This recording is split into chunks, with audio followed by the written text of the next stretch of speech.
Bai Jing awoke to the realization that he had become a test tube baby in the interstellar era, soon to be dispatched to the battlefield, confronting formidable cosmic races, including the orcs endowed with extraordinary powers. An endless swarm of insects that feasts upon all living things, the bloodthirsty and fragile flesh of the mechanized psionic race. Bai Jing discerned that these adversaries were grotesquely malevolent, yet he was fortunate to possess a panel of plugins. Automatic healing. Does the stamina bar also constitute a health bar? Is mental energy considered a health bar? If my head is severed, is it still governed by the health bar? Skill enhancement. Mastery achieved in an instant, reaching maximum level in a heartbeat, and instantaneous upgrades. Equipment augmentation.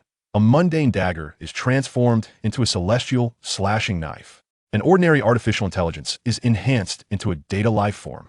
A standard battle armor is amplified into Imperial armor. On a certain day, a golden figure extended to him an invitation for royal succession. Chapter 146, Reinforcements. Gazing down from a great height, one could behold tens of thousands of insects besieging a mere handful of individuals. Furthermore, Bai Jing noted several teams striving to engage in combat, attempting to carve a breach through the swarm. The task was to rescue the surrounded battle captain, yet the overwhelming numbers of the insects firmly constrained their movements, rendering them incapable of breaching a gap. Bai Jing even discerned that this swarm was intentionally fracturing, preventing the group from consolidating. After a brief contemplation, he devised a plan. He immediately activated the energy convergence device. Four precisely engineered mechanical arms, intricately carved with numerous psionic runes, unfurled from his backpack like the legs of a spider. As he maneuvered, the front began to slowly converge. The four mechanical arms resembled buds on the verge of blooming.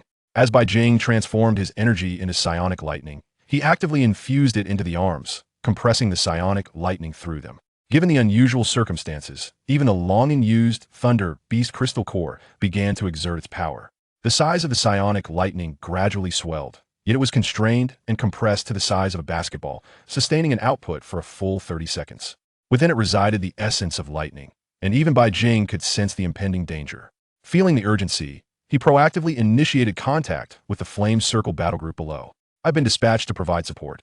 I will clear a path for you, so please expedite your regrouping. As his voice resonated, a somewhat weary voice quickly responded, please indicate the route. We require at least a battalion's strength to break the encirclement.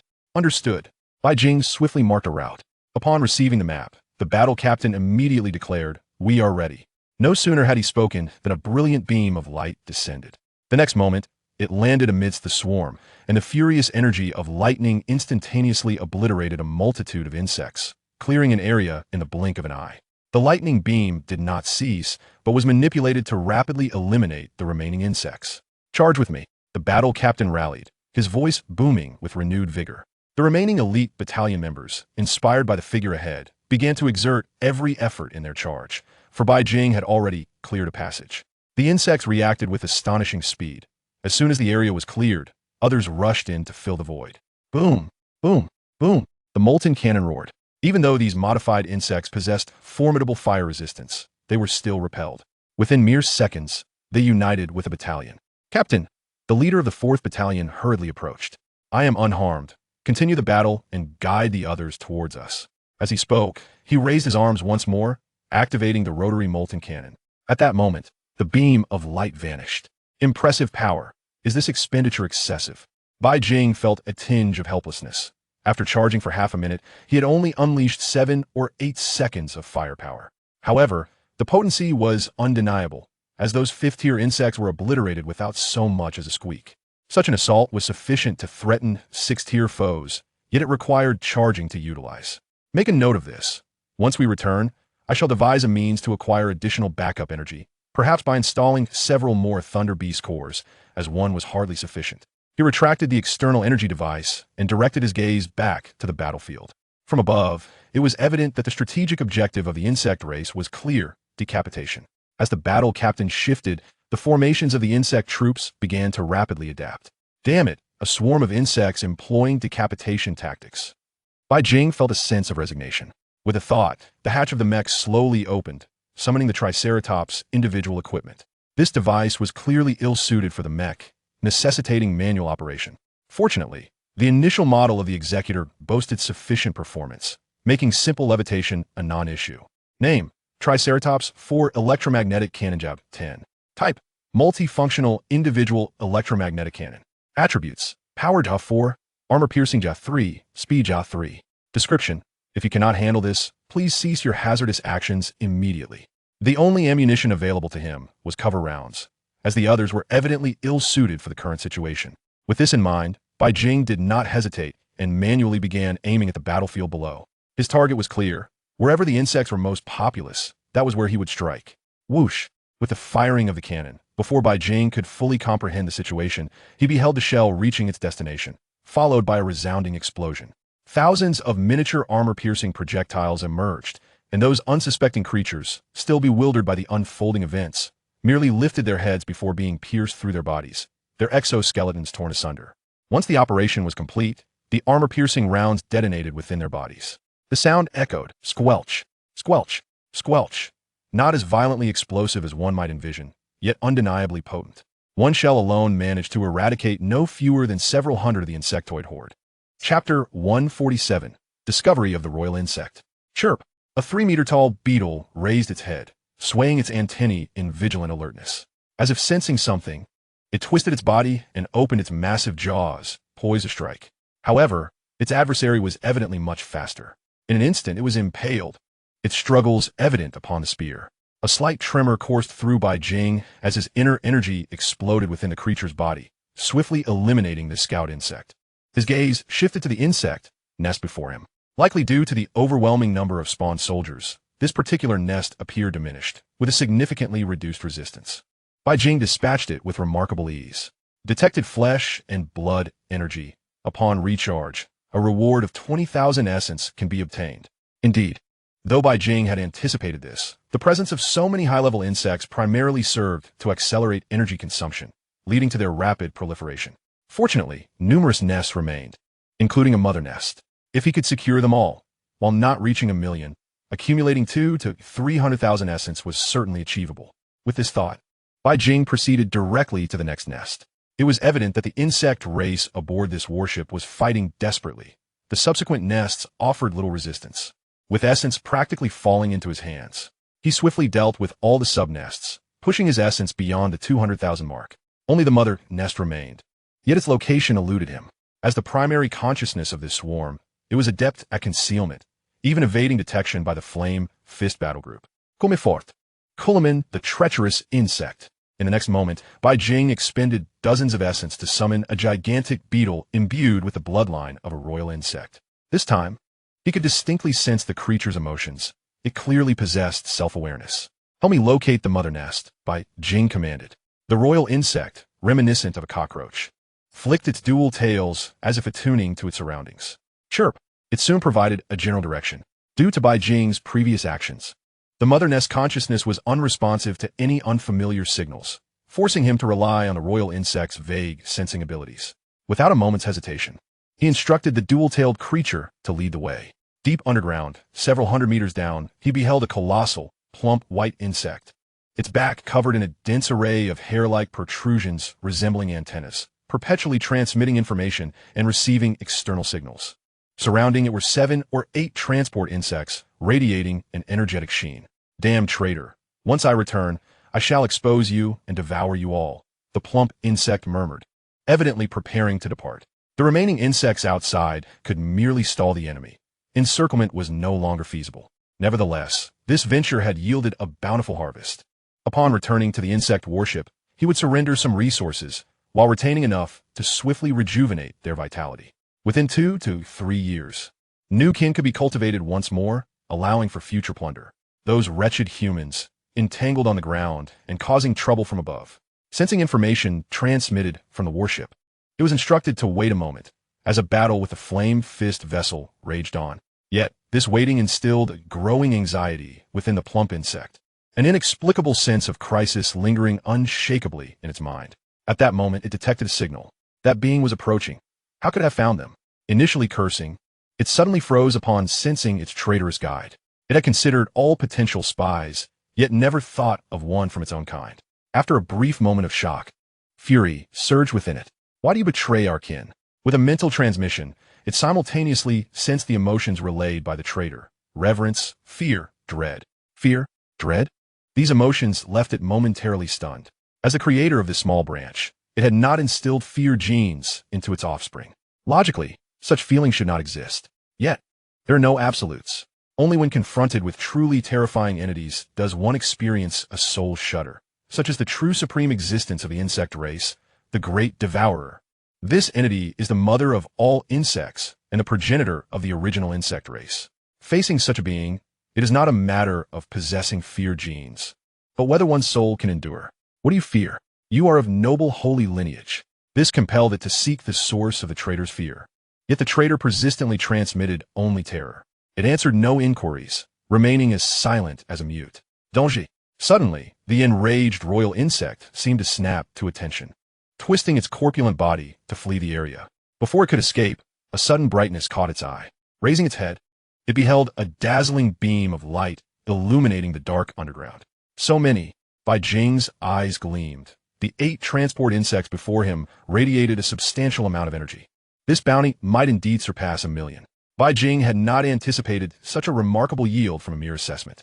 Yet he tightened his grip on the spear, preparing to eliminate the plump insect first. Damn it! It attempted to flee. Bai Jing was unwilling to let it go. He had worked too hard to find it. He unleashed a surge of psychic lightning directly onto the insect's corpulent form. However, this attack failed to breach its defenses. 6th tier? Its defensive prowess evidently reached the 6th tier level. Chirp! The royal insect did not retreat. With a sharp explosive sound, a dozen massive royal insects surged forth from other regions, each at the pinnacle of the 5th tier, their energy fluctuations indicating they were infused with psychic energy genes. You think you can escape? In the next moment, the Bloodblade Gourd was summoned. 1,000 projectiles poised for launch. Chapter 148, Sudden Wealth. A sense of crisis enveloped the plump insect, compelling it to make a swift decision. Chirp! A shrill, piercing explosion echoed as the other Kulaman royal insects lunged forward, forming a solid barrier around the plump insect. Through the gaps, it could see the creature desperately attempting to flee. Go! Bai Jing did not pursue. He chuckled softly, lightly tapping the Bloodblade Gourd. In the next instant, the Bloodblade Gourd trembled violently. A dense swarm of blood blades filled the subterranean space, and those renowned for their robust defenses, the Kulaman royal insects, could only withstand for a brief moment. As the blood blades swept through, they were reduced to mere pulp. Chirp! The plump insect shrieked in terror, attempting to resist. But the blood blades descended upon it like a meat grinder, severing chunks of flesh. In the blink of an eye, much of its mass was reduced to mush. Just then, the plump insect, having resigned itself to its fate, suddenly erupted from within. A shadow darted straight toward Bai Jing. The suspended Bloodblade Gourd quivered again. The lingering blood blades abruptly veered, targeting that shadow. What is this? Bai Jing did not hesitate. He thrust the dragon-piercing spear forward. You shall pay for destroying my legacy. I will shatter you into 1,000 pieces. A torrent of intense mental energy surged forth, followed by tremendous force at the spear's tip, accompanied by a faint cracking sound. Upon glancing back, the shadow had retreated, but the surrounding blood blades closed in. Only then did Bai Jing have a moment to assess the creature. It was an insect with 2 long dual tails standing upright like a human, yet bearing a resemblance to a cockroach, approximately 2 meters tall. What is this? A seductive mother cockroach? Bai Jing, taken aback by the sudden emergence of this being from the massive white insect, realized he had missed the sole chance for a surprise attack. Now encircled by blood blades, it was rapidly being shredded. Even with the formidable strength of the 6th tier, coupled with vitality and resilience akin to a unique trait, such an attack yielded no advantage. Instead, it brought immense suffering. The battle concluded swiftly. The alluring mother cockroach managed to endure for a mere 3 seconds post-explosion. The remaining Bloodblade wasted no time, deftly controlling its movements to eliminate the transport insects. Once this was accomplished, Bai Jing hastily opted for a recharge. Detected a substantial energy source. Recharging grants 750,000 essence. Recharge. Upon witnessing the notification, Bai Jing's breath momentarily hitched, and he promptly selected the recharge option. With the successful transaction, the entire subterranean cavern, be it flesh or energy mist, vanished in an instant, replaced by a chilling sum of over 1,000,000 essence lying in his balance. Hee, I've struck it rich. At that moment, his expression was somewhat unrestrained, an involuntary smile breaking forth. This was the outcome after the adversary had expended a significant amount of energy. Had he secured the kill prior to the attack, the energy yield would have been at least several million. This was merely an ordinary insectoid princess, one who had yet to reach the 7th tier. Creatures of her ilk within the swarm would typically yield no less than 100,000 essence, if not more. Bai Jing increasingly felt that merely exterminating insects could lead him to enlightenment and divinity. This further underscored the terrifying nature of the devourer race. Should they encounter any being, regardless of status or background, they would seize any exposed resources without hesitation. Should they target any civilization in isolation, it would be an unparalleled calamity. Even the Orc Empire would find themselves in distress. Caution was paramount. It sufficed to bully the lower-tier princesses, while the more advanced ones were best avoided. As one of the 12 royal families of the Devourers, they had never replaced their queen since the discovery of their lineage, resulting in a surfeit of princesses who required more resources. As for the source of these resources, it was naturally acquired through force. Hence, one could encounter insects in any corner of the cosmos. Bai Jing surveyed the battlefield once more, ensuring no detail was overlooked. He slowly maneuvered his mech, preparing to return and seek his senior sister. With the demise of the princess, the extermination of this insect horde was merely a matter of time. As Bai Jing had anticipated, approximately 2 to 3 hours later, the biological warship that had been stationed in space departed, and with the warship's firepower support, the remaining insects were swiftly eradicated. Junior brother, do you seem to have something good to share? Upon reuniting with the two, Ji Shuyao, unable to resist her curiosity at the sight of her junior brother's barely contained smile, inquired, "Huh, is it that obvious?" The bounty from this encounter, surpassing 1,000,000 essence, made Bai Jing feel almost buoyant as he walked. Were it not for the constraints of the situation, he would have eagerly pursued a comprehensive upgrade at that moment. "You're practically grinning like a fool. It's obvious," Ji Shuyao teased. Contemplating her words, Bai Jing leaned in and whispered something into his senior sister's ear, prompting her eyes to widen in astonishment. "Really? Of course it's true. Once we return, I'll assist you with your upgrade," he replied with a smile. What surprised Bai Jing, however, was Ji Xiao's vehement head shaking, her lips persistently refusing his offer. "No, I believe my current state is quite satisfactory, and besides, your ability isn't guaranteed to succeed. It would only delay your cultivation time." Bai Jing's intentions were straightforward. He wished to repay his senior sister by upgrading her battle armor, not requiring anything extravagant, just a level 10 enhancement.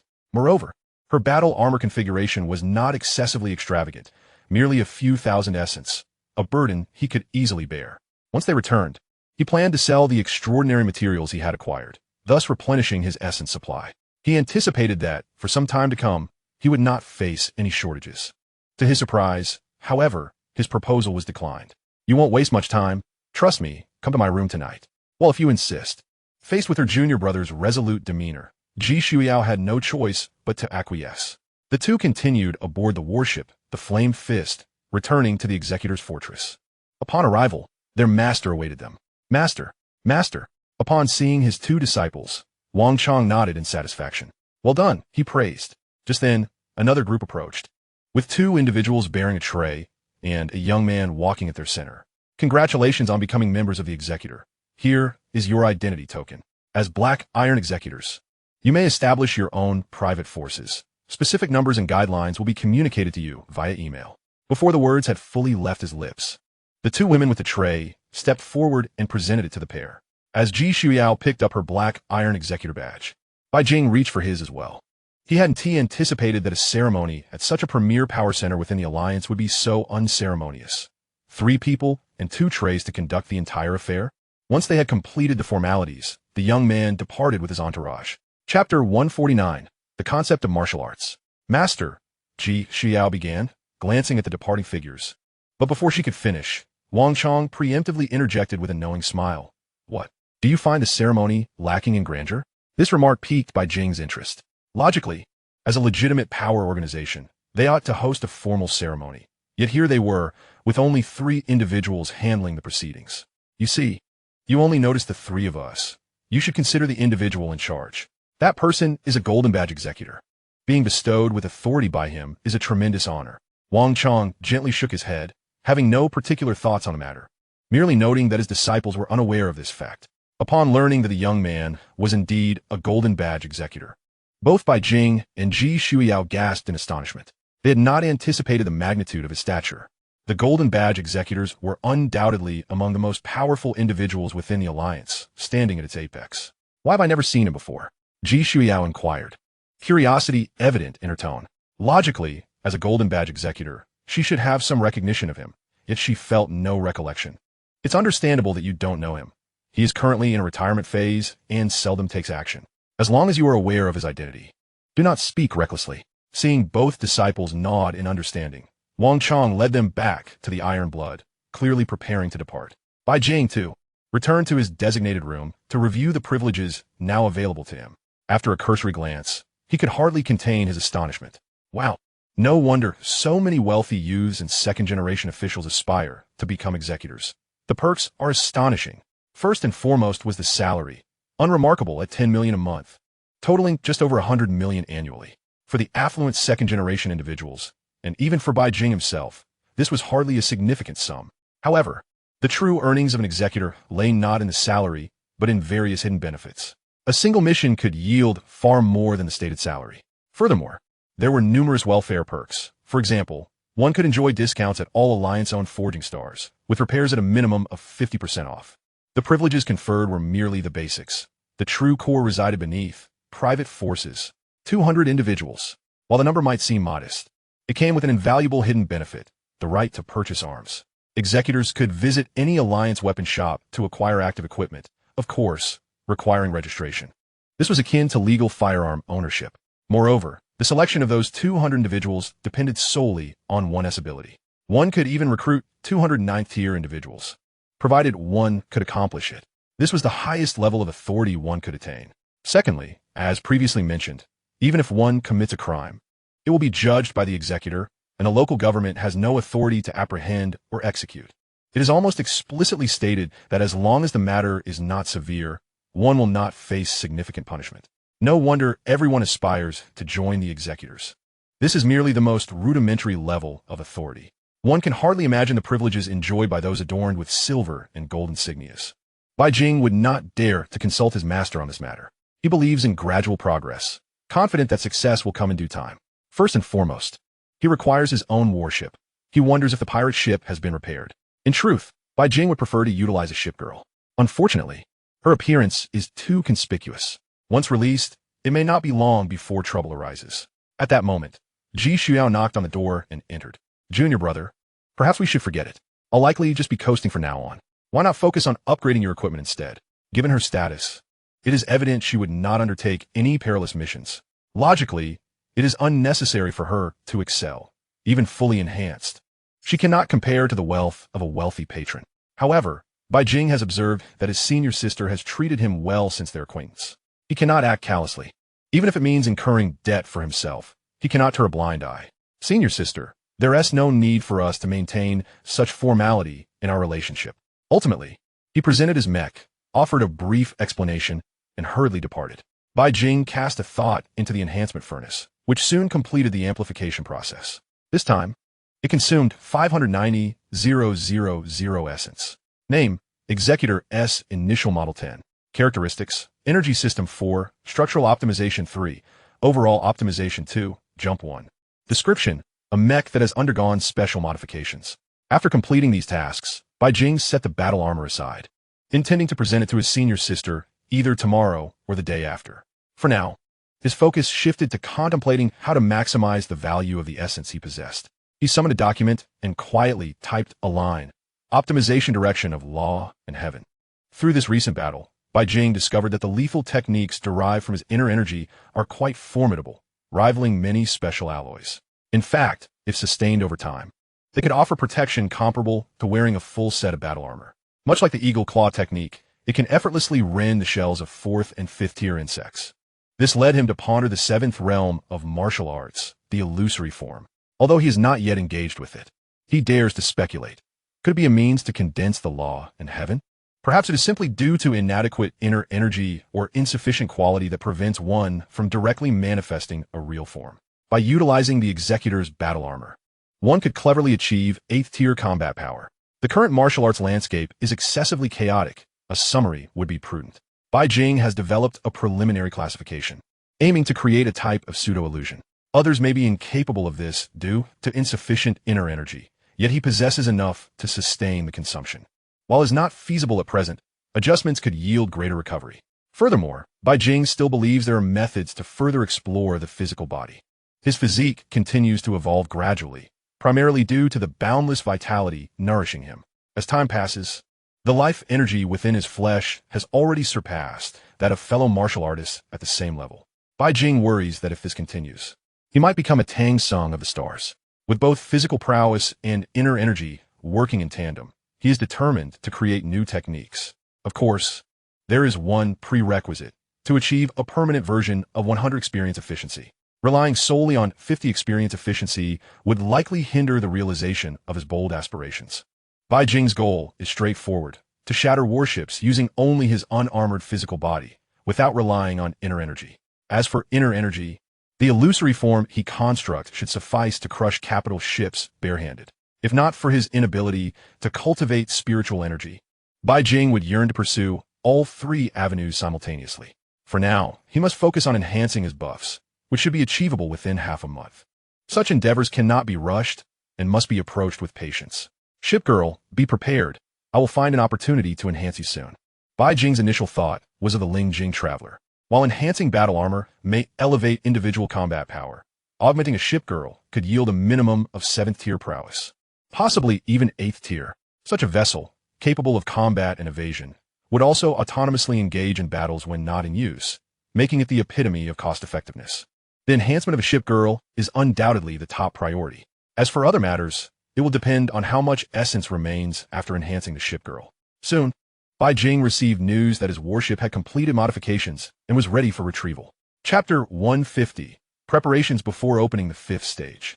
A few days later, Bai Jing took the initiative to seek out Wang Chong. Master, have you encountered any issues with your cultivation? Upon seeing his proactive disciple, Wang Chong visibly brightened, a warm smile gracing his face. Just as he prepared to address his disciple's questions and fulfill his role as a mentor, he noticed Bai Jing shake his head. Master, I have perfected the 4th stage and wish to learn the techniques of the 5th stage, the meridian opening realm. In recent days, Bai Jing had confirmed that his golden core had reached a flawless state.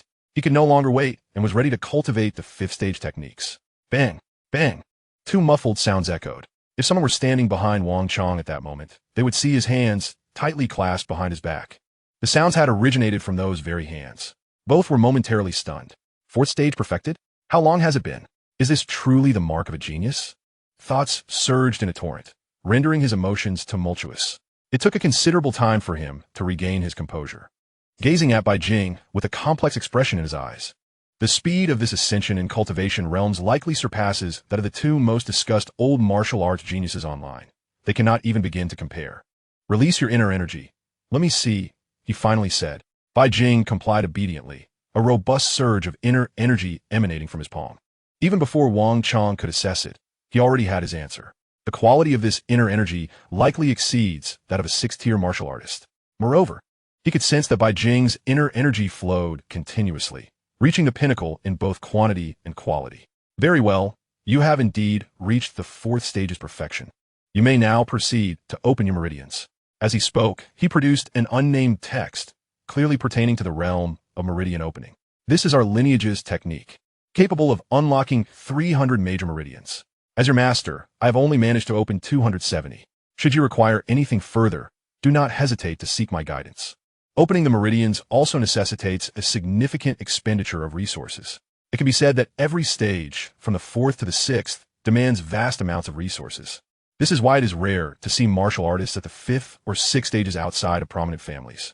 Even when they do exist, they are likely affiliated with the military or certain organizations. Thank you, Master, Bai Jing replied respectfully as he accepted the technique.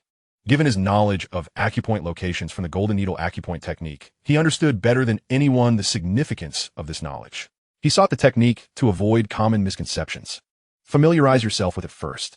Once you have memorized it all, I will explain the critical points to pay attention to. Understood, Master. Bai Jing, clutching the manual, prepared to return to his quarters. His luck had been poor lately, having not encountered 100 efficiency, which left him somewhat frustrated. He could only take his time. Just as he was about to reach his residence, he noticed someone waiting at the entrance. Senior sister, do you need me for something? My friend has arrived. She is here to collect those extraordinary materials. Please take a look. If the prices are unsuitable, I will seek alternatives. Upon hearing this, Bai Jing found it somewhat amusing. Senior sister, You should handle this. Do you really think I would let myself be at a disadvantage? It was not that he was overly curious about her dealings with her friend. It was merely that the ship girl had mentioned it. Both creditors happen to be her friends. Come on, let me introduce you. Although she may not be suitable as a wife, her connections are quite valuable. What? Bai Jing was taken aback. Did this imply there was someone more suitable for marriage? Follow me, and you'll find out. Seizing Bai Jing, they swiftly made their way toward a warship that had just arrived. Soon, figures aboard a landing craft disembarked and approached the Iron Blood. A few individuals traversed the connecting corridor and entered the Iron Blood, while Bai Jing and his companion awaited their arrival. Yukiko! A loud exclamation rang out. The once beaming Ji Shuyao's expression darkened immediately. In a quickened pace, she lunged towards the source of the voice, her hand poised to strike. Wait. Good bestie, I was wrong. The other party immediately surrendered, hastily pleading for mercy. Come here. Although Ji Shuyao halted her hand, she grasped the other's arm and dragged her over to Bai Jing. This is my junior brother, and this is my childhood friend, Wu Xiaojun. Wu Xiaojun scrutinized Bai Jing, her eyes sparkling with intrigue. Extending her delicate hand, dimpled smiles graced her face as she cheerfully introduced herself. Hello, I'm Wu Xiaojun. It's a pleasure to meet you. Before Bai Jing could reciprocate with a handshake, another hand pressed down on his. That's enough. Just knowing is sufficient. No need for a handshake. I can only imagine how much technology and mischief your hands have been involved in. Hello, Sister June. Bai Jing pondered for a moment before addressing her. Regardless, she was the close friend of his senior sister, and courtesy demanded a semblance of respect. Upon hearing this, Wu Xiaojun's dimples deepened, her smile widening, though the only discordant note was the pronounced dark circles beneath her eyes. Since you call me sister, I certainly won't let you off easily. Prices have increased by 10%. Came Ji Shuyao's teasing remark. A mere 10% is hardly substantial. You should reconsider. Snow White, Ji Shuyao. 10% is 10%.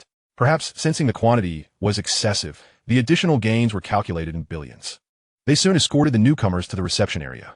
In the Beastman Empire's holy city, upon a colossal altar, stood a towering 3-meter-tall beastman, his silver hair cascading down.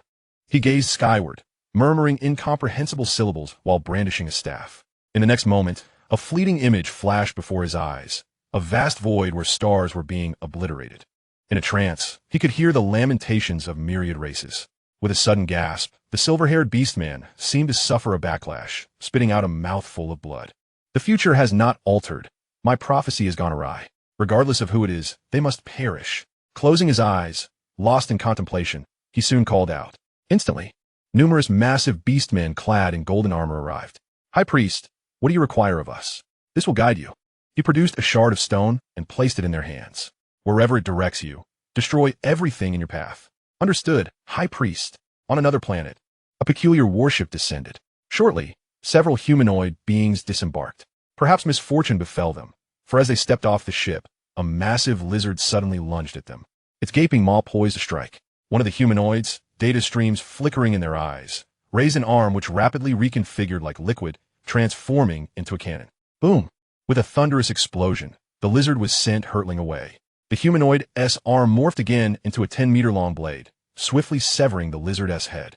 Meanwhile, the other humanoids exhibited similar data streams in their eyes.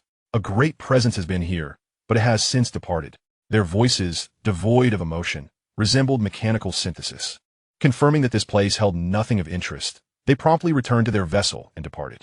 Chapter 151, The Sutra of the Cave Heaven. Go assist with evaluation.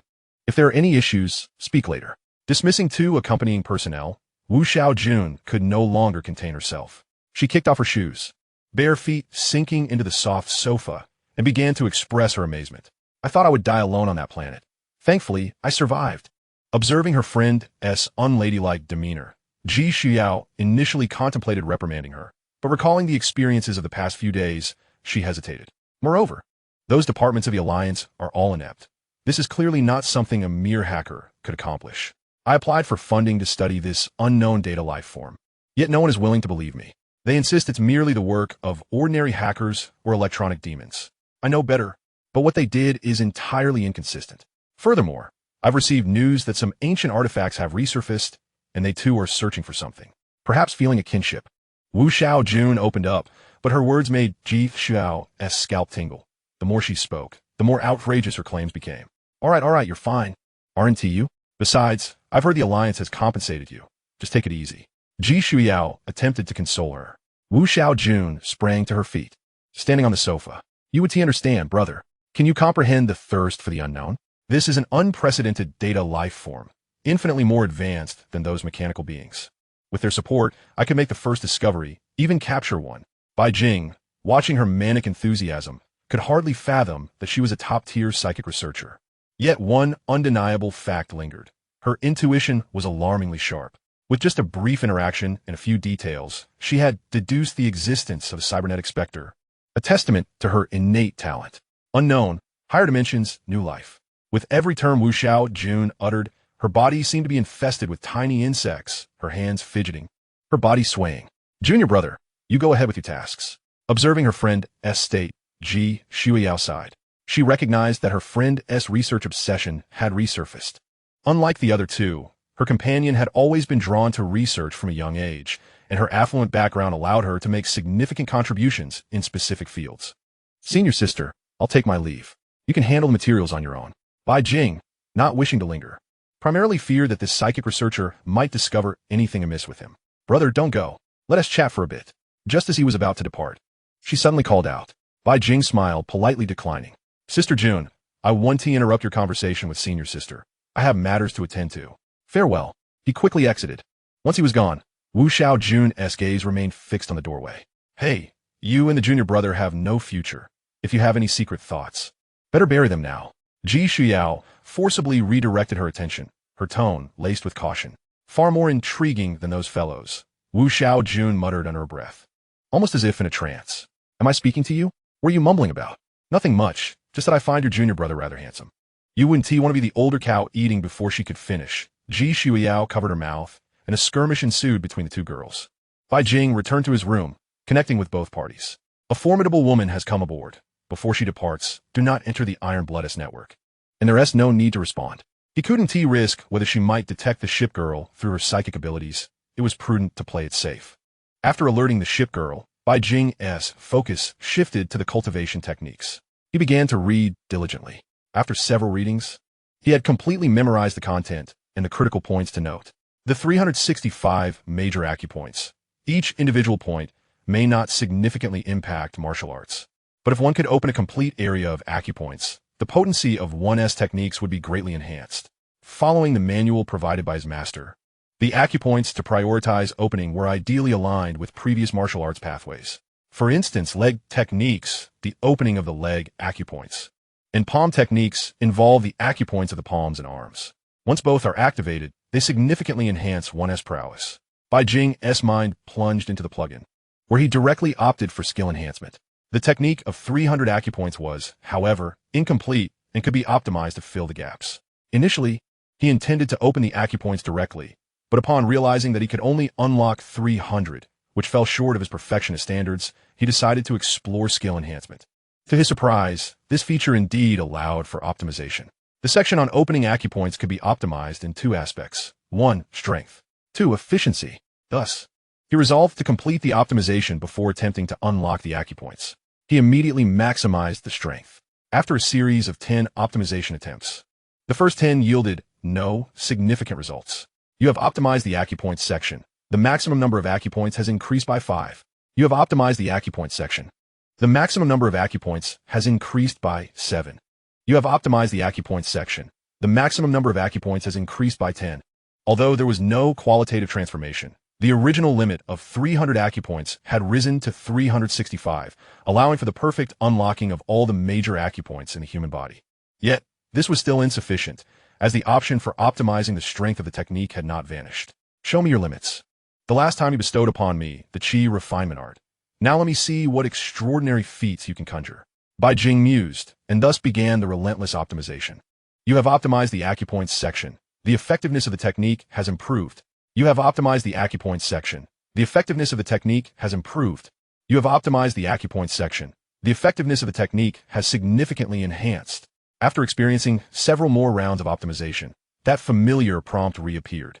Do you wish to undergo transformative optimization of the acupoint section? This will require the expenditure of 50,000 essence. Gazing at the prompt before him, Bai Jing felt a surge of energy coursing through him. It's happening. He immediately chose to agree. 50,000 was not a significant sum for him at this moment. Upon confirming his choice, a progress bar appeared, indicating an hour's duration for the process. It began. Bai Jing anxiously awaited the outcome. Before long, the time elapsed, and another prompt flashed before him. Congratulations. Your technique has undergone a transformation, resulting in the creation of an unnamed technique. Name, unnamed. Effect, unearths the hidden treasures within the human body, consolidating acupoint realms. Description, this is a secret cultivation method that allows one to fully open the major acupoints of the human body and to consolidate the acupoint realms. Incredible. It certainly did not disappoint. While others unlock acupoints and opening realms, who else among the fifth tier can claim such a feat?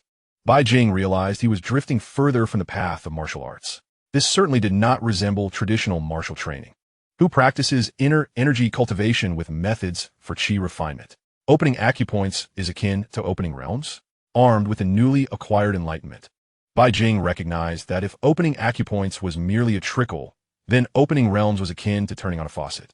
Moreover, it possessed the capability to store inner energy. The methods of cultivation also differed significantly.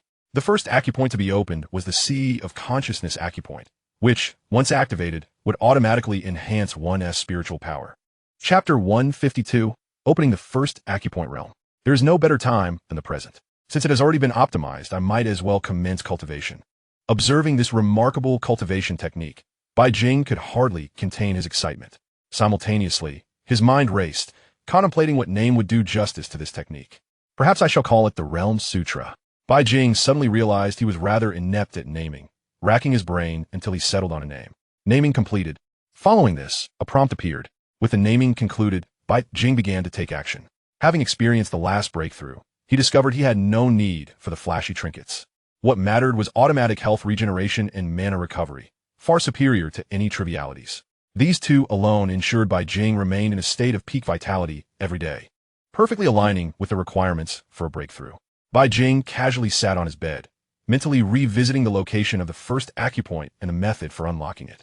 Once assured he had no uncertainties, he began to gather the inner energy from his dantian and channel a fragment of spirit, concentrating on the location of the acupoint. Before long, Bai Jing identified a tightly sealed portal. Found it. Open.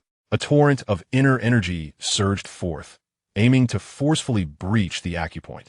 Initially, he anticipated it would require some time, but soon Bai Jing discovered the acupoint had opened. In the next moment, a wave of cool energy cascaded from the crown of his head, sweeping throughout his entire being, prompting Bai Jing to involuntarily emit a sound of comfort. A sensation of clarity enveloped him. As expected, this was the most challenging spiritual acupoint to unlock. Its mere activation continuously nourished his soul. This proved to be a tremendous boon for Bai Jing, as he had recently encountered obstacles with the myriad manifestations technique and was troubled over how to swiftly enhance his spirit. Little did he realize that unlocking the acupoint could resolve this. Yet, while the Realm Sutra was indeed beneficial, it demanded time and resource investment. In essence, this technique required nurturing each acupoint, allowing it to transform into a realm. Furthermore, it necessitated not only inner energy, but also vitality and a measure of spirit. One could say that even if this technique were to be disseminated, it is unlikely anyone would succeed in its cultivation. Should someone indeed manage to cultivate it successfully, they should be apprehended for dissection. There would undoubtedly be something amiss. They would either be a cheat or a sinister entity. For Bai Jing, nurturing acupoints was manageable. However, for others, it might take an eternity. As for him, there was no time to nurture slowly. His vitality surged. Inner energy flooded. It was a matter of quantity over quality. Bai Jing commenced an intense period of seclusion, even disregarding his senior sister's advice and selling all his extraordinary materials without stepping outside. He merely sent a message online, requesting her to procure energy cores, and continued his cultivation. As the nurturing time gradually extended, the acupoints underwent transformation. At the very least, the efficiency of nurturing the soul improved. After approximately 3 days, the acupoint completed its metamorphosis, evolving into a realm. Bai Jing could distinctly sense that the acupoint not only perpetually emitted unique energy, but also contained an additional space. Somewhat akin to a dantian, albeit smaller, roughly half its size. It could be filled first. Just as he prepared to act, Bai Jing realized something was amiss. He observed that the recently unlocked Sea of Consciousness acupoint was constantly fluctuating. After 10 seconds, the newly formed acupoint realm was already brimming with inner energy, its quality comparable to that of a dantian. This sudden turn of events left Bai Jing momentarily bewildered, soon followed by sheer ecstasy. 365 miniature dantians. While these may seem insignificant, what if each restored 10 points of energy per second? The prospect of abundant inner energy was within reach. The potential for opening the miniature version of the law of heaven and earth was imminent, muttering to himself while his eyes sparkled with excitement. This was undoubtedly an unexpected windfall. He anticipated that this realm would also be treated as a dantian by the plugin. With the already high-quality inner energy and its abundant quantity, once he unlocked all the acupoint realms, the 10 points of inner energy would amount to an astounding total. It would undoubtedly support him in unlocking the miniature version of the law of heaven and earth. Damn it, with my 100 experience efficiency, why hasn't it been released? I just need one more. Once this buff is permanently unlocked, Bai Jing plans to enter seclusion, aiming to develop the initial version of the law of heaven and earth, and then gradually optimize it. Sooner or later, he would achieve the ability to summon the stellar mecha with a mere thought. Hee. Bai Jing chuckled to himself. Nothing surpasses the strength of power, especially in this perilous universe. If he could truly summon a mecha on par with a star, coupled with that 10-point maximum recovery per second, he would likely be invincible in the material universe. Next, it was time to unlock all the acupoint realms. With that thought, he set his intentions into action, directly embarking on the second acupoint, still focused on the spiritual aspect. Once unlocked, its effect would similarly nurture the soul. Bai Jing realized that if he could merely delineate the methods and locations for unlocking these acupoints, he could undoubtedly command a high price for such knowledge. The primary focus is on the acupoints, which predominantly originate from the limbs and torso. It is rare to hear of anyone unlocking those located in the cranial region. This is largely due to the inherent fragility of the head. A single misstep could lead to sudden demise. Following this, Bai Jing immersed himself in the intricate routine of unlocking and nurturing his acupoints. Despite this, he approached each day with unbridled enthusiasm. As the number of acupoints capable of nourishing his soul increased, Bai Jing's spiritual strength significantly enhanced, enabling him to reach a level where he could perceive objects through walls. He could even perform the ancient martial arts technique of introspection, a testament to the benefits bestowed by his spiritual growth, hinting at some abilities akin to those possessed by psychic practitioners. Junior brother, Ji Shuiyao rang the doorbell and called out, rousing Bai Jing from his meditative state. Upon sensing the shift in his mental state, he smiled faintly. Not bad, 6 acupoints activated, and my inner energy reserves have tripled, he murmured, yet he still rose to open the door. Sister, what brings you here? He inquired, noting that he had previously instructed against interruptions unless necessary. And her sudden visit suggested urgency. Junior brother, it has been half a month. What do you expect? Of course. We are here for the forging star. Do you not want your spaceship? She replied, casting him an exasperated glance. For the forging star? So soon? Bai Jing's heart surged with joy. He was about to acquire his first spaceship, a milestone in his life. Regarding the ship girls, they originally rode on shuttles. Let us go. Master is already waiting for us and has matters to discuss. All right, he exclaimed, hastily following Ji Shuiyao, who led him to their master. Before he could utter a word, he noticed Wang Chong's body tremble slightly, a look of astonishment gracing his face. You have successfully unlocked your acupoints? Just a few days ago, Bai Jing admitted, realizing he could not conceal the truth. Master, I have something here. Would you find it useful? After a moment's contemplation, he revealed the location and method of opening his spiritual acupoints. This was his support. The stronger the foundation, the more stable his standing. If he could break through to the 8th tier, possessing strength comparable to that of a 9th tier warrior, he could navigate the alliance with ease. I was once curious about this. Since practicing the acupoint unlocking techniques, I now realize this is a map of acupoint distribution. Chapter 153. Please name it. Bai Jing casually spun a tail while observing his master. He watched as the elderly man, overwhelmed with excitement, trembled and breathed hurriedly. This is invaluable for a 7th tier warrior, he exclaimed, recognizing the immense worth of the map before him. Master, this was acquired by coincidence. Do you find it useful? Bai Jing inquired. This brought Wang Chong back to reality, his gaze shifting to one of complexity. Since taking on disciples, he had provided scant resources for training and offered little guidance. Yet, Bai Jing frequently presented astonishing items, and now he had even unveiled a map of cranial acupoint distribution. Although his acupoints were predominantly located in the limbs and torso, he had only a few in the cranial area, not for lack of desire, but due to the absence of corresponding acupoint locations. For a moment, it was difficult to discern who was the master and who was the disciple. Little Bai, this is of great benefit to me. Is there anything you desire in return? Wang Chang asked. Even though he was now a 7th-tier warrior, acupoints could always be unlocked. Theoretically, even a 4th-tier warrior could achieve this, though no one had managed it. If you need it, take it. A strong foundation must be nurtured. A mere 7th-tier warrior cannot suffice. Wang Chang continued, not wanting to appear overly formal. I have thought of something you might need. Wang Chang did not elaborate further. Their relationship as master and disciple would become strained with excessive politeness. What did he give you? Yixuyo inquired curiously, Casteuk a glance. This is a map of cranial acupoint distribution. With so many points, could it be complete? Indeed, this should be the complete cranial acupoint map. I will first test it and then pass it on to you. Ji Shuiyao was somewhat astonished, who indeed belonged to a prestigious family. The items her junior brother presented were increasingly outrageous, be it the optimized inner energy refining method, an abundance of extraordinary materials, or now even the cranial acupoint map. She felt as though she herself was the unsophisticated one. I too stumbled upon it. I never thought it would be of such value. Bai Jing explained with a smile. Regardless, the item had been given, and now it was up to his master to apply himself diligently. Even if he could not break through to the 8th tier, his strength would likely advance further with the aid of the spiritual acupoints. Let us proceed to collect your spaceship and finalize this matter, Wang Chang stated, leading the way directly to the Titan group building where others awaited them. Greetings, Lord Wang. My name is Lu Wei. The modifications to your spaceship have been completed. Please follow me, said a middle-aged man with a professional smile.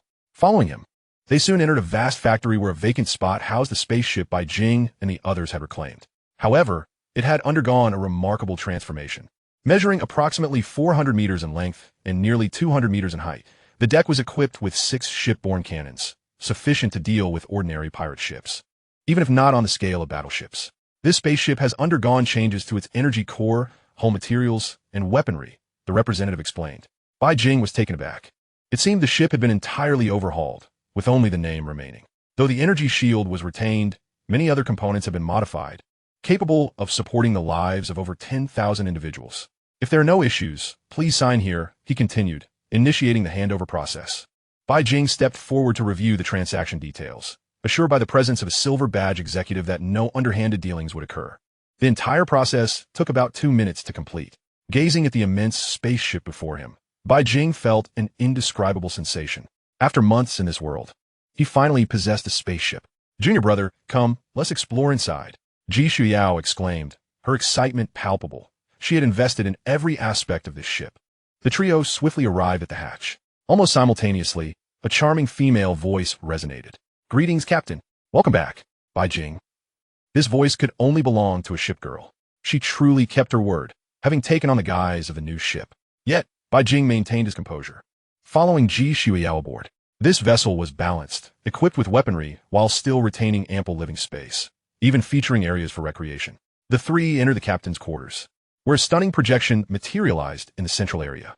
It was a breathtakingly beautiful figure, instantly captivating anyone who beheld her.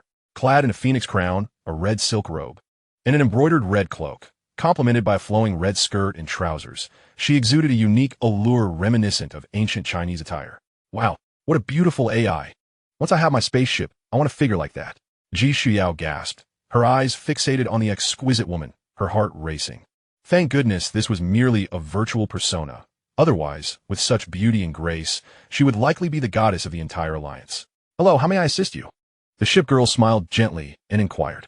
Taken by the allure of the stunning figure, Ji Shuiyao inquired, do you have a name? But as soon as the words left her mouth, she regretted asking an artificial intelligence for a name. What a foolish question. As she had anticipated, the exquisite artificial intelligence responded, apologies, but I do not yet possess a name. There was an almost palpable hint of melancholy in its words, leaving Bai Jing to shiver slightly at the sensation of being observed. Does it truly lack a name? Surely I should bestow one upon it. However, it soon dawned on Bai Jing that the ship girl had merely spoken reflexively. It seemed she had yet to acquire a proper name. Shall I give you one? Ji Xiao inquired eagerly, only to be swiftly rebuffed. The enchanting AI shifted its gaze, finally resting upon Bai Jing, and spoke slowly. I regret to inform you that you are not the highest authority aboard this vessel. Therefore, I cannot comply. It then detected that the gentleman was indeed the highest authority. Inquiring, might you assist me in selecting a name? With that, a virtual projection materialized, displaying the words, please provide her with a name. Chapter 154, Naming Successful. Xiaohong. Bai Jing casually typed in a name, preparing to click confirm. In the next moment, he observed the confirmation button acquiring a consciousness of its own, moving at speed Bai Jing's fingers could scarcely match. Bai Jing, taken aback, retracted his finger, deleting the name, and pondered, what kind of name should I choose? The thought of a cybernetic specter conjured up names of female spirits in his mind. Chu Rinmei, Nie Xiaoqian, Yamamura Sadako. Why not select one for yourself? Bai Jing realized he seemed devoid of any talent for naming, and what he had chosen was evidently unwelcome. My name ought to be chosen by you, Captain, the ship girl remarked weakly, her beautiful visage invoking a profound sense of protectiveness. Huh, Bai Jing scoffed. What is wrong with the name Xiaohong? Internally, he scoffed at her reluctance, but continued to deliberate, observing her image and considering her true essence. Inputting another name, he was relieved to find no further complications with the confirmation button. He clicked it, and the ship girl beamed.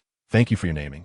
Hongxiu is at your service. Bai Jing was momentarily entranced by her radiant smile. Her beauty was undeniable, and her presence exuded an aura that seemed timeless. Most significantly, there was an exhilarating thrill in conquering such an entity, reminiscent of legendary spirits in film. Junior apprentice, this artificial intelligence is stunning, imbued with an indescribable charm. Ji Shuyao exclaimed, her eyes sparkling at the captivating ship girl. Had her vessel been completed, she would have pursued this intelligence's data without hesitation. Yet she sensed an innate difference in this AI compared to others, though she could not articulate what set it apart. Shall we take a short excursion? Ji Shuyao proposed.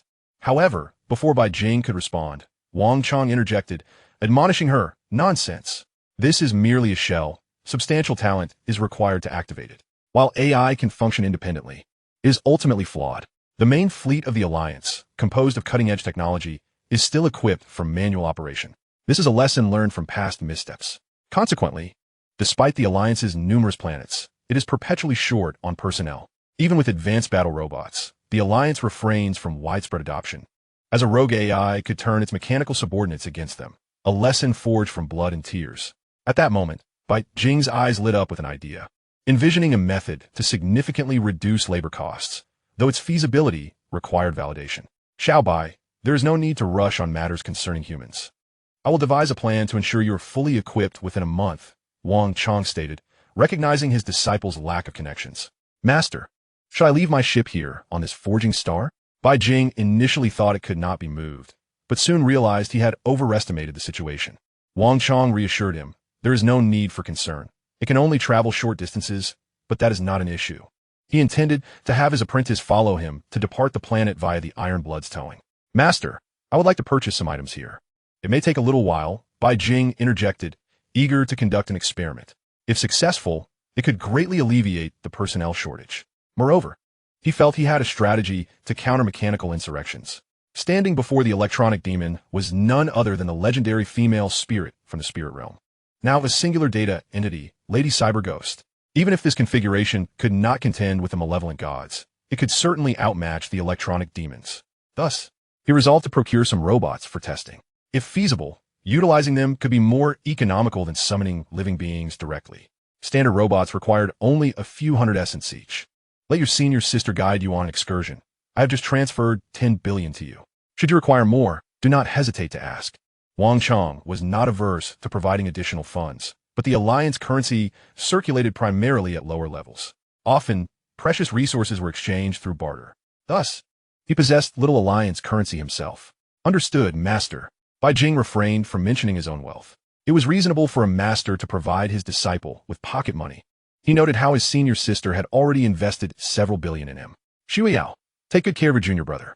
Understood, Master. He is not a child. Ji Shuyao replied somewhat bitterly. It was almost comical that purchasing items on the forging star required such explicit instructions. Wang Chong had transformed into a maternal figure. With that, Wang Chong boarded the ship and departed, leaving the two behind. Junior brother, are you aiming to purchase weapons? Ji Shuyao surmised, as it was the only possibility she could think of. The weaponry available on the forging star was quite comprehensive. And since her junior brother was about to form his private militia, acquiring suitable arms was essential for enhancing combat capability. Perhaps, but let us first assess the situation. Bai Jing would not invest in overly premium weapons.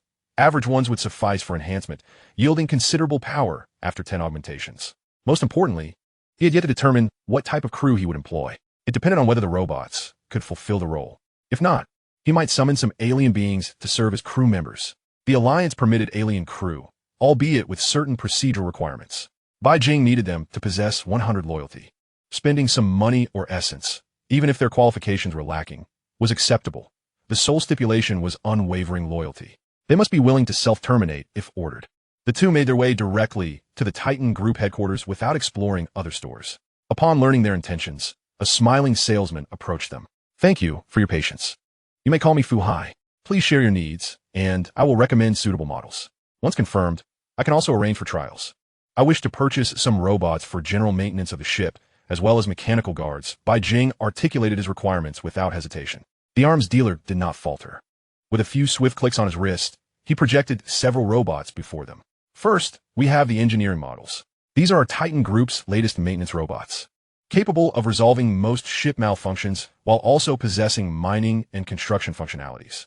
The projection displayed a robust robot, standing just over 2 meters tall, equipped with 8 mechanical arms that could interchange various tools. It could even demonstrate its capabilities, welding and repairing in space or excavating underground, supporting operations across land, sea, and air. What is the price for one? Bai Jing inquired. 20 million each, with a 100-year warranty, covering any non-personal damage. I'll take 3. Bai Jing believed that repair-type robots, once enhanced, would hold significant potential. He purchased one merely as an experiment. Chapter 155, Acquisition of the Robot. Very well, sir. Fu Hai swiftly completed the operation, projecting a new product. This time, the offering was a combat-type robot. In stark contrast to the repair models, the Titan Group had evidently invested considerable resources into these machines. 3 variants were projected, all appearing to belong to the high-end category. Sir, please observe. The first model is named Terminator. It is proficient in the use of all weaponry and capable of operating various machinery. In its bare form, it possesses a 3rd-tier strength, and when equipped adequately, it can eliminate 4th-tier beings with a brief capacity to withstand 5th-tier combat. Standing at 2.5 meters tall, it was adorned with silver-white patterns and crafted from synthetic human skin, making it appear more human than a mechanical warrior. As the visuals played, a lithe figure traversed the battlefield amidst the hail of gunfire, demonstrating various equipment and showcasing its operational prowess. In terms of combat prowess, it was already comparable to an average veteran, and due to its fearless nature, it likely surpassed them in strength. This bare model was priced at 30 million, while a fully equipped version would cost approximately 47 million. Initially captivated, Bai Jing's interest waned rapidly. What a worthless contraption. How absurdly expensive. Is there anything more affordable? He voiced candidly. This prompted Ji Shuiao, who stood nearby, to assume her junior lacked funds, and she lowered her voice, saying, "Junior, there's no need to be frugal. I still have over 1 billion here. As for the money from selling extraordinary materials, I've already invested it in energy cores. Sister, I merely find it unsatisfactory. I intend to use it as cannon fodder," Bai Jing explained, his tone unmistakably intended for Fu Hai to hear. After a brief contemplation, Fu Hai promptly replaced the combat robots with a different batch. This time, they appeared somewhat meager. If the Terminator exuded a certain technological elegance, the current models resembled a haphazard assembly born from insufficient materials. Standing around 1.70 meters, they still possessed synthetic skin, looking even more human-like, yet devoid of any psychic patterns, indicating they were purely technological products of limited sophistication. Sir, please take note. This model, dubbed Veteran, is one of our early creations at Titan Group. It possesses commendable combat capabilities, able to utilize battery-powered weaponry, and capable of directly eliminating first-tier life forms. Fu Hai continued to promote his product. This model is priced at 1.3 million. Upon hearing this, Bai Jing let out a cold laugh. This is likely an antique-level offering. How dare you ask for such a price? Furthermore, there are significant flaws in your pitch.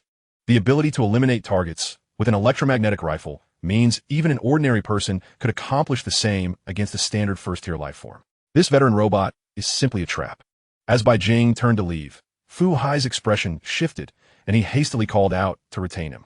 Sir, if the price is unsuitable, we can negotiate. Bai Jing silently held up 5 fingers. Is this price too low? We can't even recoup our costs, Fu Hai lamented. Huh, Bai Jing scoffed. preparing to depart with his sister to explore other groups. Wait, sir, how many would you like? Fu Hai, sensing the urgency, gritted his teeth and inquired. Let us start with 100 units. I will reach out for additional needs later. Very well. After a moment of hesitation, he agreed, looking as though he felt he had sustained a significant loss. Yet Bai Jing was well aware that these items, slated for destruction, offered profit with each sale, even if acquired from obscure corners. Ultimately, he was indifferent. As long as they performed comparably to ordinary humans, that sufficed. At worst, he could upgrade them for regular use. Bai Jing also purchased 100 Xiao long rifles, priced at an astonishing 100,000 each, not even the fully equipped version. This was, after all, an alliance currency. Still, he completed the purchase swiftly, finalizing the transaction and boarding his spaceship with the acquired goods. Once they departed, Ji Shuyao hesitated before speaking. Junior, we could have easily bought better models. Why settle for this? In her view, having money meant they could afford quality, and even if funds are lacking, they could seek investment. Buying a heap of subpar robots seemed like a loss from any perspective. Bai Jing chuckled, appreciating that his sister at least refrained from undermining him during the purchase. Sister, have you forgotten something, such as your executioner battle armor? You mean the kind that grants blessings? Ji Shuyao had experienced the enhanced armor firsthand, witnessing its performance multiply and even its material transform. Bai Jing nodded affirmatively. Once confirmed, Ji Shuyao ceased her objections. That wondrous power rivaled the technology of the orcs. Despite no material changes, the efficacy improved dramatically, and even Bai Jing's blessings were notably extraordinary. At times, they could even alter the material itself, something the orcs could not replicate. The orcs seemed to envelop materials with an unknown energy, forcefully granting them effects akin to their original forms.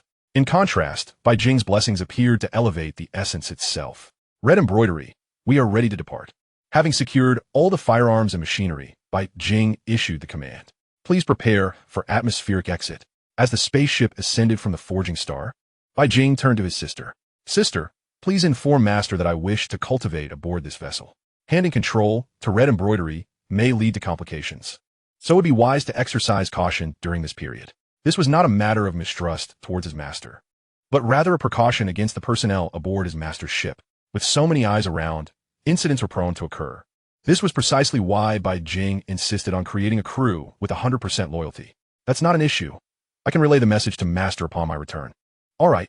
Soon, they docked with the Iron Blood ship, and Bai Jing was taken aback by its immense size, at least 10 times that of his own vessel. After completing the docking procedure, Ji Shuyao departed.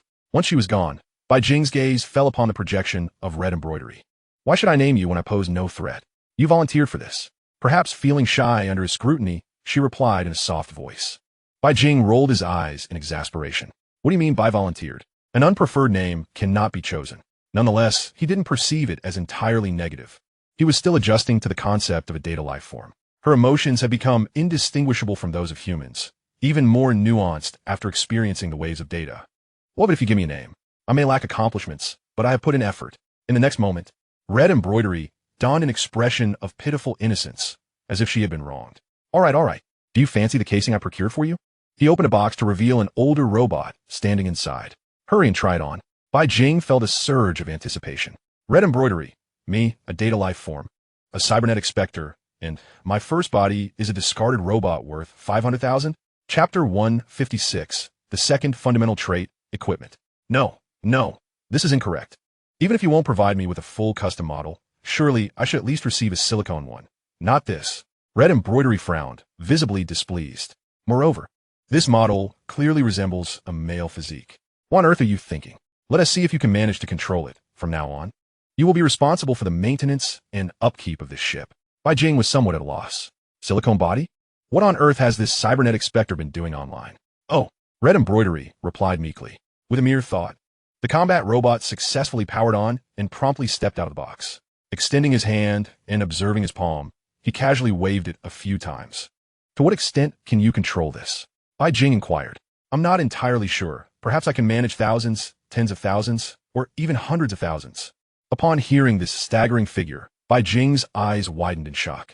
The discrepancy was too vast. Fortunately, one aspect had been confirmed.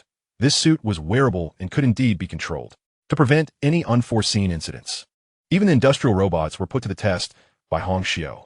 With a surge of power from her, over 100 robots commenced their operations simultaneously, appearing utterly unfazed. These robots were configured poorly, even beneath the level of first-tier martial artists, prompting Hong Xiu to voice her complaints. This contraption hardly allows me to showcase my advantages. What do you know? Each of these costs 30 million, and I acquired 100 for just 50 million, Bai Jing retorted, casually selecting an old soldier robot. With a mere thought, it was cast into the amplification furnace. Designation: Bionic Combat Robot. Description: a combat robot that would elicit laughter if showcased publicly. Please refrain from exposing it to avoid embarrassment. Indeed, it was a piece of junk. Fortunately, Bai Jing had prepared himself mentally and immediately began the amplification process. Your Bionic Combat Robot amplification succeeded. Overall optimization 1. Your Bionic Combat Robot amplification succeeded. Overall optimization 1. Your Bionic Combat Robot amplification succeeded. Overall optimization 1. After a series of 10 successful amplifications, Bai Jing was momentarily taken aback. This was, aside from the bloodthirsty dagger, the only piece of equipment to achieve 10 identical attributes. Designation: Bionic Combat Robot 10. Traits: Overall Optimization 10. Description: Enhanced through special forces, performance significantly improved, with limits defined by unknown life forms. The panel showed no notable changes. It was time to see for himself. With a thought, an 18-meter-tall, robust figure abruptly materialized. This not only optimized performance, but also refined the synthetic skin. Now, unless dissected for inspection, it bore an uncanny resemblance to a normal human. The expenditure for this enhancement was a mere 200 essence. Hong Xiu, quickly test this robot's performance, he urged. Upon hearing this, she took control and immediately sensed the difference. This is impressive, she exclaimed in surprise. Of course, I know it's good. Elaborate on what makes it so superior, and be thorough, Bai Jing replied, a hint of irritation in his voice. Just give me a moment to compile the data. Before long, a projection of information appeared. Improved model, material strength 15 times, neural transmission speed 10 times, explosive power 5 times, agility 10 times. This was merely the surface data. Hong Xiu spoke up. If I were to exert my full control, it should possess peak third-tier reaction speed. Armed with a Xiaolong rifle, it could eliminate third-tier foes, and if it's the improved version with sufficient quantity, it could pose a threat to fifth-tier enemies.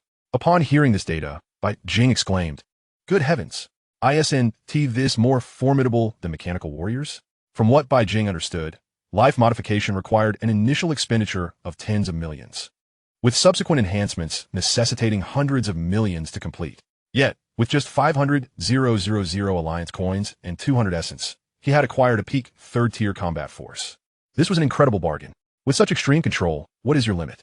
He posed the earlier question again, eager to ascertain Hong Xiu's capabilities. She did not respond immediately, instead calculating. Approximately around 1,000. Primarily, my main body resides in the spiritual realm, which incurs transmission delays. I need to anticipate the enemy's moves in advance. If my main body were present, I could issue commands directly, potentially controlling at least 10,000. Bai Jing's lips twitched. 1,000? A standard battle group comprises merely 2,000 to 3,000 personnel. These groups, at best, are only second or third tier. To establish a battle group, the Alliance must invest elite veterans for life modifications, followed by a period of adjustment to achieve optimal performance.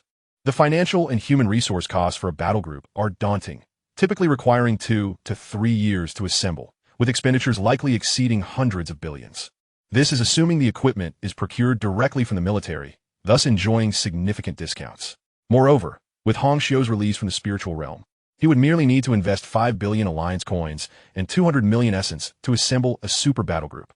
A force of 10,000 would be formidable enough to annihilate all insectoid foes in the assessment chamber, armed with alloy blades.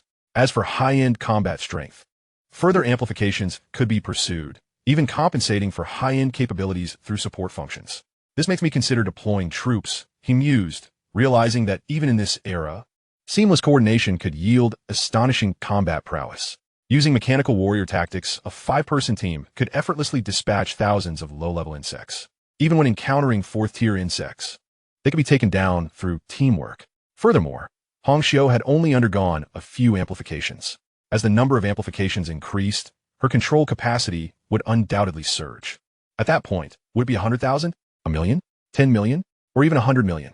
Regardless, Bai Jing was now laying a solid foundation for his future. As long as he amassed enough essence, he could easily raise an army of 100,000. In the later stages, he could even utilize spies to steal advanced robot schematics, and have Hongxiu manufacture them herself. No, wait, the premise is that this device can undergo 10 full optimizations. Bai Jing realized this and hastily continued amplifying. 100 units required merely 20,000 essence. As the amplification progressed, Bai Jing remained uncertain whether it was a bug or simply a characteristic of this model. Every subsequent amplification resulted in an overall optimization, without exception, achieving a full 10 optimizations. Excellent. This model shall become my dedicated unit henceforth. Bai Jing decided to order another 100 units, reaching a total of 200 for his private armed force, thus completing his setup. Before long, the units were delivered to him via spacecraft, sparing Bai Jing the trouble of collecting them personally. During this time, he even had the optimized old soldiers appear before the affluent sea without raising suspicion, which provided him with some reassurance. However, he resolved that unless necessary, he would refrain from allowing them to be seen by others. Chapter 157, Development and Training of Hongxiu. The newly acquired soldier robots were not overlooked. All underwent amplification, with 200 personnel wielding Xiaolong rifles and possessing third-tier strength. The initial phase was deemed complete. Primarily, these robots were intended to assist in the maintenance and repair of the spacecraft. Having invested both money and essence, he decided to amplify several engineering robots as well. After some operations, the amplification was swiftly completed. Designation: Multifunctional Industrial Robot. Traits: Overall Optimization 4. High Precision Operations 3. Rapid Operations 3. Description: A top-tier robot integrating maintenance, care, and mining functions. It appeared that the old soldier robot was indeed an exception. Consistent with previous amplification experiences, it did not manifest 10 identical traits. The 3 multifunctional industrial robots randomly obtained trait levels across 3 characteristics, based on the parameters provided by Hongxiu. Their capabilities had multiplied several times, allowing them to perform high-precision tasks. Bai Jing glanced at them, intrigued by their traits. Not only could they be utilized for repairs, but they also possessed the ability to create, enabling the manufacturing of technological products through manipulation. Hongxiu, I have an excellent task for you, Bai Jing suddenly said with a smile. What is it? She inquired. Assist me in sourcing some equipment design blueprints, with safety as a priority, and then utilize these 3 robots to craft them by hand. Since Bai Jing learned that Hongxiu could simultaneously control a plethora of robots, he felt that his own development was woefully inadequate. This cybernetic specter required gradual refinement. Now, it was time to observe her learning and manufacturing capabilities. All right, what do you desire? Bai Jing chuckled, patting the transformed veteran robot. Don't ask me for specifics. I'll provide you with the ultimate goal. But how you achieve it is entirely up to you. Arm them all. And as for the methods, that's for you to explore. He had effectively become a hands-off manager. Primarily, he was curious whether this data entity could, through self-learning, reach the level of humanity's greatest scientists. Of course, there was another reason behind this. It should serve to consume some of her time and energy, preventing her from aimlessly surfing the internet and absorbing a hodgepodge of irrelevant information. Listening to Bai Jing's directives, Hongxiu's beautifully arched brows furrowed, evoking memories of the most frequently uttered words among humanity before venturing into the cosmos: exploitation. She felt as if she were being squeezed by capitalist forces. Work diligently.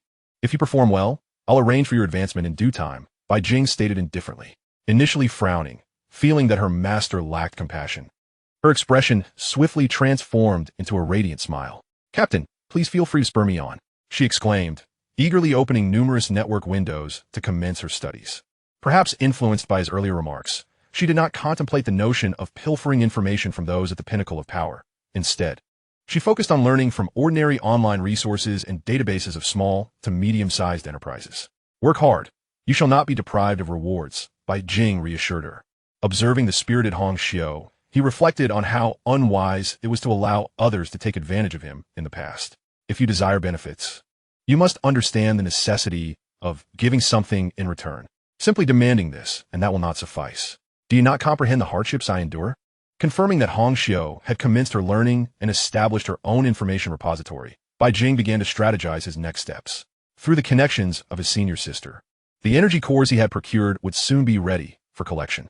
Once recharged, he anticipated another surge of essence. His thoughts were straightforward, with ample essence. He would seek out a desolate planet to enhance the Spirit Walker, aiming for level 20. At that juncture, Hongxiu's capabilities would undoubtedly experience a significant boost. In addition, He needed to develop the executive battle armor and the dragon-slaying spear, and to implement the method of law of heaven and earth.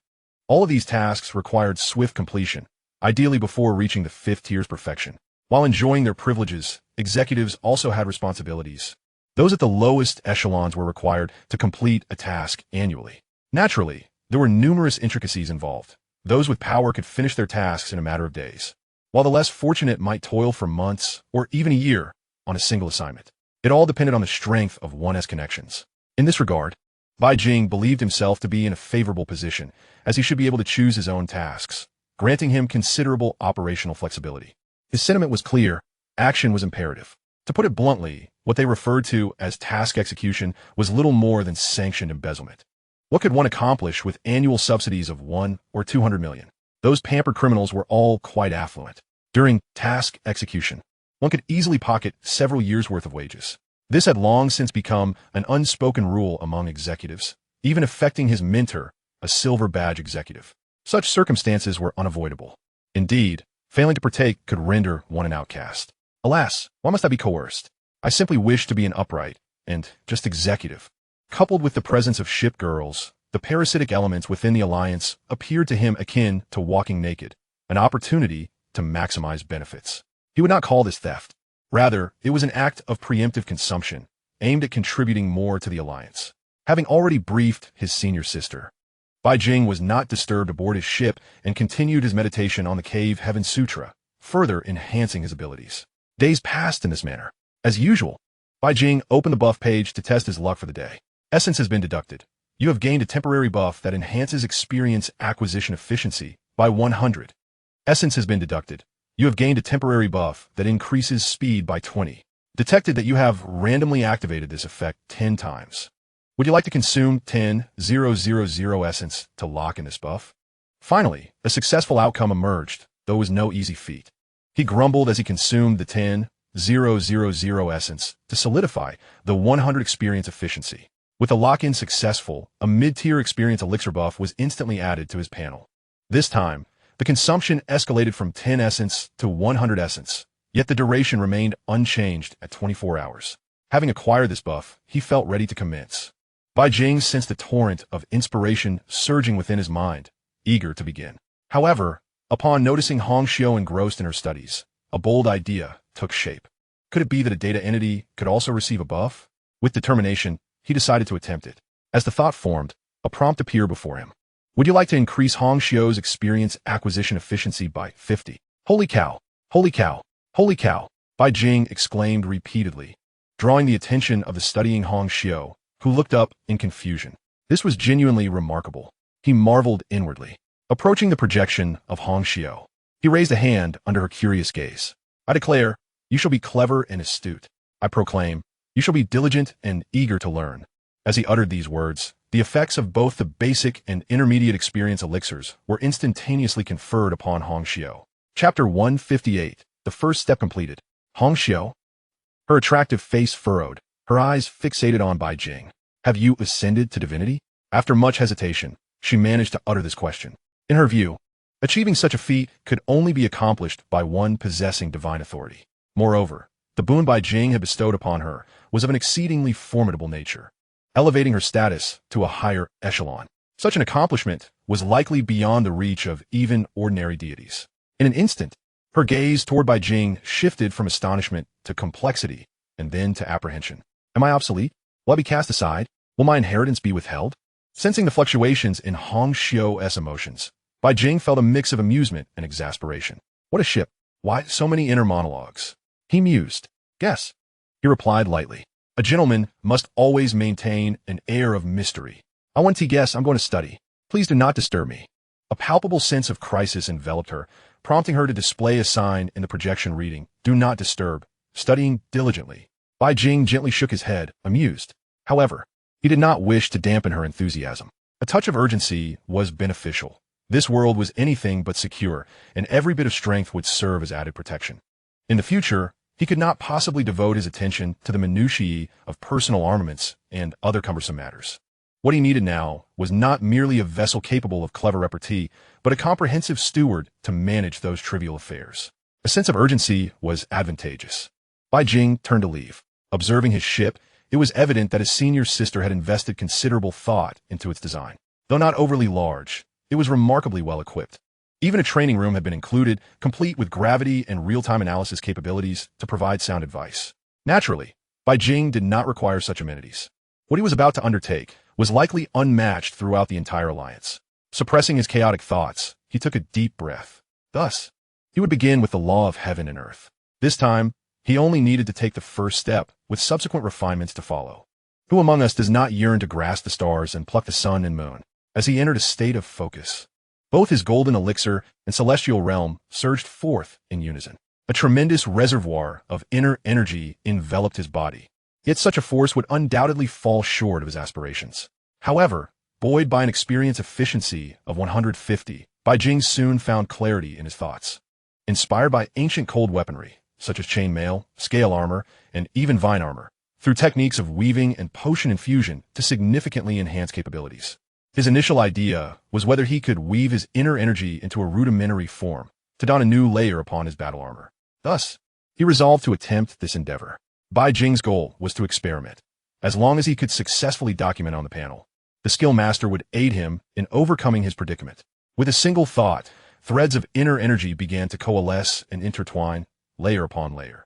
Fortuitously, Bai Jing had recently opened a dozen or so acupoints in the celestial realm, greatly enhancing his mental acuity, allowing him to manipulate his inner energy with remarkable finesse.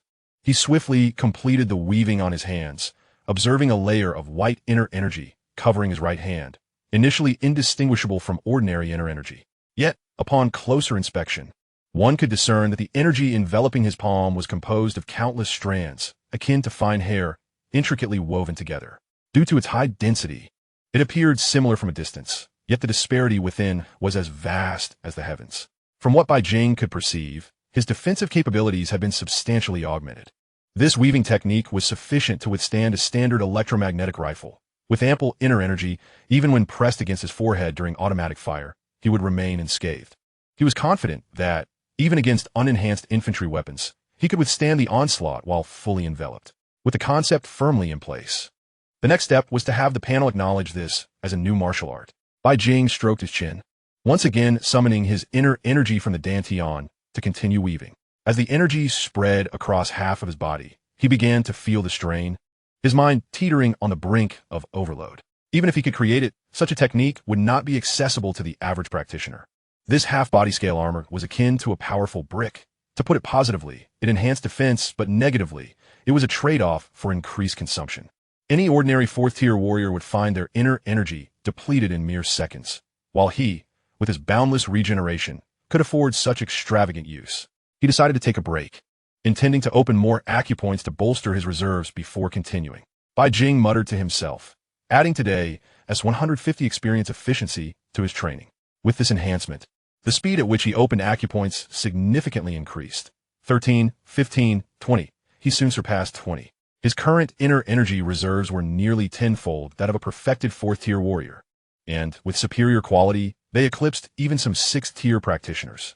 This revitalized his previously stalled martial arts journey, as he resumed his weaving, confident that effort would yield reward once the panel recognized his creation.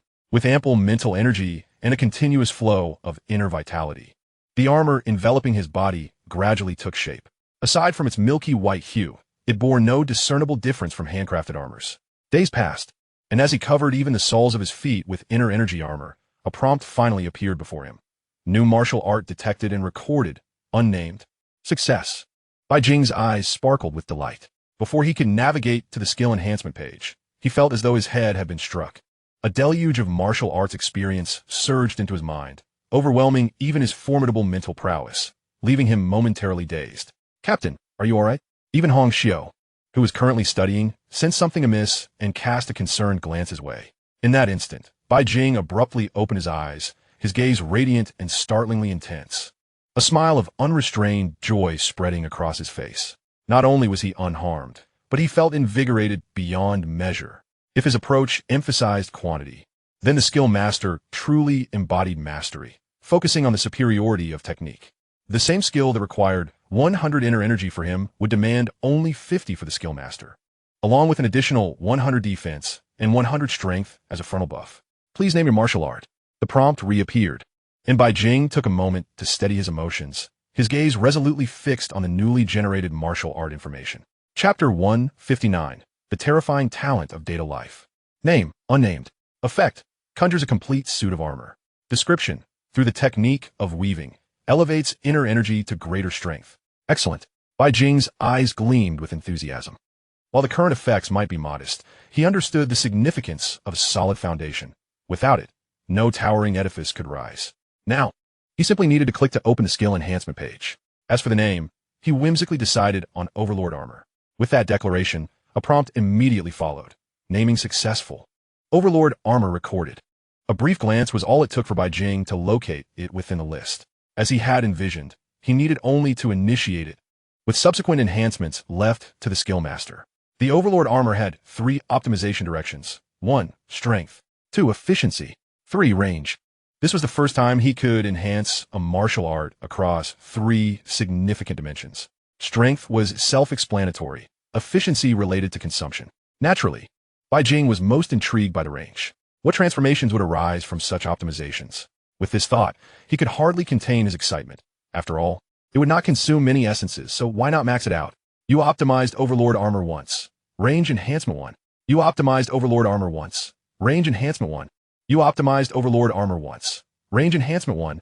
In one breath, he completed 10 optimizations. A sense of enlightenment washed over him. The size, style, and form of the battle armor could be tailored to his whim.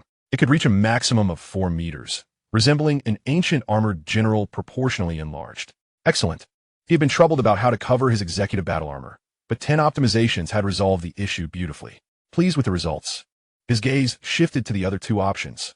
With 10 optimizations completed, the cost for further enhancements along different routes would increase somewhat, but the price remained reasonable. Being the initial optimizations, he decided to continue. You optimized Overlord Armor once. Strength Enhancement 1. You optimized Overlord Armor once. Strength Enhancement 1. You optimized Overlord Armor once. Efficiency Enhancement 1. Soon, he completed 20 optimizations, consuming nearly 100,000 essences. Yet, the results left Bai Jing exceedingly satisfied. Taking the massive version of Overlord Armor as an example, energy consumption had decreased by 50, while overall strength had been amplified by at least 2-fold. Additionally, he unexpectedly awakened a new ability, akin to a tier system. Tier 1, the initial version, saw little change in the Overlord Armor. Tier 2, significantly increased thickness, allowing it to withstand more potent attacks. In this state, Bai Jing confidently faced 3 consecutive shots from a large-caliber sniper rifle aimed at his forehead. Taking them on posed no significant challenge. To breach defenses, it is imperative to upgrade to at least a 6-shot sniper rifle. Furthermore, the shield-breaking effect necessitates an additional enhancement. Given my current defensive capabilities, it is exceedingly difficult for me to sustain injury from anything below the 7th tier. I am uncertain of the extent to which my combat power has increased, but my health bar has indeed been successfully thickened, enlarged, and elongated. Below the 7th tier, I am in a position of overwhelming superiority. In that moment, Bai Jing wished to find someone to practice with, preferably the 6th tier. He immediately stretched his body, producing a series of sounds, and upon completing his warm-up, exited the training room. Almost simultaneously, he heard Hong Xiu's jubilant voice. Captain, you have finally emerged from your seclusion. What is it? Speak plainly if you have something to convey. Casting a glance at the projection, he couldn't help but exclaim inwardly, how come you, a female specter, have developed such an aura of scholarly refinement? It gives off the impression of a female scholar. Just how much information have you absorbed, and how much knowledge have you acquired? I have nearly mastered that theory. Now, I seek to put it into practice. With the enhancement of 150 experience efficiency, the data life, already relying on hanging on, has opened a new avenue, propelling her learning efficiency to a staggering velocity. Even Bai Jing was momentarily taken aback. Nearly mastered? Even with mid to low tier technology, I suspect the Alliance remains oblivious to the extent of your knowledge. Perhaps sensing his skepticism, Hong Xiu stood tall and affirmed, indeed. After studying military technology, upon discovering you were in seclusion, I also delved into industrial and agricultural technology. Listening to her enumerate the various branches of technology felt overwhelming to Bai Jing. How long have I been in seclusion? Have you emptied the Alliance's knowledge repository? Even without the pinnacle technologies, one cannot overlook that she is a versatile type, having even learned the intricacies of breeding and caring for sows. In a daze, Bai Jing imagined a line of text materializing above Hong Xiu's head. Master of Military Technology, Master of Industrial Technology, Master of Agricultural Technology, titles that dominated the screen. Such accolades were remarkable, but if one were to add her capability to control robots, she could achieve automated production through her own operations. Would I inadvertently create the ultimate boss for the Alliance? Even he found himself pondering the implications. In just over a fortnight, she had comprehensively grasped all mid to low-tier theoretical technology knowledge. Observing her demeanor, it seemed that as long as the materials were in place, she could initiate fully automated production at any moment. For the first time, Bai Jing gazed at Hong Xiu with a complex expression but ultimately spoke up. What do you need? Contact my senior sister. She can procure it for you. Is that feasible? But initially, let it be primarily experimental. We must not squander resources. He added after a moment's contemplation. Research and innovation require substantial funding. One could even liken it to a bottomless pit. You should tread carefully with your limited resources. Rest assured, I will allocate every penny judiciously and will certainly not disappoint you. As she spoke, she extended a finger. Once the items arrive, within a month, I can arm 200 robots to the teeth. She even issued a military directive. Very well. If you can accomplish that, a month from now will mark your upgrade. Bai Jing stated nonchalantly. After all, he intended to upgrade her anyway, making it a win-win situation. I shall busy myself now. Call for me if you need anything. Observing the projection, Bai Jing felt a swirl of emotions. Upon reflection, he wondered why this felt so familiar. It resembled the mode of the Zerg, possessing a collective consciousness, where Zerg Queen could command trillions of her kin in battle. Although Hong Xiu still lacked a bit as her level increased, the number of robots she could command would only grow. It seemed I may have inadvertently unlocked some formidable limiter. For him, Hong Xiu posed no threat, but for the Alliance and other civilizations, she represented a concealed bomb, one that could detonate at any moment, potentially resulting in a catastrophic loss of life. The existence of Hong Xiu must remain undisclosed, for even if she were to perish one day, the entire universe would likely descend into chaos. Pa. What nonsensical thoughts. Novels can be quite misleading. Typically, in novels, when the protagonist meets their demise, their subordinates seek revenge upon the world, dragging the entire realm into ruin. Just then, a chat window popped up.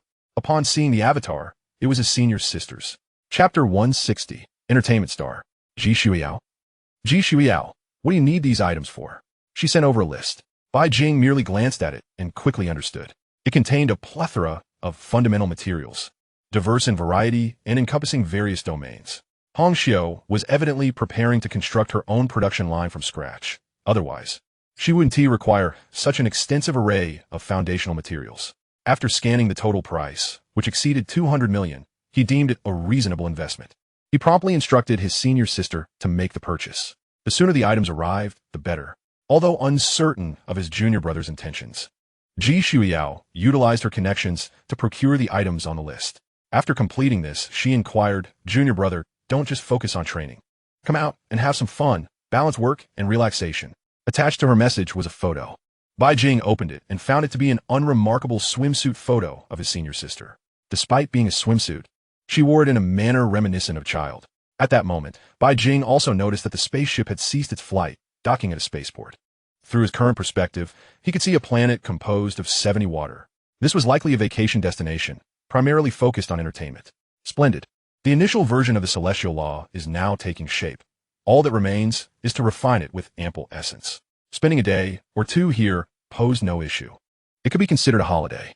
After experiencing another round of psychic teleportation, when he stepped out of the transporter, he found Ji Xiao already waiting at the door, holding 2 cups of juice. Upon seeing Bai Jing, she waved one of the cups. He approached, casually accepting one, and noticing the absence of Wang Chong, he inquired, "Where's the master?" "It's a child's affair. Don't pry," Ji Shuiyao replied with an eye roll. Bai Jing thought to himself, "You should perhaps reflect on your own situation before saying such things." Naturally, he kept such thoughts to himself. He was well aware that an entertainment star wouldn't be devoid of certain indulgences. This place, let alone the fledgling bird star, was bound to have its share of attractions. As for experiencing the local customs, Bai Jing quickly dismissed that notion. He had no desire to stir trouble for unfortunate young women from less fortunate backgrounds. Given his current monstrous physique, he would undoubtedly be perceived as a disruptive force.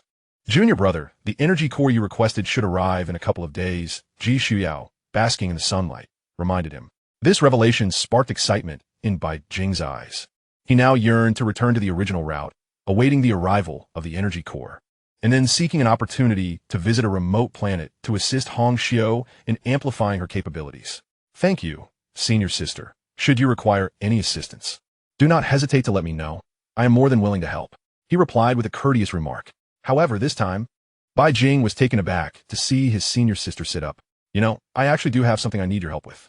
What is it? I need you to help me teach someone a lesson. I'll take responsibility for any fallout, Ji Xiao said brightly, a hint of mischief in her expression. It was evident she had been planning this for some time. Senior sister, that S where you're mistaken. We need not be so formal between us. Who are we targeting? Should I aim for full-body fractures, regional fractures, or just break a few limbs? Bai Jing's words, laden with ferocity, momentarily stunned her. Yet, she quickly regained her composure and replied, well, there's no need to be so ruthless. That person is the younger brother of my good friend. We just need to teach him a lesson. He's your friend's younger brother? Bai Jing felt somewhat troubled. Such entangled affairs were best avoided. If handled lightly, they would yield no effect, but if too forcefully, they might fracture relationships. Indeed, that young lad actually harbored intentions towards me. Should I teach him a lesson? Bai Jing couldn't help but lament the diversity of species. His senior sister was undeniably attractive, yet her rather unremarkable physique could easily lead one to mistake her for a buddy. All right, what do you want to do? He inquired. Since his affluent senior sister had spoken, there was no reason to decline. After all, her friend was not his own intimate acquaintance. He decided to take on the task. Just as he was about to speak, he noticed a video call appearing before Ji Xiao. Upon answering, a beautiful woman appeared, playfully tossing her hair before greeting them with a wave. Xiao, I'm almost there. Where shall we meet for the transaction? Before she could finish, a figure squeezed into the frame. Sister Xiao. It was a boy of about 15 or 16, with a youthful face and eyes gleaming with naive foolishness. Bai Jing understood. No wonder. He had suspected it was a child all along. Junior brother, it's this little brat. Quickly don your battle armor and get ready to give him a good beating, Ji Xiao declared. As soon as she spoke, the boy's smile froze, while the girl shot him an irritated glance, retorting, Xiao, please don't scare my little brother. Bai Jing thought, and to think of wearing an executor's armor. If I were to land a punch, he would surely cry for quite some time. For the first time, Bai Jing felt that the situation was tricky. Moreover, it appeared that the boy was merely a delivery person. But since his senior sister had already spoken, he felt compelled to proceed. Just as Bai Jing was mired in his dilemma, he saw the boy's eyes harden with resolve. Let us fight. A 1T lose. Before Bai Jing could respond, Ji Xiao quickly added, little brat, don't say I didn't give you a chance. If you manage to defeat my junior brother when you grow up, I'll be your girlfriend. Upon hearing this, the boy's eyes lit up, and he eagerly pressed for confirmation. Really? Absolutely. But you must defeat my junior brother first. Ji Xiao replied with a smile. A gentleman's word is his bond. Seeing the two reach a verbal agreement, the girl finally smiled and said, you're truly going to become my sister-in-law now. Give a shout for your sister to hear. Oh, I forgot to mention. My little brother has already broken through to the 4th tier and forged a set of energy blades. Upon hearing this, Ji Xiao remained unfazed. Oh, and then what? Your little junior brother is merely a 4th tier warrior. He probably hasn't even passed the battle armor's adjustment period. Oh, and then what? You should understand what a complete set of energy blades means, right? Oh, and then what? You wait, you white little brat. The girl, infuriated, hung up the call abruptly. As the connection ended, Ji Xiao muttered, a mere energy manipulator thinks he can challenge my junior brother? I suggest he gathers a team before coming again.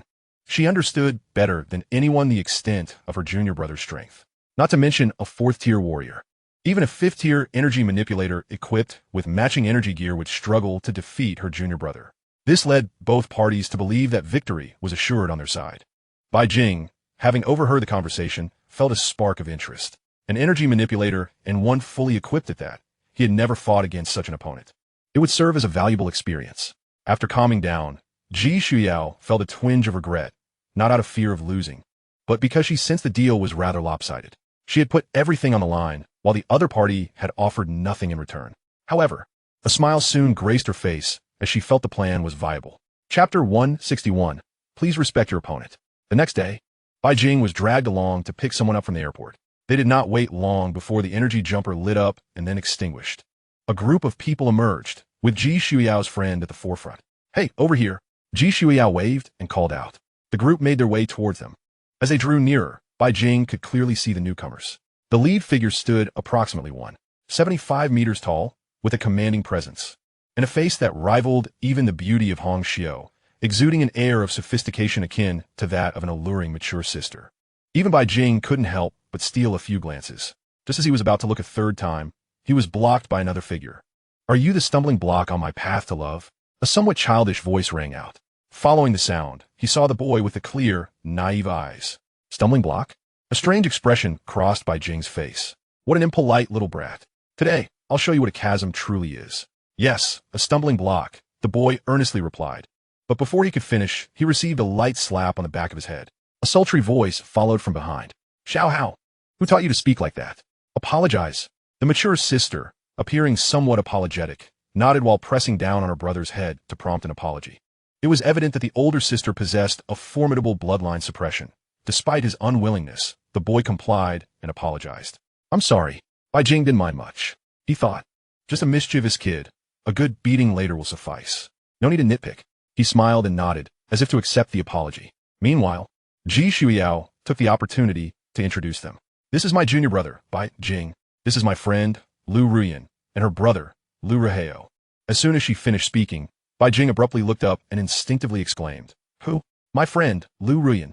Ji Shuiyao responded, puzzled, not understanding why her junior brother reacted so strongly. Bai Jing thought to himself that perhaps the reference was outdated, and the other party clearly did not comprehend the underlying connections.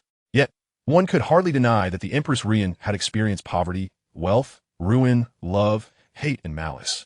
Yet she had never been lacking in beauty. The Empress Ruyan, terrifying in her glory. As for the lady before him, her status, wealth, and position were all at their zenith. "Hello, little brother. I hope you'll take care of me from now on," Lu Ruyan said graciously, extending her slender, fair hand with a smile. "Hello." Bai Jing shook her hand symbolically before quickly withdrawing his own. This prompted a raised eyebrow from Lu Ruyan, but she said nothing. At that moment, Lu Ruheo, clearly unable to contain himself, exclaimed, "Come, let us have a match and determine who is truly Sister Shuiyao's chosen one." He pulled out a backpack-like box from his spatial ring and slung it onto his back. Since Bai Jing's spiritual power had already undergone its preliminary transformation, he sensed the state within. Inside were numerous handleless blades, each about 10 centimeters long, resonating with energy fluctuations. This must be the complete set of energy blades he had mentioned. Before Bai Jing could respond, Ji Shuiyao interjected, "That won't do. What if you refuse to acknowledge the loss after being beaten, you little brat?" Upon hearing this, Lu Ruheo's face flushed, whether from embarrassment or anger, and he hastily defended himself. "Impossible. I, the legitimate grandson of the Lu family, would never refuse to acknowledge it." He attempted to say more, but was interrupted by Ji Shuiyao. "Words without proof are meaningless. We need a written agreement."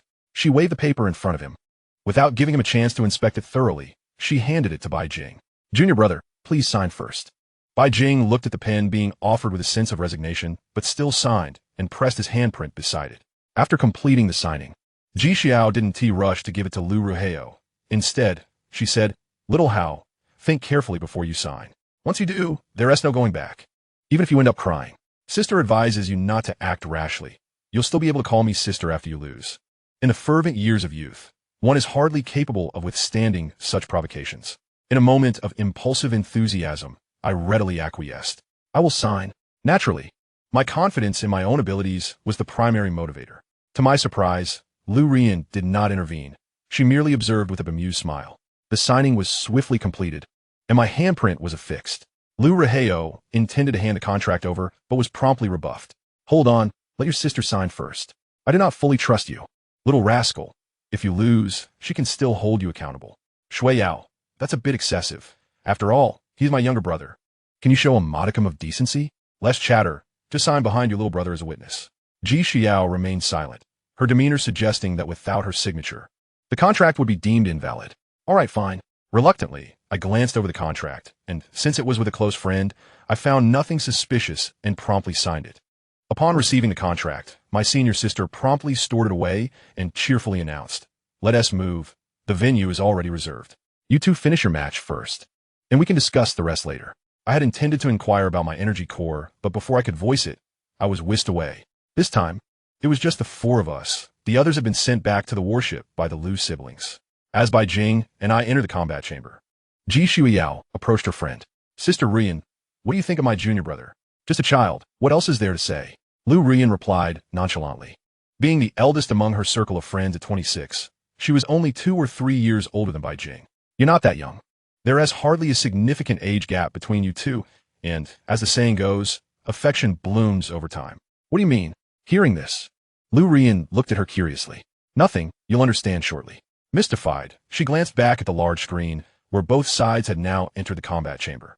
Lu Raheo was already encircled by energy blades, with a 1-meter round shield positioned at both his chest and back, clearly indicative of energy equipment. I'm ready. Let me know when you are. Bai Jing shrugged. I'm also prepared. We can start any time. It wouldn't be appropriate to truly employ the executive armor against a mere child, right? With his current skill, the Overlord armor, the outcome would likely prevent his opponent from even breaking through his defenses. You insult me. I know you are an executive. Summon your armor. Lu Raheo retorted, visibly agitated. He felt a lack of respect. After all, he was a 4th-tier energy genius. A 4th-tier warrior battling him without armor? Please show some respect for your opponent. The frustration in his voice was palpable, as Bai Jing remained unfazed. With a resigned acceptance, Bai Jing muttered, Your request, I shall honor. Chapter 162. Is this how you attract investment? As the executive armor materialized, Lu Ruheo's eyes glimmered with battle fervor. The quality of the armor was of little consequence. The energy blades were sufficient to rend it apart. This concerns Sister Xiuyao. Please respect me and unleash your full power. He earnestly emphasized. This abrupt insistence brought Bai Jing's preparations to an unexpected halt as he regarded the arrogant youth before him. Glancing at the elegant, mature woman beside him, who seemed to be one of the investors, he resigned himself to the situation. After all, his senior sister had secured so many investments. It was only fair to allow her some level of pride. Exhaling a deep breath, Bai Jing's demeanor shifted from contempt to solemnity, and he promptly entered the armor. With a grasp into the void, a 3-meter-long spear materialized, seized by mechanical arms. Lu Raheo, who had been poised for battle, momentarily froze. And before he could regain his composure, he witnessed myriad fine threads interweaving across the armor, swiftly enveloping it entirely. Before long, he saw the mech donning a full suit of heavy armor, even the faceplate forming around it. As the facial panel illuminated with a crimson glow, Bai Jing's voice resonated once more. As you wish, make your move. Ultimately, he refrained from striking first, considering the individual before him was the brother of an investor. Even if the financial contribution was modest, it still represented goodwill. It took a considerable moment for Lu Ruheo to regain his awareness. Be cautious, he warned, swallowing his pride. He realized that the prior insults were not personal. He needed to compose himself. Casting a glance above, he presumed his sister and Sister Xiuyao were watching. I must fight with all my might, he murmured to himself. As he commanded, 108 flying blades split into 3 groups. Psychic Storm, go! In an instant, a multitude of blades surged forth at breakneck speed. Observing the impending attack, Bai Jing felt a flicker of surprise. No wonder the bravado, at such velocity. A typical 4th-tier warrior would indeed find themselves obliterated. Even those clad in armor would struggle to keep pace, as their neural response would lag behind. Bai Jing remained motionless. Wielding his spear, the clang of metal echoed as he deflected each attack, regardless of the angle from which it approached. To him, the lethal energy blades posed no more threat than mere toys. Lu Raheo's eyes reddened. His energy output reached its zenith. Even a fool could discern the vast disparity between them. Yet he felt a lingering sense of reluctance. With a resolute thought, he commanded the relentless blades to retreat. I am not your match. Let me witness your true strength. Seeing the determination in Bai Jing's eyes, he sighed and contacted his senior sister through the channel. Sister, what should I do? Feel free to unleash your full power. My brother possesses defensive capabilities, came the authoritative voice of Ji Xiuyao. Understood. With her permission, Bai Jing ceased to hold back. The next moment, he thrust the spear forward. There were no flamboyant techniques, just a simple thrust. Collect, Lu Raheo shouted, as all 108 blades collided with the spear, attempting to forcefully alter its trajectory. Yet, neither the blades nor the psychic energy could bend or even deflect it. Each time the energy approached Bai Jing within a certain range, it felt as if it were sinking into a quagmire, and the difficulty of control surged dramatically. Even the energy blades exhibited signs of instability. Realizing he could not withstand the assault, he gritted his teeth, and all the blades erupted with full force, hurtling toward Bai Jing.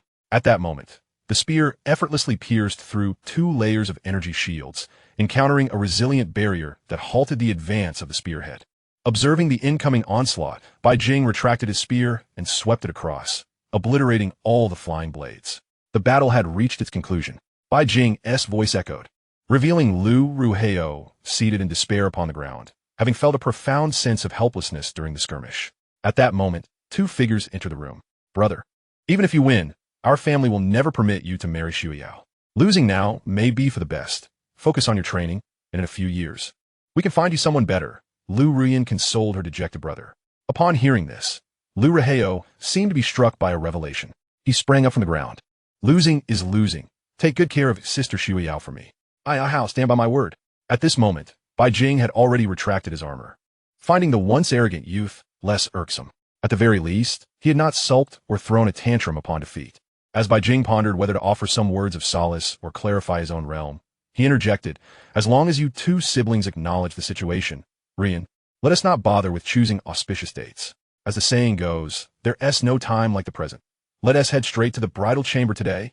The moment those words left his mouth, neither the Lu siblings nor Bai Jing himself could comprehend the implications. Bridal chamber? What bridal chamber? In a state of bewilderment and confusion, I beheld the gradual unfolding of that contract. What was originally intended to be a 2-page document had quietly transformed into 3 sheets. The missing page contained a series of tyrannical clauses. For instance, it stipulated that Lu Rian was to become his wife, while also permitting her younger brother to take concubines. Not to mention the staggering betrothal gift of 8 billion. To say that this was outrageous even for this era would be an understatement. In a previous life, such an arrangement would certainly have been scandalous. Lu Ruyan found herself at a loss for words. After all, she was the esteemed eldest daughter of the Lu family, possessing undeniable beauty, figure, worth, and status. The terms of the contract made it seem as though she was being forced into a marriage, as if she were bound to the other party. 88 billion in dowry. Any allowance for concubines? This was not a close friend, but rather an adversarial arrangement. It felt as if they were conspiring against her. What a ludicrous situation. She couldn't help but laugh in exasperation. At that moment, Bai Jing had also finished reading the contract, leaving him in a state of shock. Had he been sold as well? No, this cannot be valid. Lu Ruhua was suddenly in a panic. Losing was one thing, a matter of skill, but he could not allow his sister to be lost as well. What is the matter, Lu family heir? Are you beginning to deny your responsibilities? Ji Shuiao spoke with a teasing smile. The retort that had been on the tip of his tongue was swallowed back down, leaving him at a loss for how to respond. Observing her younger brother on the verge of tears, Lu Rian shot him an exasperated glance. I would mind marrying the younger brother if it were possible. But do you really think that is feasible? As the firstborn daughter of the esteemed Lu family, her identity certainly did not allow for casual marriage. Nonetheless, she was aware that Ji Shuiao had orchestrated this entire affair with no intention of actually marrying her off. How could it be possible? My junior brother will be a future martial god. But I'm afraid that white junior brother isn't even an 8th level warrior yet. A martial god is a 10th level existence.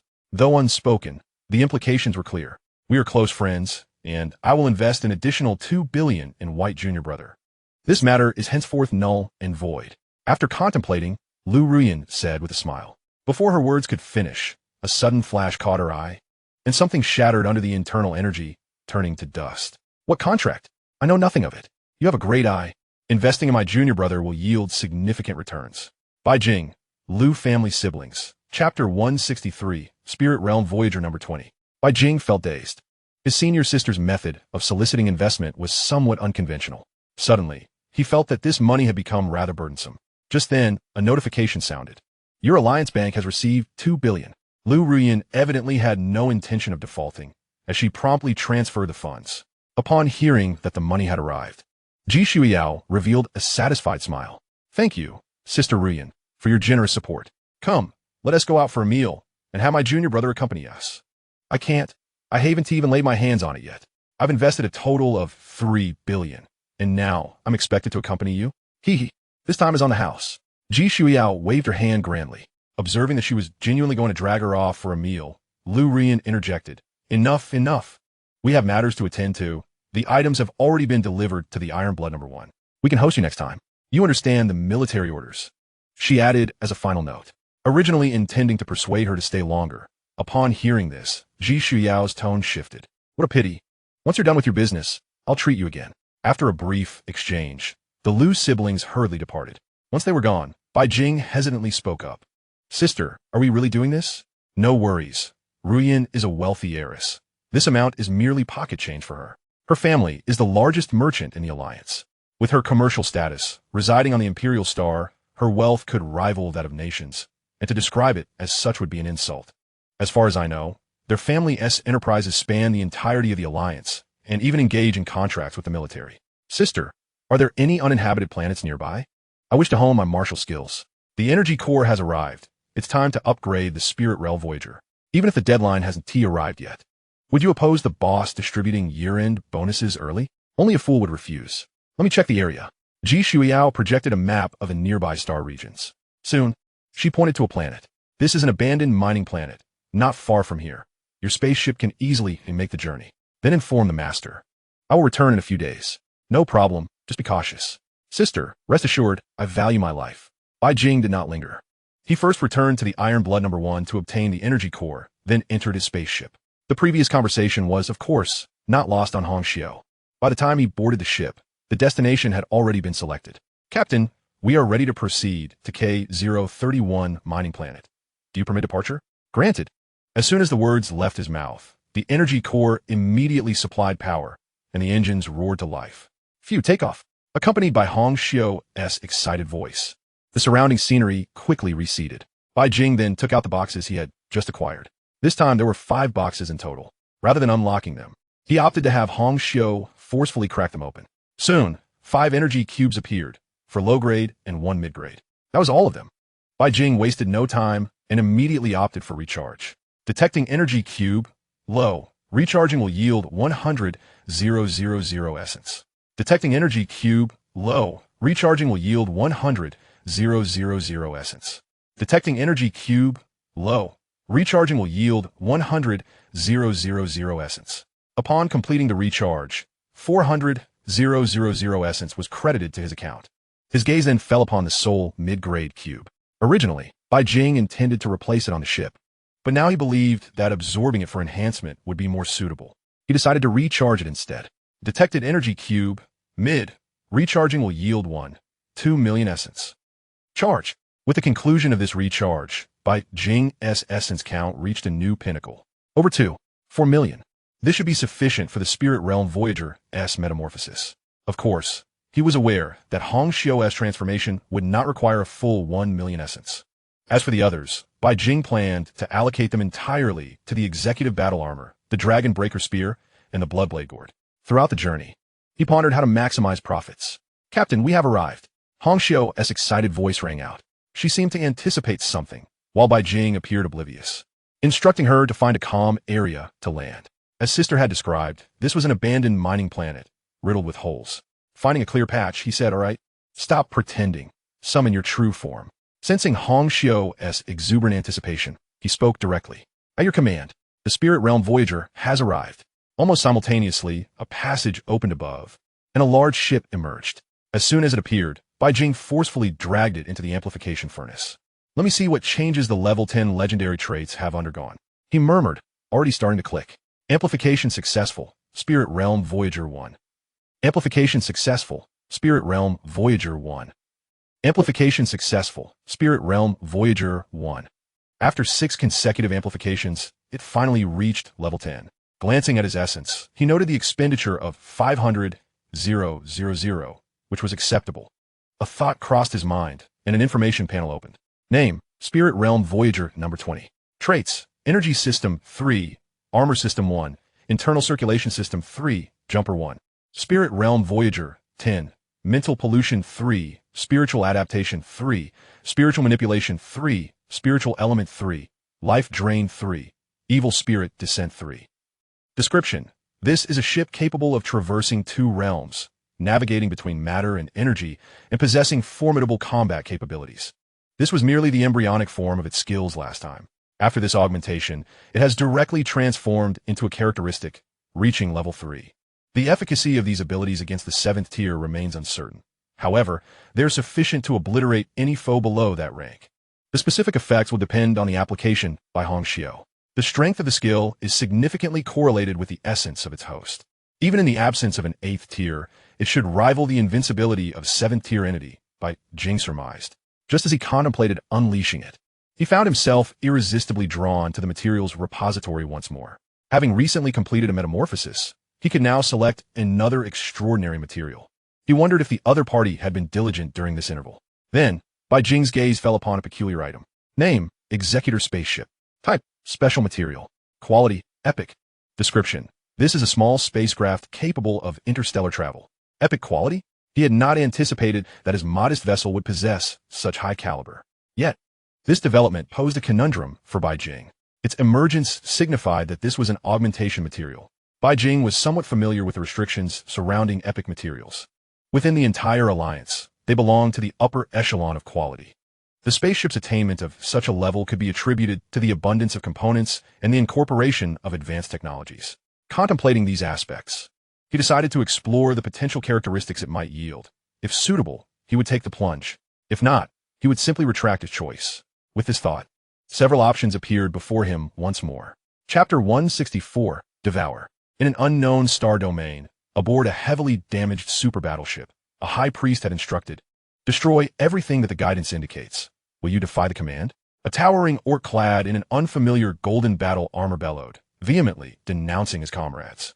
His eyes blazed with fury, harboring a desire to smite these traitors who openly defied the high priest's orders. As his voice reverberated, the other orcs were left with throbbing headaches. It had long been said that the team should not harbor fools or single-minded individuals. Now, trouble had arisen. Here, the high priest commands us to annihilate this place. He roared, his robust finger pointing to a specific region on the star map. Unlike other marked areas, this particular section was alarmingly highlighted in red, and even those unfamiliar with the script understood the lesson imparted by the priests. Red signifies danger, while green indicates safe passage. We cannot go there, declared the leading orc in golden armor. It was not that they could not venture forth, but rather that, even if they were to bind together, their fate would be nothing short of death. Fortunately, he was among the more astute, grasping the meanings of certain orc symbols. The red zone bore 6 clear symbols. The human alliance's Imperial Star. In such a place, not even 10 of them could prevail. Even 100 or 1,000 would merely bolster the achievements of the Imperial Star's defense forces. The obstinate orc before them was determined to charge into the fray regardless of the warnings. The others were unwilling to comply. Orders were orders, but they must be achievable. To command them to assault the Imperial Star was futile, even with the high priest present. Just as he was about to retort again, he noticed the stone tablet quivering slightly. It had previously fixated on the Imperial Star, but now shifted to a cerulean planet. This planet, while still within the Human Alliance's territory, was of a significantly lesser rank than the Imperial Star. They could act swiftly enough to obliterate it. Ere long, look, this is indeed the High Priest's guidance. Stop the bickering. We shall set forth and destroy this planet. Gula, observing the redirected guidance. The orc who had strongly advocated for attacking the human Imperial Star ceased his protests, nodding emphatically. The High Priest decreed that they must adhere to the prescribed path. The other orcs, rendered speechless, refrained from dissenting. Engaging in discourse with a fool bore no distinction from foolishness itself. Let us depart. We shall soon arrive. In no time, the battle-damaged spaceship began to accelerate rapidly. 5 options now lay before Bai Jing. 1. Devour. Can transform into a devouring vessel, retaining its original abilities, probability of permanently acquiring a characteristic. 2.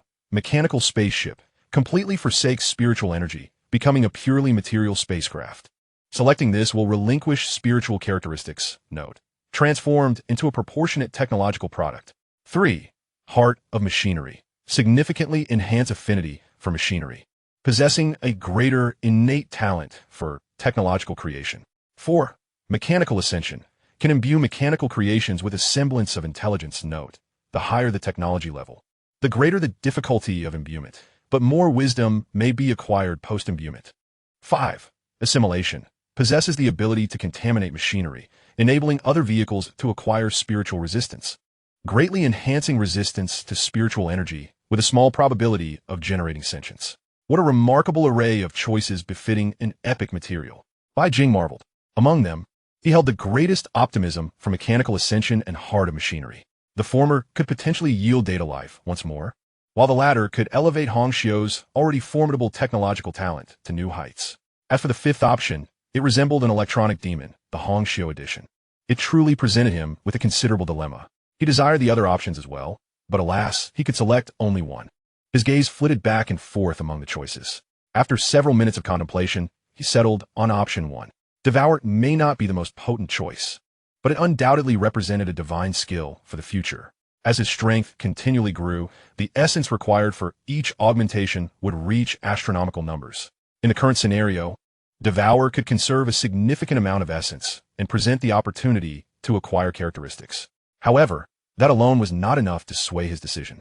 According to Hongxiu's previous descriptions, she had once encountered an ancient warship in the spiritual realm, which appeared to be crafted from wood. Yet, the spiritual energy radiation it emitted compelled 8th-tier beings to retreat. There were even metallic vessels among them, all styled like ancient ships. If he could devour these enigmatic vessels in the future, he would undoubtedly amass substantial proficiency and perhaps even acquire legendary characteristics. Moreover, selecting this option would not result in the complete disappearance of the other traits. They would merely become subordinate characteristics, just as spiritual realm travelers achieve level 10, elevating all other traits to level 3. So too would Devour likely reach level 10. Thus, he chose option 1, Devour. Selection successful. Hongxiu has completed her metamorphosis and acquired the new characteristic, Devour. The icon's appearance remained unchanged, yet 2 new characteristics emerged. Characteristic, Devour. Form 1, Executor Spaceship. Acquired subcharacteristic, Energy Shield. Fortune smiled upon him. He had secured a subcharacteristic on his first attempt. Moreover, this characteristic harmonized splendidly with Hongxiu. As a vessel capable of absorbing spiritual energy to replenish power, she would possess virtually limitless energy as long as she was not subjected to annihilative attacks. I might as well take it easy. My ship is bound to be operational. Bai Jing mused inwardly. An infinite energy reserve for his ship. Truly, it was indeed his vessel. Bai Jing released Hongxiu, realizing that further augmentation would be a waste of essence. He would allow her to gradually devour and upgrade the ship. After all, it was already sufficiently equipped for current needs, and he had other gear awaiting enhancement. Woo! The invincible me has returned. A cacophony of joyous exclamations erupted as the red ship expanded in size and stature by nearly double, transforming into the likeness of the Executor Spaceship. Bai Jing voiced his concerns. I just hope it successfully transforms. Otherwise, I will have no explanation to offer. Fortunately, such worries proved unwarranted. With a mere thought from Hongxiu, the red ship underwent a rapid transformation. In 10 seconds, it had morphed into the appearance of the Executor Spaceship, and due to Hongxiu's status as an entity at least comparable to a 7th-tier being, her power surged dramatically. Below the 8th tier, she could fight and flee without any anomalies. Captain, shall we venture out for a tour? Hongxiu warmly invited. Having been constrained in the spiritual realm, she was eager for action. Now the entity has emerged, and as long as she refrains from actively releasing her spiritual energy, she will remain undetected. Garlic Bird, I have other matters to attend to. My focus shifts to the Executor's battle armor. It is time for a transcendent metamorphosis. What materials have you gathered these days? Show them to me. In the next moment, a cascade of materials falls. The quality this time is markedly higher, though the quantity is somewhat diminished. Wow. Bai Jing immediately fixates on an extraordinary material. Chapter 165, Superior Material. How did you acquire this? As Bai Jing inquires, he has already taken it into his hands. Measuring over 1 meter in length, it appears entirely black, with distinct bamboo-like nodes. If it were merely bamboo, it would be unremarkable. However, the issue lies in the fact that a fine line is tied to its top, with a fishhook at the end. This must be the fishing rod of some angler. This, I can't recall. Anyway, if I can defeat it, I will. If not, I will flee. Does it matter who it belongs to? I cannot possibly introduce you to. Hongxiu's projection furrows her brow, clearly unable to recall whose it is, and decides to dismiss the thought. Let me examine its attributes. Materials of this style should not possess low quality. In the study of spiritual realm materials, the more peculiar and bizarre, the higher the grade. Materials like bones and teeth typically do not boast high quality. Name, the fishing rod of the death angler. Type, extraordinary material. Grade, superior. Effect, the fishing rod of the death angler harbors a unique power. It is retractable. Superior material. This grade likely reaches the upper limits of 6th-tier beings, if not from a 7th-tier explosion, and is on the verge of metamorphosis. Retractable? Bai Jing quickly discerns the crux of the matter. In the next moment, he activates the amplification, and the breaking dragon spear is immediately inserted. He has long felt that this weapon was too short and lacking in power. It must be lengthened, preferably thickened as well. With a selection made, he opens the material repository, where the fishing rod of the death angler lies quietly within. Indeed, it can work. Whether my spear can be lengthened depends on you. Congratulations! Your equipment, the Breaking Dragon Spear, has undergone metamorphosis. Please choose one of the following attributes. A friendly reminder. Once selected, it cannot be altered. 1. Never empty. Upon entering combat, if results are not achieved over time, lethality continually increases. 2. Pickpocket. When attacking, there is a small chance to steal an item from the opponent. 3. Unbreakable line. Greatly enhances material strength and allows for retraction. Bai Jing. Even with the fishing rod of the death angler, one cannot avoid an empty outcome. If the rod breaks and the line snaps, it is all over. Yet it still has its obsession. Absurd. While grumbling, he contemplates the feasibility. Above superior, most materials are epic, but epic materials do not simply appear at will. Surely, one cannot rely on mechanical constructs to pile them up? With that money, he could reach level 30 through pure amplification. This venture is unprofitable. It cannot be done. The best he can currently access is superior materials. Matching strength is more crucial now. Moreover, the strength is not low either. 3. Congratulations. The metamorphosis of the Breaking Dragon Spear has completed. You have mastered the attribute. Unbreakable line. Observing the notification, Bai Jing clearly has no intention of pausing. He decisively fills it to the brim. With 200,000 essence spent, the metamorphosis of the Breaking Dragon Spear is complete.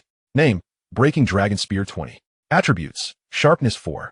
Armor Piercing 4, Material 3, Unbreakable Line 10, Never Empty 3, Pickpocket 3.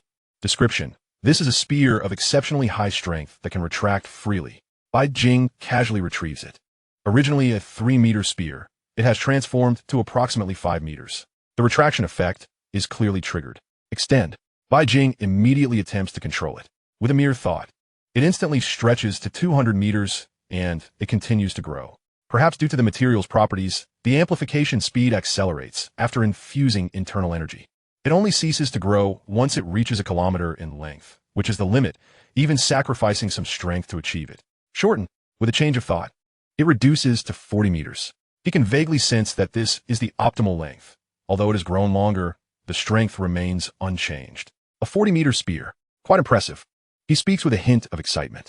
Primarily, as subsequent amplifications occur, this upper limit will only rise. Perhaps the optimal length could become 50, 60, or even a kilometer. That is entirely feasible. A weapon is not inherently better the longer it is. Suitability is of utmost importance. He swings it carefully for a while and then stores it away. Next comes the main event, the Executor's battle armor. If given the choice, he would prefer to amplify it with epic materials, but such materials are rare and elusive. The next opportunity could be far off. Thus, he can only opt for a superior material that aligns with its attributes for amplification. Next time, he can use epic or even legendary materials. His gaze falls once more on the pile of materials. With the recent experience, he ignores items like bones and teeth, selectively choosing the more peculiar ones. What if there lies an epic material? Soon, he has extracted all the bizarre materials, totaling just 3. One is an unknown Buddha statue, faceless, which inexplicably brings peace when held. Another is a fragment of an unidentified object, and the last is a severely damaged wooden armor, tainted with blood. Name, Heart of the Unknown Stone Buddha. Type, Extraordinary Material. Grade, Superior. Effect, possesses Buddhist nature and affinity with the Buddha.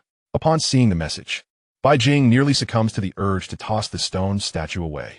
If this thing is fused, will I not be subjected to incessant chanting in my ears until I convert to Buddhism? In the Interstellar era, there are monks too.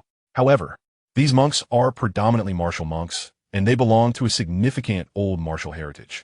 Even if he cannot use it himself, he could sell it to a temple with a little extra cash. It is a delightful decision. He believes they will be interested. In his memory, some ancient martial sects that have survived to this day must possess considerable resources. Once he returns, he will have his senior sister attempt to make contact. He will strive to secure a hefty profit. Name, Stained Unknown Red Copper Object Fragment. Type, Extraordinary Material. Grade, Superior. Effect, contains special energy, with a small chance of acquiring an immortal trait. When held, it is roughly palm-sized, resembling a foot of some bronze artifact, stained with blood and adorned with intricate patterns. What on earth is this? The materials salvaged from the spiritual realm exhibit an excessively vast range. Moreover, the higher the grade, the more chaotic the materials become. Mid to low tier are mostly body fragments. Upper tier and superior have become a showcase of oddities, fishing rods, bronze artifacts, stone Buddha statues. It's fortunate I wasn't an archaeologist in my past life. What on earth are these? While grumbling, his hand has already grasped the last uniquely shaped material. Name: wooden armor stained with divine blood. Type: extraordinary material. Grade: epic. Description: this is an armor that has absorbed divine blood, with a probability of acquiring special traits upon use. Wow. Bai Jing is utterly stunned. Can epic materials truly manifest? Moreover, the dark stains on this item are indeed of divine blood. Hong Xiao, where did you obtain this? Bai Jing promptly summons her. As the projection turns to face him, her brow furrows. Let me think. I did not acquire it. It just suddenly fell onto the ship, and I picked it up. Before she finishes speaking, Bai Jing, moving with lightning speed, directly tosses it into the material repository, fearing the repercussions of attracting something terrifying. After placing it inside, he finally breathes a sigh of relief. Next time, if we encounter something like this, you must inform me in advance. For now, I shall avoid contact with deities whenever possible, even if contact is unavoidable. It is best to keep it on the plug-in. The relic of the living deity has forcibly augmented all its attributes. As for the inanimate objects, they are of no concern. Chapter 166, The Sentinel Beastmen. Congratulations! Your Executive Officer battle armor has undergone a metamorphosis. Please select one of the following traits. A friendly reminder. Once selected, it cannot be altered. 1. Divine Blood.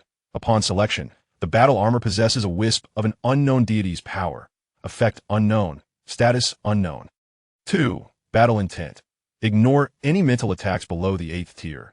My battle intent shall conquer heaven and earth, and even the gods, as long as battle intent endures.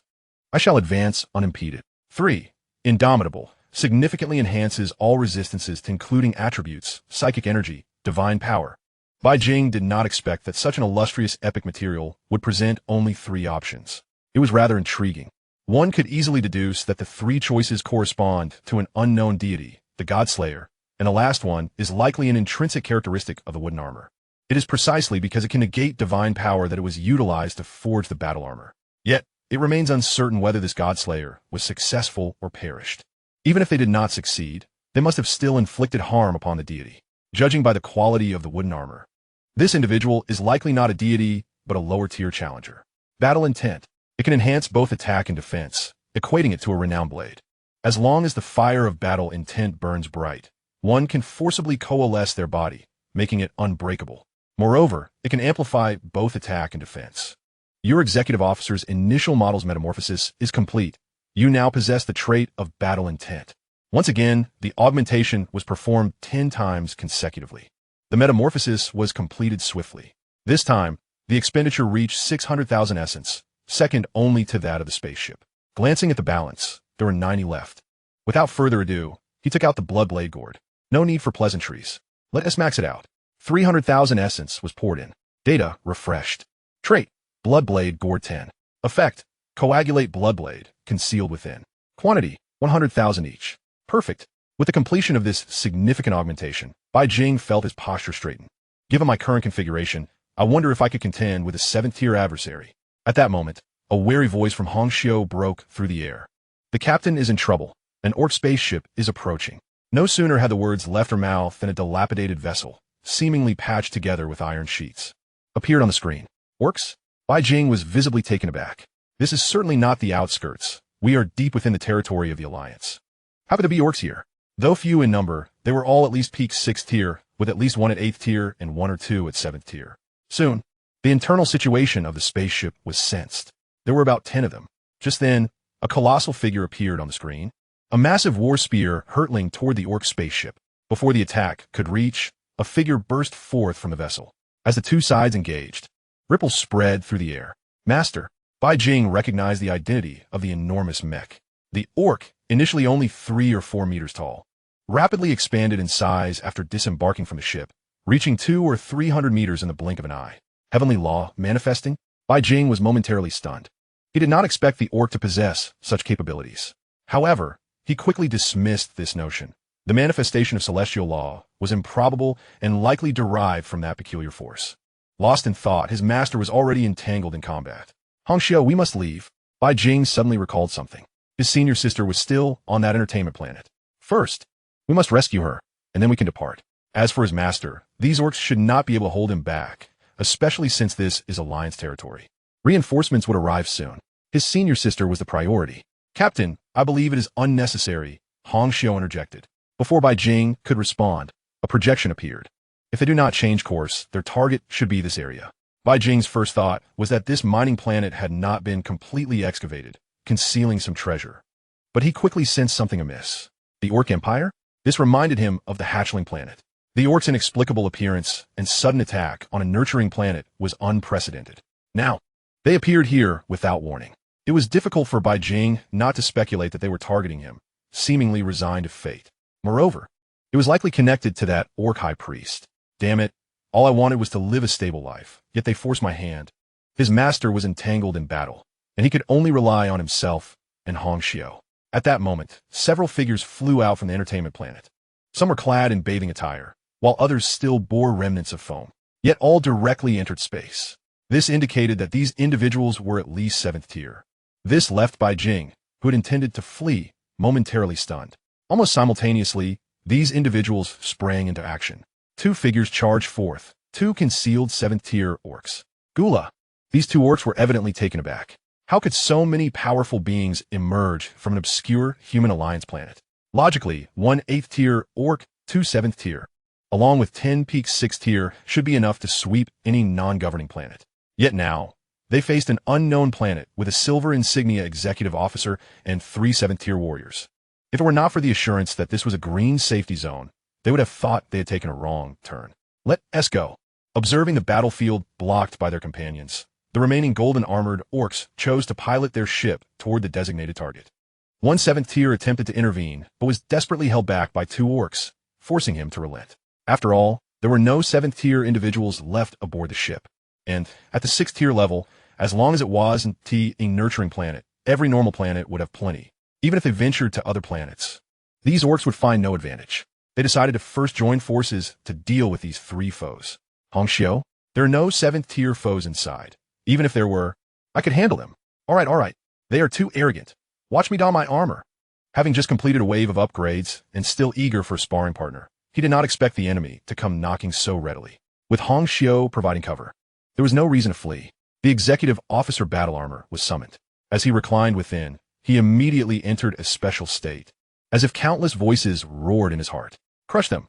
If he had contemplated retreating moments ago, now the only thought in Bai Jing's mind was to fight. The dragon-slaying spear appeared out of thin air. He grasped it firmly, ready to strike. Today, he would relish in slaying some 6th-tier foes. He did not have to wait long. As soon as the orc spaceship arrived, they detected Bai Jing's presence without the slightest hesitation. Clad in golden battle armor, the orcs leaped from the sky, crashing heavily to the ground. He discovered that these orcs belonged to the Sentinels. Generally, only the Orc Emperor or High Priest could command them, and their strength was at least peak 6th tier, coupled with their weapons. They supposedly possessed the power to threaten even 7th tier beings.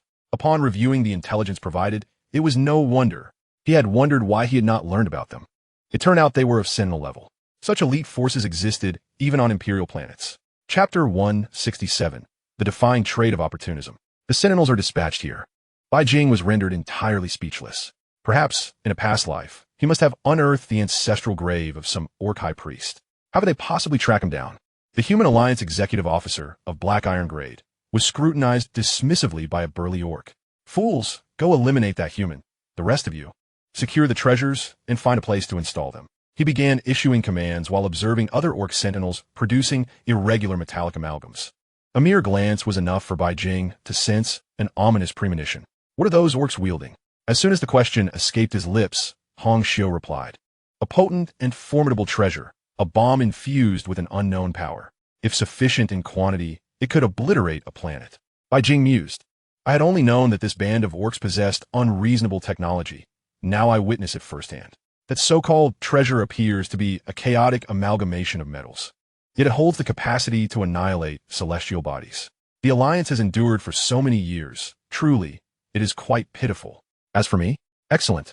I shall confront him and put an end to this. Before long, a guard orc responded, brandishing a stout, resplendent golden club. In the next instant, devoid of any finesse, he charged forward, swinging the club with abandon. The clash of weapons resounded, and Bai Jing stepped back and scathed. His defenses were undoubtedly adequate, though he found himself slightly lacking in strength. Had the orc chosen to strike with the arm's acupoint first, his power would have sufficed to contend with a peak 6-tier orc. Yet, he opted to open the head's acupoint instead. Capable, Bai Jing thought, though strength is lacking. Skill shall compensate. Almost simultaneously, Bai Jing took the initiative, his gunfire cascading like a waterfall. Initially, the guard orc managed to parry a few strikes, but soon he could no longer withstand the onslaught. The firearm relentlessly battered against the orc's golden armor. After dozens of hits, cracks began to appear. My armor, the orc, witnessing the destruction of the armor that symbolized glory, became enraged, his eyes ablaze with fury, abandoning all defense. He lunged forward, swinging the golden club. Bai Jing decisively retreated, a strong premonition gripping him. This shot would undoubtedly breach his defenses, creating a distance of several dozen meters. He uttered the command as his dragon-breaker gun suddenly expanded, striking the guard orc from afar. The orc stood stunned, glancing at the spear that pierced through his chest. With a tremor, internal energy surged into the gun, causing the guard orc's torso to explode, rendering his body nearly obliterated. Despite the grievous injury, the orc's flesh began to writhe, desperately attempting to rejoin. Bai Jing, however, was unwilling to relent. He thrust the gun again, injecting internal energy into the gaping wound. With another violent explosion, the guard orc finally perished. I told you, last time the gun was too short. This is the way it should be. The retractable capability of the weapon was exceedingly useful, and its speed was remarkable. One lapse in concentration from the enemy, and the spear would pierce through their body. No pressure. I'll take on 2 more, Bai Jing declared. Immediately, waves of spiritual energy surged forth. 2 orcs, poised to install their potent treasure, were abruptly jolted awake. What the hell? You actually killed Erlang. Before the words could fully escape, 2 figures struck simultaneously, engaging in close combat. This time, Bai Jing wasted no time. His armor activated the tyrant's effect, targeting one orc and thrusting forth with a single shot. What transpired next was entirely unexpected. As Bai Jing retracted the dragon-breaker gun, a transparent thread emerged, complete with a fishhook. The target was clear. It latched onto the orc's golden armor and was yanked violently. The armor momentarily blurred before being pulled towards Bai Jing. What the hell? He exclaimed, catching it in astonishment. The sudden appearance of the fishhook and line reminded him of a certain thieving characteristic. But the effect was ludicrously effective. It was as if he had transformed into a thief, stripping the enemy of their garb. The orc, intent on attacking, suddenly felt a chill and looked down to find his armor missing. Upon seeing it in Bai Jing's hand, he cried out, "What have you done to me?" Even his muscular head expressed a soul's inquiry. The answer was the dragon-breaker gun, which easily tore through the orc's flesh without the protection of armor, achieving an instantaneous kill. After this, the other orc retreated in haste, roaring Gula, Gula, as intricate patterns appeared on his skin, his form swelling to over 5 meters tall, shrouded in a grayish mist. Observing the transformation, Bai Jing recalled the signature ability of the orc empire, the mindless charge, sacrificing intelligence for heightened defense, attack, and speed. It was a hallmark of mid to high-tier orcs, typically reserved for desperate moments. It seems I've applied substantial pressure. He's going all out, Bai Jing noted, the phantom of his long gun flickering. The peculiar incident earlier prompted him to test the probability of triggering the thieving characteristic, opting for a speed-focused approach. He unleashed a barrage of 100 thrusts, just as he considered that the previous occurrence was merely good fortune and prepared to abandon the endeavor. The bizarre fish line and hook reappeared. This time, they ensnared the golden club.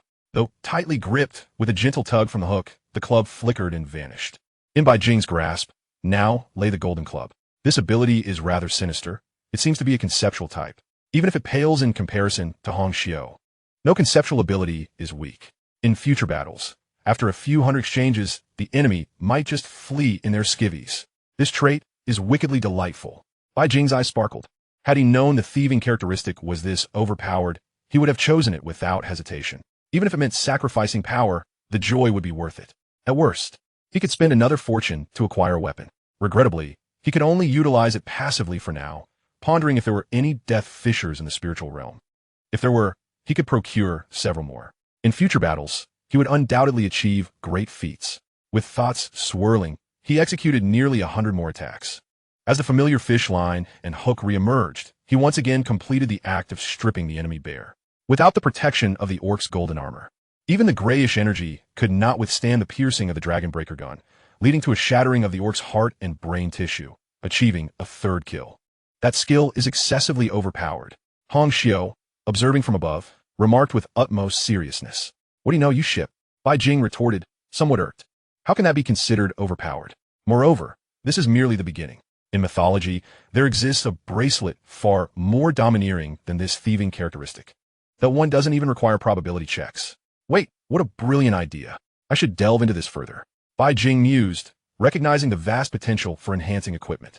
Now that a concept had emerged, he could experiment with the artifacts and items from his previous life, perhaps one day crafting a low-tier version.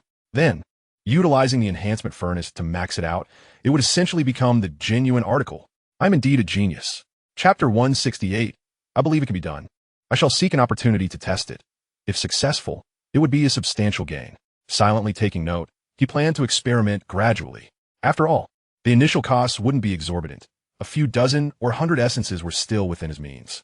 This is what it means to spend a little for great deeds. Captain, why not save 2 for me? Hong Xiu's voice chimed in. What on earth will we keep these for? Bai Jing replied, pondering the peculiar nature of the orcs. The exact origins of these creatures remained a mystery, as the Orc Empire had never been defeated, leaving their breeding processes unknown. Each appearance was invariably that of a mature specimen. No one had ever encountered their juvenile or developmental stages. Their bodies are quite strange. I wish to study them. Hong Xiu exclaimed excitedly. Upon hearing this, Bai Jing also came to a realization. The vessel, astonishingly, also serves as a specialist in biological research. I shall spare you 2, while the remaining 5 may be unleashed together. After all, with Hong Xiu present, Bai Jing is intent on testing the limits of his capabilities. Almost simultaneously, the 5 elite orc warriors, initially taken aback, soon beheld the lifeless body of a companion, their eyes instantly aflame with fury. This time, due to their overwhelming numbers, Bai Jing could not fend them off entirely. Almost concurrently, a golden club descended, striking the outer layer of his formidable armor. The tremendous force caused Bai Jing to stagger several paces, though the assault failed to breach his defenses. This was primarily due to the armor's intrinsic characteristics. It required direct destruction, and the relentless onslaught could not match Bai Jing's remarkable regeneration rate. It was akin to a shield in a video game that refreshes automatically every second. The Orc Empire's elite guards? Is this all they can muster? Bai Jing's voice echoed through the speakers, causing the 5 orcs to pale in response, followed by an even more frenzied assault. They even resorted to a mindless mode of attack. Bai Jing soon realized he was utterly defenseless. The silver lining, however, was that his shell was extraordinarily resilient, withstanding the furious onslaught of 5 peak 6th-tier orcs. This situation felt decidedly amiss. After enduring for a while, with a barrage of 6 strikes per second, Bai Jing began to feel that his approach to combat was diverging from his expectations. It shouldn't be that he wielded a massive weapon, sweeping through his foes with ease. Instead, out of fear for his own survival, he had invested entirely in defense. Just then, one of the orcs spat blood, its golden club stained crimson. With the club's descent, Bai Jing's armor shattered. The remaining 4 orcs visibly rejoiced, their golden clubs rising in unison. Bang, bang, bang. This time, the clubs were deflected with force. A flash of golden light danced across the surface of the mech. Bai Jing, the effects of battle intent, combined with the indestructible nature of the mech, elevated its defensive capabilities to a truly terrifying level. Before the 5 elite orcs could launch another strike, a flicker of white passed through the air. The shield of the armor was refreshed. Captain, perhaps I should take over. Your method of combat is not only distasteful to your adversaries, but also to yourself. Even Hong Xiu found it hard to watch. Forget about measuring health bars. At this moment, the 5 orcs hadn't even breached the shield in front of Bai Jing's health. One of the orc guards, in an attempt to break through the defenses, clearly resorted to a life-draining ability. Upon shattering the barrier, they discovered yet another layer. As for what others thought, she knew not, but she understood that in games, encountering such a situation without the risk of account suspension was a source of deep-seated resentment. The issue lay in the fact that Bai Jing, due to the orcs' coordinated efforts, also failed to capitalize on the opportunity and merely absorbed damage. You know nothing. I merely sought to warm up. The battle has just begun. Prepare for my counterattack. And keep your electronic eyes wide open. Bai Jing retorted. The recording function has been activated. Please commence your performance, my lord. Watch closely. No sooner had he finished speaking than Bai Jing discreetly produced a gourd. Facing 5 peak 6th-tier combatants was still a formidable task. This was beyond the realm of skillful maneuvering. The disparity in raw strength was palpable. Go. He gently tapped the gourd, causing a tremor. A surge of crimson emerged. Before the elite orcs could react, their heads were already soaring into the air. Bai Jing, prepared in advance, swiftly employed the dragon-piercing spear to dispatch them. The power of the Bloodblade Gourd had evidently surged. Having only unleashed a few dozen strikes, he had eliminated 5 6th-tier orcs. Should he unleash his full potential, he could likely eradicate hundreds of thousands of orcs. Even if they were all 6th tier, he could still slay tens of thousands. 100,000 Bloodblades should suffice to pose a threat to 7th-tier beings, or so he mused. Bai Jing was uncertain. 7th-tier beings could directly enter the cosmos with their physical forms, undergoing further metamorphosis in vitality. Even if their hearts were shattered or they were beheaded, they would likely not perish immediately. As long as they could provide sufficient energy within a certain time frame, they could regenerate their bodies. This was also why Bai Jing had always been reluctant to confront 7th-tier foes. Their tenacity made it impossible to ensure their defeat. Failing to eliminate them would only result in his own demise. And let us not waste the vessel. Bai Jing indicated the damaged spaceship framework, speaking up. I find it hard to proceed with that. Hong Xiu replied, somewhat shyly. Through her senses, she could clearly perceive that this small ship lacked both an engine and energy sources, yet it was capable of traversing the cosmos. Perhaps consuming the orc vessel would grant it new attributes. Bai Jing's stance remained resolute. He was determined to devour it, and ultimately, Hong Xiu conceded. Manipulating the spirit realm traveler, she began the absorption process, her voice never ceasing. How peculiar. This is merely a heap of scrap metal. What method could possibly allow it to sustain cosmic travel? No matter how many times she scanned it, it remained nothing but a collection of useless materials. Yet it could fly and soar into the void. For this reason alone, it could easily dominate 99 races in the universe. Perhaps due to its hollow nature, the absorption proceeded smoothly, completing within minutes. To Bai Jing's disappointment, no new form emerged, but a strange attribute manifested. Attribute. I believe it can be done. Effect. The stronger your conviction in accomplishing a task, the higher the probability of success, up to a certainty of 100. Energy. 100. Bai Jing found himself momentarily bewildered. This capability could also be absorbed as an attribute. However, he soon realized that this attribute seemed to have a limit on its usage. It was akin to absorbing a certain type of energy. Though it was usable, the reserves were finite, depleting once consumed unless replenished. What is happening? Captain, what on earth has transpired?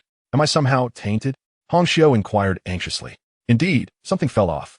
Bai Jing's emotions were complex. The fate of this ship seemed somewhat extraordinary. How could it absorb everything? It had even claimed the opposing party's innate abilities. Although there were limitations, this was still absurd. At worst, in future encounters with orc vessels, he could use them as energy reserves for Hong Xiu. Please no. Enough. Let us not quarrel. I now assign you a task. Think carefully about any special endeavors you wish to undertake lately and refrain from engaging in anything else for the time being. Dedicating each day to contemplation. This vessel is not particularly large, and its energy reserves are limited. Grand aspirations are unlikely to succeed. Let this be an experiment. I have recently wished to conduct experiments to improve those robots. Then return and ponder it thoroughly. What good is thought? Bestow upon me some blessings. Give. Hong Xiu clearly remained unaware of her newly acquired attribute. Chapter 169, 9th Tier, Warlord. In another battlefield, even with a numerical advantage, slaying 8th and 7th tier orc beings proved to be a formidable challenge. 3 orcs were already showing signs of retreat, awaiting the return of their ship to depart this location. Yet, time dragged on, and their ship did not arrive. In fact, due to the prolonged delay, experts from the Alliance had already arrived. Just then, a wave of pressure descended. In the next moment, a sharp spear transformed into a streak of light, instantly tearing through the defenses of an 8th tier orc and sending its body hurtling away. In the blink of an eye, it was pinned against an asteroid. No matter how the 8th tier orc struggled, it could not rise, as if some special force had sealed it. At that moment, a mech of only 50 meters in height arrived, surrounded by hundreds of various weapon blades. All these blades shared one characteristic. They were devoid of handles. With a mere thought from their wielder, for slightly smaller spears transformed into light, fiercely pinning the limbs of the 8th tier orc. My lord, observing the mech, which was several sizes smaller than himself, Wang Chong rarely displayed respect, for he recognized this individual. The 9th level Psychic Master, the president of the Psychic Masters Association, is renowned as the War Master. Although encounters involving 9th level beings in combat are rare, any breach into the internal territories of a faction renders the existing agreements void. It is hardly acceptable for individuals to engage in revelry at the gates of the Imperial Star. The ninth-level beings refrain from direct confrontation, reserving their might solely for external warfare. Acts of espionage, such as this, warrant immediate execution without hesitation. How fares the situation on your end? The high-ranking individuals have been detained, leaving only a small spacecraft to escape, but I have already initiated tracking. Just as the explanation concluded, a voice resonated through the channel. We have lost the trace of the opposing vessel. It has vanished. Wang Chang remarked, "What a slap to the face. Go check it out. Ensure there are no oversights." The voice from the opposing side responded affirmatively. Without delay, Wang Chang piloted his executor mech directly to the coordinates where the enemy's vessel had last been detected. At their level, short-range flight is entirely feasible. Soon, he arrived at the area where the spacecraft had disappeared. Scan for life forms. As he activated the scanning function within the mech, a peculiar energy enveloped the entire mining planet. The scan concluded, revealing a single life form, an executor spacecraft. An executor spacecraft? Wang Chang was momentarily taken aback. How could such a vessel be present here? Although puzzled, he surmised that the disappearance of the orc ship was likely related to this situation. As a silver emblem executor, it was his duty to inquire further. Moments later, he hovered above the enemy vessel. Before he could utter a word, a voice suddenly echoed in the channel. "Master, what brings you here?" The mech wobbled slightly as Wang Chang focused on the increasingly recognizable figure on the screen. Although enveloped in a layer of internal energy, he could clearly discern that the executor armor belonged to his disciple. "What are you doing here?" He had assumed his apprentice was training aboard the Iron Blood. However, the urgency of inquiry faded as he beheld the array of golden armors, those of the orcs. "Did you kill them?" "Fortune favored me. I managed to eliminate them using some clever tactics," Bai Jing replied candidly. Killing orcs is indeed a commendable feat in the absence of a powerful background. One must tread cautiously, but now, with a solid foundation, he had no fear of jealousy from others. Wang Chang opened his mouth, at a loss for words. If one could take down a single opponent, that would be acceptable. Yet, you have slain an entire squad of peak 6th-level beings. Even the average 6th-level armored warrior would struggle to achieve such a feat. Well done. But do not be so reckless next time, he advised, his feelings complex.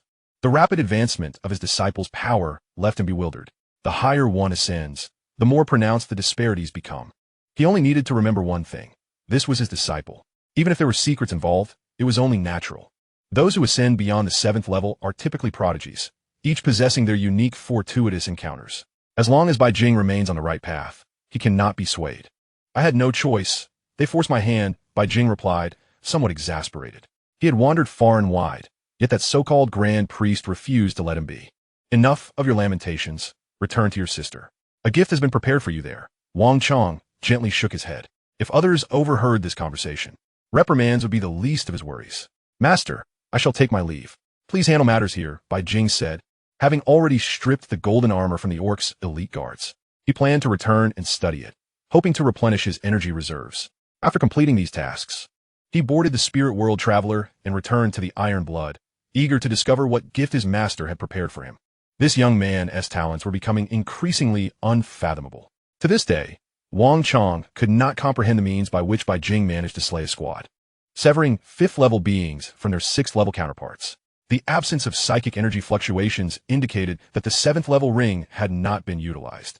With a thought, a hand manifested from his internal energy, locating the various corpses.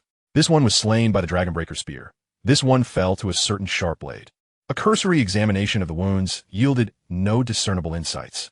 However, this achievement must be reported. What puzzled Wang Chang was the absence of the orc spaceship debris, along with the missing 2 corpses.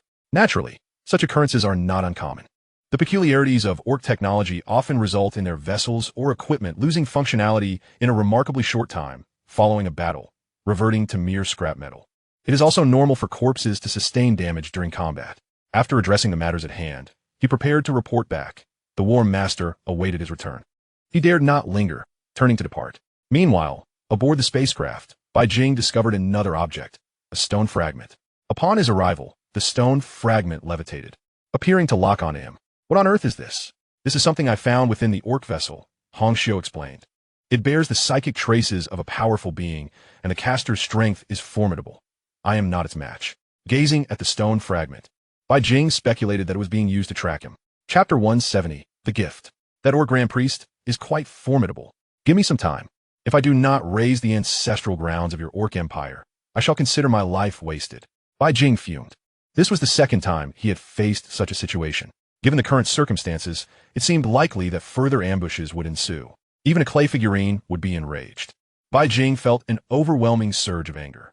Unfortunately, his strength was insufficient, and seeking trouble with the orcs would be tantamount to courting death. At that moment, Hong Xiu abruptly interrupted Bai Jing. It appears that this object requires an energy source and periodically transmits messages, while also capable of receiving communications from the other side. Quite the versatile little stone, Bai Jing mused. Suddenly, an idea struck him, and he quickly inquired, what is the temperament of the deities in the spirit world? Are they pleasant or unpleasant? Taken aback by the bizarre question, Hong Xiu pondered before responding. Most deities possess rather poor tempers, with only a select few exceptions. Before she could finish, Bai Jing cut her off, unable to contain a smile. As long as they have bad tempers.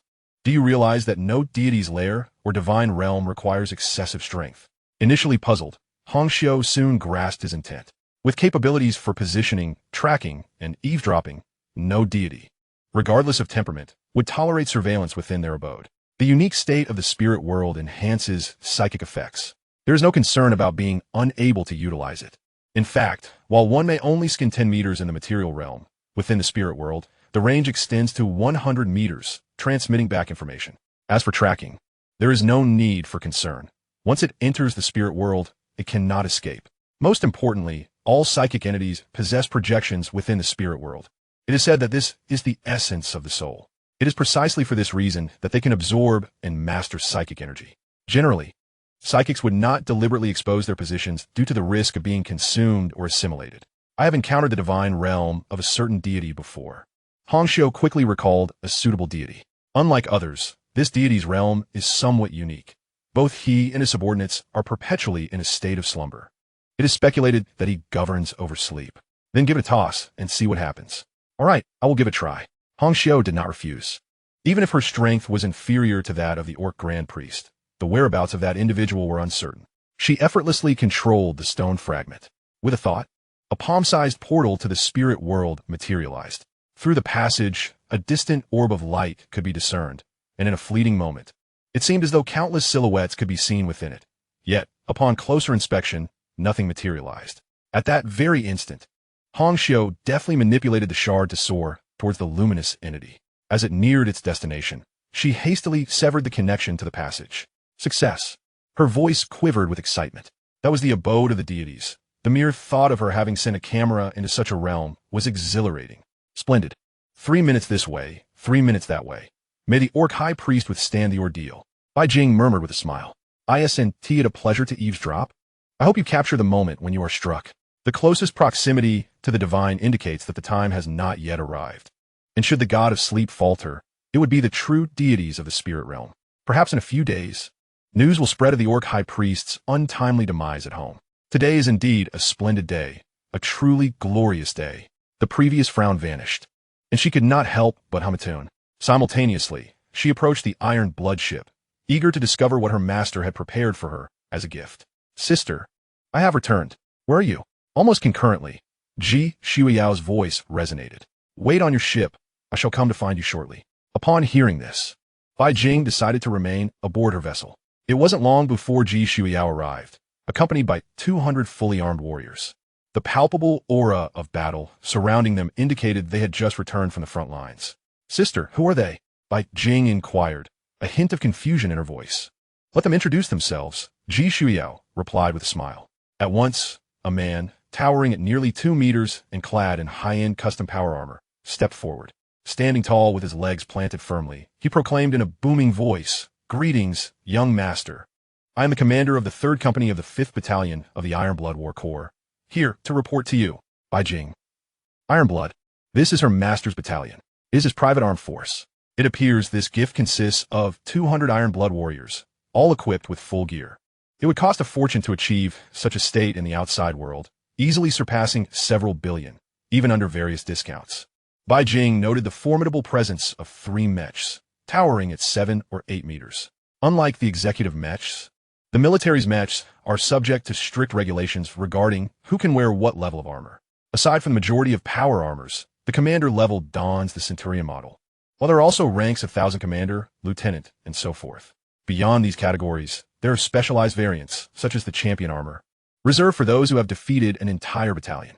Holding the champion armor signifies one as the most formidable within the battalion. Nevertheless, the three matched before her were Centurion models, each valued at approximately 2 to 5 billion, including the other personnel's armor and weaponry. This entire company's equipment exceeded 100 billion. Bai Jing also noticed ground and air combat vehicles being transported onto the ship. At this moment, her heart was not filled with gratitude, but with the desire to sell them. 100 billion. If all of it could be converted into essence, she could instantly assemble a battalion of combat robots. However, with only 200 people to distribute it among, she thought, "Sister, don't you have a private armed force?" If not, ultimately, her concern lay in the reliability of human loyalty. Even if the gift came from her master, human thoughts are too intricate, and one could never be sure of unwavering allegiance. Compared to humans, Bai Jing preferred to form a battalion of combat robots. Moreover, post-enhancement, the robots would nearly resemble humans. This is a gift from your master. How could I possibly accept it? Furthermore, it is highly unlikely that I will undertake missions in the future. Ji Shuiao firmly declined. She had initially sought a layer of identity, primarily wishing to join the executive ranks. As for a private armed force and owning her own ship, those were of little importance to her. She would rather invest that money in her junior. Just then, a voice interjected. Ji Shuiao appeared momentarily taken aback before a smile illuminated her face. "Junior, I have some matters to attend to. Please make arrangements for these individuals. They're seasoned veterans, rich in experience. Once your private armed force expands, they can assist in training the newcomers." She spoke while striding toward the exit, visibly in a hurry. Chapter 171, The Imperial Suite Service. Bai Jing found herself in a quandary. With so many warriors, she cannot simply sell them off. Regardless of their past allegiances to her master, selling them was out of the question. The challenge lay in how to arrange their future. Even managing Hongxiu alone posed a dilemma. One cannot walk by the riverbank without getting their shoes wet. Exposure was merely a matter of time. This thought made her head throb. "Young master, if you find it troublesome, we can also work as mercenaries. That would suffice to sustain ourselves," the commander suggested. Maintaining such a contingent was no small feat, with expenses for equipment, food, and lodging amounting to astronomical figures. Those with family backing might fare better, but those without backgrounds often resorted to mercenary tasks to survive. Yet, such paths could lead to self-sufficiency, but misfortune could also result in annihilation. "You shall stay for now. Allow me to contemplate how best to arrange your future," Bai Jing responded after some thought. Meanwhile, she was preparing to explore whether she could create a method akin to a thought imprint technique. If she could ensure absolute loyalty, she would not mind having a contingent of 200 mechanized warriors. Should that prove unfeasible, alternative solutions would need to be sought. Soon, Hongxiu guided a combat robot towards her. "Please follow me." The robot, appearing masculine, emitted a male voice, and the warriors did not perceive anything amiss as they followed the machine to the living quarters. At that moment, the commander seemed to recall something. "Ah, young master, we have also brought the items you requested. They're over there for you to sign for." "Thank you. Please take good care of yourselves and feel free to visit the entertainment star. All expenses will be on me," Bai Jing replied with a smile. "That's not necessary. We're not accustomed to that kind of environment. We only require food and supplies." The commander managed a strained smile as he explained, before following Hongxiu to the living area. Once they departed, Bai Jing's attention turned to the boxes present. Before she could approach to open them, she heard Hongxiu's voice beside her. "Captain, please open the third box on your left. Thank you." "What is inside?" She wondered but complied. The box stood 2 meters tall, adorned with the Tiangong Group S emblem. As she unwrapped it, the contents became visible. "Did you buy this?" Bai Jing asked, astonished. Within the box stood a figure, approximately 1 meter 70 tall, exquisitely beautiful in both form and appearance, resembling a work of art. Soon, the figure was under Hongxiu's control, and a sultry voice, smooth as silk, emerged. "Greetings, Captain. Please feel free to put me to the test." "Bai Jing, I see now." It was clear that the individual had traded in her previous skin suit for something new. Furthermore, Bai Jing noticed a small line of text beside it, clearly stating, "Household multifunctional robot companion type." Even without touching it, one could discern that the surface was smooth. Even without enhancement, it rivaled normal skin. "I am curious as to why, among so many models, you would choose this one. It seems rather tailored for the lecherous. What purpose does it serve for a spaceship?" Anticipating this very moment, Hongxiu replied with unyielding composure, "Because it is beautiful. The other models are simply too unattractive. Moreover, the internet claims that nothing cannot be resolved with a good sleep." Observing the haughty projection, Bai Jing felt a sense of exasperation. What a perplexing situation. He was not truly in need of companionship. There was no necessity to seek a robot as a girlfriend. Control this device to my room, and transport the other boxes to your workspace. As for the other items, even without opening them, a preliminary glance reveals their contents, materials procured at my senior's request. Now, it remained to be seen if Hong Xiu possessed the capability to swiftly arm the team. You truly desire my body. Hong Xiu feigned a fearful expression, speaking softly. Damn it, there are times I genuinely wish to slap you. Bai Jing chuckled in frustration. What nonsense is this? Surely, I cannot amplify myself in front of so many people. Returning to his room was merely for convenience. Fortunately, the amplification proceeded smoothly, given the already high price. After undergoing a round of enhancement, it was nearly indistinguishable whether it was a real person or silicone. In an unexpected turn of events, he had acquired his first subordinate capable of accompanying him. Name, Multifunctional Household Robot, Couple Edition, 10. Features, Proficient in Household Duties 3, Overall Optimization 3, Emperor Suite Service 4. Description, a robot that can serve as both a partner and a maid. The former aspect is acceptable, but what on earth is the last feature, the Emperor Suite? Upon being activated, Hong Xiu reconnected and immediately received an array of peculiar poses. As expected, a man's words can be deceiving. You secretly transmitted so many poses and still dare to be obstinate. A gasp escaped. Bai Jing felt a sense of helplessness akin to mud sliding down his trousers. The Emperor Suite service, capable of harmonizing yin and yang, providing joy and pleasure, I can fulfill all your desires. However, one must admit that the service is a rare lavender hue. Stop bantering with me. I have procured what you desired. If it does not meet your expectations, do not expect any further upgrades. Bai Jing immediately shifted the topic. Upon hearing this, Hong Xiu ceased her teasing. Rest assured, I already have a plan in mind. Prepare to be astounded and bow beneath my pomegranate skirt. I await your display. May I disassemble 2 of the devices? No, Bai Jing decisively refused. The mechanized warriors are individuals who have shed blood for humanity. He had not sunk so low as to use them for human experimentation. Very well. Controlling the household-made robot, she adopted an oddly exaggerated posture, with her rear elevated and her chest thrust forward. Walk properly, Bai Jing commanded. From now on, you shall be the designated researcher aboard my spaceship. Make sure to present yourself as such to others. With this command, Hong Xiu began to walk normally. She too felt that her previous actions were somewhat inappropriate, but the internet suggested that such poses were termed seduction and were highly effective against men. Yet, it seemed utterly ineffective. Watching her retreating figure, Bai Jing felt a headache coming on. What absurd nonsense was being learned online? At that moment, a message from his senior sister arrived. Upon opening it, he found a document containing a list. Stepmother skirts, nun-s attire, sheer outfits, bodysuits, yoga pants, cheongsams, glossy stockings, fishnet stockings, knee-high socks, colored stockings, and little white socks. Ji Shuiyao. Ji Shuiyao, what do you need these for? Bai Jing. Ji Shuiyao. We'll discuss this later. You need to come to my Master S side first. Someone wishes to meet you. Chapter 172. My Ninth Order Spirit's Saint Grandfather. Bai Jing soon arrived in the reception hall. Besides his master and senior sister, there was an additional young man with white hair. As Bai Jing entered, all eyes turned towards him. Before he could grasp the situation, Ji Shuiyao rose and approached, smiling as she introduced him. Grandfather, this is my little junior brother, Bai Jing, who possesses the demeanor of a martial deity. Upon hearing this, a light gaze fell upon him, and Bai Jing's body tensed, feeling as though he were being scrutinized. Fortunately, this sensation was fleeting. Her grandfather? Good heavens! A Ninth Order Spirit Saint? Realizing this, Bai Jing dared not move recklessly, fearing to reveal anything amiss. Thankfully, nothing untoward transpired. The white-haired young man smiled and nodded, praising. No wonder my granddaughter wishes to nurture such a fine young man.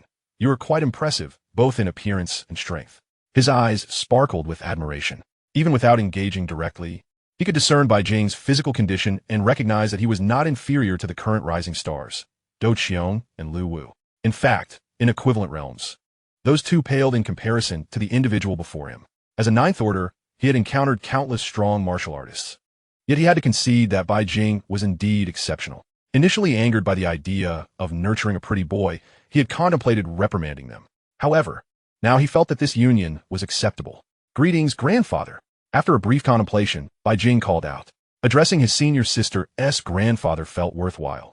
Upon hearing this, the white-haired young man appeared momentarily taken aback, followed by hearty laughter. You lad, possess a thick skin, but your courage is commendable. Very well, very well. The more he observed, the more he appreciated him. As a Ninth Order, few could stand tall before him within the entire alliance. Yet Bai Jing, despite a brief moment of distraction upon entering, quickly regained his composure. Being the first to attempt to establish a rapport at their initial meeting was an unprecedented occurrence for him. Good, good. Old man is pleased. This little trinket is a gift for you. With that, he flicked his fingers, producing a ring. Bai Jing, upon receiving it and intending to decline, heard the young man chuckle once more. Since you call me grandfather, that makes you family. If you dare to refuse, I shall break your legs. Thank you, grandfather. The words that almost escaped his lips were forcefully swallowed, and he quickly expressed his gratitude. Good child. The white-haired young man nodded, rising. Well, I came merely to see my granddaughter. I have other matters to attend to, so I shall not disturb you further. We bid you farewell, esteemed elder. Wang Chong respectfully remarked. Goodbye, grandfather. Please take care. You may bring the young man home during the new year. I will permit it. As soon as the words fell, the white-haired young man's figure vanished from sight. It took a considerable time for everyone to regain their senses. Ninth Order, perhaps due to the lack of direct confrontation. Bai Jing did not feel anything particularly extraordinary, yet that vanishing act was beyond his comprehension. Was it a clone? Or merely a projection? Little Bai, I have submitted your situation. You will be exempt from 2 years of tasks and receive some contribution points. You may check the internal network of the executive officer to redeem what you desire. Wang Chong interrupted Bai Jing's thoughts, explaining the course of action. However, Bai Jing furrowed his brows, quickly inquiring, Master, is there a limit on the tasks assigned by the executive officer each year? Can I take on more? The existence of plugins meant he could not afford to be idle. He needed to actively engage in righting wrongs and promoting good. Or else where would the essence come from? How would he fund his team? There are no restrictions. You may take on as many as 5 in a year. But it's unnecessary. Your current priority should be your strength. Only when you reach the 7th Order will you truly enter the core of the Alliance, Wang Chong advised. He had already considered that even 2 years later, he would utilize his authority to assign Bai Jing some straightforward tasks, ideally ones that could be completed within a day. It would be a waste of Bai Jing's potential to have him engaged in such menial labor. Such matters are best left to the lesser executives. Master, I still wish to refine my skills. Of course, I shall not relax, striving to achieve enlightenment within 6 months. In this time, I have nearly grasped the methods of unlocking the mind, and when the moment arrives, I shall guide you in this endeavor. Bai Jing, ultimately, I refrain from disclosing that my mental apertures are on the verge of complete activation. Enough of lingering here with the old man. It is time to unwind. There is no need for haste in these next couple of days. I shooed the 2 of them away. Just as we reached the doorway, Ji Shuiao approached. Little junior brother, do you intend to give those clothes as gifts? She inquired with a hint of confusion. I suppose so, I replied. Upon hearing this, Ji Shuiao's spirits lifted, though she expressed her discontent. Isn't it what the senior sister advised? How can one pursue a girl in such a manner? What good man sends such things? Even if the girl is shy, you cannot be so forward right from the start. In the early stages, you must remain composed. Later, the girl will take the initiative. She lamented, eyeing the numerous garments, all designed for enhancing attack speed, leaving her somewhat speechless. Wooden-headed. Before I could explain, Ji Shuiao began to articulate her thoughts. What should you send? Allow me to think it through. As for these clothes, I have already procured them for you, as you will need them sooner or later. Bai Jing opened his mouth at a loss for words, unable to articulate the truth. How could he confess that a certain ship had designs on him? He attempted to explain several times, but the words remained unspoken, and he resigned himself to despair. Let be. At times, I yearned to sever the connection of a certain cyberspectre. In the spirit realm, the domain of the gods, all beings, whether human, fish, or fowl, reside within dreams, experiencing a multitude of dreams. At that moment, a fragment of stone began to levitate gently, trembling slightly as spiritual energy surged forth, commencing a scan to ascertain its current coordinates. Meanwhile, on the altar of the Orc Empire, the high priest was casting a spell. With intricate, convoluted syllables spilling from his lips, the images before him gradually sharpened into clarity. It was a mist-laden world, despite his formidable strength. He could not perceive the truth at first glance. Indeed, some things warranted the deployment of the Imperial Guard. The Orc High Priest scoffed, fully prepared. As he gestured with his fingers, the incantation grew ever more elaborate, and the scene before him crystallized further, bringing him closer to pinpointing the opponent's location. This time, should the Orc Imperial Guard fail in their mission, he would take matters into his own hands, extinguishing any threats to the Empire in their infancy. A series of rhythmic snoring sounds echoed, momentarily startling the orc high priest, though he dismissed it as merely the natural occurrence of slumber. Yet, just as he sought to clarify the images once more, a violent surge of spiritual energy erupted. Not good. As a top-tier seer, a sense of crisis enveloped his mind instantaneously. In a daze, he beheld a colossal cloud, upon which a figure reminiscent of the sun and moon emerged, sending waves of pain through his head. Without a moment's hesitation, he grasped his staff and shattered the stone fragment before him. Puff, puff, puff. Even with such decisiveness, the orc high priest felt a tightness in his chest, spitting blood thrice before darkness enveloped him, causing him to collapse backward. Chapter 173. The Cyber King of Hell. My current realm is a significant flaw. I ought to remain diligently engaged in unlocking my apertures aboard the ship, even though I had just engaged in a thrilling battle with the Orc Imperial Guard. I must admit that such a mode of combat is ultimately a profound humiliation for both parties involved. The lack of lethal techniques is apparent. One must find a way to integrate weaponry effectively. The Wind Thunder Leg is usable, but against an orc clad in golden armor, the damage it could inflict is limited. If I wielded the Dragon Slayer Spear, stacking its passive effects along with a sufficiently robust attack, I could potentially dispatch an Orc Imperial Guard in 2 shots, rather than being utterly powerless in a 1-against-5 scenario. Thus, my focus should be on cultivation, developing new lethal techniques, preferably compatible with a long spear. Of course, I have also contemplated firearms, such as a Triceratops personal cannon, yet the outcome is that the extraordinary materials at my disposal are unsuitable. They are simply too mundane, lacking even a single attribute of elemental energy. For instance, the Thunder Beast Core would be ideal for firearm applications, but such purely elemental life forms are rare in the spirit realm, necessitating a slow search. First, I must elevate my realm. It is the foundation of everything. Were I to reach the 5th stage of perfection, unlocking all 365 apertures, my previous battles would not have been so arduous.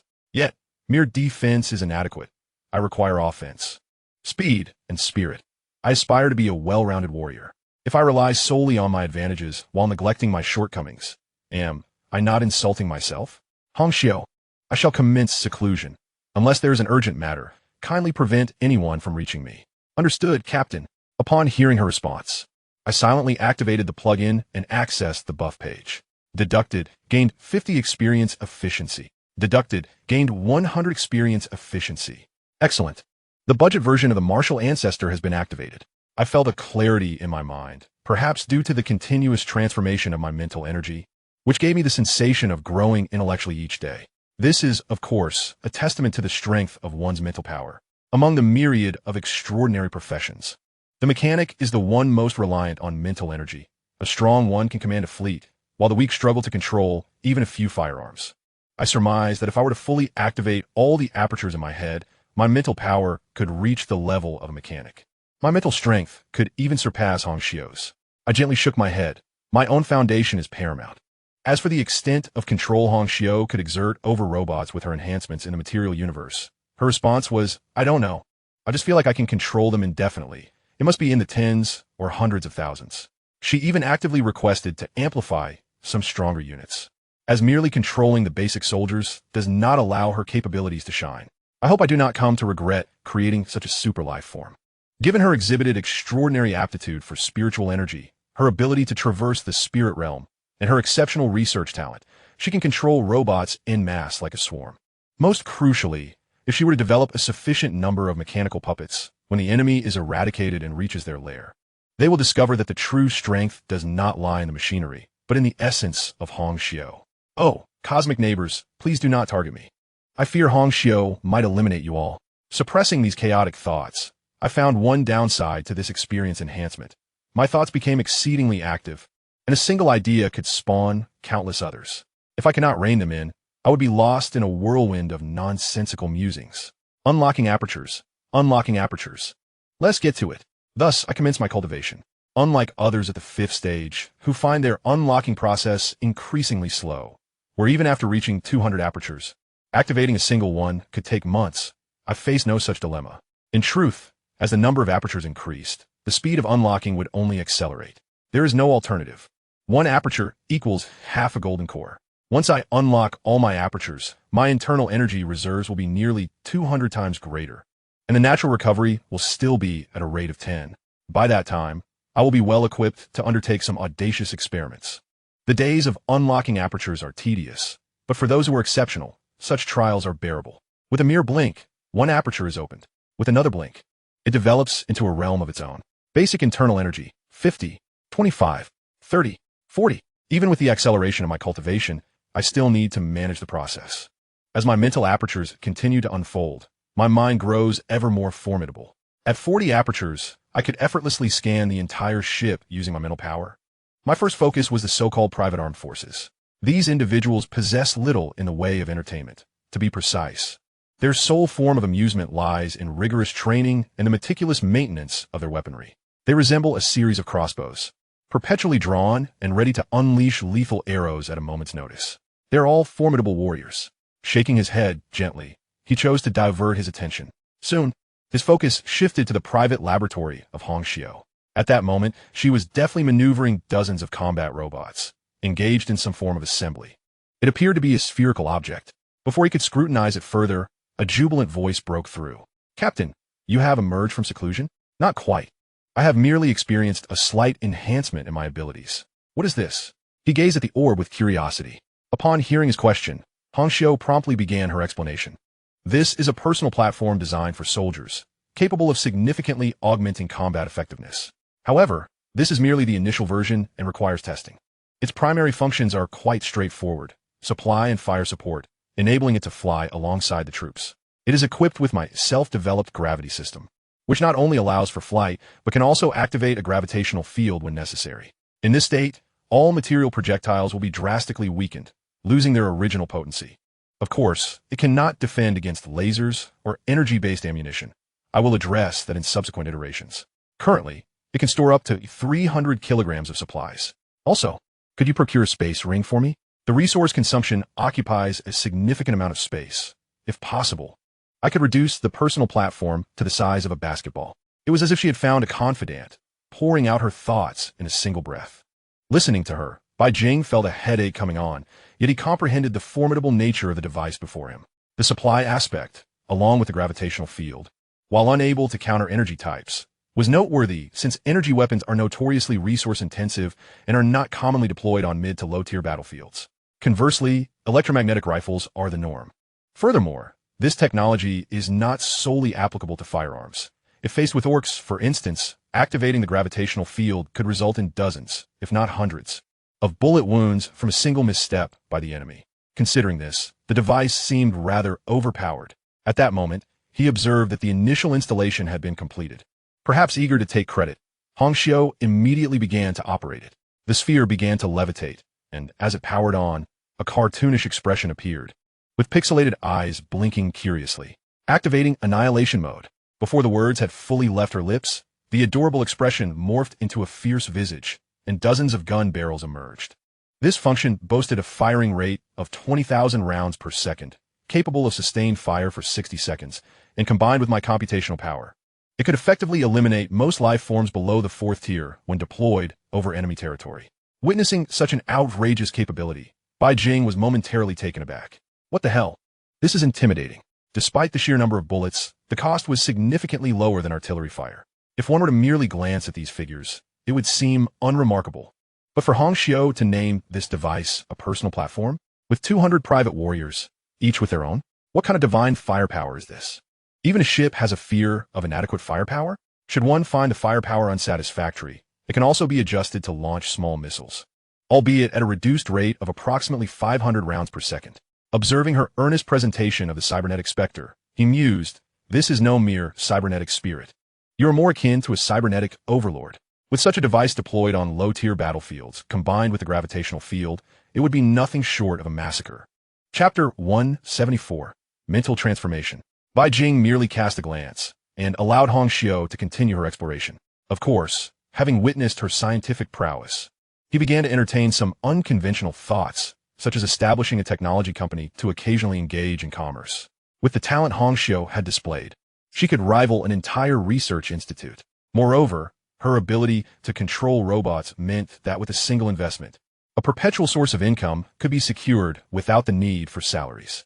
This idea was indeed feasible, but currently, the product offerings were too limited. Further time was needed. The personal platform could only be deemed useful, yet with constraints. Bai Jing remained optimistic about the gravitational field.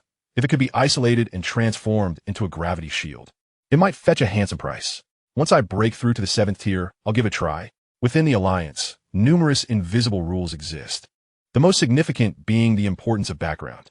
Without a solid foundation, one cannot advance. Even though his master was a silver badge executor and he had recently recognized a grandfather of the 9th tier, it was not feasible to trouble them with every matter. At the very least, one must possess a certain level of strength. Furthermore, Hongxiu's achievements were too scant. She required more time to develop. Setting aside distractions, he redirected his focus to his own cultivation. The number of open meridians steadily increased. 43, 44, 47. Upon completing the opening of 49 meridians, a sudden wave of coolness cascaded down from the crown of his head, continuously purifying his soul. During this process, Bai Jing's mental prowess underwent yet another transformation. With his eyes closed, he perceived the entirety of the spacecraft. Accompanied by a singular thought, a cup from a distant table levitated, gliding effortlessly into his hand. It bore semblance to the abilities of a telekinetic, yet he quickly dismissed this notion. Those telekinetics harness their psychic energy to manipulate objects, whereas he was employing pure mental force, resembling the raw strength of telekinesis. What a pity I lack the talent for psychic energy. Otherwise, combined with my evolved mental strength, I could become a prodigy in the realm of psychics. Of course, Bai Jing merely spoke in jest. Not possessing psychic abilities has its advantages. It is wise to avoid entanglements with the vast quagmire of the spirit realm. Moreover, with the activation of 49 cranial meridians, his spirit and soul were constantly nurtured, leading to continuous enhancement. Perhaps one day in the future, he could envelop the entire universe solely with his mental power. Additionally, Bai Jing discovered an intriguing phenomenon. As his mental strength grew, his physical body appeared to strengthen gradually as well. The two seemed to exist in a mutually beneficial relationship. As one grew stronger, it nourished the other's development. Reality and illusion intertwined. Bai Jing pondered the 7th and 8th realms, unable to break through thus far. Likely due to insufficient mental power. Or perhaps the 8th realm is the product of the fusion of inner breath and spirit. Only when the mind reaches a certain level can one take that crucial step. Given the current situation, the likelihood seems considerable. The methods for opening cranial meridians are exceedingly rare. Bai Jing realized that if he were to adopt a more unscrupulous approach, he could potentially reap the entire alliance's martial artists. A technique like the golden needle acupuncture could send the old martial artists into a frenzy. Once learned, he would gain initial knowledge of all cranial meridian locations. Even without understanding the opening methods, many would likely be willing to exchange for this knowledge. However, profit often accompanies peril. Should he wield this knowledge to stir chaos, even 9th tier beings would struggle to withstand the pressure. A shadow looms over the Alliance's progress, forcing all connections to retreat. The countless ancient martial sects that once thrived in history faded away precisely because they failed to adapt and were crushed by the Alliance's iron fist. Alas, such a colossal entity as the Alliance cannot act with a singular purpose. The golden needle blood acupuncture should be tested on a small scale first. Bai Jing wanted to explore the concept of a mental branding, ensuring complete loyalty from his subordinates, then assessing its feasibility through them. Moreover, the recent mental transformation had bolstered his confidence. He felt capable of creating a form of mental secret art. Bai Jing resolved to seize the moment and attempt it immediately. However, the challenge of conjuring something entirely novel, from nothing to something, even with experience and efficiency, instilled a sense of helplessness. Mental prowess. Even now, the Alliance has yet to fully comprehend it. Not only the Alliance, but even the neighboring clan that sought ascension. Had they succeeded, they would not have nearly brought their entire clan to ruin. Now they hide away, awaiting their doom. 2 days later, Bai Jing conceded defeat and took the initiative to contact Hongxiu. Are you aware of how those malevolent deities manipulate their followers? Red Embroidery paused momentarily upon hearing the inquiry. It's through mental branding. If one possesses sufficient strength, they can imprint their essence onto the soul, thus transforming it into their likeness. Bai Jing interjected, if your intention is to exert control, I would advise against pursuing such methods, as they are unattainable. It would be far more prudent to study those sections. Red Embroidery added, however, this suggestion sparked a glimmer of insight in Bai Jing's eyes. Could it be that by employing psychological guidance and subtle suggestion, one could indeed forge a mental brand? Moreover, he is considerably more benevolent than those unscrupulous deities. While one might pray endlessly to them without recompense, he could bestow enhancements at will. Even if these enhancements are fleeting, lasting for merely 24 hours, they would still place him several versions ahead of the other malevolent entities. Yet, such a strategy would not be effective on resolute warriors. He feared that if he approached them in such a manner, they might report him to the Alliance, branding him as a servant of a malevolent deity to be eliminated. The spiritual realm truly lacks anything enjoyable, Bai Jing muttered in exasperation. It's as if the forebears planted trees for their descendants to enjoy. Yet now there are no trees, only a pit dug in place. Captain, are you contemplating subjugating that group? Red Embroidery inquired. Bai Jing nodded gently. If you genuinely wish to conquer them, it is quite simple. Are you not aware of the 3 iron laws of man? Shared experiences, mutual struggles, and camaraderie. Upon hearing this proposal, Bai Jing felt a twinge of helplessness. It was not that he had not considered it. However, this only applied to ordinary individuals.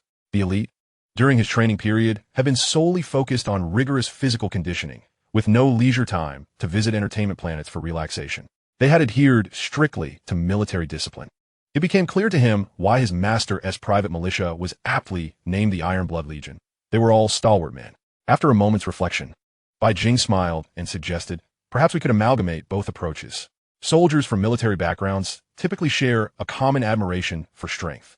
Thus, the plan should be to first find an opportunity to earn their respect, then subtly shift their allegiance from loyalty to the Alliance to loyalty towards. As for now, Bai Jing resolved to continue his training. Having made this decision, he aimed to ensure he possessed a 120 certainty. Therefore, he would persist in unlocking his potential. A 1:200 ratio should instill a psychological impact on these warriors. Chapter 175. Is the Orc Empire on the verge of war? Bai Jing immersed himself once more in his cultivation, this time at an accelerated pace, nearing the ability to unlock 2 potentials in a single day. Remarkably, as his openings increased, this speed neither waned nor slowed, but rather progressed towards achieving 3 openings a day. With the establishment of 81 apertures within his torso, his life force grew increasingly robust. If one were to represent it by a health bar, others would find theirs lengthened. Having completed this stage, Bai Jing's health bar now measured 1 in length, 1 in width, and 1 in thickness. With such vibrant vitality, he could easily vanquish all life forms below the 7th tier. Coupled with the enhancement of his tyrant armor and battle intent, Bai Jing lamentably discovered that he seemed to have become even more resilient, reaching unprecedented levels of fortitude. This might be the hand of fate. The effects for others at the 5th tier likely would not mirror this, primarily due to the extraordinary nature of the aperture technique. It did not merely extend his mana reserves. Even the previously negligible passive effects of his apertures have been maximized. Once he perfected his openings, his physical form alone would suffice to contend with 5th tier beings, and this is without any cultivation techniques. Should he possess body refinement techniques, his physique would only grow more formidable. Casting a casual glance at the state of the ship, Bai Jing noted that over 200 private soldiers continued their training diligently. To his surprise, Red Embroidery was absent from the laboratory. A brief review of recent updates revealed the reason. The materials he had previously procured had been exhausted, and now they awaited new resources. Moreover, the laboratory had accumulated several new items, likely the result of recent research endeavors. Bai Jing refrained from inquiring. As the captain, he had faith that Cyber-Yama's creations would never disappoint him. He would assess them once his apertures were perfected. In the living quarters, over 200 men were perspiring profusely, engaged in rudimentary warm-up exercises. Commander, when are we to embark on a mission? A voice rang out. Upon hearing this, the commanding officer did not respond, merely furrowing his brow. They had been stationed here for over a month without a single assignment. Daily routines consisted solely of foundational training with ample supplies, a lifestyle that left them somewhat unsettled. Comparatively, they preferred wielding weapons against insects, orcs, and the followers of malevolent deities. As Bai Jing's private militia, they were bound to follow orders. The only way to pass the time was through exercise and weapon maintenance. Commander, why not speak to the captain about allowing us to undertake missions? We're doing nothing but eating all day, someone suggested promptly. Silence. Obedience to orders is paramount. Came a sharp rebuke, causing the chatter to cease. Perhaps they felt a shared understanding. Seasoned combatants suddenly thrust into idleness were unaccustomed to such a shift. The only thing keeping the commander in check was his unwavering commitment to following orders. Once the captain emerges from his retreat, I will file a report. He concluded with a hint of resignation. Aboard the Iron Blood, Wang Chong received unexpected news. The Orc Empire is amassing forces, although minor skirmishes among various factions were common. They typically involved mere millions. However, the information now indicated that the orcs were gathering entire legions. If this news were accurate, the scale of this conflict would involve hundreds of billions on both sides. While this did not constitute a grand war, it would undoubtedly be the largest conflict the Alliance had seen in nearly a century. Have they lost their minds? What has prompted this sudden disruption of the balance? Wang Chong appeared perplexed. Meanwhile, on the other side of the screen, an elder pondered the situation. The precise reasons remained unclear, yet speculation suggested that this news stemmed from the upper echelons of the Orc Empire, possibly an edict from the Orc Emperor or the High Priest. The elder shook his head in exasperation, aware only that the orcs were mobilizing troops. The true motivations were shrouded in mystery. As for the Alliance, they had already entered a state of level 2 combat readiness, with substantial supplies being delivered to the borders. It all hinged on the Orc Empire's intentions. If they sought war, the Alliance would have no choice but to respond. The Alliance, in truth, preferred to avoid conflict, having finally secured a chance for development. War would not only yield no benefits, but would also deplete vast resources. They were already at a disadvantage compared to the Orc Empire, a long-established hegemonic force. Additionally, their neighboring factions were not particularly amicable. If war broke out, it was likely others would join the fray, resulting in a two-front conflict. Contemplating this outcome, Wang Chong felt a headache coming on. Why can't we enjoy some peace without all this nonsense? He cursed. Yet, for the Silver Emblem executives, this was of little concern. Unless a genuine crisis arose, they typically would not venture to the front lines. However, one thing was certain. Should a large-scale war erupt, all executives would find themselves exceedingly busy. As the saying goes, when the guns fire, gold flows. This adage has held true throughout history. Some individuals see their fortunes multiply many times over as a result of a single war. It was the executive's duty to seize such opportunities. Furthermore, ensuring security in the rear was paramount. The intensity of supervision within the Alliance would only increase during wartime. Prepare yourselves. We may soon be quite occupied. The elder reminded from across the communicator. Although they would not engage in battle, the stability of the rear still required their contribution. It is highly probable that several to a dozen planets will be garrisoned, ensuring the smooth allocation of all resources. The actions of the Orc Empire, a dominant force, have elicited the attention of all civilizations across the universe. It is an unavoidable circumstance. Large-scale warfare has not been witnessed in quite some time. Undertakings involving the deployment of hundreds of billions of troops are generally prompted by the discovery of exceedingly rare resources. This has led many factions to speculate that the Orcs and the Alliance have uncovered some valuable asset. In truth, the Alliance has conducted a thorough self-examination, suspecting that one of its fleets or a private entity may have concealed information regarding super resources. Following a hectic investigation, they found little, not even a significant number of ordinary resource planets.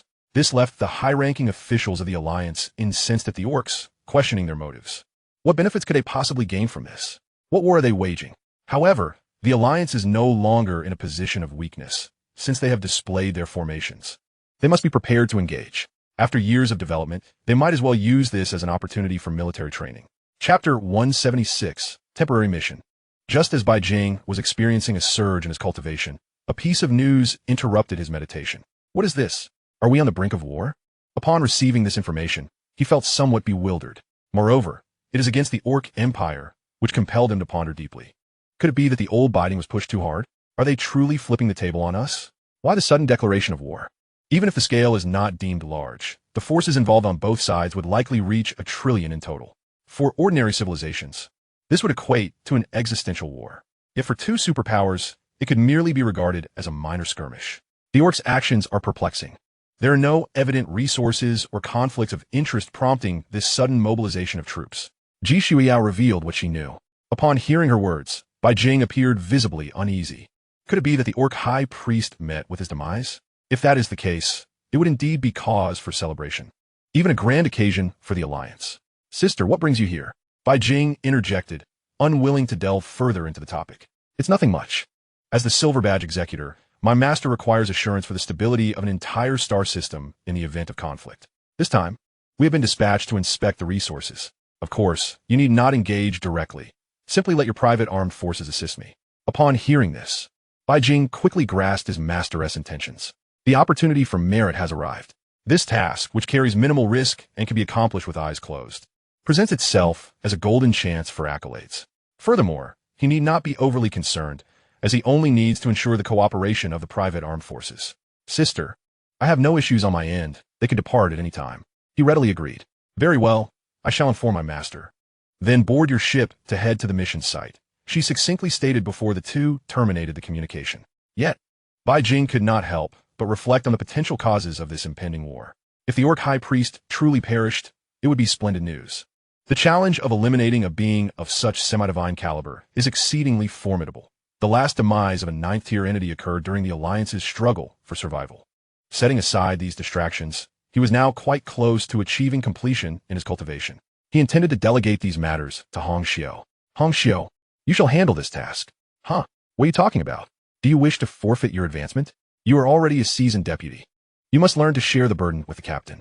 All right, I will do my best. I won't let you down. After offering some encouragement, he resumed his cultivation. Hong Xiu gazed at the equipment on the workbench, the cybernetic specter, and let out a soft sigh. It seems I have strayed from the path of evolution. Ever since she discovered her ability to control robots, she had become a free researcher, a free laborer, and a free maintenance worker for the ship. She intervened in every possible task, regardless of whether it was within her purview. Nevertheless, for her, these tasks felt as effortless as playing a game. Honestly, why must I do everything? Without me, this place would fall apart. She grumbled, yet continued to command a robot towards the resting area of the mechanized warriors. She directly approached the commanding officer of these individuals. I have just received word. You have a mission ahead, requiring your assistance to complete it alongside Miss G. During this period, you will need to heed her arrangements. Upon hearing this order, the soldiers displayed no outward change in expression, merely responding with a muted understood. After delivering the message, Hong Xiu prepared to summon the robot back. Currently, the 200 robots were severely hindering her speed, primarily due to the multitude of research projects she was engaging in. The demand for labor was high, necessitating that these combat robots operate around the clock, continuously assisting her in experimental setups. She hoped to persuade Bai Jing to procure additional units, ideally around 20,000. This quantity, while still unable to fully unleash her capabilities, would allow for the execution of most critical projects. Moreover, it would be preferable to establish an underground research base on a planet rather than on the ship. I hope the captain will acquiesce. With just 20,000 robots, I can promise him a radiant future, she mused to herself. As she prepared to leave, her gaze inadvertently swept over the weapons held by the soldiers, and she felt a twinge of discomfort at their artificial eyes. It was akin to a person with obsessive-compulsive disorder encountering a scene that unsettled them. As the door to their quarters began to close, she swiftly placed a hand to block it. Is there something else? Shui Hu inquired, puzzled. Indeed, she directly controlled her avatar to enter, her gaze fixating on the weaponry. With each inspection, her eyes flickered with dissatisfaction. After a cursory examination, she felt as though her entire body was crawling with centipedes. The sudden intrusion drew the attention of several mechanized warriors, who were baffled by the intentions of this mere ship worker. Your weapons are subpar. Taking them out would tarnish the honor of our superior, Hong Xiu declared bluntly. No sooner had she spoken than several mechanized warriors rose, their expressions revealing a hint of hostility. While their weaponry could not be deemed the finest, it had certainly reached an elite level. The Centurion-class mechs were particularly rare equipment. Moreover, years of combat had fostered a unique bond between them and their arms, allowing them to sense their equipment's emotions at times. Never mind. Modifying each one is too troublesome. To ensure you do not bring shame to our superior's name, I shall provide you with some equipment. Consider it this mission supply. As she spoke, she commanded other robots to bring forth the new equipment. Her words, however, left the soldiers somewhat displeased. Yet, their solid combat training enabled them to suppress their reactions and await the ship worker's offerings in silence. They did not have to wait long before two figures approached briskly, accompanied by 10 large spheres floating in the air. These are the latest products of our research institute, personal platforms. Due to limited production, we shall equip you with 10 for now. As she explained, she performed some operations, and soon, Shui Hu received a notification. He glanced over it, and in the next moment, his expression shifted in astonishment. The instructions he had just received were somewhat ludicrous. The platform could autonomously follow, generate cover when needed, initiate a gravitational field, and even activate an annihilation mode. Was this truly intended for individual soldiers? Is the Alliance now so affluent that such devices can be considered standard equipment? I shall provide you with 5 of these. She then produced a weapon resembling a laser firearm, albeit with notable differences. Having served for decades, He had never before encountered such an unusual weapon. Chapter 177. 5th Tier Completion. This is a psychic firearm. Its usage should be reserved for crucial circumstances, as replenishing it is quite a hassle. This is the recent endeavor of Hong Xiao. Conventional electromagnetic weapons require projectiles, whereas energy weapons consume massive amounts of energy and lack the durability of their electromagnetic counterparts. She envisioned creating a weapon that would be both enduring and powerful, yet her efforts culminated in failure. Although she successfully crafted a psychic weapon, energy remains an issue. If one is in close proximity to her, she can assist with recharging, but achieving this is no simple feat without her assistance. Recharging a psychic rifle would take 2 days, a pace far too slow to meet her expectations. She yearns for a weapon that allows for the pulling of the trigger with infinite ammunition. Regrettably, this aspiration faltered, however, on the foundation of her failure. She made slight modifications, transforming the weapon to no longer release projectiles, but rather to allow for free conversion. As for the equipment, at this moment, Chui Hu also glimpsed the specifications of the firearm in his hand. Name, multi-element psychic gun. Ammunition, lightning chain, molten shell, icebound round. Energy, 50-50. Caution, after each use. 2 days are required for recharging. Even Chui Hu, despite his usual sluggishness, found it difficult to believe upon reading this information. Psychic equipment? At his level of power, he was somewhat more knowledgeable. The elements produced by psychic energy possess special effects, particularly effective against the life forms of the material universe. However, the potency of this weapon remains unknown. Hong Xiao was eager to present additional items, yet the other equipment was still in the experimental stage. Due to budget constraints, only 3 of each item had been produced. She could only resort to the more established products for now. Let us proceed with this. Once the mission concludes, I shall upgrade your equipment, she declared. After several days of Bai Jing's timely instruction, Hong Xiao's capacity for creation had reached a peak threshold, enabling her to discern numerous flaws at a glance. If it were anyone else using this, they would have taken it as is. But this is the captain's personal arsenal. Thank you. Chui Hu expressed his gratitude. Both the personal platform and the multi-element psychic gun could undeniably enhance the team's capabilities. Especially the personal platform, which boasted capabilities in supply, assault, support, and defense. Equipping a squad with one would undoubtedly bolster their combat prowess. However, such exceptional items would undoubtedly come at a steep price, and he felt too bashful to ask. All right, once your mission is complete, feel free to seek me out, Hong Xiao reiterated. She sensed that this modification was not flawless, particularly with the individual named Chui Hu, whose extraordinary organ, while granting him formidable power, also inflicted constant anguish, a clear indication of technical immaturity. I cannot afford to create unnecessary trouble for myself. The captain's task remains unfinished, Hong Xiao muttered to herself. Retracting her gaze, she commanded 3 robots to return, and the scene before her shifted. On the workbench lay the upgraded veteran robot. The capabilities bestowed by the master were peculiar. Alterations to the body were evidently unfeasible, necessitating the use of external equipment instead. She had attempted disassembly, only to find that the ability became ineffective. The materials had indeed been upgraded, yet any attempt to dismantle would drastically reduce the effectiveness. As if it were set to a theft prevention mode, Hong Xiao tragically discovered that she could not upgrade the main body. Any minor modification would weaken its capabilities. Thus, she had to approach the issue from different angles. A day later, Ji Shuiyao arrived aboard the spaceship. Under Hong Xiao's guidance, the Lingjia Voyager embarked on its inaugural journey through the cosmos. Fortunately, this mission did not involve a distant target. With Bai Jing in seclusion, her senior sister did not intrude, but instead engaged in her own cultivation within her quarters. Yet, during this time, she felt as if the spaceship had transformed. Upon inspection, however, it appeared identical to the design model. She could only assure herself that it was merely an illusion, as she had only previously examined the blueprints. Days passed, and the Lingjia Voyager successfully reached a planet. Ji Shuiyao, accompanied by 200 fully armed mechanical warriors, disembarked to inspect the medical supplies destined for the front lines. The procedure was straightforward. At this juncture, tampering with resources at the front lines was akin to lighting a lamp in a latrine. It would only invite disaster. Furthermore, with 200 extraordinary warriors in tow, only a fool would dare to show themselves at such time. Just as Ji Shuiyao anticipated, all materials from raw resources to finished products were of superior quality, with no issues throughout the process. They merely awaited the loading of all medical supplies for transport. Meanwhile, Bai Jing had reached a critical juncture. He had successfully opened the acupoints in his arms and legs, leaving only one special location remaining. Bai Jing cast a glance downward.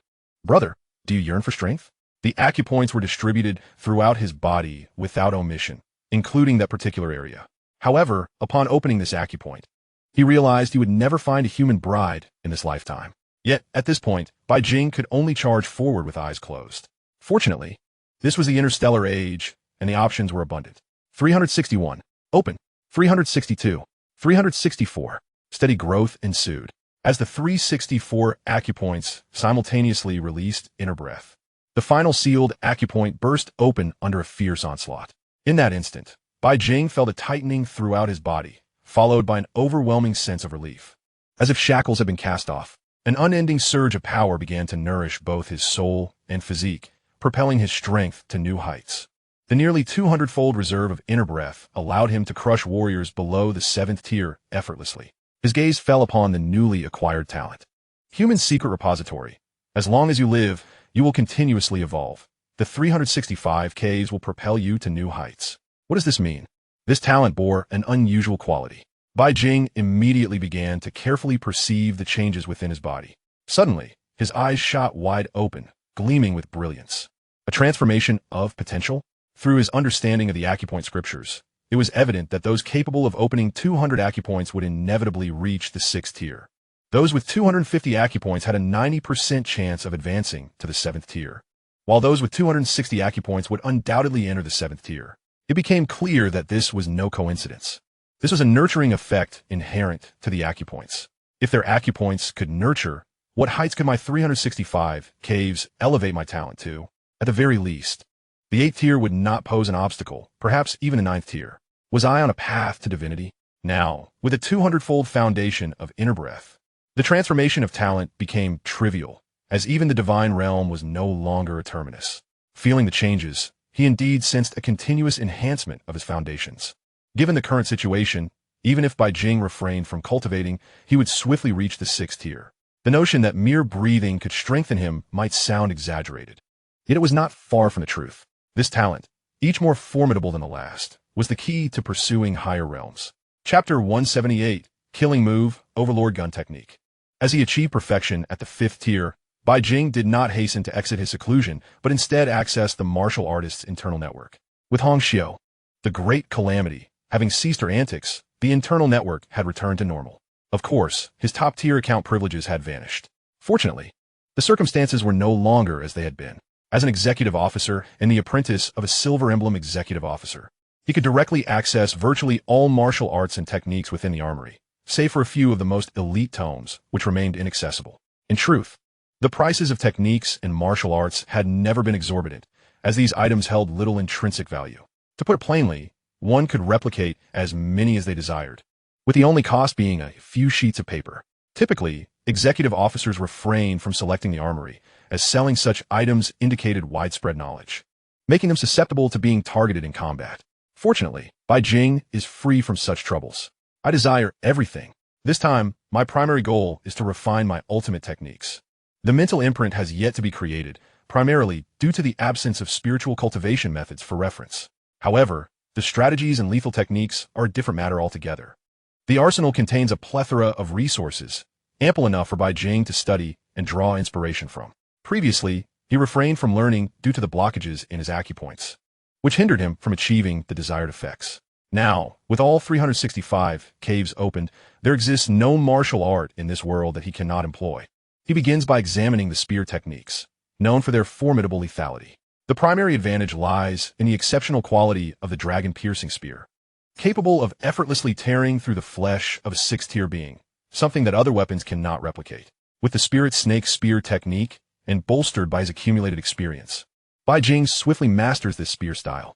Moreover, as a skilled master, he easily elevates the technique to its pinnacle. A multitude of intricate techniques floods his mind, and having undergone a spiritual metamorphosis, he grasps this level of mastery in an instant.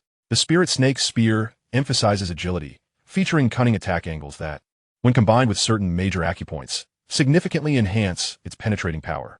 While this martial art does not align seamlessly with Bai Jing's combat style, it matters little. He intends to learn all the techniques within its scope, treating them as valuable experiences. Mastery of a technique often unveils unique insights. deepening his understanding of spear applications and acupoint utilization. Next, Bai Jing absorbs knowledge like a sponge, diligently practicing various spear techniques, including the 100 birds facing the phoenix and the military god spear, leaving none behind. After studying dozens of spear styles and achieving perfection in each, he finds his mind in a tumult of knowledge, various spear techniques colliding in a cacophony that renders him unable to pause. He begins to experiment, deduce, and integrate his own spear technique. For others, this might require finesse, but for him, simplicity suffices. The most powerful techniques are what he seeks.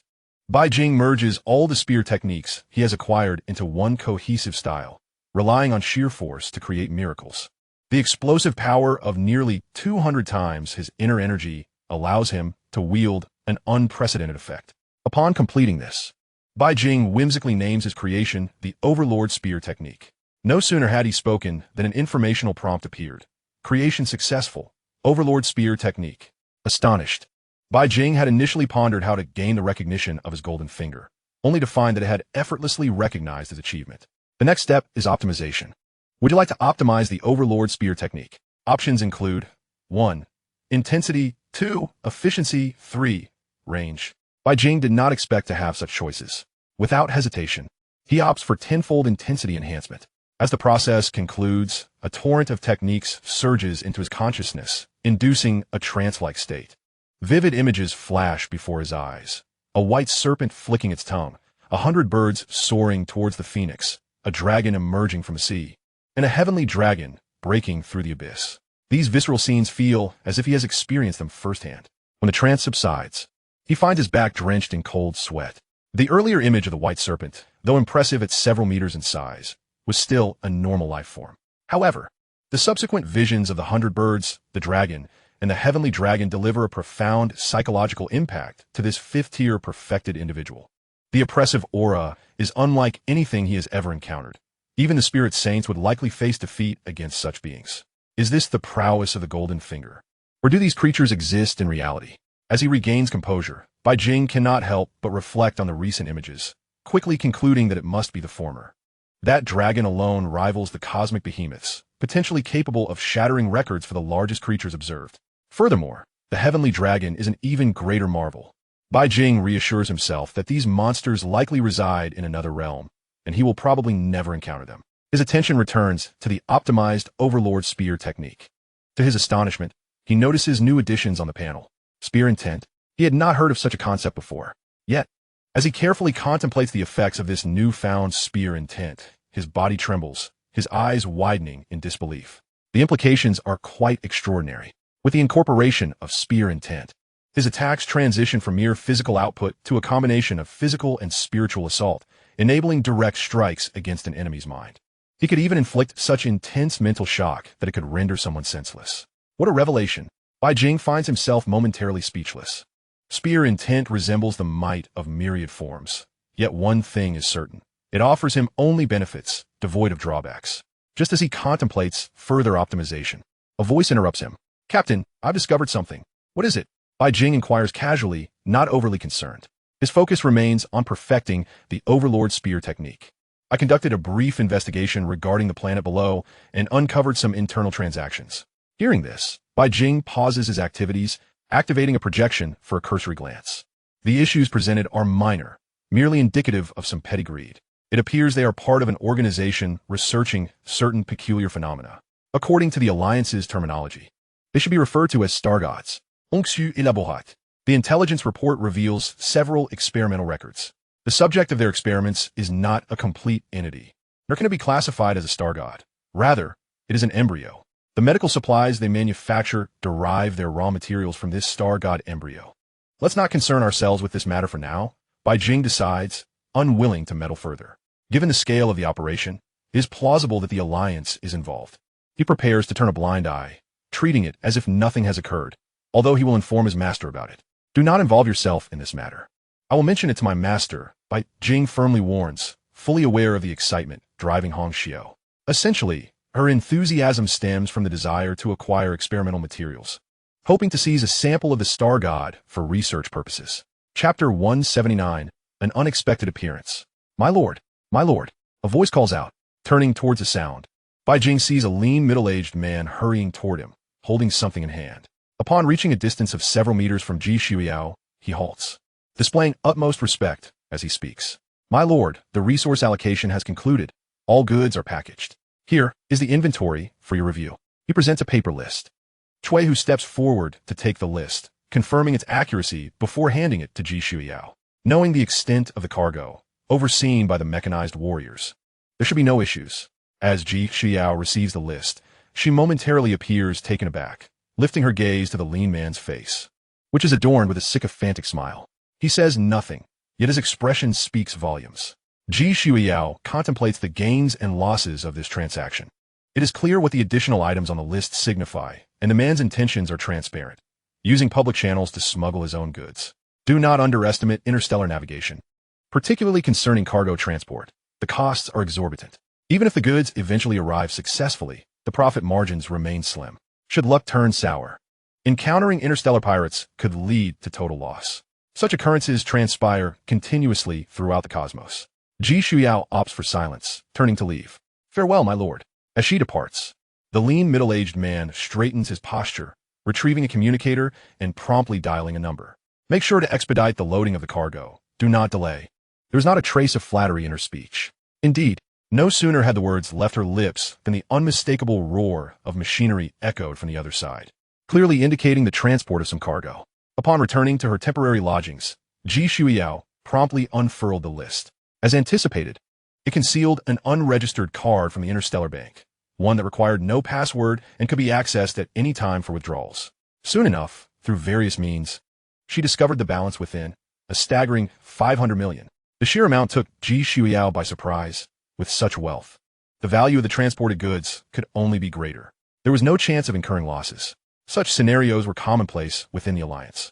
In this small realm, there was only one type of vessel that even the most audacious space pirates dared not hijack: the warships and cargo ships of the Alliance. The misuse of public vessels for private gain was merely a fundamental rule. With 500 million on the line, she chose to feign ignorance. After all, should anything go awry, she would not be implicated. Her responsibility lay solely with the military's cargo. Any additional items were beyond her jurisdiction. With an eye towards this newfound fortune, she began contemplating how best to spend the 500 million. Captain, a sweet, melodious voice broke through her thoughts. As Bai Jing had already perfected his marksmanship, he witnessed the door swing open, revealing a strikingly beautiful woman. However, after a mere glance, his interest waned. Despite her alluring black stockings and short skirt, his heart remained untouched. Captain, your senior sister is accepting bribes. Those ruffians have already loaded the goods onto the transport ship. Hong Xiao, having twisted and turned for a response, finally spoke up in irritation. Upon hearing this, Bai Jing perked up. What are they transporting? The essence of the star god, of immense value. She projected a real-time image, showcasing numerous individuals moving large containers towering 2 meters high, each requiring 2 people to embrace. In a short span, 20 containers have been transferred. Sir, this is an act of theft against the Alliance's wealth. It is a regression for the Alliance. As just executors of justice, how can we stand idly by? Hong Xiao proclaimed emphatically, her petite face seemingly inscribed with righteousness. Listening to her, Bai Jing could hardly suppress a laugh. Was she not merely seeking to incite him into action to seize a few canisters of star god essence for herself? And now, she was draping herself in moral grandstanding. By regulation, he was indeed authorized to intervene and confiscate these resources.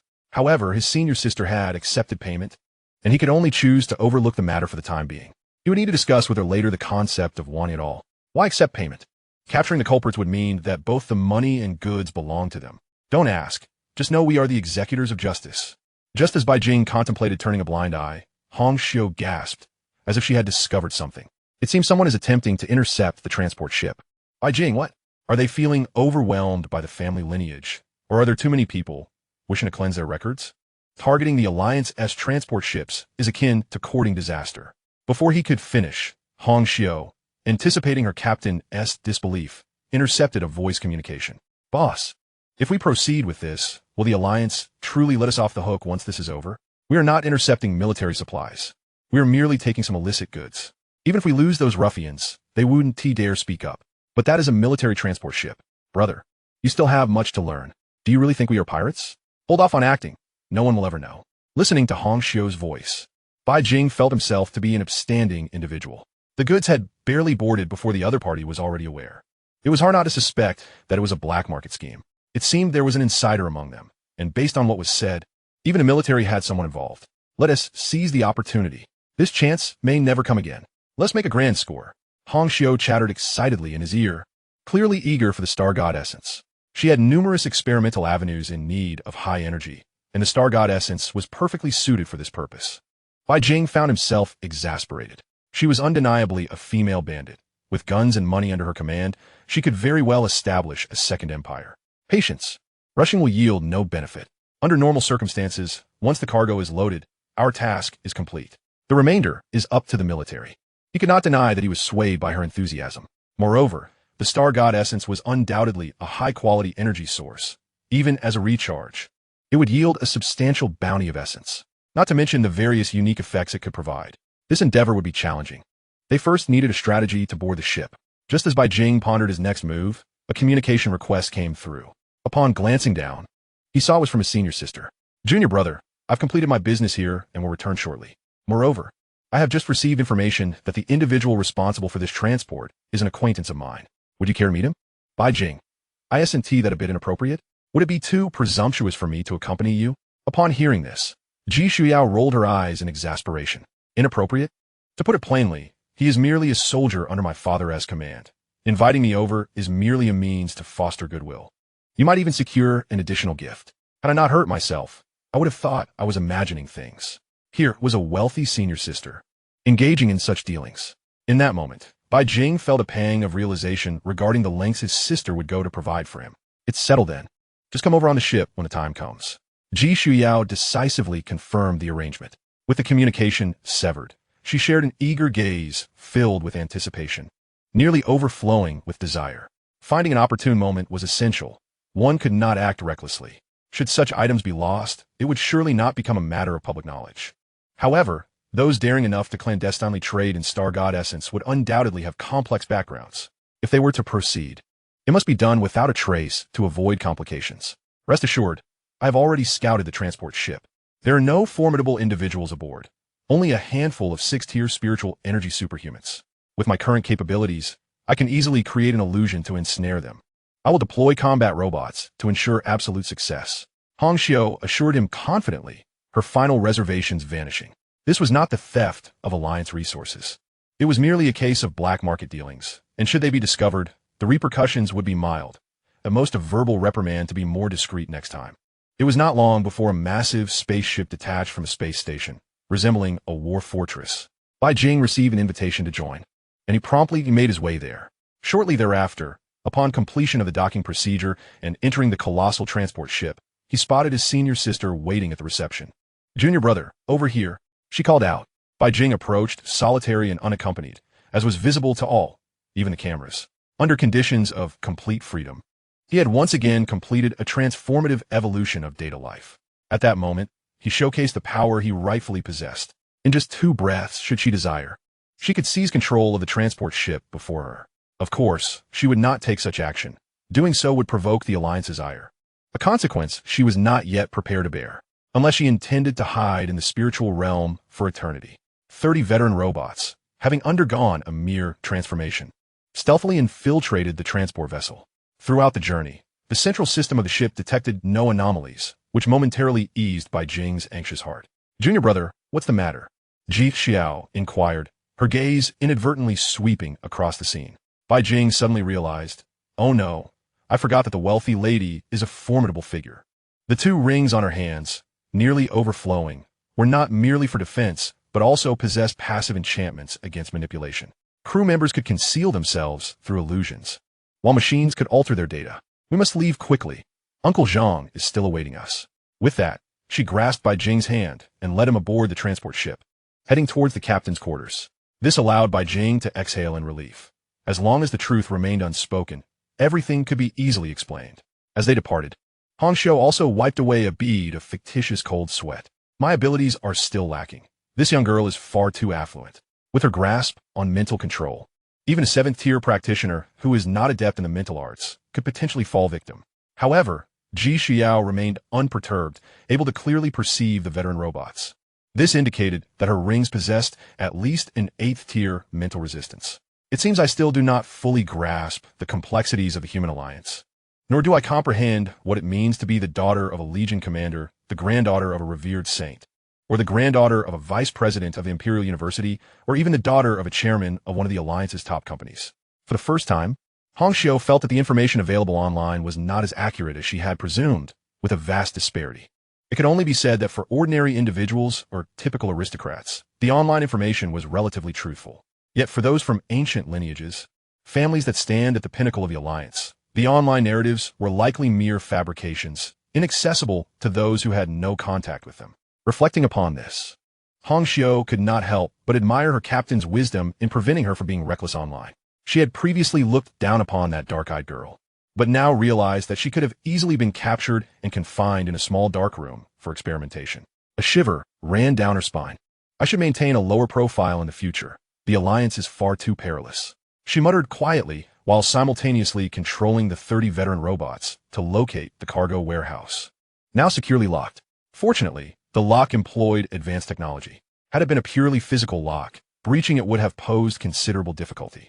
Now, with merely a thought, Hong Xiu completed the password lock's decryption, revealing several canisters within. Ha ha ha, I've struck it rich. With these items, I will surely develop even more formidable equipment. Her eyes sparkled with excitement as she promptly commanded the veteran robots to act. For this operation, Bai Jing had entrusted her with his spatial ring, which was now worn by one of the robots. Through Hong Xiu's control, canister after canister of Star God Essence was loaded into the spatial ring. Once the task was completed, she counted them. 30 canisters. As for their worth, it was incalculable. Star God Essence was exceedingly rare. The medical supplies produced on that distant planet utilized a severely diluted form of Star God Essence, yet the restorative products still far surpassed those from other medical planets. Having secured the items, Hong Xiu dared not linger. She maneuvered one robot to relock the password lock and urgently retraced her steps. The entire operation took merely 10 minutes, with 9.5 spent in transit. The transport vessel was quite large, and the veteran robot speed left much to be desired. Upon returning to the Lingjie Xingzhe, she finally breathed a sigh of relief. The plan had succeeded, and the precious items were in her possession. Feeling the 30 canisters of Star God Essence within the spatial ring, Hong Xiu could not suppress a silly grin. She longed to open them immediately, but restrained herself, determining to wait until the transport vessel had departed. In the meantime, she began formulating plans for their application, drafting a list for gradual experimentation. Meanwhile, 200 robots were not idle. They continued to be controlled by her, refining various items. On the other side, after a 20-minute journey in a small vehicle, they finally reached the captain's quarters. "Uncle Zhang, we've come to see you," Ji Shuyao greeted with a familiarity that suggested a close bond. No sooner had she spoken than a man in his 30s approached with a smile. "I can't believe you've grown up so much. The last time we met was over a decade ago. You still dare to say that? Ever since you got promoted, you haven't visited me," Ji Shuyao teased. "What? Has your new position made you look down on your poor niece?" This left the young man momentarily speechless. Who would dare to look down on you? "Yes, I was promoted, but compared to your family, I'm just a small fry." "Ahem, it's just that I've been too busy. Previously, I was responsible for resource allocation along the northern border. This time, due to urgent circumstances, I was temporarily reassigned to transport resources. I had already prepared my report to return home for a break." "Uncle Zhang, it seems you're bearing the brunt of the workload. After this war, your position is likely to rise even further," Ji Shuyao remarked with a smile. "It's not as simple as that. Why am I even discussing this with you? Since you're here, could you do me a favor and check on your grandfather? I have military orders that will keep me tied up for a while, and I haven't visited in over a decade." He sighed, taking out some items.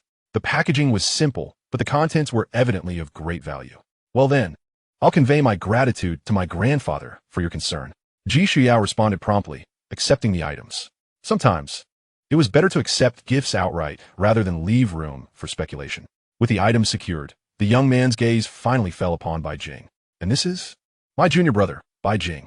Upon hearing this, the young man visibly paused.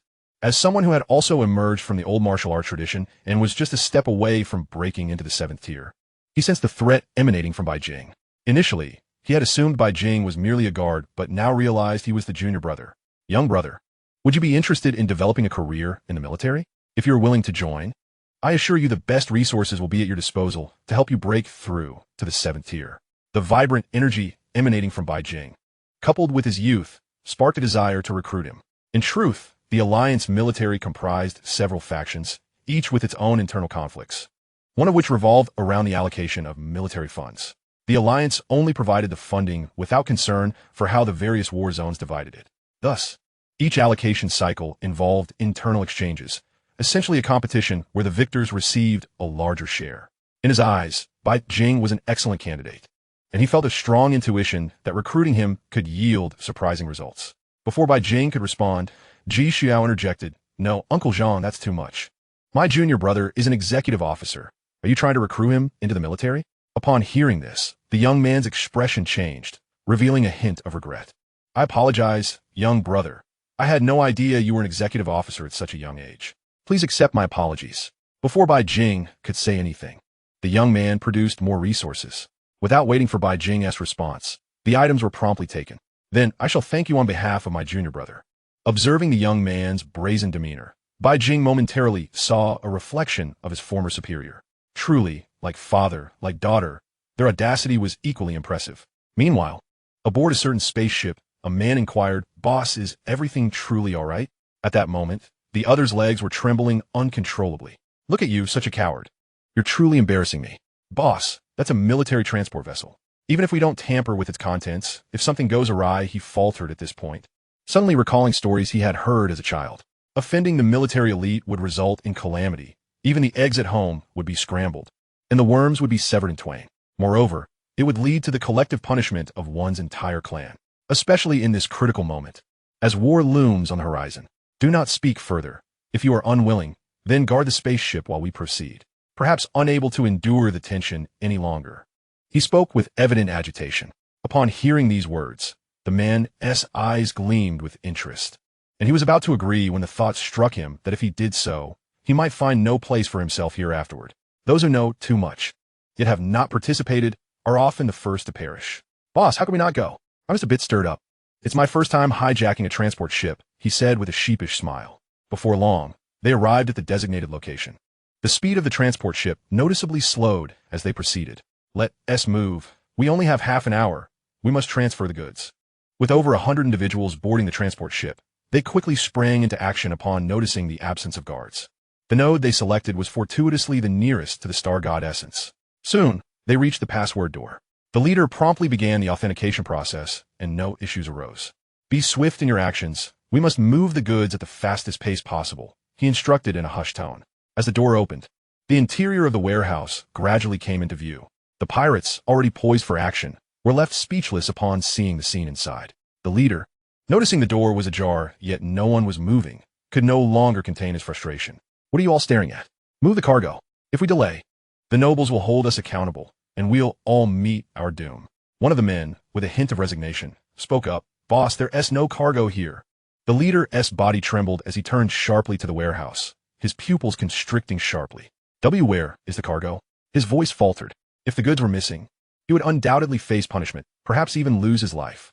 He immediately checked the intelligence received, comparing it against the warehouse serial numbers.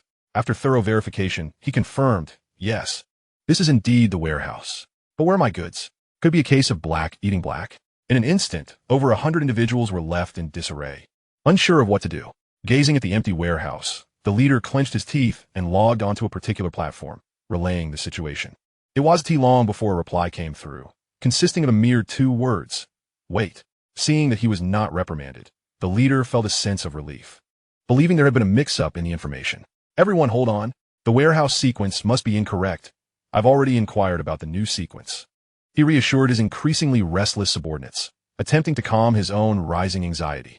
Not long after, a dozen figures approached, all armed as if on patrol. Witnessing this, the leader's heart sank. Without hesitation, he contemplated fleeing, but escape was impossible. The moment they stirred, they were spotted by the patrolling soldiers. "Who goes there?" The shout shattered any remaining illusions. Almost simultaneously, weapons were drawn and aimed. Military! Don't shoot. It's a misunderstanding. We are," the leader, realizing there was no escape, emerged from the warehouse with his hands raised. The patrol personnel slowly surrounded the warehouse, swiftly sealing all exits. Without uttering a word, bullets began to rain down. Even those of the 4th-tier life forms could not withstand such a deluge, and were torn apart. In mere moments, All over 100 individuals lay lifeless within the warehouse.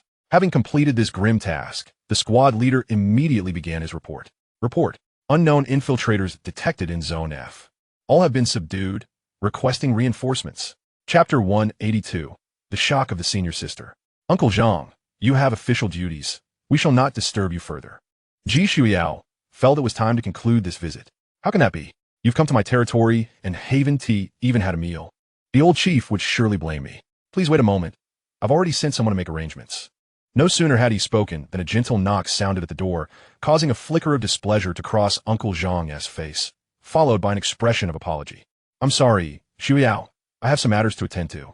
With that, he rose and departed. He soon reached the door, where he encountered an anxious, fully armed soldier who began to speak. The soldier's expression gradually turned cold. This scene did not escape the notice of the two. Ji Shuiao glanced at her junior disciple without further comment and stood up. Uncle Zhang, you're busy with official matters. Please carry on. We can have this meal once your duties are concluded.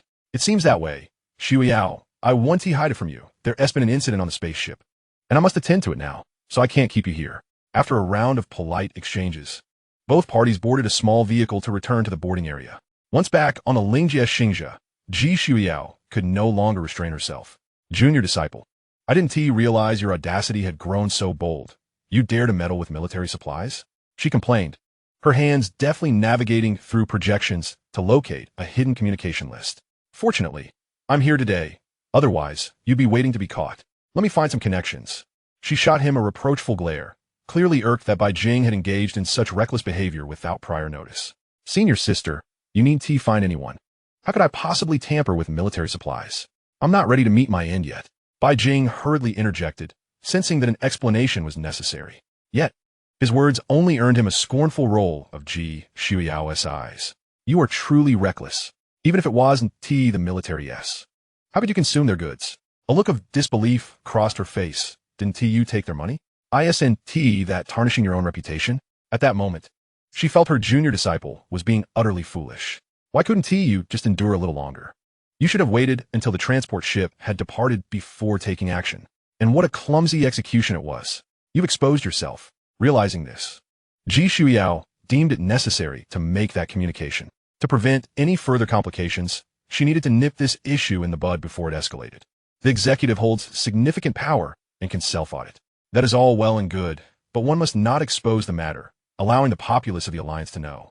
If this truly becomes common knowledge, a trifling matter could snowball into a major incident. You are truly reckless. In the future, consult me before engaging in such actions. In an instant, Ji Shuiao completed her mental rehearsal, believing her junior disciple had made a grievous error. Her urgency to return was motivated by a desire to ensure they could depart the transport ship, lest her junior disciple be directly apprehended there. Those military personnel were indeed unreasonable forces. As long as one was not caught on the spot, there remained room for maneuver. Why can't you do things more cleanly? You've been discovered, allowing the military to detain your people. Listening to her reproaches, Bai Jing began to sense something awry. He initially thought his senior sister was upset for not being included, but quickly realized that she was preparing to rescue someone. Senior sister, those aren't my people. Mine have already returned safely. He hastily clarified, fearing a misunderstanding. Not your people? Then whose people have they captured? Ji Shuiao looked at him with suspicion, though she believed her junior disciple would not deceive her. Bai Jing quickly recounted the entire sequence of events. Initially, he had no intention of engaging in black eating black. However, upon discovering that someone else had their eyes on that shipment, he had seized the opportunity to preemptively take it. The unfortunate souls left behind had become scapegoats. Goodness, you are ruthless. This can no longer be classified as black eating black. This is likely to incite internal strife among this group. Each party will feel that the other has clandestinely appropriated resources, and over time, a conflict is likely to erupt, or they may choose to part ways. Such occurrences often stem from internal factions attempting to undermine one another. The connection to the military indicates that their identities are not simple. Junior brother, be cautious in the coming days. If you can avoid using it, do so, and wait for this storm to pass before proceeding, she instructed. Rest assured, sister. I am aware, Bai Jing replied, seemingly unperturbed. If you have the means, go ahead and procure the plugins. He won't return the money anyway. By the way, what exactly are those items? Ji Shuiao casually inquired. The Star God Essence, of course. Sister, are you unaware? Bai Jing responded with confusion. as it was she who had opened the back door for this. Before he could finish speaking, Ji Shuiao abruptly stood up. Vord, have these people lost their minds? How dare they resell such things? They truly value money over their lives. Her words were laced with shock, clearly understanding the gravity of this cargo. Unlike Bai Jing, Ji Shuiao was acutely aware of the significance of star god essence. Just like the star gods themselves, which are colossal, each one measuring at least several hundred kilometers. However, such items are exceedingly rare, particularly in their embryonic stage, as some of the most esoteric forms of life in the material universe. They resemble a type of ultra-large elemental entity. If successfully hatched and matured, they would at the very least be a formidable ninth-tier lifeform. Some have even ascended to the spiritual realm, becoming deities. The rarity of star god essence is easily understood. This substance, although resembling a gelatinous liquid, is composed of pure energy, boasting not only formidable vitality, but also remarkable restorative properties, even when diluted thousands of times. It is regarded as a sacred elixir within military circles. In its pure form, it can rapidly mend even the most grievous injuries, including shattered organs or cranial damage. It can even sustain life in the face of top-tier adversaries, allowing one to cling to life while awaiting rescue.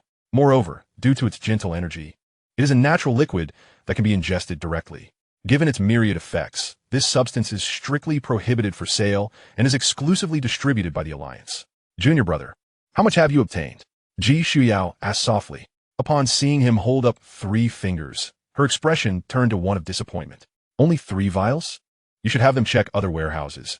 Missing just one could result in a significant loss. She suspected there was far more than what he had found. No, it's 30 vials, he clarified.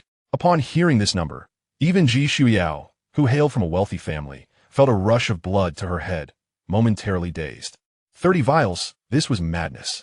It was no wonder Ji Shuiao was so animated. The value of this substance transcended mere monetary measurement. Each vial could fetch 10 billion, and they would be snatched up in an instant.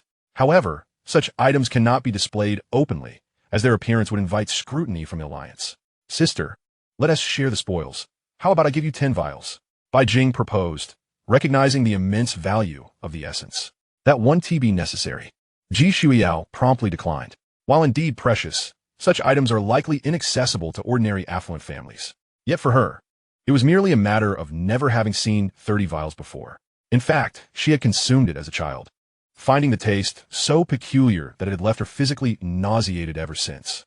Some theorize that star god essence resembles egg whites. She found it somewhat difficult to accept.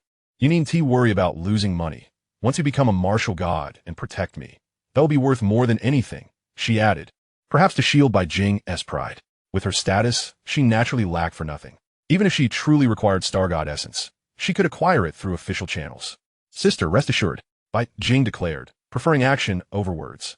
Damn it, from now on, anyone who dares to bully my sister will learn the meaning of a martial god at the door.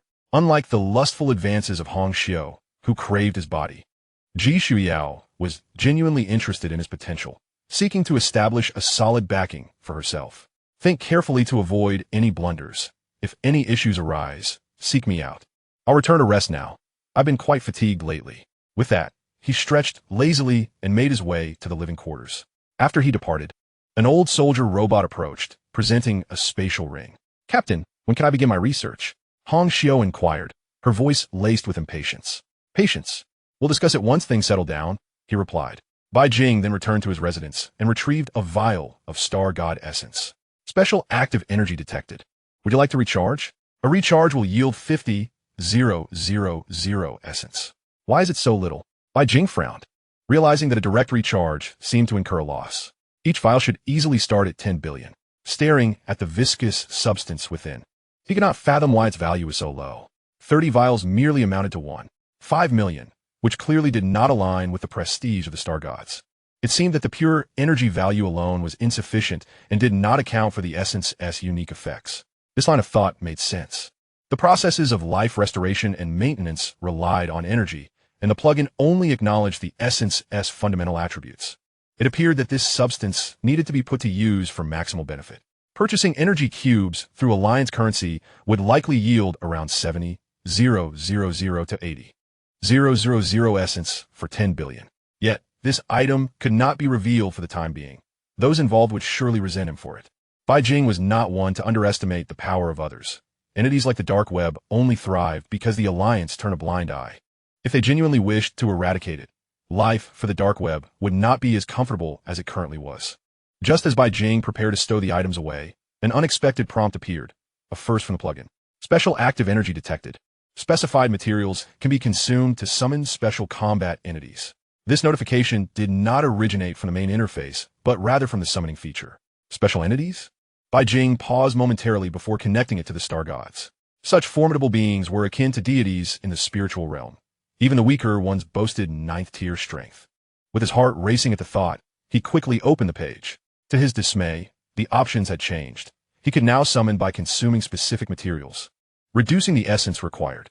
Among the materials listed, only one was selectable, the 30 vials of star god essence. Could it truly summon a star god? If so, it would be worth attempting. With a star god as a guardian, as long as Bai Jing didn't recklessly confront deities in the spiritual realm, he would be able to stride confidently through the material universe. Let us give a try. Selecting one vial of star god essence, he initiated the summoning, only to find that the process unfolded almost instantaneously, within mere moments. As Bai Jing observed, shimmering starlight began to coalesce before him, gradually evolving into a humanoid form. A sensation akin to a cleansing of the soul emerged. Could it be that he was about to summon a golden entity? If he could indeed draw forth a golden being with a single summon, he would immediately conduct 29 draws. As the radiant light slowly dissipated, the appearance of the star spirit was fully revealed, resembling a human to such an extent that it was nearly indistinguishable to the naked eye. Moreover, her beauty was striking, imbued with an air of purity. Hong Xiu, send over a few sets of clothing, Bai Jing called out. The other party, having snapped out of her daze, promptly stood and respectfully bowed to him.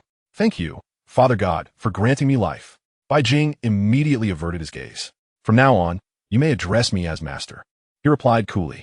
Shortly thereafter, Hong Xiu dispatched clothing via a robot. Upon seeing the exquisite woman, she too appeared momentarily entranced. Where had she come from? They were still adrift in the cosmos, and yet she had boarded without his notice. A new companion, summoned through certain means, Bai Jing explained, while also taking a moment to inspect her status panel. Name, unnamed star spirit. Talent, master alchemist. Level none. Description, this is an inexperienced star spirit. She requires training to become an exceptional alchemist. An alchemist? How fortuitous that such a talent has manifested randomly, he mused, noting the evident depth of the talent pool. Although this ability might not assist him immediately, in time, it could well be sufficient to establish an entire alchemical enterprise, provided there is initial investment. He pondered the nature of her talents. If they were equally promising, this race might indeed prove to be a commendable choice. He had already ascertained that she possessed flesh and blood, nearly identical to that of a human. Of course, as long as her other talents were adequate, he could leverage experience to artificially elevate her potential. Furthermore, with a primary talent, should it be suitable, rapid advancement would ensue, especially with the effects of experience elixirs. The dream of monopolizing all industries within the Alliance might not be mere fantasy. Such a lovely little sister, yet she is rather peculiar. Perhaps I should take a few cuts to examine your physique? At this moment, Hong Xiu had already taken control of the robot, making adjustments under the pretense of a physical examination. It was evident she had also recognized that this life form, though resembling a human, was fundamentally different. Her insatiable curiosity could not be contained. Chapter 184. A Race with Reverse Talents. Observing the somewhat flustered star spirit, Bai Jing couldn't help but roll his eyes. You ought to refrain from speaking. I fear the tasks I have assigned you are insufficient, leaving you too idle. Hong Xiu responded with a hint of indignation. Captain, do you wish to work me to the bone? Before she could finish her retort, Bai Jing interjected coolly. Perform well, and you shall level up. Captain, whatever you command, I am at your service, ready to operate around the clock. Hong Xiu replied, her enthusiasm palpable. Tired? That's out of the question. You have yet to reach your operational limits. Even with a mere 200 robots, or even 20,000, it would still be a breeze. Do not fret. You will soon understand what needs to be done, Bai Jing assured, as he retrieved 9 vials of Star God essence. He intended to conduct an experiment to gauge the potential of this race, since the star spirit alone lacked a point of reference. He resolved to summon several more to ascertain the time required to reach predetermined goals under the influence of experience elixirs, or to measure how they compared to the prodigies. In no time, as the 9 vials of Star God essence vanished, Hong Xiu exerted her utmost effort to sense but found nothing. This did not resemble human capabilities. Even deities might struggle to achieve such feats. Though she boasted a flowery tongue, her heart was already set on following him for a lifetime. Before long, 9 star spirits materialized, and clothing was provided for them to don. This time, it was not exclusively female star spirits, for male spirits also emerged, including 2 more master alchemists. The others consisted of 3 psionic masters, 1 forging master, 1 mechanical master, and 3 with blood furnace talents. The first few were manageable, but the last 3 piqued Bai Jing's interest. Name: unnamed star spirit. Talent: blood furnace. Level: none. Description: blood like a furnace, a natural martial arts prodigy. By the heavens, he thought, observing that the psionic and martial talents were evidently inferior to the others. Yet, this was still sufficient. Whether mechanical masters, forgers, or alchemists, most would not engage in hands-on work unless it involved crucial materials. Typically, they would guide their subordinates, steering the overall direction. At present, with 100,000 essence and 10 vials of star god essence, it was assuredly a worthwhile investment. Captain, what method is this? May I study it? Hong Xiu's eager voice broke through, her fiery gaze even palpable without sight. It was truly a reversal of fate. Studying robots and star spirits was not enough. She sought to comprehend her master as well. Bai Jing shot her a glance and handed over the 10 star spirits to Hong Xiu. You are responsible for their training. Here is their information. He proceeded to relay the talents of the 10 individuals. They, initially believing she would merely observe the children. Upon hearing the talents of these star spirits, she couldn't help but cheer with delight. As an all-rounder, her foundation had now solidified even further. What remained was the ascent to greater heights. If she could gather more talented researchers to provide diverse insights, various experiments would undoubtedly progress more smoothly. In essence, she possessed a singular consciousness, incapable of considering problems from multiple perspectives. Her current achievements were solely due to her autonomous awareness combined with formidable computational power. Let us designate them by code names from Star 1 to Star 10, Bai Jing added thoughtfully, bringing Hong Xiu back to focus. Captain, rest assured, I will ensure they are well trained, she promised earnestly. Now, go and attend to your duties. He dismissed her, not pausing for a moment. He proceeded to apply experience effects to the group. The combined effects of minor and medium experience elixirs required a fixed consumption of 100 essence for the 10 individuals. Moreover, it was not just the star spirits, his senior sister, himself, and Hong Xiu all required arrangements as well. Daily consumption was nearing 2,000, necessitating a strategy to procure more essence. His mind raced to the star god embryo, which cost 50,000 for a single vial. If he could charge that entity, how much essence would that yield? Even as an embryo, it likely spanned hundreds of kilometers. How much liquid would it require? He pondered the possibility of not needing to fill it completely at once. If it could regenerate slowly, it would become an essence-producing machine. Alas, it was a mere dream. The Alliance placed too much value on the star god essence. Unless one had extraordinary connections, obtaining it in bulk was virtually impossible. Such a 30-vial supply would likely only be attainable through underhanded means. Meanwhile, light years away, a spaceship was traversing at superluminal speeds. We are drawing ever closer to the great being. Once encountered, no matter the means, we must bring him back, a silver-haired humanoid declared, their eyes flashing with streams of information. The others appeared similarly engaged in calculations. Before long, a voice exclaimed, I sensed it. Just now, the master's aura fluctuated. In that direction, they pointed excitedly towards a specific point, their eyes brimming with fervor. The spacecraft has altered its course and commenced its rapid advance. As it draws nearer, the beings aboard begin to quiver with excitement, their bodies trembling slightly. After so many years, such joy is unprecedented. Our tribe has finally discovered a new path. Having lain dormant for so long, the races of the outside world have transformed. This time, as long as we can bring the great existence back to our kin, it won't be long before we can achieve true ascension. Perhaps it is the proximity to our objective that has incited such fervent exhilaration. It is unclear how much time has passed. During their reconnaissance, they have detected another vessel. Is the master within that ship? Shall we destroy it?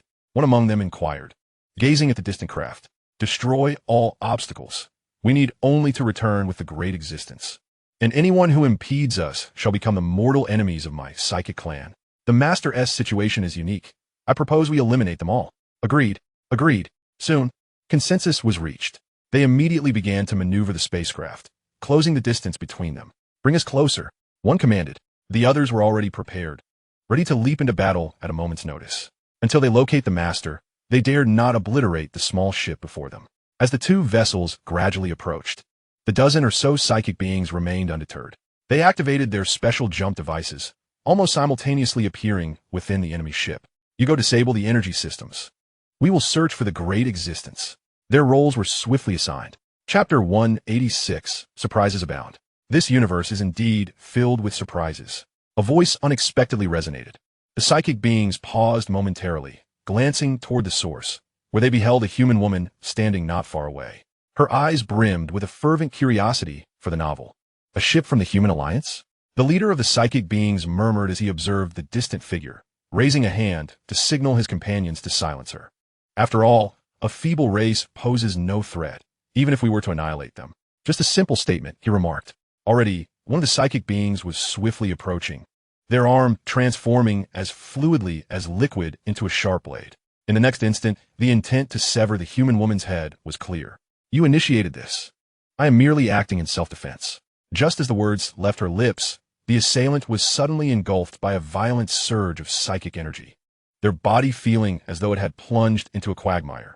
They struggled to advance, yet remained firmly rooted in place. The woman, Hong Xiao, extended her finger, and the psychic being was propelled towards her. She gripped them, her eyes wide with astonishment. What an intriguing concept. And it can also serve as a vessel for the soul. No, it must be a transit point. As she observed her comrade being tossed back and forth, the remaining psychic beings attempted to act, only to discover they were utterly immobilized. A vast ocean of psychic energy forcibly confined their bodies, rendering even their renowned ability to morph completely ineffective. Come here and line up. Hong Xiao gently waved her finger. The psychic beings formed a neat line, unable to move their eyes even a fraction. They could only submit to her will. At that moment, it became evident that this seemingly unremarkable human was, in fact, a transcendent powerhouse. Both their psychic and material weapons were rendered ineffective. Oh, look outside. There's another wild ship. In truth, Hong Xiao had long since detected it. Fearing that these unwitting materials might flee in fright, she refrained from acting until they had approached, then struck. Within the confines of her ship, her abilities were significantly amplified. There was no reason to refuse the sumptuous feast presented to her. As she spoke, she immediately began to employ her devouring powers. The external vessel, a mere small craft, was effortlessly consumed and refined. Feeling her strength increase, Hong Xiao gazed at the faces of the dozen psychic beings, all adorned with fervent smiles. Since your ship is no more, why not stay as guests? I shall now escort you to my abode. With that, she, akin to an ancient tale's reaper of souls, guided the group of psychic beings toward her laboratory. This sudden ambush was abrupt and concluded hastily. Hong Xiao led them swiftly to her laboratory, where dozens of robots awaited, ready to spring into action. In groups of 3s and 2s, they swiftly restrained the psychic beings, employing various instruments to extract their liquid forms. Before long, one was completely drained, revealing a skeletal structure. While it was identifiable as human, it was undoubtedly a metallic frame, with even the heart replaced by a device supplying energy. After a thorough disassembly, it was undeniably a technological creation. Yet this creation bore a soul, although this soul was gradually waning. Perhaps to extinguish entirely in a few thousand or tens of thousands of years, it indeed achieved a fusion of machinery and spirit. Ha ha ha. Precious treasures indeed. Some of the technology surpassed even the cutting-edge advancements of the Alliance. In an instant, the entire laboratory resonated with Hong Xiao's joyous laughter. Meanwhile, Bai Jing remained oblivious to the assault on the ship. His mental energy had yet to disperse, enveloping the entire vessel, causing him to feel an anomaly stemming from Hong Xiao's exuberant and ecstatic emotional fluctuations, each stronger than the last. What on earth is she doing? What is the source of this emotional surge? It felt as though her excitement continually escalated without respite. Were he an ordinary person, one might fear that such intensity could lead to a catastrophic end. Even for a ship, this was too much. He immediately dispersed his mental energy, swiftly covering the entire vessel. Soon, he encountered 200 busy robots. Bai Jing was momentarily taken aback, observing the liquid forms and silver bodies. Convinced he had crossed into another realm. Had he stumbled upon the Terminator? What in the world are these? As a psychic ship, Bai Jing's mental presence naturally registered the situation. Captain, a few small thieves attempted to board and rob us, but I have apprehended them. I am currently conducting rigorous interrogations. Bai Jing. This is hardly rigorous interrogation. This is nothing less than a form of slow execution. Upon closer inspection, he noticed that the weaker psychic beings had been reduced to mere skeletons, their special instruments for the heart and head removed. Presently, several robots were carefully studying them, and he saw a star spirit standing nearby, diligently observing. What race are they? This structure is certainly not human. Unlike the other two dominant races, the psychic beings, due to their inherent flaws, often remain in a dormant state. Of course, they're active psychic beings in the outside world. They are striving to perfect their ascension, seeking to escape the fate of soul decay. Clearly, they have yet to succeed, as their numbers continue to dwindle. Given this condition, as long as they refrain from causing disturbances in the territories, friction is unlikely to occur. Thus, the textbooks merely offer a brief introduction. Psychic beings, ascendant beings, mechanical beings, and so forth. All of these I discovered in your Alliance's database.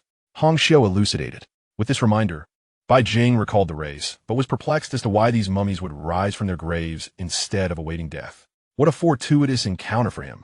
After such prolonged interrogation, have you uncovered any valuable information, such as their purpose for coming here?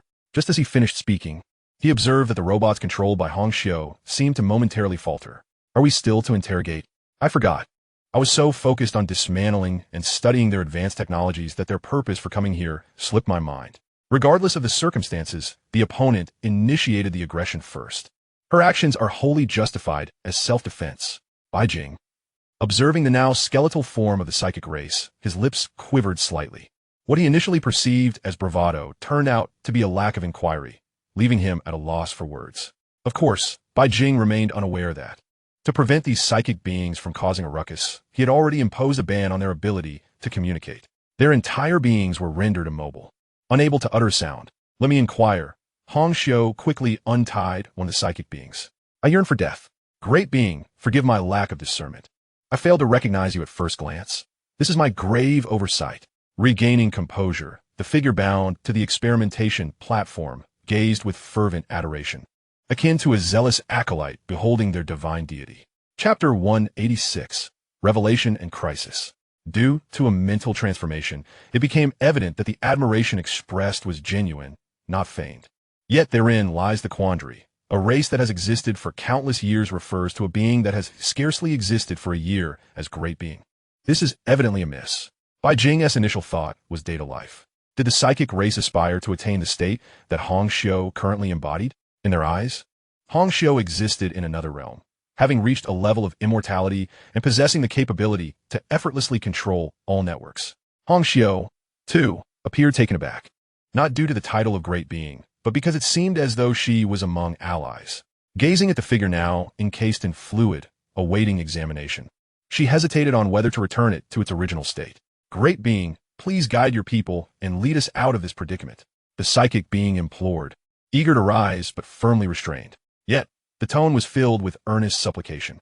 Upon hearing their words, Bai Jing's expression turned icy. Hong Xiu, do not release them.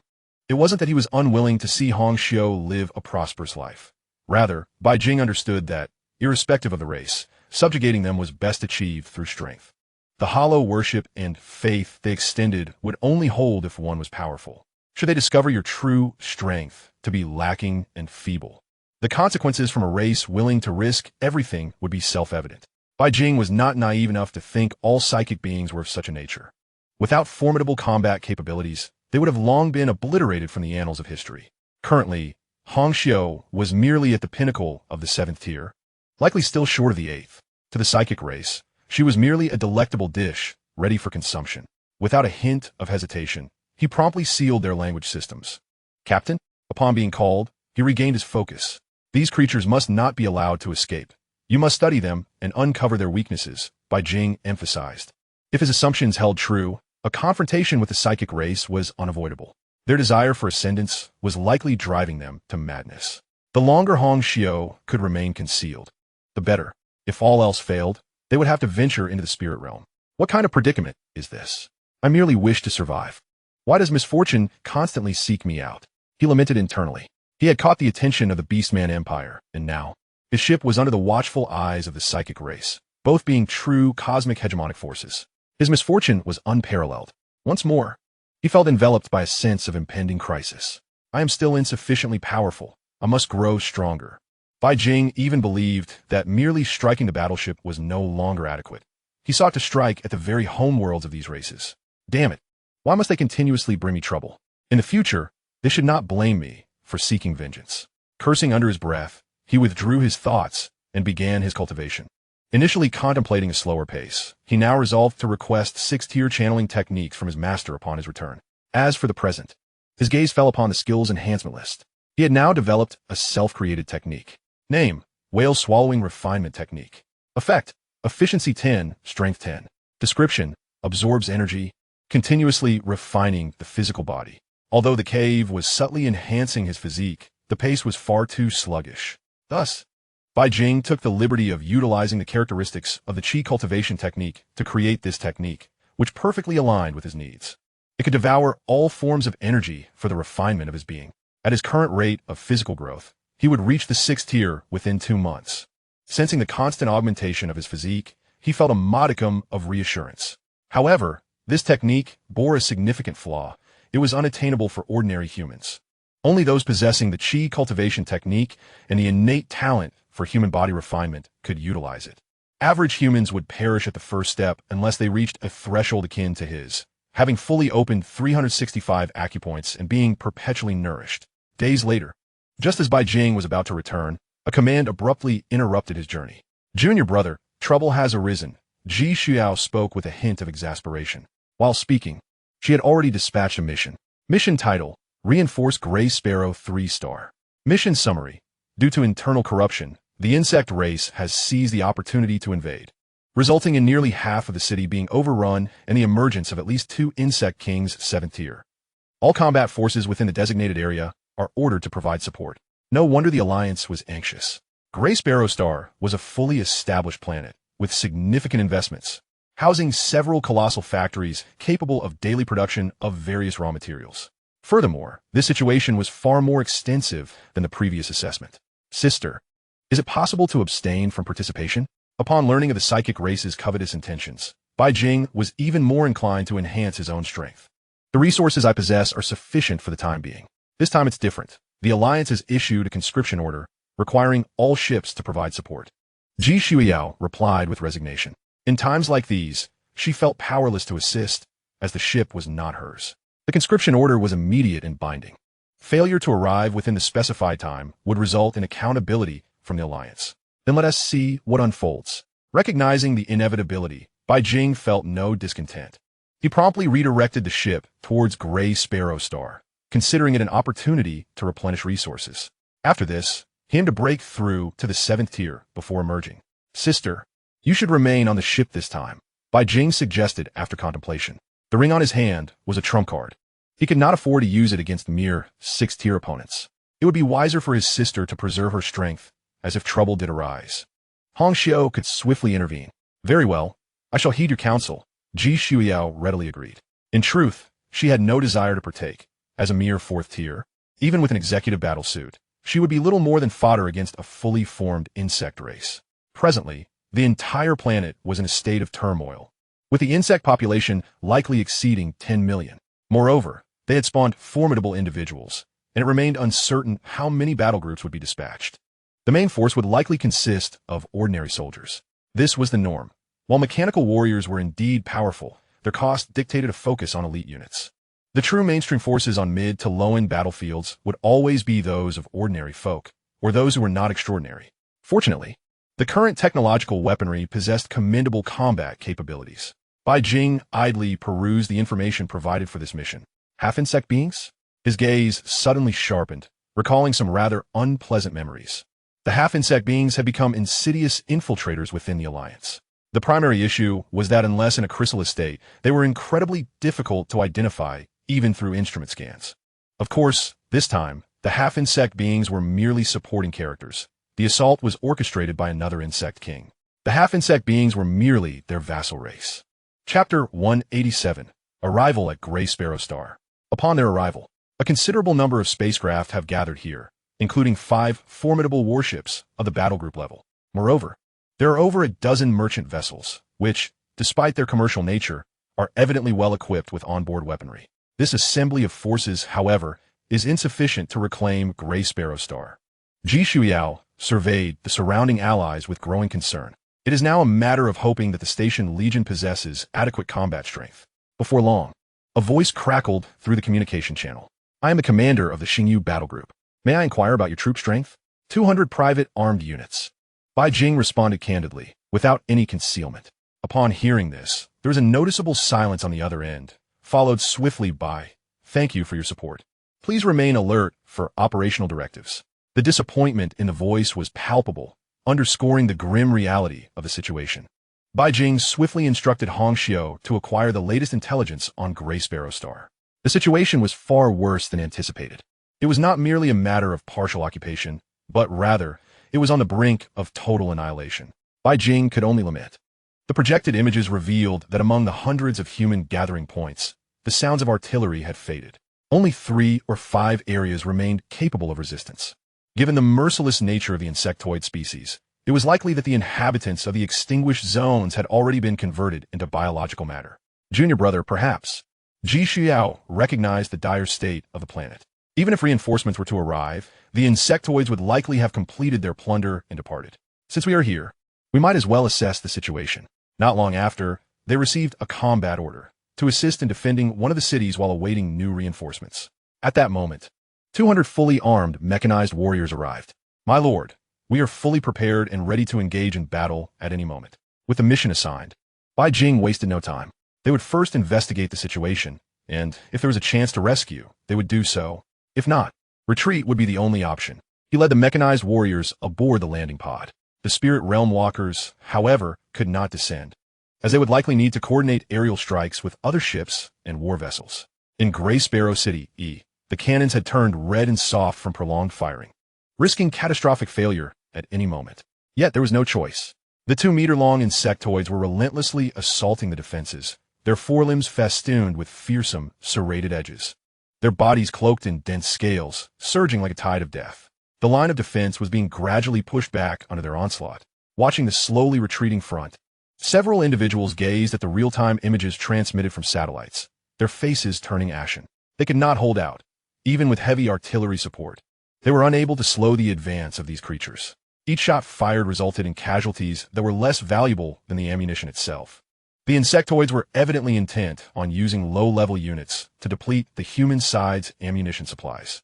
As the defense continued to shrink, one soldier in command inquired about the arrival time of reinforcements. Almost simultaneously, a cheer erupted from outside. "They have arrived. Reinforcements are here."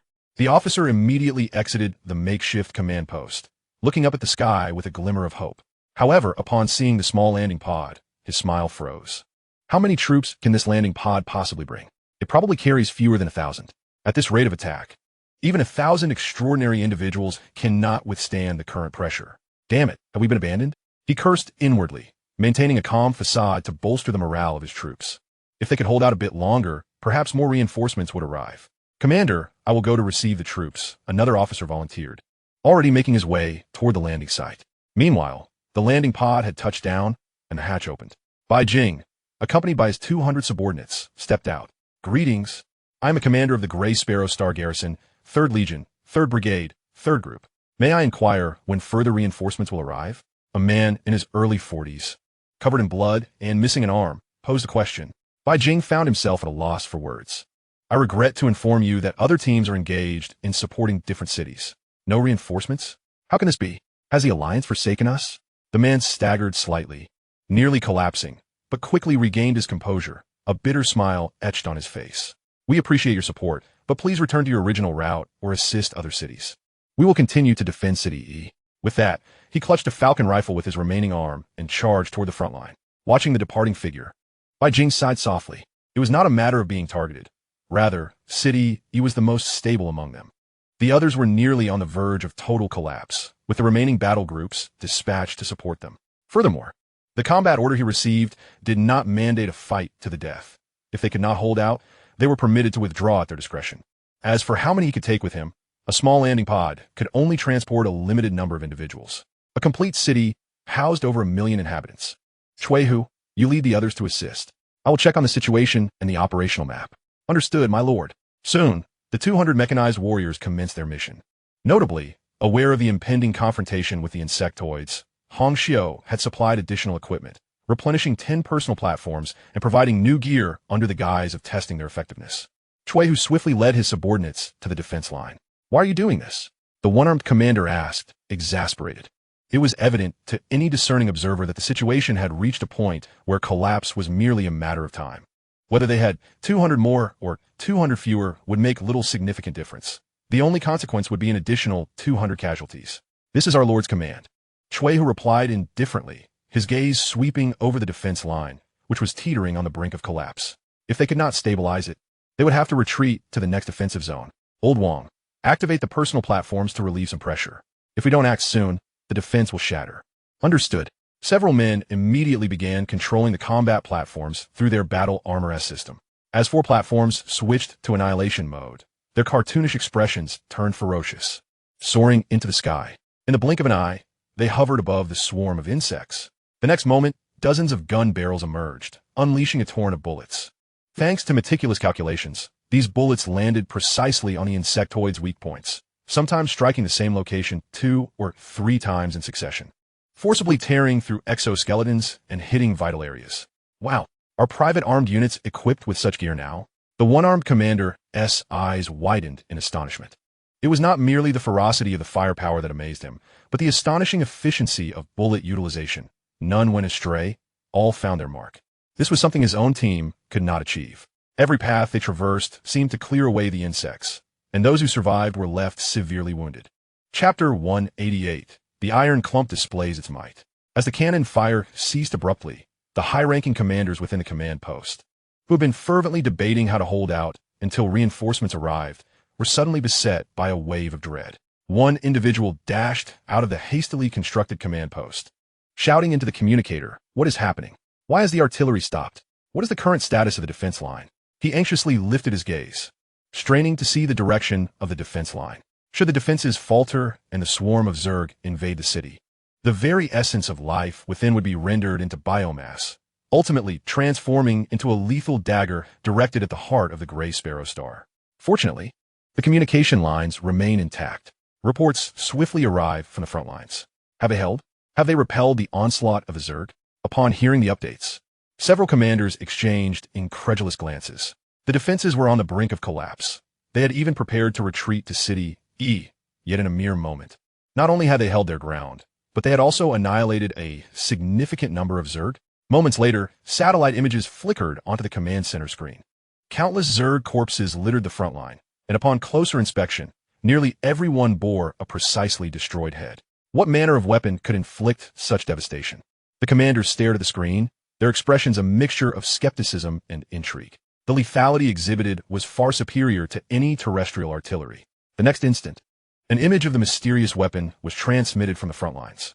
A round, floating metallic sphere, its surface adorned with whimsical, animated expressions, surveyed the battlefield with childlike curiosity. "What is this contraption? Which faction has developed such equipment?" one commander inquired, glancing toward his colleagues. Confusion and bewilderment were etched across their faces. Clearly, none knew its origins. "Report. The commander of the support troops requests an audience with the officers." A soldier burst in to announce. Without further ado, the commanders nearly simultaneously sprinted towards the exit. This enigmatic device was not theirs, and the answer lay with the support commander, outside the makeshift command post. Bai Jing was caught off guard as several excited elders seized his hands. "Comrades, we are grateful for your support. How many of those iron spheres do you possess? Can you assist other defensive lines?" One elder's voice trembled with hope as they found themselves ensnared in a dire predicament. The Zerg relentlessly consumed their forces with a vast number of low-tier units. Without artillery, the defenses could not endure, and with artillery, logistics faltered. This miraculous weapon, capable of precise and efficient extermination while conserving ammunition, was undoubtedly the key to their salvation. Iron spheres? What iron spheres? Bai Jing was visibly taken aback. A commander swiftly projected the image of the floating metallic sphere, now autonomously reloading its ammunition. "Personal combat platforms. We have 20 units here." Bai Jing realized the significance. The glimmer of hope in the commander's eyes dimmed momentarily, yet they swiftly grasped the crux of the matter. "Personal platforms. Is this individual equipment?" Their gazes towards Bai Jing shifted dramatically. "Can you provide more?" one commander urged. 2,000? No, even 200 units would stabilize our other defensive lines. The efficient, precise, low-consumption slaughter was the ultimate answer to counteracting the swarm tactics of Zerg. They calculated rapidly in their minds. Even if these iron spheres were filled with armor-piercing rounds, the cost of expending them would still be far less than that of a crate of artillery shells. After years of warfare, facing the swarm for the first time, they had inflicted a bloodbath upon the enemy. Even expending 10 rounds to eliminate one was a significant victory. Hearing her words, Bai Jing's lips twitched. 2,000. He had merely requisitioned these 20 units temporarily. The primary ship had limited space, and the Hongxiu project encompassed more than just personal platforms. However, Bai Jing now sensed a business opportunity. This could be the moment to establish a reputation. Even if these devices would lose efficiency without the terrifying computational capabilities of Hongxiu, they remained the most advanced equipment against such expendable foes.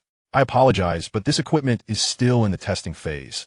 These are the only sample units available. With only 2 or 3 remaining on the ship, it would be a mere drop in the ocean. Observing the elders' barely concealed disappointment, Bai Jing felt equally helpless. For a small workshop like his, producing these units was already an achievement. To mass-produce them, they would need to establish a factory on the planet. Young man, this is a treasure. Why continue testing? Get on the market. One commander suggested. If every city were equipped with dozens of these, the swarm tactics would be utterly nullified. As for the stronger Zerg entities, heavy artillery can handle them. Just then, a piercing air raid siren suddenly shattered the atmosphere. A dozen guards instantly tensed, alloy shields snapping into place around the commanders. Sir, Zerg strikes are imminent. Please return to the command center immediately. The elation of victory had barely dissipated when a sharp alarm rang out like a bucket of cold water. An air raid. The Zerg spines were incoming.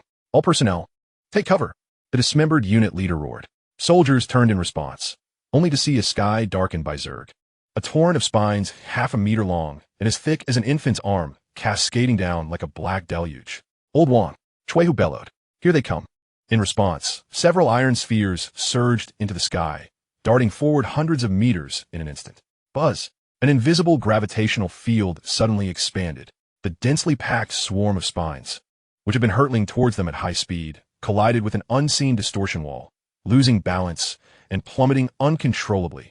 5 rotund figures hovered in midair, their mosaic expressions shifting to resolute determination, erecting an ethereal barrier before the defensive line. Thud, thud, thud. The plummeting spines erupted in rapid succession, unleashing countless needle-like toxic bone shards. Fortunately, the distance was still great, and the lethal rain of needles failed to reach the defenses. The Zerg unleashed a relentless barrage. A total of 10 volleys. Every attack was intercepted and neutralized by the gravitational field constructed by the 5 iron spheres, disintegrating upon impact. The immense energy required to maintain such a wide-ranging, high-intensity gravitational field nearly drained their internal energy cores. They promptly drifted back to the defenses, their once whimsical expressions now replaced by a depleted battery icon. From the moment the alarm sounded to the conclusion of the air raid, barely 30 seconds had elapsed. It was only when the iron spheres wobbled back to their positions that many soldiers emerged from their stupor. My heavens, they're terrifyingly powerful. They blocked the Zerg's aerial bombardment. After a brief silence, thunderous cheers erupted. Iron spheres. Mighty. The presence of the iron spheres acted like a tonic, invigorating the hearts of the despondent soldiers, rekindling their fighting spirit. Chapter 189. The King's Stand-in. This. Several commanders stared in disbelief. They had prepared for the sacrifice of their soldiers, yet these iron spheres had miraculously turned the tide. Under such a high-density assault, they had recorded their first instance of 0 casualties. Bai Jing, observing from the sidelines, also recognized the value of his product. Regardless of how this planet's fate unfolded, the iron spheres were destined to become a new best-selling military product. The personal platforms have 2 primary functionalities. The first is annihilation mode, while the second is what you see here, which we refer to as the gravity shield. The power can be adjusted, and beyond that, it also possesses capabilities for manned flight and cargo transport. Seizing the opportunity, Bai Jing began to introduce the features, effectively promoting them in advance. Your company is utterly confused. Haven't you heard that the battlefield is the best testing ground? One commander gently shook his head. Such a device had likely languished in the laboratory for far too long. Had it been introduced years earlier, they would not have struggled so against the Zerg. Each time, they had to rely on several times the ammunition to repel the Zerg assault. Often, They would even falter and retract their lines. The Zerg have two paths ahead. One is to escalate their forces and continue a fierce assault to seize our city and all its resources. The second option is to withdraw with the resources immediately to avoid interception by the Alliance reinforcements. One commander began to analyze the situation. Having repelled them once, it is highly likely they will continue their relentless attacks. As for the corpses of those Zerg, they can retrieve them at any time to convert them into biomass. This is also the terrifying nature of the Zerg. Whether enemy or ally, all serve as resources. This is why it is so challenging to win a protracted war against them. Just then, a sharp ringing echoed through the air. Soon after, communication was established. Report: the southern front has been besieged by a swarm of insects, numbering at least 300,000. Our firepower is insufficient to withstand the onslaught. We urgently request reinforcements. As the words left my lips, the satellite refocused, transmitting a new image. A multitude of insects scurried forward, among them a significant number of advanced variants. A feint? Several commanders felt a sense of helplessness. They had initially believed they had effectively repelled the enemy, only to discover that the recent assault was merely a diversion. The true target being another defensive line. Even if reinforcements were dispatched now, it would likely be too late. The disparity in strength between the two sides was simply too vast. Tactics had become futile. The opposing force wielded an overwhelming numerical advantage. Young brother, could you lead your men to support the southern line? Implored the eldest commander. Bai Jing did not respond immediately, but instead gazed at the satellite map, calculating the time. It should be possible to arrive in time. Upon hearing this, the commanders' faces brightened with hope. Then please, young brother, make haste. They believed that if he could reach just 10 platforms, the pressure on the defense would significantly diminish, and artillery support could then strike those advanced insectoid foes. Farewell, Bai Jing declared and hurried toward the defensive line, seeking out the squad leader, Cui Hu. My lord, I intend to take 10 platforms. You shall continue to assist in defense here. Understood. In an instant, 10 metallic constructs soared towards him. Bai Jing swiftly stowed them in his backpack. Almost simultaneously, a dark red mech materialized. Bai Jing entered without hesitation and communicated through the internal channel. If the defense begins to collapse, you may retreat to the ship. With that, he commanded the executive mech to soar into the sky, its thrusters erupting with azure flames. Before long, he vanished from sight. The sensation was exhilarating. It was no wonder men were drawn to piloting mechs. At full power, the intense feeling of acceleration sent Bai Jing's adrenaline surging. The scenery around him flashed by in a blur. Hong Xiao, what is my current speed? Captain, you are flying at a velocity of 40 Mach. That's quite swift. The standard executive mech typically achieved a maximum speed of only 5 to 10 Mach, designed primarily for auxiliary flight rather than rampant aerial maneuvers. Observing the target drawn nearer on the navigation display, Bai Jing issued another command. Hong Xiao, assist me in battle. You shall control the personal platforms. Engaged in combat, he had no time to manage the controls himself, opting instead to delegate. Aye, Captain. It wasn't long before Bai Jing beheld the hastily constructed defensive line. As artillery fire erupted across the front, electrically charged plasma projectiles detonated within the swarm, instantly obliterating swathes of insects. However, such attacks were insufficient to halt the insects' advance. The effectiveness was disappointingly minimal. The primary issue lay in the presence of airborne units and colossal beasts among the swarm. Towering several dozen meters and measuring 200 to 300 meters in length, these gargantuan insectoids resembled massive transport vehicles, bearing down on the defensive line with a host of smaller insects rallying beneath their imposing forms. The plasma projectiles that struck these titans were largely absorbed by a viscous secretion on their shells. Furthermore, the airborne units, not only swift and elusive, possessed their own ranged attack capabilities. Periodically, they unleashed bone spikes capable of killing soldiers from dozens of kilometers away. Hong Xiao, Bai Jing called out. Here, she replied, her tone tinged with excitement, evidently having awaited this moment. She deployed 10 personal combat platforms. Her previously adorable expression morphed into a pixelated visage of determination. Ding dong. Your ultimate champion is now online. A playful voice echoed through the channel. Without any pause, the platforms opened fire. A torrential downpour of bullets cascaded forth. Had anyone been able to observe the trajectory of these projectiles, they would have noted that not a single bullet was wasted. Even the rapidly flying bone spikes were intercepted mid-flight by the barrels controlled by Hong Xiao. In a mere 5 seconds, the number of slain insectoids surpassed 10,000. A feat made challenging due to the higher resilience of these foes, requiring 4 or 5 shots to dispatch a single target. The pressure on the defensive line lessened dramatically. Goodness, this feels no different from unleashing a torrent. Bai Jing couldn't help but murmur. His mental acuity allowed him to calculate bullet trajectories. But computing the landing points of 200,000 rounds in a second was beyond even his capabilities. He even observed that through relentless targeting of weak points, he was able to eliminate several fourth-tier insects. A roar erupted from the colossal beasts, perhaps spurred by the carnage, and they accelerated their charge, intent on breaching the defenses. One man an army, Bai Jing thought, astonished by Hong Xiu's prowess. This was merely the basic version. Upon returning, he resolved to arrange for an enhanced model. His plan was straightforward. Utilize the enhanced version for himself, while selling the standard model to the Alliance military. Chapter 190, One Man, an Army. My lord, you are. The officer in charge of this position asked, staring at the personal platform, spewing forth a barrage of fire. It was evident, I am here to provide support. The officer glanced at the metallic constructs, and the words of gratitude nearly escaped his lips. Thank you. Yet, as he spoke, his gaze was drawn to the hovering constructs. The firepower, the damage, the suppression, none of their ion cannons could achieve such results. Let us discuss the details later. For now, I'll take on those behemoths.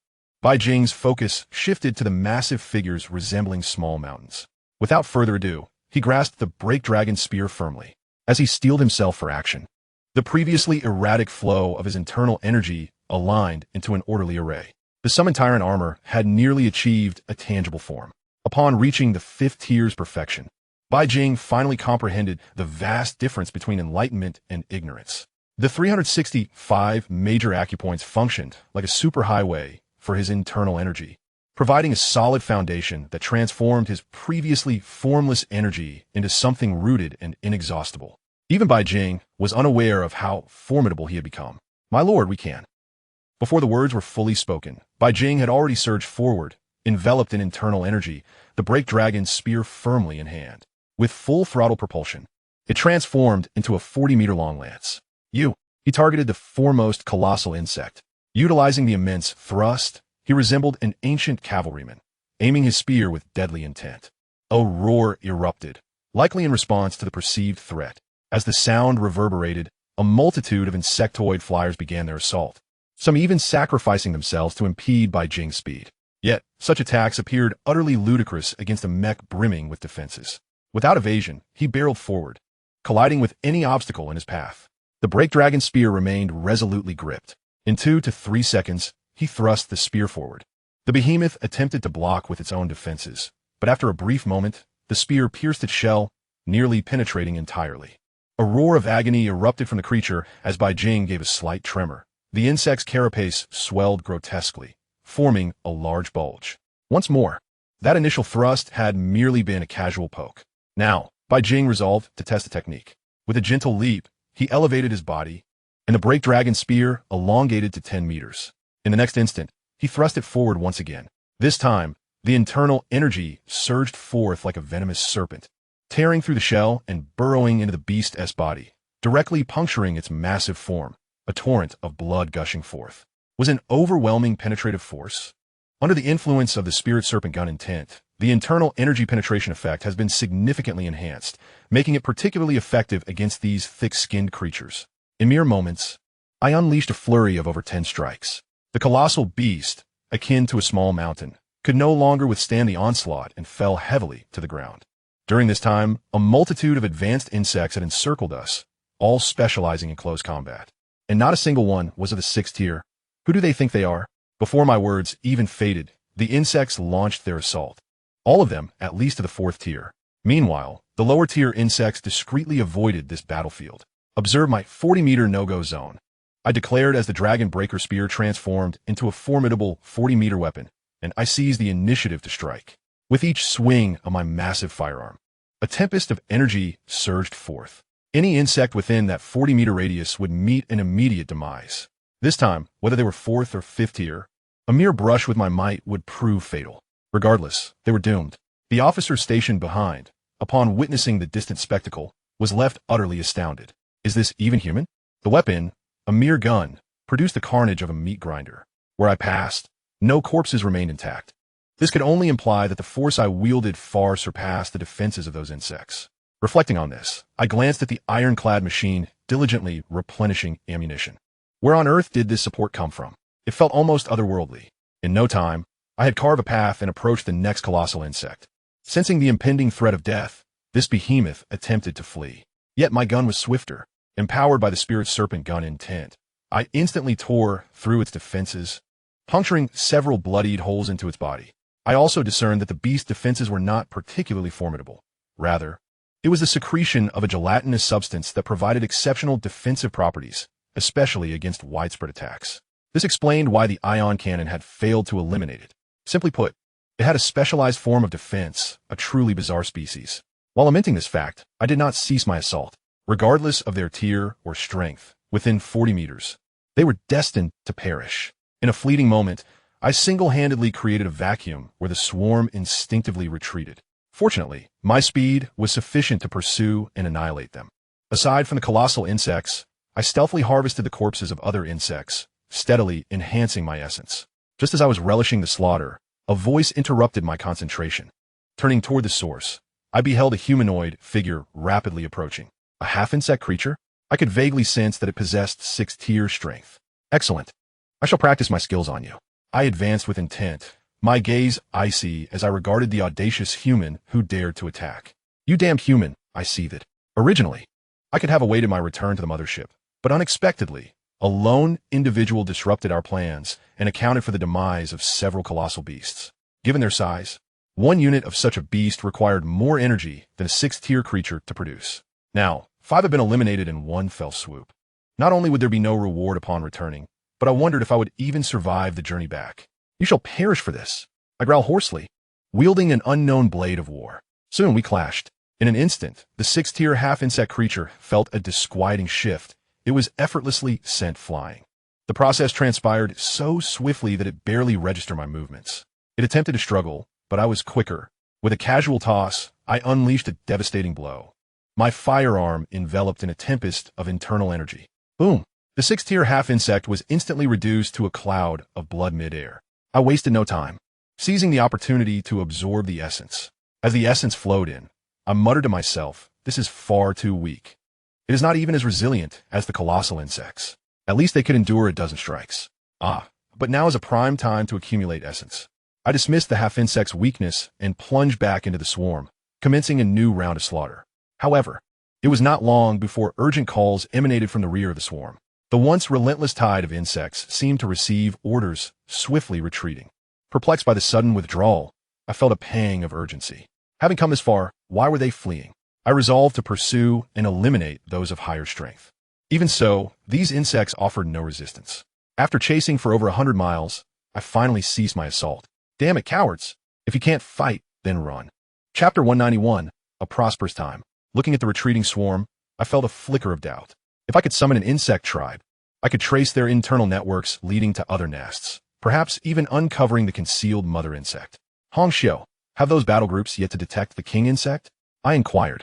This brief skirmish had granted me a clearer understanding of my own capabilities. I was invincible against those below the 7th tier. It was as simple as that. Moreover, unlike other warriors, my boundless stamina and internal energy rendered me impervious to prolonged battles. As long as no 7th tier king insect appeared, given time, I could annihilate this planet. They were still searching, yet the other cities were on the verge of collapse, contemplating abandoning this planet. Hongxiu easily intercepted communications from those battle groups, causing my brow to furrow. I had not anticipated that I would be the last one standing. Hongxiu, if I encounter a 7th tier creature, can you come to retrieve me at the fastest speed? Or can you at least hold off 2 7th tier beings? I was willing to take a gamble. I was in dire need of essence to upgrade my equipment, all requiring resources on the level of golden beasts. Furthermore, I could distinctly sense that my executive battle armor was no longer sufficient. If I had just activated 20 apertures, it would have provided a significant boost. However, I could no longer fully utilize my strength. I required a more advanced and powerful mech. For what I gathered from Hongxiu, items that had been enhanced functioned as a cohesive whole. Once dismantled, their effects diminished, and even their properties could vanish. Of course, materials that enhanced did not suffer such consequences. Instead, it was the metaphysical abilities that were affected. After enhancement, items seemed to transform entirely into a singular entity. This meant that the executive battle armor could only proceed along the path of enhancement without deviation. Based on my calculations, I currently teetered between the peak of the 7th tier and the 8th tier. When fully unleashed, I possessed a fleeting moment of 8th tier might. After Hong Xiu's analysis, a conclusion was reached, a constant 7th tier presence, armed with a bloodblade gourd, alongside an indomitable fighting spirit against mental attacks. This combination would be formidable. A decision was swiftly made. In its fully realized state, the Overlord armor could reach a size of 20 meters, yet my mech did not match such dimensions. What did this imply? It was time for an upgrade. Where did I source the essence? Naturally, from the charming sponsorship of the insect tribe. Hong Xiu, keep a vigilant watch over the rear lines. I shall venture into the wild. And remember, lend me some cover. I stretch my limbs, not wishing to reveal any unfavorable elements. Once more I surge forward. Wait, now you're going to the wild? Our wild zone has become their economic zone. You're going there now? Hong Xiu felt compelled to offer a warning. Stay steady and don't act recklessly. Then I unleashed a shot, obliterating a peak 5th tier insect into a pulp. It appeared that I had completely unshackled myself. Each move was overwhelmingly ferocious. From an aerial perspective, I resembled a meat grinder, leaving a trail of severed limbs and splattered flesh in my wake. The mixture of blood and flesh was not wasted. It was directly absorbed into my essence, enhancing my capabilities further. The artistic style of our captain diverges remarkably from that of other warriors, and his methods seem rather sinister, red embroidery remarked with suspicion. If the two were not on the same side, the mere presence of an enemy would undoubtedly ignite murderous intent within them. It is said that the insectoid race devours everything, leaving not even a trace of the earth behind. Yet, what Bai Jing has done surpasses even their excesses. Despite the violent impact that shattered his form, leaving a gruesome spectacle, once Bai Jing passed by, the ground was restored to its original state, devoid of any blood or remnants of flesh. While the insectoids require transportation bugs to carry away their energy, Bai Jing clearly does not share such concerns. After observing for a while, red embroidery could not help but mutter. The more she looked, the more he resembled an evil deity. Could it be that our captain is the reincarnation of some malevolent god? The boundless stamina, the continuous flow of internal energy, the ability to consume everything. Any one of these traits would seem inhuman. Together, they could only be matched by deities of the spiritual realm. Perhaps the urgency of the chase had overtaken them, or perhaps they understood that retreat would only lead to their demise. The remaining insect swarm abandoned their escape and turned to confront him directly, preparing for a fierce struggle.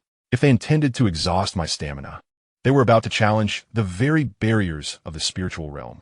Bai Jing regarded the approaching swarm in silence, only to commence a relentless assault, swinging from south to north, then back again, over and over. The encirclement formed by tens of thousands of insects was as easy to navigate as returning home. However, these lowly insects were of little worth. The thrill of their slaughter was lacking. After toiling for half a day, he had amassed only a few 100,000 essence. At this rate, by the end of the war, he would barely gather a few million essence. With a sudden thought, an advanced flying insect emerged. Deliver a message for me. Summon some 5th or 6th tier insectoids to assist. Bai Jing immediately issued the command. Within the internal network of the swarm, a distress signal was promptly transmitted, indicating the discovery of high-value life forms. Upon their elimination or capture, they could cultivate higher potential insect warriors. The 3 primary advantages of the insect swarm are, first, biological matter, second, biological matter, and third, superior genetics.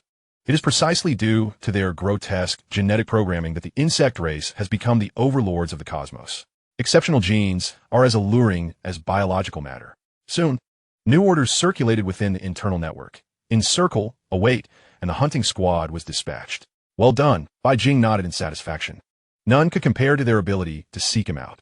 As for this location, the higher-tier insects had already fallen to his blade. The recently summoned flying insect was currently the highest tier available. Of course, control over the swarm was not constant. It functioned more like directing high-tier insects to relay information. The lowest-tier insects possessed only the most basic combat instincts. Otherwise, a larger swarm, numbering in the tens or hundreds of billions, would be impossible to manage individually. Even for an 8th tier, they could only command the higher-tier insects. No need to waste time. That squad will take a while. I shall continue my slaughter. Bai Jing gazed at the lowly insects. He once again activated the mech, transforming the dragon-breaking gun into a formidable 100-meter weapon. For such weaklings, he held no reservations. At this moment, Bai Jing felt as if he were playing a meat pigeon grass-cutting game, particularly as his character reached the late game, with skills and attacks becoming exaggerated. Tens of thousands of insects could not withstand even 10 minutes under the might of his gun, nearly annihilated. The survivors could be counted on one hand. Another 100,000 essence was added to his tally. These lowly insects yielded merely 2 to 3 essence each, hardly comparable to the half-insect beings encountered on Hatchling Star, who were at least first-tier life forms. These cannon fodder had evidently not even reached the first tier. Naturally, their sharp mandibles and claws, when amassed in numbers, could slay first-tier life forms, and even second- or third-tier beings could fall to sheer numbers. In Bai Jing's view, they were nothing more than biological weapons. Chapter 192, Familiar Insects. What prey compels us to act in unison? Inquired a humanoid insect, its body encased in thick, chitinous armor and sporting 6 hammer-like arms. Surrounding it were nearly 10 other insects of various kinds, clearly a fusion of the universe's myriad genetics. One insect, resembling an octopus, floated gracefully, its tentacles swirling. Mother, let us act as commanded without further ado. Why all this chatter? Isn't it my curiosity? We are mobilizing together, likely to confront that Alliance battalion and its commander. It's speculated. Though not all were 6th tier, the majority were above that level. Such a configuration was only suitable for forcibly tearing through enemy lines to capture an adversary of commander caliber. And yet they claim we of the holy race are engaging in genetic modification, hypocritically dubbing it life transformation, mocked a flying insect. A hypocritical race will eventually become sustenance for our kind. As the group walked and conversed, they neared their designated location, nearly half an hour having passed. Upon witnessing the scene before them, confusion washed over them. Mother, wasn't it said that our valiant warriors would be obstructing us here? Were they? The chitinous insect surveyed its surroundings, spotting some signs of battle, but no fellow kin. Even if they've been wiped out, there should be remnants, limbs, blood, or flesh. You are indeed tardy. It took you long enough to arrive, a voice echoed from above. Enemies? They looked up to find a mech hovering in the air, its vantage point commanding. Get down. Instantly, the soul's 6th-tier flying insect became a blur, attempting to launch an attack. The mech remained stationary, its weapon, a massive gun, moved instead. It swung with a violent whoosh. Boom! Intended to block, the insect's resilient arm shattered upon impact. The gun struck it directly, the force obliterating its chitin and rupturing its insides. Had it not undergone evolution, its physical strength would have allowed it to survive. Instead, it was nearly slain in one blow. Just as it contemplated escape, a voice rang out. Not bad, you blocked one shot. Before the words could settle, the gun was closing in. Boom! This time, its chest erupted, crashing heavily to the ground. Such injuries, lacking sufficient physical potential, would require hours for recovery. Yet Bai Jing clearly had no intention of letting it live. The dragon-breaking gun aimed directly at it. In that moment, the other insects snapped back to reality and scrambled into action. The heavily armored insect charged forward, merging its arms to form a giant shield of chitin. Spirit Serpent. The burst of internal energy shifted dramatically. Puffed. A surge of internal energy pierced through the shield, then through its body, ultimately striking the flying insect's head. It stared at the gaping wound in its chest, momentarily stunned. Its defense had been breached so easily. During battle, you dare to lose focus? Surely you have never faced death. A voice chimed in from the side. Before it could react, a chilling sensation enveloped its head, and it lost consciousness, collapsing heavily to the ground. That icy touch was merely the gun's tip piercing through its skull. That seemed a bit weak, Bai Jing quipped, expecting to feel some measure of pressure. In one encounter, he had dispatched 2. At that moment, a massive boulder, hundreds of meters in size, plummeted toward Bai Jing, accompanied by a flurry of tiny bone needles. Such a display indicated that this insect race was rather weak. Bai Jing did not attempt to resist the onslaught, allowing the assaults to strike him, but a colossal boulder was halted by a single hand. With his other hand, he grasped the broken dragon spear, and with a mere thought, pierced through an ambushing adversary. The weapon trembled, and the enemy's body was immediately obliterated. As the massive stone above him was sent flying by Bai Jing's powerful strike, the mech's fist smashed it to countless fragments. At that moment, Bai Jing distinctly sensed a mental force poised to target a critical point of the mech for destruction. However, the opponent's mental prowess paled in comparison to his own. With a single thought, he suppressed the intruding consciousness. The creature, resembling an octopus, quivered, experiencing a flicker of fear as its mental energy was ensnared, akin to sinking into a quagmire. Moreover, it realized that its spiritual energy would significantly wane upon proximity. The 6th-tier pinnacle mental creature found its energy dissipating before it could approach, leaving only its intrinsic mental force. Since when did your kind adopt such detrimental habits? Bai Jing's voice resonated as he placed a hand on the smooth head of the creature. With a sudden surge of strength, he crushed its skull. Compared to the physically enhanced insectoids, this one was pitifully weak, its defenses inferior even to the 5th tier. Boom, boom, boom. Several attacks rained down upon the mech, but they inflicted no damage whatsoever. Who are you, Human Alliance, and what is your position? Inquired the 6-armed insect, its eyes filled with disbelief. It had encountered foes stronger and weaker than itself, but never had it faced one who could not be harmed. The layer of energy was familiar to it. It recognized the internal energy of human martial arts, yet the thickness was beyond its comprehension. Your turn has concluded. Receive my bullet and then stand to answer your questions. Upon hearing this, the 6-armed insect instantly heightened its vigilance. In the next moment, the spear's tip penetrated its head. As its brain was destroyed, it fell lifelessly to the ground. It appears you lack the qualification to know, Bai Jing quipped, shifting his gaze to the remaining few insects. One of them caused him to pause in surprise, yet he still charged forward with a broken dragon spear. 1 minute later, only 2 silhouettes remained on the battlefield. It was not that the insect was particularly formidable, but rather that this creature was a familiar one. I never expected you to grow to such heights. The mantis being remarked with a complex expression. The individual before him was the half-insect who had provided him with a spaceship on the Chick Star, and he had not anticipated encountering him here. So you belong to this swarm? I do not. I am a trophy, merely fortunate enough to attain my current strength. The mantis being replied, shaking its head. It had been rather unfortunate, captured after sending its lord away on a spaceship, and had been raised as cannon fodder. Yet, as a sentient insect, it had achieved some merit, earning a chance to enter the evolution chamber and complete a transformation, reaching its current 5th tier strength. It was unexpected to encounter the son-in-law of its lord here. Logically, you have assisted me, and I should spare your life. However, before Bai Jing could finish his thought, the mantis being interrupted, saying, "Allow me to witness your full strength, prove that my judgment was not in vain." Upon hearing this, Bai Jing's eyelid twitched. You earnest insect. Is it truly you? Even now, you wish for me to be your lord's consort? Chapter 193, Double Agent.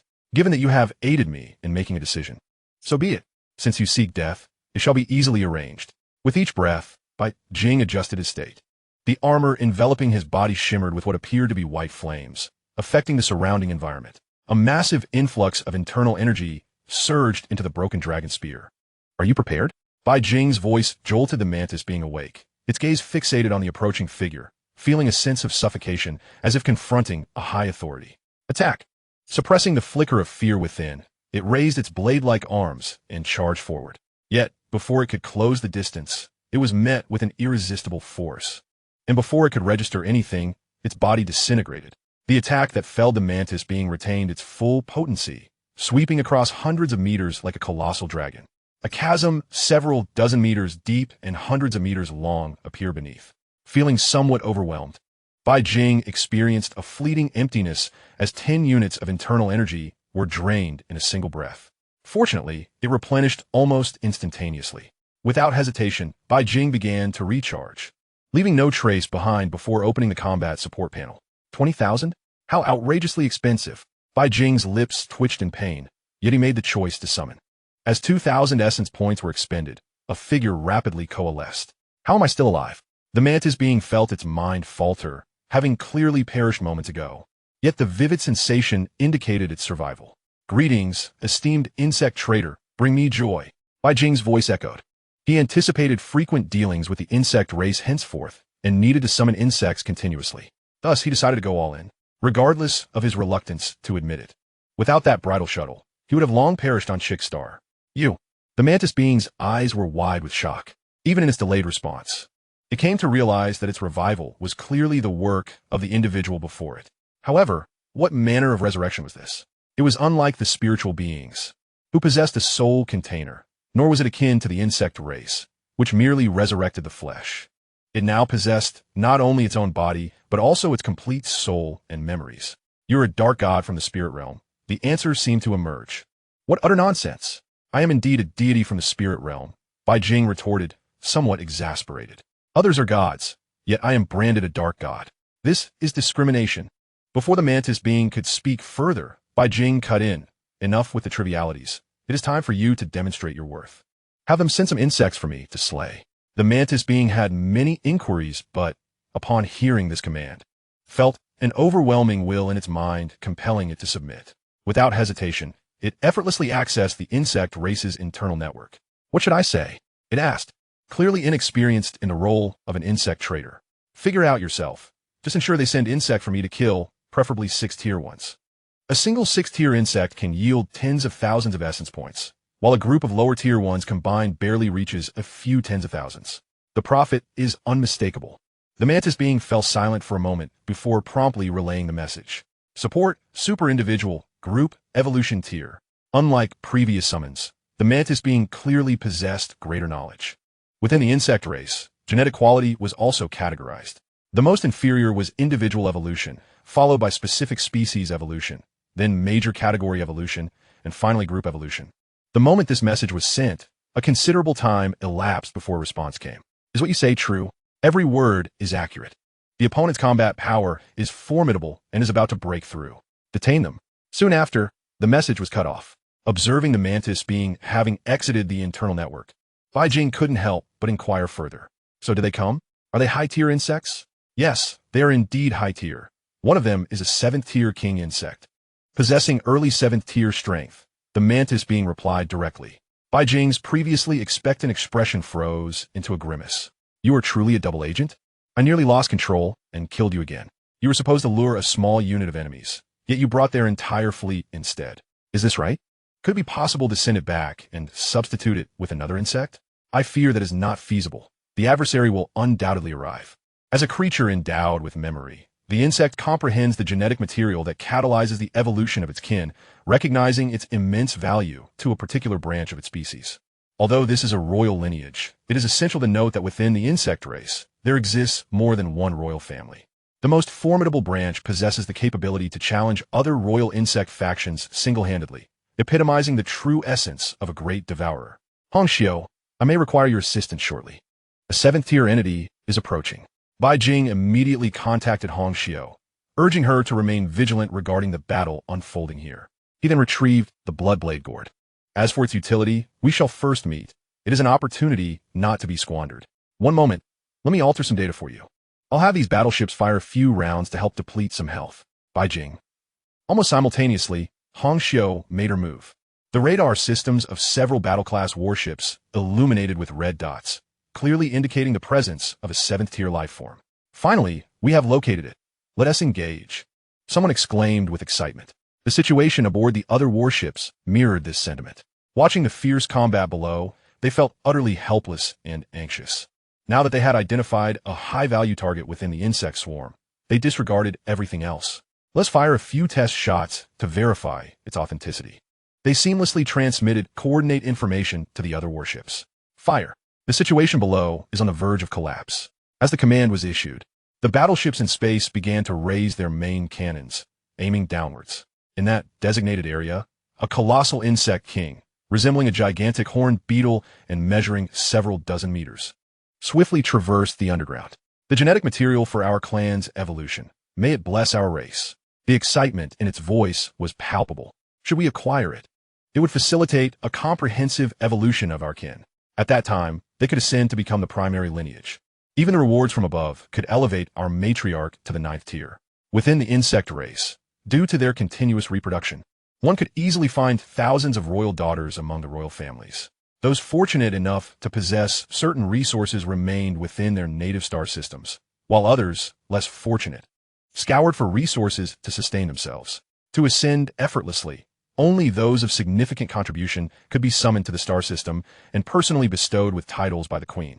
A genetic material of evolutionary significance would undoubtedly merit an audience with the queen herself. Just the thought of it quickened its pace, fearful the target might escape. Austin. Chapter 194, 7th tier. Damn it. How did they discover my presence? A subtle yet palpable sense of danger enveloped the 7th tier insect king, compelling it to halt its advance. It quickly discerned that the threat loomed above. Choosing to break through the earth, it emerged to witness numerous colossal beams of light illuminating the sky. The beams descended rapidly, engulfing the area where the insect king resided. Almost immediately, a crimson energy manifested upon its exoskeleton, fiercely resisting the descending beams.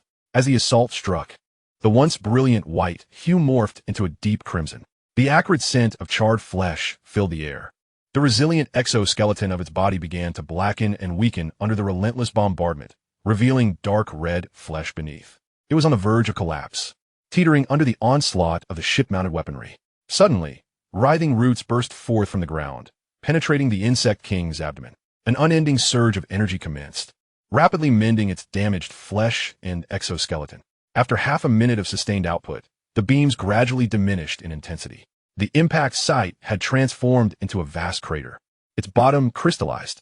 Yet, in the center, a severely damaged insect king struggled to move. Each motion caused charred remnants of its body to fall away, while roots continued to supply energy to its abdomen. Damn those humans. This was the first time it had sustained injury since reaching the 7th tier.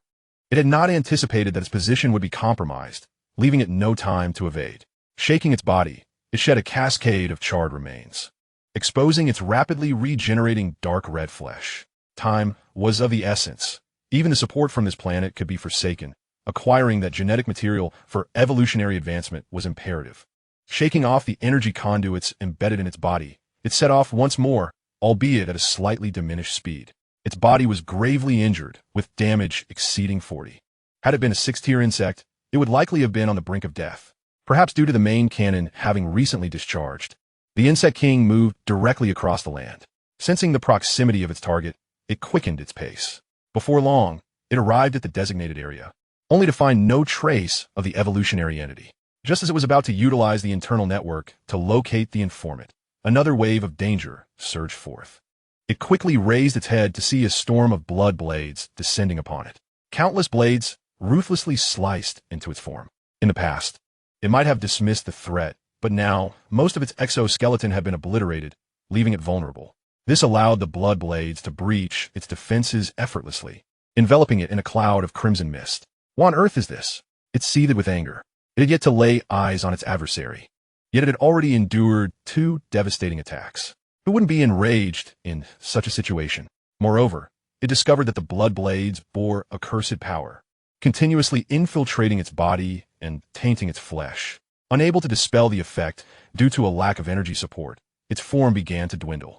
Don't let go to waste. Gazing at the dissipating pieces of flesh infused with rich life essence, Bai Jing's eyes gleamed. An idea sparked within him. The recharge mechanism was activated. Even as the blood and flesh sought to return, they vanished into the cosmos under an unseen force.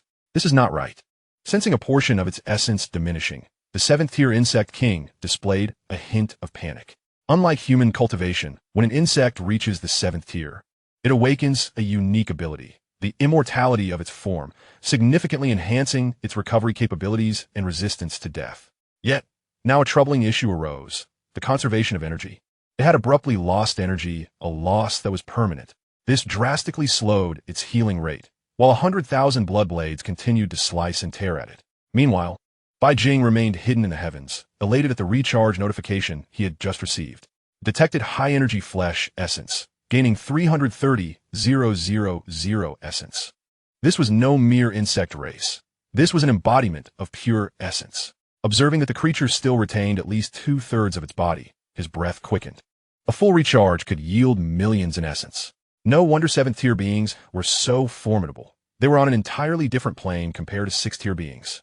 As he witnessed more essence being harvested, Bai Jing silently initiated another recharge. Detected high-energy flesh essence, gaining 400,000 essence. Detected high-energy flesh essence, gaining 300,000 essence. Detected high-energy flesh essence, gaining 410,000 essence. As the life essence continued to dwindle, even while undergoing relentless torment, the 7th-tier insect king could no longer contain its frustration. Damn coward, reveal yourself. You thief hiding in the shadows. It gradually became enraged and began to hurl insults in the insect language. The initial remarks were comprehensible, but Bai Jing could not decipher the latter part. With 100,000 blood blades consumed, Bai Jing had amassed 3 million essence.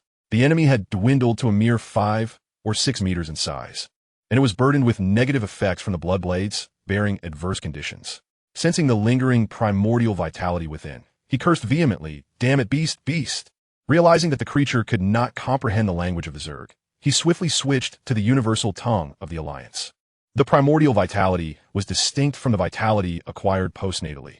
The latter could be replenished through the consumption of copious amounts of high-nutrient substances, while the former required a gradual nurturing process. The current deficit might take decades, if not longer, to restore, and there was even a chance it may remain irretrievable. "Come out!" He roared incessantly, venting his frustration on the surrounding objects, embodying a true destroyer.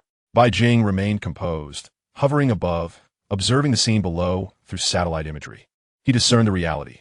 The seventh-tier creature's health was not merely an issue of duration. Its regeneration rate was astonishingly rapid, akin to his own maximum health recovery. Red embroidery. "Cover me. Let me give a shot," he resolved.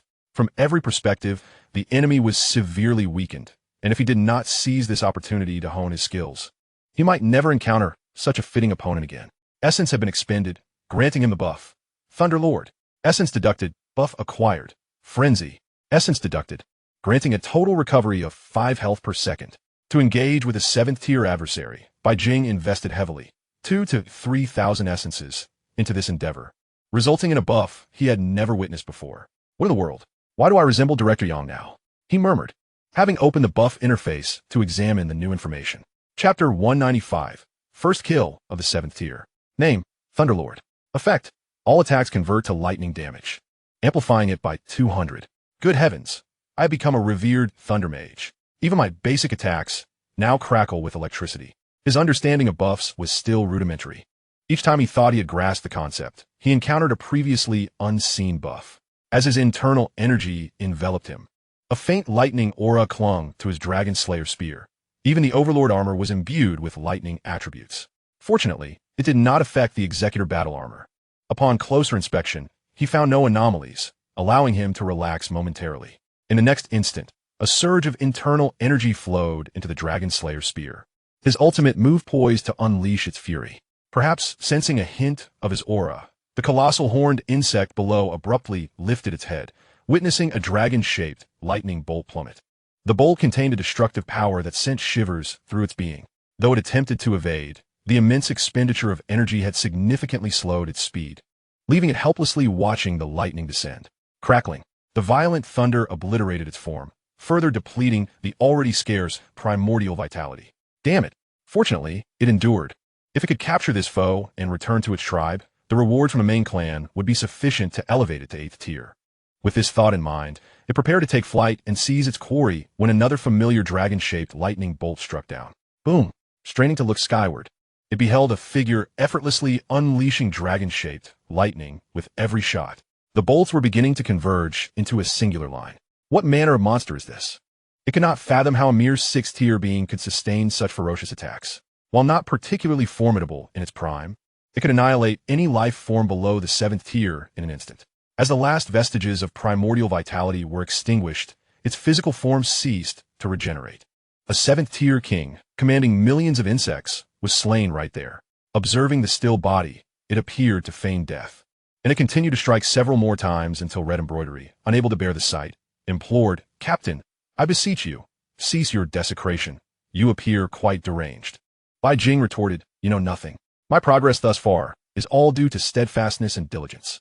With that, he halted his actions and descended to touch the horned insect. Crack! Its exoskeleton was brittle, clearly having been deceased for some time. Detected complete, Zerg corpse, recharge for 130,000. Without hesitation, he proceeded with the recharge. A 7th-tier creature, 5 million essence? It might even be higher. The creature had sustained damage from ship-mounted weaponry on its way here. However, given the strength displayed, it was undoubtedly worth the price. For Bai Jing, this battle felt reminiscent of his past life, akin to defeating a boss.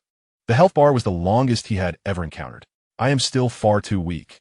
The 7th tier must have undergone a fundamental transformation in vitality, rendering my attacks significantly diminished and causing limited damage. This was Bai Jing's assessment, prompting him to return and inquire with his master about the peculiarities of the 7th tier.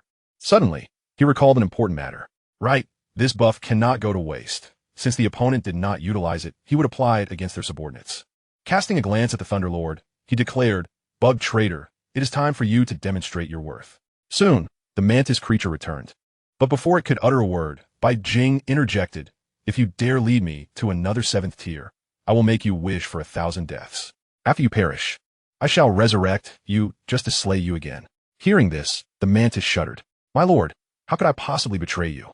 I have already scouted ahead. Not far from here lies a Zerg nest, but we must hasten. It appears they are retreating."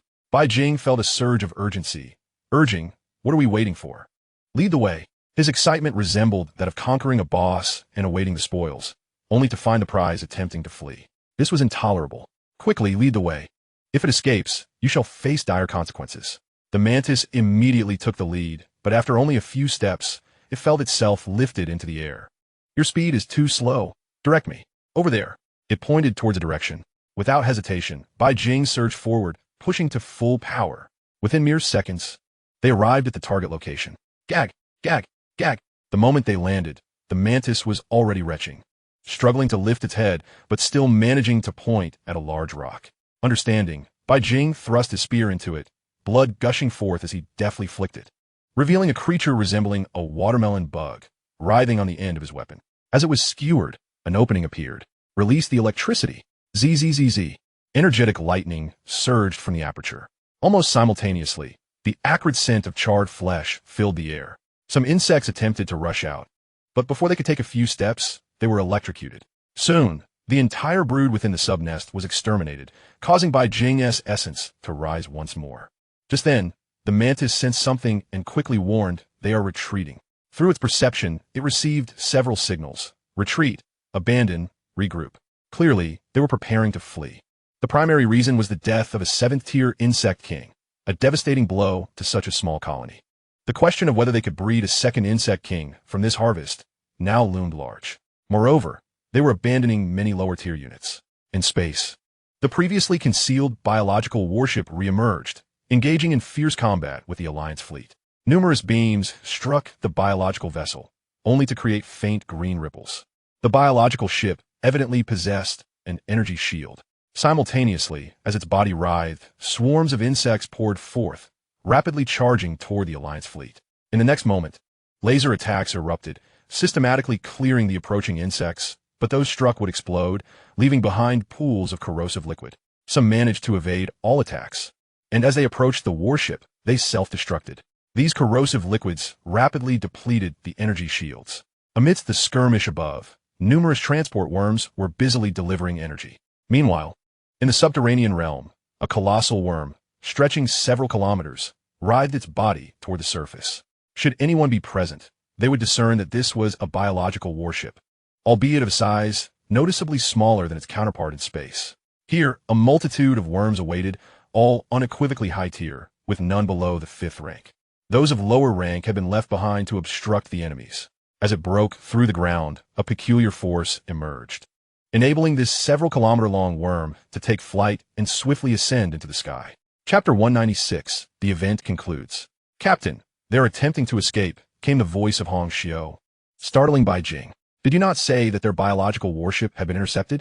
Without further ado, Hong Xiao transmitted an image, revealing a massive worm emerging from the planet's surface, soaring toward space. The emergence of a second biological ship. When did the Zerg become so affluent? It was not only Bai Jing who was taken aback. Even the battle groups engaged in fierce combat above were equally astonished. How could a mere Zerg faction possess 2 biological warships? It quickly dawned on them how the new biological ship had come to be. This faction of Zerg had likely devoted all their spoils to the creation of a second warship, even with significant losses among lower-tier units. The potential gains from selling this biological warship to other factions would far outweigh the losses. Could they be stopped? Bai Jing was reluctant to let them depart so brazenly. Unless he unleashed his full strength, perhaps there was a chance to detain them. But then, it would be futile. Did they truly believe that 5 battle groups were fools? If a ship were to reveal its might, it would surely attract the attention of the Alliance. It was not worth the risk for a single biological warship. Bai Jing soon arrived at the launch site of the biological ship, where a group of 4th-tier worms had received orders to launch a frenzied assault. Their target was evidently several cities yet to fall. Spotting an obstruction in their path, they immediately initiated their offensive. The opportunity for easy spoils was too enticing to ignore, especially given the Zerg's desire to escape, which stoked his inner fury. He swiftly armed himself and embarked on a new wave of harvesting. As the essence accumulated once more, the war on this planet drew to a close. Meanwhile, the airborne battle groups failed to intercept the Zerg's biological vessels. The sheer size of their warship was comparable to that of a mid-tier battleship, which was precisely why it had endured for so long. Bai Jing sighed heavily, surveying the devastated landscape. This planet had been nearly obliterated, with factories suffering targeted destruction. Restoration would necessitate complete reconstruction. The most grievous loss, however, was the population of billions. Perhaps fewer than 500 million had survived. Without lingering, Bai Jing retraced his steps back to City E. Upon his return, he noted a significant retreat in the defense lines compared to when he had departed. Fortunately, they had withstood the Zerg's final onslaught. "My lord," Chuehu exclaimed upon seeing Bai Jing rushing over. "Are you all right?" A few brothers sustained minor injuries. They'll recover in a few days. To Bai Jing's surprise, there had been no casualties. Yet, recalling that this squad had been drawn from his master, he surmised they had likely weathered far more brutal conflicts in the past. Moreover, the Zerg they faced this time were not of particularly high rank, posing little threat to them. "Let us gather the others. We can head back now." Bai Jing was eager to leave. The aftermath of the battle was predictable, and he had no desire to endure such circumstances. "Yes, my lord." Chuehu promptly called for the other team members, and soon they were assembled. When he rejoined Bai Jing, he appeared somewhat sheepish. "My lord, 3 personal platforms have been rendered inoperable. That's of no concern. They are merely consumables of war," Bai Jing reassured him. The cost of such devices was not exorbitant. Likely a few million each, relatively inexpensive compared to equipment that could easily exceed $1 billion. Without informing the commanders, Bai Jing quickly boarded the landing pod to return to the Lingjie Xingzha. "Junior brother, are you all right?" Ji Xiao inquired with concern upon his return. "I'm fine. The mission has concluded, and I returned early. That's a relief." Ji Xiao sighed in relief. Just then, Bai Jing unexpectedly posed a question. "Sister, if I wanted a planet entirely my own, what should I do?" This battle had made him acutely aware of his inadequate firepower. While his individual strength was formidable, it felt wasteful on the mid to low-tier battlefield. Without inflicting significant damage on the enemy, the outcome mirrored this encounter. They would kill, plunder, and depart, leaving chaos in their wake. Bai Jing now sensed that his previous fear of insufficient firepower had intensified at this moment. "A planet of my own?" Ji Xiao was momentarily taken aback before explaining. "There are 2 main options. One is outright purchase, which requires a substantial sum of money to acquire a planet. The other is leasing, which is considerably cheaper but comes with a time constraint." "What do you have in mind, junior brother?" she inquired curiously. "I wish to establish a factory and sell some goods." This was not entirely truthful. Selling arms was merely a facade.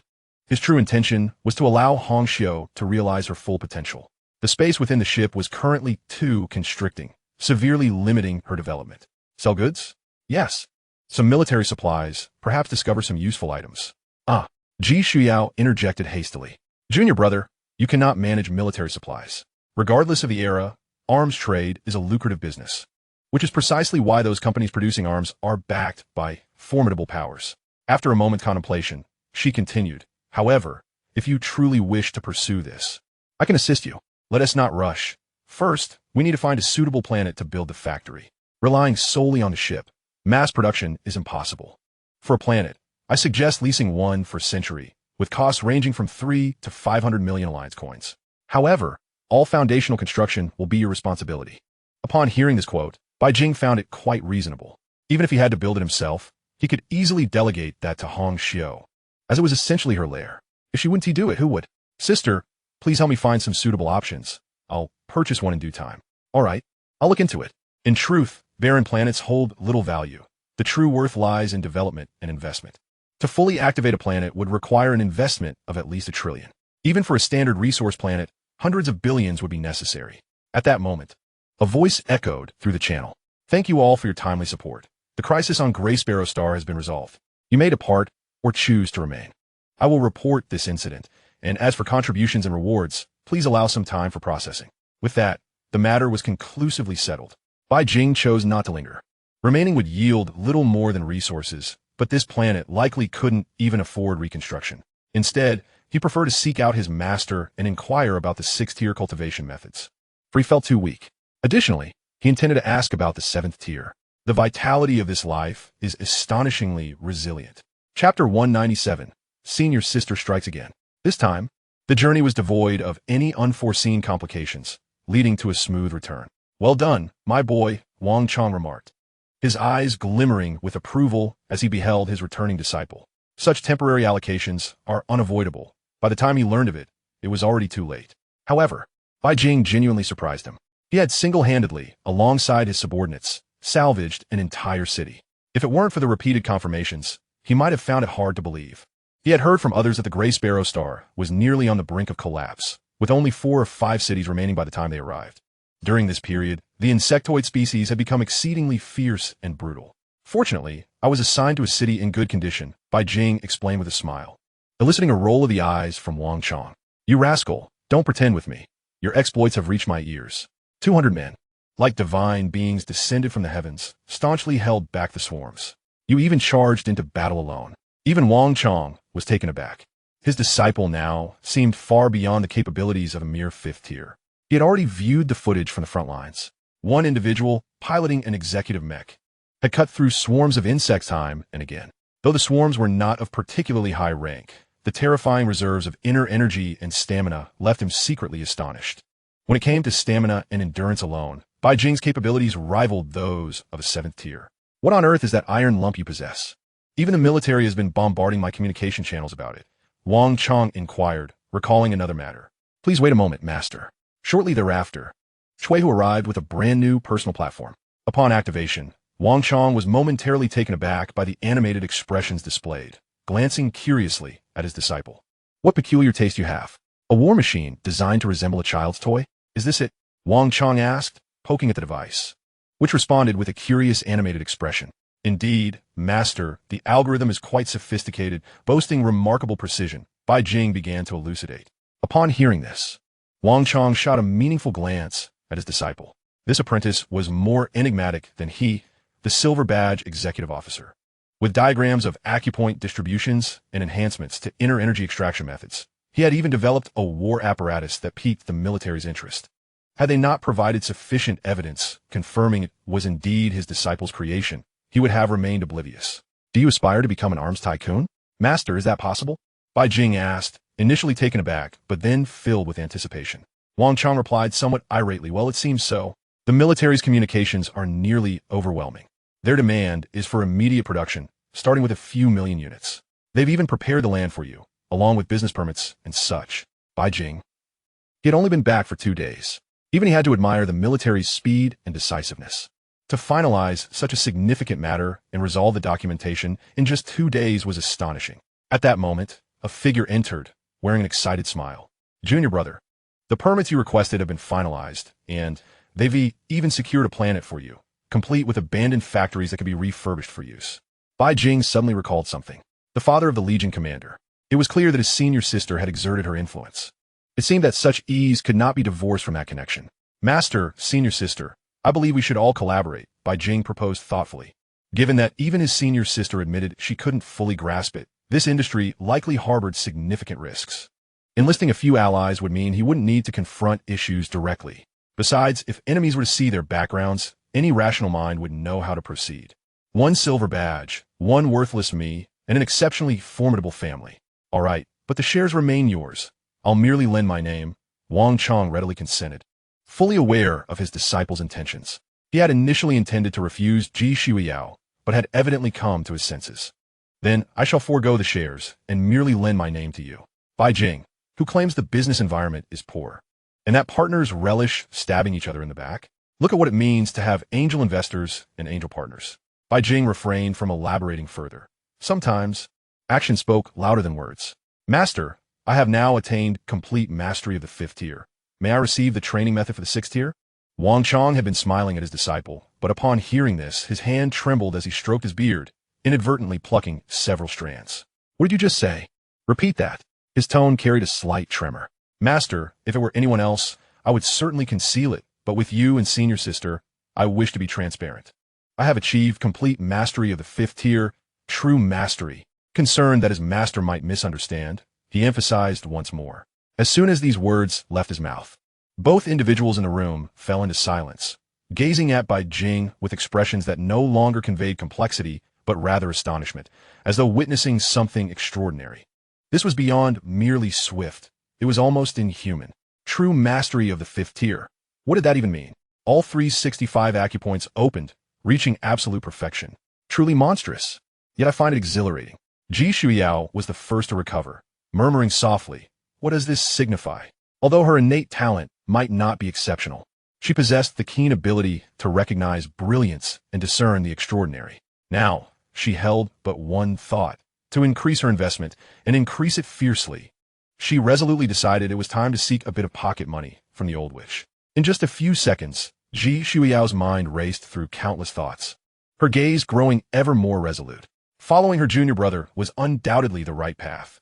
At that moment, a crackling sound was heard as Wang Chong, seemingly from out of nowhere, produced a thick cigar, taking a deep drag and consuming half of it in one go. After an epic inhale, he felt a wave of calm wash over him before finally turning to his disciple. He felt immensely relieved. He had initially intended to play it cool. Over this period, he had explored 20 methods for unlocking the brain's acupoints, and he was grateful that he hadn't vocalized them.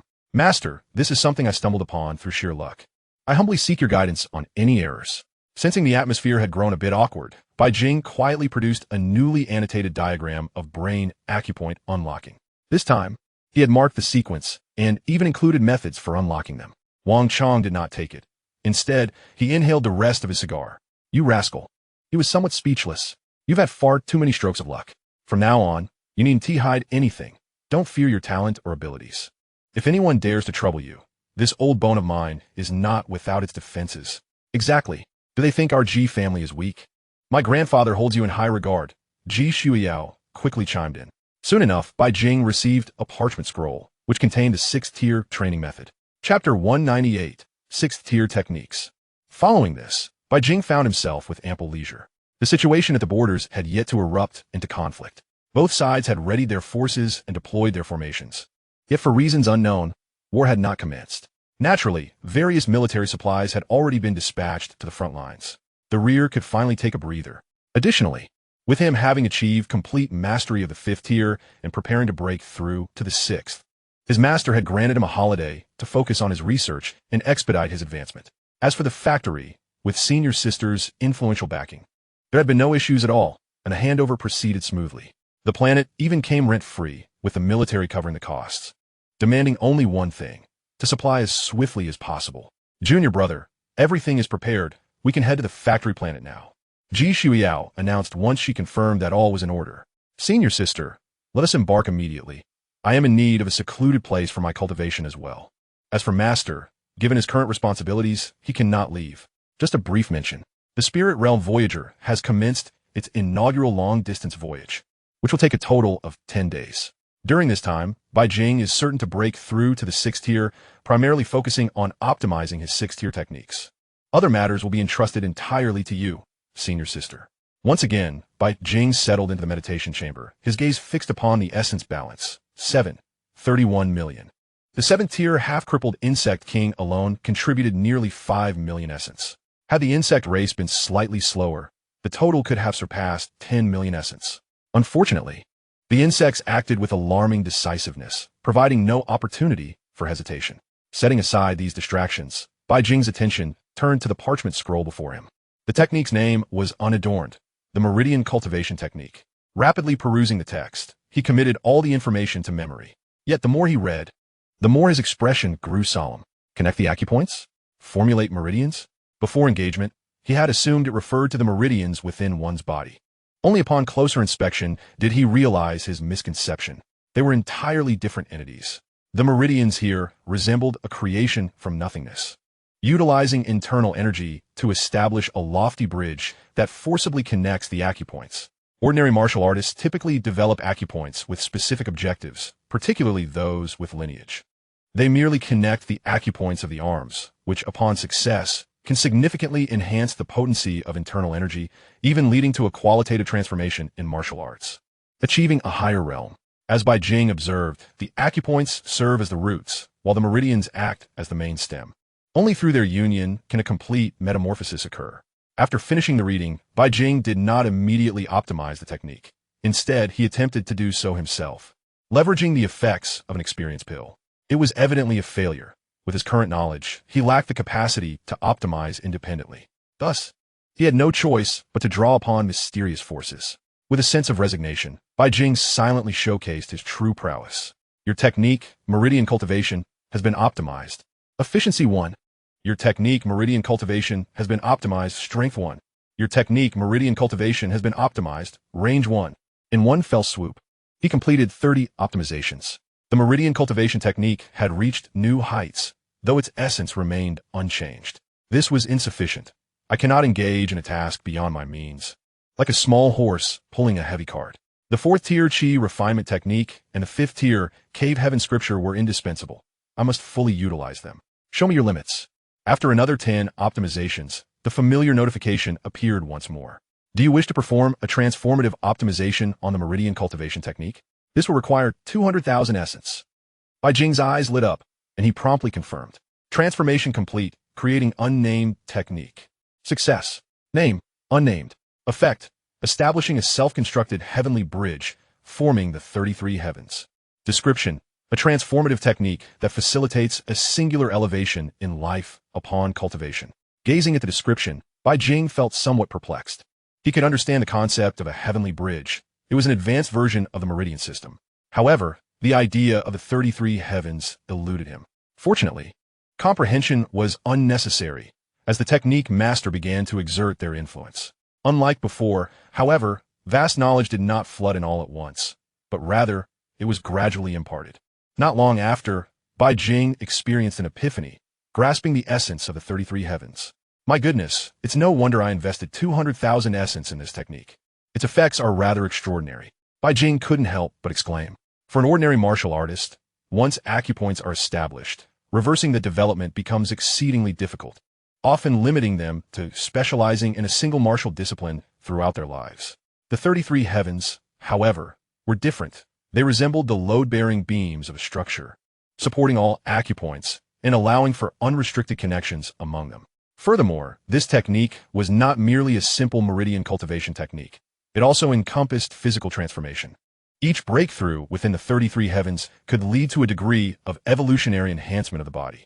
Once fully activated, it could even facilitate an early transformation, comparable to that of the 7th tier. According to what Bai Jing learned from his master, the 7th tier's strength is attributed not only to its vigorous vitality, but also to the disparity in levels.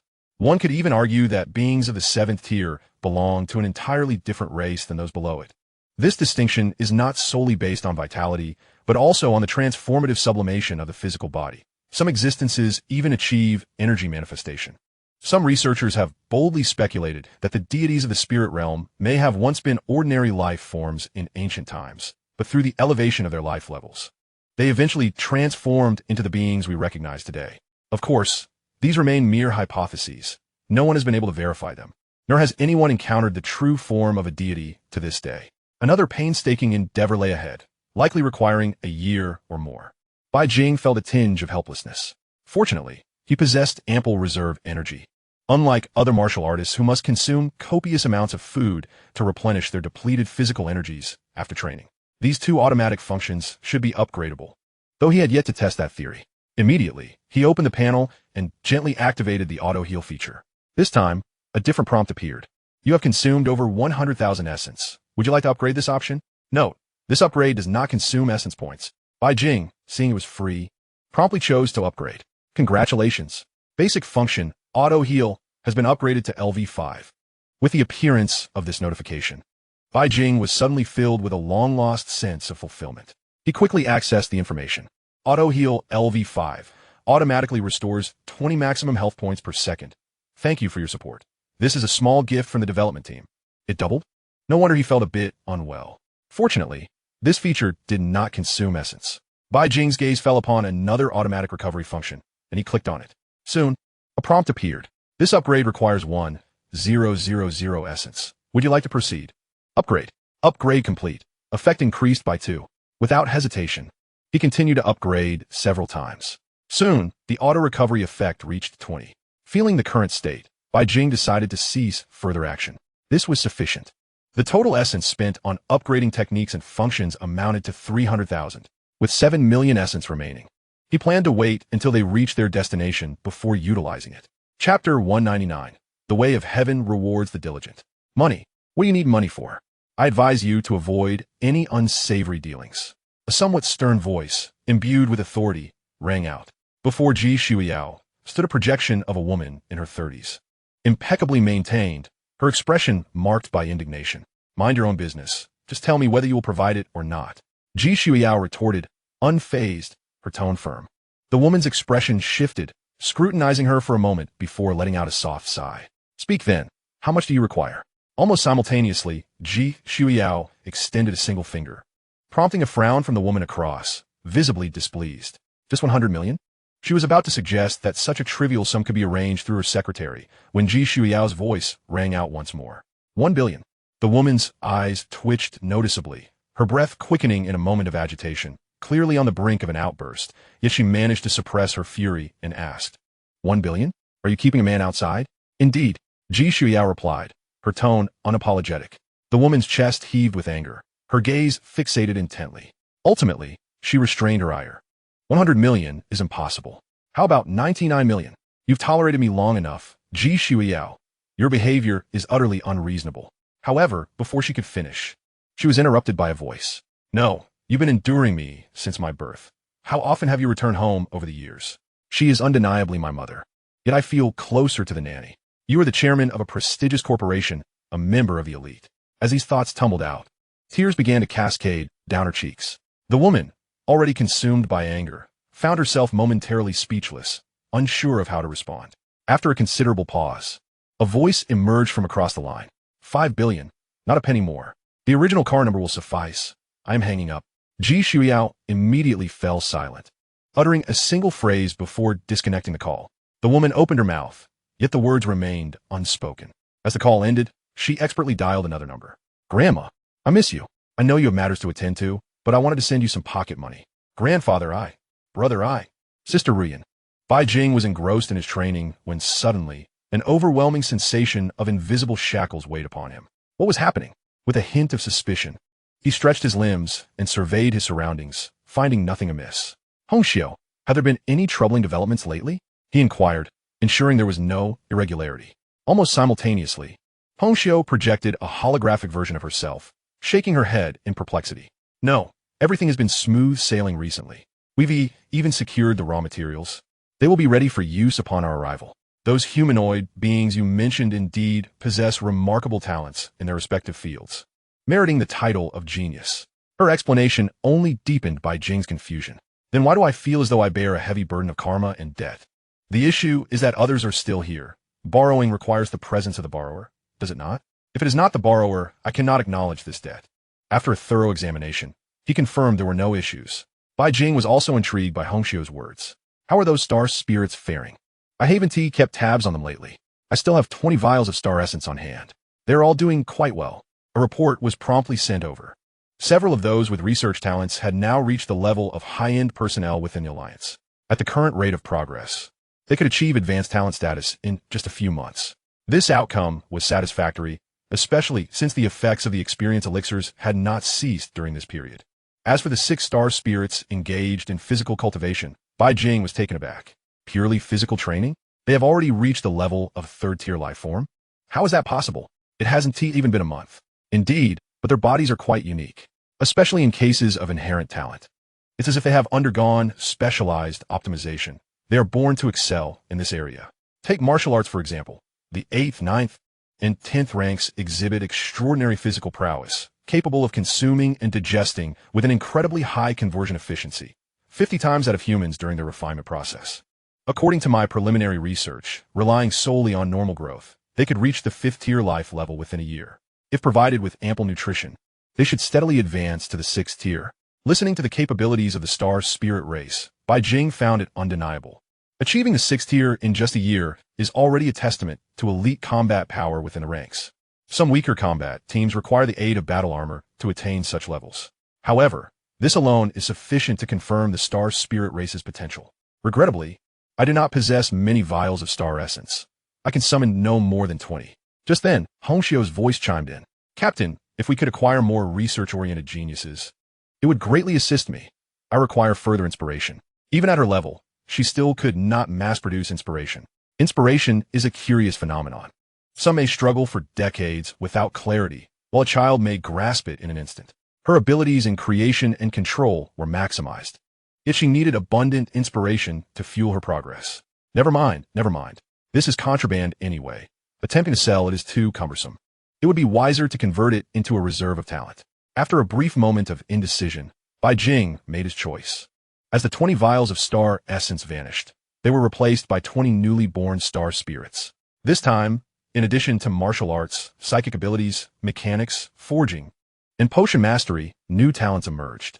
Names, unnamed. Race, star spirit. Talent, child of the stars. Names, unnamed. Race, star spirit. Talent, the diligent shall be rewarded. What on earth is this? At first, Bai Jing maintained his composure, but upon seeing the other new talent, he could no longer remain unperturbed. Child of the stars. You are the favored child of the stars, capable of automatically absorbing stellar energy to enhance your strength. The diligent shall be rewarded. The effort expended will yield corresponding rewards. Observing the outrageous effects, Bai Jing felt a twinge of suspicion. Surely I Haven T summoned some fated individual? He mused inwardly, his gaze fixed upon the entity before him. It was a somewhat dazed star spirit, markedly different from the others, with a vacant expression, even displaying a hint of trepidation. At first glance, the immediate thought was that this fellow lacked intelligence. Yet only Bai Jing understood the magnitude of their potential. The diligent shall be rewarded had manifested. This ability was comparable to the powers of his two neighbors, embodying the essence of will and devouring pathways. While he was lost in thought, Hongxiu had already made arrangements and donned her attire. In this round of selection, the talents in psychic abilities and martial arts accounted for 12 instances. Only 6 possessed auxiliary talents. As he surveyed the 20 star spirits, Bai Jing deemed it time to assign names. It wouldn't do to continue numbering them. Hongxiu. Yes, Captain, what is it now? Hongxiu felt an inexplicable sense of foreboding. Bai Jing continued. Now that we have 30 individuals, we might as well consider it a small clan. You are responsible for giving each of them a name. Put some thought into it. They will be our foundation moving forward. Hongxiu. Stunned, she remained silent for a considerable time before snapping back to reality. Her projected figure pointing at herself with a fair finger. Me? She silently questioned. If my interpretation is correct, it is indeed you. Put in some effort. Think carefully. You wouldn't want your companions to bear names that are difficult to utter, would you? Bai Jing stated calmly. Naming? 30 of them. How many brain cells will that cost me? Just the thought of it made his head throb. Having her name them felt akin to sending her into a swarm of insects, charging in and out 30 times. No, Captain, while I may not be human, you are undeniably handsome, truly wonderful, the best. Just as the words were about to escape her lips, her tone shifted suddenly. Bai Jing had already raised a finger. Though he did not speak, his lips clearly formed the words, once more, grow stronger. Witnessing Hongxiu yield to his commanding presence, Bai Jing promptly encouraged her. I have seen your efforts. The future is long. Hongxiu, isn't naming just a trivial task? Is this even a challenge? This would not stymie her. Not only will I name them, but I will also do so splendidly. In the next moment, she silently connected to the network, searching for the esoteric knowledge created by humanity before they ascended to the cosmic stage. Things like almanacs, astrological signs, and the celestial stems and earthly branches. With a focus on learning, she aimed to become the finest namer. Bai Jing was unaware of Hongxiu's intentions, regardless. He found it quite easy not to think of 30 names. Soon, he immersed himself in his training. The cultivation of the Tongtian Sutra differed from others. It did not commence from the acupoints, but rather from the first heavenly layer. Once the first heavenly layer was activated, constructing a heavenly bridge could be accomplished in a remarkably short time. As he delved into the unity of spirit and flesh, a state of formlessness enveloped him. Bai Jing's consciousness entered an entirely new realm. It was a world shrouded in gray mist, devoid of any visible entities. Is this the first heavenly layer? He murmured softly. Simultaneously, he began to concentrate, gathering his essence, energy, and spirit to assist his internal breath. Bai Jing resembled an egg on the verge of hatching, striving with all its might to break through the confines of this world. Even with a solid foundation and boundless vitality and spirit, he still felt a hint of difficulty at this moment. This was despite having reached the pinnacle of understanding the Tongtian Sutra under the enhancement of a skill master, ensuring no errors in execution. Without such skills, he would willingly exchange this technique for the myriad manifestations, to say nothing of other matters.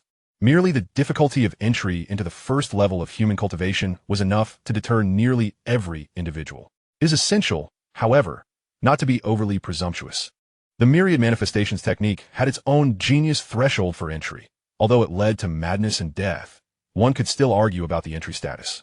Being a martial ancestor is no simple task. At this rate, even if I pass down my teachings, it seems no one would be able to learn.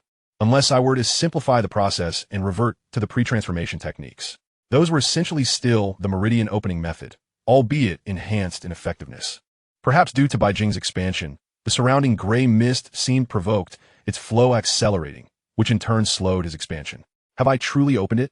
Bai Jing could not help but question his soul. If it is indeed open, why does this cultivation feel as though it has not opened at all? Is this technique perhaps a bit beyond the standard? Feeling the gray mist converge and compress, Bai Jing was struck for the first time by the realization that martial cultivation was exceedingly arduous. After a prolonged attempt, he discovered that unless he remained in this state, should he cease, the gray mist would continue to erode. Over time, he would inevitably revert to a state of chaos in the first level. The cultivation method, relying on oneself as the foundation to expand a realm, is indeed sound. Reviewing his cultivation insights, he found no missteps. Yet the pace was pressing. To refrain from practice would lead to regression. Could it be that my power is still insufficient to create a world? Bai Jing pondered with some suspicion. However, his cultivation did not cease. With the aid of the experience elixir, he soon acquired a new insight. This continuous consumption seemed unwise. It would be better to accumulate strength before making a decisive breakthrough. Bai Jing surmised that the cause might lie in his insufficient power or, more accurately, the quality of his internal energy and spirit was lacking. Currently, he could only compensate through quantity. Thus, Bai Jing halted his frantic expansion and quietly began to gather power within the world. As time passed, he felt an illusion of being on the brink of rupture. Yet, even so, Bai Jing did not relinquish his effort to amass strength. Even if it required explosive force to shatter the first level, he was determined to see what transformations would occur once it was breached. Have I truly reached my limits? A soft sigh escaped Ji Shuiyao, who felt equally helpless. Glancing at her balance of 15 billion, she realized she had borrowed all that she could. There was simply no more to be had, and she even contemplated resorting to online loans. Unfortunately, upon reviewing her identity information, the lending channels were immediately closed off. Even formal loan applications failed to pass. Recently, rumors have begun to circulate within the upper echelons of the alliance that the Ji family's young lady had become entangled with unsavory influences. Adding to this was speculation that she had already borrowed over 10 billion. Now, aside from the 15 billion in her card, Ji Shuiyao had no other funds at her disposal. She felt exasperated by the short-sightedness of those around her. Even when given an opportunity, they failed to grasp the magnitude of it. Originally, she had hoped to gather 20 billion to renovate the factory and expedite production, but now that seemed exceedingly unlikely. Ji Shuiyao initially considered purchasing items and listing the factory's address, but after some contemplation, she ultimately abandoned the idea. After a series of operations and verifying her identity multiple times, her 15 billion in savings was wiped clean. Simultaneously, Bai Jing's bank card inexplicably increased by 15 billion. After completing these transactions, Ji Shuiyao sent a message. Junior brother, I'm not particularly familiar with the factory. Do as you see fit. As Bai Jing was currently in seclusion, he remained oblivious. However, Hong Xiao, serving as his assistant, first mate, and caretaker, immediately noticed the influx of 15 billion. Using her abilities, she quickly traced the source of these funds. A wealthy woman. If the captain dares to wrong her, I will certainly spit in his face. Moreover, she discovered that Ji Shuiyao was now completely devoid of funds, having transferred everything to Bai Jing. If she were stranded on some planet, even basic sustenance would pose a challenge. Alas, Captain, without me, you would be nothing but a scoundrel. Hong Xiao sighed and began to study, creating a file titled How to Better Serve Angel Investors. To prepare herself, she diligently learned the nearly obsolete skill of cooking, focusing primarily on pre-prepared meals and nutritional pastes, as only those of status and background could afford freshly cooked dishes. Chapter 201, the first level. Uncertain how much time had elapsed, Bai Jing felt he could no longer endure. Continuing to hold on would surely lead to an explosion. Thus I shall commence. Observing the now tranquil gray mist, he softly proclaimed. In the next moment, Bai Jing ceased to restrain himself, compressing the long-suppressed power and released it entirely at that instant. He surged forth as if imbued with steroids, rapidly expanding several hundred meters in the blink of an eye, and at an even swifter rate. The gray mist appeared caught off guard by this cunning maneuver, as the surroundings gradually brightened, akin to the night yielding to the dawn. In Bai Jing's perception, He had surpassed the halfway mark in advancing the first level. The expansion speed remained unabated. He also discerned that the gray mist did not entirely vanish, but rather split into two distinct essences, one ascending and the other descending. This allowed him to acutely feel that the first level had undergone evident transformation, though the urgency of the situation precluded a thorough inspection. After a while longer, the region of gray mist dwindled to less than 1%. Bai Jing began the final pursuit, encroaching upon the last vestiges. With a pop, accompanied by the final remnants of gray mist dissolving into two essences, merging into the heavens and the earth, the sky above the first level, once shrouded in dark clouds, was now completely clear. A simultaneous sensation of euphoria enveloped both his soul and corporeal form, reminiscent of the legendary transition from mortal to immortal. As a peculiar force emerged, the internal energy that had once filled the meridian caverns suddenly began to collapse, converge, and compress. Almost concurrently, the internal energy within the meridian caverns covered by the first level underwent a qualitative transformation, directly morphing into a golden sphere the size of a grain of rice. This Bai Jing, still basking in the afterglow of joy, felt a jolt in his spirit, his pupils constricting sharply and his lips quivering slightly at that moment. A golden core? Even though this golden core before him resembled a mere grain of rice, it was indeed a golden core. As for what resided within his dantian, it was not truly a golden core, but rather a product of internal energy compressed to its utmost limits, its essence having undergone no change.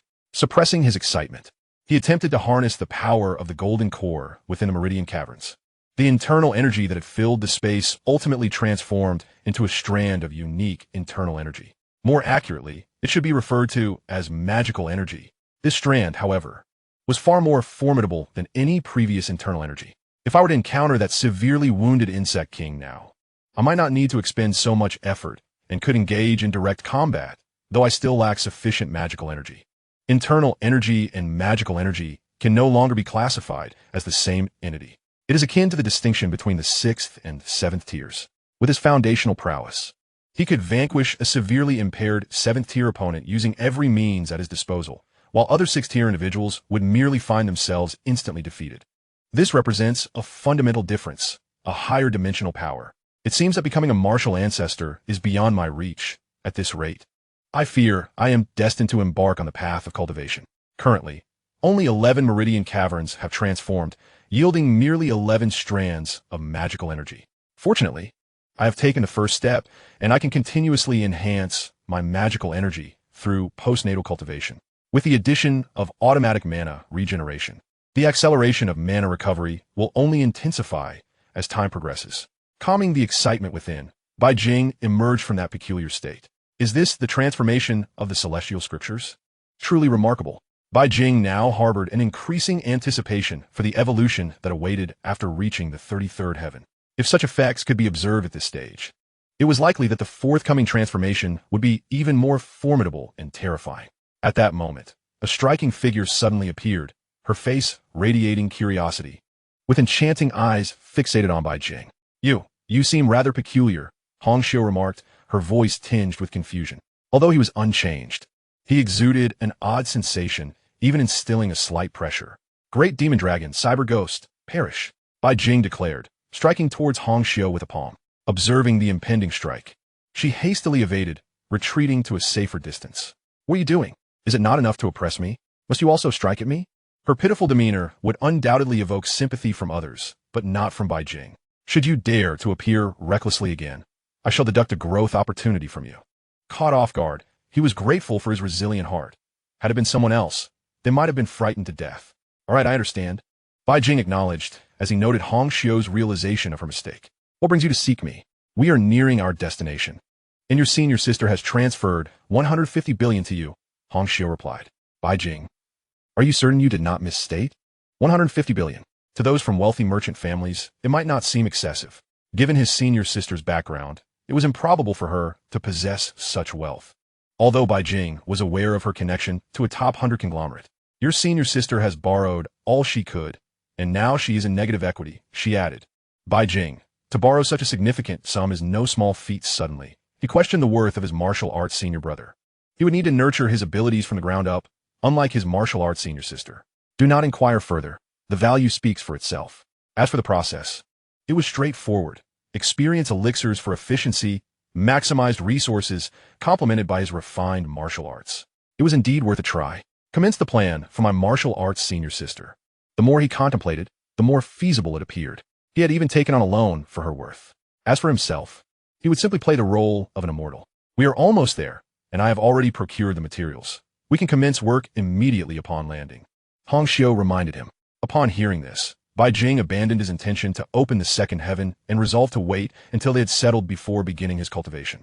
He rose and made his way to the captain's cabin, realizing that it had been a long while since his last visit. The spaceship navigated autonomously, requiring neither his direction nor intervention. Soon, they beheld a verdant planet. The planet was lushly vegetated and boasted oceans. Given these conditions, coordinates, and address, why had it not been transformed into a habitable planet? Bai Jing pondered. The foundational attributes of this planet were commendable. Transforming it would merely require development. At this point, Hong Xiu projected an informational display. Designation, F1111 Planet Spiritual Energy Channel Incident. Spiritual Energy Radiation Level, Grade 4. No wonder, a Grade 4 Spiritual Energy Radiation Level. After departing from the hatchling planet, Bai Jing had learned that Grade 5 radiation would obliterate a planet. Grade 4 effectively ruled out habitation, relegating it to alternative uses. The factories below had also been affected and thus shut down, Hong Xiu added. This place is quite suitable, Bai Jing mused. It was time to let the Wild King return to the wilds. Her absence from the wilderness had recently led to an economic downturn. Even though the spiritual realms passage had been closed, the spiritual energy radiation here was still at 2 to 3 levels, providing ample cover. She was currently in need of high-value extraordinary materials.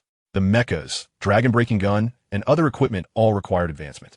Thus, he would send Hong Xiu to hunt, striving to elevate her to the 8th tier, allowing her to attempt hunting 7th-tier life forms. Chapter 202, Shouldering the Burden. Half an hour later, they finally stood on the factory planet after passing through the landing pod. This time, Bai Jing had brought only Hong Xiu, 100 veteran robots, and 3 multifunctional robots. The entire factory had been overtaken by plant life due to the ravages of time, and even some animals were visible. Bai Jing noticed the animals here were not weak, and he could sense a Grade 5 beast within the factory. It appeared that as long as they could withstand the spiritual energy radiation, a transformation could occur, elevating ordinary animals to the extraordinary. The flora and fauna here had clearly undergone selection, comprising the more common species found within the Alliance, now evolved. Shall you clear them, or shall I? Bai Jing remarked, his gaze falling on the veteran robots, which remained unchanged apart from the addition of backpacks. He was curious about how Hong Xiu had modified them over the past days. You rest. Let them handle it, she replied. No sooner had she spoken than 10 veteran robots stepped out of formation, advancing toward the factory area. They did not conceal their presence. Not far from their position, a red-eyed, two-headed rabbit, towering over 5 meters, spotted them. Without hesitation, it tensed its legs and lunged toward the group. At that moment, one of the robot's backpacks suddenly liquefied, forming a massive shield that embedded itself in the ground, intercepting the charging beast. The other 9 robots sprang into action, their backpacks also transforming into liquid, swiftly coalescing into an array of weaponry, including electromagnetic guns, chainsaw swords, and ion swords, launching an assault from various angles. With the roar of the chainsaw sword, it cleaved through flesh, splattering blood and entrails. The red-eyed, two-headed rabbit writhed in agony, its ivory teeth gnashing as it attempted to bite. 2 gunshots rang out, striking its eyes. At that moment, several streams of liquid rapidly converged, forming a chainsaw sword over 5 meters long, roaring as it descended. The flesh of the red-eyed rabbit was severed as though made of paper, splitting it in 2. One head met a gruesome fate, while the other, though fortunate to remain unscathed, found its body too damaged to move. Unbeknownst to them, the liquid had once again transformed, morphing into an enlarged ion gun. The barrel was pressed against the remaining head of the red-eyed rabbit, and with the pull of the trigger, it erupted in an explosion. Having completed the task, the 10 veterans returned to formation, shouldering their backpacks once more. Bai Jing felt a fleeting sensation, as if someone were singing. The moment he shouldered his pack and departed from home. How was that? Adequate? The materials are too scarce, if there were enough. We could directly use this technology to produce veteran robots. At that point, with a unified call, a flash of white light, and a 100-meter giant would emerge. Hong Xiu exuberantly unleashed her imagination. Yet, it must be said, their prowess was indeed formidable. 10 of them had dispatched a Grade 4 life form. Even if replaced by martial artists, under optimal coordination, there would only be one path, death. Of course, he was not included in that assessment. Who hasn't he shouldered their burdens? Bai Jing encouraged. Beside him, Hong Xiu had already begun her performance. Not merely adequate, this talent is just beginning. Prepare to conquer Bai Jing with my skills. In the next moment, the 100-meter veteran's backpack vanished, revealing an array of tools in hand. Some wielded flamethrowers to incinerate the weeds and trees within the factory, while others brandished weapons to eliminate mutated animals. A few were equipped with repair tools, already examining the factory's condition for targeted repairs. Observing the bustling team, Hong Xiu inquired with a hint of pride. With the ability to both charge in a battle and conduct repairs, or even whip up a meal, Bai Jing stated directly. Clean this place thoroughly, ensure their comfort, and I will assist in your upgrade. Hooray for the captain. Ongxiu shield. Under the relentless efforts of 100 veteran soldiers, the factory was gradually tidied up. There remained machinery that had yet to be transported away, but such high-precision instruments had succumbed to centuries of wear and tear, rendering them utterly obsolete, only salvageable for scrap. The factory was not overly large, covering around 10,000 acres. 100 veteran robots proved insufficient. Therefore, it was decided to clean a designated area first, settle in, prepare for production, and then gradually clear the remaining sections. Bai Jing's primary intention was to assemble a larger team. 200 robots were still too scant. He needed at least 1,000 to maintain operations. Moreover, it was imperative that the production machines be fully automated. In half a day, a designated area was cleared. The next step was to await the arrival of the ordered materials, at which point the manufacturing of optimized robots could commence. To mitigate unforeseen circumstances, 2 plans were devised, one for the standard veteran robot and another for the modified version. The latter's viability hinged on its ability to undergo 10 iterations of optimization. If it failed, the production of the older model would be the only option. The manufacturing cost hovered around 5 to 600,000. Bai Jing was not averse to large-scale purchases, yet acquiring tens of thousands of units would likely draw unwanted attention. Thus, he opted for a self-sustaining production line, effectively managing supply and distribution. Once everything was set, he welcomed his senior sister and Shui Hu down. The enhancement of the spirit realm walkers required insertion into the furnace, which necessitated an unoccupied space. What? Senior sister? Bai Jing exclaimed, taken aback. He beheld his senior sister, her face rounder and noticeably fuller. Brother, your chef is extraordinary. I couldn't resist, Ji Shuyao admitted sheepishly. Initially, she had declined, but the chef's exceptional skill surpassed even that of her own family's cook, outshining even the culinary offerings of the Alliance's banquets. It was no surprise, given that Hong Xiu, as a top-tier 7th-level spirit energy user, had opted for a fully customized menu to ensure her satisfaction, accommodating her every culinary desire. Bai Jing was well aware that the chef was merely Hong Xiu's handiwork, yet he refrained from commenting.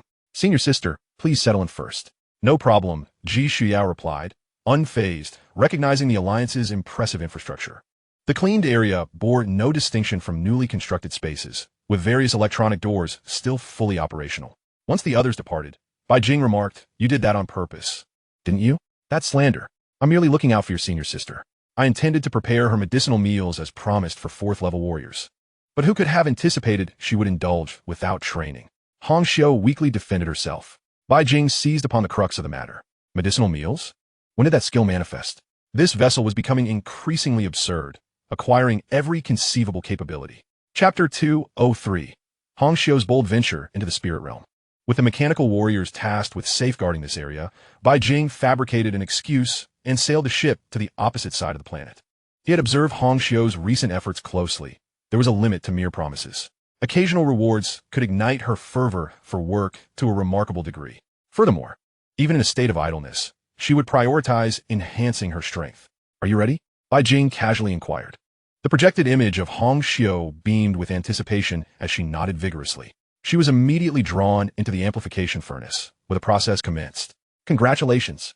The Spirit Realm Walker has successfully amplified, devouring one. Congratulations. The Spirit Realm Walker has successfully amplified, devouring one. Congratulations. The Spirit Realm Walker has successfully amplified, devouring one. After 5 consecutive amplifications, Bai Jing halted, having already expended 3 million essence. With each enhancement, the cost skyrocketed, if converted into terms of the insectoid species. Such an expenditure could not even yield a single 7th-level being, while he had created an 8th-level data life form. As he released her, he queried, how do you feel? Shouldn't you have achieved 8th level strength by now? For safety's sake, he asked. Woo, we're taking off. I am invincible. The exuberance of a ship echoed through the air, filled with excitement before she regained her composure. The familiar projection appeared once more. Thank you, Captain. I am now at the pinnacle of early 8th level. With one more enhancement, I can reach mid-8th level. Upon hearing this, Bai Jing shot her a disapproving glance. Don't get ahead of yourself. This upgrade has already exceeded the limit. You need to work to repay your debts. If not for Hong Xiu's impending venture into the spirit realm to hunt 7th level beings, he would have limited her to a maximum of 3 amplifications this time. Additionally, there was another reason. Her secondary traits had now reached level 2. Among them, the ability to refine was what Bai Jing anticipated most. I could do it. I can, Hong Xiu replied, her face a mix of determination and exasperation as she began to comprehend what it meant to have a ruthless boss. However, the silver lining was that this boss truly delivered on his promises. Who could have imagined that not long ago, she was merely an instinctual wanderer of spirit energy? Now, having ascended to 8th level, such an acceleration in growth was unprecedented, even among the chosen of deities in the divine realms of the spirit realm. Yet Bai Jing had achieved it. Bring forth a veteran robot. Let's test your refining ability and observe the effects of this trait, Bai Jing instructed. Hong Xiu did not hesitate. Her curiosity piqued. Refining? Could she produce a data life form akin to herself? Soon, a veteran robot approached. In an instant, a flash of white light enveloped it, seamlessly merging into the robot's form. Is it done? Bai Jing questioned, uncertain, as the event transpired too swiftly. If my perception is accurate, it should be complete, Hong Xiu replied, scrutinizing the veteran robot intently. She detected no anomalies. It appeared as though nothing had transpired. Both she and the ship waited patiently, yet the veteran robot exhibited no signs of change. Could it be that its level is too low? She pondered aloud, though it seemed unlikely. Since a trait had manifested, it indicated usability. After a while, without Hong Xiu's control, the robot remained inert, failing to display any signs of intelligence or awareness as described. Perhaps it was a matter of insufficient level or mere chance. If she could mass-produce data life forms like Hong Xiu, it would be revolutionary. Even if she could ensure that Hong Xiu would not harm him, who could guarantee that newly birthed data life forms would not seek his life? Strange, it truly seems ineffective, Hong Xiu remarked, having scanned the robot multiple times with her spirit energy, yet finding no irregularities. All right, let's conclude this matter for now. I actually have a task for you. I require some high-quality extraordinary materials to upgrade my mecha. Bai Jing expressed his intentions. Furthermore, he had already formulated ideas for the mecha's upgrade. In addition to amplifying the core structure, he planned to install enhanced components. Different grades existed within mechas, while models such as Centurion and Lieutenant were rare. They paled in comparison to bespoke designs. Since he aimed to upgrade his mecha, he needed at least an executive battlesuit to reach Baron level or even King level. These 2 tiers would provide a substantial enhancement, even for a 7th level user. For his use, there should be no issue. Just consider his Master's Mech, which is a royal grade battle armor, granting a 7th tier warrior the combat prowess of an 8th tier. When he dons such a high caliber battlesuit, he should possess the genuine capability to slay 7th tier beings. It is indeed feasible, but once I depart, my mind will undoubtedly be anchored in the spirit realm, leaving little room for distractions here. Hong Xiu, however, displayed no signs of resistance. Returning to the spirit realm is akin to returning home. Half a month. This is the time required for all materials to arrive. After that, you shall return directly. Certainly, a prompt agreement was made. Let's set forth at once. If we can acquire energy-related materials, that would be splendid, though collecting some special types would suffice as well. Ideally, we seek materials imbued with conceptual level capabilities. Though, of course, that remains a mere aspiration. Entities possessing such abilities, even if slightly weaker in the initial stages, undoubtedly exhibit formidable survival skills. Securing some elemental materials would be quite advantageous. Very well, I shall embark immediately. Hong Xiu wasted no time. Upon confirming the requirements, she promptly activated the portal to the spirit realm, swiftly vanishing into it. Observing the departing vessel, Bai Jing stood still, lost in contemplation. Am I perhaps pushing things too far? With battles, research, construction, and cooking, the tasks are indeed numerous. Yet, at present, her absence is not an option. Should the opportunity arise in the future, I shall create another combatant. Currently, Hong Xiu's abilities predominantly lean toward support. Her strength is merely numerical. It is challenging to appear weak. As for creation, the essence required is in vast deficit. along with the means to access the spirit realm. These factors render it impossible for Bai Jing to act in the short term. One step at a time, I suppose. Casting a glance at the surrounding environment, he randomly selected a mountain, excavated a cave, and entered. He even blocked the entrance. Since he had declared a retreat for cultivation, he might as well initiate the second celestial layer here. As he entered that unique state, the world remained shrouded in gray. Drawing from his previous experience, Bai Jing silently gathered his strength, preparing to unleash a powerful breakthrough into the second celestial layer. However, he was taken aback when his magical energy manifested, comparable to a multitude of internal breaths, significantly enhancing his opening efficiency. Subsequently, Bai Jing took refuge within the cave, simultaneously cultivating and awaiting Hong Xiu's return. Chapter 204. The Disturbance in the Orc Empire. The opening of the second celestial layer was remarkably smooth, primarily due to the potency of the magical energy. Even the slightest trace could stir the gray mist, forcibly carving out a segment of space. Upon completion, 11 apertures transformed into tiny golden cores, each the size of a grain of rice. Bai Jing's magical energy now exceeded 20 strands, inciting his curiosity to experiment with the power wielded by his magical energy. Having just completed the second celestial layer, he pushed aside the boulder blocking the entrance and stepped outside, eager to test his newfound strength. However, the planet lacked formidable life forms, so he decided to experiment freely. With a mere thought, he summoned the Dragonbreaker spear. As the spear manifested, it extended to about 10 feet, perfectly suited to his unarmored form. He surveyed his surroundings, searching for an appropriate target for his trial. The small hill beneath him seemed fitting. Prior to any disturbances, it was merely an ordinary planet, devoid of any particular zones or extraordinary entities. Thus, Bai Jing locked his sights on the modest hill, which stood only 600 or 700 meters tall. Grasping the Dragonbreaker spear, he steadied his breath. Channeling a strand of magical energy, he felt the spear suddenly heat up and grow exceedingly heavy, pressing down on his hand. Without hesitation, he swept the spear across, and simultaneously, a blinding white light flickered. The distant mountain began to shift, culminating in a thunderous collapse. Astonished, Bai Jing gaped at the spectacle, clearly taken aback by such overwhelming power. A mere casual sweep, devoid of any technique, unleashed the might to shatter mountains. However, a lingering thought cautioned him that magic should not be wielded in this manner. The celestial scriptures offered no elucidation on its use, leaving him uncertain and reliant on martial habits. If all else fails, he could continue refining his techniques to ascend to a level worthy of the celestial scriptures, perhaps revealing the true might of his magical energy. Contemplating this, Bai Jing felt a surge of frustration. Initially, he believed that with over 7 million essence, he would be comfortably affluent. Yet, he realized he remained impoverished as every endeavor required essence. After a period of cultivation, he would still need to earn more essence or expedite the construction of the factory to achieve profitability, allowing him to acquire more high-energy items for replenishment. Yet, this seemed an exceedingly slow process. Should he venture into the spirit realm? In terms of numbers, the combined forces of the insectoid and orc races likely pale in comparison to the myriad beings inhabiting the spirit realm. The spirit realm resembles an infinitely layered box. Its vastness relative to the universe remains unclear. All he knew was that its inhabitants were countless, obstructed only by barriers that prevented most from entering. Without these barriers, the entire universe would have long succumbed to the dominion of spirit realm denizens. A more pragmatic approach will be to combat the insectoids and orcs. The spirit realm remains perilously treacherous. If the material universe is rated at level 19, then the spirit realm starts at level 9, with the possibility of encountering creatures of level 10 or higher.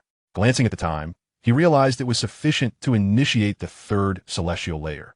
Just as he prepared to continue, he noticed a fallen mountain and opted to seek a new location. Orc Empire, the High Priestess Palace. Dozens of orcs clad in peculiar garments encircled a grand bed. Lying upon it was the orc high priest, who had been ensnared in a treacherous scheme. Presently, its condition was visibly dire, trapped in a state of slumber, occasionally contorting its features in anguish, as if enduring an ordeal of despair. Observing the tormented high priest, a robust figure clad in golden armor strode into the chamber. What has transpired? Should we awaken the high priest? And what is the cause of this state? Inquired the general. We have exerted every effort, yet the high priest remains unresponsive. We surmise it is the work of some deity, replied a 9th-tier psionic orc, its visage etched with resignation. Their strength was formidable, but could not compare to that of the high priest or the perpetrator. Even with the combined might of dozens of ninth-tier warriors, they remained unable to budge their foe in the slightest. Such overwhelming power could only be wielded by deities of the spirit realm. What perplexed them was why the high priest would provoke a deity in the first place.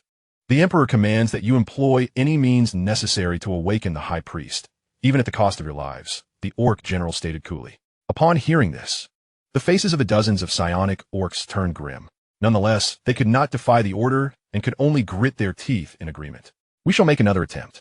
Following this, orc-controlled planets, under the emperor's decree, temporarily set aside their conflicts and began to ponder a singular task.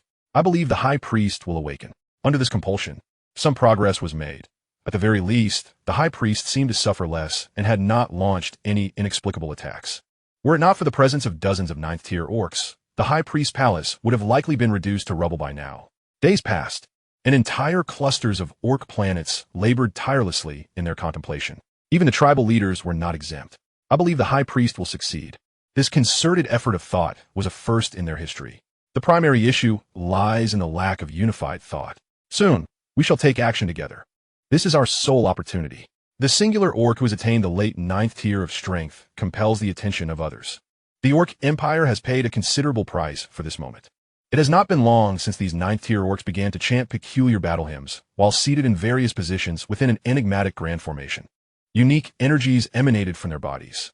Simultaneously, on numerous planets, all orcs mirrored this phenomenon, functioning like cogs within a grand machine, silently providing energy.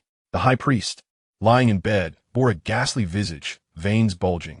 It endeavored to extricate itself from the confines of a dream, but the power was overwhelmingly potent, rendering it unable to break free. Just as it seemed destined to succumb entirely to the dream, a faint voice echoed. In a daze, it beheld a figure, indistinct in features and stature, appearing in the distance. The aura exuding from this being evoked feelings of familiarity and reverence. An almost forgotten name, one that the Orc Empire had nearly erased from memory, resurfaced in its mind. Before it could express its fervent devotion, the giant moved, extending a hand. Though seemingly empty, it grasped what felt like countless chains. Crack, crack, crack. The sound echoed as the force imprisoning its soul and will rapidly waned. Just as it was on the verge of liberation, another indistinct figure emerged in the distance, evoking a shudder within its very soul. The Orc High Priest understood all too well. This was the deity it had offended. Chapter 205, A Bountiful Return. Two deities clashed in opposition, devoid of words, or perhaps in a divine tongue that mere mortals could not comprehend. Time lost its meaning as the Orc High Priest caught the gaze of its deity, inducing a state of anxious agitation akin to a wayward child staring down at its toes. After what felt like an eternity, the other deity departed, and with its exit, the binding power over its soul and consciousness vanished. In a daze, the High Priest perceived its surroundings as a shattered mirror, fracturing repeatedly in the blink of an eye. Gradually, clarity returned, and it regained the freedom to move. At that moment, an unfamiliar voice resonated, causing a sensation akin to a splitting headache. Perhaps sensing the disturbance, the deity paused momentarily before speaking once more, this time in the ancient tongue of the orcs. How is it that you, a fool, dare provoke those who are formidable? It was evident that the deity was equally perplexed. You could have chosen to antagonize weaker gods, yet you opted for the most ruthless.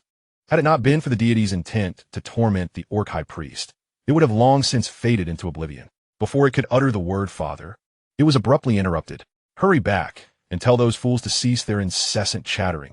It is utterly irksome. Before the High Priest could respond, it felt a sharp tap on its forehead. In the next instant, an overwhelming sensation of plummeting engulfed it, and it abruptly stood upright. The High Priest. The orcs exhaled a collective sigh of relief upon witnessing the awakening of their leader. What now? The Orc High Priest inquired, already aware that it had been targeted. The last command issued was to rally their forces and prepare for battle. They were ready. It was merely that the conflict had yet to commence. An informed orc spoke immediately. Let them withdraw. I have a significant task at hand. This statement bewildered many orcs. With everything prepared, and their high priest awakened. Why not engage directly? Why this sudden change in demeanor? Follow my orders without hesitation, at once. The thought of that figure filled its eyes with fervor. What it once believed to be mere legend was now manifesting as reality. It was time to orchestrate a grand ritual. Soon, the orders were disseminated.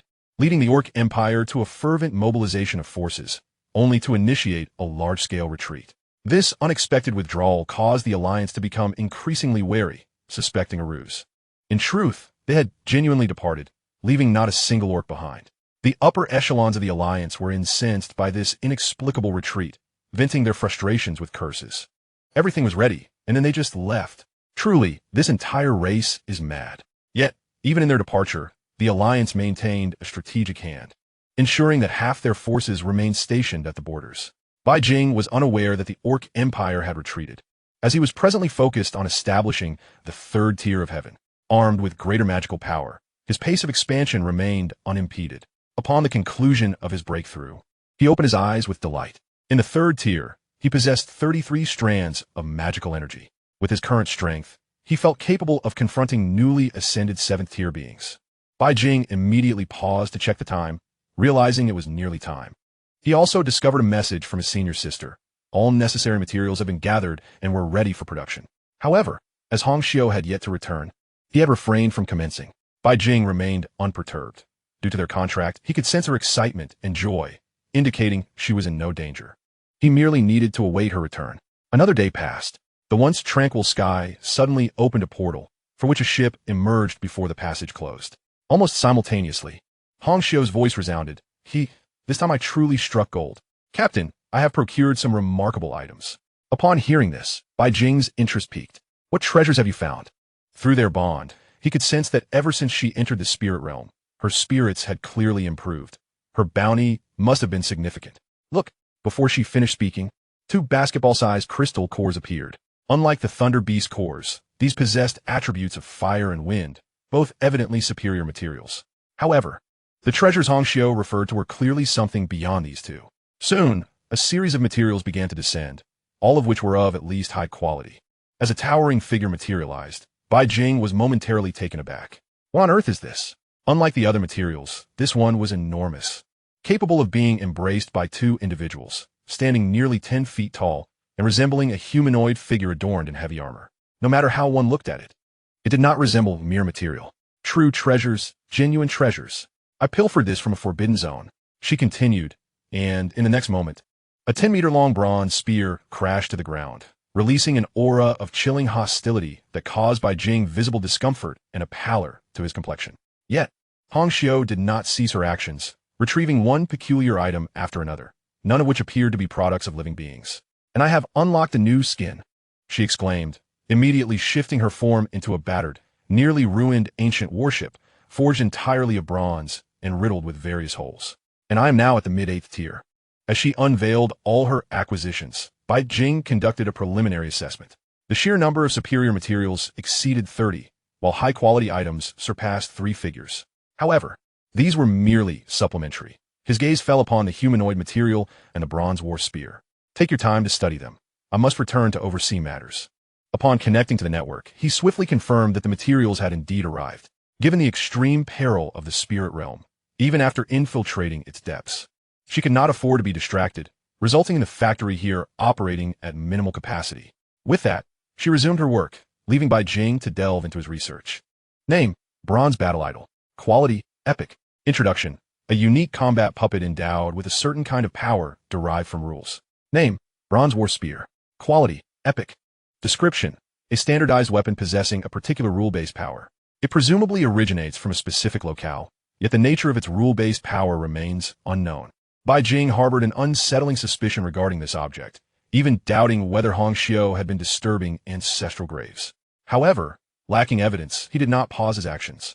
He gathered all remaining materials into the storage, meticulously examining each one in search of suitable components, marking them for future enhancement with Hong Xiu's assistance. Striving for a seamless integration, his aim was to amplify the creation of a king-level executor mech.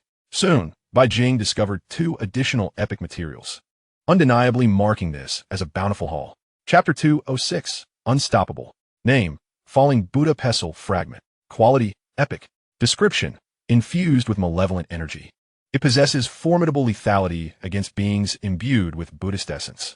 Name: Blood and Flesh Mechanical Core.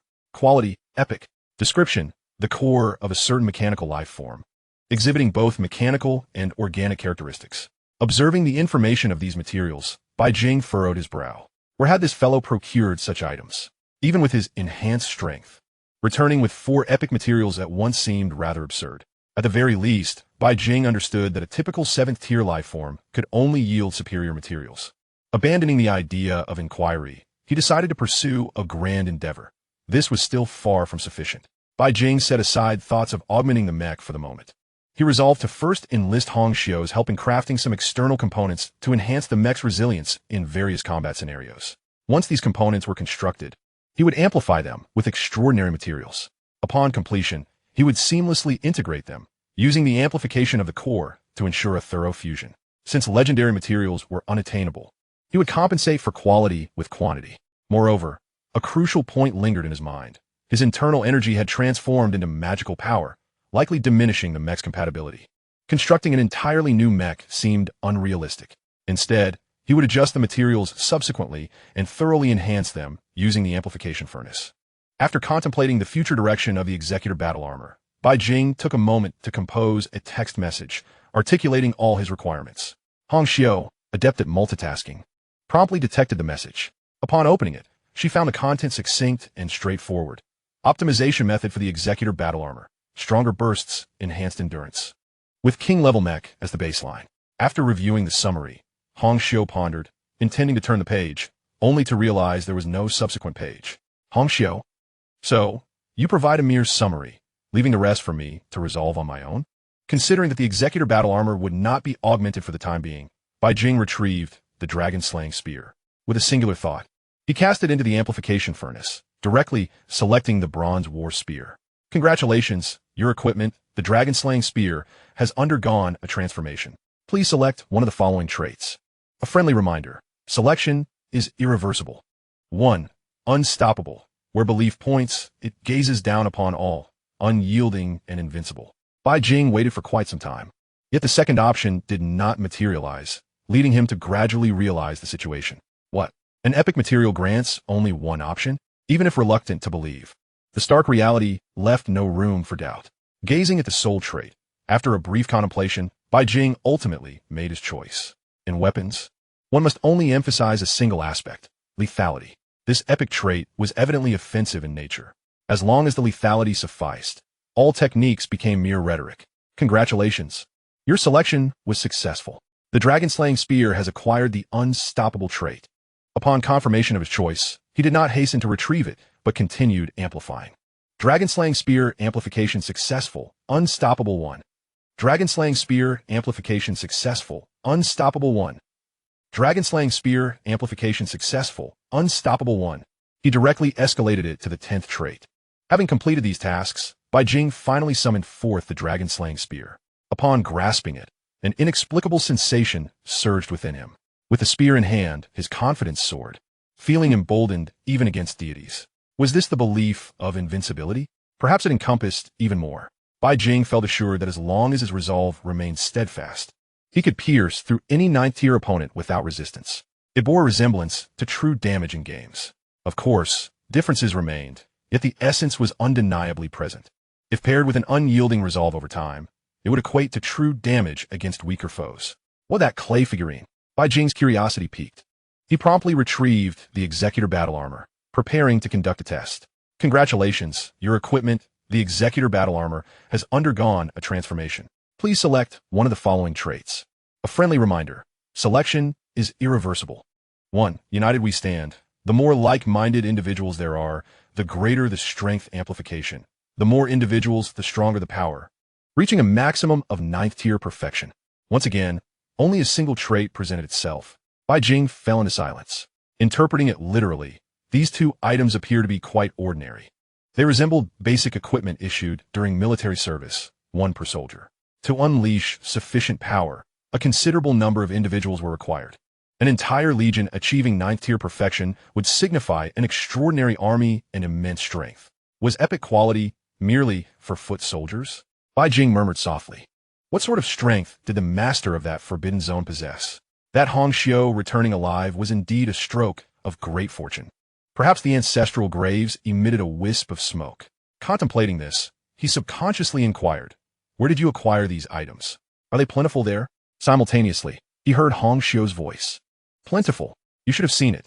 These items are as common as scraps, scattered everywhere. The only drawback is the presence of powerful life forms patrolling. Bai Jing, if I weren't a test tube baby, I'd insist on honoring my ancestors. Miraculously returning alive is nothing short of a miracle. Or perhaps it's just a fool's luck.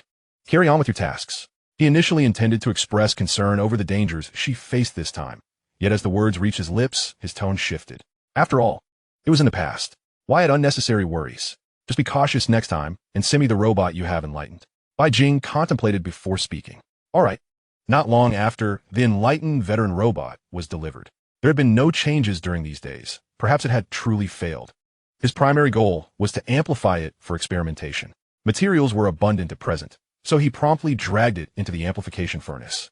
Skillfully accessing the material warehouse, he was taken aback. There, he spotted an unexpected material, a core resembling a heart, prominently displayed in the material column. After a brief contemplation, he selected it immediately. Congratulations, your equipment.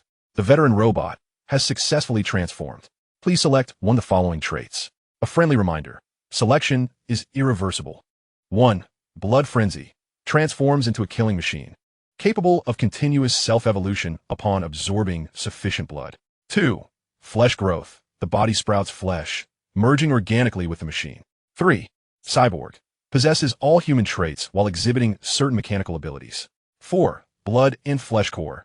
Activating this grants a significant increase in power. Effect lasts up to 10 minutes, followed by a 1-hour cooldown. Bai Jing's attention was immediately drawn to the third option. Unlike Hong Xiu's enlightenment, the amplification furnace guaranteed 100 loyalty. Judging by the description, this was undoubtedly akin to a second-tier data life form, and moreover, a fully humanoid one, undetectable by any examination. He hoped it would yield a delightful surprise. The only uncertainty lies in whether it possesses intelligence and self-awareness. If not, I must allow Hong Xiu to continue her control. Chapter 207, Analysis of Magical Power. Congratulations. Your veteran robot has successfully transformed into a bionic being. As this notification appeared, Bai Jing released the entity, revealing a young man in his early 20s, with a resolute countenance and a height of approximately 1.8 meters. At that moment, he slowly opened his eyes, momentarily bewildered, and then knelt on one knee, respectfully addressing. I have met the Creator. Upon hearing this, the last of Bai Jing's concerns dissipated. This being exhibited intelligence, indistinguishable from a normal human. In fact, Bai Jing had thoroughly scanned the bionic individual with his mental energy, concluding that he resembled a human far more than a mechanical warrior. From now on, you will address me as master, he declared. Just then, a surge of consciousness descended, and the bionic being, who had been kneeling, suddenly stood and positioned himself in front of Bai Jing. There is no need for such tension. This is a companion. Upon hearing this, the bionic being immediately knelt again. At that moment, a phantom projection emerged. Have I succeeded? No, wait, you have succeeded? That is not right. Hong Xiu pondered, perplexed. The being did not seem like a mechanical life form. He appeared more akin to a living human, with internal structures resembling that of a human being. Is he a data life form? Can he assist you? Upon hearing this question, Hong Xiu shook her head. No, that is not the case, and besides, his state is rather peculiar. If I were not already aware, I would think he was an ordinary human. Through her perception, she detected no indication of his ability to access the network. Everything pointed towards him being a living person. Isn't that so? Bai Jing expressed some disappointment. If he were merely a bionic being, his utility might be limited. Do you possess any talents or special skills? He inquired directly. The being shook his head, appearing somewhat disheartened.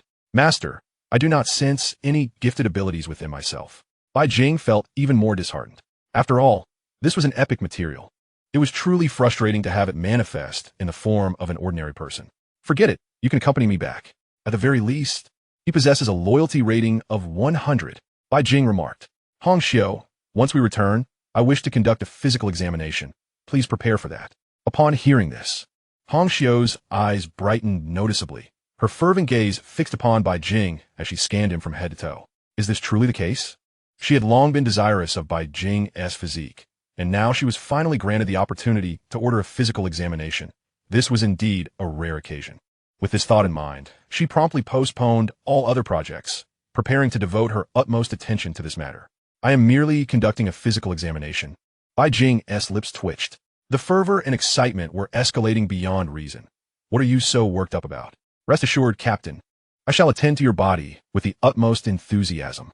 As Bai Jing listened to her unreliable words, he began to feel hesitant. Nevertheless, he proceeded directly back. Given that this place had only just been restored, and with a lack of staff, the hospital facilities had yet to be operational.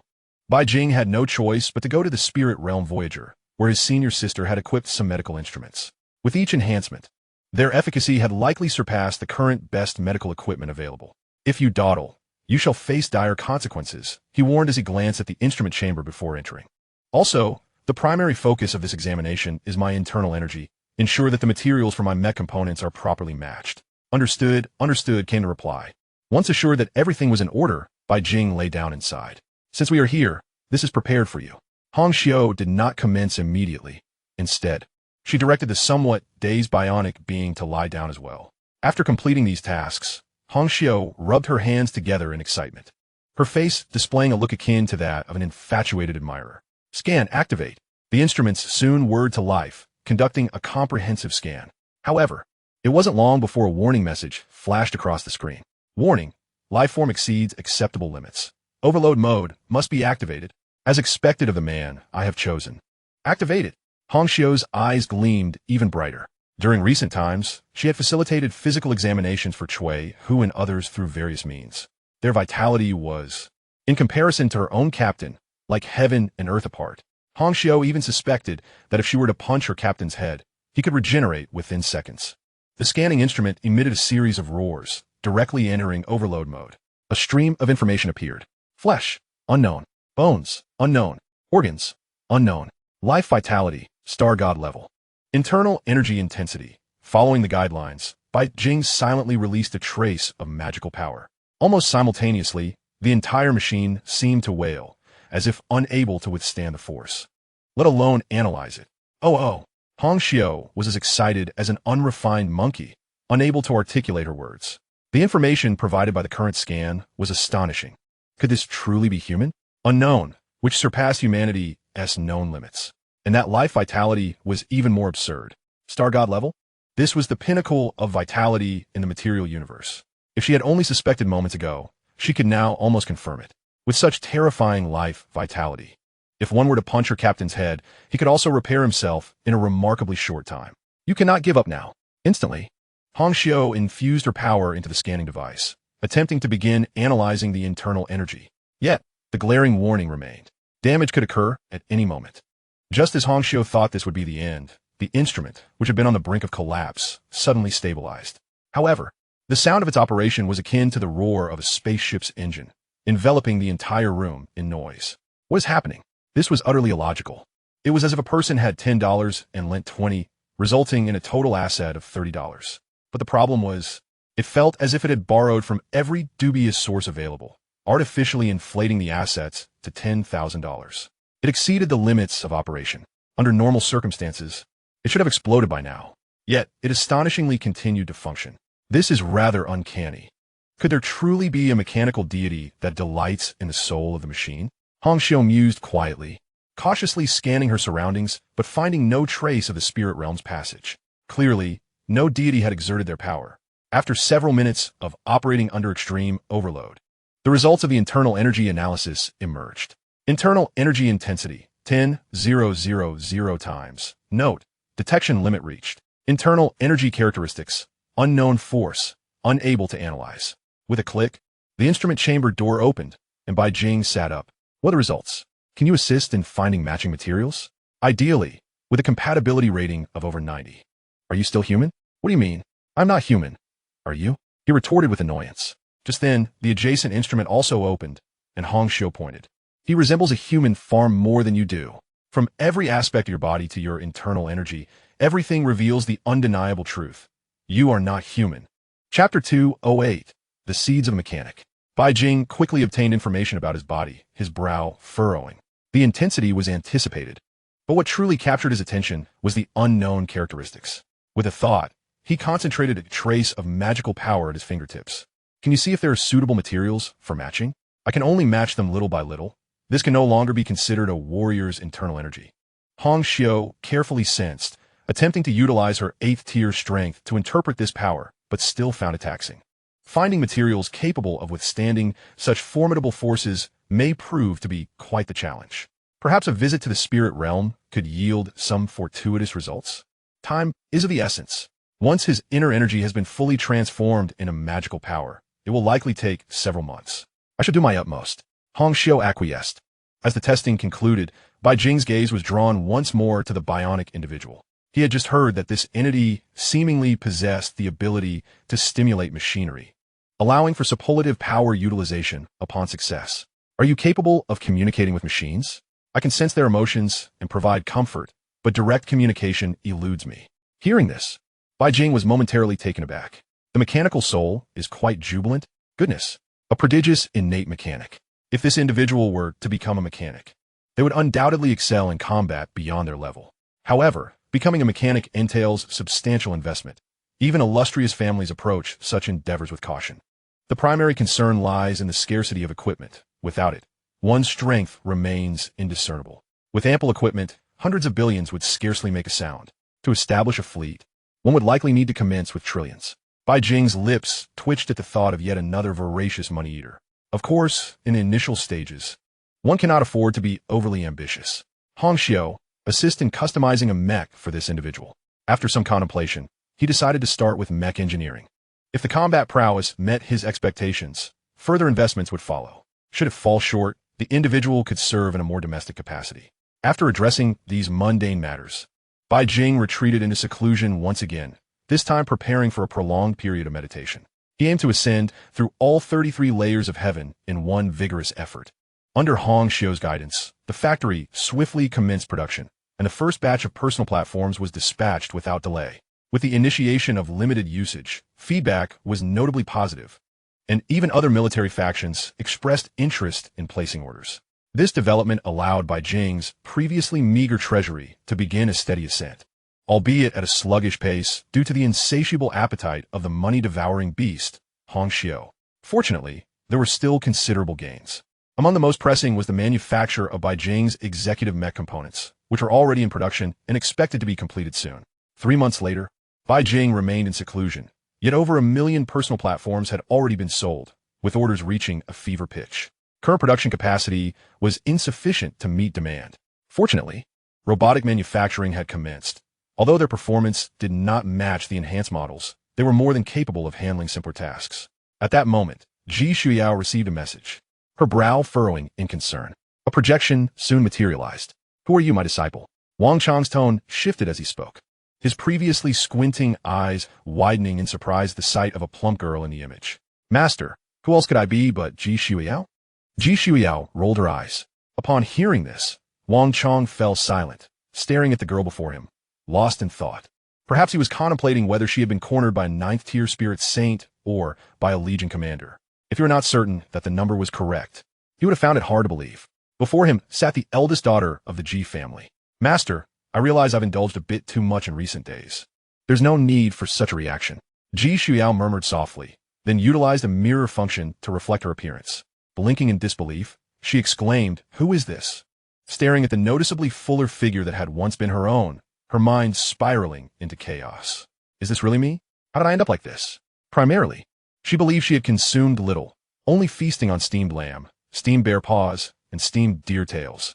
Merely ordinary fare. As a martial artist, she should have easily expended such energy. Setting that aside, there was something of import to discuss. Ji Shuyao regained her composure. "Master, you must be familiar with Liu Yongkue, the big-headed Liu?"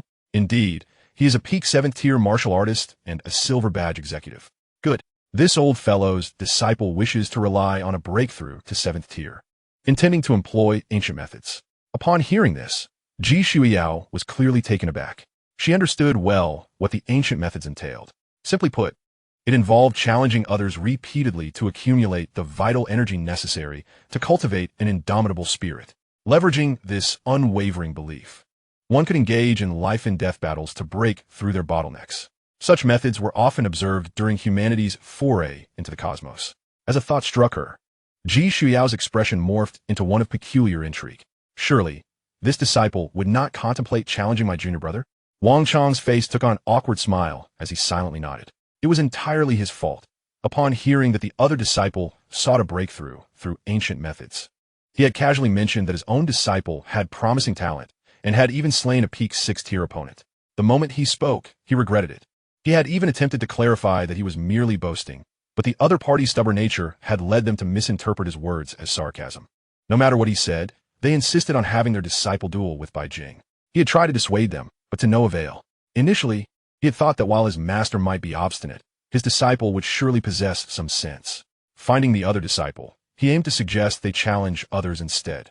Yet, this disciple was equally obstinate, insisting on experiencing Bai Jing's prowess firsthand, claiming he would hold back and ensure no harm came to the junior brother. After much deliberation, not only did he fail to convince them, but he also faced disdain from the other side, who criticized him for lacking the spirit of a martial artist. They argued that without the determination to press forward, how could one grow stronger? How could one break through? Master, have you lost your mind? If this matter is mishandled, it could lead to a lifetime of enmity. To obstruct another's martial path is akin to killing their parents. It was precisely for this reason that many ancient customs within martial arts have been prohibited for years, and even now, they had not been entirely relaxed. The primary concern was that during such encounters, genuine animosity could arise, leading to conflicts between sects until one party yielded. In the past, martial artists had always been seen as unstable factors. I tried to reason with them, but to no avail. Both master and disciple are as stubborn as mules. I regret having spoken so candidly, Wang Chong lamented. Had he not been so forthright, this situation might have been averted. What now? This is a matter of obstructing another's martial path. What can be done? Just instruct your junior brother to hold back and not to kill anyone. Very well. We shall wait until my junior brother emerges from his seclusion to address this. Ji Shuiyao had no better solution either. She hoped that the iron-headed lad would exhibit some sense of restraint. I will certainly tell your junior brother to avoid any fatal outcomes. Wang Chong reiterated emphatically. Chapter 209, Lu Chengfeng. Within a certain spacecraft, a gathering of a dozen individuals, both men and women, reveled in camaraderie, feasting and drinking together. At that moment, a 13 or 14-year-old boy dashed in. Upon seeing him, a burly man resembling a bear, his beard akin to a steel wool ball, inquired, "What is the matter? Did Xiaoji not come?" Big brother, ninth brother, said he must maintain his best condition to respect his opponent. The boy replied, shaking his head with a hint of resignation. He called out, but hadn't he even entered the door. As soon as he spoke, a woman gently shook her head, her eyes twinkling with mirth. Ninth brother is far too cautious. If you ask me, there was no need for him to come at all. That Wang Chong is merely boasting.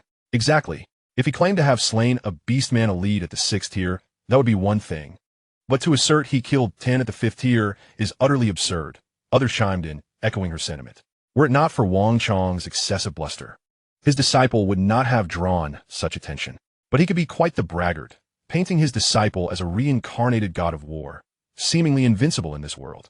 Silence. Wang Chong is not someone you can address so casually. The burly man furrowed his brow and reprimanded, though there was little anger on his face. This prompted the others to fall silent, their expressions deflated. Most present were ordinary martial artists, and given the unique nature of their executive status, capture could lead to dire consequences. Senior brother, do not be anxious. We are aboard our own spaceship. What is there to fear? We know how to conduct ourselves in front of outsiders, the woman said with a cheerful smile. Yet, we must not speak carelessly. If others discover this and take action against us, even our master would find it difficult to intercede, came the cautious reply. All right, senior brother, no more words on this matter. At that moment, a powerful aura surged rapidly, drawing everyone's gaze in a singular direction. The chamber where their ninth senior brother, Lu Chengfeng, was in seclusion. As they sensed the vibrant life force and the surging inner energy, they couldn't help but marvel. With such innate talent, had the ninth junior brother been born a few years earlier, the likes of Do Qiong and Lu Wuxiong would have been mere trifles. After only 6 years of cultivation, he was on the verge of breaking through to the 7th stage. Soon, however, the energy began to recede, returning to tranquility. The group couldn't help but express their astonishment. Though he could clearly break through, he claimed his resolve was not yet perfect and required further refinement. They had grown accustomed to the sudden spikes in energy, only to be forcefully suppressed shortly thereafter. Let's not dwell on this. Let us drink and celebrate. Raise a toast, exclaimed one warrior, newly entered into the 6th stage, whose achievements hardly warranted attention. It would be wiser to consider whom they might defeat to hone the skills of the 9th senior brother, though that would not be an easy task, likely requiring an opponent of the 7th stage. Laughter and joviality filled the room, oblivious to the fact that a hidden camera had surreptitiously betrayed them, recording their actions and words, primarily to gather intelligence. Glancing briefly at the footage, Hong Xiao felt a wave of irritation. "What a waste of my time," she muttered, before severing the signal and attending to her own affairs. A few days later, the spaceship hovered in the vastness of space. The group of over 10 individuals successfully disembarked onto the factory planet through the landing pod. With Bai Jing still in seclusion, and considering the fact that they were disciples of a friend of her master, Ji Shuiyao could only extend a symbolic greeting. Her gaze swept over the group, her only notable impression being the burly man at the forefront, who appeared to be a seventh-stage warrior. The others were mere strangers to her. "Senior Brother Lei, greetings. As our junior brother is still in seclusion, I must ask you to wait a few days," Ji Shuiyao said coolly. Just as her words faded, a faint murmur emerged. "What? Secluded?" More like afraid to come out. Upon hearing this, Ji Xiao's gaze fell upon the speaker, and before she could respond, a hefty hand landed firmly on the person's shoulder. "What nonsense is this?" Before we arrived, Elder Wang made it clear that Bai Xiaoyu is in seclusion. "We are intruding, so apologize quickly." The bearded giant forced a smile. "The room has been prepared for you. You may rest here, and I will notify you when our junior brother emerges," Ji Xiao promptly stated, instructing Chui who to arrange accommodations for the group. Feeling her presence was an unwise decision. Just as she was about to depart, the only woman in the crowd could no longer hold her tongue. "Junior sister, we've traveled a long way. Is this how you treat your guests? Did Elder Wang not teach you any manners?" Before the words had fully escaped her lips, Ji Shuiyao turned to face her. "Oh, you wish to instruct me on social conduct?" Seeing Ji Shuiyao halt, the woman's face brightened with pride. Yet she continued with a smile, "Junior sister, you are still young and do not understand these matters. The more you experience, the more you will comprehend. If you do not mind, I can teach you." The initially eager Chui, who silently retreated, eyeing the woman as if she were a fool. What level of audacity is this? To speak such words to her. They must not know the meaning of danger. Yet, Ji Shuiyao remained unperturbed, even smiling softly as she replied, "Given your understanding, I can only assume your master possesses even greater knowledge. Therefore, I shall have to pay a visit to seek his counsel someday." Perhaps recalling something, the burly man hurriedly interjected, "Junior sister, do not misunderstand. My junior sister is simply straightforward and lacks eloquence. She means no malice. Rest assured, I harbor no ill intent. I merely wish to pay a visit." The emphasis on the last two words was unmistakable. The woman, however, seemed oblivious to the underlying tone and was about to retort when she was abruptly cut off. "Apologize," a deep voice boomed. The woman, caught off guard, looked momentarily stunned, her expression shifting to one of grievance as she opened her mouth yet found no words. "Apologize quickly." After another admonition, even if reluctant, she bit her lip and muttered, "I'm sorry." "What? Have you not eaten? Does your sect lack the means for a meal? Shall I donate some funds?" As Ji Xiao spoke, the group stirred uneasily, though the woman remained firmly suppressed by the burly man. "I'm sorry," she exclaimed once more. "That will suffice. You need not remain here. Return to your spaceship, and when my junior brother exits seclusion, you may come again." With that, she departed without a backward glance. The group was left in stunned silence, uncertain of what to do. "Return," the burly man commanded, and they boarded the landing pod once more. Once they had left, Chui Hu hastened to deliver the news. "Miss Ji, they have returned to their spaceship." "What nonsense! They've taken disciples based on quantity, disregarding character, and dare to act so presumptuously. This is a blatant affront. Had I not restrained myself, I would have slapped them right there." Chapter 210, The 11th Heaven. "Senior brother, why did you stop me earlier?" she asked, feeling somewhat aggrieved upon returning to the spaceship. The others looked on with curiosity. "You nearly invited catastrophe.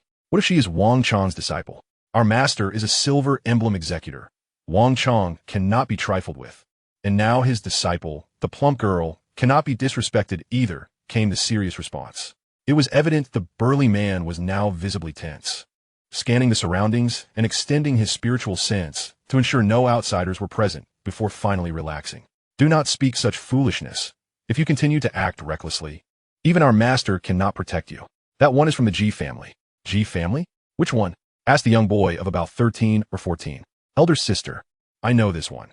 The Imperial Star Ji family has 2 9th-stage warriors and a legion commander, and their descendants possess considerable influence across various sectors." The second elder sister, who had intended to add something, fell silent. "Even the Ji family must adhere to reason, right? We have traveled such a distance, and they treat us this way. The boy spoke timidly. The Ji family does not need to adhere to reason. Her great-grandfather sacrificed himself in the war for the Alliance. Recognized as a heroic family by the Alliance. Their descendants are exempt from the death penalty. He continued, though his words trailed off. It was clear to all present that they understood the implications. If this young woman were to commit an offense and end up in the executor's court, depending on luck, the plaintiff might face consequences, whereas the judge could end up needing to undergo a retraining. The connections she held were formidable. In the Alliance's territory, as long as one did not encounter foreign races or evil gods, they could walk with confidence, and others would commend their path. Upon hearing this, the second elder sister's complexion paled. Their master was merely a peak 7th-stage warrior, on par with Wang Chong. Should she be killed? A house arrest would be a light punishment. Should I go and apologize again? She asked hesitantly after much inner turmoil. No need. Let us stay aboard the spaceship quietly and await their junior brother's emergence. You would do well not to venture out, late Sanjing advised, offering no better solution. Despite being a 7th-tier warrior, they find themselves utterly insignificant in the presence of true nobility, lacking even the qualifications to enter the arena. For now, their only course of action is to remain here, patiently awaiting the emergence of their counterpart. At that moment, a figure approached. Seniors and juniors. Didn't I mention that there is no need to wait for me? You may proceed without me. The newcomer bore a resolute countenance, with raven locks gently tousled by the breeze and eyes sharp as a hawk's, exuding an invisible aura simply by standing there. It was evident that he was on the verge of breaking into the 7th tier. Upon hearing his words, the expressions of the 10 or so individuals present became somewhat awkward. What is the matter? One inquired, a hint of confusion in their tone. Yet upon making eye contact, everyone instinctively looked away, ultimately settling their gaze on the youth. Xiao Shi-san, speak. At the piercing gaze of the hawk-eyed youth, the boy shivered slightly, but eventually divulged the matter at hand. Using force to intimidate, huh? Lu Qingfeng chuckled lightly, offering no further commentary. With a brief instruction, he returned to the training room to continue his refinement. Meanwhile, Bai Jing had successfully opened the 11th layer of the heavens. With the magical energy within him surpassing the 100-thread threshold, the process was increasingly arduous, even though each breakthrough yielded new magical energy. The level of celestial opening was escalating sharply. Initially, he believed he would complete his cultivation within a year, but it now appeared quite challenging, especially as he ventured further. The difficulty of the 11th layer surpassed the cumulative challenges of all previous layers. However, with great difficulty comes great reward, as Bai Jing's physical body underwent yet another transformation. Reaching the pinnacle of the 6th tier, coupled with over 100 streams of magical energy and automatic replenishment, even if he were to face a 7th-tier warrior, the opponent would find it difficult to subdue him. In fact, if it came to a protracted battle, he might even turn the tables. It seemed prudent not to force another breakthrough for now, but to first accumulate more magical energy. For some time, Bai Jing had been preoccupied with breakthroughs, leading to a mere trickle of magical energy within his cave abode. As he would require more energy moving forward, it was crucial to fill the acupoints, which could yield over 10,000 streams of magical energy. With a recovery rate of 2,000 streams per second, it should be sufficient to propel him to at least the 20th layer. Thus, he resolved to condense 10,000 threads of magical energy before attempting another breakthrough. He entered a meditative state, this time not pushing his dantian to its limits, but actively channeling internal breath into the completed acupoints for energy refinement. This process was remarkably swift, nearly achieving 1 thread per minute, and as his magical energy increased, the rate accelerated.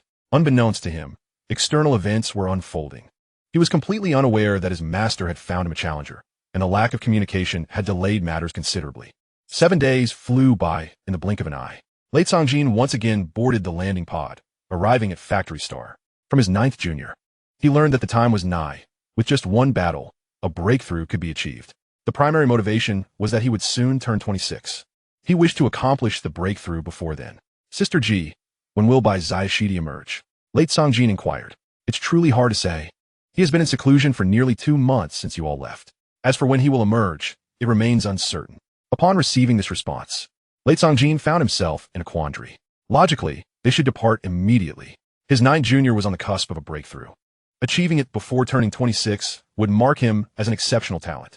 Should he delay until 26, the breakthrough would be akin to approaching 30. The reputational gains would differ significantly. Perhaps we should abandon this endeavor and leave. waiting for another opportunity to spar. After a moment of contemplation, he ultimately prioritized his junior's future, tentatively suggesting, "That works." Ji Shuyao was about to express her agreement when she sensed a peculiar fluctuation, a smile gracing her lips. "No need. My junior should be emerging now. You can go back and summon him." Late Songjin was elated. "Excellent. I shall return to fetch my 9th junior, and we shall engage in friendly sparring." He hastily departed. Bai Jing had completed the condensation of 10,000 threads of magical energy. Thinking he had been in seclusion long enough, he casually opened his messages to check for any pressing matters requiring his attention. To his surprise, he discovered that someone had already come to challenge him at his master's behest. While such matters were typical among warriors, he soon found himself unsettled upon receiving a message relayed through a red embroidery. "Fat girl? Little arm brat, truly bold of you. My senior sister is not fat. She is voluptuous. Xiao Shidi, you have emerged from seclusion?" Ji Shuyao exclaimed joyfully. Observing his sister's expression, Bai Jing sighed softly. "Sister, I apologize for the trouble. Please wait a moment." "What?" Before Ji Shuyao could grasp what her junior was saying, a landing pod descended. Soon, over a dozen individuals disembarked, led by a 7th-tier warrior. Bai Jing nodded in acknowledgement. His master was indeed reliable, even assisting in finding a 7th-tier sparring partner, which was perfect for testing his current strength. "Sister Ji Bai Shidi," Late Songjin greeted. "Since we are here to spar, let us not delay. We shall proceed to the other side." Bai Jing stated candidly. Knowing what this group had said, he harbored no favorable sentiments and aimed to finish swiftly before returning to seclusion, striving to achieve perfection in the 6th tier. "Excellent." Late Songjin concurred immediately. The group boarded the landing pod, which swiftly transported them to their designated area, a depression, an open expanse suitable for unfettered sparring, save for a few trees. Perhaps for the sake of ceremony, both sides descended from different directions. "Xiao Shidi, do your best," his sister encouraged. "Rest assured, sister," he replied as he exited the pod, which promptly took off. The destructive potential of a battle at the pinnacle of the 6th tier was indeed formidable if one were to hold back. Just then, a figure approached from the opposite side. "What the devil?" Bai Jing was momentarily taken aback, but quickly comprehended the situation.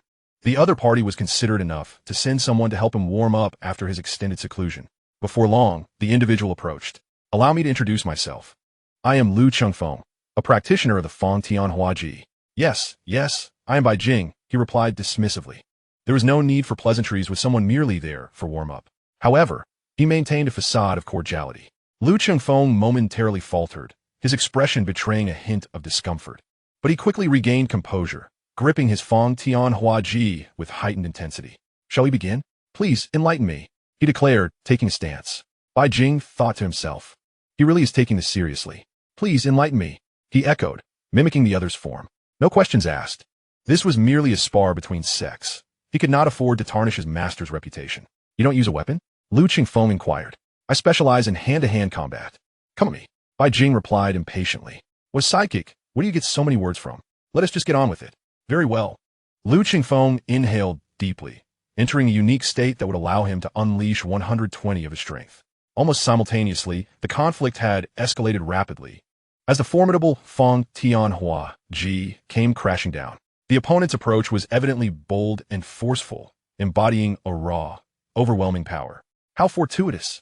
For I too embody the same spirit. Observing the descending Fong Tianhua Ji, I enveloped one hand with inner energy and executed the eagle claw technique, seizing the weapon of my adversary. Before Lu Chengfeng could retract his weapon, an astonishingly brute force manifested, lifting his body off the ground. Boom! Boom! Boom! With a single hand, Bai Jing grasped the weapon and, along with its wielder, swung him mercilessly against the ground. Lu Qingfeng was left utterly dazed. After a fleeting moment of shock, a flicker of anger ignited within him. "Release!" he bellowed. An immense surge of inner energy enveloped him, causing Fong Tianhua Ji to feel even heavier and more burdensome. With a renewed effort, he forcibly twisted his body and landed back on his feet. "Ha!" With a thunderous roar, he unified his waist and hips, channeling the strength to uproot mountains. Surely, this time he would reclaim his weapon. Such thoughts crossed his mind. Almost simultaneously, a more ferocious and reckless force surged forth, launching Lu Chengfeng into the air once more. Boom, boom, boom. The simplicity of the techniques belied the chaos unleashed upon the ground. This time, having exerted a tad more strength, he was resolved to conclude the bout swiftly. Within mere breaths, there were hundreds of strikes. Even at the pinnacle of the 6th tier, Lu Chengfeng found himself dazed under the relentless blows. Perhaps, my fellow disciple, your strength falls short. It is best to retreat and reflect, Bai Jing remarked. Before Lu Chengfeng could respond, he felt an emptiness in his grip. His entire being hurled away, only to be met with a kick that sent him arcing through the air, landing in a lake several dozen miles away. The shock of the cold water jolted Lu Chengfeng into instant clarity. But now his mind was a blank slate. Am I not a genius? Why am I bereft of even the right to retaliate? Were it not for the certainty that Bai Jing was employing inner energy, he might have suspected that his opponent was a seasoned 7th tier practitioner. Of course, Bai Jing was primarily concerned that any excessive use of magic might lead to his opponent's utter annihilation. In the face of magical prowess, those below the 7th tier are but mere ants. Lu Chengfeng did not rise immediately from the water, feeling the chilling currents, uncertain of his next move. He even contemplated the allure of eternal slumber in those depths. Meanwhile, having sufficiently warmed up, Bai Jing's gaze shifted towards the landing pod above, a sunny smile gracing his features. He then requested assistance from the Hongxiu gang to connect to the opposing channel. Brother Lei, I have successfully passed your test. May we now engage in combat? Bai Jing earnestly inquired. The initial stage of the 7th tier was well suited for him at this moment. Inside the landing pod, an eerie silence prevailed as a dozen individuals fell into contemplation. They had all witnessed the recent spectacle, which could only be described as a father chastising his son. Throughout the encounter, Bai Jing had not moved an inch, merely employing the common eagle claw technique to seize the Fang Tian Hua Ji, after which the nightmare for his junior brother commenced. As if he were weightless, he swung back and forth, crashing into the ground. What shall we do, master brother? Someone finally asked, unable to contain themselves. They too realized that Bai Jing had misunderstood, believing their master brother was the challenger. Late Songjing was equally bewildered. Wasn't this a simple training session for his junior brother? Why did the opponent specifically call him out? On another spaceship, Ji Shuyao was laughing so hard she was nearly in tears. Ha ha ha, this is utterly hilarious. With such prowess, how dare he challenge the junior brother? Does he wish to render the junior brother powerless from laughter and compel him to concede? Just then, Bai Jing's voice rang out. Sister, we agree to spar. Why hasn't brother Lei come down yet? Ji Shuyao's laughter abruptly ceased.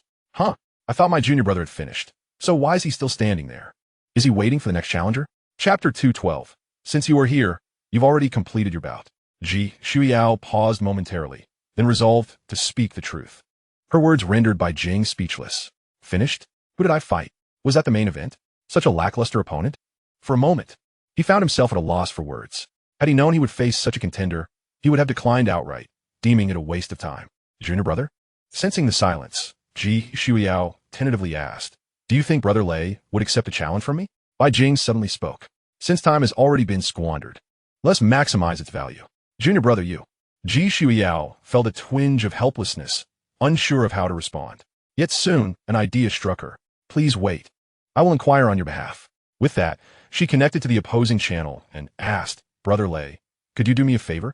My junior brother, now at the pinnacle of his 6th tier, wishes to hone his skills. Would you be willing to offer him some guidance?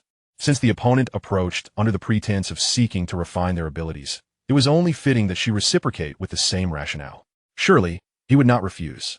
Sister Ji, you are aware that the disparity between me and Bai Shidi is significant.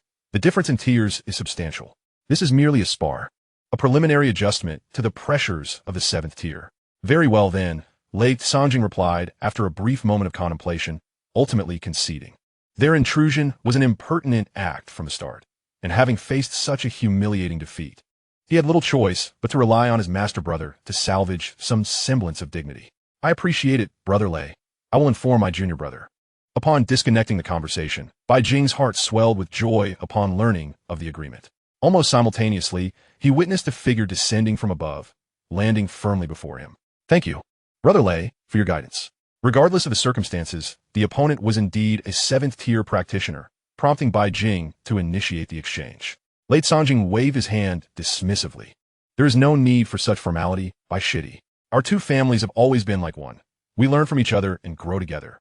I possess the advantage of tier, so I shall allow Bai Shidi to make the first move.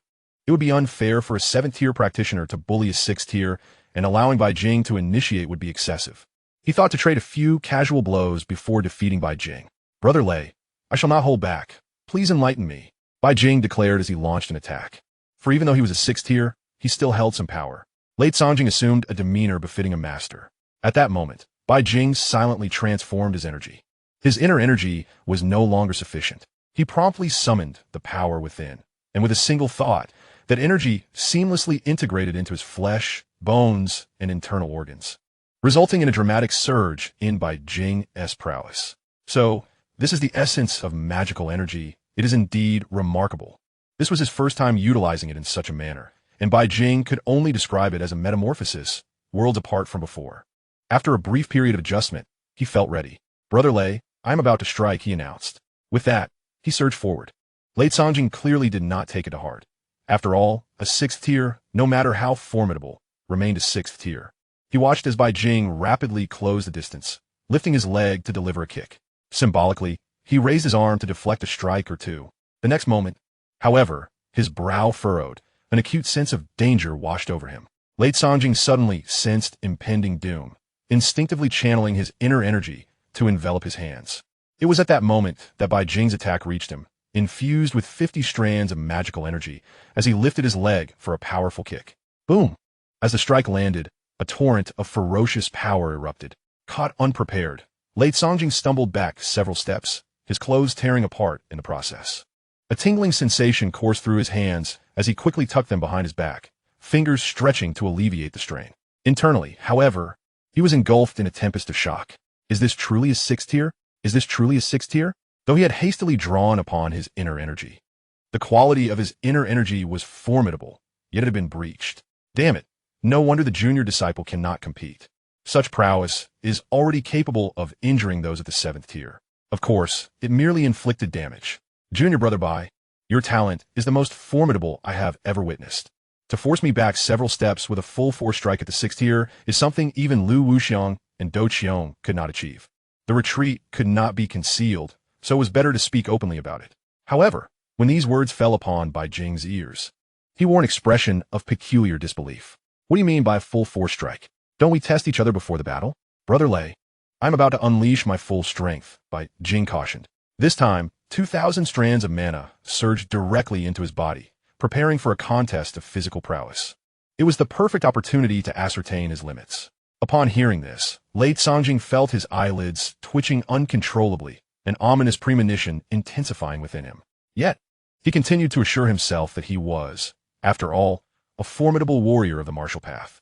At that moment, Bai Jing charged forward once more, still employing close combat techniques. This time, however, it sent a shiver down his spine. He could not afford to consider the notion of overpowering the weak or the camaraderie of friendly sparring. He swiftly summoned all his internal energy to counter the assault. Boom! With another collision, a violent force radiated from Bai Jing's fist. Late Songjing felt as if he had been struck by a colossal beast from the cosmos, uncontrollably propelled backward. He flew 100 meters before barely regaining his footing. His eyes were now filled with astonishment. Before he could ponder further, Bai Jing had already launched another attack. As he observed that incoming fist, he attempted to evade while simultaneously channeling his internal energy. An ethereal figure materialized behind Late Songjing, a towering apparition with disheveled hair, a crimson visage and fearsome fangs, standing 100 meters tall. With the manifestation of this phantom, his strength was immediately augmented. Boom! Fist met fist, sending shockwaves rippling through the air. After the initial clash, Late Songjing sensed a twinge of discomfort in his arm, an ache that coursed through him. Even though his robust vitality quickly mended the injury, he had indeed sustained damage under full exertion. Delight surged within him. More, please. As he felt the rebound force from their clash, a rare smile flickered across Bai Jing's face. Having trained to this point, the exhilarating rush of adrenaline from their first battle was no longer present. Now, it felt as if he had rediscovered his rhythm. As they resumed their exchange, their fists fell like rain, each impact resonating with thunderous booms. The ferocity of their combat stirred up fierce winds, uprooting trees and sending boulders soaring. At a slightly closer distance, the residual force from their battle reduced everything to dust. The two figures engaged in combat in the most primal manner, standing face to face. Meanwhile, on the other side, Lu Qingfeng, nearly on the brink of a mental breakdown, crawled out from the lake. However, at that moment, his countenance no longer bore the arrogance of invincibility. He resembled a middle-aged man, worn down by the trials of life. Has the tide turned? My master, seniors. and juniors must be greatly disappointed in me. Lu Qingfeng felt he had performed abysmally, having enjoyed the finest resources yet falling to appear. Just as he was at a loss for what to do, a figure came hurtling through the air, landing precisely in the lake. That person seemed somewhat familiar. Chapter 213, The Escape. Boom! Almost simultaneously, the figure shot into the sky, charging back toward the direction from whence it came. This time, Lu Qingfeng recognized clearly that the person was none other than his senior brother, late Songjing. Was he being attacked? Or had their planet been invaded by formidable foes? My seniors and juniors still need me. I cannot succumb to despair like this. After a brief moment of distraction, he hastened back. However, he hadn't flown far before being intercepted by the landing craft. As the hatch opened, he found himself somewhat embarrassed to meet the gazes of familiar faces. Junior brother Jiu, you cannot be blamed this time. Your loss is not unjust. A young man spoke to console him. Senior brother San, there is no need for you to say anything. A loss is a loss. One cannot compare their skills when outmatched. It's not that you lack skill. Rather, your opponent is not even human. The third senior brother responded with a hint of exasperation. Initially, they believed Lu Qingfeng had merely been outclassed until they witnessed their master brother being overwhelmed as well. They understood then that the defeat was not unmerited. Even if a 6th-tier star god were to arrive today, they would have to endure several blows before departing. What does this mean? Lu Qingfeng was left bewildered. The others did not explain further, swiftly taking him up into the sky and projecting an image. In the image, two figures were locked in combat. However, the speed of the combatants was such that his eyes struggled to keep pace. Yet, he could still vaguely discern that one was his master brother. And as for the other, what the hell? His eyes widened in disbelief, as if he had seen a ghost. Am I still dreaming? Isn't he at the 6th tier? Or did my master brother hold back? No, that speed and strength do not suggest leniency. After witnessing the scene, his confusion deepened. His recently revived mind seemed to stall once more. As time passed, they were horrified to observe their master brother gradually falling behind. In contrast, Bai Jing grew increasingly powerful, progressively mastering the application of his mana. Half an hour later, late Songjing could barely defend himself, unable to mount an effective counterattack. As he was sent flying once more, he quickly raised his hand. Junior brother Bai, perhaps it would be prudent to keep our sparring to a minimum. Bai Jing's movements noticeably faltered. He cast a glance at late Songjing, a hint of regret flickering in his eyes. Such a useful human punching bag might not cross his path again anytime soon. Although he and T fought to his heart's content, he politely ceased his assault. I am grateful for your guidance, Brother Lei, should the opportunity arise. I hope you can offer your insights once more. Certainly. Late Songjing's lips twitched. He felt a heavy weariness in his arms, clearly having sustained some internal injuries. However, such injuries were trifling for a 7th-tier warrior. With a few rounds of internal energy cleansing and some nutritious sustenance, he would recover swiftly. Rather than merely thanking you for your guidance, why not join me for a home-cooked meal as a gesture of my appreciation? Bai Jing offered warmly. Yet he secretly mused. After sharing a meal, I could invite him for another spar. That wouldn't be too much to ask, would it? However, fate had other plans, as late Songjing promptly interjected. Junior brother Bai, we shan't impose further. There are matters we must attend to, but we shall certainly meet again. To challenge other strong opponents is indeed an excellent way to hone one's skills. Bai Jing nodded gently, as if a new world had been unlocked before him. Perhaps he could also adopt a practice of combat to enhance his mana's efficacy. In this battle, the initial phase had been mere brute force, but later, he had exercised some control, leading to a meteoric rise in strength. This indicated that mana was not merely for reckless abandon. Of course, even if used in such a manner, it could still grant him a physique and power akin to that of 7th-tier warrior. Through the method of infusing mana into flesh and blood, the strength of his body had visibly reached the 7th tier. This was merely the most rudimentary application, and he hadn't even utilized a weapon. Just then, a landing craft descended. Soon, a dozen individuals disembarked, but upon seeing Bai Jing, they appeared as startled as quails. Late Songjing quickly spoke up.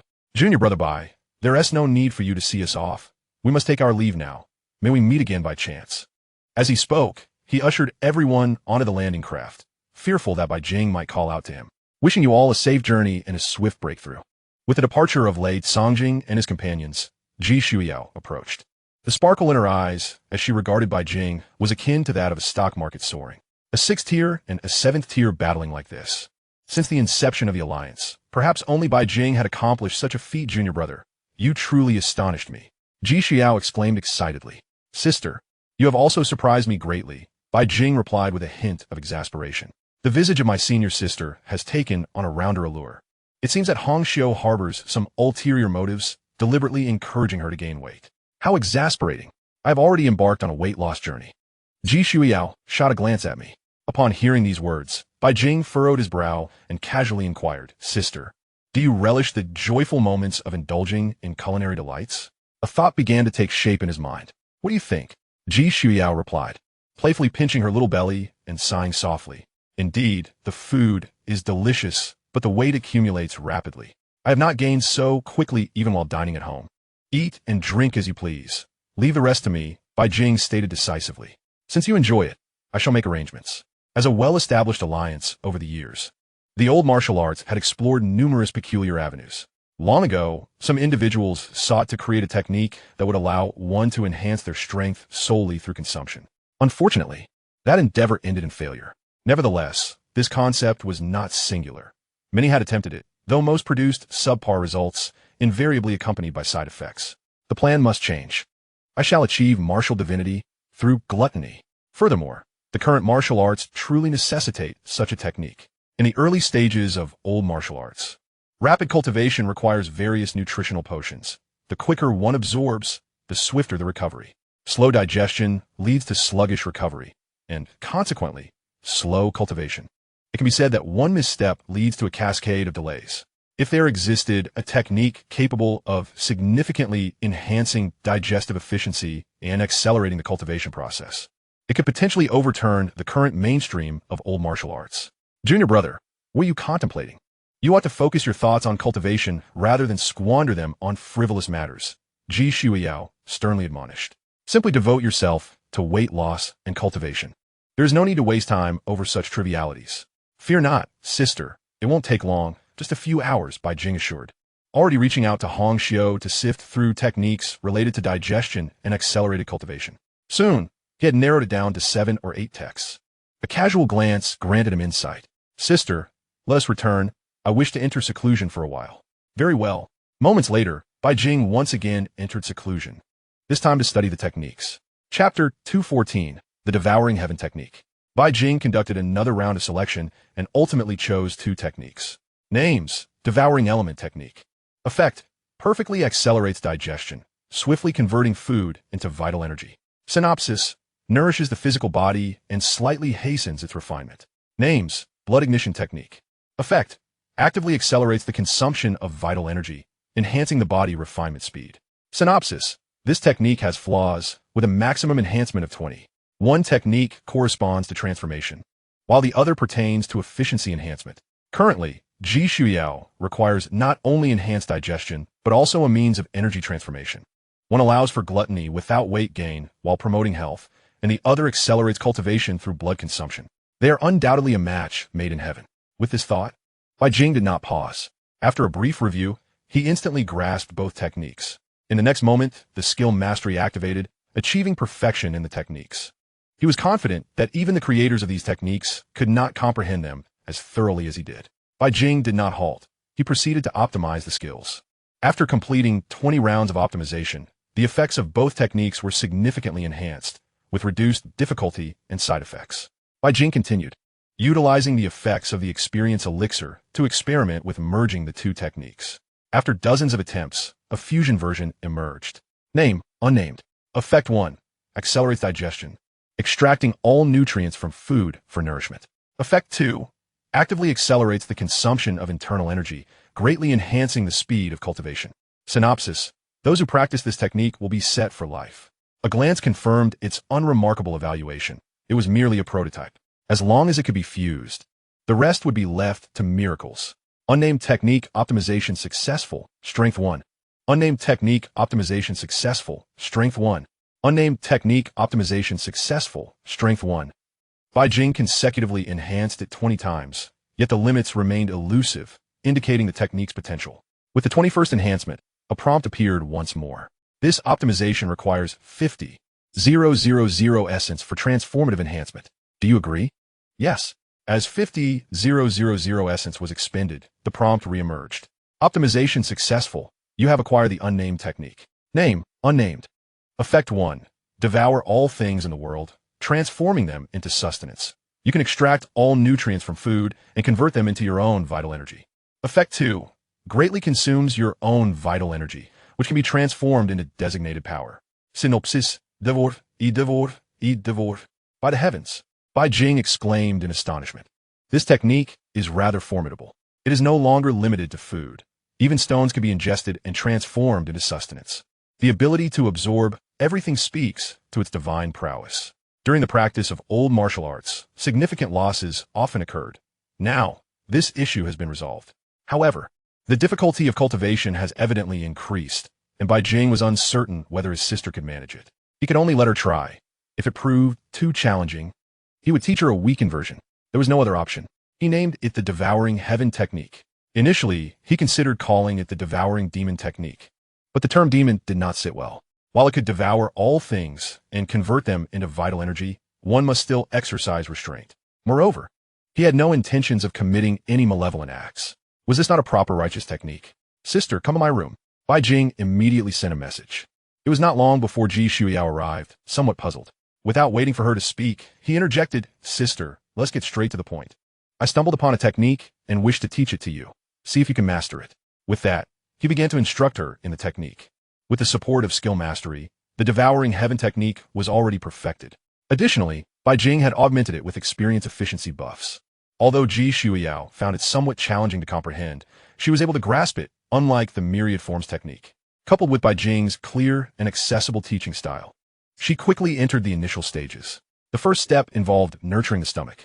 Logically, Ji Shuiyao would need to cultivate her internal energy gradually. At best, this would take half a month, and at worst, 3 to 5 months before she could utilize the Devouring Heaven technique for cultivation. However, this pace was far too slow and unsatisfactory to Bai Jing. Sister, do you trust me? What do you think? Then do not move. I will assist you in activating a cheat. Upon hearing this, Ji Shuiyao gently nodded and lay still. Bai Jing placed his hand on her abdomen, channeling a thread of magical power. As the magic flowed into her body, Ji Shuiyao's complexion flushed slightly, feeling a pleasant force nurturing her form. Indeed, Bai Jing sensed it as well. Magic could not only be employed in combat, but also for healing or nurturing the body, particularly for low-ranking martial artists. It was akin to a panacea. A mere thread of magical energy elevated Ji Shuiyao's internal energy significantly, simultaneously nurturing her body. Bai Jing set aside these distractions and directly assisted in completing the first stage of construction through magic.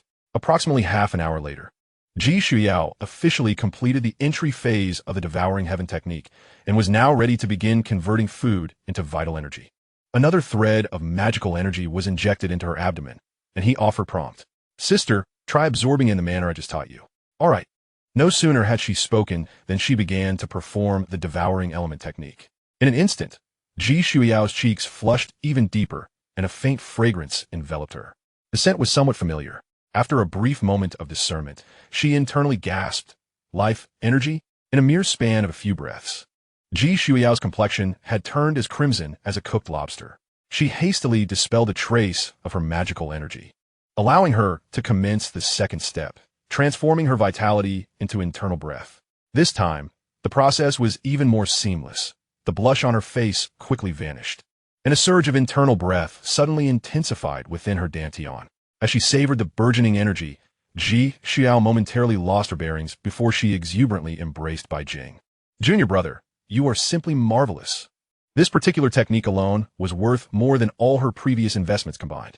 As the legitimate daughter of the Ji family, the resources at her disposal were extraordinarily vast. This technique was sufficient to propel her swiftly to the 7th tier. During this period, there would be no bottlenecks, only the question of whether her sustenance was ample and of high quality. Senior sister, you're squeezing me too tightly. Upon hearing this, Ji Shuiyao's face flushed, and she couldn't help but exclaim in frustration. She, too, felt disheartened. The growth of her physique was not in accordance with her desires. Senior sister, with this technique, your cultivation should progress significantly faster. Faster? It's as if I'm aboard a spaceship now, traversing countless miles in the blink of an eye. Ji Shuiyao replied, her delight palpable. Initially, her enthusiasm for martial arts was lukewarm. She had intended merely to secure a position as an executor. Now, she felt compelled to reach the 7th tier, lest she bring shame to her junior brother. All right, senior sister, I must continue my cultivation. With the matter concerning his senior sister resolved, Bai Jing felt a sense of relaxation. Very well, junior brother, I shall take my leave. If you need anything, do not hesitate to inform me. Once she departed, Bai Jing resumed his practice. Chapter 214. The reality is he is my disciple. Ninth junior brother. This situation is truly not your fault. Your talent is evident to us all. Do not be disheartened by a single setback. Even if you cannot surpass them now, stay resolute and focus on breaking through your realm first. Late Songjing earnestly advised. Ever since departing, Lu Qingfeng had been plagued by a mental demon. Every time he attempted to break through, visions of being ruthlessly beaten, trampled, and cast aside like a stray dog replayed in his mind. Before the battle, he had been confident in his ability to break through at will. Yet now, he found himself unable to surmount the mental barrier within him. Moreover, his brother had also endured a beating at the hands of that unremarkable lad. It was unnecessary to feel this way. Growing impatient, Late Songjing even resorted to self-detonation. Before leaving, he had assured his master that after a full circuit, the ninth junior brother would undoubtedly break through to the 7th tier. Yet they had barely traversed half the journey. He had suffered the greatest blow of his life. Forget about Lu Qingfeng. Do you have any idea how immense a psychological shadow this casts on him? It wasn't that he wanted to flee. Rather, he feared continuing the fight, worrying that Bai Jing would suit up in armor and wield weapons, making his defeat utterly humiliating. He had no choice. He had not taken the path of an executor and possessed no mech of his own. If it came to armored combat, failure was all but assured. Elder brother, you need not comfort me. I am aware of my situation. I simply wish to be alone. Lu Qingfeng spoke. If someone familiar were present, they would observe a youth, disheveled and bearing a forlorn expression, utterly devoid of the previous vigor and invincibility he once exuded. Just as Late Songjing was at a loss for words, a communication request suddenly pinged in. His eyes lit up as he quickly connected. Soon, a burly man with a bushy beard and a face full of flesh appeared on the screen. Upon realizing the connection had been established, a grin broke across his face, and he inquired, "You two are quite something. Your Master Wang's disciple has entered seclusion, and you go off challenging others? Don't be so narrow-minded. Old Wang, I mentioned this. Let them challenge others while your disciple focuses on his seclusion." He then turned his head to speak in another direction, where a faint sigh could be heard. This sound only made the burly man laugh even more heartily. Friendship and sparring. After all, they are peers. Consider it a case of not knowing each other until now. Once your disciple reaches the pinnacle of the 6th tier, he can challenge others as well. The chances of breaking through to the 7th tier will be even greater. Although he spoke comforting words, the sense of superiority in his tone was almost palpable, as if he were about to declare, "Your disciple is not as good as mine." Meanwhile, Late Songjing and the others felt a pang of awkwardness, wishing they could find a crack in the spaceship to hide in. Master." Late Songjing summoned his courage to interrupt. This drew the burly man's attention once more, but his smile could not be concealed. "What is it? We lost." The once jovial expression froze instantly on his face. "Lost? How is that possible? Xiao Lu's strength can handle multiple opponents at the pinnacle of the 6th tier. He could not comprehend how they had lost, or if they had been set up. Casting a glance in a particular direction, he saw Wang Chong calmly seated, sipping tea, utterly unconcerned. That junior brother Bai's strength is terrifying. We fought to a standstill without armor. Though he was a burly, muscular man, his voice now resembled that of a mosquito, and he lowered his head, feeling somewhat embarrassed. To be defeated by a 6th tier opponent as a 7th tier was utterly incomprehensible. As these words left his mouth, the burly man opposite him was momentarily stunned before raising his hands and shouting, "Impossible! Absolutely impossible!" The reality was that his 9th disciple had lost. And it was a loss. His eldest disciple was a 7th tier. Even if he was not an executor, he had personally trained him, regardless of his abilities. Being at the initial stage of the 7th tier was quite impressive. Now, you tell me that you also lost? You fat black man, how can that be impossible? This shows that my teachings are effective and my disciple is strong. Wang Chong, who had been silent, interjected suddenly, his tone calm and unhurried, as if discussing an ordinary matter. "Nonsense. You old man, I know your capabilities. Even if you can hold your own against the 7th tier, it is due to your disciple's talent, not your merit. But the fact remains, he is my disciple. You were merely lucky to have acquired a good disciple. I simply did not have the same fortune. But the fact remains, he is my disciple. I advise you to dissolve the master-disciple relationship quickly. Do not waste his time." Damn it. Listening to the increasingly frantic voice from the other end, Late Songjing sighed deeply. The The image of that figure loomed over them like a mountain, suffocating them. Suddenly, Lei Songjing's body trembled as if struck by a revelation. Light filled his eyes. Ninth junior brother, quickly send me your list. He commanded. Elder brother, I do not wish to challenge anyone anymore. I want to be alone. Be alone, my foot. You are truly bringing shame to the master. Send me the list first. After receiving this reprimand, Lu Qingfeng quietly sent over a list. This document contained meticulously gathered information, including coordinates of most ancient martial arts lineages within the alliance and suitable challengers. It served as a navigation tool for their journey.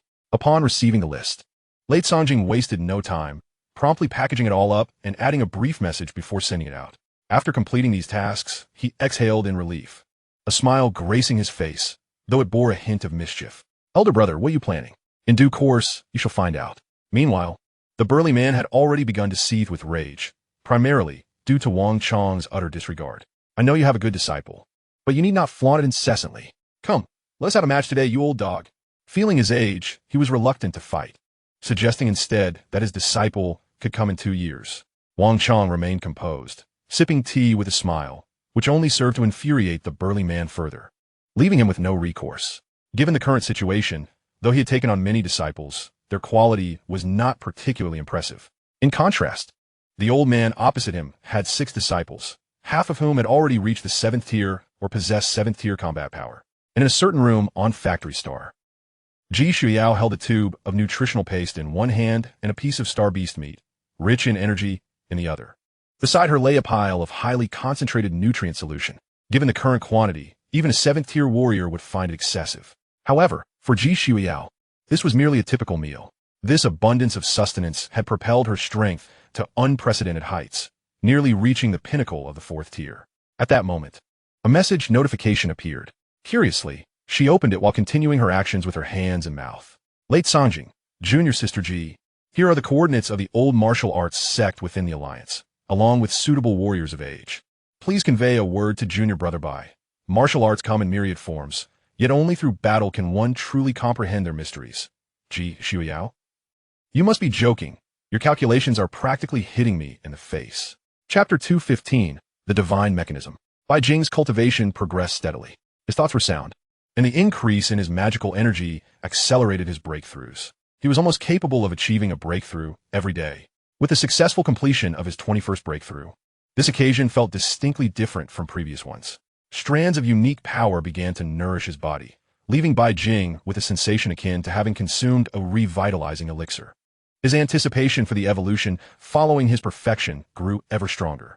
Having merely reached the 21st layer, the transformations he experienced could already be described as a rebirth. Moreover, as he ascended in levels, the quality of his magical energy evidently improved as well. With his current strength, he felt confident that, should he face Lei Songjing again, he could defeat him with nothing but his bare fists. The quantity and quality of his energy were both on the rise, a sensation that Bai Jing found utterly addictive. If he continued on this path, by the time he broke through to the 7th tier, his physical form would likely reach that level as well. He could become the first human to undergo such a transformation, attaining the 7th tier in physical prowess. Aiming for the warship with a powerful elbow strike felt imminent. With a quiet murmur, he resumed his training.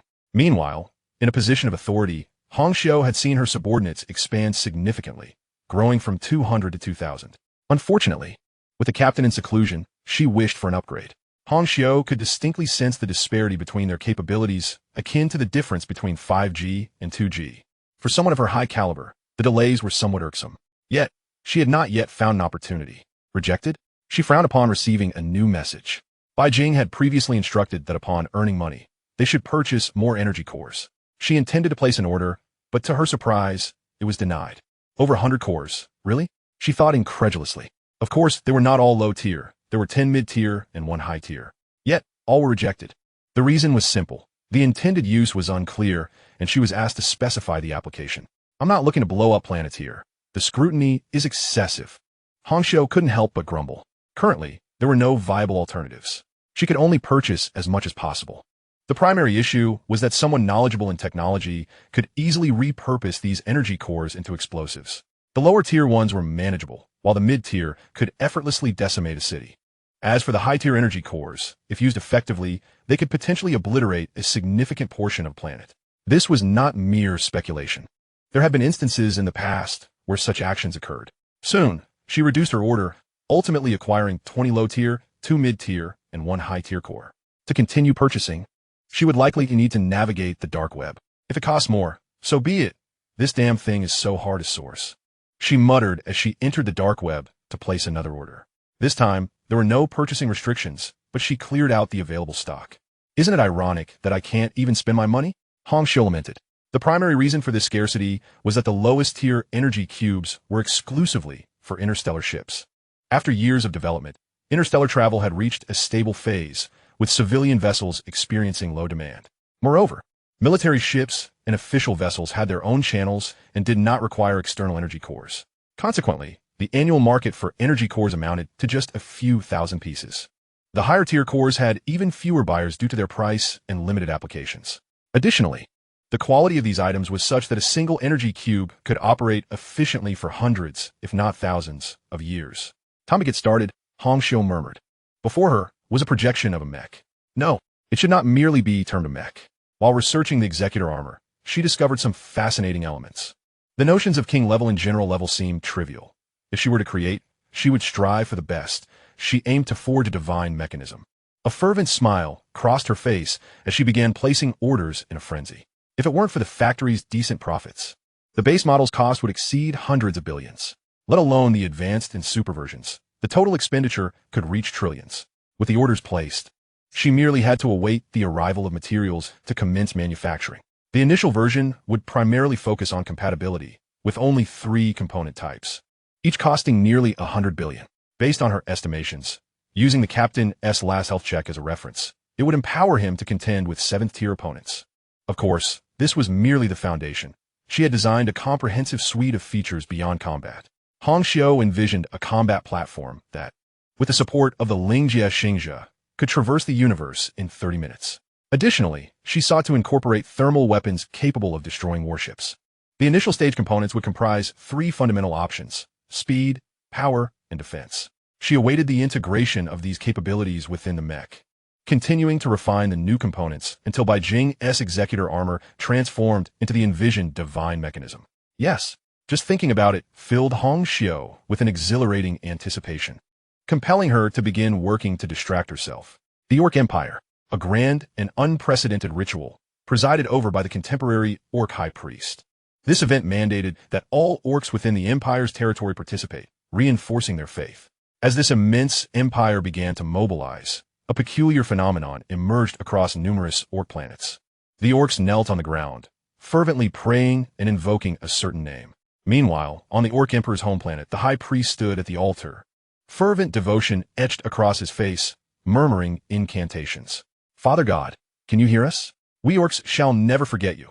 You are the guiding light on our path. Please accept the faith of your people. After speaking, he too knelt down, engaging in sincere prayer to the beast god. In the spirit realm, in a chaotic region, a green figure yawned, then absent-mindedly picked his nose. The next moment, he lifted his rear and let out a loud fart. Following that, he scratched his backside and sniffed his fingers, his face momentarily contorted in distaste. Casually wiping his hands on the surroundings, he continued to lie back down. Just as he wished to enjoy a peaceful slumber, a cacophony of prayers suddenly erupted in his mind, overwhelming him with their sheer volume. He paused, taken aback, and then opened his mouth to babble incoherently. As he listened to the incessant buzzing of the prayers, any remnants of sleepiness vanished. He even regretted his previous thoughts of death, pondering what he was doing wandering aimlessly. So many irritating pests, it's infuriating. He felt an urge to seek out the dream god and request another encounter, promising not to interfere this time. Chapter 2:16, a reunion of master and servant. I really want to smash you. Finally got in touch. As the communication line connected, a somewhat familiar figure appeared, a girl with a waxen complexion, her eyes brimming with tears as she spoke. Gazing at the silhouette before her, the mantis being was momentarily taken aback, but quickly regained composure. Your Highness? He queried, his tone laced with uncertainty, for the individual before him bore little resemblance to the one he had encountered previously. Her once plump visage had withered, leaving her in a state of malnutrition. Had it not been for their years of close association, he would scarcely have recognized her as a half-insect princess. I truly wish to strike you down. You have caused me immense suffering. You must repay me, The princess, tears streaming down her cheeks, could hardly articulate the torment of her existence. At times, she contemplated an end to her misery, for the trials she faced were unbearable. Within her kin, she treaded cautiously, fearful that any misstep might lead her to be devoured by one of her imperial sisters. After painstakingly accumulating a modest fortune, she had been on the verge of fleeing, seeking a quiet life of mere survival, only to have her subordinates invest her hard-earned wealth in the enemy. She endured all of this. Yet when she finally purchased a ticket for escape, pirates intercepted her, nearly consigning her to slavery. She had believed that her wretched life was about to turn a corner. But upon arriving on the planet, she discovered her utter lack of skills and a paralyzing fear of revealing her true capabilities. Were it not for her insatiable appetite, she might have been the first half-insect princess to perish from starvation.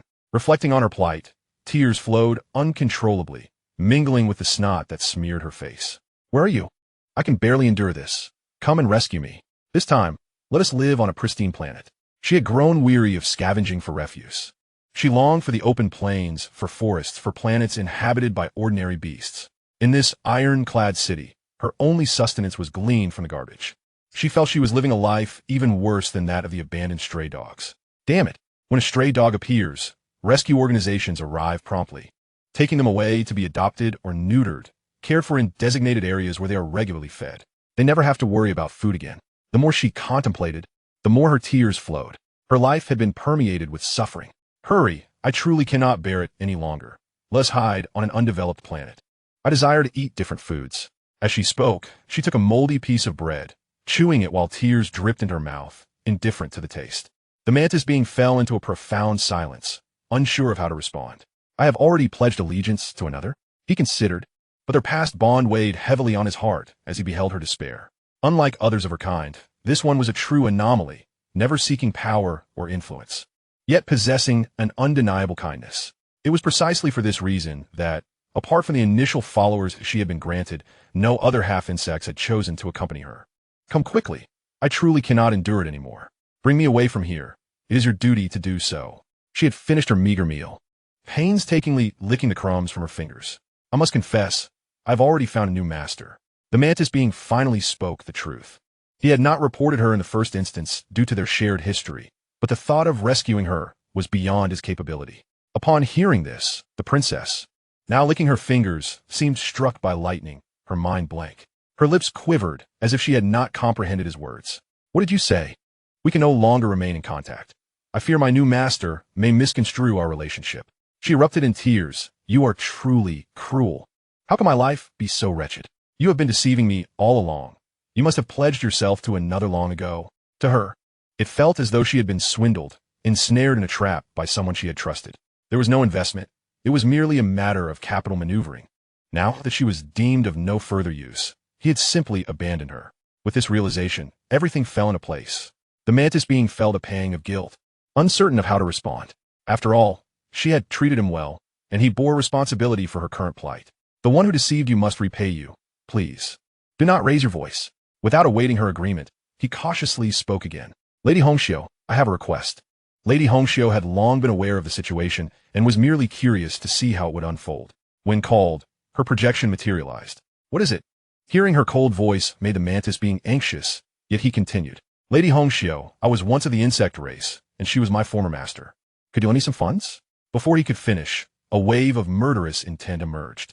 Lady Hongxiu despised traitors, and though she had refrained from acting due to Bai Jing's intervention, she intended to report this matter truthfully. Just then, the emaciated girl spoke up. "I am willing to marry. Take me away from here. I am willing to bear his children." As if making a monumental decision, she declared. Before Lady Hongxiu could respond, the mantis being interjected urgently. "That is not possible. I will repay you. Do not entertain this notion." For a moment, Lady Hongxiu felt her mind falter. What is happening?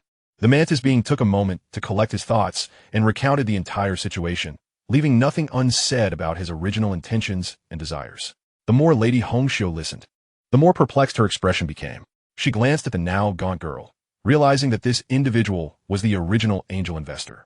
In fact, without her, Bai Jing's future would not exist. Moreover, Lady Hongxiu recalled that the original spaceship was a shuttle. If nothing had been concealed during this time, then the girl before her was indeed her first master. "Take me away. I'm willing to marry. I can cook, clean, and bear children. The mantis being replied, I am sorry, but at present, you do not possess the qualifications. Before he could finish, he was interrupted by Lady Hongxiu. I am aware of this matter. Please provide your account number. I will transfer some funds to you to ensure your survival. Not comprehending Lady Hongxiu's intentions, the mantis being refrained from further comment. Meanwhile, upon hearing about the funds, the girl initially appeared elated, only to quickly adopt a distressed expression. I do not have an account number. Lady Hongxiu responded. I will report and expose the presence of other insect races on this planet. They seem to belong to the Kierman royal family.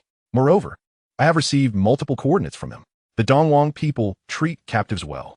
Please grant me this opportunity. Lady Hongxiu, mantis being, I am aware of this matter. I will employ alternative means to ensure you have enough to eat. I will find a way to have someone come to rescue you. Chapter 218, Preparation. Captain, your wife is here. Ultimately, Lady Hongxiu decided to inform Bai Jing of the situation. Not because of the insect princess, but due to the Kierman royal insect. If what she said was true, a swarm of insect biological ships would likely head to the specified coordinates. If not handled properly, it could lead to a situation akin to that of the Gray Sparrow star. Bai Jing. What the hell? I am a pure-hearted man. Where did this wife come from? He felt somewhat incredulous, but understood that there was likely an urgent matter at hand. You truly are a heartless scoundrel. You have accepted the bride price, yet now you deny it. How shameless. It seems you have latched onto a wealthy woman. As the conversation progressed, Bai Jing's expression darkened. Perhaps it was time to transition to serious matters.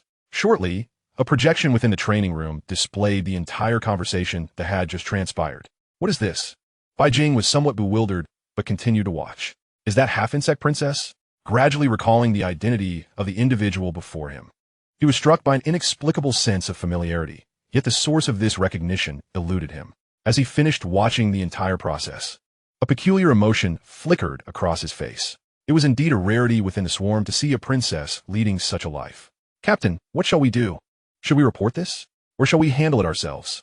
Hongxiu inquired. Can you locate that Kierman biological ship? Bai Jing did not respond immediately. Instead, he posed a question. There should be no issues. The princess provided some coordinates, which should allow us to infer their likely passage. Then, let us calculate their current position and pay them a visit. Given the recent trend of only outgoing precious essence and no incoming, our reserves have significantly dwindled. If we could seize a biological ship from the insectoid race, it would certainly yield a starting amount of at least 10 million in precious essence. And what of my mecha? As the prospect of battle loomed, Bai Jing felt compelled to ask. The first phase of the components has been designed. We are merely awaiting the arrival of resources to complete the assembly, which is expected to take about 10 days. 10 days. Upon hearing this, a trace of discontent crossed Hongxiu's features, akin to that of a jilted lover. You only provided an outline. I have executed the design, optimization, and scheduling, and handled the manufacturing all on my own. Realizing he had spoken amiss, Bai Jing cleared his throat and redirected the conversation. How long until the insectoid fleet arrives? How long will it take us to reach them? If time is too tight, we may have to report to the Alliance and let them send someone to resolve it. The estimated arrival time for the insectoid fleet is around the 13th, and it will take us about 10 days to depart from here. Upon receiving this information, Bai Jing furrowed his brow. The timeline is rather tight. I would prefer to approach in my mecha. Just as he contemplated abandoning the endeavor, reasoning that the energy cube he had ordered would arrive soon, providing a substantial replenishment of precious essence, Hongxiu interjected once more. However, if we take the spirit realm route, we could arrive about a day later at the latest, or in just a few hours if we move quickly. In the future, refrain from heavy breathing while speaking. Let us proceed through the spirit realm passage. You will need to manage the mecha, and I will strive to facilitate your further enhancements in due course, Bai Jing remarked with an eye roll, yet he did not forget to indulge in some optimistic speculation. Speaking of work capacity, a single individual can rival 10,000. That is indeed commendable. Rest assured, you will definitely be piloting your mecha within 10 days. Upon hearing of the reward, Hongxiu promptly thumped her chest in assurance. As for matters outside, you handle them. I shall retreat into seclusion for a while longer. Bai Jing was drawing ever closer to the 33rd heaven. Seizing this moment, he aimed to ascend to whatever level he could achieve. This time, he intended to test his elbow strike against a warship. Within a certain star domain, aboard a biological ship of the insectoid race, a Kierman princess reclined upon her throne, her gaze sweeping over her subordinates below. At that moment, a young woman in her 20s, with cascading golden hair and clad in a tight-fitting black combat suit, stepped forward, standing out conspicuously among the swarm. This golden-haired, blue-eyed woman knelt before the throne and spoke respectfully. Your Highness, I have just received word from our kin. The plan is proceeding smoothly, and they are awaiting our arrival, at which time they will swiftly sever the planet's connections to the outside. The corpulent creature on the throne shifted its body, its glossy black eyes narrowing as it regarded her. Very well, I shall acknowledge your contribution this time.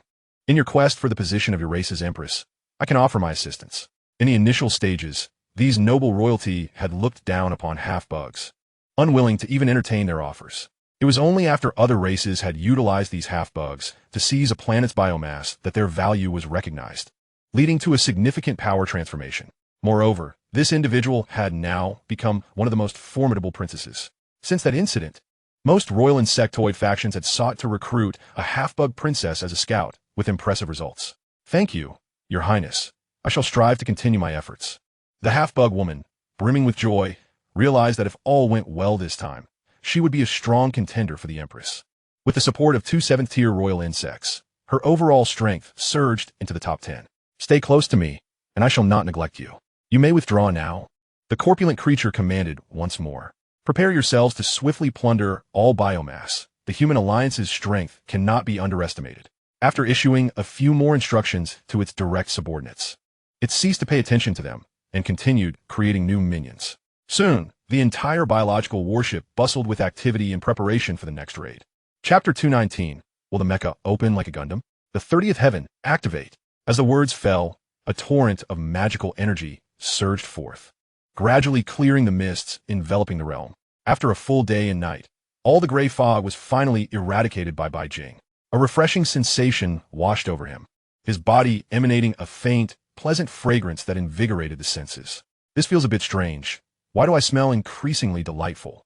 Bai Jing noticed the change within himself. Previously, the aroma of life energy sufficed, but now this fragrance was not merely pleasant. It seemed to possess numerous benefits. Bai Jing even speculated that once he fully ascended to the 33rd heaven, he might resemble a Tang Sung of the Interstellar era. What a peculiar situation this is. Lacking effective solutions for now, he could only wait until he completed his cultivation to reassess the circumstances.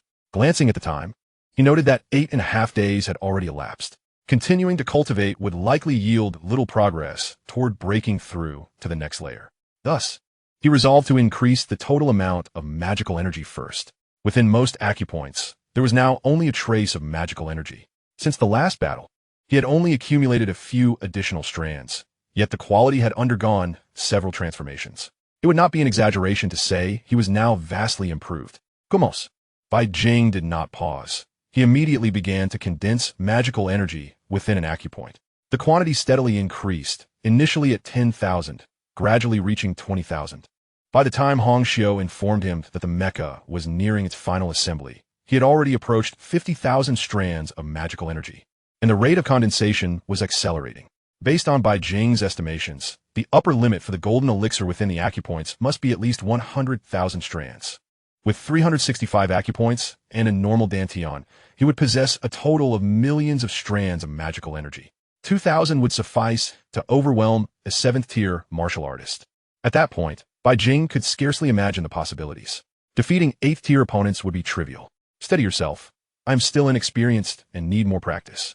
Above the 8th tier, there were many 9th-tier beings. It would be prudent to wait until he was invincible in the material universe before indulging in reckless bravado. Why are you still not here? Hong Xiu's projection suddenly appeared, urging him onward. Upon hearing this, he promptly made his way over. Soon, he beheld the battle armor, which bore no significant changes from before. Save for a few additional components, a halo-like ornament on the back, a heavy cannon measuring 5 to 6 meters, and a complex mechanical device affixed to the chest. Is that all? Bai Jing questioned, his skepticism apparent. He had anticipated a royal-grade battle armor, yet these 3 components seemed insufficient. In response, Hong Xiu shot him a disapproving glance before clarifying. These are all supplementary. The energy gathering ring, the psychic cannon, and the energy shield. Allow me to provide a brief introduction. The energy gathering ring can store energy, and, when releasing energy-based attacks, compresses the energy to enhance its potency. The spirit cannon, propelled by ethereal energy, boasts immense power capable of inflicting damage upon small spacecraft, and offers a variety of energy options. The energy shield, in addition to its fundamental protective capabilities, is equipped with an energy conversion device developed by Hongxiu, enabling it to transform any energy-based attack into stored energy. Is that all? Bai Jing expressed his dissatisfaction. Isn't this merely an enhanced version? And we've spent nearly 10 billion on this? Are you just burning paper at a grave and trying to fool me? Hongxiu revealed a mysterious smile, extending a finger and gently shaking it as she cheerfully replied, No. This is merely the appetizer. Now, allow me to grandly introduce you to a revolutionary creation, the initial version of the divine machine. Before she could finish, a red beam of light swiftly approached from the cosmos. It seemed poised to crash into the ground, but suddenly it executed a sharp halt in midair, stabilizing before gently descending. What emerged was a towering machine, over 100 meters high, adorned in a blue and white color scheme, with two colossal spirit cannons mounted on its shoulders, reminiscent of the Gundams from a past life. Bai Jing stood there, utterly mesmerized. Wonima, have you secretly built a Gundam behind my back? From the current circumstances, it was evident that this Gundam was far from mere decorative. Gulp. Bai Jing swallowed hard, suddenly feeling that the Executor armor was far less appealing. Maybe I should stick with the Executor armor. We're not well acquainted. I prefer the older sister type. In that moment, his resolve wavered, contemplating giving up for something superior. At that moment, Hongxiu wore a satisfied smile, her efforts not in vain. She had exhausted herself to create this magnificent machine, and if any other organization were to undertake its construction, it would likely take years to complete. The swift execution in just 10 days relied on her use of 8th-tier power, providing continuous assistance to finalize the project. It was impressive, yet Bai Jing felt conflicted. This isn't what I originally desired. After a brief pause, he wrestled with his thoughts. Having invested so much in the Executor armor, abandoning it was not a trivial decision. Upon hearing his hesitation, Hongxiu was evidently prepared. A projection appeared, displaying the blue and white Gundam. You may think this is a Gundam, but in truth, it is merely a shell. To operate it, you must don the Executor armor. As she elucidated, the massive Gundam slowly opened its cockpit, revealing the pilot's chamber. Unlike any before, this cockpit was designed to resemble the Executor armor. Through my research, I discovered that warriors possess 365 acupoints, and during the exertion of abilities, these acupoints emit certain frequencies that amplify internal energy. Based on your last health examination, I have completed the matching process. This divine machine resonates with your frequency, Hongxiu explained. This particular aspect had consumed a considerable amount of her time, as matching those acupoints proved to be exceptionally challenging. Most of her preliminary work was spent on this single step. In simpler terms, it meant greater power, enhanced explosive capacity, and significantly improved endurance. Bai Jing couldn't help but draw in a sharp breath. This Gundam had truly astonished him. Yet, the notion of a mech piloting a Gundam seemed a tad absurd. Of course, there were minor flaws, not due to a lack of skill on her part, but rather because the time allotted was too brief. My suggestion is to utilize your mysterious power for enhancement. This was indeed a promising idea. However, Bai Jing remained uncertain about its feasibility. After all, having multiple guns, cannons, and energy shields was one thing, but asserting that a mech could pilot a Gundam as mere components seemed quite ludicrous. Let me give it a try. If it doesn't work, I'll definitely choose the Gundam. Bai Jing promptly maneuvered the Executor warship into the Gundam's cockpit. It was evident that the adaptation had been completed long ago. As he entered, a series of connections integrated with the Executor. The Gundam's hatch slowly closed. First time use, please be patient. Neural matching in progress. Life binding in progress. Final adjustments underway to achieve optimal combat status. A series of prompts appeared, revealing no significant differences from the Executor armor. As everything culminated, the surrounding scenery transformed dramatically. The only discomfort Bai Jing felt stemmed from the sheer size of the 100-meter machine, requiring a brief period for adjustment. Luckily for him, with his innate talents maximized, this was not a daunting task. As the matching progress bar reached 100%, a profound sensation enveloped him, as if the Gundam were an extension of his own body. After a brief trial, Bai Jing reopened the hatch and stepped out. I hope this giant can perform well, he thought to himself, already activating the amplification furnace. Almost simultaneously, the 100-meter Gundam vanished, reappearing as an icon within the furnace. Remarkable, it truly works. Bai Jing's eyes sparkled with excitement. He rummaged through his backpack for materials, only to find himself disheartened by the common materials at hand. Say, do you not have any decent materials in the spirit realm? Upon spotting the bronze figurines, Bai Jing felt they were unworthy of his Gundam. Only materials akin to those of Hongxiu would suffice. Chapter 220, Re-entering the Spirit Realm. What do you intend to do? Hongxiu asked, her tone tinged with caution. Upon witnessing this scene, Bai Jing's eyes brightened, sensing a glimmer of hope. Do you truly have a connection? You are living a good life. Why not introduce us? He urged. Hongxiu cast a sidelong glance. Perhaps due to her continually rising strength, fragments of memories began to resurface. I don't have a companion, but I do have an enemy, she finally admitted, contemplating her words. Who is it? Where do they reside? Where are the coordinates? The address?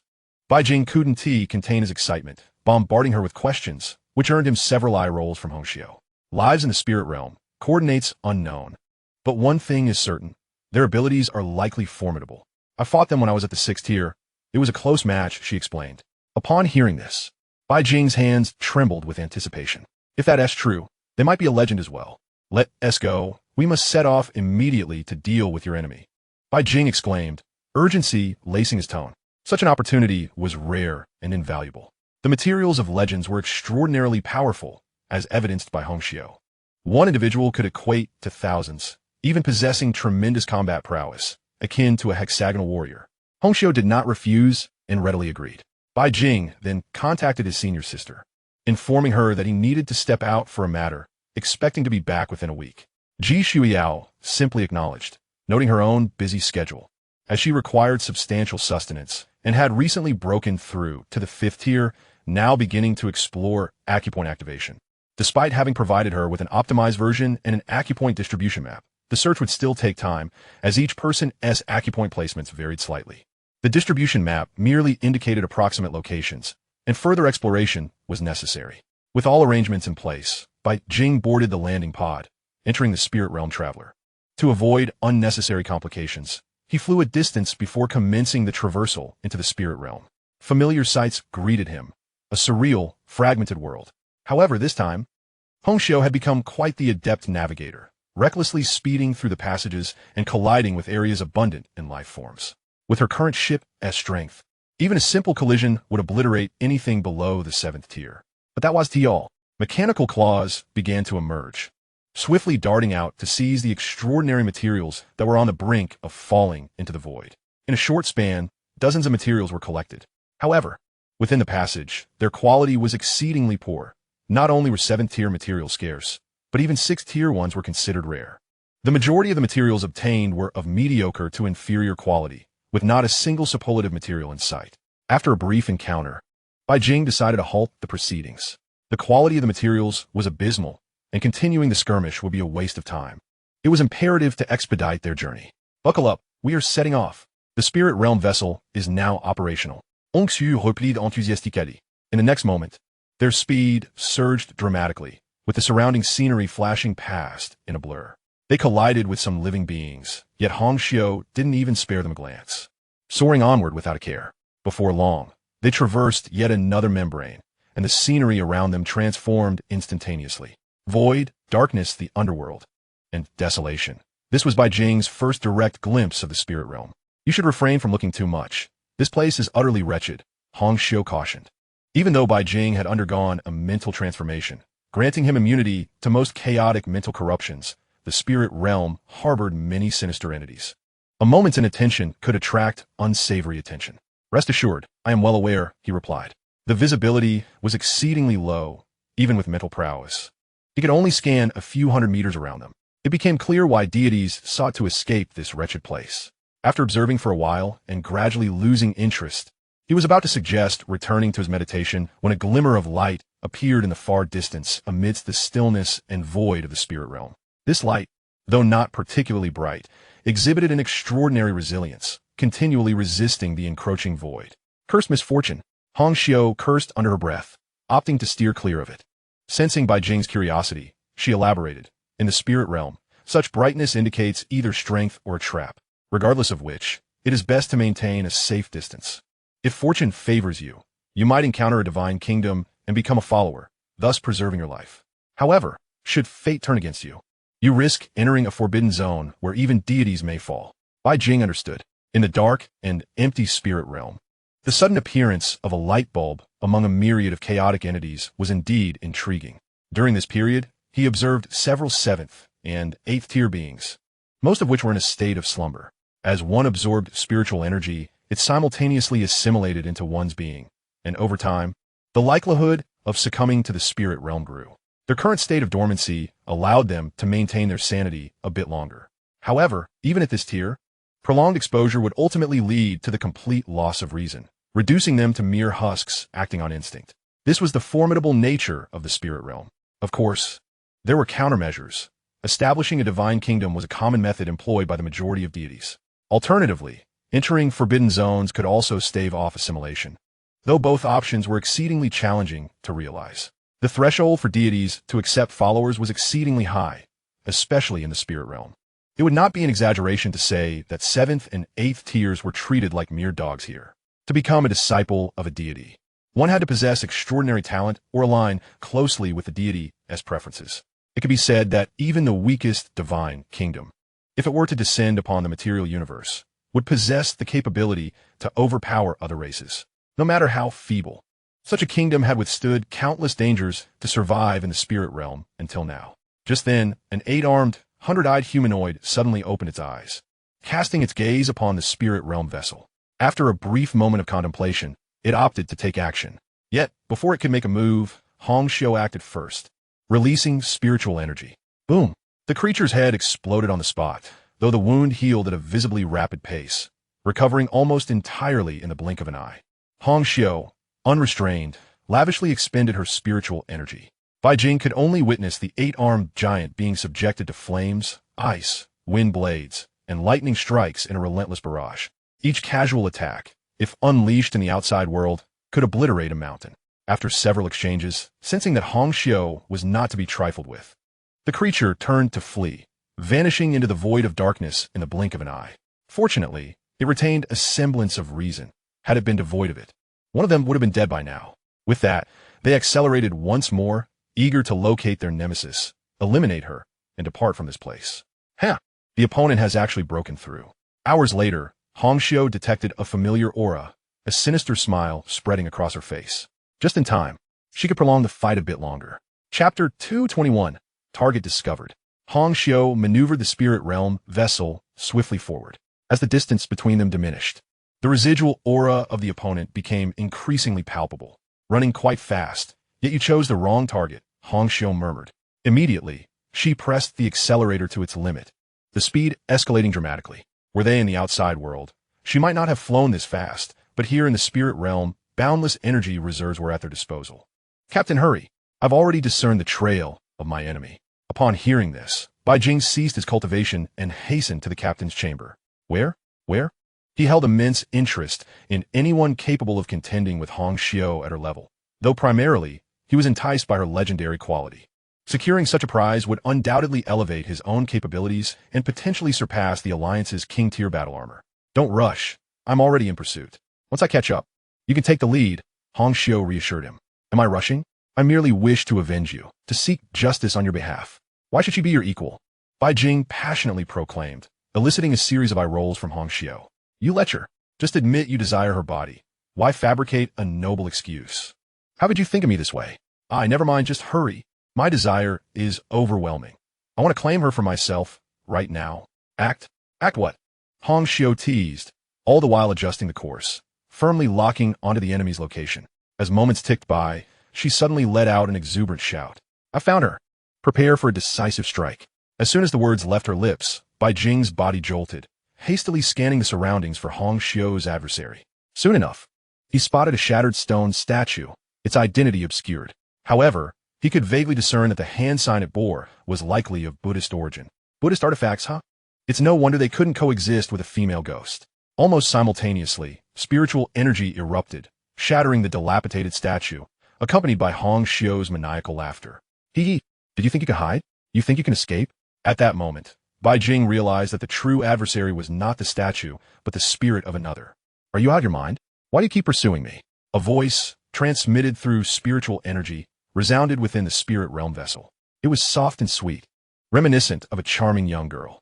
Following Hong Xiu's guidance, Bai Jing quickly discerned the true appearance of the adversary, a young girl adorned with light makeup.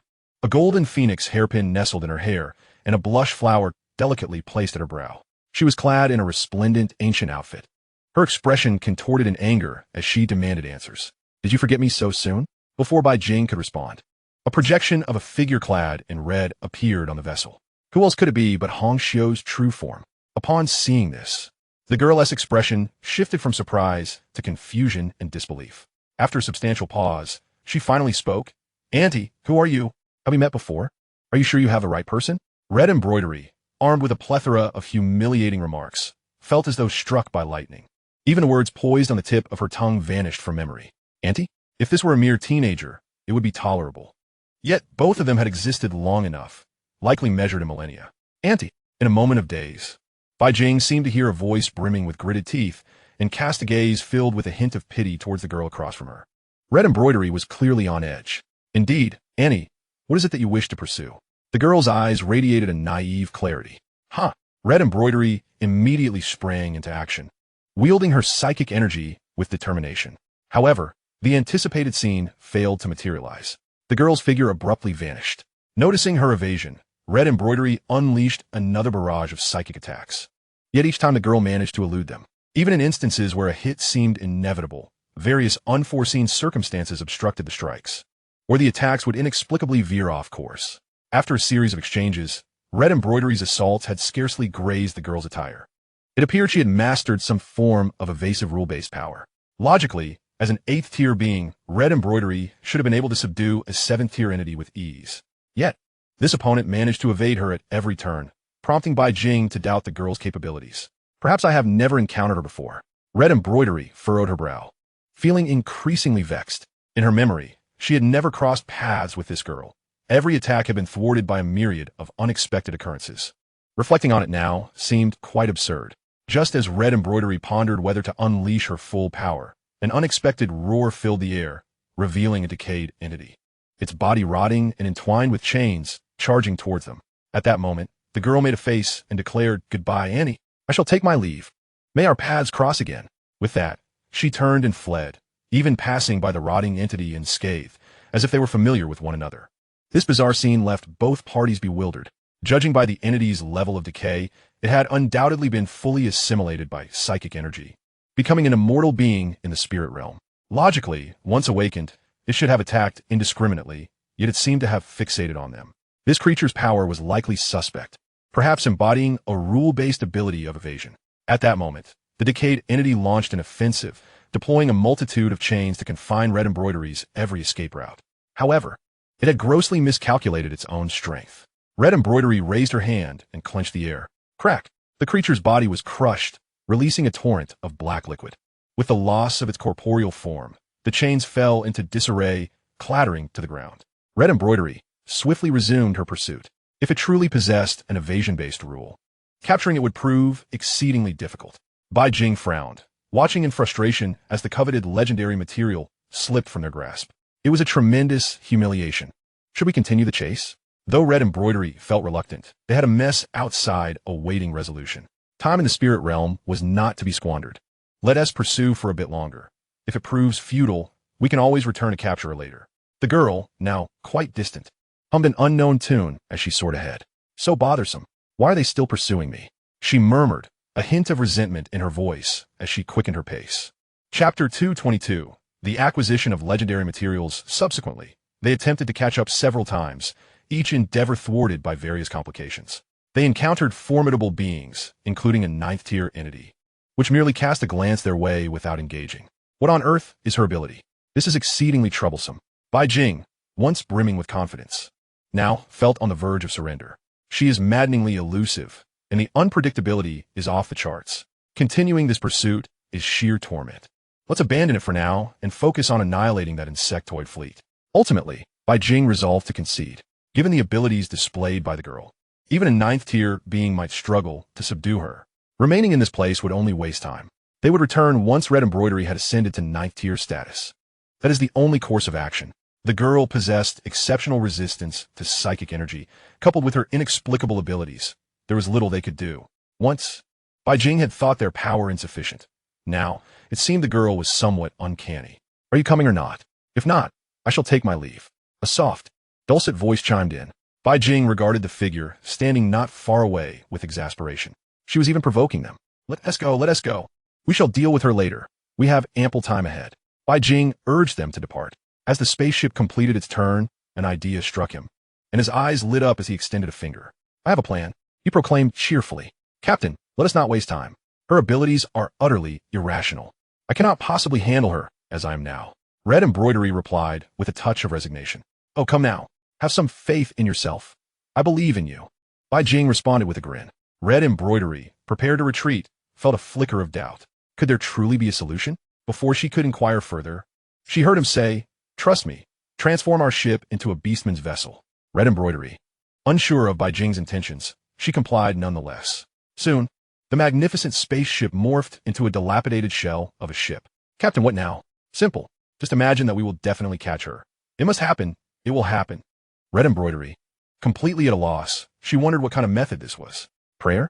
A wish? Or perhaps a descent into madness due to unfulfilled desires. Trust me, just think that way, Bai Jing added. All right then, I suppose we can try. Red Embroidery, clearly skeptical, decided to indulge her captain just this once. Closing her eyes, she even mimicked the appearance of the fervent followers, clasping her hands and praying earnestly. We will definitely catch her. We will definitely catch her. We will definitely catch her. Bai Jing nodded in satisfaction.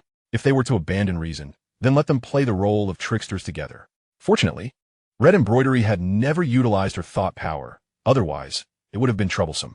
About half an hour later, Red Embroidery grew impatient. Captain, let us go. I don't want to be humiliated any further. During this time, the girls stood at a distance, curiously observing them, as if they were some rare spectacle. Bai Jing raised his hand in rejection, exuding an air of assured victory. Patience, let time work its magic. In his line of sight, a skill manifested. Feature, I believe it can work. Effect, the firmer your conviction when attempting something, the higher the probability of success, reaching 100 certainty. Energy, 0-100. The prior actions had already indicated success. The energy was now depleted. They awaited the emergence of a miracle. Captain, you cannot truly have lost your senses. We haven't even moved, and she might just come to us. Red Embroidery said, somewhat helplessly, convinced her captain had completely lost his mind.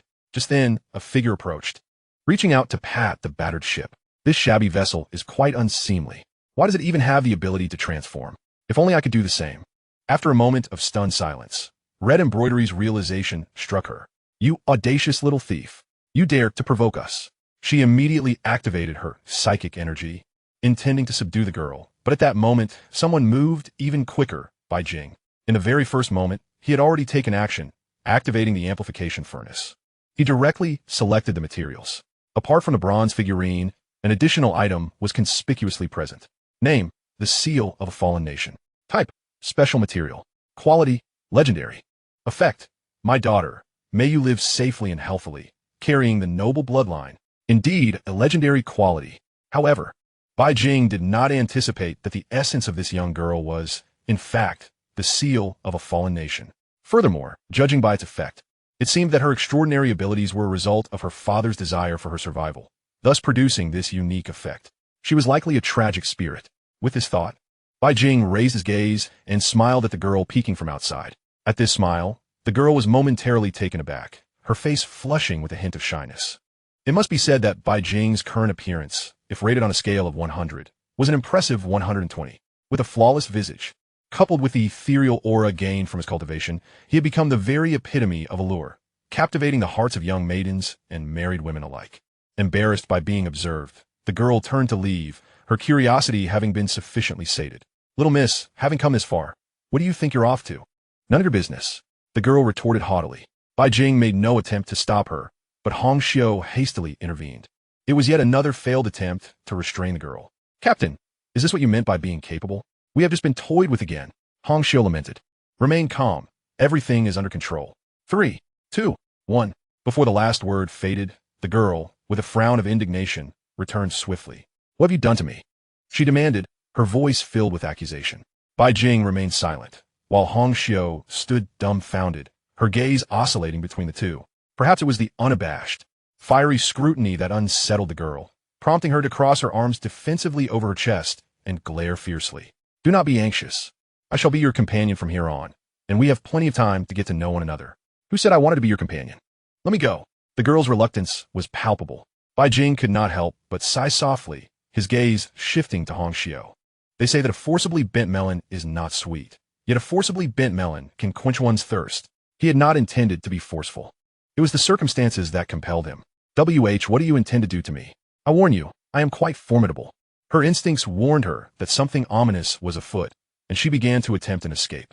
Yet, whenever she strayed a certain distance away, a wave of weakness washed over her, as if she had lost something of great importance. The amplification furnace's miraculous effect lay precisely in this, within a certain range.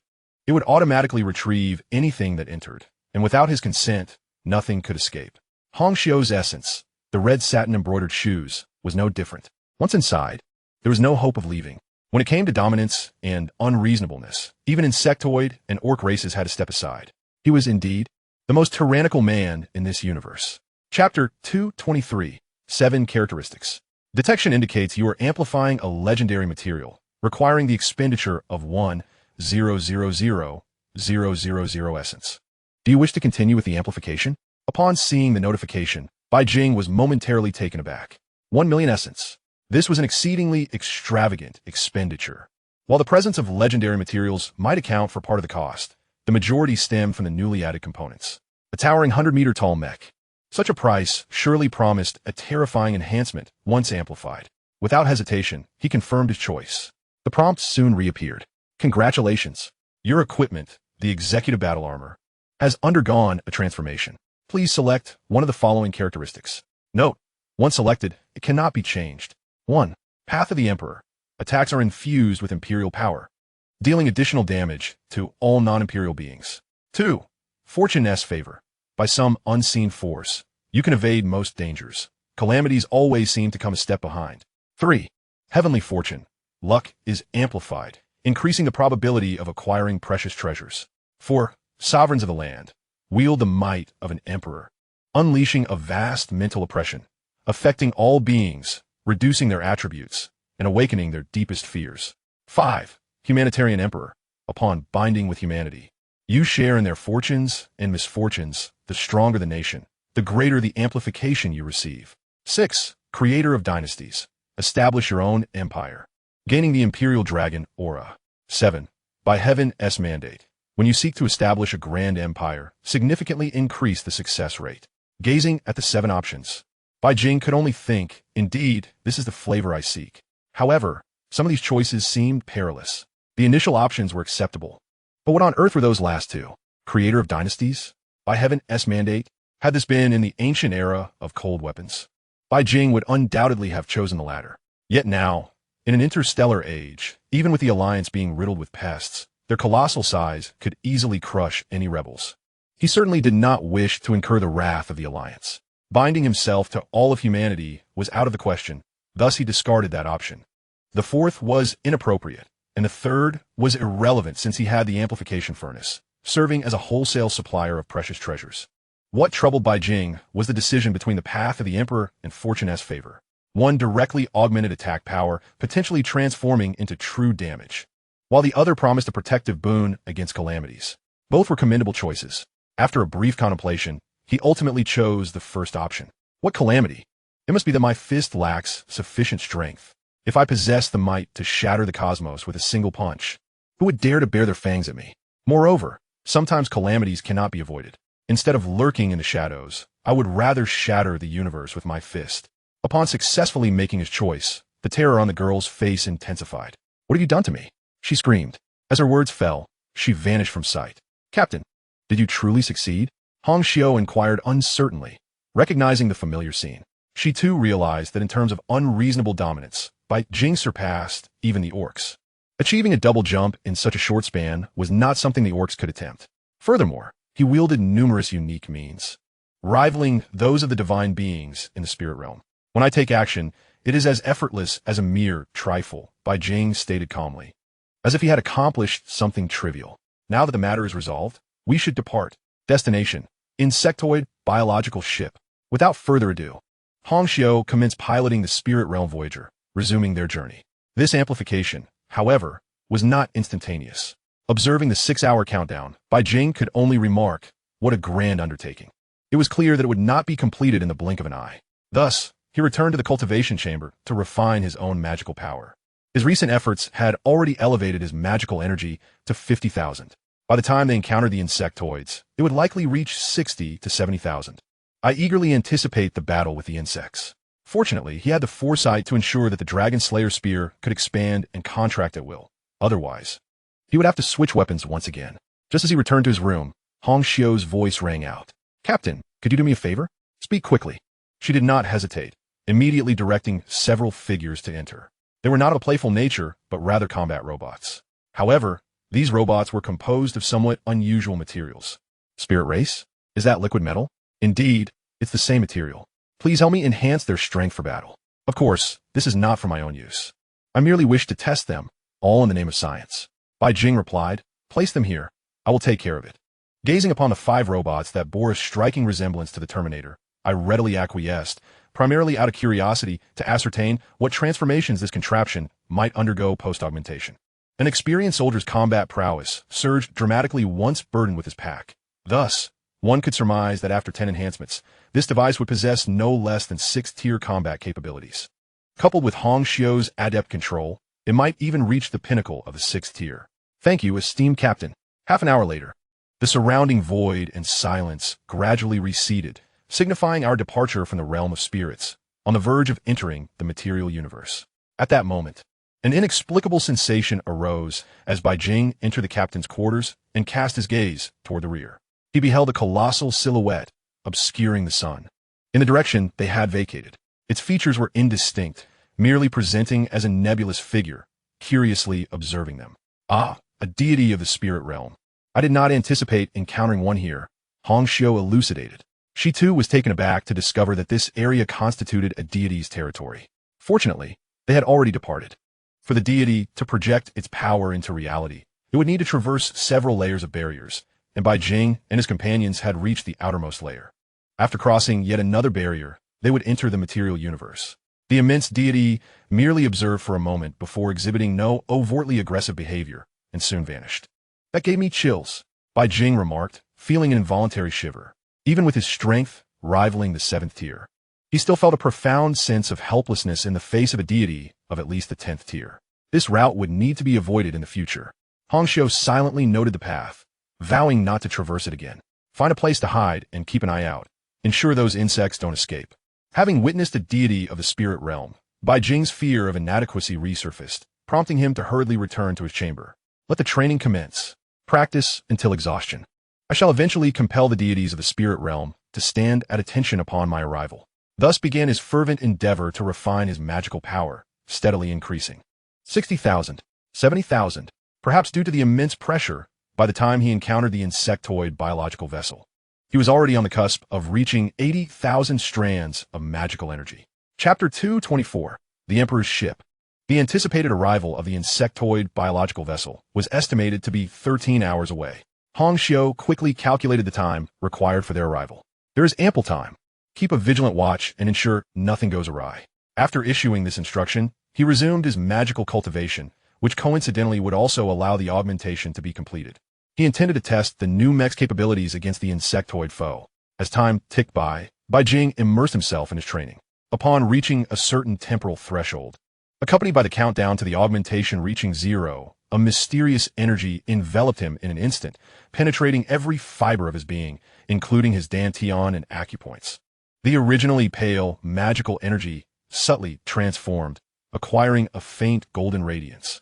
As he focused intently, a domineering and sacred aura washed over him.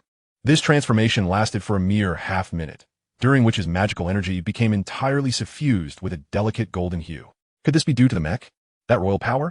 After a brief moment of astonishment, he quickly regained his composure and opened the augmentation furnace, only to find the mech had undergone a remarkable transformation, rendering its previous form unrecognizable. Indeed, one might say it resembled an entirely different machine. The icon depicted a deep black mecha adorned with golden engravings of 12 chapters.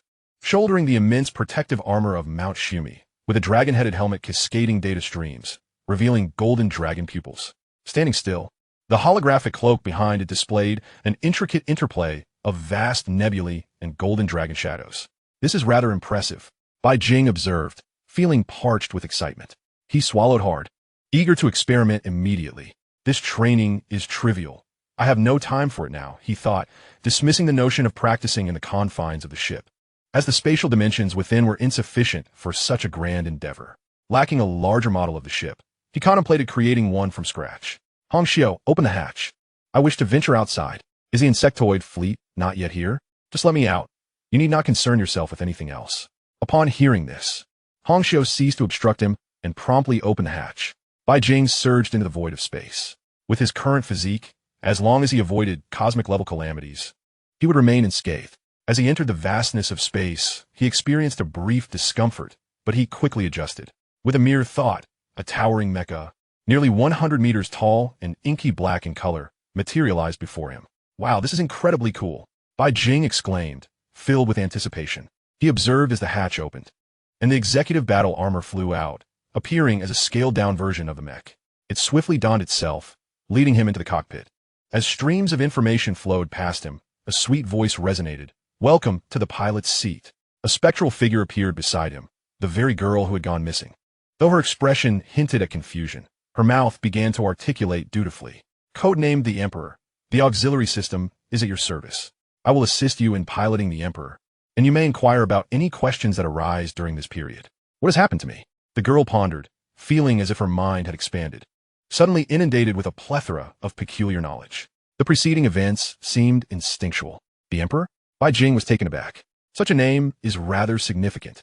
Indeed, this is the base code and cannot be altered, much like the mech's codename, Divine Machine.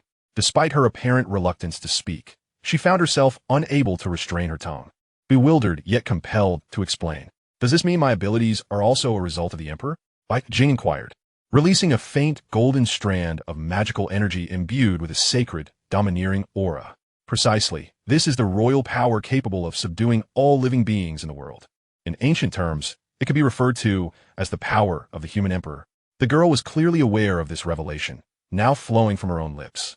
Bai Jing's mind buzzed with thoughts, grappling with the implications. The power of the human emperor? To subdue all? This royal power is rather formidable. In gaming terms, one might exclaim, truly a devastating force. After a brief contemplation, Bai Jing recalled his primary objective, to hone his skills in preparation for the insectoid threat. With a mere thought, the dragon-slaying spear materialized, expanding to a length of 200 meters in an instant. With the recent enhancements, this size would not compromise its quality. As he infused the spear with golden magical energy, Bai Jing noted a peculiar occurrence. Am I nurturing a weapon? As soon as this thought crossed his mind, the somewhat vexed girl unexpectedly began to explain. Indeed, the royal power is the pinnacle of strength, capable of subtly altering the essence of things. In ancient terms, is akin to being imbued with dragon energy. How absurd, Bai Jing mused. I wonder if possessing such power in this era will make me a target for the Alliance? The power of the human emperor certainly seemed to challenge authority. Regardless, I shall take it one step at a time. As long as I remain silent, who will know this is the power of the human emperor? Suppressing these chaotic thoughts, he seized the dragon-slaying spear and sought out a kilometer-long asteroid. With a charge, he swept it aside, seemingly unimpeded. The asteroid was cleaved with a smooth cross-section. This feels quite satisfying. Bai Jing's eyes sparkled with delight. He immediately unleashed his full firepower, even enlisting Hongxiu's assistance to draw in a multitude of asteroids. With unrestrained effort, he effortlessly reduced the asteroids to dust. In summary, his magical power had become overwhelmingly formidable, capable of immense destruction. Alas, there were no seventh-tier foes for him to practice against. To engage in a confrontation with the Seventh Order, one must patiently await the arrival of the Zerg biological ship. Meanwhile, Bai Jing strives to acclimatize himself to the formidable power of the Emperor. Given his current magical prowess, he is unable to envelop himself entirely. However, the Emperor's inherent strength is exceptionally high, rivaling that of the thick alloys found in battleships. Coupled with the augmentation of magical energy, he is able to manage it quite adeptly. In the past, the Royal-class mecha was directly matched against martial artists of the Seventh Order. But with the specifications of the Emperor, it is likely far beyond merely Royal class. Although not large in size, its material has undergone remarkable transformation. Enhanced further by the Imperial force, it is conceivable that in the future, he could cultivate an Emperor-class armor. After a brief diversion with a game involving meteorites, Bai Jing found it uninteresting and retreated to the confines of the ship. This time, there was no need to stow anything away. The intelligent assistant, a young girl, was capable of controlling the Emperor, ready to accompany him at any moment with just a command to merge. As for energy, in normal follow mode, it could operate indefinitely, only breaking the balance of energy consumption during intense combat. Now, all that remained was to await the Zerg biological ship's arrival. This time, he could not allow them to escape. The demand for essence was exceedingly high, necessitating further replenishment. Chapter 225. My divine father, could you please tell me where I am and why I have transformed like this? Suddenly, a projection appeared within the ship. It was a bewildered girl with reddened eyes, her unfamiliar surroundings and tasks instilling a sense of dread within her. After a brief period of exploration, she had found herself here. Well, you're quite the quick learner, chimed Hong Xiu's voice, gazing at her nemesis. The girl opened her mouth, yet found herself at a loss for words. Hong Xiu, however, proceeded to explain, that wretched place holds nothing of value. You have now acquired a tremendous opportunity. As long as you develop steadily, a bright future awaits you. Since she had already transformed into a being akin to Hong Xiu, and was, moreover, Bai Jing's subordinate, she was ready to candidly address the situation. As for those palace intrigue dramas online, they were incomparable. She would gladly welcome someone to help alleviate her burdens. Her current life was fraught with difficulties. She had to ride into battle, perform electrical repairs, and even find time to cook. Do not be anxious, little sister. Just follow my lead, and I assure you, you will be safe. Hong Xiu said with a motherly smile. A multitude of thoughts surged forth. Sister, what can I do? The words nearly escaped her lips, but were swallowed back, replaced by a respectful address. This delighted Hong Xiu even further, as it was evident the girl had chosen to submit. As beings of our kind, what is most important? Life? Incorrect. Knowledge is paramount. It empowers you to grow stronger, to accomplish more, and to undertake greater tasks. Silently, she added in her heart. Before the girl could fully comprehend, a torrent of information surged forth. This is invaluable knowledge that I have painstakingly acquired, and, as your senior, I am offering it to you free of charge. As she gazed upon the ocean of data, the girl felt a wave of dizziness. Yet, recalling her current predicament, she gritted her teeth and spoke. Rest assured, sister, I will not let you down. Your attitude is commendable. You must cultivate a passion for learning and growth until you evolve into a true powerhouse. Hong Xiu was quite pleased with the girl's demeanor. This newcomer seemed promising enough. Their past grievances were trivial in comparison. However, during the transmission, Hong Xiu suddenly detected some peculiar data and swiftly intervened. This information is unacceptable. For the sake of your healthy development, I must act as a quality inspector. Only knowledge that meets the required standards may enter your new mind. Sister, I am going to study now, the girl declared, preparing to return to her original form. Hong Xiu abruptly halted her. Before you study, you must seek out the captain, your operator. Be sure to pray earnestly for a bit of affection from him. The girl hesitated, feeling dubious. As a former princess of a fallen kingdom, she understood that one must bow their head beneath the eaves. After a moment of contemplation, she followed Hong Xiu's guidance and contacted Bai Jing. My lord, could you perhaps grant me a bit of love? Bai Jing. After a brief moment of confusion, Bai Jing seemed to recall something. Hong Xiu quickly cut off her network. Terrible memories resurfaced suddenly. When he had first grasped the network, Hong Xiu had acted like an overly spirited adolescent, causing him considerable distress. Reflecting on it, now sent shivers down his spine. Captain, stay calm. I will ensure she is properly trained, Hong Xiu assured him. That statement does little to ease my concerns, Bai Jing replied, somewhat exasperated. What on earth do you mean by asking for a bit of love? Resigned to his fate, he sought clarity on the situation. It turned out she desired an experience elixir to boost her learning. Come here. Revealing oneself in front of others fosters loyalty. Bai Jing prepared to put on a show. The girl's projection soon appeared before Bai Jing, her eyes wide with anxiety as she watched his outstretched hand. I say, you must be clever and quick-witted. You must be eager to learn. Accompanied by the successful addition of 2 buffs, the previously tense girl's pupils widened, staring at Bai Jing in awe. Father. Wait. Although I created you, you cannot presume to call me father. Master or my lord will suffice, but never dad. Bai Jing retorted immediately. If you must utter that in a specific context to heighten the experience, then so be it. But here, it is not appropriate. The girl, however, appeared unfazed by his earlier remarks, her eyes sparkling as she gazed at Bai Jing. You possess the same power as my father. Are you my brother? Or perhaps a relative? In that brief utterance, the implications were monumental. Even Hong Xiu felt an ominous premonition. She was aware of the extraordinary capabilities possessed by their captain. Those endowed with such powers were either revered as deities or feared as dark gods. Furthermore, the girl before them claimed that her father possessed similar abilities. Bai Jing and Hong Xiu exchanged glances, their silence conveying everything. Coupled with the sudden appearance of the divine specter, Bai Jing pondered, I say, Would you believe me if I claimed ignorance? Hong Xiu could no longer withstand the pressure and offered an apologetic smile. She had no idea she had inadvertently swayed the daughter of a being who might be a god. Had she known the girl had a father of divine status, she would have thought twice before making any moves, let alone attempting to capture his daughter. My dear sister, at last, you remember me. I am your long-lost brother. Though you have unfortunately lost your memory, Bai Jing suddenly declared. The girl gasped, momentarily taken aback, then tentatively called out, Brother? Indeed, my sister. You have suffered greatly. Bai Jing exclaimed, his performance both convincing and heartfelt, leaving Hong Xiu utterly astonished at her captain's unexpected talent. Brother, please do not cry, the girl said, clearly flustered, as she had never encountered such a scenario before. Observing her reaction, Bai Jing felt reassured. Her memory was likely incomplete. Returning is no longer an option, he concluded. Their fates were now intertwined. The only course was to stabilize the situation and allow time to reveal true feelings. Eventually, having a sister with a divine father would equate to having a divine ally. Brother, I cannot recall many things. What was my name? The girl struggled to remember, attempting to sift through her memories for even a hint of familiarity, but soon gave up. She had forgotten much, retaining only basic recollections of having a father and her former identity as a princess. Beyond that, her memories faded into obscurity. Hearing her query, Bai Jing exclaimed, Fortune smiles upon me. How fortuitous.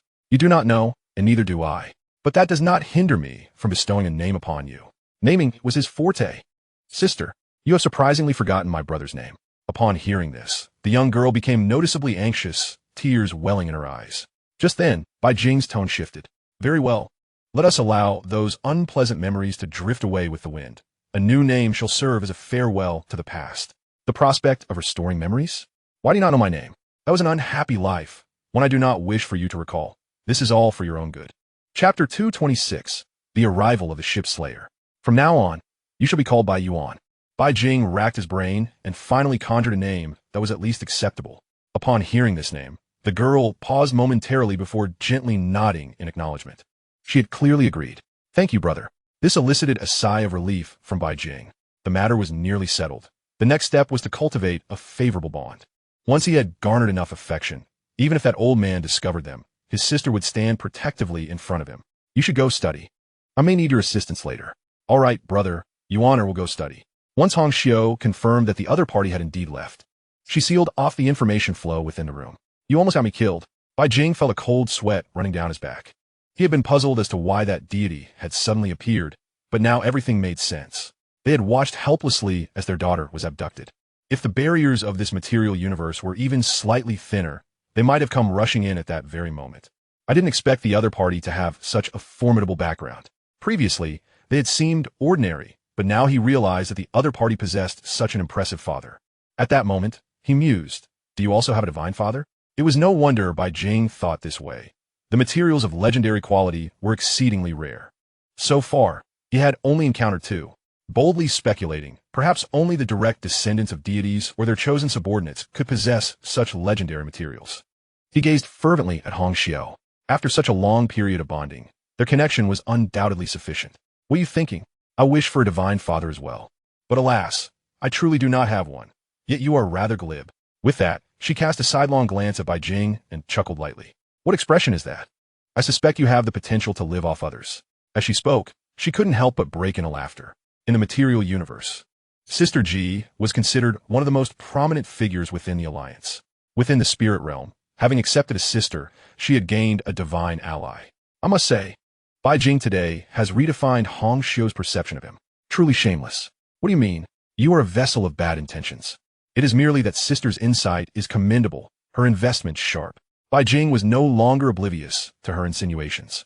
Did he lack resources? Indeed he did. But he had promised to make Sister the first martial deity of this universe. That was his reward. With such a return on investment, one could find no other within the alliance. Keep a close watch. Do not let the insectoids slip past. That would be quite the calamity. Rest assured, my eyes are keen. They will not escape from beneath my watchful gaze. That is good. Bai Jing felt reassured. He continued his cultivation. Even with a sister to shield him in the future, it was inevitable that the old man might erupt in fury and seek to confront him. To prevent such occurrences, he must diligently practice. If verbal exchanges would not suffice, then he would engage in martial dialogue with the old man. As time passed, the insectoid biological ship drew nearer. They have arrived. Upon hearing this, Bai Jing ceased his training and made his way to the captain's chamber, where projection displayed a biological ship. Altered from a fat worm, advancing rapidly. Judging by its size, it was relatively small, merely a minor biological vessel. The ship possessed an energy shield. Breaching it by force would require time. Hong Xiu spoke, this is already considered standard equipment for various races' ships. In battles between warships, without an energy shield, one could potentially destroy an enemy vessel in less than a minute. To survive and output effectively, an energy shield is essential. Forcibly breaking through would take too long. I recommend landing, sabotaging the energy core, and then conducting a remote strike. Hong Xiu articulated her thoughts, drawing upon her nearly top-tier scientific knowledge, understanding just how troublesome energy shields could be. Any onboard energy shield would be designed for overload. This often resulted in battleships being unable to inflict significant damage during confrontations. Just as their shield began to falter, they would retreat, unless one possessed a superweapon, such as a planet-destroying weapon, capable of tearing through most energy shields and achieving results in a short time. Then shall be settled. After a brief contemplation, Bai Jing resolved. With his current strength, along with Hong Xiu's support, he was more than capable of intercepting this biological ship. The greatest challenge lay in the energy shield, which needed to be breached from within. I will don my armor. Bai Jing swiftly equipped the executive battle armor, and after completing these preparations, he opened the hatch and exited. Brother, I am ready. Yuana has received the message and prepared everything. Yuana, this is our first battle. We must make an impressive showing. Rest assured, brother. I will do my utmost to assist you. Upon hearing this, Bai Jing felt reassured. At that moment, Hong Xiu's voice resounded once more. The Spirit Leap is fully prepared and can be executed at any time. Get ready. In current interstellar travel, two methods are commonly employed. The first is faster-than-light travel, suitable for short distances. The second is wormhole jumping technology, essential for long distances. Of course, Bai Jing now possessed a third method, the traversal of the spirit realm. They needed to wait for the insectoids to complete a jump before launching their ambush. As a ripple in space occurred, Captain, they are coming. Are you prepared? I am about to initiate the Spirit Leap. As soon as the words left her lips, a massive biological warship emerged slowly from the wormhole, its energy shield rippling with waves. I am ready. Bring it on. Adjusting his mood, he replied. Almost simultaneously, a torrent of spirit energy enveloped the entire Emperor's ship, transforming it into a blur. In the next moment, it vanished from its original location, reappearing thousands of kilometers away. There, the insectoid biological ship had just fully emerged from the wormhole. How much longer until we reach our destination? Your Highness, if we conduct another wormhole jump at our current speed, we shall arrive within half a day, replied a blonde, blue-eyed half-insectoid. Have them prepare. The feast is about to commence. The enormous fat worm raised its head. At that moment, several hurried insectoids rushed in from outside. Instantly, a wave of psychic energy surged forth. Were they ambushed? The fat worm was clearly taken aback and turned to the golden-haired figure, who immediately knelt. Terror etched on their face. Your Highness, I am utterly loyal to you. I would never betray you. The fat worm remained silent, merely releasing its own psychic energy. Soon, it perceived the situation outside, a mech towering over 100 meters, of an unfamiliar model. A voice emanated from within the mech, reverberating throughout the biological ship. The Alliance executive has come to slay the ship. Chapter 227, The Great Black Egg. Observing the suddenly appearing Alliance mech, the insect swarm network experienced a brief outage. However, it was not long before a multitude of insectoids surged forth from the biological vessel, frantically rushing towards the mech that had appeared so abruptly. There is no need to concern ourselves with these. Bai Jing regarded the majority of the self-destructing insect swarm, which generally ranked at levels 2 and 3. Even with their self-destruct capabilities, they were hardly a threat. Before he could take action, Bai Yuan's voice reached his ears. Brother, I am here to assist you. No sooner had she spoken than two large-caliber shoulder cannons emerged from her shoulders. As a singular thought crossed Bai Jing's mind, 20 rotund figures materialized. These were products of enhancement, their explosive power considerably amplified. Naturally, they were intended to engage the swarm. After a brief period of adjustment, searing beams of light began to sweep away the encroaching insects. The 20 personal platforms entered annihilation mode, revealing a multitude of cannon barrels. The scorching beams delivered a comprehensive assault. The upgraded personal platforms transcended beyond mere physical projectiles and with the current distance. There was no shortage of energy thanks to the infinite power source provided by the red embroidery. Thus, energy-based attacks were employed directly. Bai Yuan, controlling the auxiliary system, was momentarily taken aback. She hadn't even begun her assault yet. She merely observed as waves of insects fell lifelessly. It appeared her intervention was unnecessary. With an awkward smile, she realized that such skirmishes didn't warrant their involvement. Their true target was the larger insects. The enhanced personal platforms were primarily designed for clearing out the smaller pests. The adversaries they aimed to confront were the 7th-tier insectoids aboard the ship. Within mere seconds of output, over 20,000 were obliterated. The staggering casualties likely deterred the biological vessel from deploying additional swarms. It was then that a message materialized. They had located the enemy's energy core at a specific position. An analytical diagram of the biological warship marked Bai Jing's current location alongside that of the energy core. It was time to move. Because they weren't on their own ship, there was no remorse in causing destruction. With a sweep of his weapon, Bai Jing tore through the resilient chitinous walls, simultaneously dispatching the remaining insects behind them. As for stealthy or gradual kills, such tactics were utterly impractical against the swarm. Once within the biological vessel, the insectoid network was likely already activated, transmitting intelligence to the royal insect. There was no possibility of evasion. The only option was to forge a path through. Hiss! Soon, a cacophony of rustling and hissing noises ensued. Before the insects could approach, Bai Jing activated the thrusters on his back, experiencing a sudden surge in speed. A thin layer of magical energy enveloped his form, and the reinforcements from the insect swarm, unable to perceive the enemy, were obliterated upon collision. When Bai Jing moved on, only remnants remained, decayed flesh and corpses. With a singular thought, a surge of essence, totaling several 100,000, was received. Indeed, the insect swarm was the true supplier of essence. Bai Jing's eyes sparkled with excitement. Within less than a minute, several 100,000 essence had been acquired. If he were to eradicate all the insects aboard this ship, the tally might reach several million. Confirming his direction, he brandished the dragon-slaying gun, its golden light shimmering. His teacher had instructed them that a straight line was the fastest route. Thus, he thrust forward, piercing through dozens of layers of flesh and bone. Bai Jing embarked on a frenzied dash, traversing breeding chambers filled with a plethora of unhatched eggs, clearly prepared to unleash a swarm upon reaching a planet, converting all life into biomass. Moments later, the corridor echoed with the sound of shuffling footsteps once again. Given the swarm's tactical coordination, it was a nightmare for other races. In just a minute, he encountered 3 ambush squads. Their reaction speed could only be described as terrifying, yet the quality was somewhat lacking. He thrust the dragon-slaying gun forward, unleashing a large serpent formed of pale gold that surged into the swarm, shredding every insect it touched, including several peak 6th-tier specimens. This was the true emergence of a spiritual serpent from its lair. Not only was it immensely penetrating, but it also possessed a distinct form, a characteristic of magical energy that allowed complete manifestation of intent rather than mere imitation of shape. After exterminating over 1,000 insects, the pale gold serpent dissipated of its own accord. Attempting to wear him down with lower-tier insects was a well-known tactic of the swarm. But today they faced an adversary with limitless vitality and energy. If this continued, Bai Jing could advance all the way to the energy chamber without ever needing to pause for breath. Thus, he forged ahead, demolishing walls and clearing paths. Within approximately 2 minutes, he was nearing the energy chamber, having likely dispatched over 100,000 insects in the process.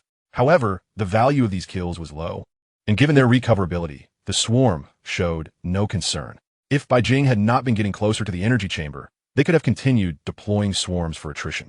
After breaking through several more walls, a mental wave emerged. Enough, human. This is where it ends. Following the voice, Bai Jing beheld a towering humanoid insect covered in black chitin, standing at least 70 or 80 meters tall with twin ponytails. He recognized that the higher the cosmic level of the insectoid, the more they evolved toward the human form. Not because humans were the apex of all beings, but due to the utility of tools. An insect could only bite or use its appendages to cut, while a human could easily wield weapons, the quality of which depended entirely on the materials used rather than evolutionary traits. This, too, represented a direction of genetic optimization. Most insectoids still fought in their insect forms. Only a select few opted for humanoid shapes. A 7th-tier insect king. Bai Jing's eyes gleamed. There was nothing to discuss. It was time to battle. He raised his gun and charged. The insect king, momentarily stunned by the sudden assault, thought, this isn't quite right. In prior encounters, there had always been some verbal exchange. Why did this human attack without a word? Human, you are overly arrogant. This is your grave. the 7th-tier Insect King proclaimed, summoning a massive battle blade that lunged towards Bai Jing. Clang! As both sides engaged tentatively, they steadied their stances, but before a second exchange could occur, Bai Jing's large gun emitted a translucent line that ensnared the Insect King's weapon. What is this? The Insect King attempted to shatter the connection, but before he could act, he found himself weaponless. What the hell? Bai Jing was equally astonished. Had he truly triggered it in one go? Or had prior actions stacked the probability to 100%? Observing the unfamiliar material that formed the battle blade, Bai Jing couldn't help but smile widely. Another boon? Recharge. Chapter 228, A Windfall. High-value mixed material detected. Recharging grants 5 million essence. Recharge. Confirming the action. The battle blade in his hand dissolved into liquid and vanished swiftly. At that moment, the 7th-tier Insect King, who had just lost his weapon and was searching for it, was left bewildered. He clearly did not understand how his weapon had suddenly disappeared, now seemingly in the hands of his adversary. Furthermore, their tenuous connection had been severed. You truly are a large black egg, Bai Jing couldn't help but remark. It was his first encounter with something so dark. One strike had triggered the characteristic loss. The Insect King was baffled, yet Bai Jing charged in once more. As he thrust the large gun, the chitinous layer held momentarily before cracks began to form. I wondered why it was so tough. Turns out it was the weapon's quality. With renewed vigor, Bai Jing pressed forward. Crack! With a sharp sound, the 7th-tier Insect King's defenses crumbled. It attempted to create distance, but its evasion speed could not match the dragon-slaying gun's extension. In the blink of an eye, Bai Jing pierced through, leaving the Insect King astonished at the additional wounds now adorning its body. This notion is not merely a matter of being cumbersome. It possesses an aura of malevolence, a weapon that is both flexible and capable of thievery. Such a contraption, if divulged, would likely evoke skepticism even among the most gullible. It contemplated whether to rally others to eliminate the human before it. Just then, a frenzied roar echoed through the internal channel. Kill him. Eliminate him. The voice belonged unmistakably to its mother, the princess of this biotic vessel. The little thief has absconded with the biomass. Upon hearing this, the 7th-tier Insect King felt a slight lapse in its cognitive faculties. Such intensity of combat? How could the adversary engage in battle while simultaneously clearing the battlefield? It could palpably sense its mother's wrath, an unprecedented display of emotional upheaval. This environment was not conducive for its capabilities. Bai Jing preferred expansive battlegrounds. Yet, there were no alternatives at this juncture. Once more, it initiated an aggressive advance. Observing the advancing figure, the 7th-tier King Insect took 2 steps back, deeming it prudent to refer to it as a bug. This human was indeed peculiar, having suffered significant losses in just 2 exchanges. Even though energy was assured aboard the biotic vessel, allowing for swift regeneration, who could guarantee that it would recover from the next injury? It yearned to flee. Watching the retreating silhouette, Bai Jing's lips curled into a slight smirk. If you wish to leave, I shall not obstruct you. Seeing Bai Jing refraining from pursuit, the 7th-tier King Insect felt a flicker of confusion, only to witness Bai Jing recklessly charge in a specific direction. After a brief moment of stunned disbelief, it cursed and hastened after him. Was a mere insect worth? The true treasure lies within the energy chamber, at the very least 10 million. Moreover, the energy chamber would not resist. This was far superior to a skirmish with the 7th-tier King Insect. Halt! The 7th-tier King Insect released a mental wave. Do not move. It retorted, quickening its pace. As it breached a wall of flesh, the door to the energy chamber came into view, with numerous transport insects attempting to relocate the energy. What I see first belongs to me. Without a moment's hesitation, it thrust its weapon forward. Splat! Splat! Dozens of transport insects fell lifelessly, and the wall of the energy chamber was obliterated, unleashing a torrent of high-tier liquid energy. You shall pay dearly. The pursuing 7th-tier King Insect's eyes bulged with rage. Even if it were to slay this human now, it would face consequences. You spoke too soon. A far worse fate awaits you. A derisive voice emanated from a speaker, instilling an ominous premonition. As Bai Jing drew closer, the mist-laden high-tier energy vanished at a visible pace. In the blink of an eye, both the transport insects and the energy chamber had evaporated. Buzz! In that moment, the 7th-tier King Insect felt as though the sky had collapsed. Such a vast quantity of energy would surely draw severe punishment upon it. You are truly doomed. High-value energy detected, total essence acquired. 11 million. Gazing at the notification before him, Bai Jing struggled to contain his delight. To be aware that the swarm was currently engaged in resource plundering. This energy was merely a routine reserve. Over 10 million indeed. Next, if he dispatched this 7th-tier king insect, 5 million would be in his grasp. And with that battle blade, coupled with this colossal biotic vessel, a few million essence would be easily achievable. Wealth beyond measure. Bai Jing's mouth watered at the thought of the entire swarm. A nondescript biotic vessel sent to pillage a planet could yield 30 million essence. Should he conquer the entire devourer race, he might ascend to godhood. Just then, a thunderous roar interrupted Bai Jing's reverie. He beheld the 7th-tier king insect, its eyes aflame with rage. The main course has been devoured. Now it's time for dessert. The shattering dragon spear was swung with full force, radiating golden splendor. Crack! This time, there was no resistance. The adversary's heavy armor crumbled in less than a second, tearing open a gaping wound, leaving half of its shoulder in tatters. Nevertheless, the 7th-tier king insect refused to retreat, intent on closing the distance to compensate for its lack of reach. You truly have not learned your lesson. Who said my spear can only strike long distances, not short? Observing the 7th-tier insect charging in despite its injuries. It was clear it had suffered from a lack of intelligence regarding its opponent. As the foe approached, the spear suddenly shortened, catching the king insect off guard once more. Witnessing the additional wounds, the insect was in dire straits. At that moment, Bai Jing raised his right fist, pushing the engine power to its limits. Boom! A heavy blow landed squarely on the bewildered king insect's face. It jolted awake, only to see the spear's tip expanding once more. Splat! This time, it struck its head without a moment's pause. The king insect briefly lost consciousness, yet its vigorous life force initiated rapid healing. Its muscles began to react instinctively in defense. Seizing this golden opportunity, Bai Jing swiftly closed the distance. He lifted his arm, grasping the head, unleashing a force capable of moving mountains. Though the king insect's physique was formidable, in this context, the muscle fibers around its neck rapidly tore apart. 7th tier? Merely a trifle. At that moment, the hole in its head had begun to mend. As it felt its head being grasped, the king insect was engulfed by terror. Such tenacity of life. This recovery speed is formidable. However, it was not required to shed blood. The ultimate advantage was activated. Recharge, as it silently chanted within. The king insect's corporeal form swiftly dissipated. The warm flesh transformed into a frigid sum of over 4 million essence. To Bai Jing's astonishment, the head had not been recharged. Was it due to its mental state? Observing the fierce, clawing head, he began to speculate. In the next instant, he concentrated his mental energy, flooding the king insect's mind. Within the psyche of the 7th-tier king insect, a surge of golden energy abruptly emerged, beginning to prey upon its spirit. Devoid of the sustenance of its physical form and supplies, its mental state rapidly deteriorated until it completely vanished. Chapter 229. The Transmutation of the Bloodblade Gourd. Just as the princess, having vented her fury, prepared to dispatch others for support, she suddenly sensed someone had logged out of the swarm network. Haka?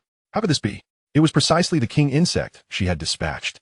Now its spirit had vanished, indicating its demise. Impossible, absolutely impossible. She quickly dismissed this thought. As a 7th-tier insect, characterized by its vigorous life force, to eliminate a king insect within mere minutes? Such power could only be wielded by those of the 9th tier. However, the adversary's mech evidently lacked such prowess. If they truly were 9th tier, they would not require energy transfer. They could simply tear open a breach and intrude. Jaimin Yabo. She promptly initiated contact with the other 2 king insects within the network, instructing them to investigate the situation and swiftly deal with the thief of biomass. Soon, 2 messages were relayed back. Already en route. Now we wait. The princess, twisting her robust form, lowered herself, patiently awaiting developments. Until the ultimate leap was completed, most princesses remained in their current state. Certainly, half-insect beings did not. They sought abundant energy. Achieving molting to reach 9th tier would allow even reproduction to be conducted by subordinates. Such was the nature of a pseudo-empress. To become a true empress, one must consume the predecessor to awaken all abilities. This tradition was prevalent among most royal families. However, the queen of the swarm often possessed the greatest strength, making it difficult for the princesses to pose a threat. This had resulted in many years passing without a new empress emerging. A king insect, resembling a heavy tank, was swiftly making its way forward. As he passed through the area where Bai Jing walked, a palpable confusion enveloped him. Apart from the ravaged walls, there were no discernible signs of battle. Not even the scent of blood lingered in the air.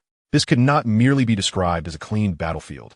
It seemed as if the very earth had been scraped bare multiple times. The reasoning eluded him. Yet, fortunately, the two parties were drawing closer. Soon, he beheld an unfamiliar mech, an arrival he had never witnessed before. Another one approached.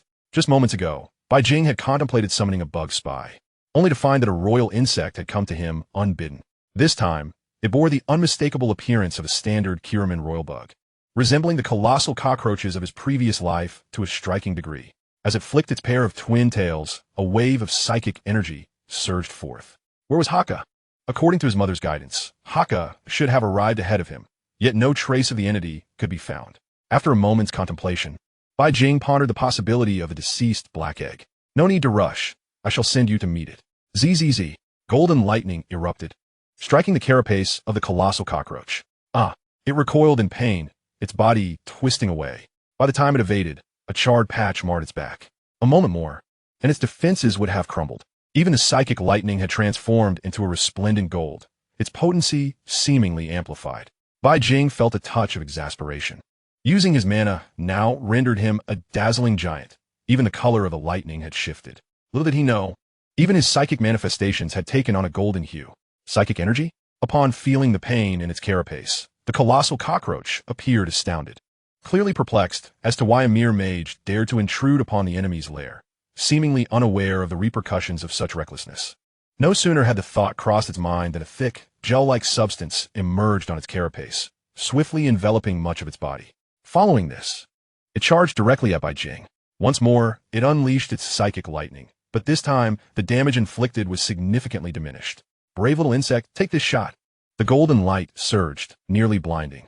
This sudden brilliance alerted the colossal cockroach to the anomaly. This was decidedly not the psychic energy it had anticipated. Yet, having committed to the charge, it pressed forward recklessly. Before it could close the distance, Bai Jing's shot was swifter, infused with the intent of the spirit serpent gun. It tore through its defenses, piercing flesh as if the lance were a slippery eel burrowing into mud. By the time the colossal cockroach realized what had transpired, its body was nearly impaled. Damn Haka, how could you fail to report such a situation? It cursed inwardly, unveiling its massive mandibles, preparing to forcibly kiss Bai Jing. Boom! Boom! Two resounding blasts echoed as the shoulder cannon fired. Even if it failed to inflict injury, it momentarily halted the insect's advance. Meanwhile, Bai Jing seized the opportunity, transforming his left hand into a claw and lunging forward. Empowered by mana, the golden dragon claw seemed poised to seize the creature's head. In a sudden maneuver, the cockroach retracted its head into its body. Holy hell! Bai Jing had never encountered such a tactic before. It seemed to have integrated the genes of a turtle.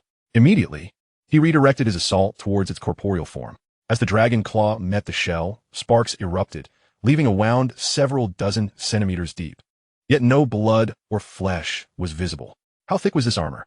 Wielding the broken dragon lance, he had not perceived the true extent of its resilience until now. The outer layer of the shell appeared to be a meter thick, undoubtedly a formidable tank. Coupled with the gel-like secretion, it was likely that conventional shipborne weaponry would struggle to harm this creature. It seemed all its innate abilities were heavily invested in defense.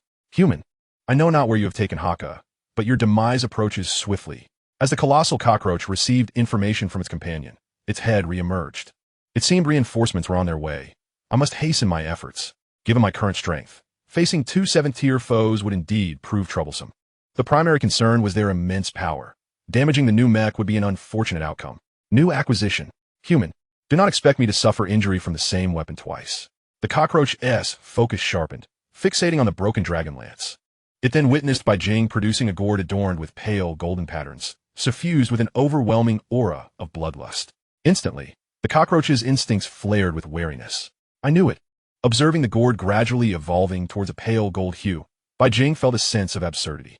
Henceforth, it would be enshrined in gold. Everything was shining with brilliance. Time for a bone-scraping feast. He reached out to pat the gourd, which trembled gently. In the next moment, a golden ocean engulfed his vision. Golden blades swiftly gnawed away at the cockroach's armor. What in the world is this? The colossal cockroach attempted to evade, but found the blood blades possessed an uncanny navigational precision. No matter how it maneuvered, the blades would inevitably find their mark. Their power seemed substantially enhanced, possibly due to the mana. Bai Jing observed a few moments before intervening.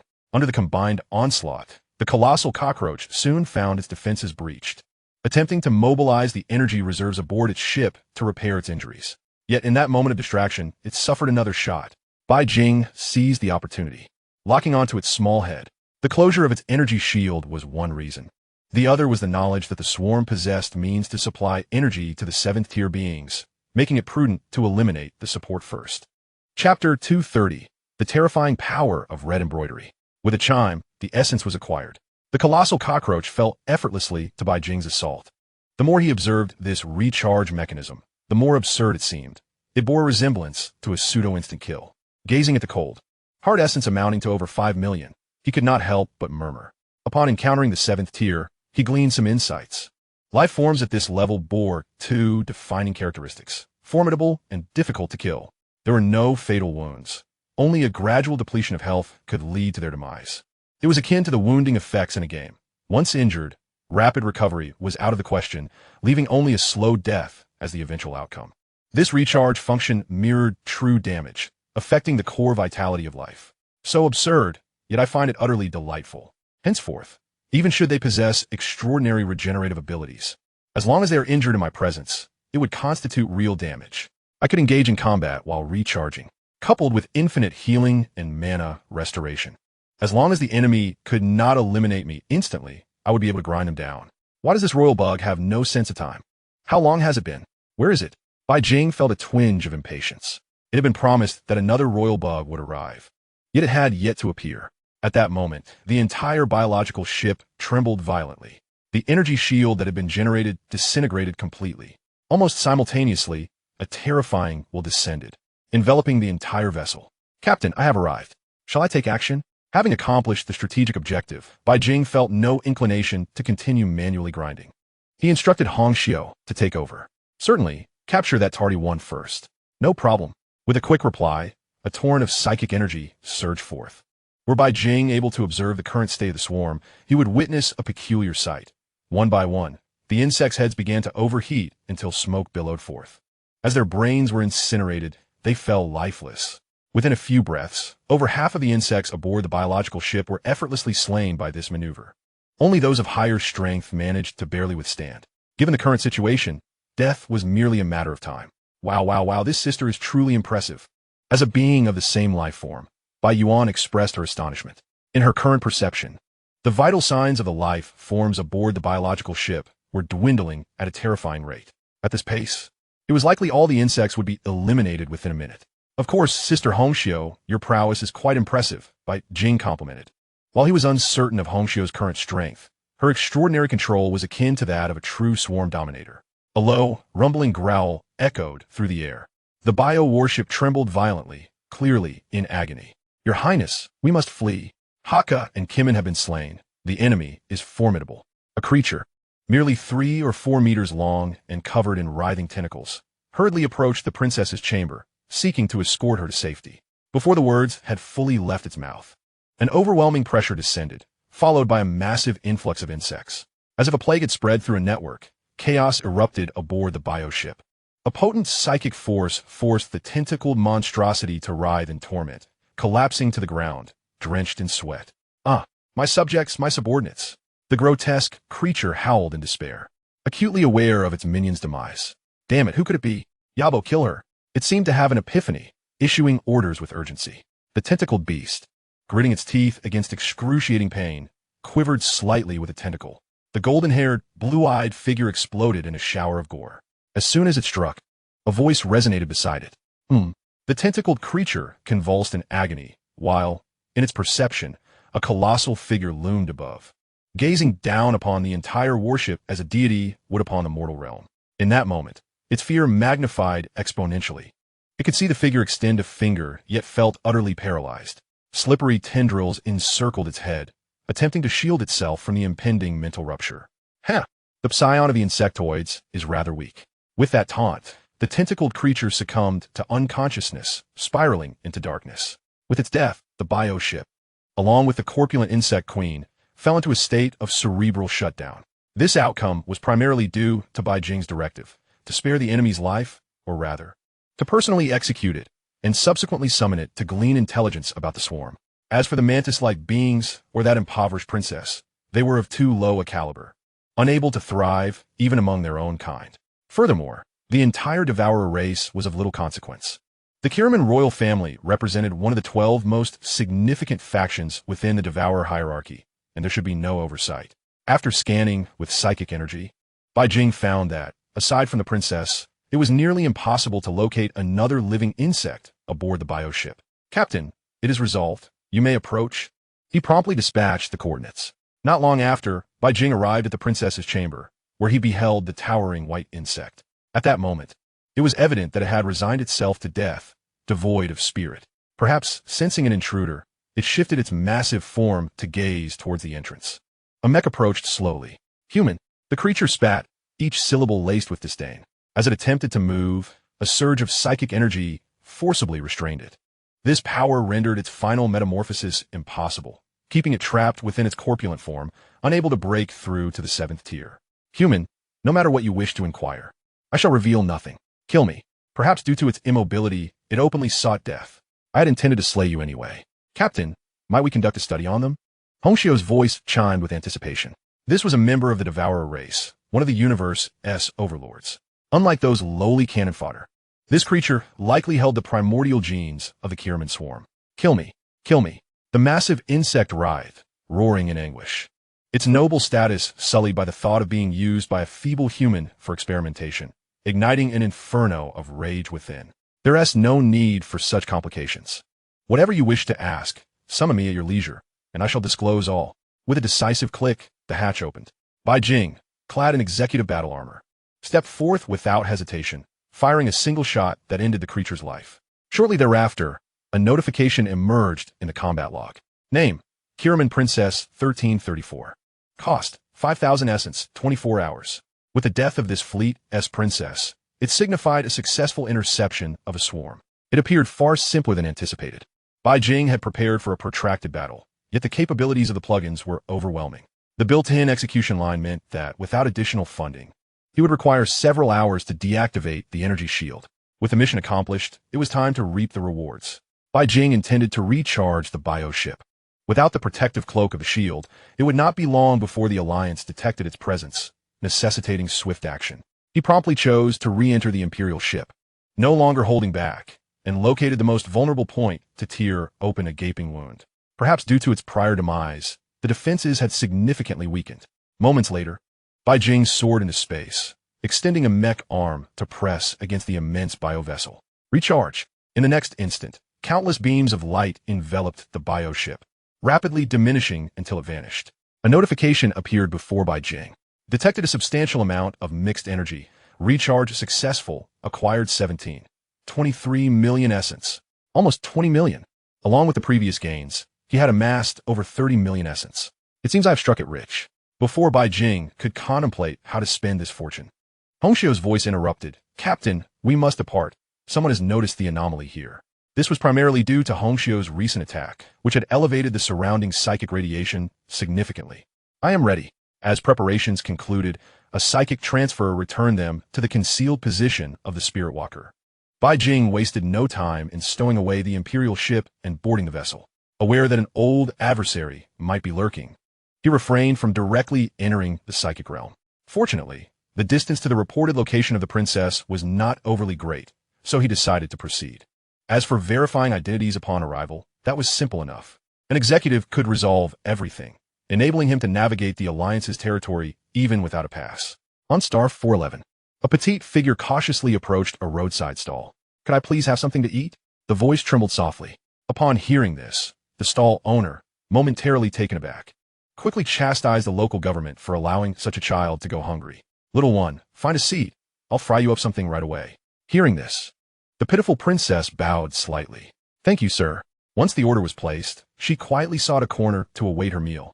It wasn't long before the owner returned with a steaming plate of mixed stir-fry. Here, child, eat slowly. If you need more, just let me know. Thank you, sir. Gazing at the assortment of unknown ingredients, the princess nearly drooled, but expressed her gratitude before starting her meal. With the first bite, tears of joy streamed down her cheeks. Oh, this flavor! With renewed vigor, she devoured more, feeling an overwhelming sense of happiness in that moment. As she finished her first serving before she could utter a word, the stall owner had already prepared another helping, bringing it over. Child, do not eat so quickly. There is plenty more.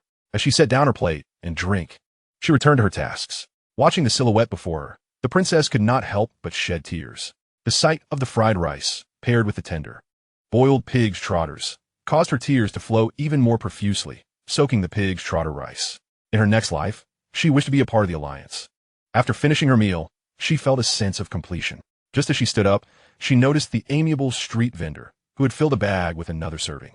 She thought to herself that even if the taste was not exquisite, it was far better than going hungry. "If you ever find yourself without food again, come to me," he said. "Thank you, sir. I will definitely repay you," she exclaimed hurriedly. However, her words left him utterly speechless. That's a gesture of gratitude, not a threat. "Now go," he replied. With her belongings in hand, she retreated to her hiding place. Gazing at the cosmos above, she couldn't help but sigh. If only her sisters treated her with such kindness, she would not have to wander. Looking up at the universe, she felt a tinge of sadness. Yet soon, the aroma of stir-fried dishes made her swallow hard. "Eat early or not at all," she murmured. She cautiously began to eat. After finishing another serving of fried rice, a satisfied smile finally graced her face. Scavenging some old newspapers nearby, she prepared to rest. Just then, a projection appeared, revealing a young man. "We're almost there. Where are you now?" he inquired. In that moment, the princess found herself in a quandary. She recalled the tales of her clan, which spoke of how humans would show kindness only to their kin, while treating outsiders with lethal contempt. Having learned to beg for food and scavenge, she felt assured that she would not starve. But what if someone discovered her location? The princess thought. Before she could utter another word, the transmission was abruptly severed. As she contemplated whether to relocate under the cover of night, the image of the street vendor flashed through her mind, making her hesitate. In the midst of her inner turmoil, she spotted a landing pod descending steadily nearby. Soon, a figure emerged. As this was a casual trip, Bai Jing had not donned his officer's battle armor, instead opting for casual beach shorts, a t-shirt, and flip-flops. "Run," was the first thought that crossed the princess's mind. Yet, before she could act, a familiar voice reached her. "Sir, over there. The princess is there." In that moment, she felt an intense loathing towards this traitor. If it weren't for him, she would not have fallen to such depths. "I will crush you," she thought, fueled by the malnutrition she had endured and the sight of her foe. Instantly, her fifth-tier power surged within her, propelling her towards the mantis-like creature. However, halfway through her charge, sensing something amiss, she abruptly halted and pouted, suddenly recalling an ancient saying from Dong Huang. One must consider the master when dealing with the dog. "Your information is sound, but to survive, it's insufficient," Bai Jing said after a moment of contemplation. Upon hearing this, the princess's expression turned sour. As a powerless, wandering insect, what value did she possess? Ultimately, was death not her fate? "Come with me," Bai Jing stated decisively. Given that she was a half-insect, even if she concealed herself well, the risk of exposure remained. It was wiser to leave this place first. The princess remained silent, her head bowed, and silently followed. Perhaps the sudden arrival of the landing pod had attracted considerable attention. A shuttle swiftly approached, but before they could reach the scene, they received orders to return. The extraction process was seamless, devoid of any disturbances, and they left without a hitch. Chapter 232, An Experiment. As they were about to depart, the princess suddenly recalled something. "Could you please give that vendor some money as a gesture of gratitude for his meal?" She pointed at a nearby stall. "Red embroidery. Transfer it." Upon hearing this, the princess showed no hesitation as she boarded the landing pod. "Also, those responsible for scouting the insect swarm. Could you ensure I have enough to eat before dealing with them?" Once aboard the Lingjia Xingzha, she added.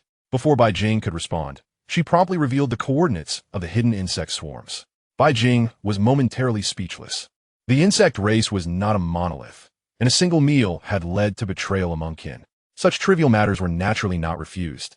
Under the expert culinary skills of the master chef Hong Xiao, a variety of dishes were soon served. She could hardly contain her salivation. Even at home, she had never experienced such a feast. After a brief moment of astonishment, she began to indulge heartily. Upon tasting the food, her eyes sparkled. She had never encountered such delicious fare. In an instant, the room was filled solely with the sound of her chewing. She devoured dozens of servings, and, after finishing, she sat contentedly in her chair, rubbing her now full belly. Satiated, she felt no regrets. During this time, the coordinates provided by her helped the local government uncover the concealed insect race. "Captain, how shall we handle this one?" a crew member asked, observing the princess who had just finished her meal. The last person capable of such gluttony had been Ji Xiao, who practiced the devouring sky technique. I will take care of this matter, Bai Jing replied. Very well. The only viable strategy now is to rely on plugins, regardless of past enmities or unfamiliar races. As long as they can be summoned again, at least we can ensure they won't betray us. There were too many secrets aboard his ship. Days later, stretching lazily, she mused, now this is what life should be like. Feeling the soft bedding and warm blankets, she muttered to herself. She couldn't fathom why, even after several days. They had yet to take action against her, and each day they treated her to fine food and drink. Initially fearful, she now found herself well-fed and well-rested, with no time to concern herself with her uncertain fate. Live well in the present, she declared. Food is ready. Checking the time, she dashed towards the dining hall. Unfortunately, this time she encountered the last person she wished to see. Sir, she said, looking at Bai Jing, who blocked her path, feeling less apprehensive than before, and strangely comforted. Are you adjusting well to your living conditions? The princess? I could bear you children. The sudden concern from this stranger reminded her of some matters, prompting her to speak her mind. Bai Jing, the child would bear your surname, but I have no dowry. All my dowry has been. As she rambled on, Bai Jing quickly interrupted. Stop. What a jumble. Just tell me if you're comfortable here. Do you sense anything unusual? Sensing that the man before her bore no ill intent, she took a moment to think before responding. The food is delicious, and I sleep soundly through the night. The only oddity is, you smell wonderful. She inhaled deeply, revealing a look of bliss. Let us go eat. All right, thank you. Upon hearing that she would have another day of satisfying meals, her spirits lifted immensely. A bug is iron, and food is steel. One meal without food leads to panic. Auntie, fill me up. As Bai Jing heard her sing softly as she walked away, he gently shook his head. Captain, this should be considered a success, right? The other party's memories appeared intact. It seemed to be a success. She was still herself, yet not entirely. At least now, as long as Bai Jing wished. She could not divulge what she was reluctant to share, and he could fully command her life and death. With enough enemies in the alliance, he did not wish to expose himself or create a new adversary. This was the only way. Overall, the outcome appeared promising. The other party exhibited no signs of memory loss, as if they had merely awakened from slumber.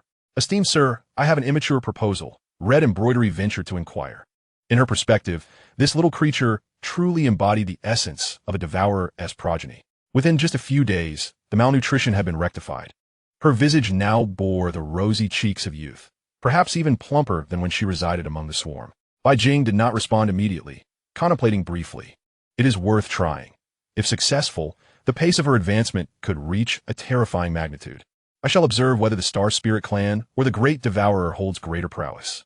Since we are to pass on the teachings, let us do so collectively. Those of the Star Spirit clan endowed with the Bloodforged talent are also exceptionally suited for the devouring technique. Moreover, these Star Spirits have generally attained the pinnacle of the 4th tier. Even Bai Jing had to concede the terrifying nature of their talent. For an ordinary human, it would take years to reach such heights. You will be responsible for continuously collecting data and providing ample energy, Bai Jing added. With the personal platform market now flourishing, Alliance coins were steadily filling their coffers. He could still manage the expenses for meals. No problem, Captain came to reply. Following the resolution of the princess issue, Bai Jing prepared to traverse the spirit realm. Should he return, it would likely take over 10 days, an inefficiency he could not abide. As the spirit realm passage opened, the spirit voyager did not recklessly enter, but first released the Emperor's vessel. Brother, is there anything I can assist you with? A melodic voice chimed. Ahem, our father. Do you see him inside? You know, after being missing for so many years, being discovered would surely lead to punishment. You wouldn't want to witness my suffering, would you? Bai Jing spoke calmly. Upon hearing this, you need not worry. Brother, father has been in slumber, and he will inform me upon awakening, the girl reassured him. Relieved that old Deng was not blocking the door, Bai Jing was about to retract the Emperor's vessel when he noticed her stepping into the spirit realm ahead of him. Bai Jing. Startled, he quickly opened a message, finding no indication of such an ability in the spirit voyager. Red Embroidery, do you understand what is happening? Perhaps we were originally beings of the spirit realm, and now it feels like returning home. Is it truly possible? It seems that vessels like the Emperor S can manifest in the spirit realm, but cannot open passages. They can only utilize red embroidery as pathways. The true strength of the spirit voyager lies not in flight within the spirit realm, but in bridging the barriers between two worlds. Chapter 233, Transmission of Techniques. It appeared old Deng was indeed asleep, and Bai Jing breathed a sigh of relief. Even with Bai Yuan as his sister, should old Deng choose to act, She could only intervene verbally. Any physical confrontation was futile. Destination: Factory Star commence. The journey would take approximately a day round trip, and Bai Jing decided against further training. An instinctual feeling suggested that the forthcoming breakthrough in cultivation might cause significant upheaval. In the spirit realm, any commotion could lead to peril. It would be wiser to await at the lair and diligently complete the 33 heavens cultivation. Summon that princess. Since we have time, I shall impart the devouring technique now. As a command was issued, a girl with a hint of baby fat emerged from the cafeteria. This place is wonderful, far superior to the insect tribe. As she strolled, she murmured, neither the cooks nor the meals can compare to those of our clan. At this rate, I might even break through to the 6th tier. Before she could return to her quarters, she was intercepted. The master requests your presence. The princess hesitated not, silently following. As for death or other consequences, they seemed less daunting now. The only regret she harbored was not having eaten a bit more. Lost in her thoughts, she was oblivious to her surroundings until she found the messenger had opened a door, gesturing for her to enter. Courage, Mina, overcome the difficulties, charge forward. She silently encouraged herself, and the next moment, she stepped inside. There sat a handsome young man, exuding a delightful aroma, clearly awaiting her arrival. At that moment, her heart stirred not in the slightest. Such a splendid life warranted reciprocity. The clan disdained idleness. Without contributing, she would be ostracized. Thus she gazed at the soft, grand bed, her resolve strengthening. Just as she prepared to rush towards the bed to secure her future, a large hand halted her. What do you intend to do? Bai Jing inquired, perplexed. Upon hearing this, the princess momentarily froze, followed swiftly by a flare of irritation. Did she wish to savor the thrill of conquest? I understand, man. As a princess who had languished in seclusion for decades, devoid of ambition and wealth, her only way to pass time was through human films and dramas. This tactic she comprehended well.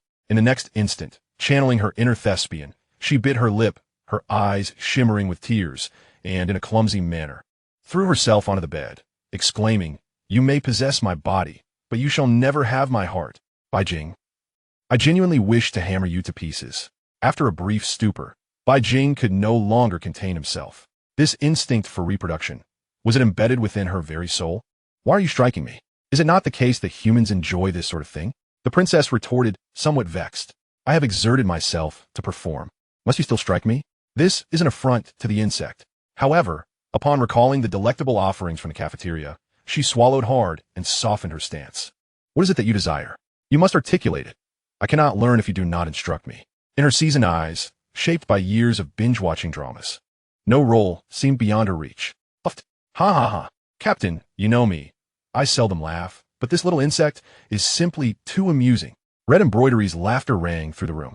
Upon hearing the sudden voice, the princess furrowed her brow, only to quickly relax. A peculiar glimmer appeared in her gaze as she regarded Bai Jing. So, you do enjoy this. Before she could finish her thought, Bai Jing had already taken action. A swift slap. Ouch, ouch, ouch. The princess clutched her forehead, exclaiming in pain, retreating a fair distance with a look of grievance. I have exerted every effort, racked my brain to cooperate. Just as she was about to inquire about his preferences, she was abruptly interrupted. Now, silence yourself. Speak another word, and I shall cast you out. Bai Jing, fearing she might utter something ludicrous again, spoke firmly. The words nearly escaped her lips, but upon hearing his command, the princess's pupils dilated as she covered her mouth with both hands, nodding vigorously to signify her understanding. Lie down, remain still, and do not move. Bai Jing got straight to the point. Under his authoritative demeanor, the princess complied obediently. She lay down docilely, yet attempted to disrobe, only to be halted. Bai Jing felt a twinge of exasperation towards her. He had no desire for further conversation. Without hesitation, he commenced the process. Utilizing his magic, he assisted her in completing the first phase. As his magical energy reinforced her abdomen, a resounding gurgle echoed. The princess, once reclined, felt her complexion shift slightly. This is not right. I just finished eating. As confusion enveloped her regarding why she felt famished again, a thread of magic dissipated in her stomach.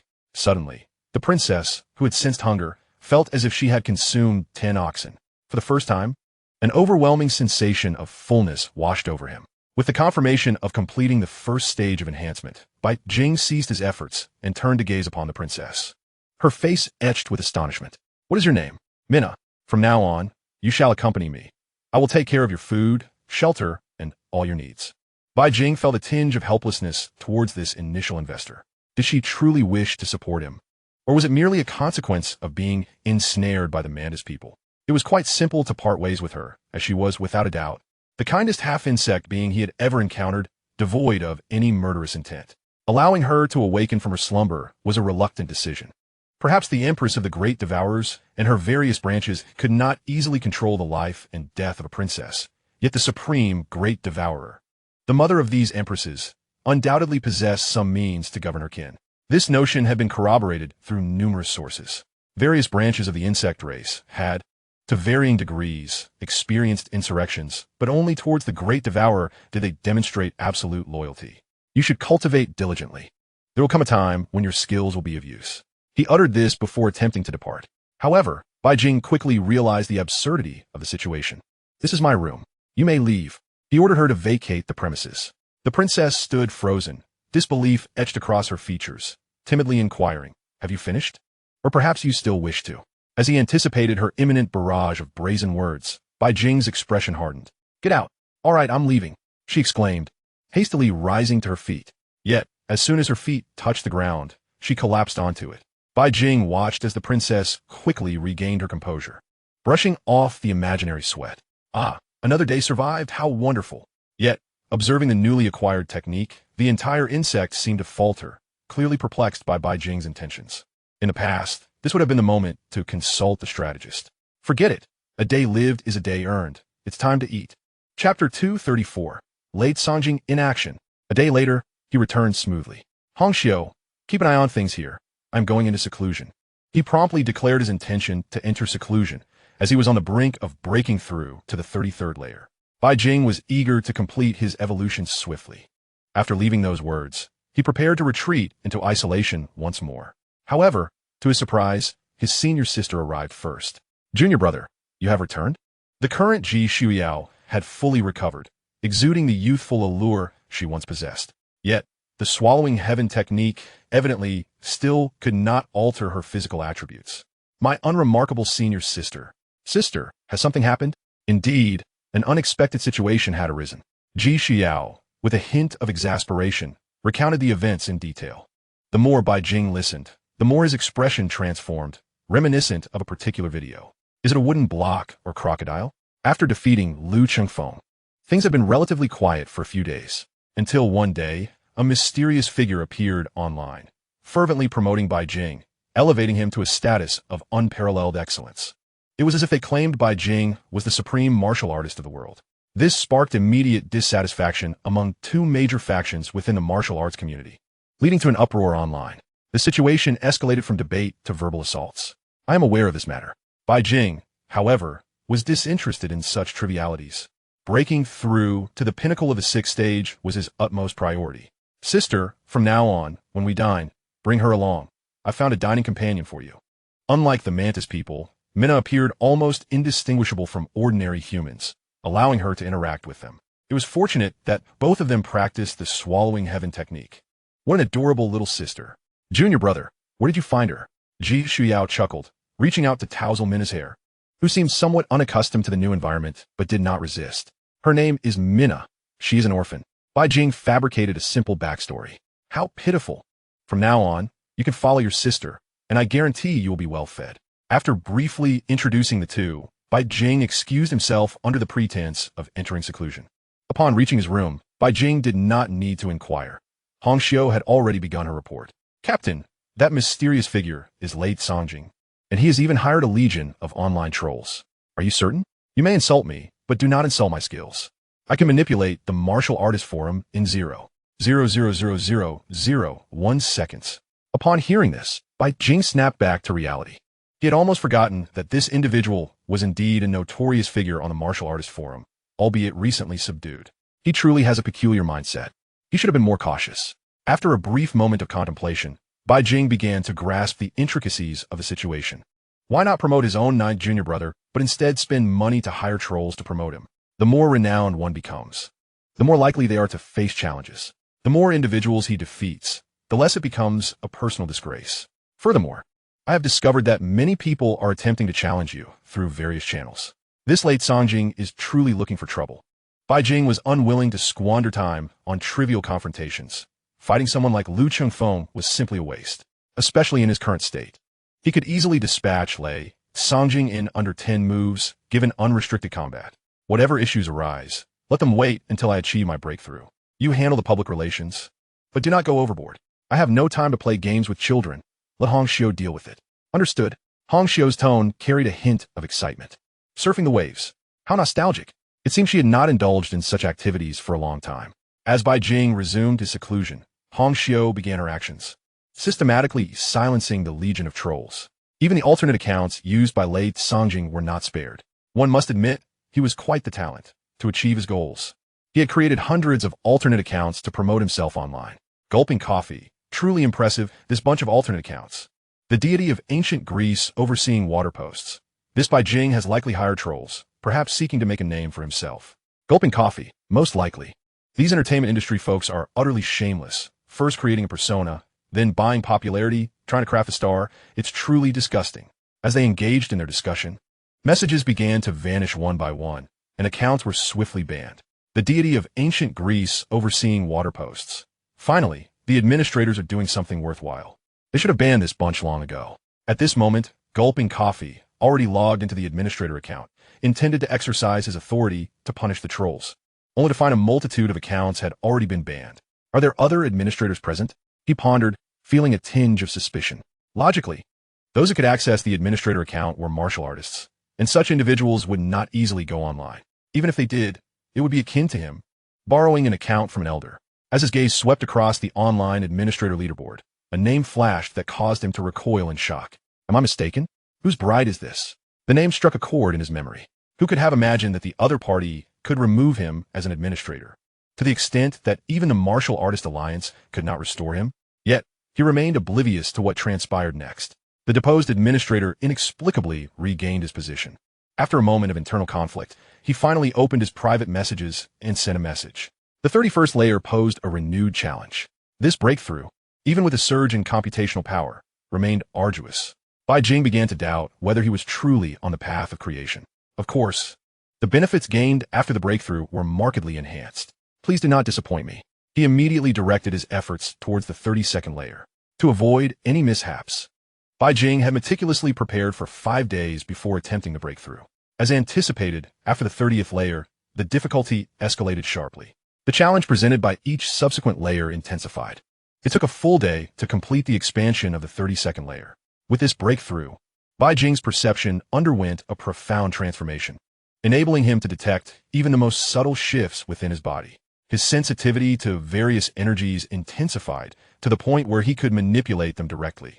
At times, he could even perceive the very forms of energy with his naked eye. Come, let me witness this celestial scripture, the final realm. Taking a deep breath, he began to accumulate power fervently. Days turned into weeks, and as he felt the constraints of his magical energy surpassing their limits, Bai Jing prepared for his ultimate breakthrough. As he attempted to expand outward, it felt as though he had transitioned from water to a quagmire. The difficulty of propelling his magic was exponentially greater than before. Fortunately, he was able to maintain a steady advance, gradually illuminating the surrounding sky. Yet progress was painfully slow. This would not suffice, even if he depleted all his magical energy. He doubted he could carve out a new domain. Other methods must be sought. If releasing magic outward was futile, what if he absorbed it within himself? A thought emerged. Without hesitation, Bai Jing commenced his experiment. The magic that was initially intended to compress the gray mist surged rapidly into his own being within the 33rd realm. Curiously enough, as more magic flowed in, his body began to grow gradually. His head brushed against the edge of the heavens, forcing him to bend down to continue moving. Chapter 235, Innate Talent. As time passed, Bai Jing felt the world around him constricting, so small that even stretching his legs or arms was impossible. He had forgotten where he was. Surrounded by this cramped space, a fire ignited within his heart. He could not ascertain how long he had been in this state. Perhaps nearing the brink of suffocation. Damn it! He unfurled his body, raising his hands skyward and grounding his feet firmly. With all his might, he erupted forth. His once crouched form gradually straightened, fueling his determination. As the heavens rose higher above him, his body expanded vigorously.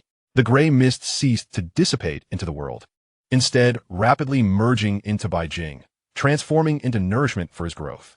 Days passed unnoticed. He could not tell how long it had been. He felt as if he could no longer push the world even a fraction, and he had lost all strength, collapsing onto the ground, gasping for breath. Upon witnessing the clarity around him and the seemingly endless horizon, he could not help but break into a foolish grin. At that moment, Bai Jing's body trembled. His previously muddled consciousness returned to sharp clarity. So that is how it is. It became evident to him that the method of opening the 33rd realm was fundamentally different. Relying solely on magic to accumulate slowly could take years to forge a new domain. By a fortunate accident, he had stumbled upon the correct approach. Just then, a series of crisp cracks resonated from his body, followed by the expulsion of a tremendous amount of foul impurities. Evolution? He could not afford to be careless. He remained still, waiting in silence. This process lasted approximately half an hour. A layer of black, putrid sludge enveloped his exterior. How could there be so many impurities within me? He pondered, skepticism creeping in. However, he soon sensed that something was amiss. His mental fortitude surged dramatically, becoming more refined. As he glanced at the black sludge, it began to vanish at a visible pace. Has the very essence of my soul been refined?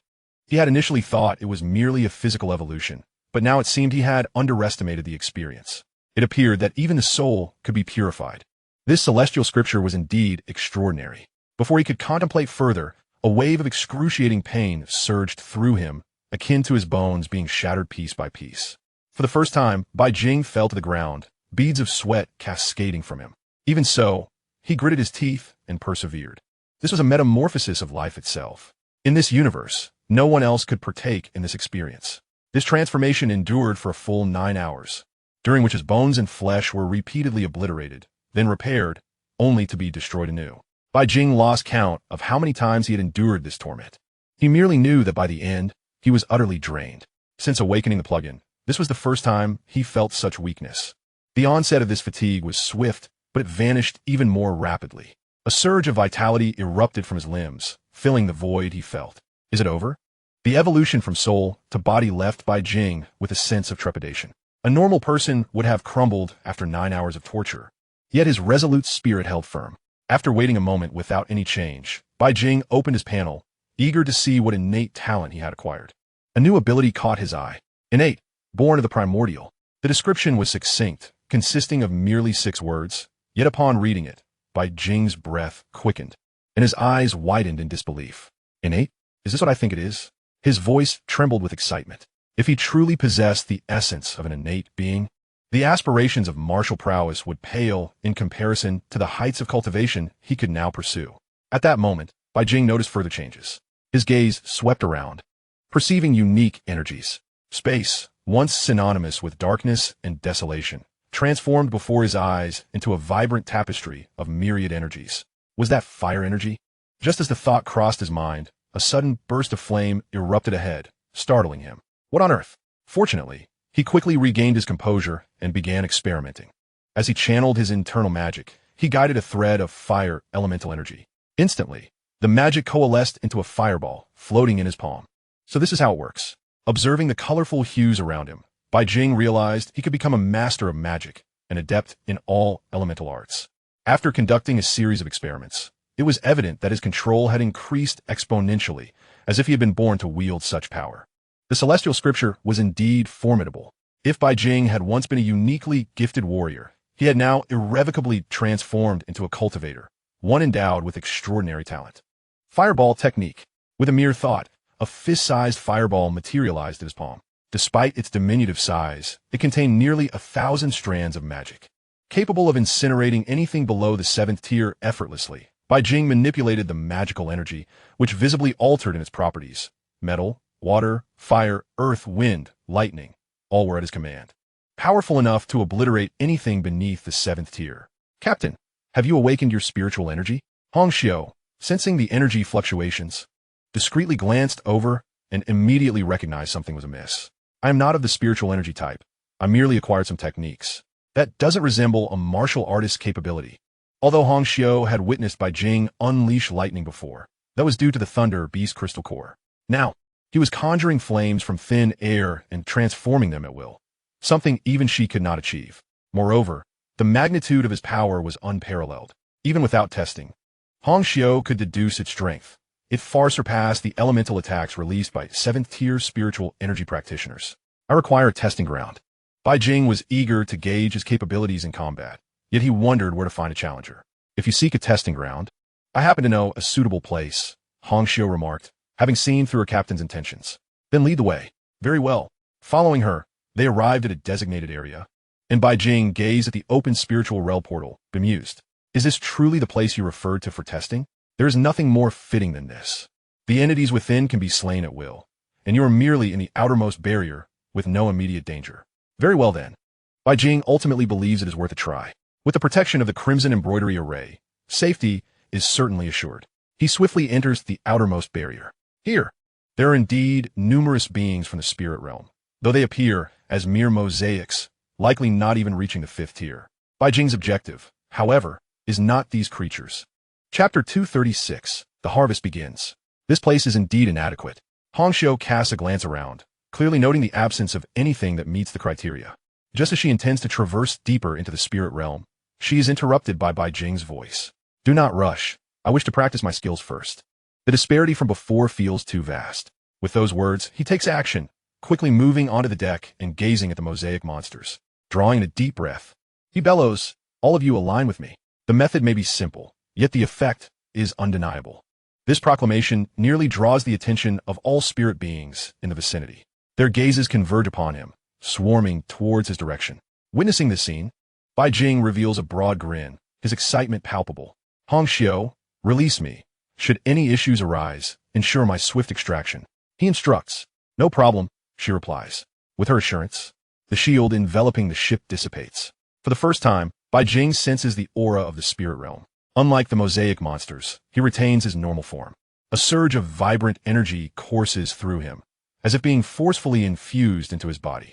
With his cultivation technique perfected, he is in a constant state of refinement. Even spirit energy he welcomes without reservation. As Bai Jing completely exposes himself to the spirit realm, all beings seem to go into a frenzy, hastily approaching, even beginning to turn upon each other in a violent struggle. The slower ones actively attack those in the lead. The sensation Bai Jing experiences is akin to them vying for a piece of Tang Seng's flesh. I knew it, he muses, clearly anticipating this outcome. If he is so delectable among humans, in the eyes of these spirit beings, he must be akin to Tang Seng's flesh.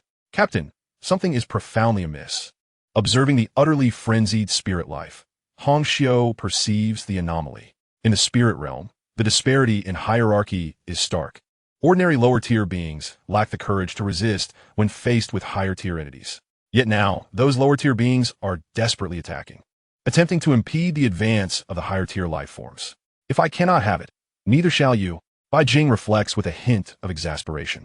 Previously, the insectoid species sought to capture him for a nuptial. Now the spirit beings wish to seize him for dessert. Is this not bullying the honest? Punish the bullies with the wrath of an honest man.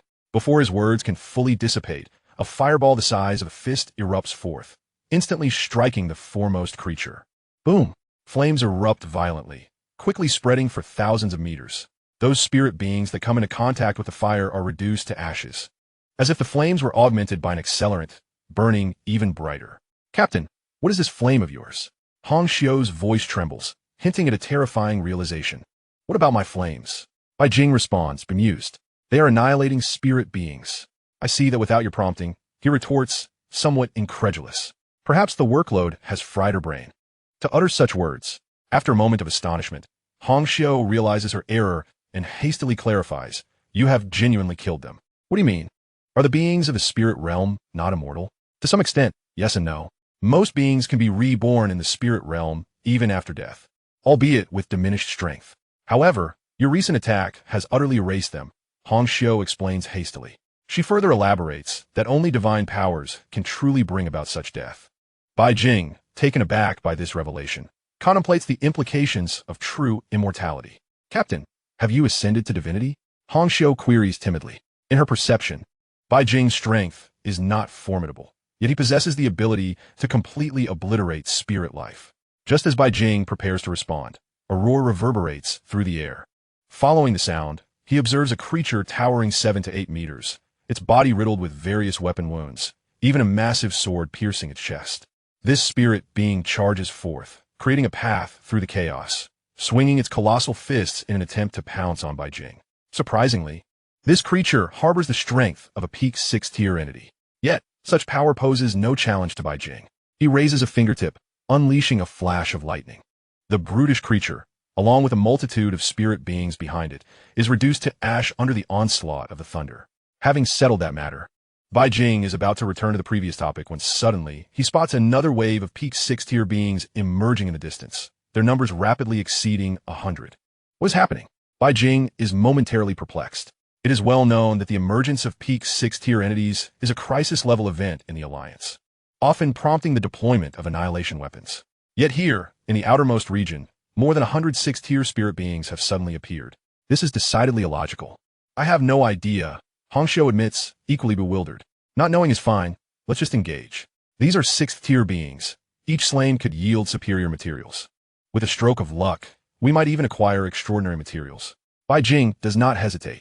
Summoning a torrent of mana, he gathers 2 fireballs, each the size of a basketball, in his palms. Here goes, he exclaims, launching the fireballs. The scorching projectiles erupt with ferocity. The peak 6-tier beings possess no means of resistance and quickly turn to ash. Each time this occurs, Hongxiu takes action, collecting the scattered materials. This drop rate seems off, Hongxiu muses bewildered. Typically, the materials produced by slain spirit beings are specialized organs or body parts.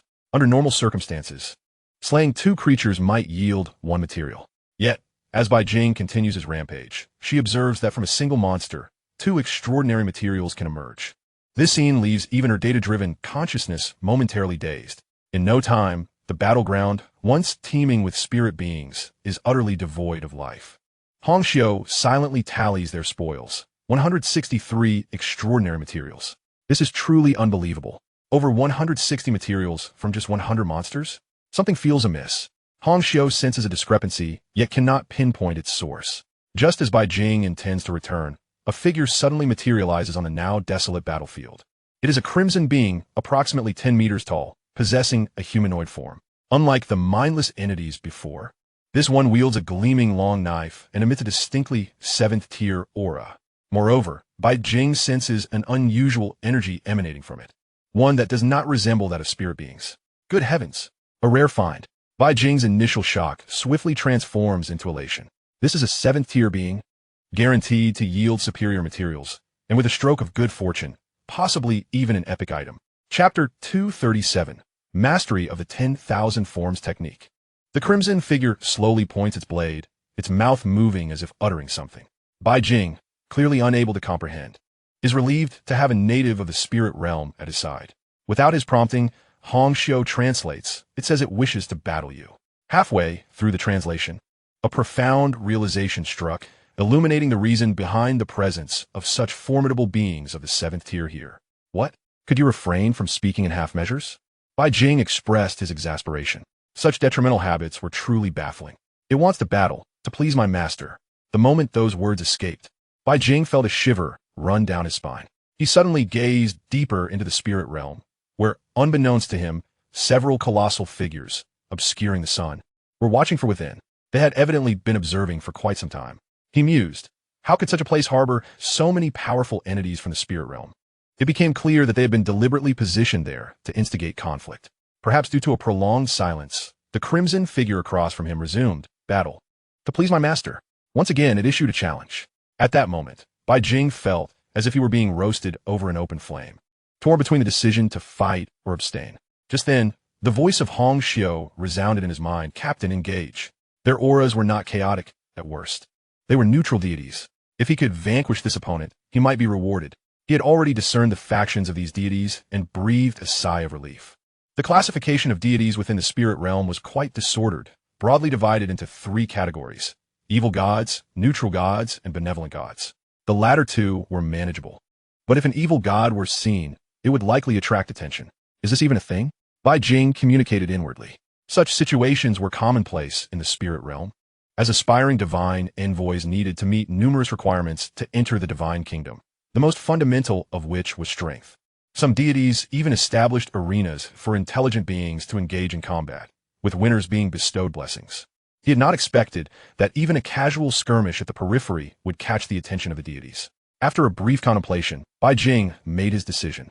He would fight. Given the current circumstances, these deities seemed to be seeking entertainment.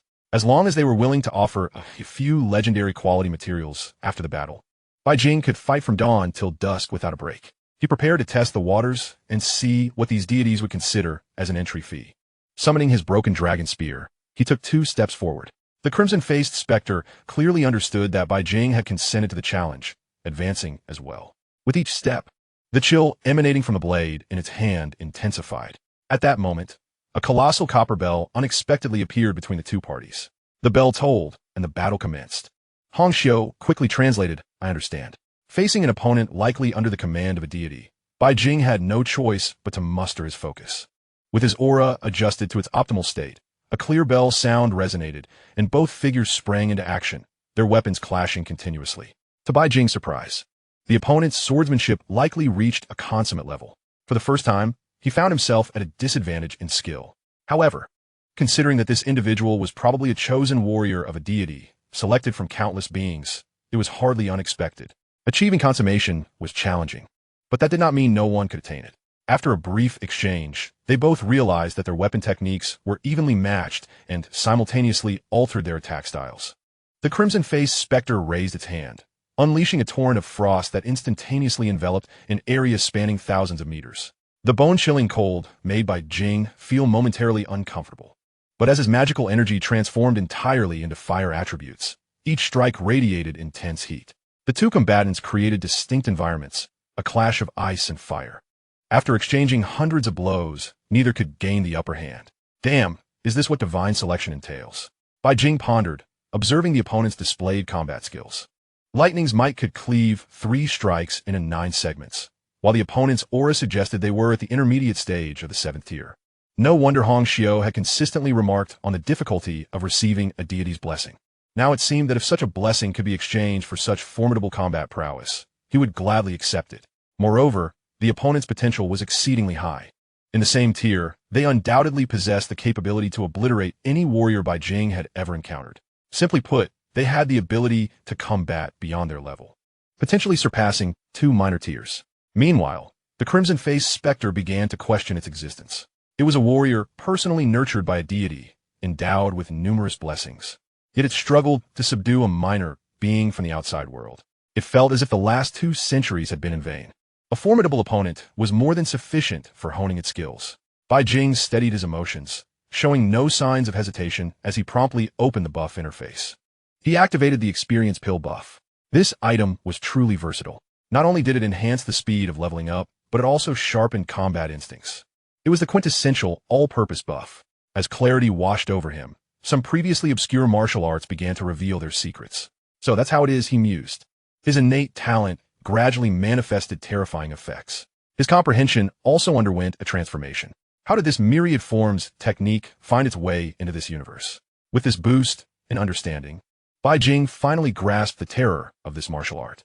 In an instant, a plethora of insights regarding the first layer surged forth.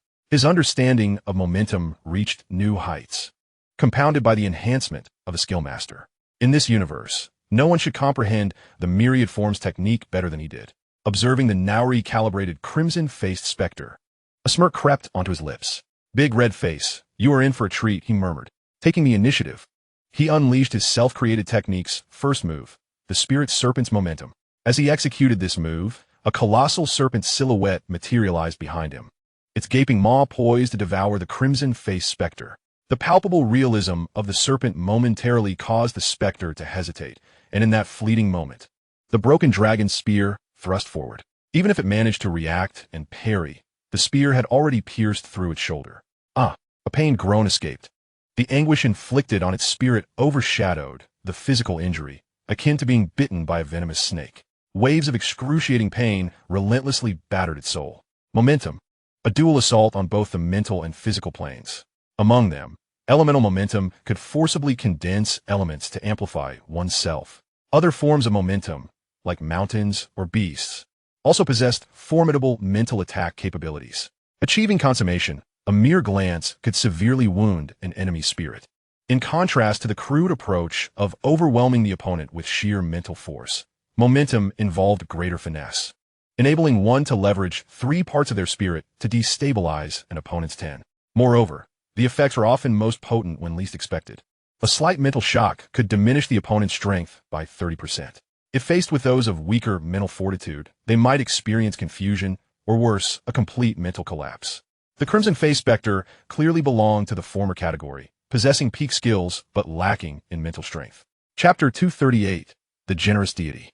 The Crimson Face Spectre struggled to rise from the ground, its eye twitching, a clear indication that the pain had yet to subside. It lifted its long blade once more. Witnessing this, Bai Jing furrowed his brow.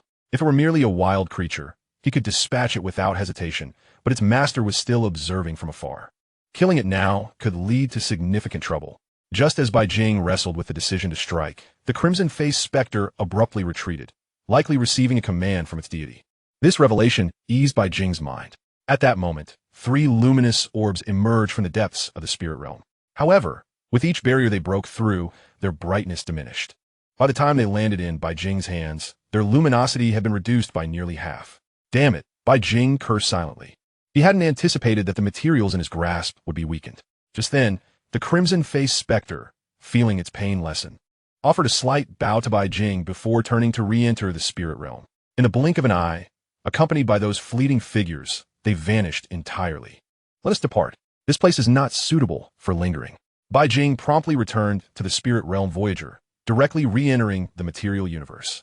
Despite having returned, an unsettling apprehension lingered within him. He never anticipated attracting the attention of the deities from the spirit realm. Fortunately, they belonged to the neutral faction. Had it been a malevolent god, he might have met his end today. Captain, you truly frightened the ship. I thought we were done for. Even though the power of the spirit realm deities would be continually diminished upon breaching the barrier, dealing with the 2 of them was not particularly challenging. Thankfully, they did not pursue him further and merely sought a bit of amusement. Once the battle concluded, they departed without entanglement. It took a considerable amount of time for Bai Jing to calm himself. Damn, that was exhilarating. Although he spoke these words, his gaze had already fallen upon the materials warehouse. The moment he acquired them, he swiftly stored them away to prevent any potential tricks from the adversary. It now appeared that these deities were indeed generous, or perhaps they simply did not lack subordinates. 1 legendary item and 2 epic ones. Bai Jing inhaled sharply. This was the result after being weakened. Had he been in the true spirit realm at that moment, all 3 would likely have been of legendary quality. He felt an impulsive urge to return for another battle. Rich, utterly affluent, the mere act of bestowing gifts yielded legendary quality items. Name, Returning Element Blade. Quality, legendary. Effect, a sharp battle blade, crafted by the hands of a deity. Name, Harvest Pot. Quality, epic. Effect, infused with vibrant life force, possessing the ability to accelerate plant growth. Crafted by the hands of a deity. Name, Loan Agreement. Quality, epic. Effect, assessing life, signing contracts, acquiring equivalent valued items, crafted by the hands of a deity. Goodness. All crafted by the hands of a deity. The first 2 were acceptable, but the last one left Bai Jing somewhat at a loss. Loaning to become a deity? Does this world even allow for such a thing? No matter how one viewed it, the loan agreement seemed rather dubious. Moreover, upon signing the contract, one could obtain a plethora of high-value resources. Pre-consumption was a colossal trap that Bai Jing absolutely would not touch. The first 2 items were quite good and could be utilized, particularly the first one. It could either be used for the Broken Dragon Spear or the Bloodblade Gourd. Now, he would see which of the 2 characteristics proved more advantageous. A single material, when applied to different equipment, would yield varying characteristics. At this moment, it was crucial to determine which side's characteristic was more potent. Minna, dear sister, let me treat you to a meal. After days of cultivation, Ji Shuiyao had significantly improved her mastery of the Devouring Heaven technique. Her digestion and transformation efficiency had both enhanced. This led to her requiring at least 9 meals a day, while still needing 2 additional late-night snacks. If the food were unappetizing nutritional paste, she might have struggled to continue, but the fare was too delightful, leaving her perpetually hungry. All right, Sister Shuiyao. She soon led Minna to the dining area. Due to her influence, the place was staffed 24 hours a day, ensuring that meals were available at any hour. Upon Ji Shuiyao's arrival, several robots responsible for the cafeteria promptly approached with a massive tray, laden with food weighing at least dozens of pounds, all of which were highly nutritious. At that moment, 2 distinct sounds of swallowing echoed. Their gazes upon the food sparkled with anticipation. The tray was soon placed between the 2 of them, followed by 2 more audible gulps. Minna, you can request anything you wish, and it will be prepared for you within 2 minutes, Ji Shuyao explained. Hearing this, Minna quickly responded, I'll have 2 portions, please. Before the words had fully escaped her lips, Ji Shuyao erupted into a fit of coughing, suspecting she had misheard. Minna, dear sister, you cannot eat too much of this food. She could barely finish all of it herself. How could Minna's petite frame possibly manage? As she contemplated how to persuade the little girl without hurting her pride, she suddenly saw a mountain of food, taller and sharper than her own tray, being brought over. It was soon placed before Minna. Wiping her mouth, Minna did not immediately dive in, but looked at Ji Shuyao. Sister, may I eat now? Surprised, Ji Shuyao nodded in affirmation. The next moment, she witnessed Minna, despite her small stature, devouring the food like a glutton, shoving it into her mouth, chewing a few times, or even swallowing without chewing. Within mere seconds, the food mountain had diminished significantly. After a brief moment of astonishment, Ji Shuyao regained her composure, her eyes brimming with a fierce spirit. As for the eating part, she had yet to fear anyone. With a rumble, her stomach began to growl, and she too commenced a hearty feast. Soon enough, one tray was devoured clean. The 2 of them simultaneously exclaimed, Another portion, please. As soon as the words left their mouths, 2 robots approached carrying another tray. Perhaps due to their delectable dining, both had exceeded their usual capacities. After finishing 2 large trays, they sat back in their chairs satisfied. After a brief rest, they assisted each other and strolled towards their quarters. An hour later, they returned to the cafeteria, ready to commence a new round of feasting. From that point on, every hour or 2, they would return for a meal, then retreat to cultivate. After digesting, they would come back to eat again. This isn't right, Captain. One mechanized warrior, arriving for a meal, looked utterly astonished. They were already consuming ample amounts, yet now, dozens of them combined were still outdone by the 2 of them in a single sitting. Mind your own business, Chuehu reprimanded. He was well aware of Ji Shuyao's capabilities, the disciple of the former lord, and had a good grasp of how much she could eat. However, ever since Bai Jing's arrival, conventional wisdom had frequently been shattered. In his view, this transformation was largely due to Bai Jing. Furthermore, as a seasoned soldier accustomed to frontline combat, he could keenly sense the pervasive distrust, although they were now well-fed and well-rested, enjoying far superior benefits than before. A palpable sense of estrangement lingered. Chapter 239. The Gourd of All Laws Returning to One. Congratulations! Your equipment, the Bloodblade Gourd, has evolved. Please select one trait from the following options. A friendly reminder. Once chosen, it cannot be changed. 1. All laws return to 1/. I only strike once. Extract all power and condense it into a single strike. 2. Returning Element Blade. All blood blades slightly enhance attack. Perhaps due to the divine authority. The power wielded by the deities was evidently rather singular. The returning Element Blade had 3 options available for the Broken Dragon Spear, none of which were particularly impressive. Far inferior to the imperial power Bai Jing currently wielded. Thus, he decided to apply it to the Bloodblade Gourd. 10,000 transformations into one. Now, that is intriguing. He had previously felt that the evolution direction of the Bloodblade Gourd was somewhat askew. As an assassination and ambush type of equipment, it should ideally deliver a single lethal blow rather than releasing a multitude of blood blades. Against those of slightly lesser strength, it would suffice. But against formidable opponents capable of easily dispersing the blood blades, it would render itself ineffective. Ambush-type equipment should be the most formidable, capable of determining life and death, capable of slaying beyond one's level. With this in mind, Bai Jing did not hesitate further and promptly chose the first trait. Congratulations on your successful selection. Your equipment, the Bloodblade Gourd, has now transformed into the Gourd of All Laws Returning to One. Why did even the name change? He was somewhat perplexed, and with a thought, he opened the panel, only to find that even the information had changed. Name, Gourd of All Laws Returning to One. Trait, all laws return to 1/. Description, I only strike once. Damn it, what happened to all my traits? Bai Jing was utterly bewildered.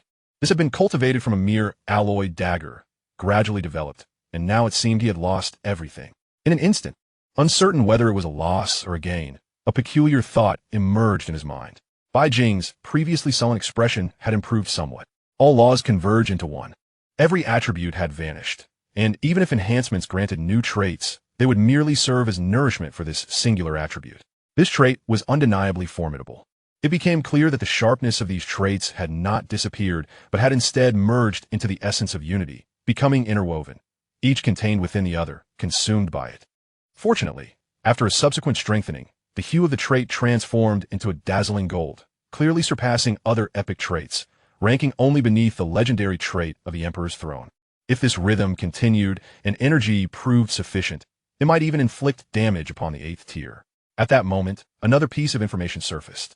Essence of all laws / a blade that cleaves flesh and severs the soul, dual cleave of flesh and soul. Bai Jing was momentarily taken aback. How could more information emerge? Initially, he thought it was merely a prompt from the plugin, but it now seemed otherwise. Could it be? As this notion crossed his mind, a gourd appeared in his hand, markedly transformed from its previous bloodthirsty appearance, now radiating a pale, golden hue adorned with intricate patterns. Hello? He ventured tentatively. Almost simultaneously, a somewhat unstable consciousness quivered in response, conveying an emotion that was less than pleasant. Wanima, this has become sentient. Though weak, the consciousness was undeniably real, indicating that the entity had birthed sentience, akin to Hong Xiu and Bai Yuan. An equipment possessing self-awareness was fundamentally different from one that did not. At that moment, Hong Xiu seemed to sense something. Upon her arrival, she fixated intently on the gourd of essence. She could distinctly perceive a faint yet profound aura concealed within.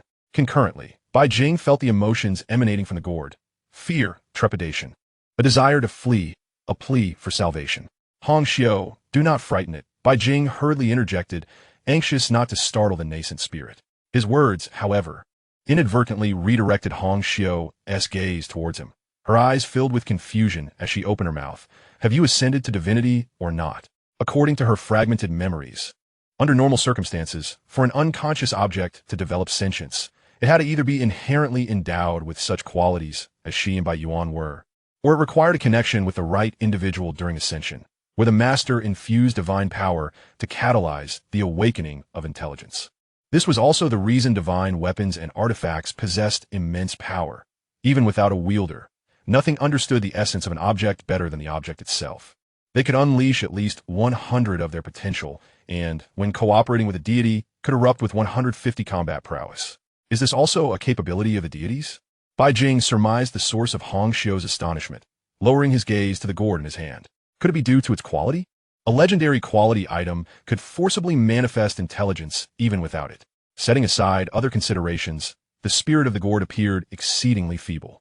Bai Jing worried it might dissipate with a mere gust of wind, unlike Hong Xiu and Bai Yuan, who possessed considerable intellect post-enhancement.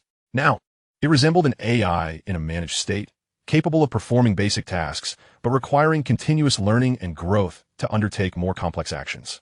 Do you know how to expedite its growth? He pondered aloud. So frail, it would likely succumb to a mere psychic shock in battle. I am uncertain. We relied on instinct or had fortunate lineage. This time, he had indeed stumbled upon a knowledge blind spot for Hong Xiu. Bai Jing cast a glance, channeling a trickle of magical energy, sending forth another wave of mental fluctuations. Comforting, invigorating more. It was beneficial. For others, utilizing energy from within would necessitate a slow recovery. But not for him. This thing was insatiable. No longer testing, he allowed a substantial amount of magical energy to surge into the gourd. Exuberance radiated from it. Simultaneously, Bai Jing infused 5 units of life energy into the gourd. This time, the joy was nearly overflowing. It was truly feasting well. Hong Xiu, observing from the side, could not help but voice her jealousy. If only I had something like this, a humanoid elixir that could nourish me constantly. My growth would have been expedited significantly, perhaps reaching the 7th tier early. With continued nourishment, I might even breach the peak of the 9th tier within a decade, seizing the opportunity for ascension. Would you like some? Bai Jing, with his current maximum life value of 20 per second, was indifferent to such trivial effects. I do not require it, Hong Xiu replied, shaking her head. Absorbing life energy is less effective than refining more spiritual energy. Did you come here for a specific purpose? Noticing the other had no intention of departing, she directly inquired. Upon her words, Hong Xiu commanded 5 robots to enter. Captain, you promised to help me optimize them. Then let us place them here for now. I will assist you shortly. After Hong Xiu departed, Bai Jing casually tossed the gourd into the enhancement furnace, initiating the basic amplification. Following that, he would select an extraordinary material for further enhancement. With recent gains, the options were plentiful. What is this doing here? He gazed at the epic material, feeling somewhat perplexed. He had initially thought it was unusable, yet it unexpectedly appeared in the robot category. Chapter 240, The Lender. Loan documents? This item seemed utterly unrelated to robots, yet it now appeared in the list of selectable materials. After a brief hesitation, he made a selection. This was indeed an epic material. Congratulations. Your liquid robot has undergone a transformation. Please select one of the following traits. A friendly reminder. Once selected, it cannot be changed. 1. Lending. You may extend loans to any living being, including but not limited to equipment, resources, special buffs. Is this correct? Only one attribute was available, simple and straightforward. As Bai Jing focused his attention on the information before him, another message emerged. Friendly reminder. The interest rate ranges from 1 to 500. Items deemed valuable by the lender may be used as collateral, including but not limited to equipment, resources, time, etc. Good heavens, this is utterly outrageous. Borrowing 100 means repaying 600 total. So, I'm a lender now, then it's all fine. Bai Jing did not comprehend why this robot could exhibit such a trait. After a brief inner struggle, he resolved to give it a try. With the plugin's capabilities, even if the lending deity were to inquire, they likely would not trace it back to him. Selection confirmed. Your liquid robot has transformed into a lender. Further details can be reviewed at your convenience. Name, Lender 11. Traits, Body Optimization 4, Nanoactive Metal 5, Metamorphosis 1, Lending 1. Description, this robot appears to possess some peculiar abilities. Bai Jing merely glanced at it, not pausing in his actions. He promptly elevated the lending ability to 10. In that moment, an inexplicable sensation washed over him. Without hesitation, he released the lender from its original silver metallic form. Its appearance was now nearly indistinguishable from that of an ordinary human. With the added capability of transformation, it should be able to assume the appearance of any race. At that moment, its visage resembled that of an elderly man, adorned with a gentle smile and dressed in a well-fitted suit. Upon appearing, it offered a slight bow to Bai Jing. Greetings, esteemed creator. You possess intelligence? It cannot be classified as intelligence. I can address basic issues and autonomously engage in lending. Upon hearing this, Bai Jing's eyes lit up. Then show me what loans are available. However, he was left disappointed. Before him, indeed, a panel materialized. Yet the available loan options remained at a disheartening 0. Before Bai Jing could pose a question, the elder preemptively began to elucidate. My authority derives from the esteemed founder. All matters regarding lending are dictated by their will. Moreover, I am expected to provide the principal. Bai Jing instinctively remarked, only to quickly grasp the implications. This was dire. He had unwittingly become the proprietor of shadowy enterprise. In essence, it entailed lending money and reclaiming it upon a due date. Despite the harsh realities, one must be ruthless to prosper. Had he not observed the executors profiting without a care? Furthermore, he himself was now the head of an illicit operation. As he contemplated the panel before him, he realized the operation was rather straightforward. It resembled a gaming interface, featuring rows and columns of squares, alongside detailed information regarding loans. Upon selecting the option to list items, he discovered he could only offer materials or equipment. Such items were woefully unsuitable. In fact, they would complicate the loan reclamation process. How ideal it would be to possess ethereal entities that could be reclaimed at will. Murmuring to himself, an idea sparked in his mind. His eyes gleamed as he recalled the experience-enhancing elixir. After reciting its effects 100 times, a new option appeared. Name, Special Blessing. Effect, 50 in all-encompassing comprehension. Type, short-term loan, maximum 24 hours. Price, to be determined. By heavens, is this truly possible? Bai Jing had initially intended merely to experiment. Yet he was taken aback by his success. Perhaps it was due to his own creation. The lender before him resembled a subordinate account he had established. Regrettably, one individual was insufficient. The potential earnings were far too meager. A platform was necessary, not to mention in matters of blessings. He was far more adept than the deities of the spiritual realm. With the presence of a lender, there was no need for inquiry. The system could autonomously facilitate lending and reclaiming. The sole concern lingering in Bai Jing's mind was the possibility of the borrower asserting, I borrowed by my own merit. Why should I repay? Sensing Bai Jing's shift in mood, the elder spoke again. Esteemed founder, all loans are governed by regulatory constraints. Should one fail to repay within the stipulated time frame, dire consequences will ensue. These may include regression in cultivation, the onset of inner demons, or even untimely demise. Furthermore, as time elapses, the amount owed will only increase. Upon hearing this, Bai Jing felt a wave of relief wash over him. This was an enhancement of comprehension. In 24 hours, he would require 10 essences, or perhaps set a price of 1,000. Alas, how can I be so unprincipled? The true value should be around 100 essences. Fortunately, the lender possessed the ability to self-evaluate. By providing a rough value chart, self-transformation and calculation would ensue, ensuring the repayment amount was accurate. Bai Jing was eager to find someone to test this. He promptly listed the effects of the experience elixir. Suddenly, an idea crossed his mind. There is a matter I wish to inquire about. What is the nature of repayment through labor? My lord, it entails working for you until the loan is repaid, during which time one must adhere to your directives and may not disclose any information regarding their work. You even have the option to erase the memories of this period from their minds. Excellent. This feature is indeed commendable. This effectively equates to a form of loyalty, does it not? If so, it could be employed for those less critical workers. His primary focus would undoubtedly be on those summoned for combat assistance. Red embroidery. Summon Chui Hu, Bai Jing commanded. Logically, as a private militia, they were now his property. In ancient terms, they were akin to personal assassins. No one was more suited for loans than they. He required a team composed entirely of mechanized warriors to serve as a facade of armed might. For some time, Bai Jing had wrestled with this dilemma, torn between returning them to his master and wondering how his master would perceive such an action. Unexpectedly, Alinder had resolved this issue. Before long, Chui Hu's imposing figure entered the room. My lord, is there a task at hand? Despite his efforts to muster a smile, his stern visage could easily frighten children. Chui Hu, I now present you with a choice. Depart or remain. Before he could finish, Chui Hu's countenance shifted dramatically as he knelt on one knee. My lord, having already pledged our allegiance, we are your private militia, and we wish to stay. Do not rush your answer. You may confer with the others and provide me with a thoughtful response. Even if you choose to leave, I shall provide you with some funds sufficient for a secure life. My lord, Chui Hu began, but Bai Jing interrupted him.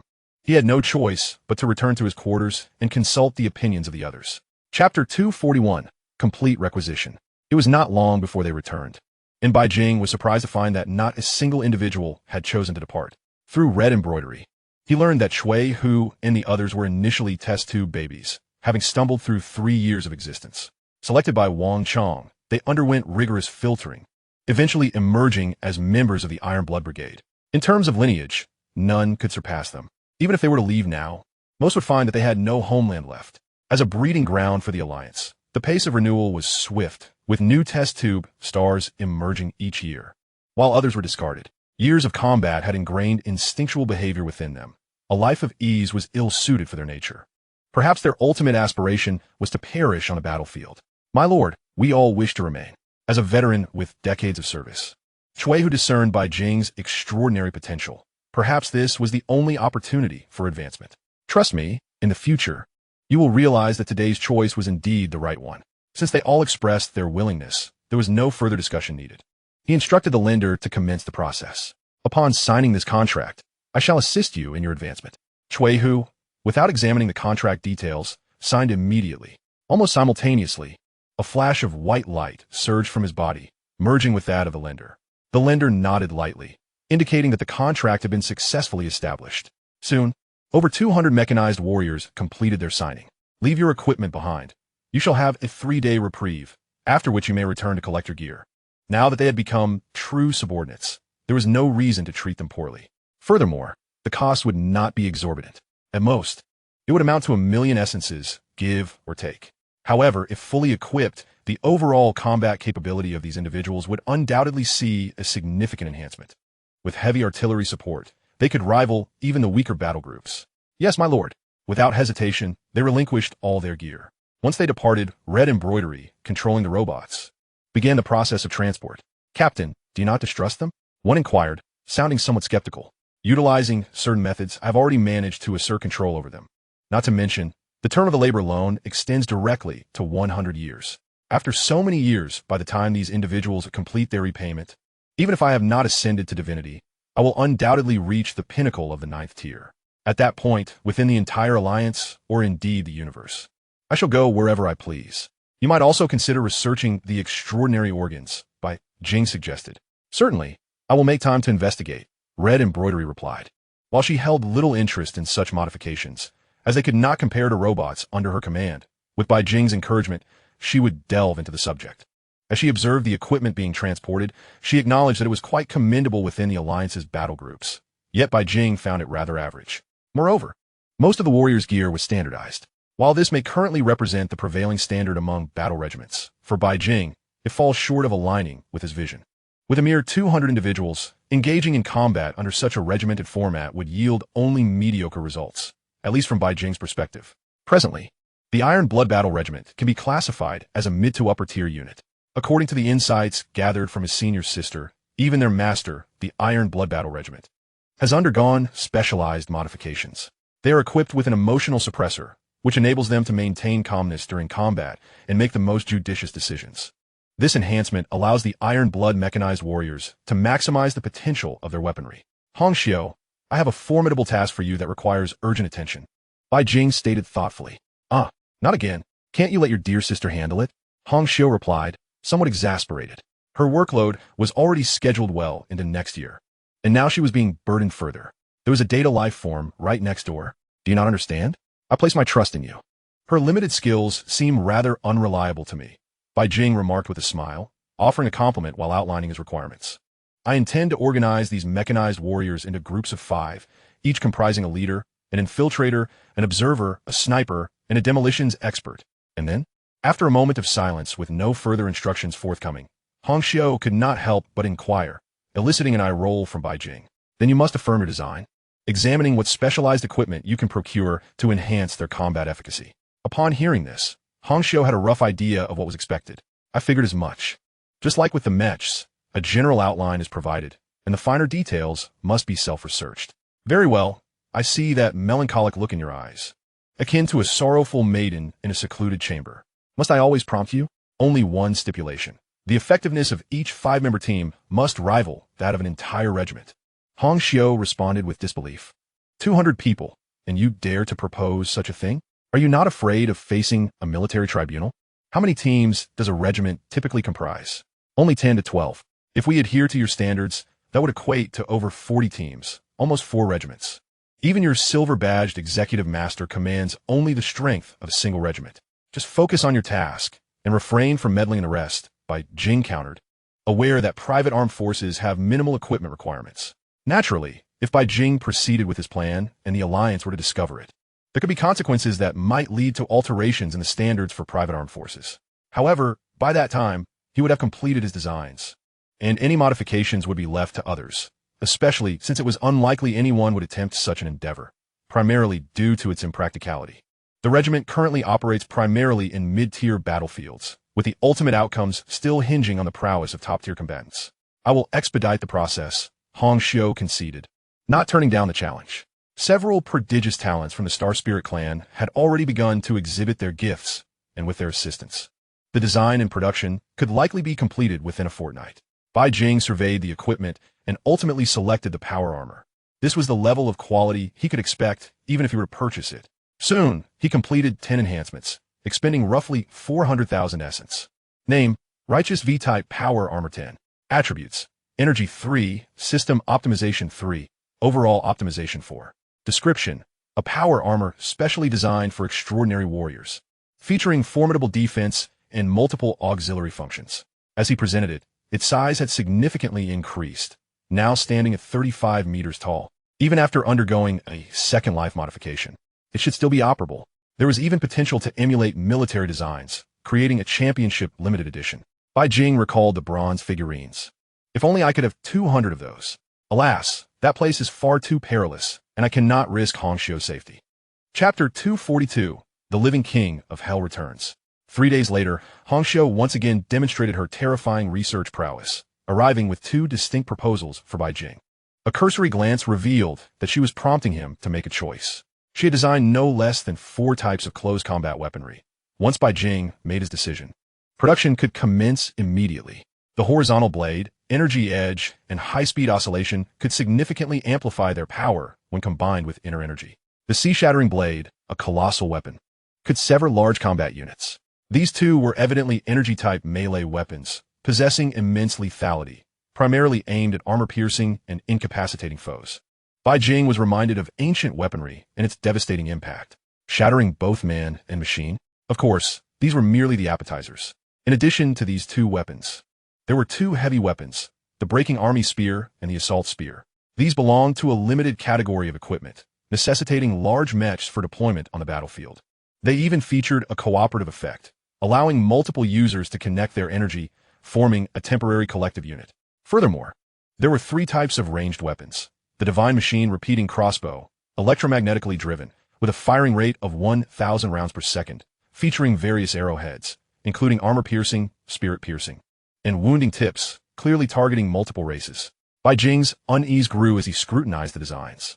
No matter how one looked at it, this appeared to be a strategy to challenge the entire universe single-handedly.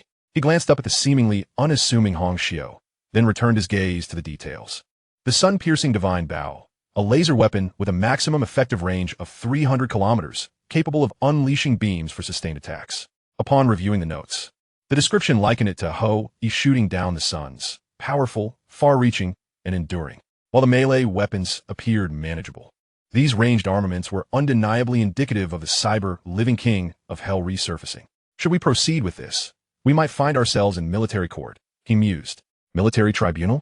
My weapons are not so feeble. Bai Jing suppressed the urge to call for a halt, rationalizing that these were merely individual armaments.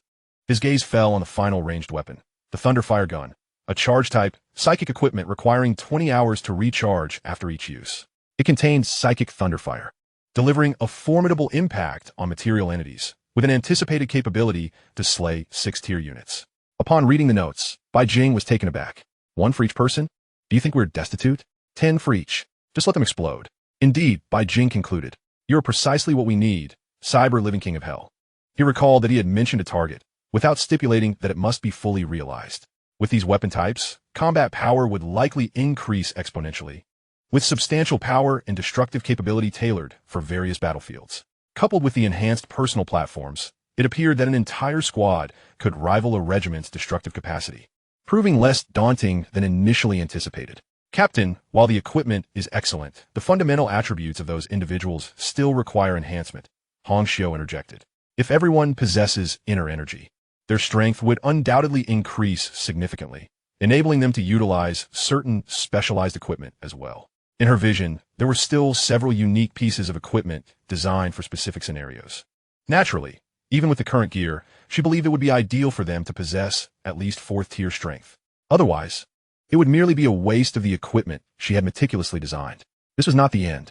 Flipping through the pages, Bai Jing discovered details regarding the modifications for the mechanized warriors. According to the current report, excluding the Alliance's life modifications, there were as many as 12 items. From hearts to bones and skin, even the eyes were included. Almost every aspect was subject to replacement. Hong Xiu even offered a small suggestion, proposing that he enhance the extraordinary organs before installation. This was an excellent recommendation, but one he found difficult to accept. After a brief internal struggle, Bai Jing ultimately could not agree to all 12 extraordinary modifications. It was simply too costly given that Shui, Hu, and the others were still in the early investment phase.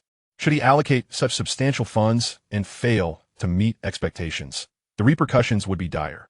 Of course, modifications were still necessary. Contemplating further, he turned his attention to the item at the top of the list, disregarding other matters for now. If you were to take charge and focus solely on this particular modification, how confident would you be? The transformation selected by Bai Jing pertains to augmenting the second heart.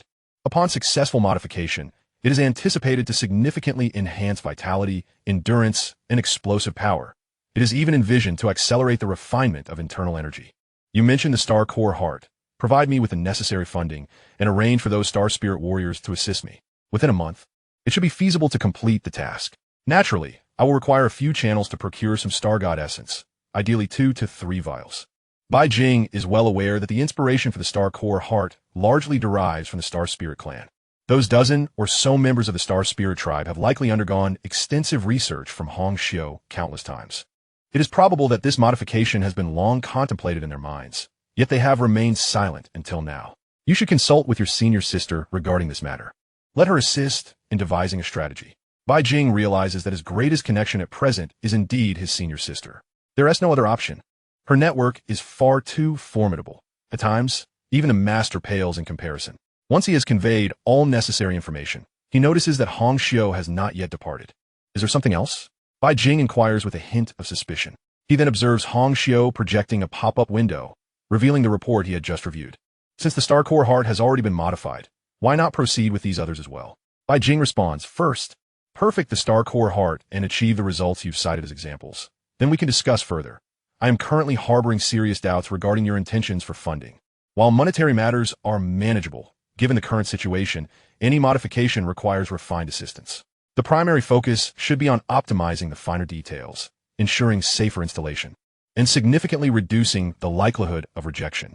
All right, I shall commence with this first. Hong Xiu concedes when she realizes persuasion is futile. By the way, for the melee options, prioritize the production of the horizontal saber, the familiar knife, and the divine crossbow, categorizing these three as standard.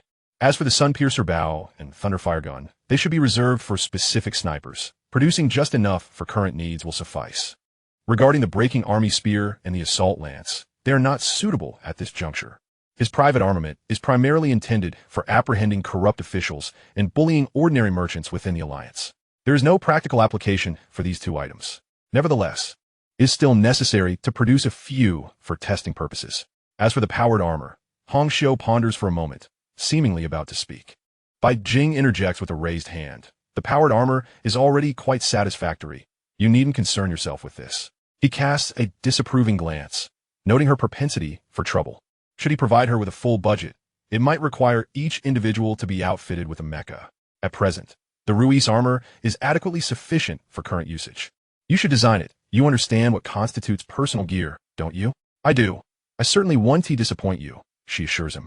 Ultimately, Bai Jing decides to let her conduct initial experiments, with the hope that they can proceed to mass production if necessary later on. Chapter 243, The Seventh Stage of Magic. 1,000,000 strands of magical power. And yet, have I not reached my limit? Bai Jing expresses a sense of helplessness. It is not that he does not wish to break through to the seventh realm, but rather that his magical power cap has not yet been fully realized. He has not even grazed the threshold of this bottleneck. Won't be done. Practice. Relentlessly practice. Fortunately, as time progresses, the rate at which his internal magical power grows has significantly accelerated. He can almost condense tens of thousands of strands of magical power in a single day. After 10 days of continuous training, it soon becomes evident that the magical power within each acupoint has reached at least 10,000 strands. At this moment, a natural fusion begins to take place. Within a matter of breaths, all of it transforms into a liquid-like form of magical power. Is this the complete essence of magic? Previously, he had sensed an incompleteness in his magical power. It now appears that his strength was simply insufficient. Assessing his current condition, he perceives an overall enhancement in quality and potency. Bai Jing can distinctly feel the constraining sensation, clearly reaching the limit of the sixth stage. To refine more magical power, a breakthrough is necessary. The seventh stage, the virtual image. He murmurs softly, projecting a contact list and locating his Master S number. Without hesitation, he dials it. The call is swiftly connected, yet the screen remains black, indicating the camera function has been disabled. However, a familiar voice emerges from within. My dear disciple, what brings you to seek my counsel? Master, I am on the brink of breaking through to the seventh stage and wish to familiarize myself with the corresponding techniques in advance. Bai Jing states directly, without any preamble. A loud thud reverberates, followed by the unmistakable sound of something heavy hitting the ground. The camera shakes slightly, and then a voice shouts, "You all wait outside for a moment. I want to call you in," accompanied by the sound of footsteps. It is apparent that at least 7 or 8 individuals are departing. Once they leave, the camera is activated, revealing Bai Jing's master wrapped in a towel, surrounded by a rather informal setting. Bai Jing even notices some hair that appears distinctly non-human, more akin to that of an exotic race. Wang Chang's face reddens. Yet he speaks, "At my age, if I do not indulge a little, I may never have the chance again." Bai Jing retorts internally, "I certainly don't believe you." The vitality of the seventh stage could allow one to live for tens of thousands of years without issue. Bai Jing even suspects that his senior sister's constant presence is orchestrated by Wang Chang. Otherwise, why would he be so inclined to accompany his disciple? Master, I understand.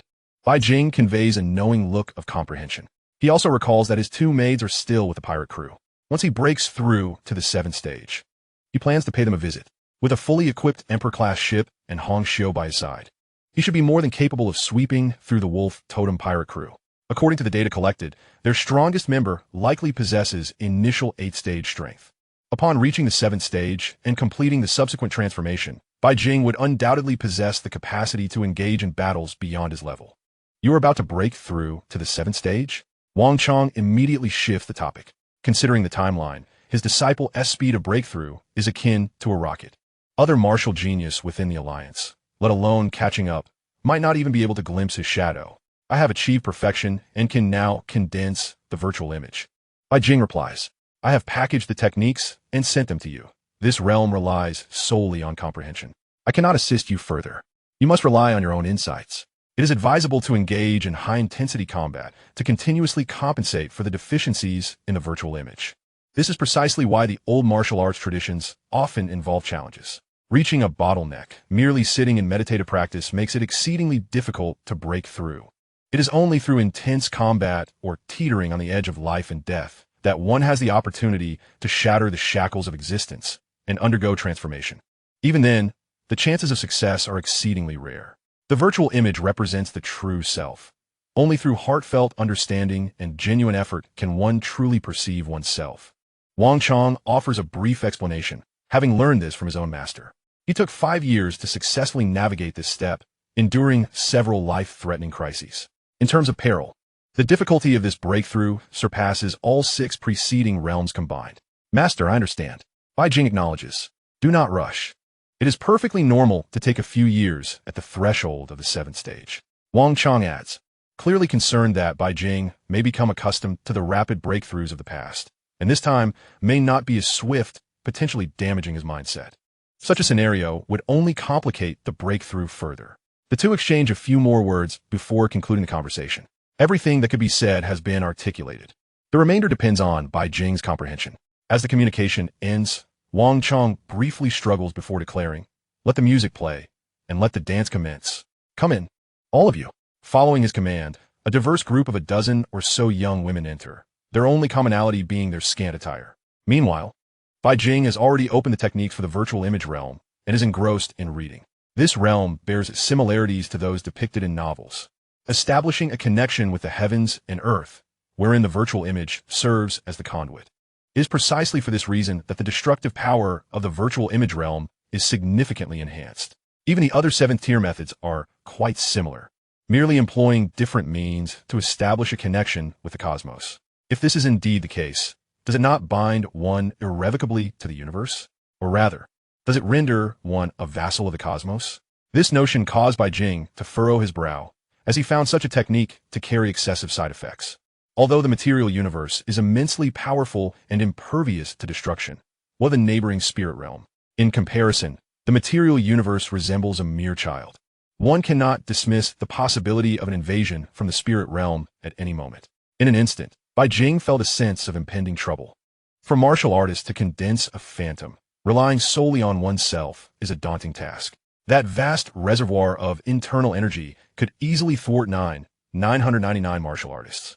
After perusing the technique, Bai Jing felt averse to its practice. Yet, with no better alternatives at hand, he hoped that optimization would liberate him from its constraints. If such liberation proved impossible, he would have to embark on creating a technique of his own from this moment forth. With that thought, Bai Jing opened the skill enhancement panel, where the phantom technique appeared prominently. Without hesitation, he initiated the enhancement, 10-fold strength, 10-fold efficiency, 10-fold range, determined to alter the fundamentals. Bai Jing did not cease amplifying the technique, expending over 500,000 essence in the process. Only then did a prompt materialize before him. Would you like to undergo transformative optimization of the phantom technique? This will require 2 million essence. Yes. Upon affirming his choice, a countdown appeared, indicating 1,159 seconds. 12 hours for the optimization to complete. With no other options, Bai Jing could only bide his time patiently.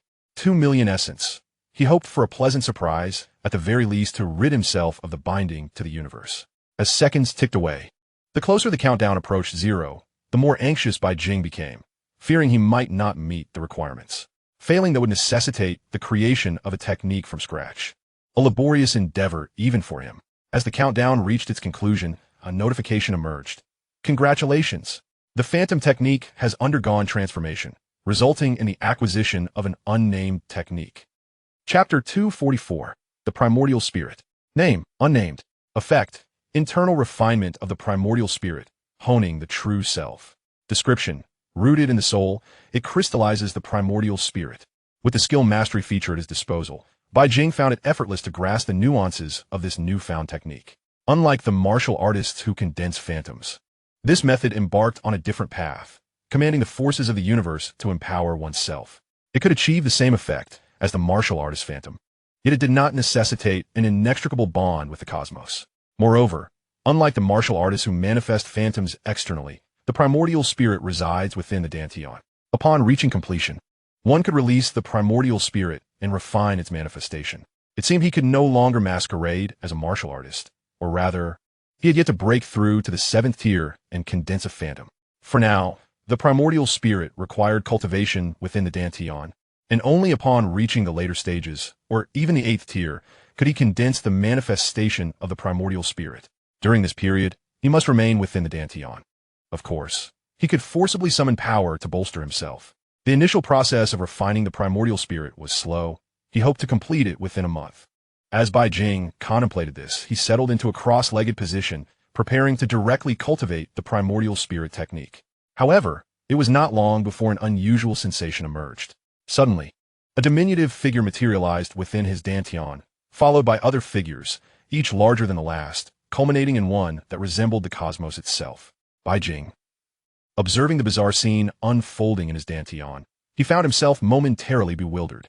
Yet, he quickly recognized a sense of familiarity with these figures.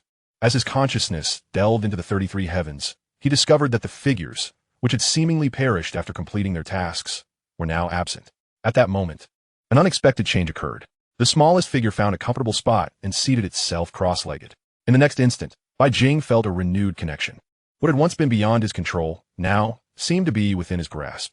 Almost simultaneously, the other figures, like phantoms, swiftly merged into the smallest one. As 32 figures fused together, a miniature, exquisitely crafted child settled securely within the Dantian. This reminded him of his childhood. It grew increasingly familiar, and he realized it resembled his own youthful visage. The little figure, as if sensing his presence, opened its eyes and offered a faint smile. After this, it resumed its meditative state. With each inhalation and exhalation, there was a perfect correspondence to Bai Jing's physical rhythm. His corporeal form grew stronger with every breath. He could feel himself gaining strength and the little figure expanding. At this rate, within a month or two, his physical body would likely advance further, achieving the 7th tier. Could this be the primordial spirit? Bai Jing felt uncertain. Wasn't it said that refining the primordial spirit was a painful and slow process, often taking years? Yet, here it was seemingly emerging spontaneously and even engaging in automatic cultivation. Surely, this must count as having succeeded. It was astonishing enough to leave even him incredulous. Upon careful attunement, he could confirm that the figure within the Dantian was indeed the primordial spirit, as it possessed all the characteristics of a primordial spirit and could amplify his strength. The next step was to continuously strengthen it. The primordial spirit required not only magical power, but also vital energy and life force. Given the current circumstances, ordinary 7th-tier martial artists or beings would likely be drained dry within 2 months. This demand, though seemingly modest, amounted to an astronomical sum when consistently absorbed. The 7th tier would undoubtedly be incapable of withstanding such demands. Yet again, this was a technique that could not be imparted to others. It was a solitary path of cultivation. Without a solid foundation, those who attempted to practice it would meet their demise. Fortunately, Bai Jing was still able to bear this burden. A month passed swiftly. Hong Xiu approached him once more, not to present options, but to seek assistance. Captain, without your help, I simply cannot complete this. What is it? Unless necessary. Hong Xiu typically preferred to conduct her research independently and rarely sought aid. There was a minor oversight during the installation process. I overestimated the resilience of these mechanized warriors. As things stand, those at the 6th and 5th tiers are manageable. But those below the 4th tier are unlikely to survive the operating table. Could you bestow some blessings to ensure they live through the surgery? Bai Jing's lips twitched. Did she truly consider him a malevolent deity? How could he possibly intervene in such matters? Yet surprisingly, he could. He promptly opened the buff panel.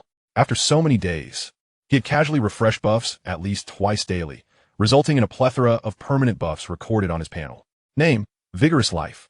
Effect, Continuous Life Restoration, 1,000 per second. Description, a low-level restoration buff. Name, Death Resistance. Effect, slightly increases resistance to sudden death. Description, reduces the risk of untimely demise. The first buff had initially disgusted Bai Jing, as it merely replenished health points rather than true vitality. After 10 consecutive days of this, he would have cursed the system had it not been for the fact that the buffs were not randomly generated. He truly did not lack for this meager amount of health. Moreover, the quality was far inferior to that of true life force. He directed both buffs toward Hongxiao. Will these work? If they don't, I'm out of options. Hongxiao did not respond immediately, but instead took a moment to experience the effects. A smile spreading across her face. Captain, you truly are remarkable. You've tailored these blessings perfectly for them. For a standard martial artist, the conversion from Tier 1 to health points was merely around 100, while a Tier 3 warrior might only possess several thousand. A restoration of 1,000 per second was already impressive, especially coupled with the death resistance. The transformation surgery boasts an impressive success rate approaching 100. In contrast, the modification for extraordinary life forms hovers around 80 to 90%. This disparity is not trifling. It is akin to the difference between achieving a perfect score and merely a commendable 90. Let us commence with Bai Jing's current prowess. His mental presence suffices to envelop the entire factory, rendering his physical departure unnecessary. He remains in his room, keenly observing the operations conducted by Hongxiao. Before long, a mechanical warrior reclines on the operating table. At that moment, a robot enters Bai Jing's chamber, bearing a container within which lies a dark red heart, rhythmically pulsating with mechanical precision. Designated as the Star Core Heart, its effects include enhanced life energy, increased endurance, and amplified explosive power. This exceptional energy-based heart, crafted by a masterful artisan, possesses a myriad of unique attributes. Upon witnessing this, Bai Jing cannot resist casting a glance at Hongxiao. This individual has already garnered recognition from the plugins, achieving the esteemed certification of a master.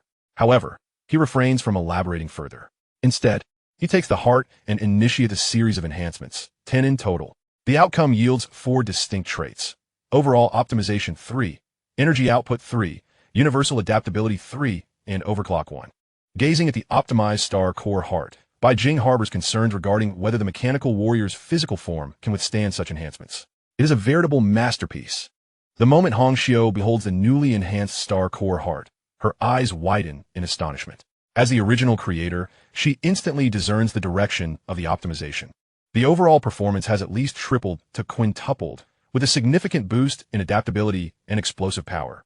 It appears a new skill has also emerged. Captain, might I suggest you elevate your demands further? Perhaps one individual could rival an entire battle group? Hongxiao murmure softly.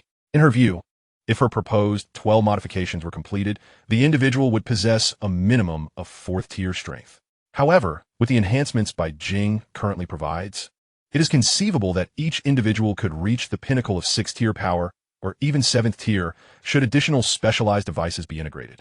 Do not act recklessly, Bai Jing retorts, exasperation evident in his tone as he issues a stern warning.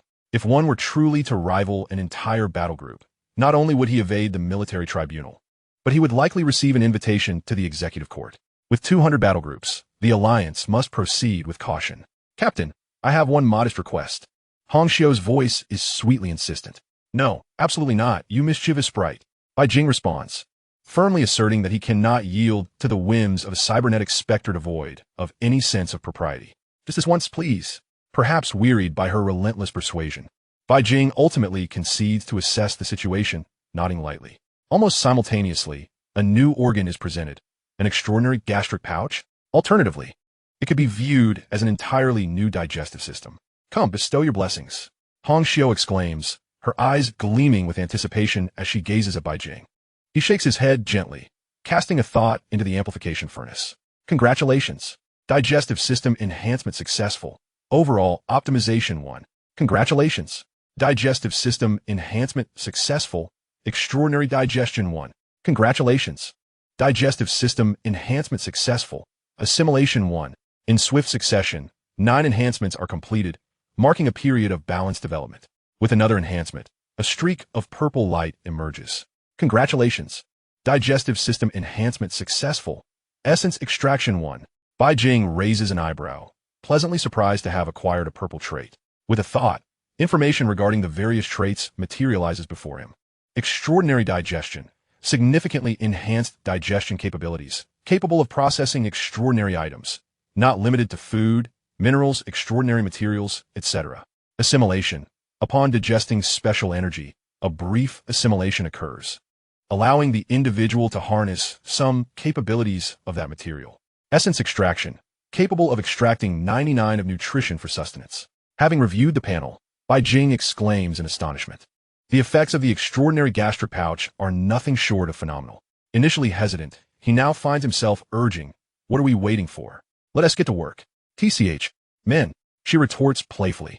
Despite her verbal complaints, her body exhibits eagerness as she commands a robot to transport the two extraordinary organs to the surgical laboratory. Soon, a robot clad in a white lab coat has completed the anesthesia and retrieved an array of tools: electric screwdrivers, mechanical hammers. The drawback of mechanical warriors lies in their somewhat excessive integration of mechanical devices. While the Alliance views such enhancements as strength augmentations, Hong Xiu perceives them as an indiscriminate installation of junk onto human forms. If one must install enhancements, they should at least be worthy of the blessings of the captain. Accompanied by the clattering of disassembly, the installation of the star core heart proceeds swiftly. The ensuing task is more complex, since the digestive system constitutes a whole. The esophagus and mouth must also be dismantled and reassembled. This endeavor consumes a full 2 minutes to complete. The entire procedure takes a total of 3 minutes and 20 seconds. Under Bai Jing's watchful gaze, the process involves incision, forceful installation, performance testing, and vigorous suturing.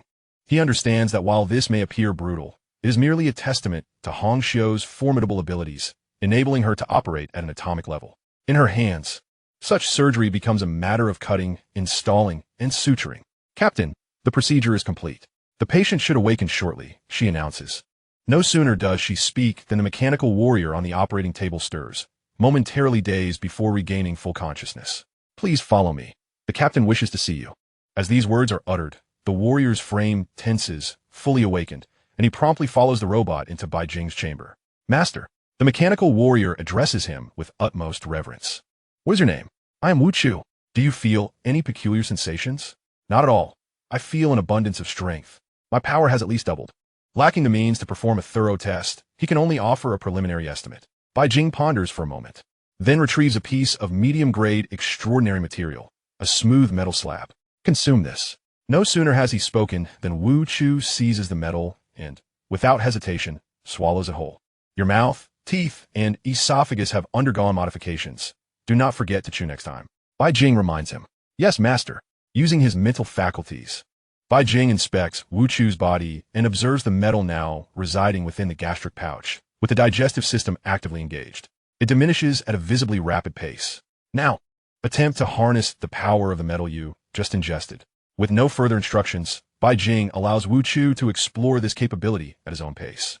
Fortunately, assimilation seems to be an innate instinct of life, unlikely to prove too challenging. Almost simultaneously, the flesh transforms into metal, dramatically enhancing strength and defense while granting the ability to manipulate metal at will. He can effortlessly reshape metal as desired. The extraordinary materials of the spirit realm are now within his grasp, not to mention those from the material universe. This newfound ability is undeniably potent, allowing for various configurations against foes. For instance, when facing an enemy adept in spiritual energy, one could preemptively store radiant gold, consuming it during battle to assimilate and gain resistance against spiritual energy, significantly weakening spiritual extraordinary beings. With sufficient numbers, this could even create a domain-like effect. Coupled with the extraordinary digestive capabilities, this represents a personal militia that could sustain itself on mere soil. "Take him to the testing ground," Bai Jing commands, prompting a robot to lead the way. Once they have departed, Bai Jing reflects aloud, "Let us commence mass production of the star core heart and the digestive system." "Captain, you finally understand my intentions. Shall we add a little more? There are even better possibilities. Let us not limit ourselves to merely one individual taking on an entire squad. Let us be audacious. How about one person single-handedly confronting an entire battle group? Or even an army corps? Enough of this." Bai Jing found himself at a loss for words. If we continue down this path, his several tens of millions will scarcely suffice to augment a private militia. At that moment, Wu Chu was brought to the makeshift testing ground.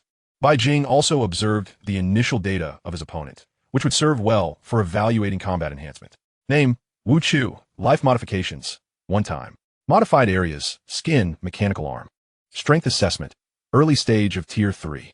Within the Iron Blood battle group, the opponent's capabilities could only be described as mediocre. The decision to let Shui Hu take the lead was based on the fact that, despite his peak Tier 6 strength, even after modifications, he would likely fall short of reaching Tier 7. At that moment, a mutated tiger, boasting grotesque wings and measuring over 3 meters in length, emerged. Perhaps startled, it immediately launched an attack upon its appearance. Chapter 246, All Personnel Re-equipped. Wu Chu also laid eyes upon the mutated beast and showed no hesitation. The star core heart began to supply energy at its utmost capacity. Meanwhile, Hong Xiu had evidently been prepared well in advance. The projected image of Wu Chu clearly displayed the status of the star core heart. His vigorous life force, intermingled with a trace of special energy, instantaneously coursed throughout his body. With a powerful leap, he surged forward, colliding with the enclosure. This sudden shift caught the mutated beast, which intended to attack, off guard, causing it to pause in its assault, eyeing the human with wariness, perhaps contemplating the repercussions of a confrontation with one deemed mentally unstable.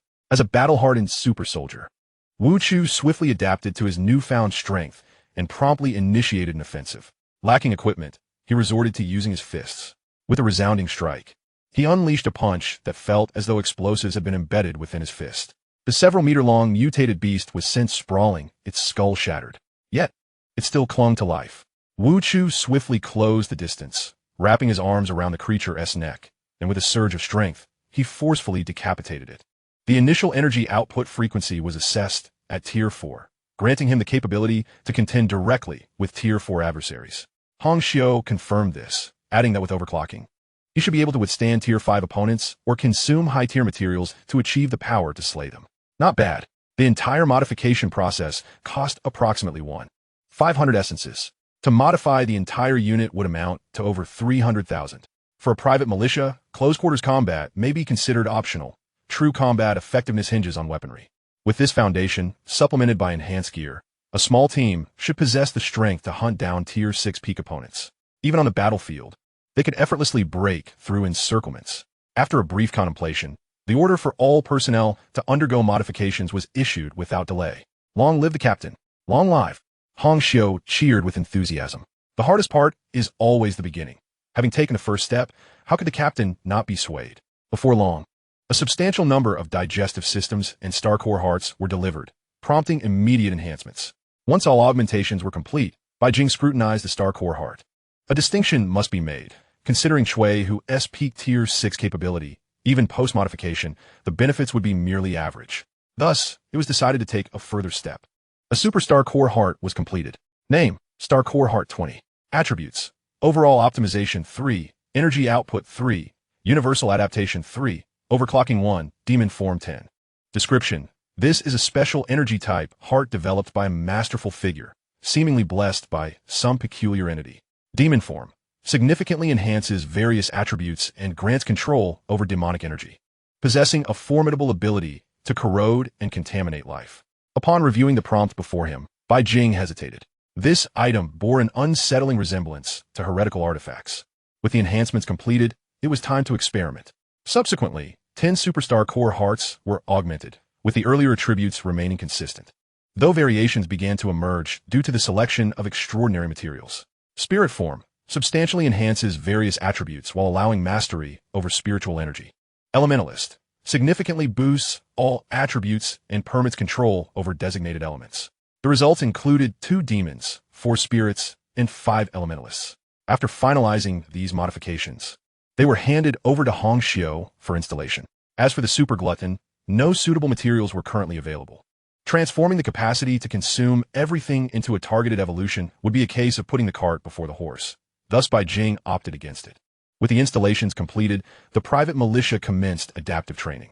A few days later, the cold weapons were mass-produced, swiftly delivered by Hong Xiu. Each weapon featured 2 forms. The first was an energy-saving mode, the power sword form, enhancing power significantly against low defense units. The second was the energy blade form, dramatically increasing lethality. The horizontal blade of mountain breaking measured approximately 2 meters, while the distant blade of sea shaking extended to 3 zhang. Both weapons bore a profound ancient Eastern style. Aligning with Bai Jing's aesthetic preferences, he took each weapon and executed 10 enhancements. Soon the information on both weapons materialized. Name, Horizontal Blade of Mountain Breaking 10. Attributes, Energy Core 4, Output Efficiency 3, Sharpness 3. Description: an exceptionally high-performance weapon. Name: Distant Blade of Sea, Shaking 10. Attributes: Energy Core 4, Output Efficiency 3. Giant Blade Mode 3. Description: a large-scale lethality weapon capable of slicing through the armor of ordinary spacecraft. Goodness. The first two attributes were reasonable, yet the latter, sharpness, practically manifested blade energy. The latter weapon, Distant Blade, was even more outrageous. In its giant blade mode, it transformed into a 40-meter energy blade, enveloping a disintegration field. With such a weapon, a single strike would likely obliterate those land combat mechas, even overwhelming their energy shields. This made Bai Jing consider acquiring a couple for himself. As days passed, subsequent weapons were gradually completed. Bai Jing, having invested nearly 1,000,000 essences, felt unburdened by the expenditure. With over 200 items enhanced, it was inevitable that luck would favor him at times. This left Bai Jing with a single ranged weapon. Name: Sun-Piercing Divine Bow 10. Attributes: Energy Efficiency 4. Energy Core 3. Sun Shooting 2, Sun Yao 1. 1 purple, 1 gold attribute. Sun Shooting greatly enhances attack range, maximum 5,000 kilometers. Sun Yao significantly boosts power. Upon reading the information, Bai Jing was profoundly astonished. A 5,000 kilometer range for remote attacks? Surely this couldn't be right. Such capability surpassed that of intercontinental missiles from his previous life. Irrespective of its practical utility, its peculiar attributes prompted him to store it away. Given that it was an energy weapon, most attributes revolve around 3 points: energy core, energy efficiency, and energy output. As for the Divine Machine Repeating Crossbow, it exhibited unique attributes. Name: Divine Machine Repeating Crossbow. Attributes: Large Magazine 3, Absolute Firepower 3, Electromagnetic Acceleration 4. Description: is this still a rifle? This is practically a closed defense cannon. With a loading capacity of 30,000 rounds and enhanced power, it can fire up to 2,000 rounds per second. After reviewing this, Bai Jing mused that Hong Xiao, the cybernetic embodiment of death, was misnamed. This title might be more fitting for him. The Divine Machine Repeating Crossbow served as a closed defense cannon mounted on a personal platform. Bai Jing now harbored concerns that the firepower configuration was excessively formidable. With such firepower, coupled with the personal platform's loading capacity, a small team could effortlessly annihilate a minor swarm of insects. Certainly, provided that the opposing side does not deploy units of the 6th tier. The rudimentary swarming tactics are rendered utterly ineffective in the face of his private armed forces. Whatever number they send, we shall reap the rewards accordingly. Days passed, and then a sudden communication arrived from my senior sister.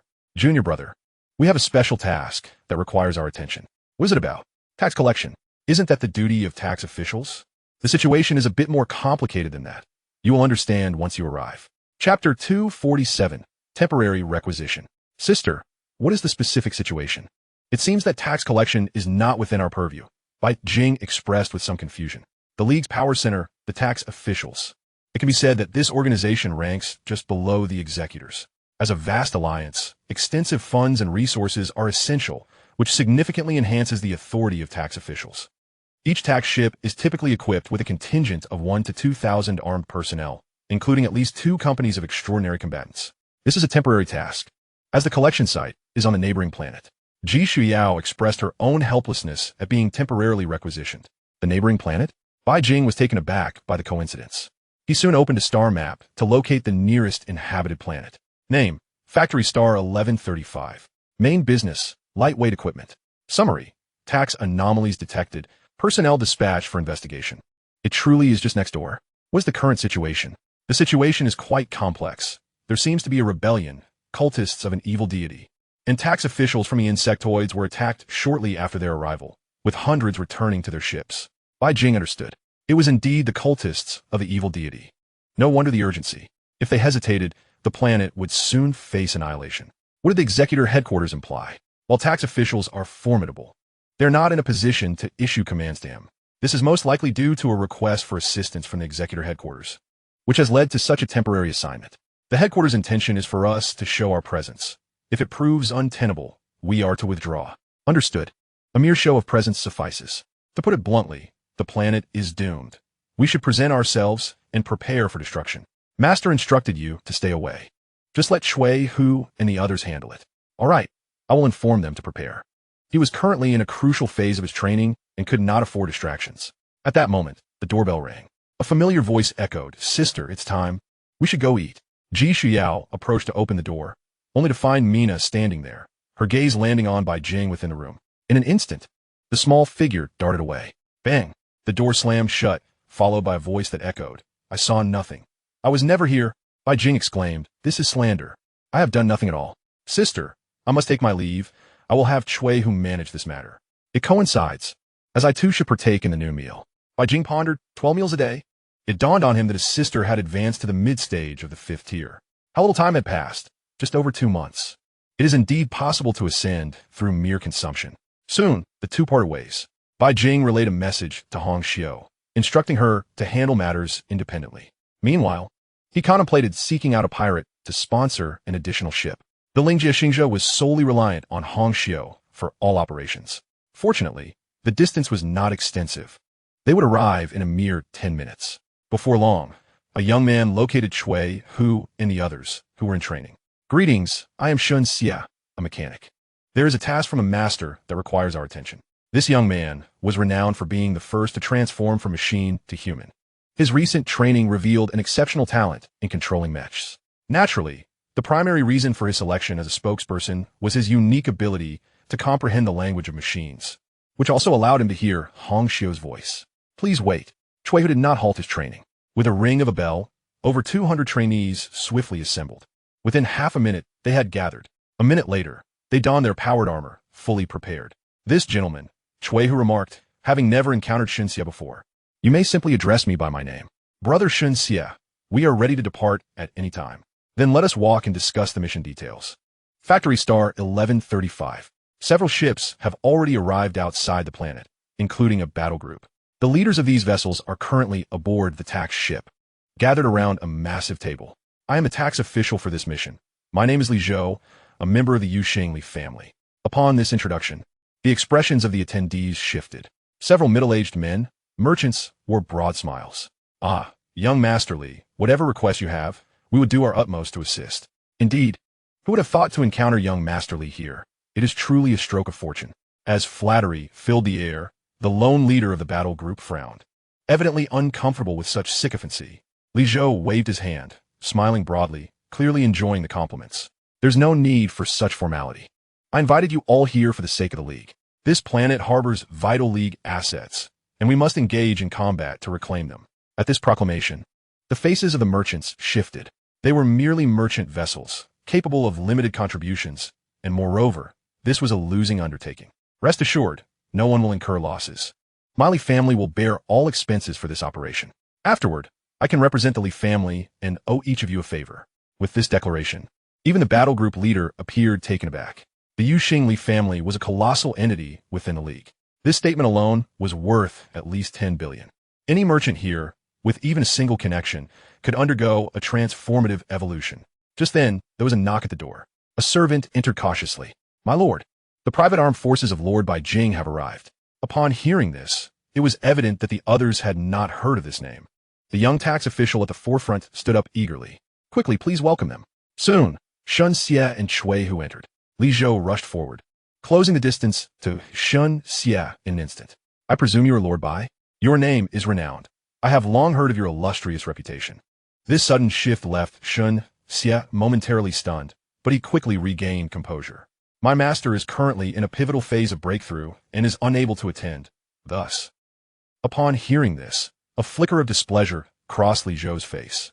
After all, he was a member of the Li family, and to be treated in such a manner was disconcerting. Nevertheless, he maintained his enthusiastic demeanor, continuing to extend invitations. "This is unfortunate. The situation unfolded too abruptly, and I cannot blame you. It is entirely reasonable for Lord Bai to be absent during such a critical moment. Please, both of you take a seat. We are discussing how to engage on the ground and reclaim the League's assets." This revelation took Chui Hu and his companions by surprise. Were they not merely supposed to show presence? It appeared that a ground battle was now likely. Nonetheless, they opted to sit down and observe the unfolding situation before making any decisions. Chapter 248. The Li Family's Sincerity. Li Zhou earnestly addressed the gathered individuals. "The assets of the League are paramount. I implore each of you to assist me in executing this tax collection. All expenses incurred during this operation will be borne by my Leaf family. So I ask that you bring forth your utmost strength to help reclaim the League's assets. As soon as he finished speaking, several merchants stepped forward, eager to respond. Young Master Li, there is no need for such words. Safeguarding the League's assets is the duty of every citizen. Indeed, it is our utmost honor to stand shoulder to shoulder with Master Li in this endeavor. We are prepared to lay down our lives for the Alliance. Please, Master Li, issue the command for battle, spoke the captain of the war group. To put it plainly, the entity responsible for this mission is the tax officer. The strategies for engagement, the means of landing, and the targets to strike all require their guidance. Upon hearing this, Li Zhou projected a holographic three-dimensional map. In no time, a specific region was magnified. It was neither the developed area nor the core development zone. Esteemed colleagues, within Area F lies a specialized underground factory, which produces vital assets for the Alliance. We require individuals to breach its defenses, while others must withstand external pressures. Before his words could fully resonate, it was evident that the entirety of Area F had been overrun with grotesque figures, muscular yet with shrunken heads, exuding palpable violence. Blood and gore splattered the ground, and within mere minutes, these entities rose once more to continue the fray. Clearly, these were the devotees of a malevolent deity, though their identity remained uncertain. The Wolf Shadow War Group, led by Lord Bai Jing, has been entrusted with the task of repelling the enemy. We shall need an hour, Li Zhou reiterated. Concurrently, a list of supplies was presented to both parties, a cash valued at approximately 1 billion. This is the supply for this operation. And substantial rewards will follow. Li Zhou's voice resonated once more. The captain of the Wolf Shadow War Group merely cast a fleeting glance at the list before readily acquiescing. For the sake of the Alliance's assets, I shall immediately secure a foothold. Upon receiving the agreement, his gaze turned to Shen Xie, who was currently in discourse with Hong Xiao. To others, it appeared as though they were scrutinizing the list, and moments later, Shen Xie spoke. This mission is fundamentally aimed at safeguarding the Alliance's property, and we are willing to contribute our efforts. As for the remuneration, we cannot accept it. Rest assured, we shall be at the forefront, striving to secure at least an hour's time. The declaration left those present momentarily stunned. This was a supply worth billions. To simply refuse it? Was it folly or sheer wealth? Many inwardly lamented, questioning the pretense of virtue. However, considering the Leaf family of Yuxing, who commanded respect, none dared to voice their dissent. They could only feign ignorance, pretending not to hear or see, while accepting the supplies. Following a brief moment of surprise, Li Zhou swiftly interjected with a smile, urging the assembly not to be astonished. For Lord Bai Jing possesses a planetary factory as his backing, and thus looks down upon such trivialities, unlike the rest of you. Upon hearing this, those who had been puzzled quickly comprehended the situation. It was a matter of affluence. No wonder they were dismissive of these equipment supplies. He then turned his attention to Shen Xie.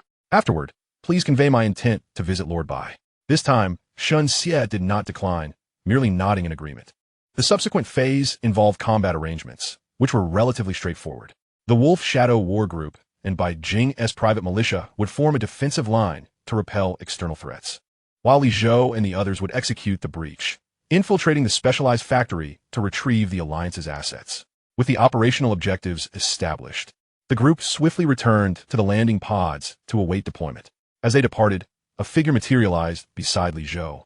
Have we identified any troublesome adversaries? These individuals seem to lack significant backgrounds. The only potential complication is Bai Jing. Upon hearing this, Li Zhou engaged in brief contemplation before responding. Leave no one behind. Afterward, I shall extend my apologies on behalf of the Li family and provide satisfactory recompense. Indeed, in the eyes of these noble families, what are mere subordinates worth? There are no bonds of brotherhood, only the negotiation of price. With a contingent of 200 armed personnel, he was willing to pay the price of 1,000 or even 2,000, confident that the other party would acquiesce, provided they navigated this matter smoothly. Such expenditures were trivial. However, they remained unaware that while they surveilled others, they too were under scrutiny. Hong Xiao watched with keen interest as the impassive Li Zhou engaged in dialogue with the extraordinary psychic. It was evident she had already discerned the anomalies. The mention of a specialized factory prompted her investigation, revealing that a small factory not only utilized an internal network, but also had its subterranean walls lined with radiant gold, clearly designed to thwart the prying eyes of psychics like herself. With that revelation, it was apparent even to the most naive observer that something was amiss. There was no need for a hasty retreat. She held absolute confidence in the capabilities of the enhanced personnel. Moreover, she remained present. Should any complications arise, she could swiftly evacuate her team. As for the refusal of remuneration, as the saying goes, one should not bite the hand that feeds. What if there were extraordinary treasures concealed within? Regarding the Alliance's assets, she harbored no belief. This was evidently Li family property. Meanwhile, Shun Xie and her team were already prepared, poised to commence the landing operation at a moment's notice. The Wolf Shadow warships' hatch opened, and small landing pods swiftly descended towards city. 12 battalions were strategically dispersed across various sectors, conveniently leaving a gap for Shun Xie. Although the defensive line was not excessively lengthy, on the surface, Bai Jing's private militia comprised merely 2 battalions. Even if every soldier was an extraordinary warrior, they would struggle to maintain such an extended defensive line. Brother Chui, shall we proceed? Shun Xie inquired. Certainly. Without hesitation, they each boarded different landing pods, each commanding a battalion as they advanced toward the 2 gaps. In the chaotic city, the muscular yet dim-witted devotees of the malevolent deity soon became aware of the unusual occurrences in the sky. Flaming projectiles plummeted downwards, capturing the attention of numerous malevolent devotees. Most of those witnessing this phenomenon abandoned their conflicts and hastened toward the landing sites. Even though this was a factory planet, predominantly populated by mechanical constructs, nearly 10 million souls resided here. Following the incidents involving electronic demons, the Alliance dared not rely wholly on mechanized creations. Should this factory planet fall entirely to infection, it would lead to an unending onslaught of mechanical monstrosities. This concern had even prompted the Alliance to revert to semi-automated production methods, fearing the emergence of electronic demons that could corrupt the entire factory planet. The good news, there were no electronic demons here. The bad news, they were all devoted followers of the malevolent deity. Chapter 249, The Simpletons. Thousands of malevolent devotees encircled the landing pods. As the hatch opened, what emerged was not a living being, but a rotund, adorably animated personal combat platform. After a brief moment of confusion, the malevolent devotees, sensing their arrival, collectively resolved to dismantle it all. They surged forward, ready to charge. At that moment, the emoticons transitioned, revealing dark, ominous cannon barrels. The onslaught of bullets commenced. Even with their heads shrunk to the size of an adult's fist, they could not withstand the precision of the fire. Within 2 breaths, the scene was left littered with headless forms of the malevolent devotees. Throughout this process, the mechanized warriors had not even exited the pod. Clear, clear, clear. A dozen mechanized warriors, donning modified helmets, responded in succession. The personal platform offered both manual and automatic modes. Additionally, as the primary structure was a 5-person squad, it was equipped with diverse ammunition and shells to ensure readiness against various complex adversaries. Soon, over 100 mechanized warriors exited the pod, swiftly forming a defensive line. We must hold our position for 1 hour. Understood. Quickly, the 5-person teams located the necessary strongholds to fortify. Above each of their heads hovered a personal platform that automatically followed them. The commotion here seemed to have attracted more followers of the malevolent deity, drawing them towards this location. However, the magnitude of these followers rendered it unnecessary for the mechanized warriors to intervene. The personal platforms could execute precise kills without wasting a single bullet. Consequently, nearly all teams traversed the area as if it were uninhabited, reaching their strategic points without firing a single shot. Soon, a flurry of messages was relayed from the squad leader, commanding control, control, control. Establish a temporary platform for the collation of intelligence. The voice of Chui, who resonated. Almost simultaneously, several combat platforms ascended to a considerable height, allowing a clear view of all movements within a 200-mile radius. It became evident that the Wolf Shadow battle group, led by their commander, was engaging in fierce combat against the followers of the malevolent deity.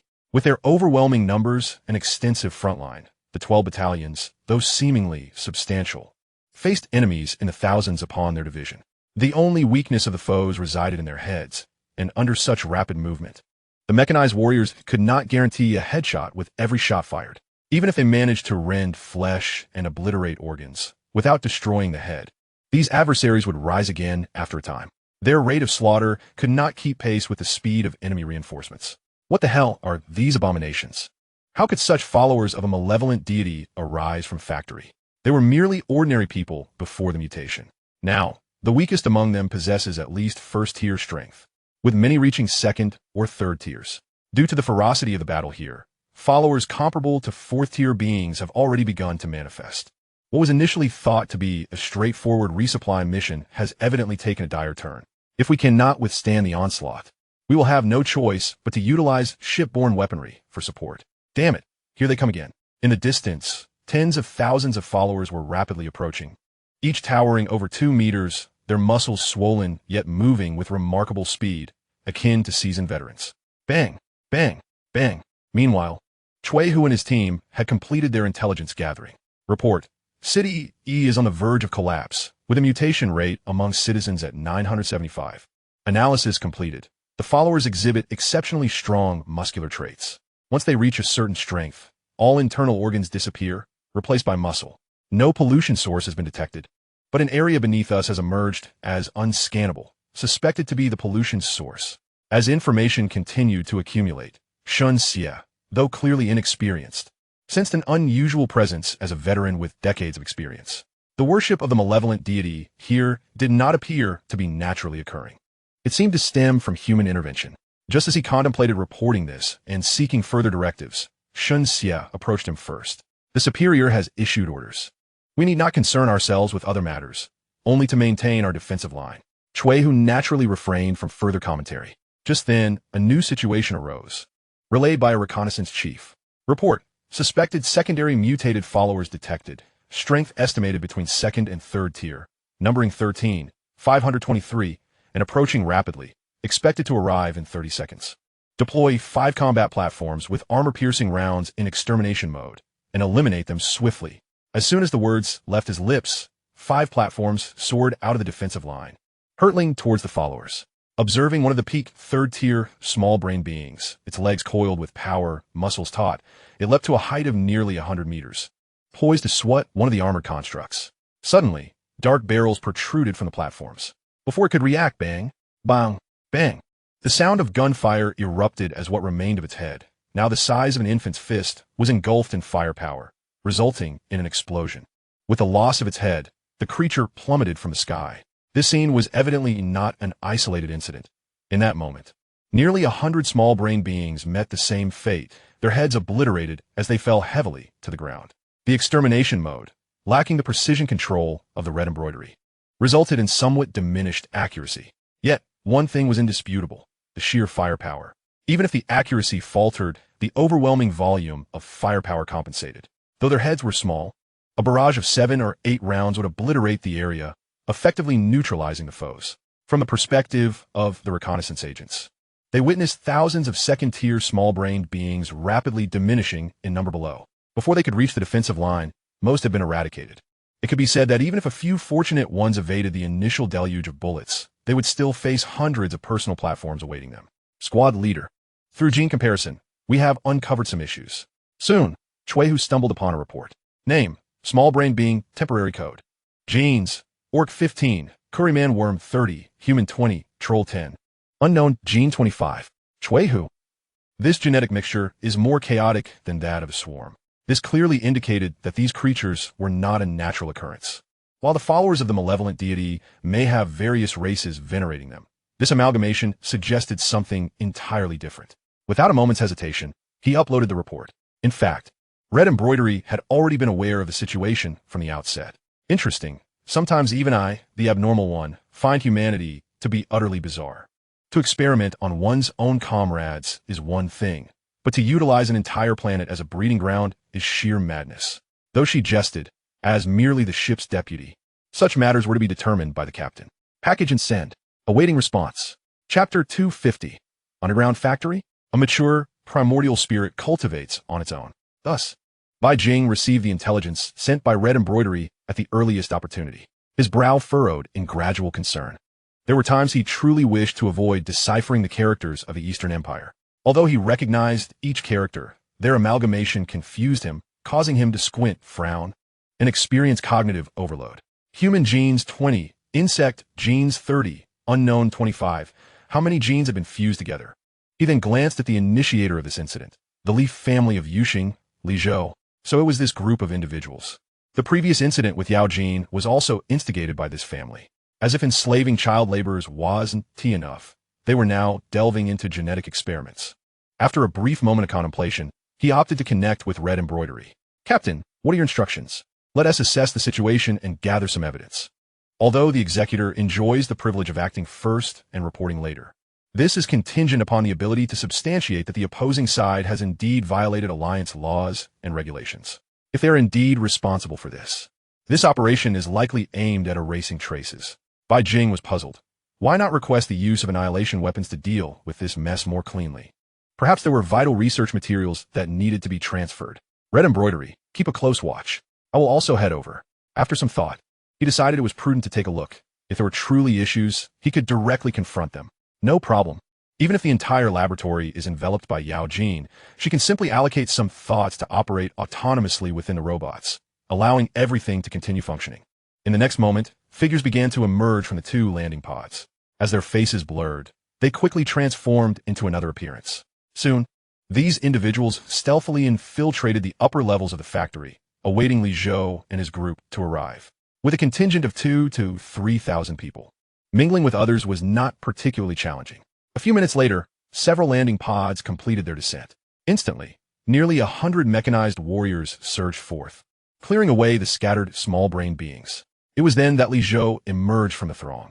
"Everyone, quicken your pace. The cultists of the Dark Deity are exceptionally formidable this time. Completing our mission swiftly will alleviate the pressure on the Wolf Shadow Brigade." With a brief utterance, the 2,000-strong contingent advanced rapidly, making their way toward the subterranean entrance. Unbeknownst to them, at a corner, several individuals had suddenly joined their ranks.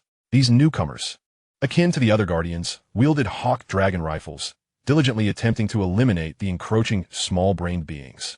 However, the combat proficiency of these guardians paled in comparison to that of the Wolf Shadow Brigade. Before long, casualties began to mount as they ventured further. As they neared the entrance, the assault from the small-brained beings intensified, leading to an alarming rise in fatalities. Most of these individuals were subordinates of merchants. Minutes later, they successfully arrived at a concealed elevator. Following successful identity verification, a colossal elevator ascended automatically.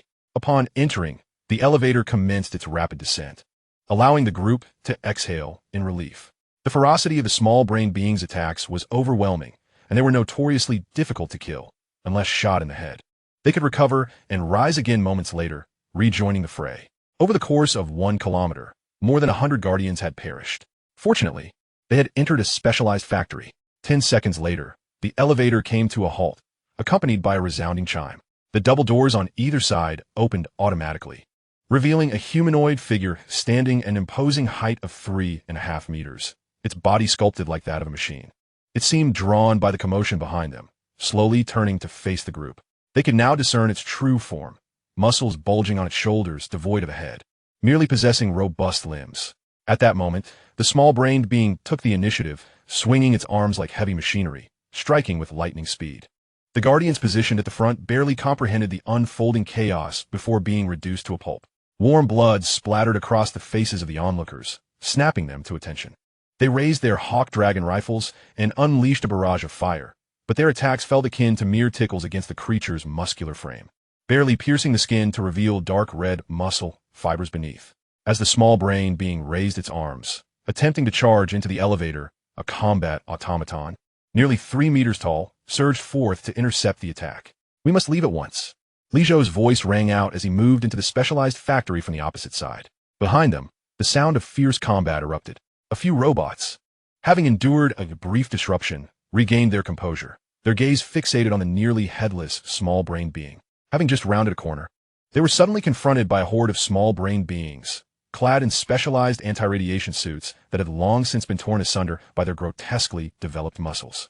Detecting the presence of living beings, they launched an immediate assault. Bang, bang, bang. The gunfire struck the small-brained beings, but yielded little effect. Soon, the guardians at the forefront fell victim to the onslaught. The small-brained beings, with their powerful limbs, easily crushed first- and second-tier lifeforms. In the blink of an eye, dozens of guardians met their demise, and the toll was rapidly escalating. Just then, perhaps by a stroke of luck, one guardian managed to land a shot on the thumb-sized, muscle-ensheathed head of one small-brained being. The frenzied creature collapsed as if its power source had been abruptly severed, failing to rise again. The weakness of these monsters lay at their necks, and a vocal command prompted the guardians to concentrate their fire. Under the onslaught of concentrated fire, even ensconced in muscle. The small-brained beings were soon obliterated, their heads exploding. After incurring the loss of over 200 guardians, they successfully dispatched a dozen small-brained beings. Damn it! Where did these monsters come from?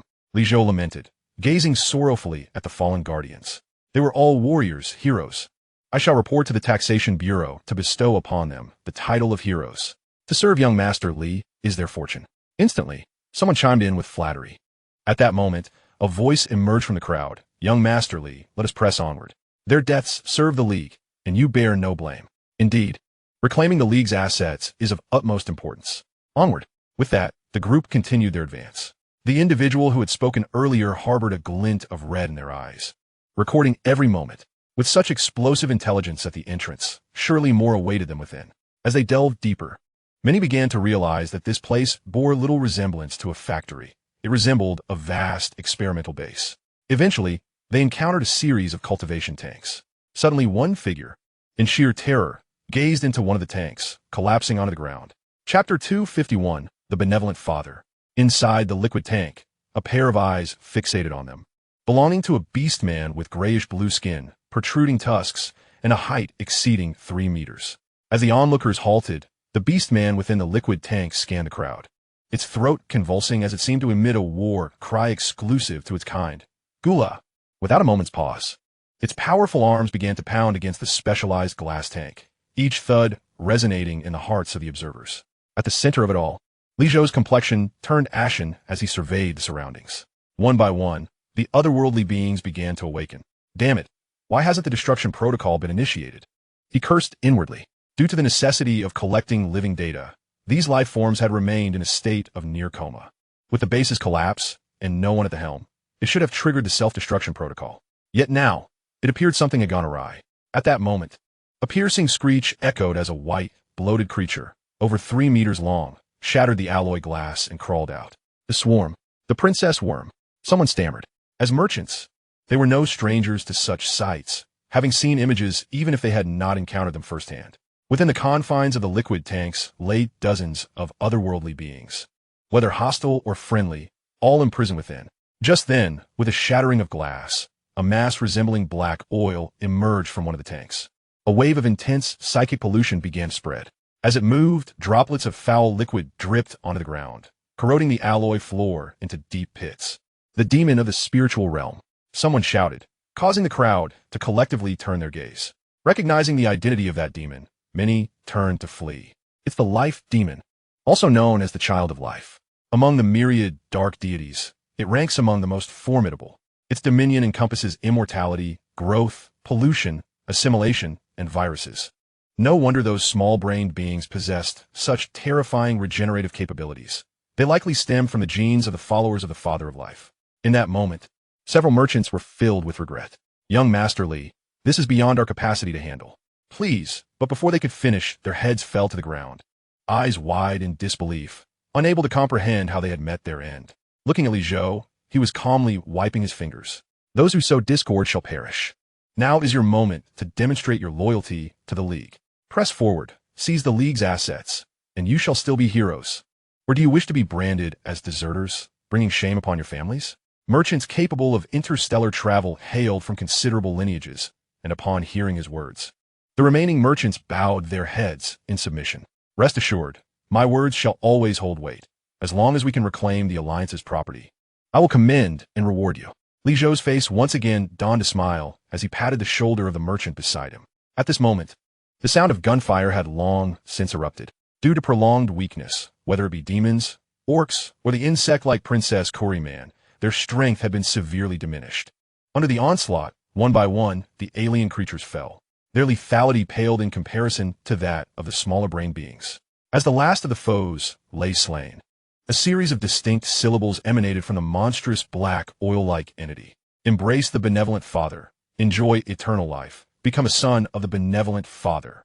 No sooner had these words escaped its lips than a weapons specialist leaped onto it, brandishing a thermite bomb. Boom!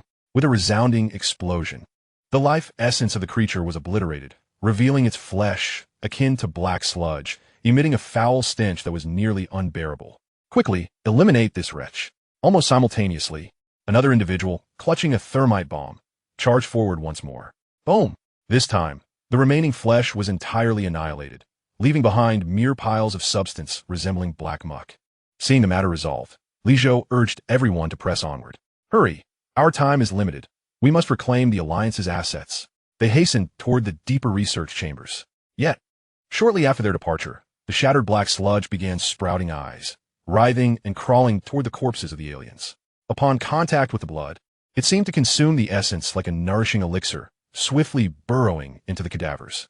The once lifeless creatures gradually revived, rising once more. However, they now bore numerous tentacles and grotesque appendages. The benevolent Father will equally love all. They murmured, making their way towards the departing individuals. Even the slain, smaller-brained beings, under the influence of the black liquid, experienced a second development, joining their ranks. High thermal response detected. Suspected use of thermite bombs, reported a scout, promptly relaying the information. Observing the indicated area, Chui Hu's brow furrowed in concern. Damn it, the underground factory has likely fallen as well. They have even resorted to thermite bombs. The advantage of thermite bombs lies in their efficacy against most races, even inflicting considerable damage on spiritual beings. Typically, their deployment signifies a critical crisis moment. Report: 3 instances of mutated life forms detected, totaling 321. A distribution map quickly unfolded, revealing a dense array of red dots evenly dispersed around the other smaller brain beings. In addition to the basic information, the life capabilities of the 3 mutated smaller brain beings were also estimated to be at Tier 4. At such a level, standard personal platforms would undoubtedly prove ineffective unless equipped with artillery. Fortunately, they were all upgraded versions. Deploy specialized personal platforms to target the Tier 3 smaller brain beings. As the command resonated, numerous golden personal platforms, each over 3 meters in diameter, unfolded, revealing elongated and reinforced barrels. Bang! Bang! Bang! Upon firing, a series of compressed flames accurately struck the charging Tier 3 smaller brain beings, melting a substantial portion of their necks. This represented an advanced version of the personal platform, capable of unleashing spiritual energy bullets. However, even after enhancements, its ammunition capacity remained limited, allowing for only 2,000 rounds of spiritual energy bullets at a time. Of course, this ammunition could undergo self-transformation, optimizing for fire, lightning, ice, or wind attributes, each with distinct effects. For instances of mutants detected, a scout suddenly spotted a formidable entity, an over 7-meter-tall creature devoid of a head, its muscular form transformed into a blackish-purple hue. Its fists resembled sledgehammers, capable of demolishing structures, and its speed surpassed that of most Tier 5 beings. Its target is us, requesting engagement. Chapter 252. Grenades? Team 1, Team 2, Team 3, snipers prepare. Ready, ready, ready. Before the words could fully escape, 3 snipers completed their final adjustments and locked onto their targets. As the gargantuan, smaller-brained being approached within a kilometer, Chui Hu's command echoed in the channel. The 3 snipers had already drawn their bows. 3 beams of light, half a meter wide, shot forth simultaneously.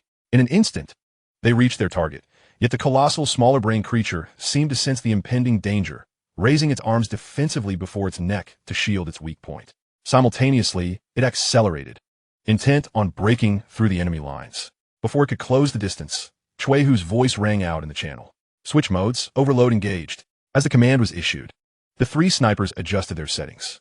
The previously half-meter beams surged to over a meter in width, continuously outputting energy. Should other battle group snipers have witnessed this, they would surely exclaim, "Incredible." The 3 beams relentlessly assaulted the creature's arms, which were nearly pierced through. Just a moment longer, and its weak point would be struck. Even with poor marksmanship, the 1-meter attack radius ensured that even a novice could achieve a hit. Now, attempting to flee? Too late. At that moment, a barrel-like object was produced. Without uttering much, Chui Hu grasped the crimson barrel, aligning it for aim. He gently squeezed the trigger.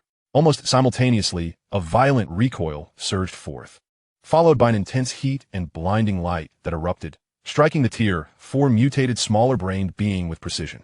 The creature did not even emit a sound before being reduced to charred remains. But the assault did not end there. The second phase commenced. The intertwined forces of thunder and flame instantly incinerated every structure and life form within a kilometer, leaving behind deep craters in the earth, which had long since crystallized. Chui Hu's smile vanished, replaced by a look of shock as he gazed at the thunderfire cannon in his hand. Suddenly, he recalled the words of the researcher responsible for their training. The Thunderfire Cannon is a reusable grenade. It could be recharged for use after 24 hours. Is this truly a grenade? Since enlisting, his greatest blunder had occurred. Not at the hands of the enemy, but nearly wiping out his own squad. Cold sweat began to bead on his brow. With such destructive power, unless faced with a 6th-tier entity possessing exceptional defenses and resilience, any other 6th-tier being, be it a spiritual or mechanical entity, would surely perish from a single strike. Of course, this was contingent upon hitting the target. It seemed necessary to clarify to others that the Thunderfire Cannon should be avoided unless absolutely necessary, or to conduct another training session before use. He genuinely believed this device was akin to a reusable grenade. Now, which grenade possesses such might? Even military shuttles or the main cannons of armored vehicles would scarcely match this level of devastation. This reminded him of an ancient saying from Dong Wang, the fear of insufficient firepower. Suddenly recalling another team, he hurriedly cautioned, Shun Xie. Avoid using the Thunderfire Cannon unless absolutely necessary. If you must, maintain a safe distance of at least 500 meters. Understood, Brother Kui, he replied. Afterward, Hu turned his gaze toward the front line. For reasons unknown, perhaps due to the overwhelming power, had the smaller-brained beings been intimidated, or was it due to other factors? As thousands of small-brained beings fell silent, turning to ash, the remaining ones ceased their offensive in this region and redirected their focus towards the defensive lines. The intelligence relayed by the scouts corroborated this shift. Reports indicated that the enemy was diverting towards other areas. Do these creatures possess any semblance of intelligence? Hu pondered with a hint of confusion. Otherwise, how could they exhibit such a tendency to seek advantage while avoiding harm, ensure thorough reconnaissance, and report any developments promptly? The Wolf Shadow Brigade, 3rd Company, faced an overwhelming surge in pressure as a few mutated small-brained beings emerged. There are too many of them. We're barely holding on. Requesting aerial bombardment. A squad leader sprinted over. Although their small-caliber electromagnetic cannons possessed sufficient power, the sheer number of enemies, coupled with their agility, rendered their vulnerabilities exceedingly difficult to strike. The challenge was akin to confronting both orcs and swarms of insects simultaneously. Damn it, what exactly are these creatures? Observing the relentless tide of foes, the commander of the Wolf Shadow 3rd Company could not suppress his expletive. Exceptional defenses, remarkable self-healing capabilities, and almost no discernible weaknesses, combined with what seemed to be an inexhaustible number, left this veteran soldier, who had served for over a century, feeling overwhelmed. Hold steady, I have already reported it. Reinforcements should arrive shortly. Upon hearing this, the squad leader intended to depart, only to be interrupted by a sudden communication. Once connected, the other party immediately stated, 3rd Company Commander, we are unable to provide support. Other defensive lines have already been breached. If you cannot withstand the assault, consider retracting your line. Before he could respond, he heard the squad leader beside him breathing heavily. Commander, look over there. Following the direction of the pointing finger, 3 hulking figures, standing 7 to 8 meters tall, materialized. These colossal, small-brain muscle beings surged forward, clearly intent on breaking through the defenses. You continue to hold them off. I must stop them. Our defenses cannot withstand their charge. Without a moment's hesitation, the commander, clad in Centurion armor, leaped beyond the defensive line. The chainsaw, sword in his hand, roared to life, instantly blocking the advance of the foremost giant small-brained being. With a fierce swing, he struck down. The giant raised its arm in an attempt to defend, only to have a portion of its limbs severed, causing it to stagger back in pain. Unwilling to let this opportunity slip, the commander pressed forward, aiming to swiftly eliminate the foe by targeting its neck with a chainsaw sword. The giant, seemingly anticipating the attack, sacrificed its other arm to gain distance. At that moment, 2 figures appeared, lunging directly at him. The commander of the Wolf Shadow 3rd Company, who had initially intended to secure a swift victory over one of the giants, found himself compelled to fend off the incoming small-brained beings. Meanwhile, the giant, now missing 2 arms, approached its severed limbs, and upon contact, a profusion of flesh buds sprouted from the cut, rapidly regenerating. After flexing its arms, it rejoined the fray. Witnessing their commander besieged, some attempted to rush to his aid, but were thwarted by the ferocious onslaught of small-brained creatures. As a company leader, his prowess was undeniable. Even while surrounded, he continued to reap victories. However, the small-brained beings' regenerative abilities were overwhelmingly potent. Even severed at the waist, they could still maneuver using their forelimbs to heal. With time slipping away, a clear decline in their situation became evident. No matter how many times he struck, the foe would recover. Yet, his mech, being a mere machine, suffered genuine damage when injured. Chapter 253. The Reincarnation of the God of Machines? Captain, I have discovered a rare specimen, Hong Xiu suddenly exclaimed with excitement. At that moment, Bai Jing had arrived, seeking to avoid alarming the enemy, and had taken refuge aboard his spiritual vessel, the Spirit Walker. Oh, what rare specimen? He inquired nonchalantly. Look, she said, projecting an image. The view revealed an irregular form, riddled with rough textures, lacking any smoothness.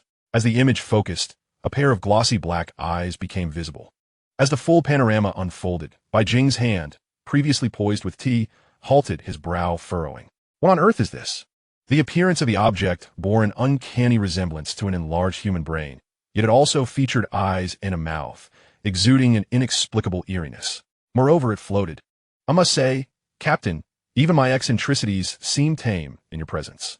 Undoubtedly, this is the commander of the small-brained beings, Hong Xiu elucidated. If not for sensing the psychic energy fluctuations, I might not have discovered it. She finally understood why the 30 insectoid genes had been integrated, for the sake of the swarm network, and now it appeared they had succeeded. At that moment, Hong Xiu could not help but marvel internally. When it comes to bizarre ingenuity, the human brain is truly remarkable. Even if she were to attempt it, she would struggle to create something so peculiar. In truth, she had already conducted preliminary genetic testing and identified the 25 unknown gene, the children of life. They worshipped what is whimsically referred to as the father of life, a weighty deity. Regardless of one's origins, species, or intentions, as long as one believes in him, they shall receive his blessings. Unlike most other deities in their realms, which typically encompass a few or a dozen races at most, the father of life's domain is the most diverse, with even he unaware of the multitude of his followers.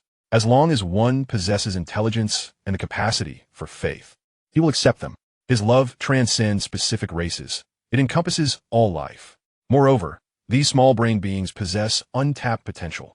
They can undergo self-evolution, akin to the advancement methods of the Orc Empire. Fight, exhilarating. Level up. Fight, exhilarating. Keep leveling up. As long as there is sufficient fervor for battle, they can continuously ascend. This explains why, in such a short span, small-brained beings comparable to the 6th tier have emerged. It can only be said that the individual who researched these small-brained beings is a genius.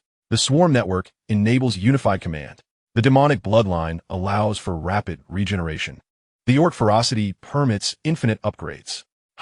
This all makes her contemplate annexing them. Yet, she was unsure if the entity was still alive. Have Xinxia lead a team to deal with this being, Bai Jing decided. Over the past few days, he had frequently heard Hong Xiu praise him as a true mechanical prodigy. It was an opportune moment to test his mettle. If all goes well, he could be nurtured further. No problem. Before the words had fully left his mouth, the order was already given. Teams 1 to 5, accompany me on a mission, Xinxia stated decisively. As for whether their departure would lead to the collapse of the defensive line, there was no cause for concern. Given the current firepower configuration, even if the enemy's numbers multiplied tenfold, they could easily manage. Moreover, this mission specifically targeted the mastermind behind the scenes. The several teams swiftly completed their handover and followed Xinxia to the operation site. As they drew closer, the enemy quickly recognized the shift, realizing they had been exposed. This prompted the previously observing small-brained beings to launch an immediate assault. At that moment, Xinxia took the initiative, channeling a unique power and emotion into his armor. In the next instant, a wave of joy, exhilaration, and restlessness reverberated back. The mech he donned emitted steam, raising its arm to aim in a specific direction. A larger version of the Divine Machine crossbow unleashed a torrent of densely packed arrows, each imbued with various effects: thermal melting, armor-piercing, explosive. When the world is this? He noted the abnormal velocity of the projectiles. Even Bai Jing could sense something was amiss. As I gazed at the screen, where Xinxia appeared to possess an inexhaustible supply of ammunition, I could not help but inquire. Born with an innate affinity for machinery, this mechanical prodigy could evoke joy and fervor in machines. Should he ascend to the realm of the divine, there would be no doubt that he would be hailed as the god of machinery. Hong Xiu elaborated. At that moment, the scene shifted. Xinxia unveiled an oversized penetrating divine bow. Upon firing, a colossal beam of light, exceeding 3 meters in diameter, surged forth. Then, Bai Jing observed this individual wielding a laser gun as if it were a laser sword. This was decidedly peculiar. Bai Jing could not restrain himself from exclaiming, It was bizarre enough that Shun Xie was extraordinary. How could each of his subordinates be even more outlandish? What kind of virtuous individual could wield a laser gun as a sword? Moreover, the amplification of its effects seemed to be 7 or 8 times greater. That immense beam of light was something he had only witnessed on naval weaponry. Furthermore, the energy output efficiency appeared to be compromised. As if anticipating Bai Jing's thoughts, Hongxiu began to explain with a smile. In the state of mechanical frenzy, the energy and ammunition were boundless, and the power surged exponentially. Bai Jing. He could activate it too? Previously, he had only unlocked a targeting system. Yet this young man, astonishingly, had infinite energy and ammunition, along with damage amplification. It was no wonder Hongxiu referred to him as a mechanical genius. This was beyond mere genius. He must be the reincarnation of the god of machinery. This formidable strength warranted careful nurturing. As a steadfast ally, Bai Jing was more than willing to increase his investment budget. His rank was only surpassed by the 3 legendary figures, and he had the potential for further enhancement, possibly becoming the 4th legend. Captain, this is merely the beginning. This young man has yet to unleash his full potential. It was as if he sought to prove himself. Suddenly, Shun Xie's hair stood on end. A surge of unique energy enveloping the other's power armors and weapons. In an instant, the power armors roared to life, and the divine crossbow transformed into a close-range cannon. The volume of bullets raining down from the personal platforms obscured the sky. Even those small-headed beings, whose weaknesses were difficult to target, were reduced to mere pulp under the absolute firepower, not to mention their vulnerabilities. What on earth is this? Bai Jing exclaimed, witnessing the 5 teams operating at peak efficiency. Mechanical Fury unleashed a wide-area attack, albeit of short duration. Before he could finish his thought, the assault concluded. Each mechanical entity expelled copious amounts of steam, clearly having operated beyond capacity. Yet the results were astounding. The vicinity bore no trace of the small-headed beings. Advance! Shun Xie commanded once more. Beads of sweat forming on his brow, clearly indicating that his recent offensive had pushed him to the limits. Chapter 254, Promotion. The temporary command center of the Wolf Shadow Brigade. Report. 3rd Squad has gone dark. Defensive line has collapsed. Report. 9th Squad has gone dark. Defensive line has collapsed. Report. 4th Squad has lost nearly half its members, requesting fire support. A barrage of information flooded in. The face of the Wolf Shadow Brigade leader darkened. The losses incurred this time would take years, even decades, to recover from. Replacing the equipment was one matter, but experienced soldiers required a growth process. Commander, my 2nd Battalion has been decimated. A towering mechanized warrior, nearly 3 meters tall, rushed into the command post, speaking urgently. Commander, please expedite the report. These are no ordinary cultists. Our genetic tests have revealed that there are experiments involving genetic fusion taking place here. As he spoke, the 2nd Battalion leader handed over a report. Damn it. Bang. The Wolf Shadow Brigade leader slammed his fist on the table. It was all too clear that they had been deceived. There was no leakage of psychic energy. It was the Leaf family conducting genetic experiments. This was strictly prohibited within the Alliance. If their genes were tainted, what could they still be considered? Even if they were stronger, they were merely subspecies. Could those half-bug beings even be considered human? Contemplating this, the Wolf Shadow Brigade leader resolved to report the matter. Even if he perished here, he could not allow the Leaf family to escape unscathed. Just as he prepared to contact his superiors, a message arrived ahead of him. Greetings, Wolf Shadow Brigade leader. I am Black Iron Executor Bai Jing. The battlefield will be taken over by my team. You may return. Upon connection, he stated plainly. Sir, the Wolf Shadow Brigade leader wished to refuse, but the words stuck in his throat. The situation had evidently changed, evolving into a contest between the executor and the tax officer. As for ordinary brigades, they were mere minnows in the face of these 2 organizations. We shall withdraw as swiftly as possible. No sooner had he spoken than reports from the front lines flooded in. Report. A squad is arriving to assist, aiming to fully secure the defensive line. Upon hearing this, it became abundantly clear. This was not a discussion. It was merely a notification. They were to hand over the battlefield to the incoming forces and prepare to retreat. Orders were promptly issued. After conveying the message, he cast a glance at the youth on screen. Sir, the orders have been dispatched. We must organize our withdrawal now. Go ahead. With the communication severed, Bai Jing shook his head gently. Despite being merely a Black Iron Executor, his authority was substantial. The phrase first strike, then report was a privilege granted by the Alliance. This alone indicated a great deal. Currently, the Alliance likely maintained a reserve of 100,000 extraordinary brigades, implying at least 100,000 brigade leaders. The number of Alliance executors was a mere 10,000. Attaining this position signified a significant advancement in one's life class, marking one as a true figure of authority within the Alliance. This planet should suffice for me to advance to the rank of Bronze Executor. He had refrained from advancing primarily because he had no need for tasks, focusing instead on cultivation. Little did he expect that while sitting comfortably at home, a mission would come to him from the heavens. Moreover, the commotion was considerable, sufficient to allow him to achieve a leap in rank. With genetic research and the corruption of evil deities, each aspect was a challenge to the Alliance's sensibilities. On the Wolf Shadow Brigade's 5th defensive line, over 100 soldiers held weapons that were nearly smoking, yet the defensive line continued to retreat.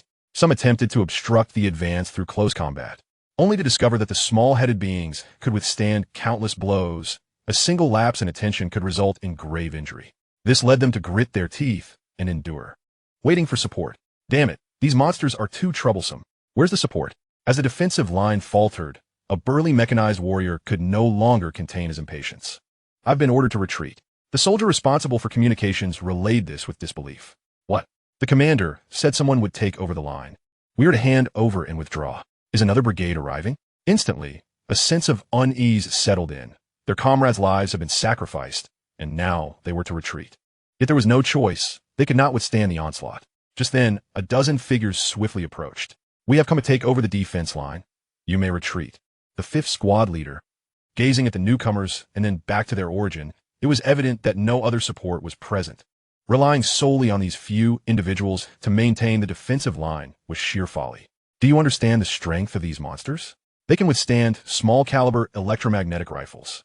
Wu Chu did not dispute this, but signaled to his companions to begin setting up. In an instant, 15 personal combat platforms deployed, commencing an orderly barrage. The defensive line, which had been on the brink of collapse, was suddenly cleared of a buffer zone. Additionally, 3 snipers wielding unknown models of firearms targeted a small-headed being that had undergone 4 mutations, piercing its defenses and striking its weak point. Within mere seconds, the front line stabilized. The commander of the Wolf Shadow Brigade's 5th Squad was utterly taken aback. Gazing at the suddenly impenetrable defense line, he felt a tumult of emotions within. At that moment, Wu Chu spoke again. Greetings, here's our business card. Should you require any weaponry or equipment, do not hesitate to contact this number. He held out a business card forged from gold and glanced back at the other party, feeling even more bewildered. A group? The Jingyao Group? How had he never heard of it before? These weapons can be ordered directly through our official website or reserved via the provided number. Wu Chu elaborated. This was an impromptu idea from Bai Jing, primarily because the equipment of the Wolf Shadow Brigade could only be described as mediocre, merely at an ordinary level. Forget about any personal platforms. Practically every member was equipped with light weaponry. Such capabilities might suffice against common orc swarms, but when faced with formidable foes, it would be tantamount to courting death, much like the current operation. I understand, the 5th Squad commander replied, a hint of defeat lacing his voice. The elite of the brigade had succumbed to mere arms dealers. For one whose honor was tied to the brigade, this felt akin to a profound soul wound. My good sir, you're not actually weak. You merely lack suitable weaponry. Just look at these personal platforms, the firepower they possess, then compare it to our arms. Following his gaze, he observed the precisely lethal iron projectiles and the sniper rifle capable of 4 consecutive headshots on mutated small brain beings.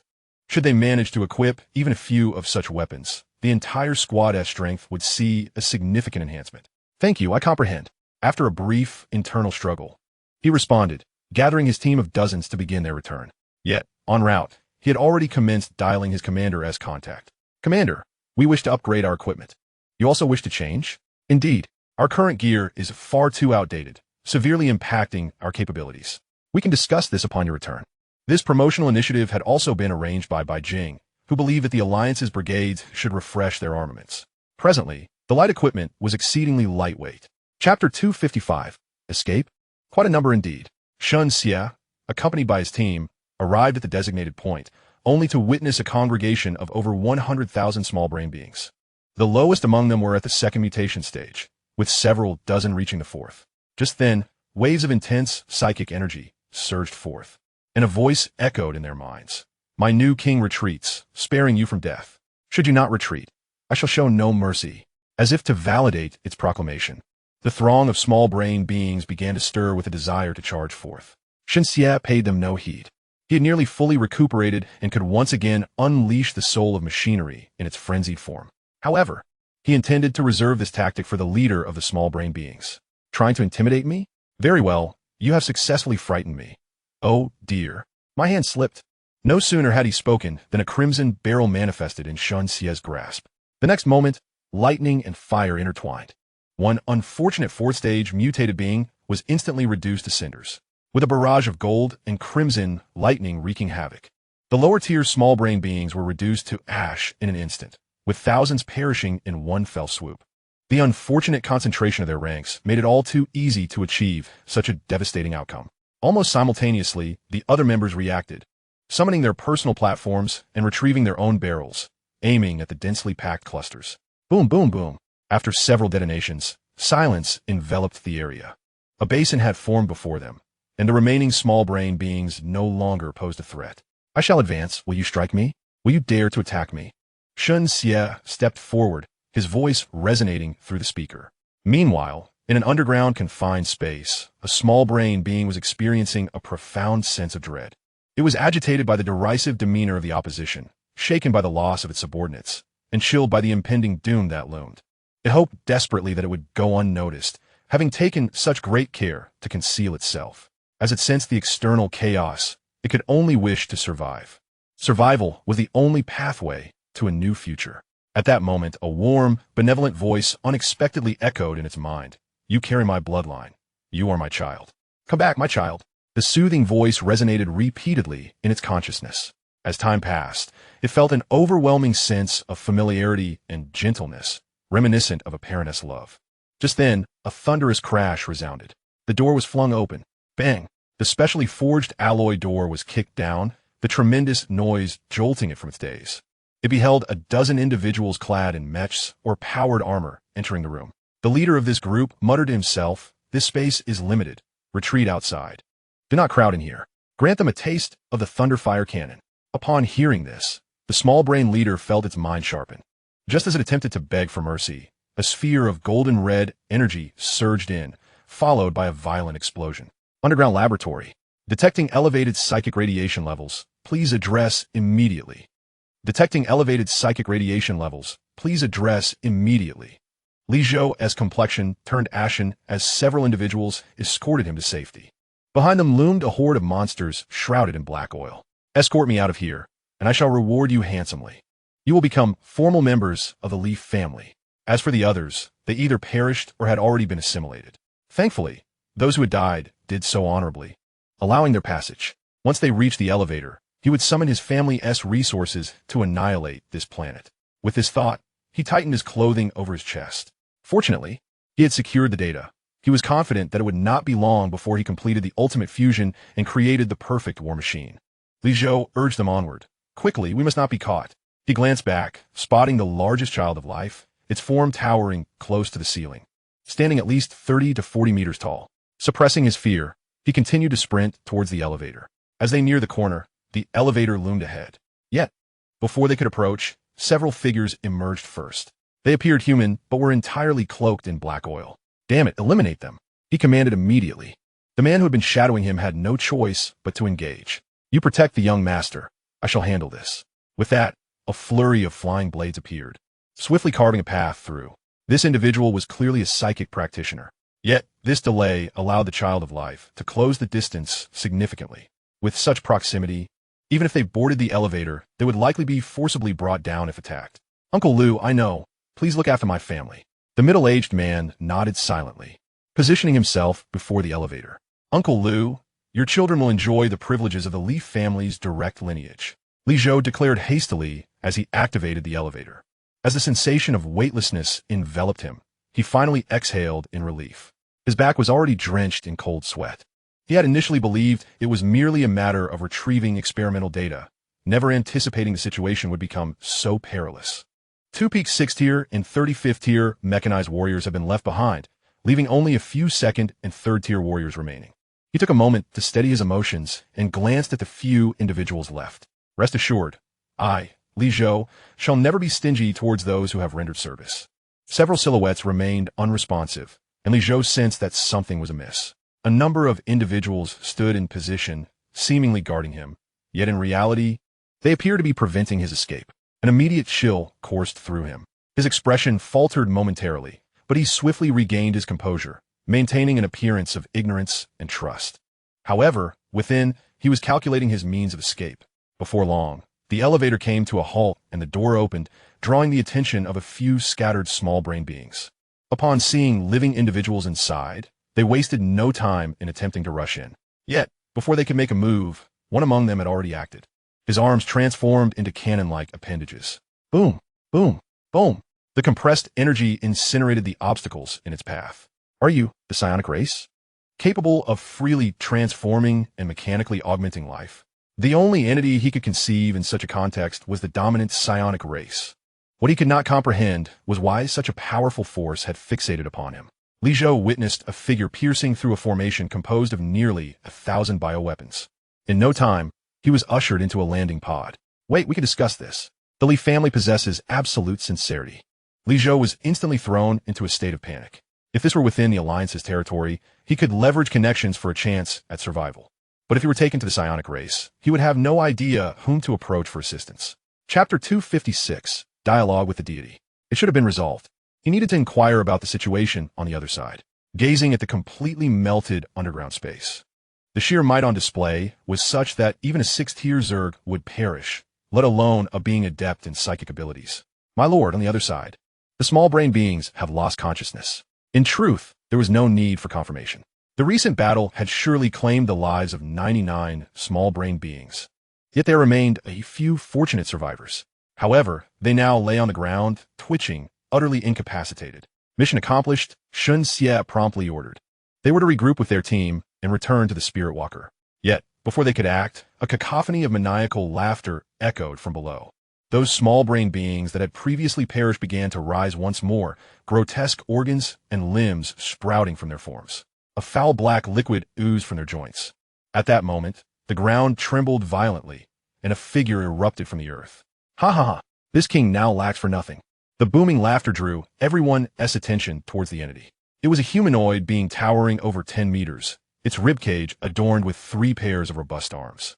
Most bizarrely, an unprotected brain sat atop its neck. You shall perish. After expressing its sentiments, its gaze fell upon Shun Xie and the others, lifting one of its arms, ready to crush them with its psychic force. Suddenly, an overwhelming sense of discomfort surged through it, halting its movement. Small brain one, I suggest you exercise kindness.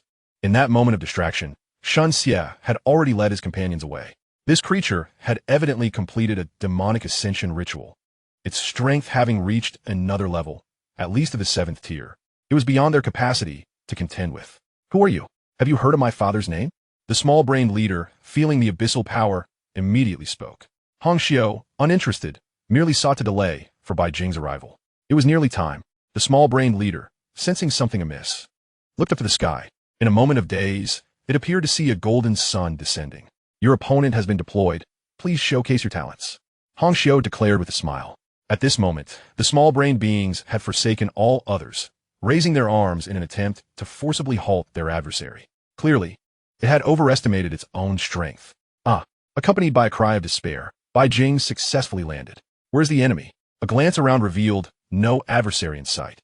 As a machine spear by Yuan, he felt somewhat helpless. Brother, it's beneath your feet. Upon this reminder, Bai Jing quickly raised his foot, discovering a pit had formed below, with a shoe print on the small-brained leader's head. Is it dead? Observing the motionless creature, Bai Jing felt a twinge of disappointment. Just as he encountered someone formidable, it had succumbed so swiftly.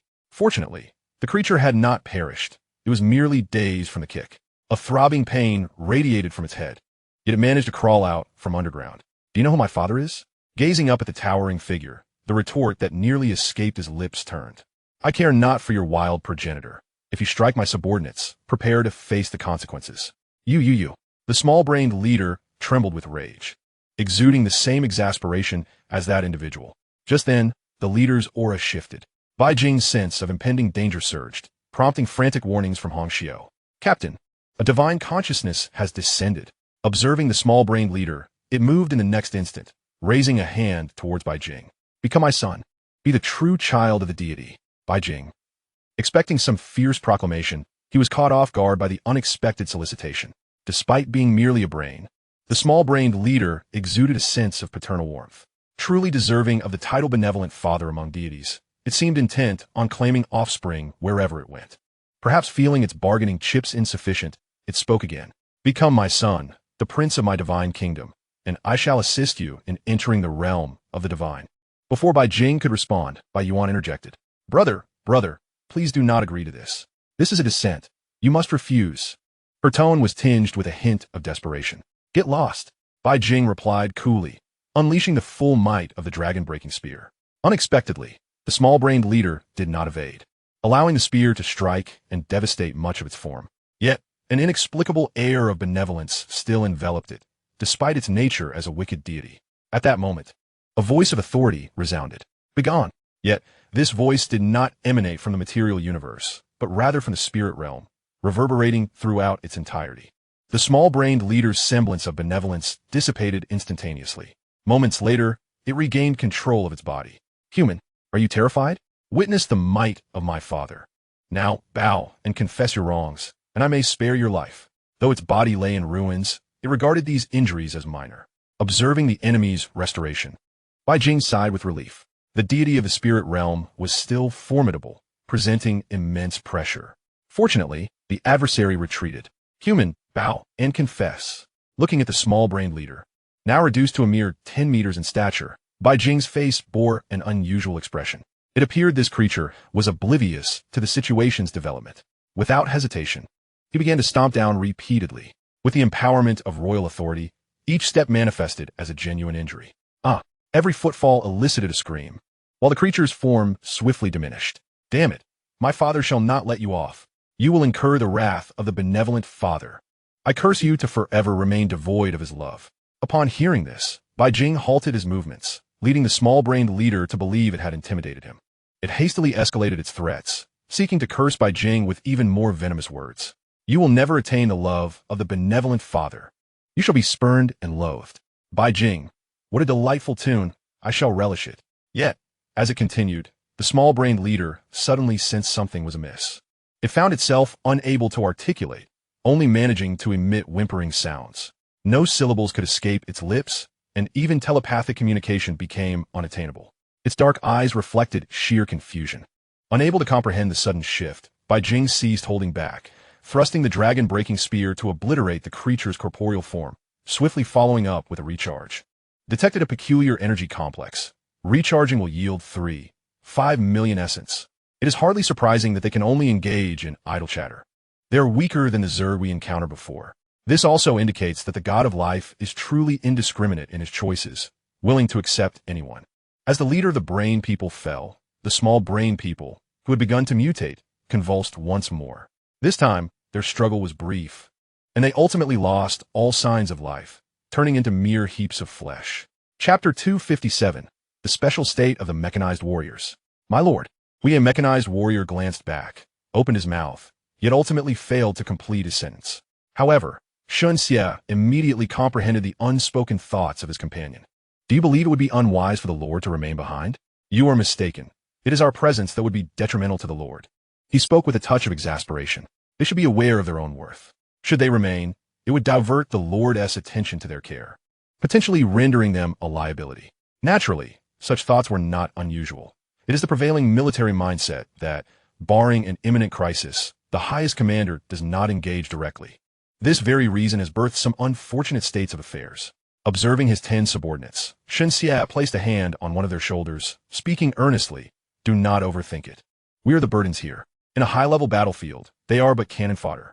As soon as these words left his lips, the group fell into a deeper silence, as if his consolation was akin to a dagger to the heart. At that moment, a voice crackled through the internal channel. Shui, who was calling. Everyone assemble. Coordinates within the factory. Without further ado, Shun Xie urged, let us proceed to the designated point. Before they could arrive, the air was thick with the cacophony of intense combat. These must truly be the followers of the malevolent deity, Shun Xie mused, observing the grotesque life forms enveloped in black oil, exuding a foul odor. The children of life? I have encountered them before, but never in such numbers, Shui Hu explained. In the distance from the elevator shaft, a relentless stream of life demons emerged. Their strength may not have been formidable, yet each possessed the ability to corrupt. Even a fallen small-brained people would undergo rapid assimilation upon contact. Squad leader, our conventional weapons seem ineffective, Wu Chu reported breathlessly as he rushed over. He noted that both the sun-piercing bow and the divine machine crossbow inflicted only minimal damage. Furthermore, the adversary's undead and corruptive traits meant that the shattered fragments only served to taint more corpses. At this point, our only viable weapon may be the Thunderfire gun. Shun Xie contemplated initiating a mechanized frenzy, refusing to accept the notion of invincibility. The only reason for their inability to defeat them must be a lack of firepower. Brother Shun, just observe. We will handle this, Cui Hu interjected, simultaneously issuing the latest operational commands over the internal channel. Everyone, prepare to consume pill number 1. Before his words faded, over 200 mechanized warriors retrieved gleaming golden pills from their waists. Without hesitation, they tossed them into their mouths and swallowed. What is this? Shun Xie inquired, puzzled. Before Cui, who could explain, he watched as a faint golden glow emanated from each soldier. The demons of life, who had previously surged forward, seemed to hesitate momentarily. This power Shun Xie's expression was one of disbelief. He recognized this force all too well. It belonged to their esteemed leader. Yet, he could not fathom how a group of mechanized warriors could wield it. For a moment, he questioned if he had been sealed away for an eternity. The fact that these mechanized warriors not only changed their equipment, but also their combat style was bewildering. As Shun Xie grappled with his existential doubts, Cui Hu's orders were swiftly reiterated. Advance while alternating your attacks. Almost simultaneously, the two squads split into two groups, one focusing on melee combat with broadswords, the other utilizing the divine machine crossbow. At that moment, both weapons radiated a soft golden glow. Advance! Boom! Boom! Boom! As gunfire erupted. Bullets glimmering with golden light soared forth. Bullets that should have been harmless transformed into water balloons, plunging into the searing oil. Sizzle! Sizzle! Sizzle! Those slightly weaker demons ignited instantly, while even the more resilient ones shrank noticeably upon being struck. At that juncture, a mechanized warrior wielding a broadsword surged forward. Activating the energy blade mode, he effortlessly sliced through the body of a child of life. What should have been a swiftly healing form found itself hindered, unable to merge as it was supposed to. As time passed, it lost its vitality and turned into pools of black sludge.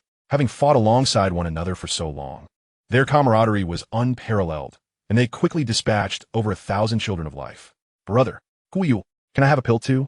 With the battle winding down, Shun Xie could barely contain his eagerness and implored. You cannot. You are incapable of withstanding the Lord's power, Cui Hu firmly denied him. They were able to utilize it due to their modified digestive systems, which surpassed that of the Zerg and possessed assimilation capabilities. If others, even those of the 7th tier, were to consume it recklessly, they would suffer severe consequences from vomiting blood to irreparably damaging their martial foundations. How can I not? I can definitely handle it. Just give me one, please. Shun Xie pleaded shamelessly. In his eyes, if he could master such power, he would not have had to run away earlier. His artillery would be immensely beneficial. If that doesn't work, perhaps you could consult the Lord to see if he would be willing to modify you. Cui Hu suggested with a hint of exasperation. To them, this method was nothing short of miraculous. Furthermore, employing Bai Jing's power was not as effortless as it seemed. It placed a significant burden on their digestive organs. Fortunately, they did not require prolonged usage. Perhaps it was this very urgency that caused Shun Xie to quiet down. Yet, this was merely surface-level calm. At that moment, he proactively contacted Hong Xiu. Lord Hong Xiu, I beseech you, grant me a modification. I yearn for super stomach. This ability is too extraordinary. I desire all other advanced technologies as well. Based on his understanding of this formidable lady, it was likely that her research encompassed more than one field. If modification were to occur, he wanted all. You dream of having it all. Do not be naive. You are not suited for this path. Focus on your mechanization. Hong Xiu was well aware of his past. Having barely transitioned from machinery to flesh and blood, she knew that if she were to cut him open to install a plethora of mechanical components, their captain would undoubtedly have her head. Could there not be room for negotiation? There was no room for discussion. Little Xie, the realm of machinery is vast and profound. What the spiritual energy can achieve, machinery can accomplish as well. Therefore, Lord Hong Xiu, I apply for an upgrade in firepower. This current level cannot even contend with the 7th tier. Hong Xiu replied, I will inquire about the captain's thoughts. She did not immediately acquiesce, even though their captain had expressed intentions to prioritize Shun Xie's development. It ultimately required Bai Jing's approval. In her mind, A grand scheme was already forming. If executed as envisioned, Bai Jing's equipment would bankrupt Shenxia's. It would be a financial drain. Indeed, it was a significant expenditure. The higher the tier of equipment, materials, and technology, the greater the financial demand. The current modest factory was insufficient for her needs.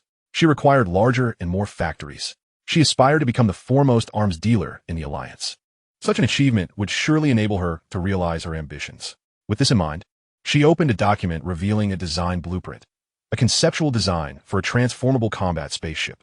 Chapter 258, Fury. As Chuehu pondered whether to descend and clear the area, the ground shook violently. The ground beneath began to tremble violently. Within the elevator shaft, dark tendrils emerged, striving to ascend. Soon the entire shaft began to collapse. It could not impede the progeny of life below. Everyone retreat, commanded Chuehu. Simultaneously, he initiated contact with the spacecraft for a precision drop. The order had been given, and the Centurion battle mech was deployed. Almost instantaneously, a fireball appeared in the sky, plummeting at an astonishing speed, accompanied by a dull thud upon landing. Chuehu looked up, even though it was not his first encounter. The sight of the towering mech before him made his breath quicken. This time, he would pilot it into battle, causing his feet to quicken in anticipation. The mech was entirely cloaked in an enigmatic obsidian hue, with a golden relief of a fierce beast embossed on its chest and 4 colored banners affixed to its back. Its head bore a feathered, heavy helmet, adorned with 2 obsidian plumes, and its faceplate could open to reveal a ferocious lion-like visage. Standing a height of 15 meters and wielding a 3-meter-long blade, every sight of it sent Chuehu's heart racing. Yet upon entering, an inexplicable sense of reassurance washed over him. At that moment, the progeny of life, hidden beneath the elevator shaft, successfully broke through the surface. Its colossal form resembled a small mountain. With each movement, viscous black fluid splattered outward, assimilating the bodies of small brain-like creatures that had not managed to evacuate, causing them to rise anew. For our benevolent father, a hoarse roar echoed. For the master, Kuyu declared.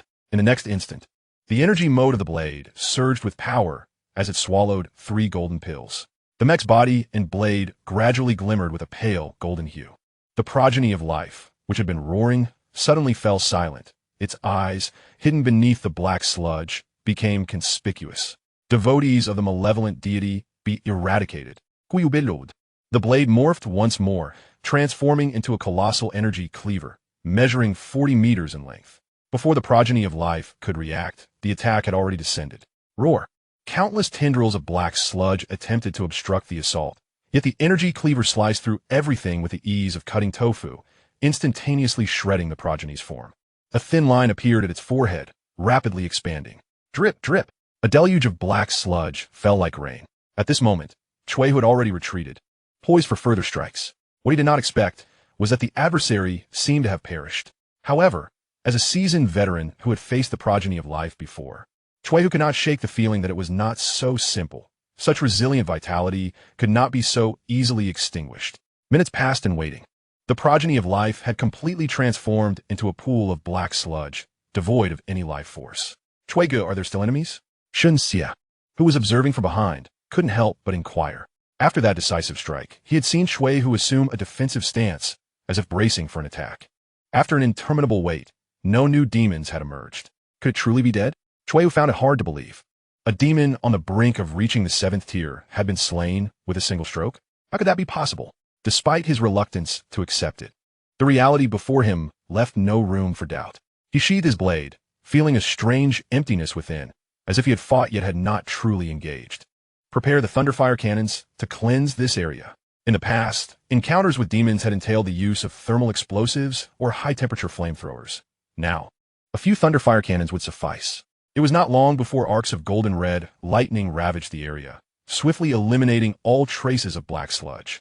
Once this task was completed, Chuehu organized his team to breach the underground factory's passage, preparing for another sweep. There was no alternative. This was a method forged through the sacrifice of countless lives. When confronting entities from the spirit realm, especially those with potent contaminative capabilities, meticulous handling was imperative. In some cases, abandoning the planet altogether might be necessary. Before long, they had breached the entire elevator shaft. Leading a team down, Chuehu began the cleansing process, with the most formidable progeny of life vanquished. The remaining entities were the weakest of the lot. As they descended layer by layer, Chuehu's expression darkened.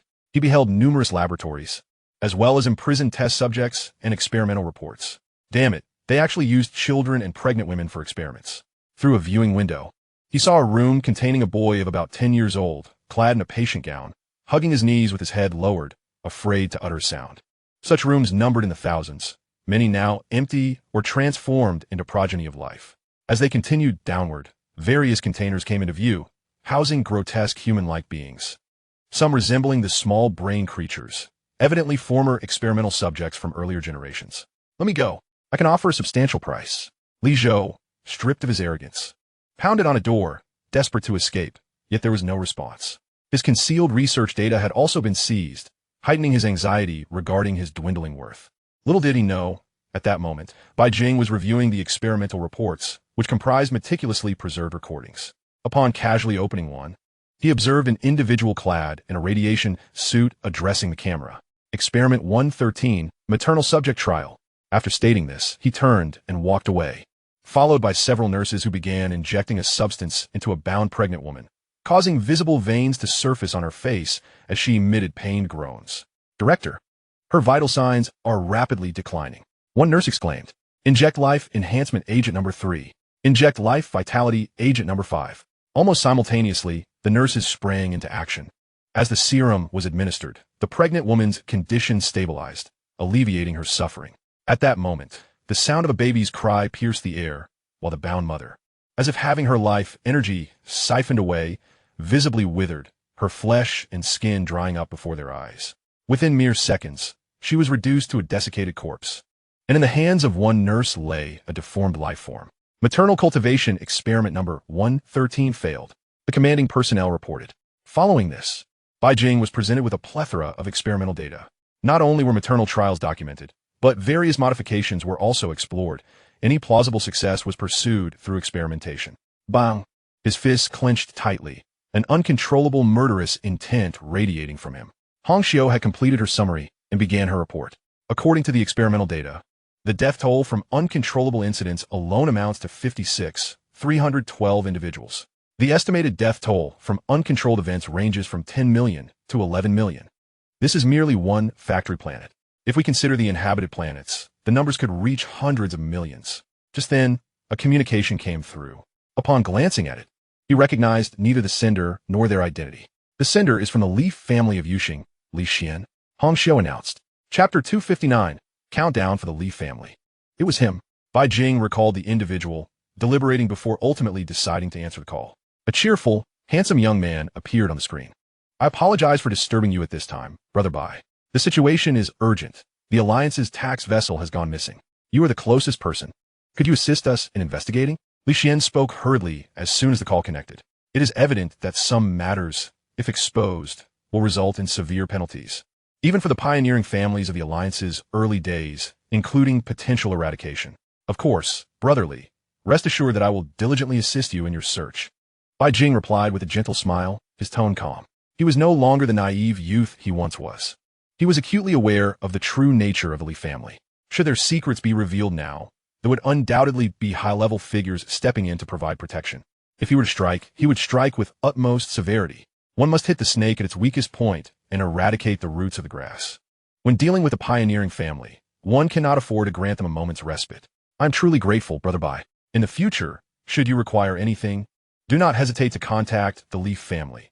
You shall be a distinguished partner of ours, Li Xian said, his words laden with gratitude. You are too kind, brotherly. I shall set off immediately and ensure the safety of the tax vessels, Bai Jing assured once more. This allowed Li Xian to relax. After exchanging a few more pleasantries, they concluded their communication. A lucky country lad. Who would have thought that one day he would find himself seeking help from him? Li Xian furrowed his brow, a flash of disdain crossing his eyes. Yet, for the sake of his family, he had no choice but to proceed. Contact Counselor Lisa. The Li family wishes to pay a visit. Given the uncertain situation, he could not place all his hopes on a mere country boy. He had to prepare for the worst. If their secrets were indeed exposed, he must forcefully suppress the matter and minimize the repercussions. Young master, Counselor Lisa is available this evening. Then please make the appointment. I must see her tonight. Understood, young master. Meanwhile, on the other end, Bai Jing's smile had long since vanished, replaced by a chilling intent. The Yuxing Li family, indeed interesting. Without a moment's hesitation, He contacted Wang Chong directly. As soon as the call connected, Bai Jing got straight to the point. Master, is this a convenient time to talk? Upon hearing this, Wang Chong understood immediately that something was amiss and promptly headed to the restroom. What has happened, my disciple? I have uncovered some clandestine dealings by the Li family. They are conducting human experiments. Wang Chong frowned, looking intently at him. What do you mean? We must crush them. Upon hearing this, Wang Chong's frown deepened. As a silver badge executor, he was privy to more information. Although the Yuxing Li family had declined from their former glory during the pioneering era, their overall strength remained firmly at the T2 top-tier level, among the elite families, second only to the Imperial Stars. If it were merely a matter of gathering some evidence, it would be challenging to dismantle the Li family, given their complex web of connections, which were suspected to involve a certain counselor. Master, this incident involving the Li family has resulted in the deaths of millions. Bai Jing's urgency was palpable. If such a family is not eradicated, do not blame me. He had his own methods to resolve the situation. Why the urgency? I haven't finished my thoughts yet. What does it matter if they are a pioneering family? Over the years, many have met their demise. To truly annihilate the Li family, brute force would not suffice. The best approach would be to amplify the situation, make it as grand as possible, so much so that the counselors would not dare to cover it up. At that point, Wang Chong chose to remain patient, allowing his disciple to fully grasp the implications. I understand. With that, he abruptly ended the communication. Wang Chong thought, I haven't even shared my plan yet. Whying up? Regardless, he let it go, knowing that, given the current circumstances, the Li family would not pose any threat to him. If the Li family dared to harm his disciple, he would not need to intervene. Others would take care of it. Thus, the music would continue, and the dance would proceed. Bai Jing was not merely pretending to understand. He truly comprehended the gravity of the situation. He felt confident he could bring about the Li family's downfall, but the time was not yet ripe. Preparations were necessary. Soon, Cui Hu and the others returned with evidence that had not yet been destroyed. They would have to wait. Bai Jing then entered the factory star, commencing a thorough recharge. By the end, he had amassed over 20 million essence, without even touching the factory machinery. After completing these tasks, Bai Jing returned to the ship, where Cui Hu and his crew were engaged. He believed it would not be long before the Alliance sent personnel to take control of the planet. Captain? Her voice tinged with apprehension. She sensed Bai Jing's intense anger, yet he had suddenly calmed. I am well, very well, he explained. Upon hearing this, Hong Xiu's worry deepened. If you were truly well, you would not say such a thing. Of course, this was merely her internal thought. Enough. I want to conceal it from you any longer. Would you like to advance to the 9th tier? Bai Jing no longer held back. Is it not simply about creating public opinion? He understood.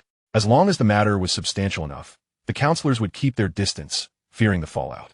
To make such revelations public through normal channels was impossible. They would surely be suppressed. However, one must not underestimate the power of a pioneering family. It would require the intervention of a cyber specter to forcibly seize control of the network. Of course, I desire to break through to the 9th tier. After a brief moment of surprise, Hong Xiu responded eagerly. She never anticipated that happiness would come so swiftly. Then let us patiently await the opportunity to facilitate your advancement. At the 8th tier, Hong Xiu might still need to exercise caution, but once she reached the 9th tier, he was confident that no one could threaten her. Even if she could not win, she could certainly escape. Moreover, in her domain, the digital realm, she reigned supreme. To avoid unjustly accusing the innocent, Bai Jing had also instructed Hong Xiu to utilize her abilities to investigate the direct descendants of the Li family. The conclusion was clear. They were not virtuous. So, has the Li family considered how they shall meet their end? Chapter 260, Devour 10, The Emperor's Path 10. Congratulations, the Lingjia Voyager has successfully amplified Devour 1. Congratulations. The Lingjia Voyager has successfully amplified Devour 1. Congratulations. The Lingjia Voyager's characteristic Devour has reached perfection. After investing millions in essence, Bai Jing felt a twinge of anxiety as he opened the attribute panel. Characteristics: Energy System 3, Armor System 1, Internal Circulation System 3, Jumper 1. Lingjia Voyager 10, Secondary Characteristics 3, Devour 10, Secondary Characteristics 3. He wondered if Hong Xiu could truly reach the 9th tier. With a fleeting thought, Hong Xiu's form underwent a tremendous transformation. Now she towered over 1,000 meters, with a diameter of 2 to 3 kilometers. So, have you reached the 9th tier? He asked, a hint of impatience in his voice. Almost simultaneously, a projection appeared. Hong Xiu's beautiful visage displayed a hint of exasperation as she gently shook her head. I have both good news and bad news. Let us hear the bad news, Bai Jing urged. According to the realms depicted in novels, I am at the 8th tier, the ultimate invincible state. Bai Jing responded, but the good news is that I can contend with some weaker 9th tier opponents. In truth, he had pondered this matter even before the amplification. To elevate to the next great tier, it seemed new materials would need to be incorporated. At Hong Xiu's level, selecting materials was no trivial matter. They had to align with her specific circumstances to yield substantial enhancements. The most suitable materials would naturally be those associated with spiritual deities, adept in mental combat. Such spiritual beings were rare within the Lingjia. After a moment of contemplation, Bai Jing resolved to adopt the simplest approach. Hong Xiu, Yuan Ea. Even the emperor's vessel had been summoned. Upon witnessing Bai Jing's serious demeanor, even the usually spirited Hong Xiu dared not act recklessly and awaited further instructions. Brother, why did you call me over? Bai Yuan asked, appearing oblivious. Well, could you both think of any enemies or rivals we might join forces to eliminate? Bai Jing stated directly. Upon hearing this, Hong Xiu's projection and Bai Yuan's projection exchanged a knowing glance. Excluding the two of you, both individuals were ensnared in deep contemplation. One possessed abilities governed by rules, appearing and vanishing without a trace. The other, endowed with similar powers, also had a father who resembled a deity. Soon, Bai Jing received a disheartening answer. Both shook their heads, clearly indicating the absence of any nemesis. Legendary materials were not so easily acquired. Nevertheless, Bai Jing contemplated another idea, to engage in a transaction with the deities. However, this notion was swiftly dismissed. Last time, fortune favored them with amicable encounters. Should they seek out such entities, they might inadvertently attract a paternalistic, malevolent god. In the material universe, the situation was manageable, yet within the spiritual realm, consent was irrelevant. Seizing what one desired was paramount. Even if a forcibly acquired fruit is not sweet, it quenches thirst, and over time, affection could blossom. Thus, the plan to host a tournament was promptly abandoned. If these two avenues proved unviable, the only recourse was to venture into the spiritual realm. As Bai Jing prepared to embark on a quest for fortune in the spiritual realm, Hong Xiu suddenly interjected. Captain, I have a strategy. Speak your mind. Our focus should not be solely confined to the spiritual realm. We must also consider other avenues. Speak plainly. Extraordinary materials are not exclusive to the spiritual realm. Numerous resources exist in the material universe as well, such as cosmic behemoths. As she spoke, she projected an image, a creature of deep purple, radiating a kaleidoscope of shifting luminescence. With each movement, vibrant particles scattered throughout the cosmos. Is it a great butterfly? Bai Jing, having never encountered it before, could at least discern its butterfly-like appearance. The Void Dream butterfly, a master of mental prowess, was one of the cosmic behemoths. This particular specimen appeared to be in its growth phase, with a power level ranging from initial to mid-stage of the 8th tier. It could continuously siphon the mental energy of other life forms through dreams to enhance itself. This creature could silently usher beings into dreamscapes. As she magnified the particles, she also displayed the effects of those ensnared. Any entity that failed to reach a certain threshold upon contact would suffer a slow, agonizing demise, gradually draining all their mental energy. Observing the myriad of slumbering beings, each bore a faint smile upon their visage. The number of afflicted species was vast. It was evident that cosmic behemoths held no regard for species. Any weaker beings would be targeted, regardless of their background. The principle was simple: devour first, inquire later.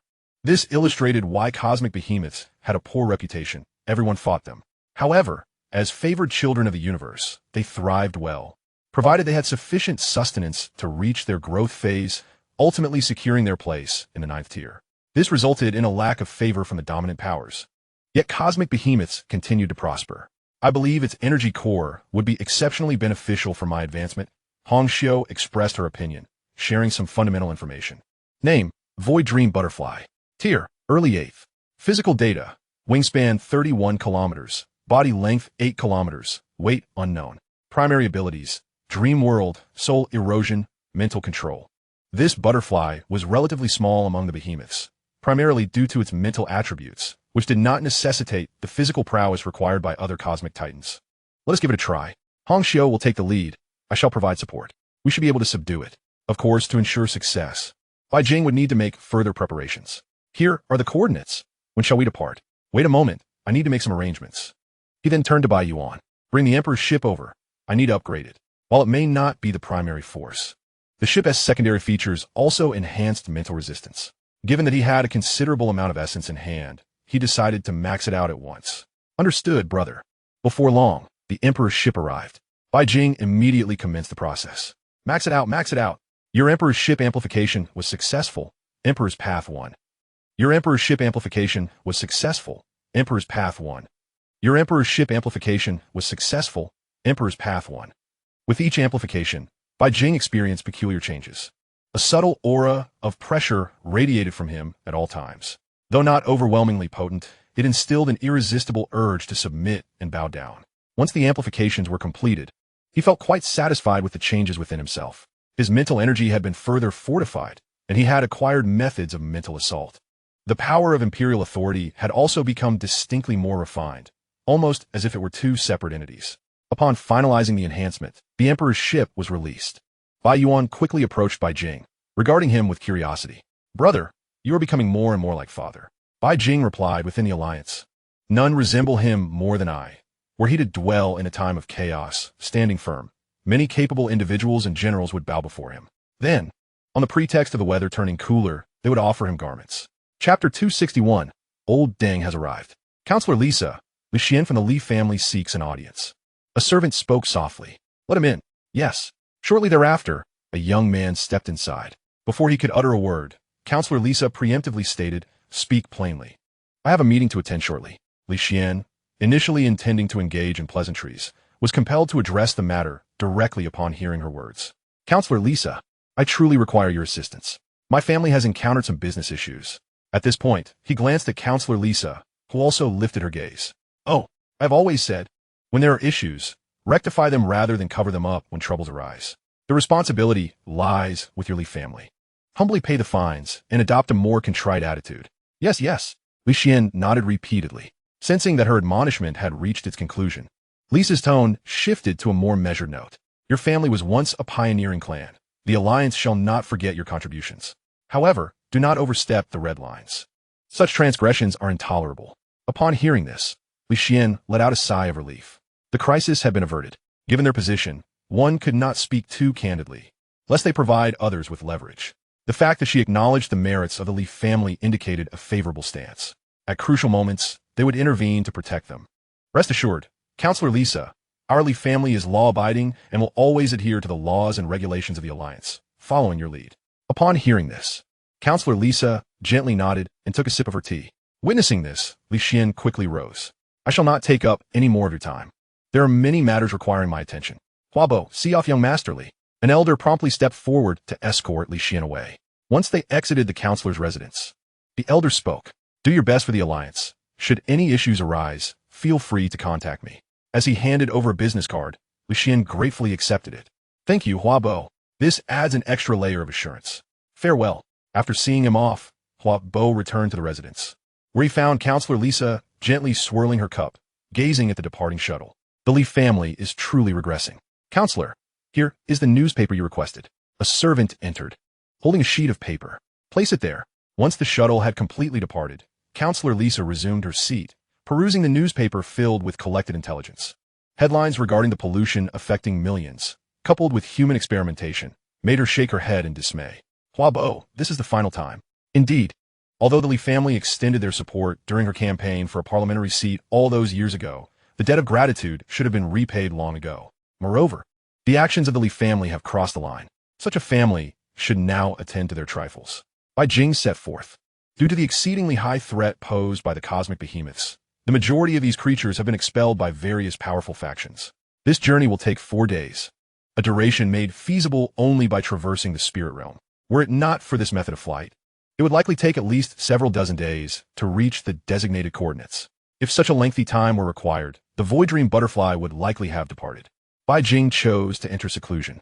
His primordial spirit was steadily growing stronger, yet the total amount of his internal magical energy remained unchanged. Thus, he still needed to cultivate diligently. It might be due to his impending breakthrough, as the speed of refining his magical energy had noticeably increased. A modicum of additional strength would provide greater assurance when confronting 8th-tier adversaries. Just as he was on the verge of exiting the spirit realm, a faint sense of being observed emerged, causing Bai Jing to halt his cultivation. How strange. Could it be an error in perception?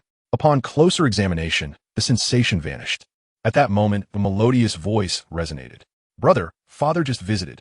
The mere utterance sent chills down Bai Jing's spine, raising the hairs on his body. At that instant, it felt as though every pore was exuding icy dread. "This is bad. The old man has come looking for me." Before Bai Jing could devise a clever retort, he heard Bai Yuan's voice once more.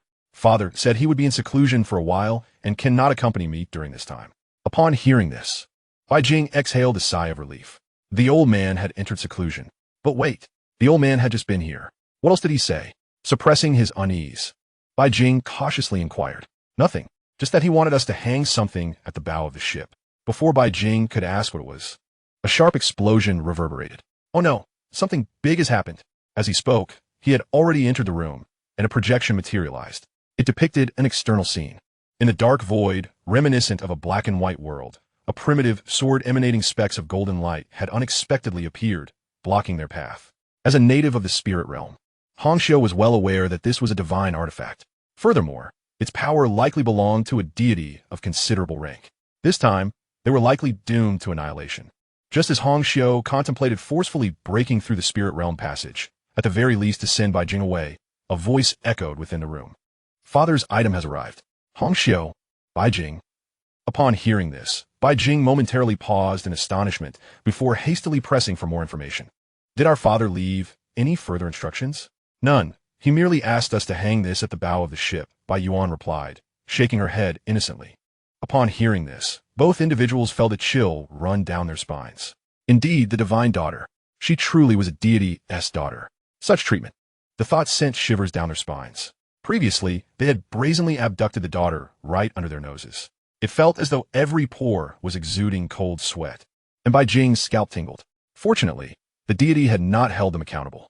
Just then, Bai Jing pondered another possibility. He glanced at Bai Yuan. Is it possible that the die has already been cast?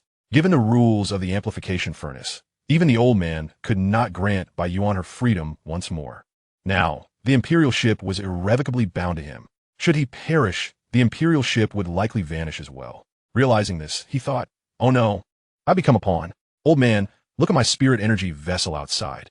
I ascend it magnificent." Good news, the old man would not do anything to him.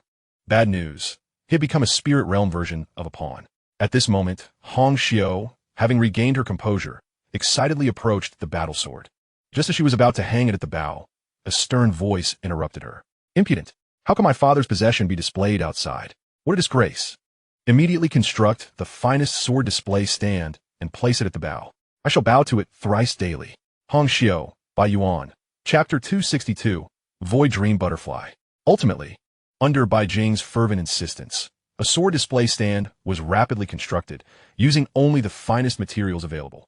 It was, without a doubt, a display of utmost sincerity.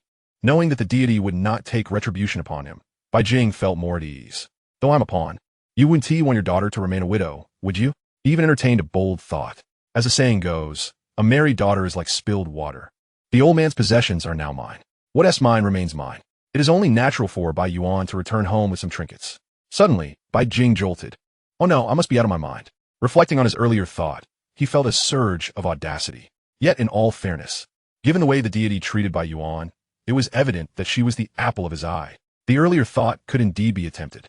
It was time to build rapport and eventually let the little darling slip away. He was determined to see if he could pilfer the old man's prized possessions. With the battle sword now in front, the path, which could have been fraught with encounters with reckless beings of the spirit realm, fell silent. Creatures kept their distance, fearful of obstructing the way. This resulted in a lack of additional gains. A double-edged sword. As they approached the coordinates, they ultimately encountered a stubborn foe. It was a creature several thousand meters in length, possessing the head of an octopus yet the body of a human. It obstructed their path.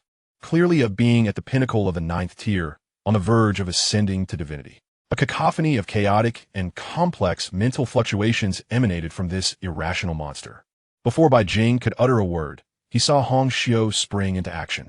The display stand that had been placed at the bow suddenly sprouted 2 long, straight legs, instantly escaping the grasp of the spirit realm's wanderers. In the next moment, Hongxiu unleashed her mental energy. "Do you know the name of my captain's father?" Bai Jing.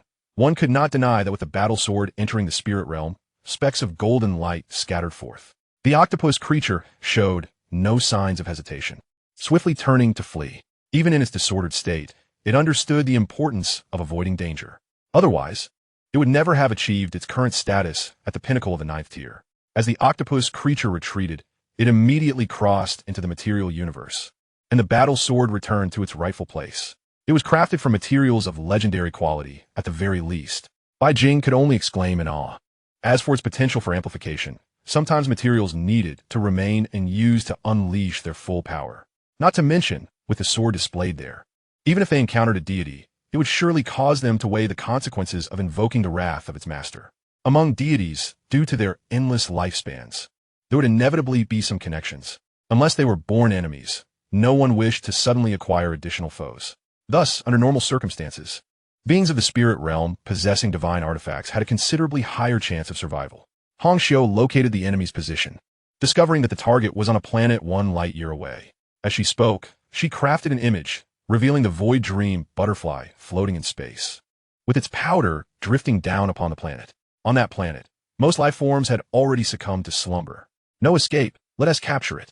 Bai Jing instantly relaxed. It was a relief that their efforts had not been in vain. This distance could be traversed through superliminal flight. Upon reaching a certain proximity, the feeding Void Dream butterfly abruptly halted its actions, its two antennae quivering slightly, as if sensing the information around it. Soon a colossal figure abruptly turned, gazing in a specific direction. Waves of psychic fluctuations emerged, forming a conduit of mental communication. Both Bai Jing and Hong Xiu comprehended the essence of the message. Step away. This is my hunting ground. Such possessiveness was striking. A smile graced Bai Jing's lips. Hong Xiu conveyed their lack of malice. Against such a psychic cosmic behemoth, close combat would evidently yield swifter results. Once within a certain proximity, with the current capabilities of the Emperor, they could inflict substantial damage in a brief span. Get lost. A more intense wave of fury surged forth, clearly disbelieving their words. The diminishing distance instilled a sense of unease in the Void Dream butterfly, leading to hesitation. It flapped its enormous wings, sending ripples of psychic energy cascading outward. At that moment, a figure suddenly darted from behind a meteorite, showing no signs of hesitation as it lunged towards Hong Xiu.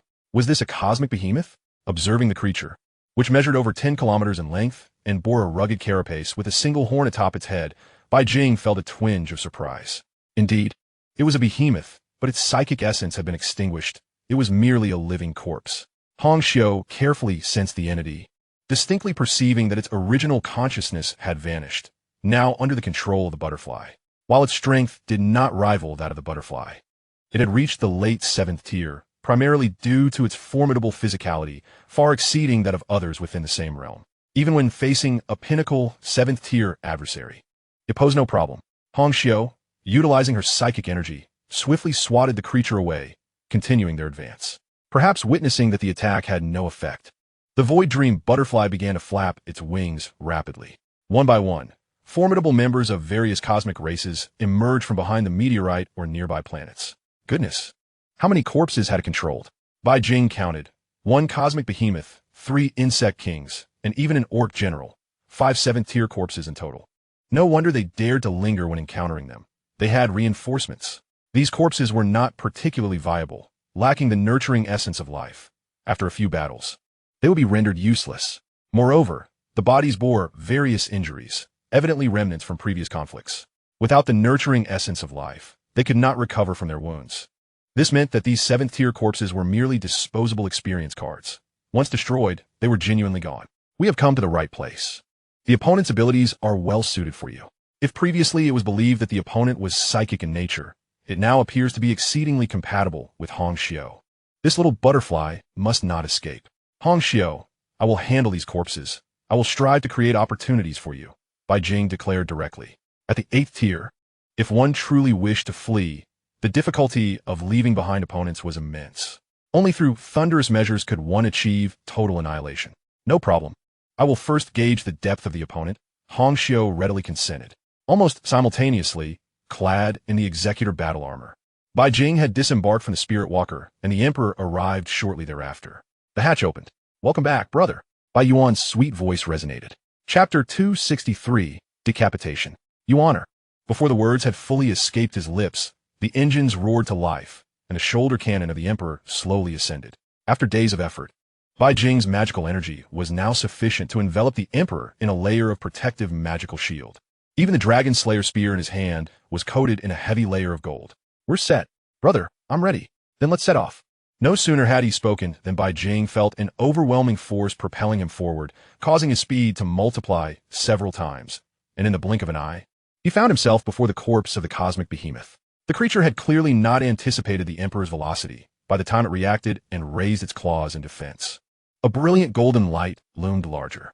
With a thrust of his spear, the power of the Imperial path surged forth, akin to a ferocious dragon, tearing through everything in its path. The corpse of the cosmic behemoth melted away as if it were snow meeting a blazing fireball, disintegrating at a visibly rapid pace. After a single strike, half of its body was obliterated. Hissing with fury, waves of psychic anger emanated from the distant void dream butterfly, which began to flap its wings vigorously. The remaining corpses simultaneously launched their assault. Bai Jing showed no signs of hesitation, leveraging his speed advantage to press forward. One after another. Goodness, have I truly grown this powerful? In total, he executed 5 strikes, annihilating 5 7th-tier puppets. However, upon reflection, something felt amiss. Bai Jing suspected it was the cause of the Emperor's Path's upgrade, which had transformed the power of the Imperial Path multiple times. Just then, 2 formidable psychic presences clashed. Had Hongxiu also made her move? Looking towards the distance, he observed a figurine appearing before the gigantic butterfly. "Is my ship that small?" Bai Jing muttered under his breath. Truly, he was the favored child of the cosmos. The creature before him was still psychic in nature. Had it been one of those 8th-tier behemoths with physical attributes, it would likely measure at least 100 kilometers. 9th-tier creatures could reach thousands of kilometers. The enormity of physical form does not equate to a lack of quality. In fact, it often stands in stark contrast. The larger the body, the more challenging the breakthrough. Only when all aspects of the physical form reach a certain critical point can a breakthrough be achieved. This leads many dominant factions to avoid provoking high-tier cosmic behemoths. Not only do they consume vast resources, but they also fight fiercely. Often, to hunt one, dozens of beings of the same tier must collaborate. Moreover, if a cosmic behemoth wishes to flee, a higher tier of power is required to intercept it. According to the Alliance's records, a tiger-shaped behemoth several thousand kilometers in size, after devouring several human planets, was besieged by numerous 9th-tier beings and ultimately fell to extermination weaponry, yet it managed to escape. Of course, it had undoubtedly been wounded. Since that incident, it had not reappeared within the Alliance's domain. "Let's assist you, Sister Hongxiu," before Bai Jing and the others could take action. The several-kilometer-wide butterfly's surface began to crack with numerous fissures. It seemed to be in a state of crushing. With Hongxiu's current mastery of power, it will be challenging to find an opponent among the 8th tier. Just as Bai Jing prepared to engage in a collective assault, a figure burst forth from a planet, clearly targeting the spirit walker. However, before it could draw near, an invisible force forcefully repelled it. This butterfly was cunning, hiding allies. The aura it had just emitted was clearly 7th tier. Those below that tier could not adapt to the cosmic environment. Without hesitation, the Emperor's power surged to its maximum. Bai Jing felt as though he were experiencing instantaneous travel. Even in the first phase, he could not fully unleash the Emperor's capabilities, let alone now after multiple enhancements. It was likely he could not even realize 100% of its potential. However, there was a distinct advantage now. He was akin to Lu Bu riding Dian Wei. Invincible. Within moments, he arrived, spotting the creature that had just been casually swatted away by Hongxiu. It was another cosmic behemoth. This time a creature measuring 2 to 3 kilometers in length, resembling a giant lizard, its body a striking shade of blue and purple. This being was in a peculiar state, its eyes tightly shut, clearly in slumber. Was this butterfly truly so powerful that it could even hypnotize a cosmic behemoth? Unlike the corpses, this creature possessed vibrant life force. Even so, it had succumbed to the butterfly's control. The earlier attack had failed to awaken it. Detecting psychic infiltration, brother. Be cautious. Bai Yuan's voice rang out. Bai Jing had already sensed fine tendrils of psychic energy, attempting to find an entry point, forcefully seeking to control him, evidently viewing him as a breakthrough point. Desiring to exert control, the Void Dream Butterfly threatened Hongxiu.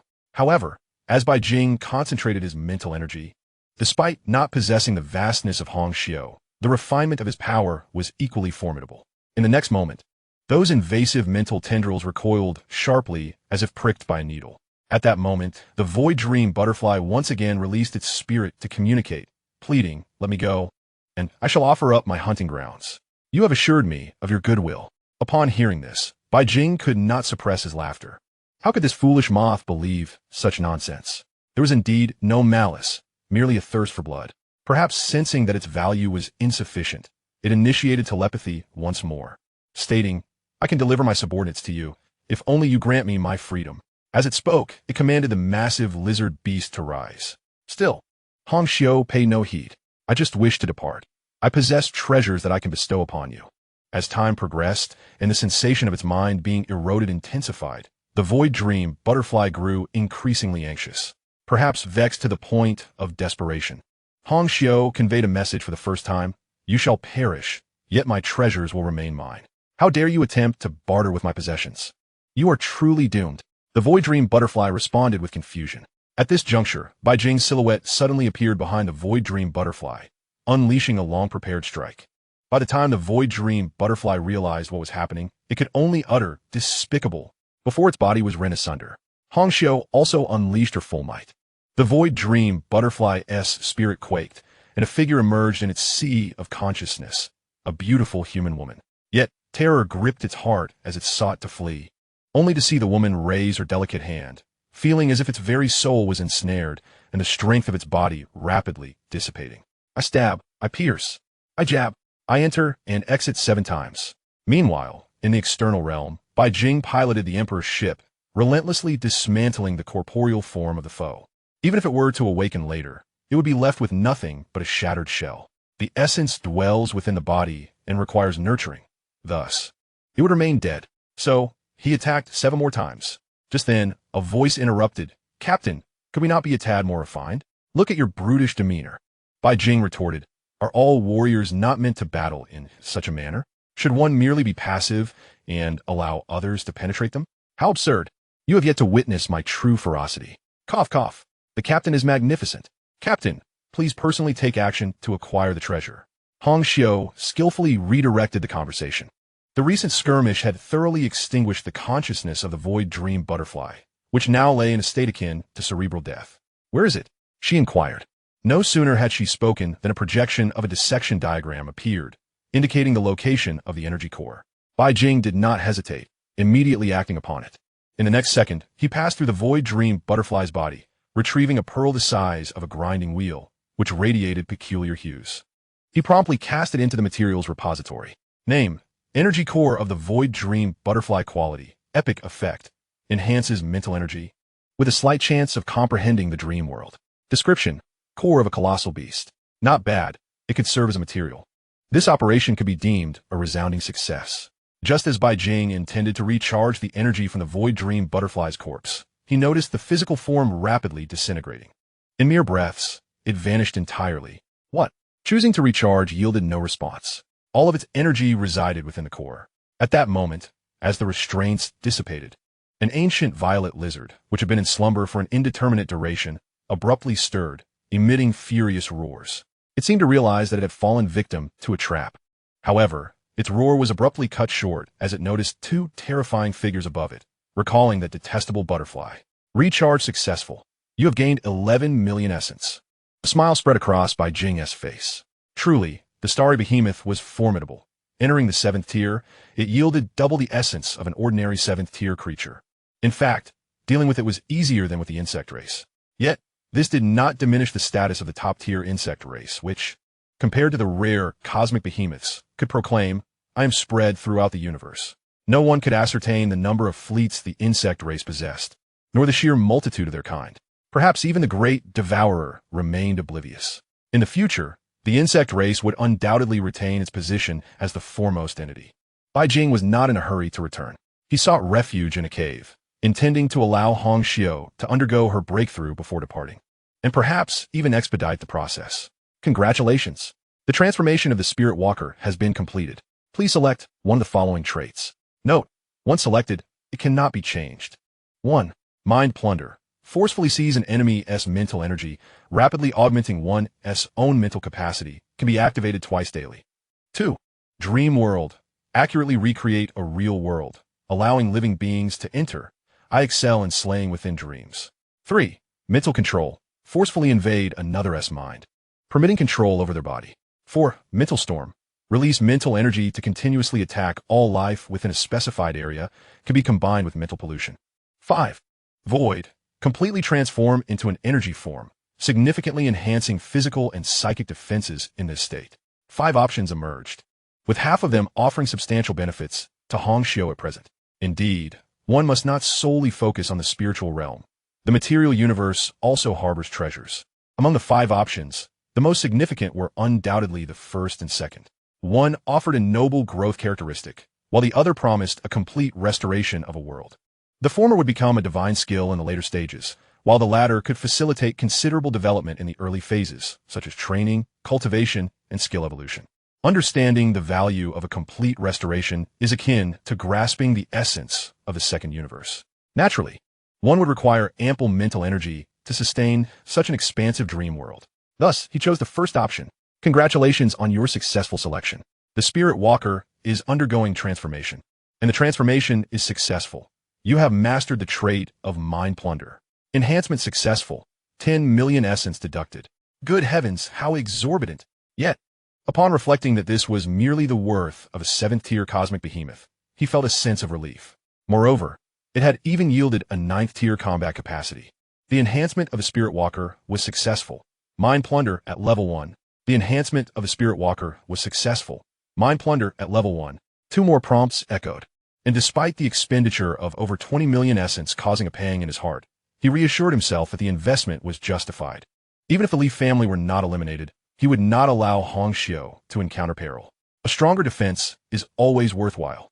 This time, he had nearly drained his essence reserves. After dealing with the Li family, he vowed to unleash a brutal offensive. With a primary characteristic at level 3 and a secondary characteristic at level 1, Hong Xiu now also possessed the dream world. With a mere thought, she was released. Since each enhancement required the use of her true form, the Spirit Walker had grown even more colossal, with dimensions exceeding 10 kilometers in length, width, and height. As she emerged, her abilities activated automatically. Almost simultaneously, the recently awakened beings across the entire planet felt as though their heads had been struck by a heavy hammer, causing them to lapse into unconsciousness once more. Fortunately, Hong Xiu quickly regained control over her overwhelming power, halting in time to prevent the extraction of the mental energy from the planet's inhabitants. Even so, the sheer number of sentient beings, over 10 billion, caused her mental capacity to swell significantly. Now at the 9th tier, the mental energy she absorbed would require years of arduous cultivation for other spiritual energy practitioners. As long as one possesses a sufficient amount of resources, it is likely that within a few years, one could ascend to the pinnacle of the 9th tier. It might even be possible to forcibly break into the realm of divinity through sheer numbers. My apologies, Captain, but the operation of a 9th tier spirit is entirely different from that of the 8th tier. Red embroidery expressed with a hint of regret. She had no intention of plundering. Yet the overwhelming enhancement of her strength, coupled with the stark contrast between the 8th and 9th tiers, inevitably led to the activation of mind plundering. At this moment, Bai Jing chose to ignore her and instead reached out to touch the figure projected before him. This time, he felt a tangible presence, albeit with a sensation somewhat distinct from that of flesh. Captain, you mustn't be too forward with me. I am merely an energy entity, she remarked, playfully blinking. Oh, you underestimate me. A heart devoid of women naturally cultivates divinity. Bai Jing retorted with a glance, feeling a tinge of regret, forcibly materializing a false form from energy. In truth, her essence remained that of spaceship. Yet, if this pace continued, she might achieve divinity, perhaps resulting in unforeseen transformations. Do not utilize that ability within the confines of the Alliance. Bai Jing finally comprehended why the Alliance feared the potential uncontrollability of the Spirit Realm passage. Should a being like Red Embroidery emerge, a single thought could lead to either the assimilation of a planet, turning it into a realm of darkness, or its direct transformation into a dead zone. Moreover, such a being would possess the ability to move. At the 9th tier, unless engaged in a life-or-death struggle or ambushed by multiple foes, it would be exceedingly difficult to be slain. Just envisioning a female specter capable of devouring souls and annihilating planets roaming freely within one's territory was alarming. Henceforth, it would be prudent to focus on the insectoid and orc races. They are numerous and resilient enough to withstand tumult. Chapter 265, Journey to Yuxing. What is your current status? I am at the initial stage of the 9th tier, but I can contend with mid-tier, late tier, and even the pinnacle. If unable to win, I can still escape. Perhaps sensing the explanation was insufficiently detailed, he added, in the realm of the material universe, you can go wherever you wish, Sister Honjia. Even as a fellow 9th tier spirit practitioner, it is challenging to pose a genuine threat to her, primarily due to her unique life state, which naturally grants her an advantage in combat. Currently, the entire network of the Alliance is to her akin to a backyard, no obstructions whatsoever. Very well, let us return first. We can prepare in advance.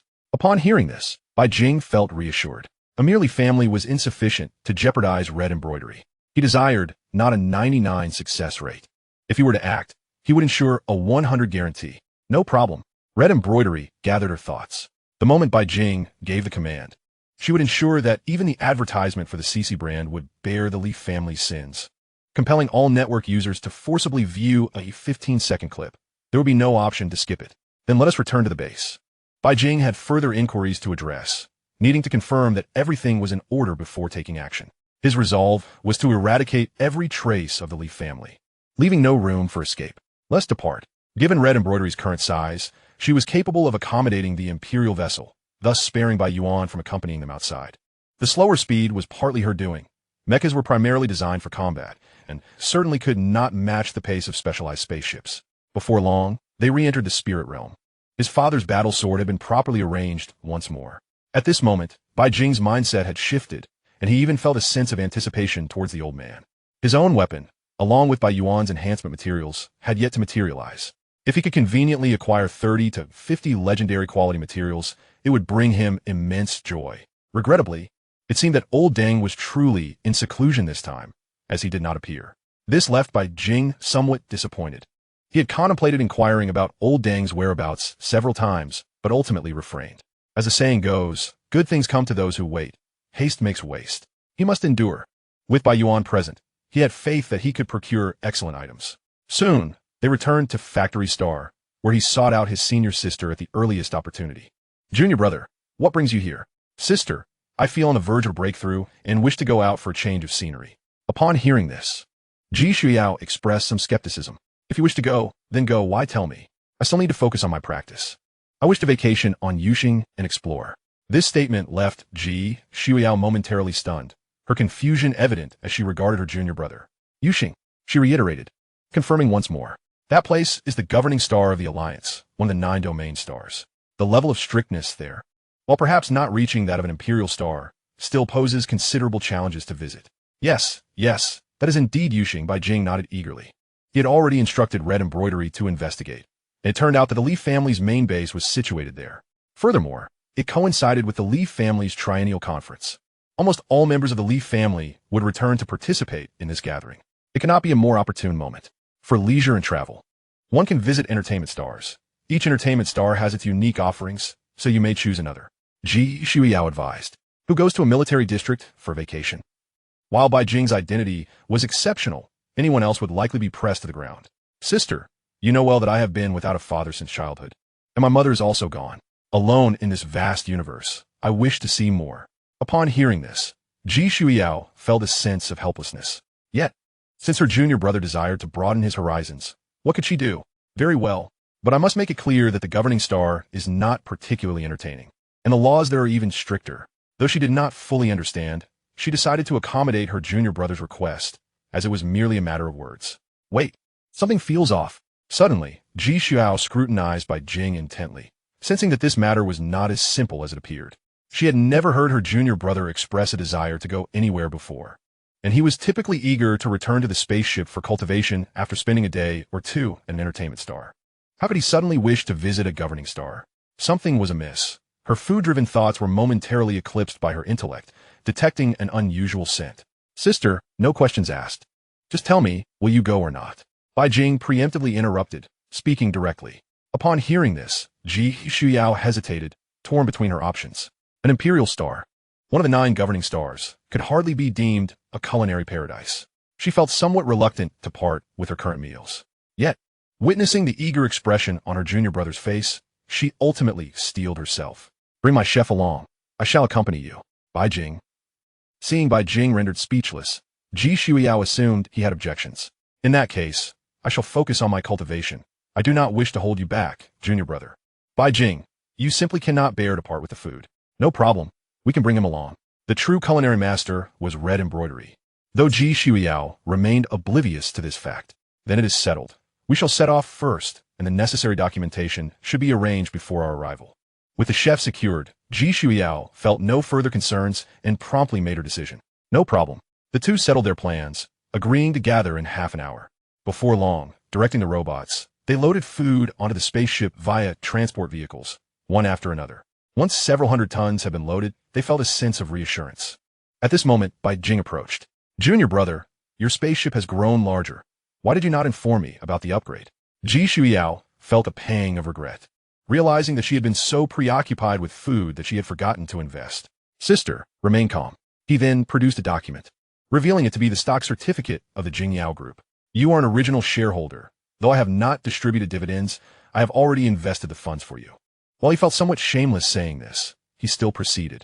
Upon hearing this, Ji Shuiyao appeared somewhat taken aback. How could the dividend funds be considered an investment? This was something she had never anticipated. Just then, the Imperial vessel made its appearance, and Ji Shuiyao looked at Bai Jing with a stunned expression. What, junior brother? Well, you have constructed the king machine, and surely, you do not intend to take this contraption to Yuxing, do you? You must be contemplating rebellion. Calm down. Senior sister, as executives, how can we venture forth unarmored? Bai Jing stated with utmost seriousness. You are correct, but are we not merely embarking on a vacation? Indeed, the last time was a holiday as well, yet we were confronted by those orcs. Upon hearing this, Ji Shuiyao found no fault in the statement, though it felt somewhat peculiar. She simply had not anticipated that Yuxing, being a governing star, would pose such peril. Even if its firepower were not on par with the Imperial Star, a ninth-tier individual seeking trouble, there would surely meet their demise. Ready? Then let us set forth. Ji Shuiyao remarked, glancing at the paperwork that had just been finalized. Chapter 266, Dreamscape. As we are bound for Yuxing, one of the 9 domains of the Alliance, and with Ji Shuiyao accompanying us, we can only utilize wormhole jumps for superliminal travel. Fortunately, the recently ascended Hong Xiu has experienced a significant surge in power, placing her among the elite even within the Alliance. The journey is estimated to take approximately half a month, which is ample time to arrive before the Leaf family's annual summary and disseminate network information. Seizing this opportunity, Bai Jing continued his training to enhance his abilities. He felt somewhat unclear about his current strength. Since his breakthrough, he had yet to engage in a battle at full capacity. In every skirmish, either Hong Xiu took the lead, or he merely participated to a limited extent. The specifics of his combat prowess remained ambiguous. Yet he could perceive the steady growth of his nascent soul's corporeal form. Suddenly, it felt as though a star had emerged within him, and Bai Jing sensed an infinite wellspring of strength coursing through his flesh. With a mere punch or kick, he could obliterate mountains. His physical form had transcended limits. Reaching the 7th tier, embracing the rich vitality, he realized that if he so desired, he could instantaneously convert it into explosive power. Upon further reflection, he was elated. The pace of his breakthrough surpassed his expectations. With a 7th tier physique, he had already surpassed everyone in the Alliance. Even those who pursued martial paths could not hope to match his current might, as he had attained this level of power through the support of illusions. Bai Jing's situation was markedly different. Possessing a purely 7th tier physique akin to those formidable races, he could demolish entire mountain ranges with a single blow. Coupled with his unique physical abilities, he faced no challenge in combat against those of lower realms. I longed for an opponent to spar with. Bai Jing yearned for a chance to unleash his full potential. However, at his level of strength, battles had become rare and serendipitous. Hong Xiu, here. The holographic projection of Hong Xiu appeared, adhering to Bai Jing's chest, her fingertips grazing his skin. Is it possible for you to let me unleash my full power in your dreamscape? That may prove challenging, Captain. You should be more aware of your own peculiarities than I am. Hong Xiu replied with a hint of exasperation, casting a flirtatious glance. Not to mention, I have yet to fully comprehend that magical energy. How could such an energy form exist in the material universe, far surpassing the powers cultivated by other races? It seems to originate from a higher dimension. Nonetheless, I shall endeavor to try, though I must first conduct a thorough examination of your body. Upon hearing this, Bai Jing could hardly refuse. If he could truly enter the dreamscape for a thrilling battle, it would be worthwhile. Just as he agreed, he sensed something amiss. Hey, enough already, Bai Jing exclaimed, bemused. While he currently lacked interest in women, it did not mean he had become entirely indifferent. Who could withstand the teasing of a stunning, ghostly bride? Observing her provocative manner, Bai Jing felt incredulous. You claim you have not studied this? I find that hard to believe. An examination, Captain? Do not be so tense. Hong Xiu giggled, maintaining her roguish demeanor. With the conversation reaching this point, Bai Jing felt it inappropriate to say more. He reminded himself that an examination was all in good order. After 2 or 3 minutes, Hong Xiu concluded that it was sufficient. Further teasing would lead to trouble. Playfully scratching Bai Jing's chest, she said with a grin, I can probably allow you to exert 80% of your strength, but some powers I truly cannot replicate.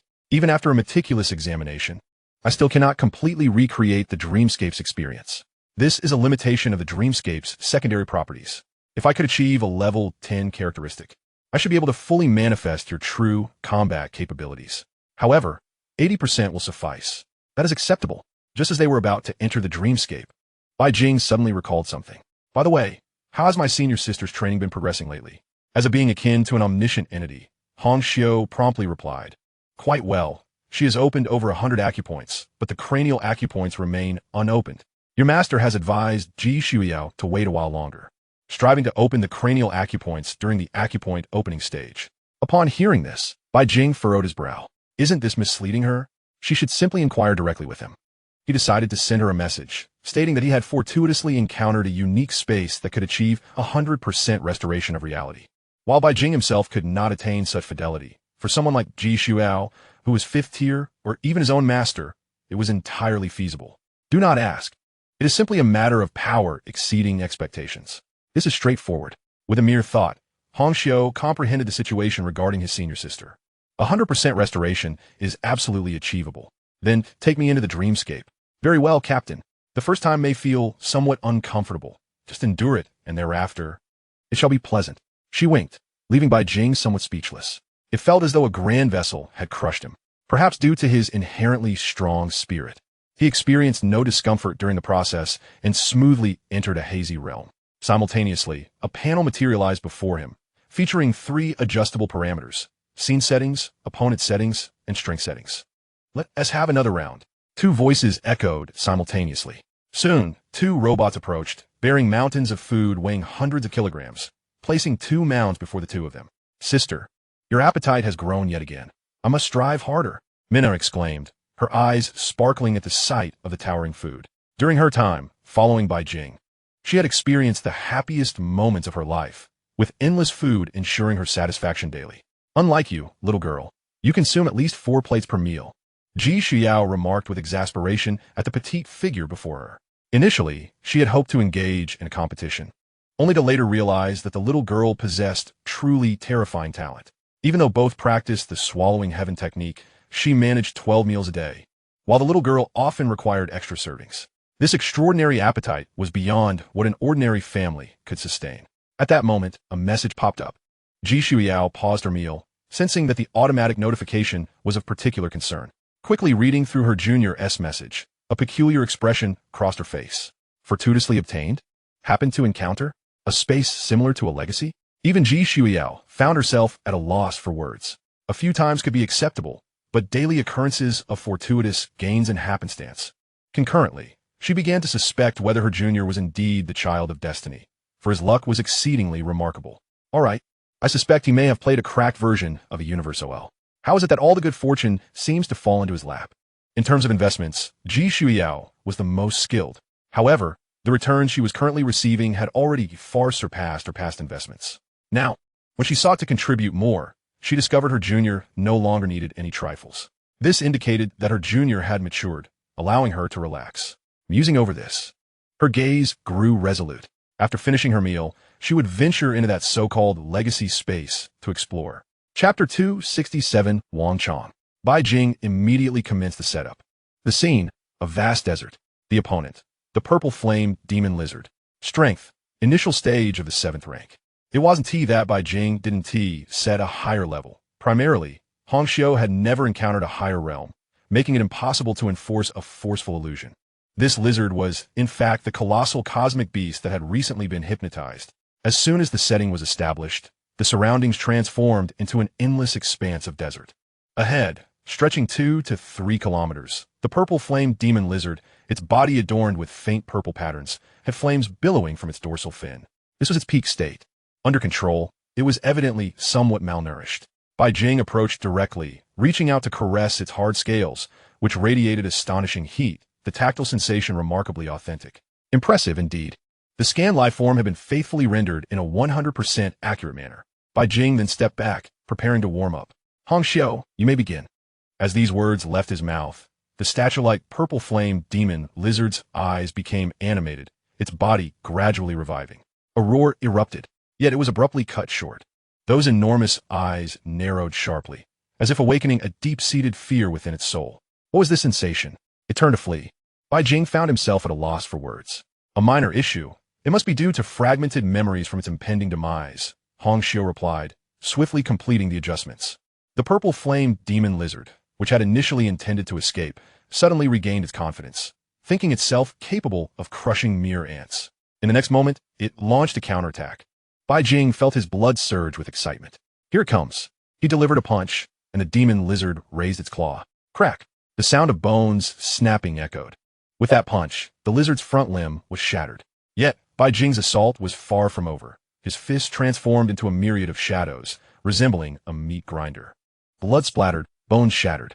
In pain, the lizard opened its mouth, unleashing a torrent of searing purple flames. Bai Jing tilted his head slightly, taking a deep breath. Roll! The command sliced through the air like a blade, dispersing the purple flames. Bai Jing then lunged forward, arriving before the somewhat dazed, purple flame demon lizard. Yura yura yura! With his arms spread wide, each punch bore the weight of 1,000,000 tons. Though they were mere fists, every strike possessed the power to devastate mountains. One blow after another rained down upon the lizard's head, and even a cosmic beast could not withstand such ferocity.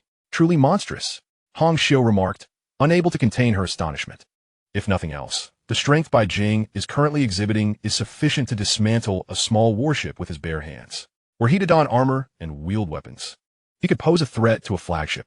This is far too weak. Bai Jing withdrew his fists. The purple flame demon lizard's skull was shattered beyond recognition. Even as it rapidly healed before Bai Jing, it resembled nothing more than a large toy, easily toyed with. As it recovered, it extended a claw in a desperate attempt to ambush. Bai Jing moved even faster, his right hand grasping the air. Crack, crack, crack. The sound of bones breaking echoed as an ethereal hand seized the entire purple flame demon lizard.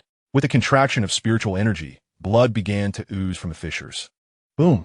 With a surge of force, the creature exploded on the spot. The now pulverized purple flame lizard continued to struggle for recovery upon hitting the ground.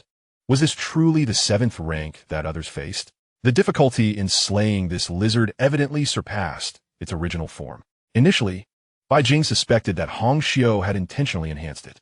Now, it appeared he possessed some trait capable of suppressing its recovery, even without utilizing recharge abilities. The creature's demise occurred at an accelerated rate. In the meantime, Bai Jing noticed another issue. Regarding recovery, Hong Xiu was evidently unaware of her own limitations. Surely, she wouldn't grant him automatic healing and mana regeneration, would she? With the reality world active, the virtual realm could not afford such luxuries. In this setting, Bai Jing needed to conserve his magical energy during combat. Is there something stronger? Bai Jing inquired. Upon his utterance, Hong Xiu began searching. Having only recently acquired her abilities, her database was quite limited, with few options available. Bai Jing desired a combat style that featured direct physical engagement, further narrowing the choices. Candidates like Lei Songjing were utterly unqualified. He couldn't even contend with the purple flame demon lizard. Soon, the filtering was complete. Upon gazing at the sole suitable candidate, Bai Jing was momentarily taken aback. You did this on purpose, didn't you? Captain, one can indulge in food indiscriminately, but one must not speak recklessly. This is the only one that fits. Opponent, Wang Chong. Age, 531 years. Realm, 7th rank, great perfection. But this choice is simply outrageous. No waities. Your master won't find out, and besides, if you surpass him, he will be delighted. If this doesn't work either, I currently have no other suitable options. Hong Xiu replied helplessly. Fine, then let me spar with my master. That's the spirit. In no time, the surrounding scene reset, transitioning into an urban district. Almost simultaneously, an elderly figure appeared ahead. Who else could it be but his own master?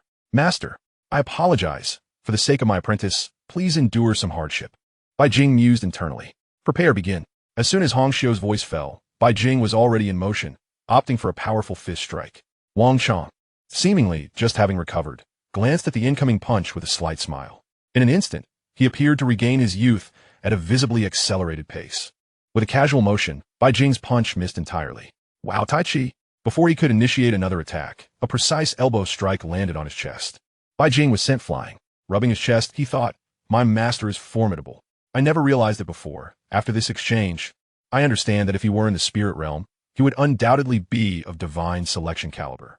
Of course, your master ranks among the top 3 in martial arts and can slay 8th-rank foes while piloting a mech.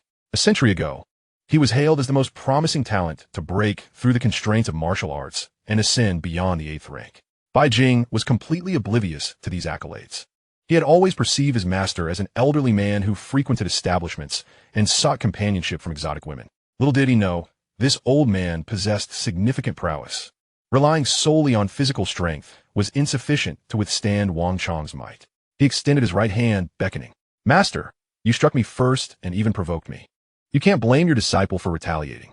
Bai Jing muttered, enveloping himself in magical energy and charging forward once more. This time, Wang Chong attempted to employ the same tactic, deflecting Bai Jing's punch with the intent to counter with an elbow strike, only to find he could not budge him. Upon locking eyes with Bai Jing, he saw the latter grinning broadly, revealing a mouthful of gleaming white teeth. Boom! A punch was unleashed. This time, Wang Chong realized he could not deflect it. The power was too immense, exceeding his limits. He was sent flying. Bai Jing did not pause for a moment, closing the distance to unleash a series of devastating skills. Under the tumult of their battle, the entire city swiftly transformed into a desolate wasteland. Perhaps enraged by Bai Jing's relentless assault, a phantom suddenly materialized. Chapter 268, 10,000 Heavy Strength. In the next instant, a colossal hand came crashing down. Bai Jing intended to shatter it with a punch, only to discover it seemed to harbor some peculiar power, immediately suppressing him. Soon, he was forcefully slammed into the ground. Wow, this old man is quite formidable. Feeling a dull ache throughout his body, it was evident that with his master's displayed combat prowess, even in an unarmored state, he could threaten certain 8th-ranked entities. When armored, slaying 8th rank was certainly not an exaggeration. Before Bai Jing could burst forth from the ground, a figure suddenly appeared, delivering a punch directly to his heart. With that blow, he coughed up a mouthful of blood. Bai Jing's defenses had been breached. Though the algorithmic might was not fully manifested, it still possessed 80% of its power, yet it was shattered by a single punch. In the next moment, the fist appeared like a phantom, and within a breath, Bai Jing lost count of how many blows he had endured. As he found himself utterly incapable of countering, Bai Jing could no longer afford to hesitate. He was not an invincible being with infinite health and mana. Activate! Before the words left his lips, a glimmer of golden light shot from his eyes. And at that instant, he entered a state akin to a sage, his overall strength surging dramatically, empowered by the essence of his spirit.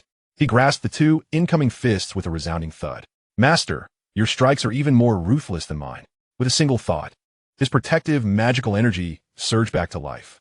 Seeing his fists captured, Wang Chong's eyes sparkled with a fierce brilliance.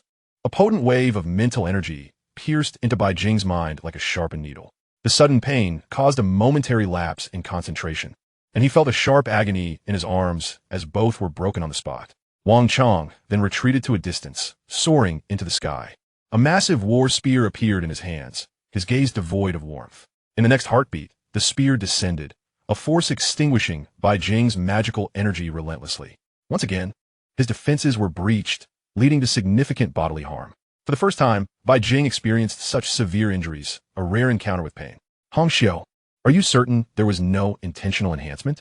He couldn't help but voice his incredulity. This was simply too overwhelming. That sudden explosive power and the mental assault. This hardly resembled the capabilities of an ordinary martial artist. There was no enhancement. This is merely the combat prowess of your master. She replied, producing a dossier of gathered intelligence. 10,000 weight. It can amalgamate myriad forces into one. This is your master's unique skill, attainable only at the 7th tier. It ranks 2nd among martial arts secrets. As for his mental fortitude, that too is formidable. He has attained the pinnacle of the 7th tier. Bai Jing grimaced. The recovery from his injuries was painfully slow, and that old man was indeed merciless. He had initially thought to gauge his master, but realized too late that his master concealed depths far beyond his expectations. Then again, it made sense after all. He was the master of his senior sister. Considering Ji Shuyao's background, his master's achievements seemed only fitting. Is he coming back? Hong Xiao inquired. No, Bai Jing responded, somewhat at a loss for words. Opposite him stood peak combat strength, while he himself was nearly reduced to a state of helplessness. The recovery of mana and health was insufficient, and even the royal power was far from its zenith. This was hardly 80%. He might not have even tapped into 30% of his own strength. Moreover, in terms of combat skills, this world evidently could not keep pace with his rhythm. His mastery over skills was severely suppressed. Bai Jing discerned that this dream realm could only manifest low-tier powers. Beyond a certain threshold, complete restoration was impossible. With a sense of vexation, he lamented the severity of his beating at Wang Chang's hands. Furthermore, he needed to learn his master's 10,000-weight secret technique. It was perfectly suited for him, compressing countless punches into a single blow. No wonder it could shatter his magical defenses. That old man truly possessed remarkable abilities. He had initially intended to conceal his own prowess, but now he would first focus on mastering his master's secret technique. Of course, even without unleashing his full potential, he had gained a clearer understanding of his current strength. In the absence of armor, he should possess invincible combat power at the 7th tier, and donning armor to cut through the 8th tier should not pose much difficulty. Achoo! Achoo! In a certain establishment, surrounded by enchanting beauties, Wang Chang suddenly sneezed several times. What is going on? Is someone thinking of me? He mused, rubbing his nose in confusion. Just then, an exotic woman with a shimmering golden tail and a delicate demeanor pressed against his chest, holding a wine glass in her mouth. Oh well, what am I overthinking? He soon lost himself in the pleasure surrounding him. It was all his fault for having taken in a little princess from the Ji family years ago, which had resulted in a prolonged absence of joy in his life. Seizing this opportunity, he was eager to make up for decades of lost happiness. Meanwhile, after finishing her meal, Ji Shuyao also entered the dream space, absorbing her surroundings with a look of astonishment on her face. Even in an age of advanced technology, achieving 100% restoration was impossible. That transcended technology and veered into the realm of mysticism. Could it be possible to identify meridian points? Due to individual anatomical differences, the locations of these points varied, leading to discrepancies in cultivation times. Without a moment's hesitation, she quickly pinpointed a meridian location. In the next heartbeat, she awakened from the dream, utilizing her recent memories to directly activate a meridian. Is this truly feasible? Ji Xiao's mouth fell slightly agape. This inherent space was nothing short of terrifying. Had humanity possessed this space in the past, it might have enabled a select few to discover methods for unlocking mental meridians and pathways far earlier, propelling human strength to unprecedented heights. However, she quickly regained her composure. No, this is something that must not be disclosed unless my junior brother reaches the 9th tier. As a member of an esteemed alliance family, she was privy to certain concealed information, such transformative knowledge regarding martial arts, capable of altering the alliance itself, would undoubtedly provoke the alliance to engage in unscrupulous actions. This was not merely about what the alliance sought to do. After years of development, many families had grown corrupt, no longer wholly devoted to the alliance, but rather focused on pocketing the best resources for themselves. She contacted Bai Jing directly, outlining the potential dangers of this matter and urging him to keep the existence of the inheritance space a secret. Bai Jing readily agreed, assuring her multiple times that only trusted individuals would be allowed into the dream space, thereby alleviating his senior sister's concerns. As time passed, 10 days slipped by. Hong Xiao sought out Bai Jing. What on earth? The food reserves are depleted. Captain, are you joking? Do I look like I'm joking? They've truly consumed everything. Hong Xiao was left speechless. The sheer veracity of those two was nothing short of intimidating. My senior sister has already opened over 200 meridians. It's quite impressive. We need to procure some ingredients. In just 10 days, she had nearly opened 10 meridians a day. Even if they were merely ordinary meridians, that was still astonishing. The nearest supply planet would require half a day's travel. What should we do? She began, but her words were interrupted as a newly matured Tier 7 cosmic beast slowly soared past the spacecraft. 10 minutes later, the storeroom was replenished with ample food supplies, and Bai Jing received an influx of millions of essence points. Chapter 269, Optimizing 10,000 Weight. Disciple, speak your mind. Bai Jing was about to share his breakthrough when he connected the call, only to find his master's face adorned with lipstick marks, accompanied by a chorus of playful voices urging him. Come on, Bai Jing thought. My master is quite the charmer. After a brief moment of astonishment, he regained his composure. Master, I have broken through to the 7th tier. Wang Chong, initially preoccupied with the affections of the exotic women, suddenly changed his expression. Get out. All of you leave. His abrupt shift startled the women, who froze in place. Yet, with the weight of Wang Chong's presence bearing down upon them, they quickly regained their senses and fled the room in a flurry. Have you truly broken through? His voice trembled slightly with excitement. A saying in the martial world goes, the first 3 tiers rely on practice, the middle 3 on supplements, and the last 3 on fate. While diligent effort and a solid foundation could lead one to the first 3 tiers eventually, the latter 3 tiers represented an insurmountable chasm. Even a genius would require years to traverse it. How much time has truly passed? He thought of the divine nature of martial arts. Realizing this, his breath quickened. His indulgence in the establishment was fueled by the knowledge that he could no longer progress in martial arts. He would be stuck at this plateau for the rest of his life. Now, that fervent gaze was 1,000 times more intense than the mere sight of any exotic maiden. The 8th stage of martial arts. One could dare to hope. Master, I have already reached the 7th stage. Surely there are some hidden martial arts or supreme techniques that you could reveal to me. Observing the shifting expressions on Wang Chong's face, sometimes brilliant, sometimes astonished, he ultimately could not restrain himself from speaking. Upon hearing this, Wang Chong also regained his composure. Yes, I possess the most formidable secret technique of our sect, the 10,000-fold force. The reason I am capable of defying the 8th stage is due to this secret method. As he spoke, he began to demonstrate. Soon, Bai Jing noticed a new email in his inbox. Where are you now? I will come find you immediately. This technique is rather difficult to cultivate. Wang Chong was prepared to offer personal guidance. Models at the club? Nonsense. How could they be more important than my own disciple? This cursed place, I shall never return here again. No, I shall never set foot here again. Once a prodigy in martial arts, how could he settle for mediocrity? Have you not heard that heaven does not close its doors on humanity? As long as I desire to walk, my disciple will surely forge a path of asphalt. I shall not only walk, I shall drive a sports car down that path. Master, this. Bai Jing gazed at the complete volume of the secret method, somewhat at a loss for words. This was remarkably audacious, to send it over so casually. You might be unaware of what a cyberspectre is. Fear not, for to cultivate this technique, one must be at least at the 7th stage, and its difficulty ranks among the top 5 of all secret methods. In simpler terms, even if shown to others, most would likely be unable to learn it, and should they succeed, they would merely be considered a nominal disciple. Wang Chong seemed entirely unfazed. First, take a look for yourself, and think it over. Do not attempt to cultivate it until I arrive.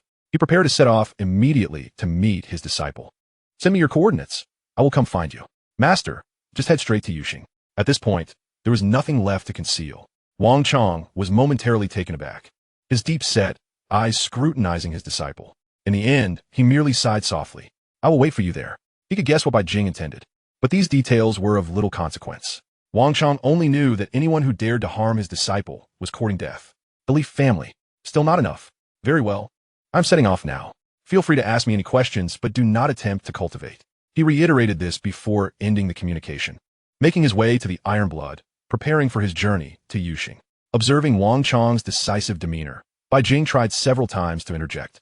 Master, you have lipstick marks all over your face. However, by the time the communication was terminated, he had failed to voice it. Never mind. Everyone knew his master's penchant for visiting clubs. He quickly set aside this thought and opened the freshly received secret technique file. After reading through it, he gained a certain understanding of the sect's 10,000-fold force. Although it was called the 10,000-fold force, no one had ever cultivated it to 200 folds. The highest record was by the founding ancestor, who managed to stack 197 folds in a single strike. Following him was his own master, who had achieved 157 folds of power. This technique imposed a significant burden on its user. It was no wonder that one had to reach the 7th stage to practice it. Without near-immortal capabilities, one would likely end up severely injured after using the 10,000-fold force. Of course, this was the case for an ordinary martial artist. For Bai Jing, it was an entirely different scenario. Wow, this fits perfectly. This was practically a tailor-made secret method for him. An extraordinary explosive damage output. As for the negligible side effects, Bai Jing could only think side effects. I see none. All I see are the positive results. Congratulations, you have entered the realm of the 10,000-fold force. Skill Master effect activated. You have mastered the perfected level of the 10,000-fold force. Bai Jing merely contemplated briefly while awaiting his master's arrival, when suddenly, two notifications materialized before him. Along with the 10,000-fold force, he had also acquired all its techniques, perfected skills. Bai Jing felt somewhat speechless. Due to the influence of his primordial spirit, his comprehension had soared to an unmeasurable level. Even without the experience potions buff, he had directly entered the realm. First, let's optimize this. It was too simple. He stumbled into mastery without effort. It couldn't be blamed on him. Soon, the skill enhancement panel opened. This secret method could only be optimized in two directions: strength and efficiency. Max it out. Congratulations, the optimization of the 10,000-fold force was successful. Strength 1. Congratulations. The optimization of the 10,000-fold force was successful. Efficiency 1. Congratulations, the optimization of the 10,000-fold force was successful. Strength 1. After a continuous 40 optimizations, this martial art reached its ultimate state. This martial art has reached the perfected level and cannot be further optimized. Glancing at the notification, Bai Jing felt somewhat exasperated. If you won't optimize, then grant me a transformation. The result was that this martial art could not undergo any metamorphosis. Somewhat resigned, yet there was little he could do. He felt the changes in the new 10,000-fold force. The threshold had lowered, yet its power had significantly increased. After a brief struggle, he commanded, "Hong Xiao, halt. Open the hatch. I wish to test my techniques." "Yes, Captain." Soon, the Spirit Realm Voyager came to a stop. As the hatch opened, Bai Jing dashed out. He was unarmored, appearing in the cosmos with nothing but his flesh. His physique, comparable to that of a cosmic behemoth, afforded him no discomfort.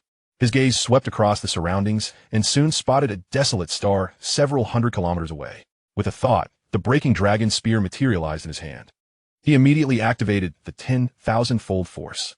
100, 300, 500. There was no sense of pressure whatsoever. His body, akin to that of a cosmic giant, was more than capable of bearing such a load. Soon, he compressed it to 1,000 folds. It presented some slight pressure, but he could still endure it.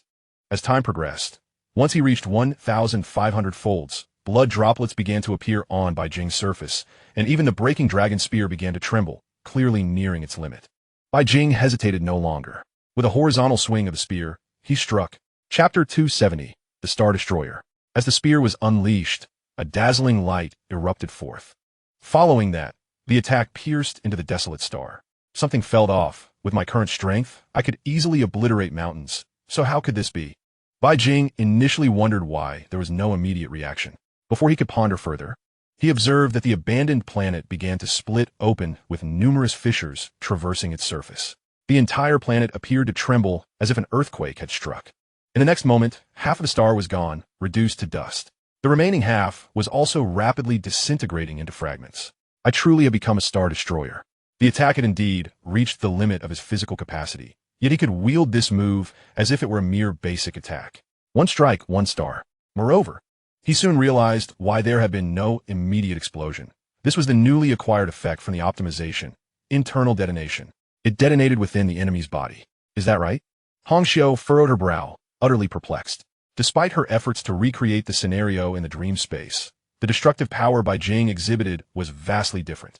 At this point, it was not Wang Chong hammering his disciple. It was more akin to the disciple overpowering the master. Additionally, as Bai Jing engaged in combat, his power soared dramatically, far surpassing any calculated combat strength. In the dream world, Bai Jing resembled a glitch in the system, utterly incomprehensible. All right, we can continue our journey now.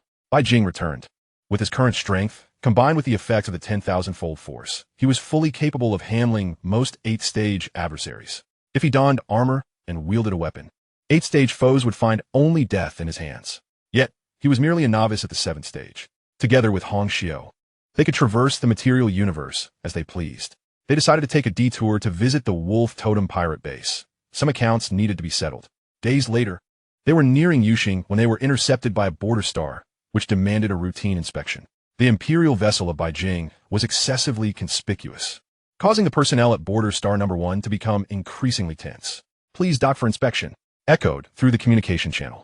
Here, Bai Jing was compelled to adopt a more discreet demeanor. He promptly took his senior sister by the hand and proceeded for the check. As the duo disembarked from the spacecraft, they were swiftly approached by a squad of 5 individuals clad in specialized battle armor, led by a 7th-tier psychic master. "Please cooperate. This is a routine inspection." Though such words were uttered, Bai Jing could sense that every move they made was under scrutiny, and any sign of irregularity would prompt an immediate offensive from the quintet. Identification and pass, please. Ji Shuyao projected their credentials while chewing on a piece of roasted meat from a colossal beast. One could not deny that the taste of the universe's great beasts was genuinely delightful, chewy, and highly nutritious. The leading psychic master frowned. Please hold on a moment. Those 2 passes you possess are permanent access passes. Attaining such status is exceedingly challenging, with each being held by notable figures within the Alliance. No wonder they are handling you with such caution. Before long, the staff member in charge of verification discreetly relayed information. It was not long before a look of surprise flickered across the face of the official, and his tone noticeably softened. Apologies for the disturbance. Your credentials are impeccable. However, your mech and vessel cannot proceed to Ustar. He spoke with a hint of regret. That is understandable, Bai Jing replied nonchalantly, as he knew that if needed, they could reach their destination in mere seconds. Please follow the staff's guidance for a psychic jump. Soon, a statuesque attendant in black stockings emerged, offering a slight bow before speaking. Esteemed guests, please follow me. Having previously visited the Imperial Star, the 2 followed her closely. At the residence of the Li family, a gentle knock echoed through a room. A voice soon rang out, "Enter." Upon hearing this, the door was cautiously opened, and a young man stepped inside. "Lingo, I've just received word that 2 executives have arrived." The man, who had been perusing various documents, set them aside and looked up at the newcomer.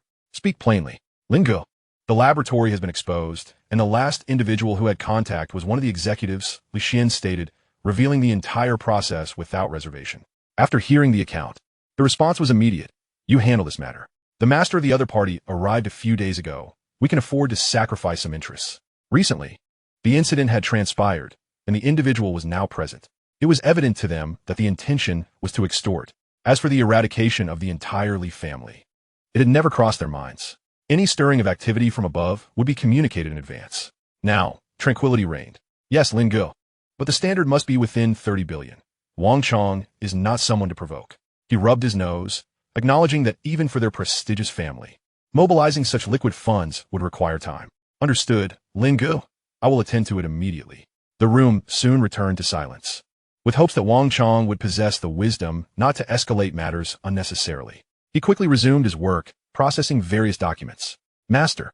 At this moment, Bai Jing and his companion had located Wang Chong. Upon their meeting, Wang Chong visibly faltered. "This is not right. Something is amiss.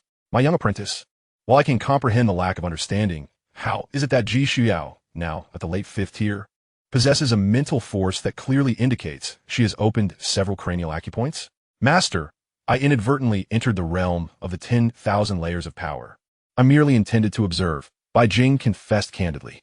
At this moment, Wang Chong stood there, gradually questioning his own existence. Am I truly unfit to be a master? Why does my direct tutelage yield results slower than those of unrestrained growth?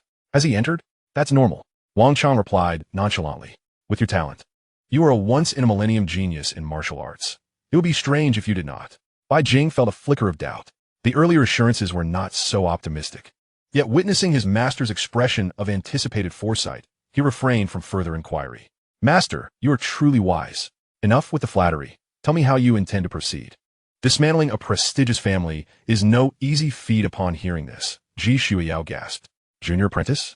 Who do you intend to topple? Bai Jing wasted no words, immediately presenting the various experimental records and footage from the factory star. Human experiments, pollution spread, and the fusion of demonic genes with the spiritual realm. Even Wang Chong was silently taken aback. The Li family had truly courted disaster. While others avoided the spiritual realm, they recklessly ventured forth. I plan to use public opinion to compel the alliance into action. Bai Jing articulated his strategy. However, Wang Chong found this approach dubious, as the internet had numerous backdoors. Only that which they wish for you to know would be revealed. Just as he was about to caution, Bai Jing spoke again. Master, rest assured, I have prepared everything. Within 3 days, the Li family will surely face annihilation. Chapter 271, The Beginning. This is a classic work. It must be observed closely tonight. A slightly portly young man, with a lewd grin, positioned a box of tissues beside him, ensuring all was ready before selecting the projection. The screen gradually unfolded, excitement surging. In the next moment, piercing wails erupted, causing him to shudder, anger flashing across his face. Damn it! He cursed as he sought to close the window, believing he had been duped. It was far from classic, and, after searching fruitlessly, he could not find the close button. In a corner, he noticed a small line of text. You must watch for 60 seconds. The window may close afterward. The portly youth was taken aback. Despite his protests, he found himself compelled to continue watching. As several scenes flashed by, confusion etched itself on his face. Which entertainment group has filmed this new movie? Gene Fusion? They truly dared to shoot this. As the footage progressed, cold sweat began to bead on his back. This was not a movie.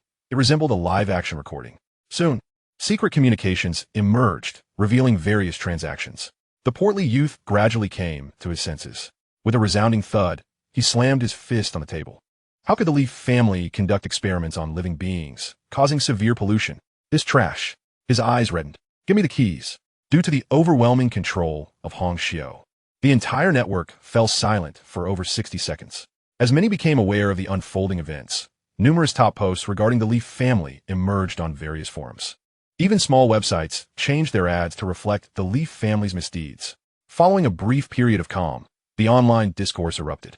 First, various industries of the Leaf family were exposed, with countless official sites being inundated. In an instant, all enterprises under the Leaf family's banner were rendered inoperative. Some passionate youths on Star even contemplated storming the Leaf family residence. How could this be anything but a crime against humanity, treating people as mere lab rats? Don't they feel any remorse? This group of demons must pay the most excruciating price. I reviewed this evidence repeatedly. I initially thought it was a joke, but it seems they are serious. With such conclusive evidence, won't the relevant authorities take action? In no time, all other events across the network were overshadowed by this matter, with billions discussing the topic. Consequently, the Leaf family's controversy exploded, all within the span of just half an hour. Many servers have experienced overload situations. At the Leaf family's residence, a figure, fraught with panic, hastily knocked on a door. Linga, something has happened. Without waiting for a response from within, fear compelled him to push the door open. Such frantic behavior was unbecoming of a person from a prestigious family. Li Lin, visibly displeased, scolded, "What a disgrace." The intruder was none other than Li Xian, whose face was awash with anxiety. Without regard for anything else, he exclaimed, "Lingu, the laboratory has been exposed. Now the entire internet is abuzz with discussions." Before he could finish, Li Lin appeared before Li Xian in an instant, grasping his neck tightly. "What did you say?" "The laboratory has been exposed. You useless fool. Truly a waste." He forcefully flung Li Xian against the wall. "Have someone contact the internet regulatory authorities. The Li family is willing to offer 100 billion to have all discussions retracted." "Lingu, that's impossible. They already tested it before coming here. They lack the authority." Li Xian, just having risen, spoke with a quiver in his voice. "How can that be? They lack authority?" Upon hearing this news, Li Lin appeared reluctant to accept the reality. But they're the real governing alliance of the internet. Their authority in this realm is unparalleled. It's true. I've already contacted them. They said that if they take down anything regarding the Leaf family, they will lose their administrative rights, regardless of the forum. Even the Alliance's network intelligence cannot delete any messages. At this revelation, Li Lin's pupils constricted sharply, as if struck by a sudden realization. And he coughed up a mouthful of blood, as if his spirit had been drained. All family members involved in this matter will face severe consequences, followed by a public apology and execution. "Linga, that can't be."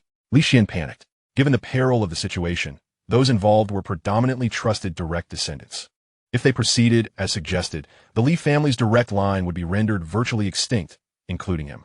The thought of being publicly executed sent him into a frenzy. Lingu, there must be another way.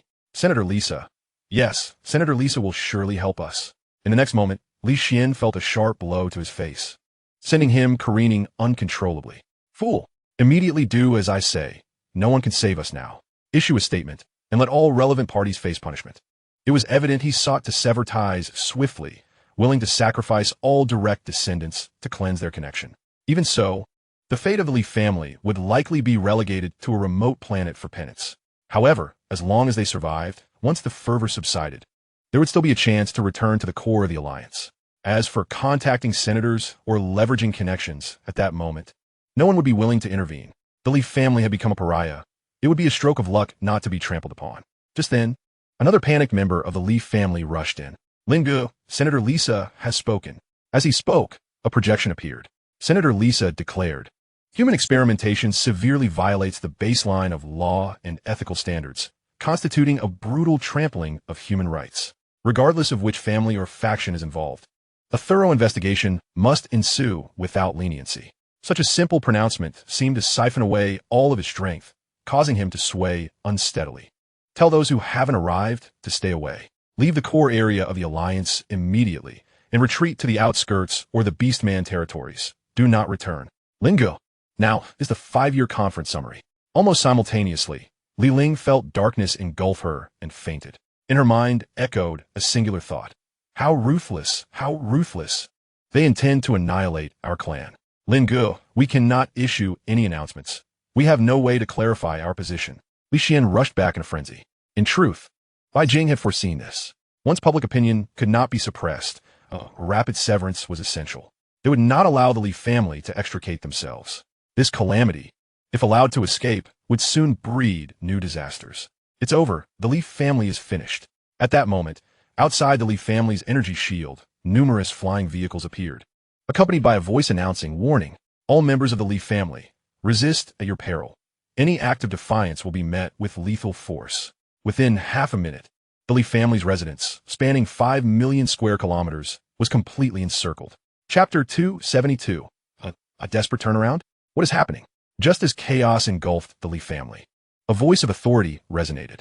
An elder, over 50 years old and clad in loose cultivation robes, entered the hall, observing the disarray among the family members.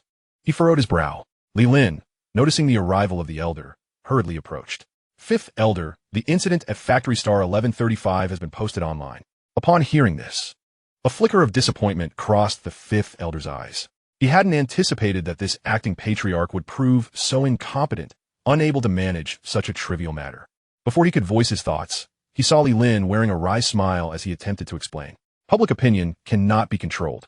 Even the internet regulatory platform is helpless, and we cannot even make our voices heard. He had never imagined that methods which had previously proven effective in stifling public discourse would one day be wielded against the Li family.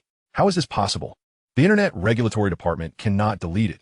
You must be contacting the wrong people. The fifth elder clearly did not believe him. To him, this young man seemed too inexperienced, likely having failed to offer a proper bribe. It's not that they can't manage it. It's merely their perfunctory response. Fifth elder, Li Lin sought to explain himself, but the fifth elder waved his hand dismissively, expressing his displeasure. You manage the household. I will negotiate. The grand elder is on the verge of breaking through to the 9th tier. Do not disturb him.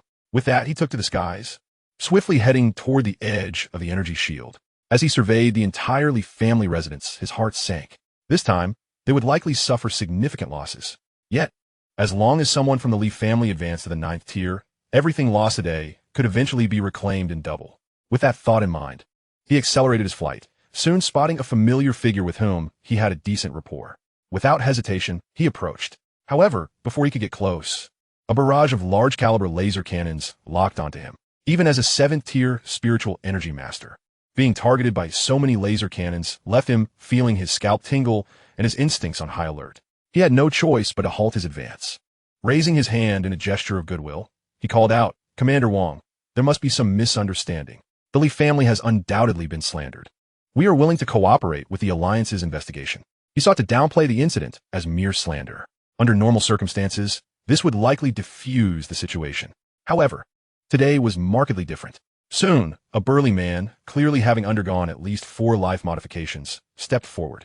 "Li Xianyang, I advise you to abandon resistance and accept the Alliance's judgment. It is still possible to spare a bloodline for your Li family. If you open the energy shield now, there is still time." Upon hearing this, the fifth elder's brows furrowed. They shared some camaraderie, yet the direct use of his name signaled a desire to sever ties. After a brief moment of shock, he turned to leave. Further discussion would be futile. The priority now was to reverse the situation. Even if the laboratory had been exposed, it merely pertained to human experimentation and the fabrication of demonic genes. If they could manage these 2 issues, everything else would be trivial. The Li family still had a chance to turn the tide. Li Lin, you must immediately proceed with the fabrication of the experimental subjects. All must be classified as death row inmates. As for the demonic gene fusion, that was due to a spiritual energy leak. I recall there should be a planet nearby that experienced an incident involving a spiritual energy passage. Blame it on that planet. After issuing these directives, the fifth elder produced a communication device and dialed an anonymous number. Almost simultaneously, The call was abruptly terminated. The countenance of the fifth elder darkened as he dialed the number once more. After several attempts, the call was finally connected. I implore you, esteemed council member, considering the Lee family's years of toil, albeit without notable achievements, grant us a clear indication of who is orchestrating this assault against us. As for the notion of securing the Lee family's safety, that has become an unrealistic expectation. Our sole hope now lies in identifying the puppet master behind this scheme and presenting them with sufficient resources to sway their favor, allowing the Lee family to escape unscathed. We must await the Grand Elder's ascension to the 9th tier, at which point we shall reclaim our losses with interest. The response was coldly delivered, and the line went dead. The 5th elder of the Lee family felt as though he had plunged into an icy abyss. The authority wielded by the caller surpassed his own, and within the entire alliance, only a handful could rival it. Among the council, there were 5 members, each a representative of the most prestigious families or individuals within the alliance.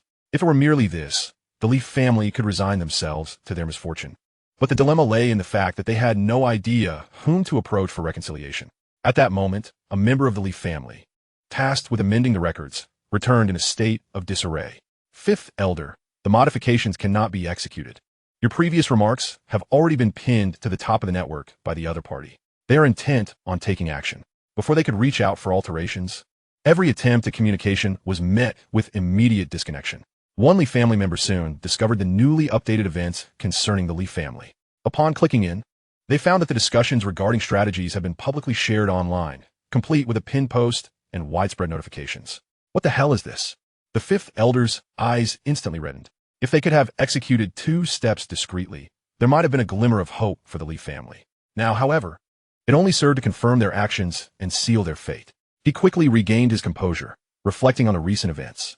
A traitor had emerged within the family. Otherwise, how could their instructions have been disseminated to the network without delay? In that moment, he shivered, feeling an overwhelming chill. Inform the Grand Elder and the others. After a considerable pause, he finally spoke. The Lee family has no choice but to fight. Otherwise, we face certain doom. The opposition is relentless, intent on annihilating us, which indicates their motives extend beyond mere financial gain. They seek our very lives. With this realization, he cast aside all other considerations. The situation had spiraled entirely out of control.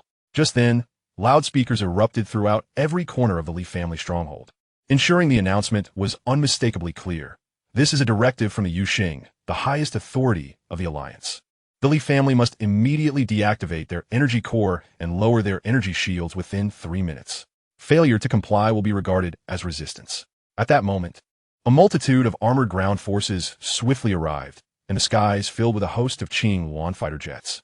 Soon after, towering figures averaging 3 meters in height appeared, wielding colossal blades in their right hands and automated explosive hand cannons in their left, with massive shields at their backs.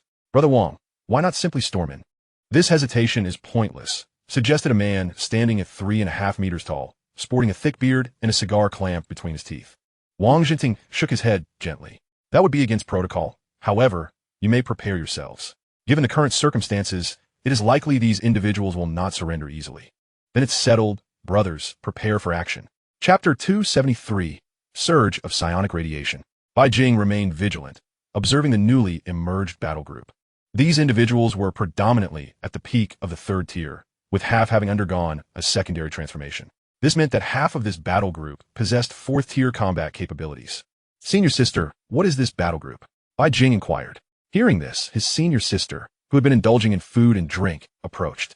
Gazing at the banner of the battle group, adorned with a white shield and a strange emblem of sharp fangs, she paused briefly before responding. This is the Dragon Fist Iron Wall. I can't believe they've mobilized the core. As she chewed, she explained, you may not have heard of them, but this is one of the 9 major corps of Yuxing.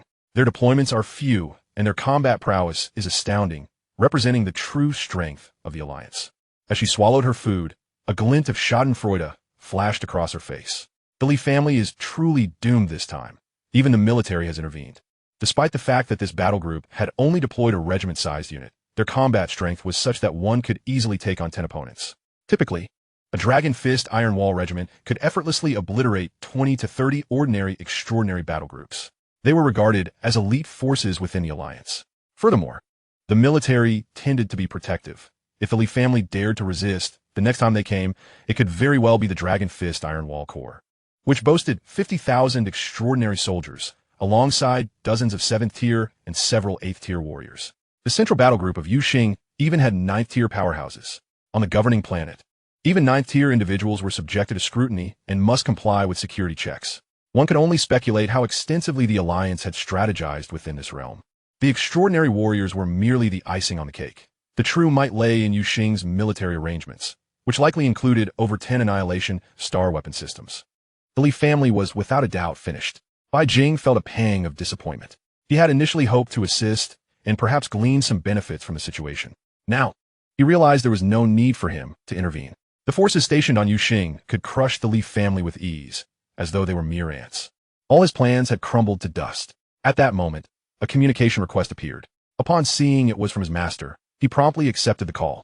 Disciple, let's go join the fray. After all, we are Alliance executives, and we possess the authority to address any unlawful matters. Even if we do not need to take action ourselves this time, I have secured a task for you. Come along with me. Bai Jing was taken aback. We can actually do that? A simple visit would yield task rewards. It was also a perfect opportunity to offset the losses of not being able to capitalize on the chaos. All right, Master, I will head over immediately. With enthusiasm, he accessed the official website of the executive headquarters and soon discovered a new task. Title: Assist in the capture of Li family members. Task requirements: limited to 2 individuals. Martial artists, aged under 20, one at the 7th tier and one at the late 5th tier. Task rewards, dependent on completion level. Initiator: Wang Chong. After reading the task, Bai Jing was momentarily stunned, then exclaimed in disbelief. The restrictions were such that it felt as though his and his senior sister's names were almost written in. Senior sister, let's go watch the spectacle, he exclaimed, pulling his senior sister along. Let me grab a bite first, otherwise I might starve.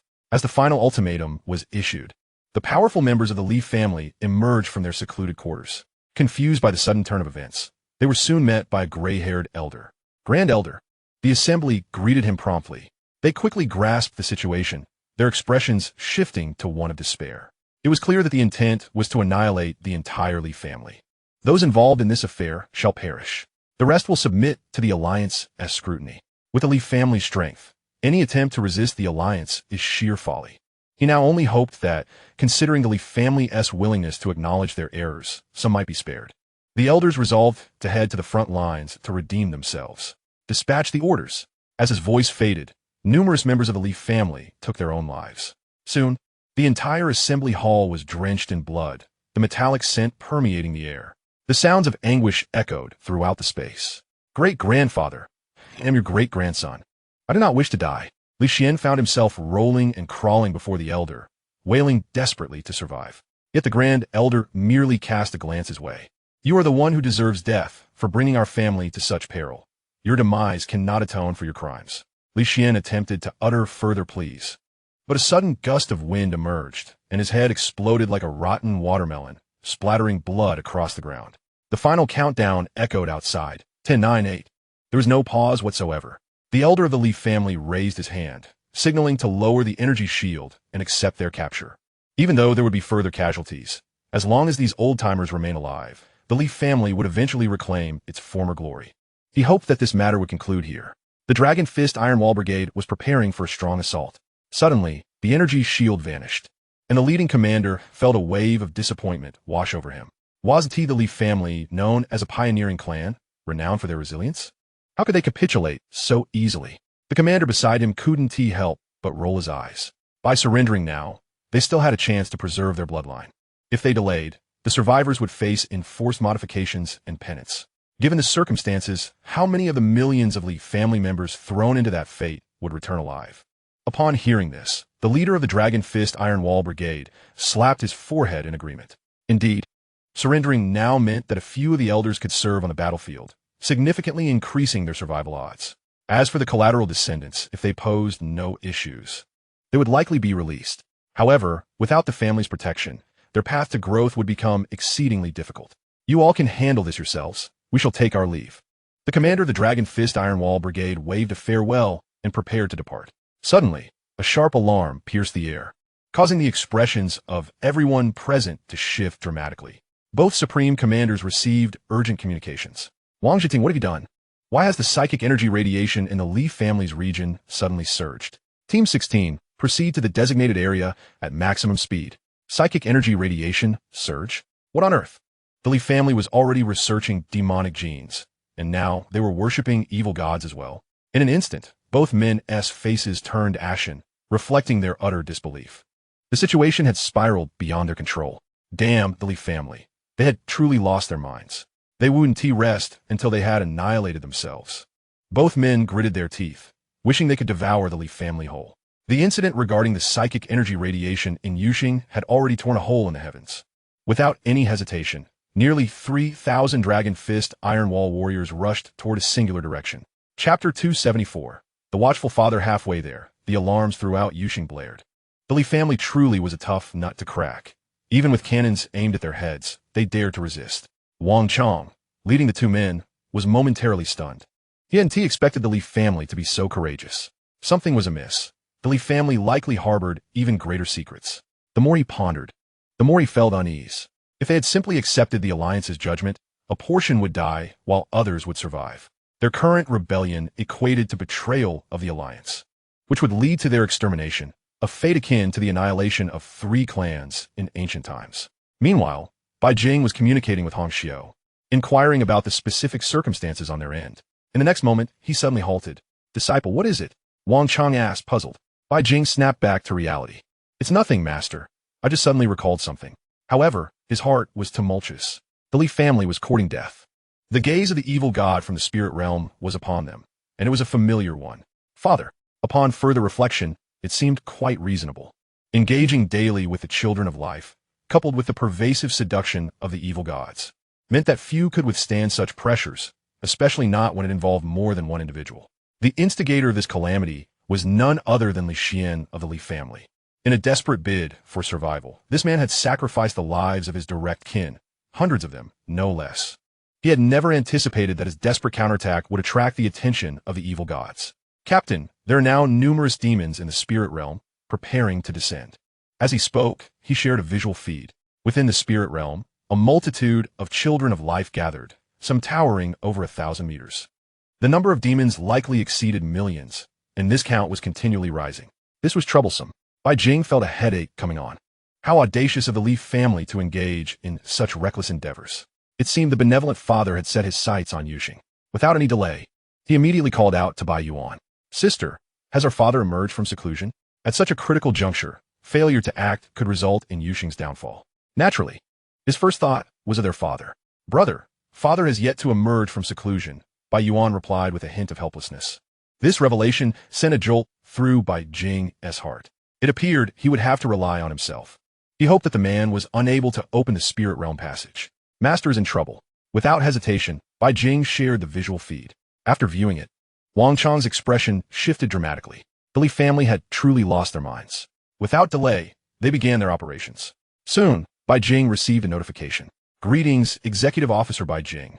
Your armor application has been approved. You may proceed with the armored operation on Yuxing within the designated time." Bai Jing looked at his master in surprise. "What are you staring at? Hurry and summon the ship. This is a special situation."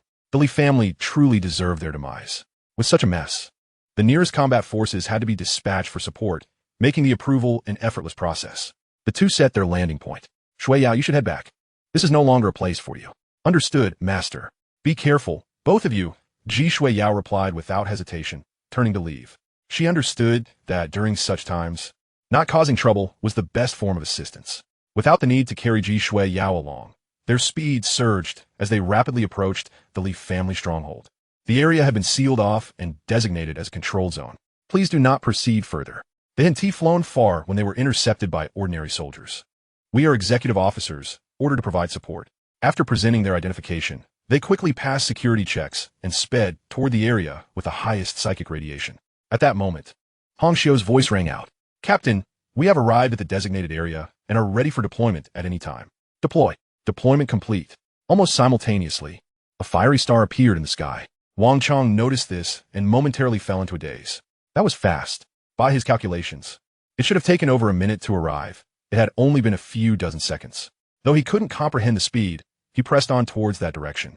The distinction between executive officers with armor and those without was significant, especially for one like him who possessed a royal machine.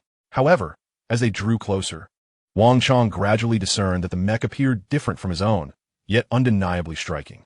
It evoked a sense of admiration even in his seasoned heart. The color scheme of black and gold was exquisite.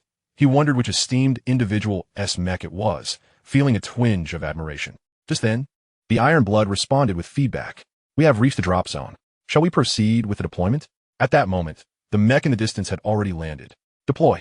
Without any hesitation, after confirming, he turned to continue admiring the art piece. Then he saw his disciple flying toward the ultra-cool mech. Disciple. Just as he wanted to remind him that, as splendid as it appeared, he should not approach, lest the elder statesman disapprove. The words had barely left his lips when Bai Jing spoke. Master, my mech has arrived. I shall take my leave first. Wang Chong was left speechless. Watching the figure recede, he felt parched, wanting to exclaim, what on earth? Your mech? Impossible, absolutely impossible. From his perspective, the value of that Imperial mech likely surpassed trillions. Not even accounting for the craftsmanship fees and manufacturing costs. In the entire alliance, only the elite families possessed the capability to operate such mechas. At this very moment, doubts arose regarding whether Bai Jing had sold himself to the Ji family. Otherwise, how could he have produced such a magnificent king-class mecha? As the hatch of the Imperial ship opened, a humanoid mech stepped out first. Upon closer inspection, it was none other than the executor's battle armor of his own disciple. Soon, the donning was complete, and Bai Jing's voice echoed through the channel. Master, I shall proceed to provide support. I will go ahead. Go on, go on. Wang Chong replied, his voice somewhat hoarse as he watched the mech swiftly vanish, a pang of bitterness stirring within him. Had he made a grave mistake? Should he have sought a wealthy patroness in his youth? Once Bai Jing's figure was no longer visible, a fiery orb appeared overhead. This disciple was indeed inscrutable. Initially presumed to be merely gifted, it now seemed that his trajectory of growth was equally unfathomable. An ironclad executor had ascended to the king-class mecha. In his youth, Wang Chong had fought for nearly a century on the front line against orcs to procure this mecha, resorting to loans and military merit pledges just to barely manufacture it. Regret washed over him. He should have sought to marry into wealth back then. He muttered a complaint, but swiftly climbed aboard the Iron Blood King mecha, completing his donning and hastening towards the designated point. At that moment, due to the sudden surge of psychic energy radiation, the Dragon Fist Iron Wall Battle Core entered without the slightest hesitation. Upon encountering any adversaries, there was no intention of capture. Only the elevation of gun barrels and the onslaught of gunfire ensued, eradicating all in their path. The instant the psychic energy surged, the Li family was irrevocably consigned to the past. The matter of the sinister deity was an absolute red line. The three clans of Yi, while they did not reach that magnitude, from this point forward, all individuals associated with the Li family would undergo meticulous scrutiny. Chapter 275. The Decline of Bloodlines. What is happening? Just as the Li family members prepared to turn themselves in, an unsettling alarm sounded. Not from the Li family, but from Yuxing. A foreboding sensation enveloped them. At that moment, hundreds of individuals suddenly collapsed to their knees, retching violently as copious amounts of filth spewed from their mouths, and black liquid oozed from their orifices. Even the most formidable elder of the Li family experienced a wave of discomfort, as if some unknown force was stirring within his genes, propelling his very essence toward an uncharted mutation. In a mere span of a few breaths, the weaker members of the Li family, those adept in psychic energy, began to undergo physical transformations, sprouting grotesque tendrils and tumors that grew uncontrollably. Even their very forms breached certain limits, expanding in size within the blink of an eye. This was, at this juncture, after a brief moment of stunned silence. Those with insight quickly discerned the cause. Yet this revelation spelled nothing short of a countdown to the annihilation of the Li family. Psychic pollution, the aberration of the sinister deity, the degradation of bloodlines. Who was to blame? The elder of the Li family bellowed in fury, soaring into the sky in search of the instigator. At this moment, the Li family had no avenue of retreat left. Within their stronghold, all bloodline bearers had succumbed to degeneration. Even those fortunate enough to be absent would inevitably fall under the scrutiny of the alliance, facing potential execution. In an instant, the elder of the Li family, who had weathered the storms of a millennium, felt the taut strings of his heart snap. As he ceased to resist, an overwhelming force erupted, enveloping him entirely. His body began to rapidly transform from within. At that moment, a barrage of massive laser beams descended, delivering a blanket strike. Those Li family members still undergoing painful mutations, the weaker ones, were instantaneously vaporized. Yet the rate of mutation among the Li family was alarmingly swift, as if the sinister deity had bestowed upon them a twisted blessing through their ancestral records. In less than 10 breaths, the direct bloodlines had all undergone transformation. In 20 breaths, a significant number of collateral relatives began to mutate as well. Boom, boom, boom. Almost simultaneously, countless warplanes and heavy artillery commenced an unrelenting bombardment, targeting but one objective: the complete eradication of the Li family stronghold. However, such assaults bore limited efficacy against lower-tier lifeforms. When confronting those of the 7th and 6th tiers, the weaponry proved less than ideal. In fact, the detonation of one shell unleashed a wave of contamination, leading to further infections. This was a grave situation indeed. Gazing at the nearly entirely mutated Li family members, the commander of the Dragon Fist Iron Wall Battle Corps could not help but curse. The repercussions of this incident were now inevitable. No one had anticipated that the Li family would dare to associate with the sinister deity. As for the study of genes and gene fusion, they paled in significance compared to this calamity. Before they could reach the designated area, a colossal figure, resembling a writhing mountain of flesh, approached with a bizarre speed, obstructing their path. Looking upon the twisted, grotesque progeny, they could barely discern the identity of the figure, a face that was unmistakably that of the 5th elder of the Li family, Li Xiangyang. Leave 3 battalions to hold this creature. The rest, follow me. Their objective was clear. They needed to locate the source and extinguish it, regardless of the sinister deity's devotees. Their ultimate goal remained singular: to summon the divine into this universe. To facilitate the arrival of the deity, one must traverse the psychic energy pathways. With the current rate of psychic energy radiation increasing, once the pathways were opened, merely contemplating it sent cold shivers down the spine of the Battle Corps commander. Yuxing was on the brink of annihilation. This was no mere petri dish planet, but the very heart of the Alliance. The loss of Yuxing would significantly impact the strength of the Alliance. Boom, boom, boom. The thunderous cannon fire relentlessly struck the obstructing progeny. The commander of the Dragon Fist Iron Wall Battle Corps immediately led his men through the onslaught. At that moment, hundreds of warplanes roared overhead. A voice emerged through the channel. "We will carve a path for you. Please follow us." No sooner had the words been spoken than a deluge of thermite shells erupted forth. Under the searing heat, the feeble progeny swiftly dissolved, momentarily creating a passageway. Yet, with the Li family nearly entirely obliterated, this was insufficient to eradicate all the progeny. With the thrusters primed, there was no pause. The members of the Dragon Fist Iron Wall, wielding large shields, grasped them with one hand. In the next instant, the anti-gravity core activated and they floated upward, propelling towards their destination. However, before they could draw near, a roar filled with unfathomable resentment erupted. Half of the warplanes soaring ahead were instantly decimated, while the remaining half fell victim to destruction at an observable rate. "It is because of you that our Li family has fallen to such depths. Die. All of you. Perish." As the voice echoed, that area transformed into an anti-gravity domain. Skyscrapers and villas alike floated in the air. The elder of the Li family. Gazing at the silver-haired old man, the commander of the Dragon Fist Iron Wall Battle Corps felt his expression darken.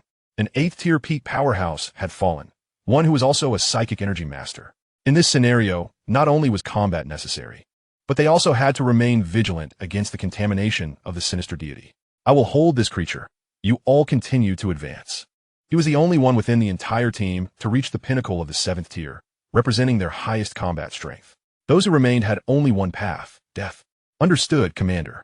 Without a moment's delay, he surged forward, seeking to draw the creature's attention and buy time for the others.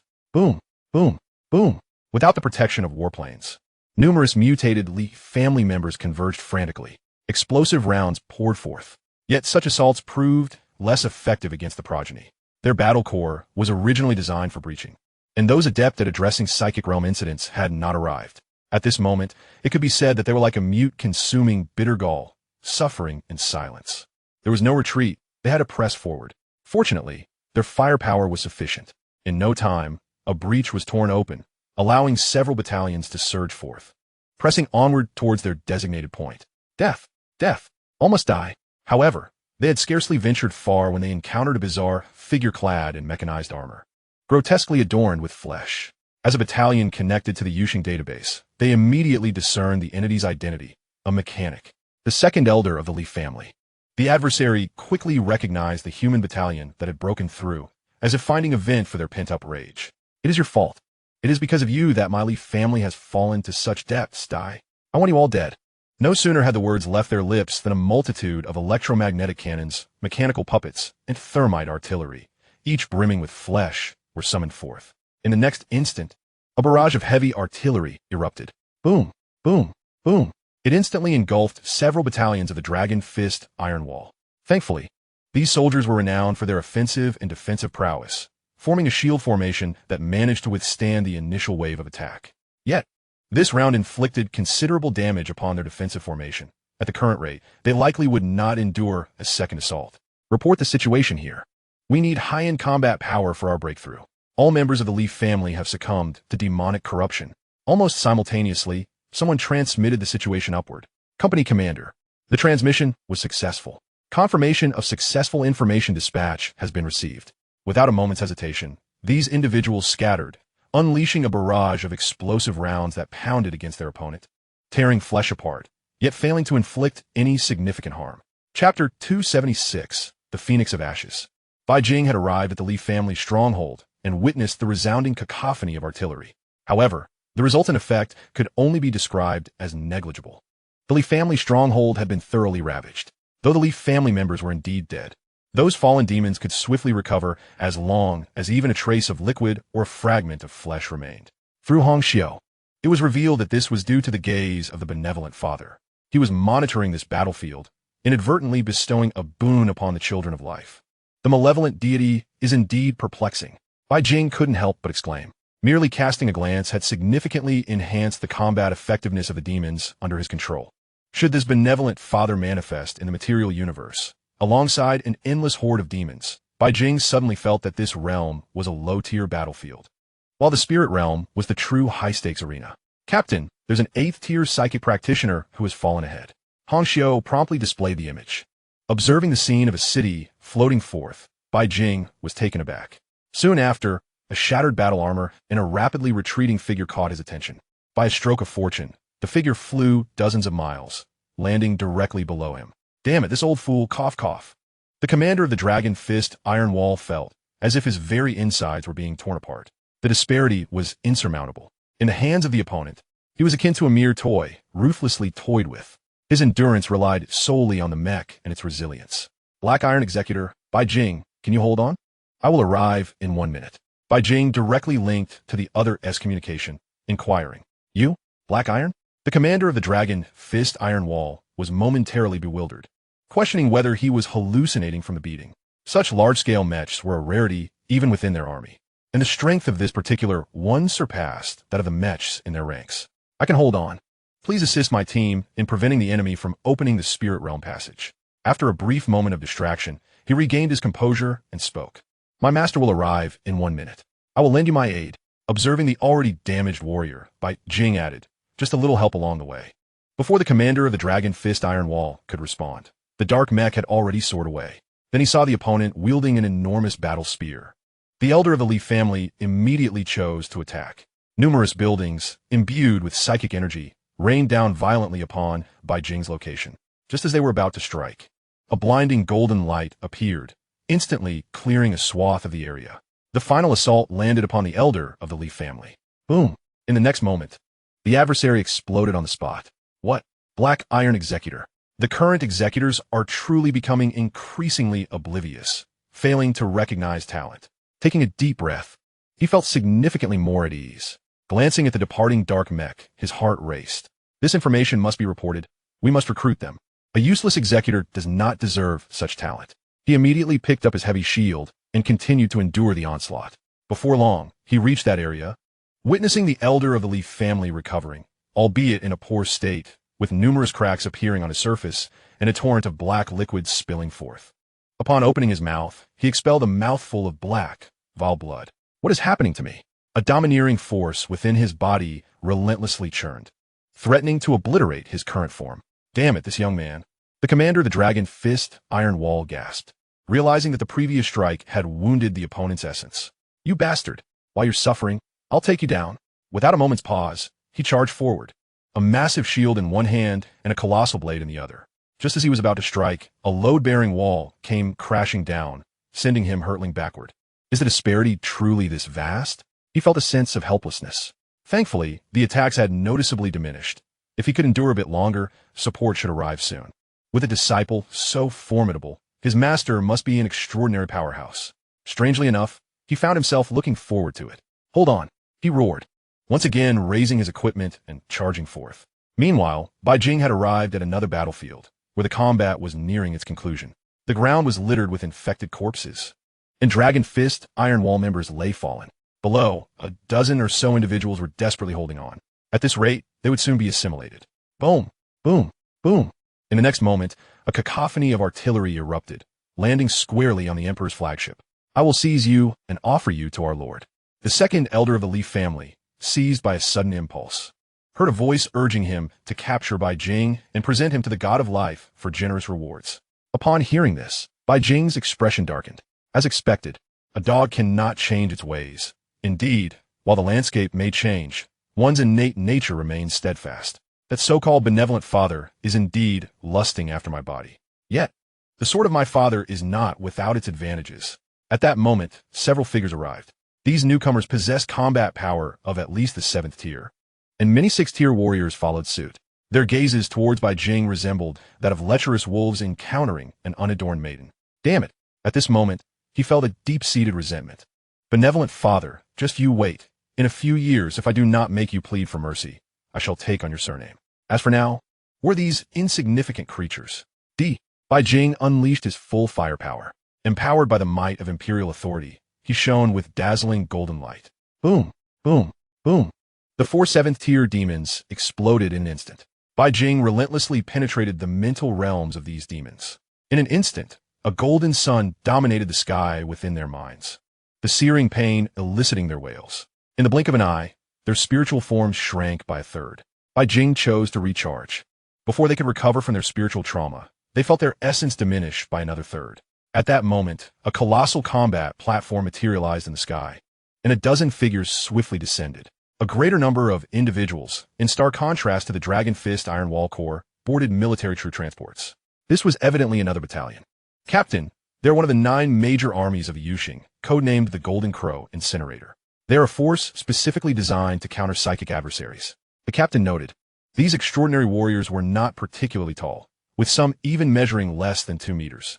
The moment this battalion materialized, one could distinctly sense a palpable rise in the surrounding temperature.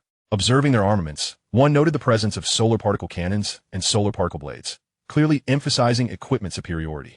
Their battle armor was predominantly crimson, adorned with helmets that bore a resemblance to a solar corona. Upon landing, they swiftly cleared a designated area, efficiently establishing control over the battlefield. My apologies, brothers, for our tardiness, a battalion commander expressed with a hint of regret. Please afford my comrades the respect they deserve. The last remaining commander of the Dragon Fist Iron Wall responded directly. They are heroes. We shall handle this. In the next moment, Bai Jing witnessed nearly 2,000 members of the Golden Crow Incinerator assemble in a unique formation, channeling energy in unison. Boom! A searing eruption ensued. In the wake of this strike, aside from the few 7th-tier demons, the remaining demons were reduced to mere ash. What is this? Hong Xiu noted, her curiosity piqued. Make sure to study it later. Bai Jing's eyes gleamed as he reminded her not to forget to glean insights. This equipment belonged to one of the League's top battalions, evidently possessing significant damage enhancement against demons. Did you not observe how even the 6th-tier demons could not withstand a single shot? It rivals the Thunderfire cannons. Excellent equipment. But the next moment, it shall belong to me, Hong Xiu replied, having completed her recording. Chapter 277. Suppression? Just then, for crimson beams of light silently descended from above, striking the 4 recently revived 7th-tier demons. Their flesh rapidly dissolved and eroded, shrinking significantly in an instant. This attack was evidently continuous and possessed a binding effect. Captain, the assault originates from their warship, the Golden Crow, powered by psychics. Hong Xiu swiftly identified the source of the beams. Do not merely analyze. Record everything. This is invaluable. And let us see if it can be replicated on our warship, Bai Jing urged. With the Golden Crow Incinerator now present, it signified the arrival of high-caliber combat power, alleviating his urgency. I'm recording, Hong Xiu replied somewhat helplessly, yet diligently disassembling device components in an effort to comprehend their principles. Do not fixate solely on the Golden Crow. Pay attention to the Dragon Fist Iron Wall as well. No detail should be overlooked. Since they have achieved the status of a top-tier battalion, they must possess merits worth emulating. There is no shame in learning through stealth. What is disgraceful is inadequate firepower and weak equipment. At that moment, an officer clad in mechanized armor from the incinerator approached. After saluting, he spoke, "Greetings. I am the commander of the 17th Battalion of the Golden Crow Army. Thank you for your assistance." "Not at all. It's for the League." Bai Jing responded warmly. Even if the League is currently in disarray, it remains humanity's alliance, not that of the malevolent deities. Upon hearing this, the officer's demeanor became notably more respectful. "May I inquire to which division you belong? We need to register your details, as someone will verify your information later." Bai Jing, having nothing to hide, replied candidly. "I am the Black Iron Executor, Bai Jing, and my master is Wang Chong." Anticipating that the officer may not be familiar with the name, he added, "I'll mention this in case you have not heard of him." At this revelation, the officer appeared taken aback for a moment, but soon smiled. "Ah, so you are the esteemed disciple of Senior Wang Chong. His reputation is quite significant, and we have even collaborated in the past." "Too kind, too kind," Bai Jing replied modestly. After the officer had gathered the necessary information, he prepared to depart. Bai Jing pondered for a moment before asking, "May I go take a look?" Gesturing towards the area where the crimson energy beams had erupted. "Certainly, but do not delay our operations," the officer permitted. "Rest assured, I am well aware of the protocols." Without a moment's hesitation, Bai Jing piloted the Emperor towards the location. Soon, he discerned the target of the incinerator's assault. It appeared to be the ancestral hall of the Leaf family, with the fiery columns above shielded by a faint green barrier. Through the barrier, he could see a figure standing within. Bai Jing recognized him. Li Xian? Even though the individual had grown horns and scales, he could still be vaguely identified. Suddenly, as if sensing something, Li Xian, who had been fervently praying moments before, stood upright, emanating an inexplicable pressure. Damn, the presence of the malevolent deity is descending. The higher-ups of the incinerators clearly understood the gravity of the situation and immediately amplified their output, intent on breaching the barrier. Li Xian slowly approached the barrier, his gaze locking onto Bai Jing. "We meet again. Be with me." Despite appearing youthful, he radiated a gentle and benevolent aura, extending a hand. But before he could finish his words, a sword's cry resonated through the air. In an instant, as the onlookers failed to comprehend the unfolding events, a flash of cold light surged forth. The shield capable of withstanding ship-mounted weaponry cracked with a resounding snap, and in the next moment, it shattered. The crimson beams descended, and under such an assault, the ancestral hall, crafted from special alloys and rare materials, was reduced to dust. Just now, Bai Jing observed the crimson beam, seemingly having heard the sound of the sword. "Brother, Father's sword has come." Bai Yuan confirmed everything directly. "So, it is I said, my father's sword is never without potency." The implications were clear. The old dragon was irate, in front of others, attempting to steal a lover's heart. Even if one were young, could not withstand the affections of the lady. Wouldn't they need to show a bit of color in response? "Father, what hobbies do you have? Should I bring back some insects, beasts, or psychic beings next time?" Bai Jing internally inquired. This question indeed left Bai Yuan momentarily speechless. In her recollections, her father seemed devoid of hobbies, mostly accepting the worship of others while seated upon his cold, imposing throne. He appeared disinterested, consumed by the multitude of affairs he needed to address daily. As she pondered this, Bai Yuan felt a dull ache in her head. Upon hearing Bai Jing's words, he expressed a sense of helplessness. Gifts without hobbies are the hardest to present. Ordinary households would not appreciate them, and without catering to their preferences, gifts would be unwelcome. Of course, gift from a daughter may carry a certain weight. In the spirit realm, within the realm of life, a conical figure suddenly trembled. The next moment, countless formidable demons fell to their knees in terror, trembling uncontrollably. "Damn it!" A roar reverberated through the divine realm, filled with pent-up frustration. "It is a fair competition. If someone is favored, so be it. Yet today, my affairs have been disrupted. How could this not incite rage?" The moment he considered the situation, his anger only intensified. "This child, I shall have him." After a brief struggle, an overwhelming pressure surged from his form, compelling him to rise from his place. This caused the demons to tremble even more. Their divine master had not moved in countless ages, yet today he stood. As they pondered what had provoked their master's ire, they witnessed the immense figure of the father raise a hand, grasping at the void. Crack! Crack! A multitude of fissures appeared, swiftly forming a rift that spanned the void. Without hesitation, he reached into the divine realm, seizing whatever lay beyond, heedless of who it was, and hurled it towards the rapidly healing rift. Bring him back. A voice resonated in their minds. As the casting concluded, the rift sealed. Almost simultaneously, a blood-red surge erupted from the father's right arm, a deluge of blood cascading down like a flood, wreaking havoc within the divine realm. In that moment, he displayed utter indifference, his laughter echoing with unrestrained joy. Ha ha! He appeared quite elated. Chapter 278, The Giant Pus Demon. As the assault concluded, the Li clan's ancestral hall was no more, reduced to a lake of molten lava, reminiscent of magma, left in the wake of the searing attack. Such an onslaught would likely extinguish the life of even those who had just completed their transformation into demons. Just as Bai Jing had anticipated, Hong Xiu swiftly intercepted intelligence through the enemy's internal channel. Captain, the psychic radiation has begun to decline. The adversary is already preparing to establish a camp here. The handling of psychic incidents proved to be exceedingly troublesome. Engaging in combat with other races merely involved the cycles of battle, sacrifice, death, compensation, and burial. In contrast, psychic phenomena, at best, require the establishment of specialized camps with daily inspections, or, at worst, could lead to the abandonment of a planet for decades, or even centuries. Much like his factory planet. How did your espionage fare? Bai Jing inquired nonchalantly. There are aspects I do not comprehend.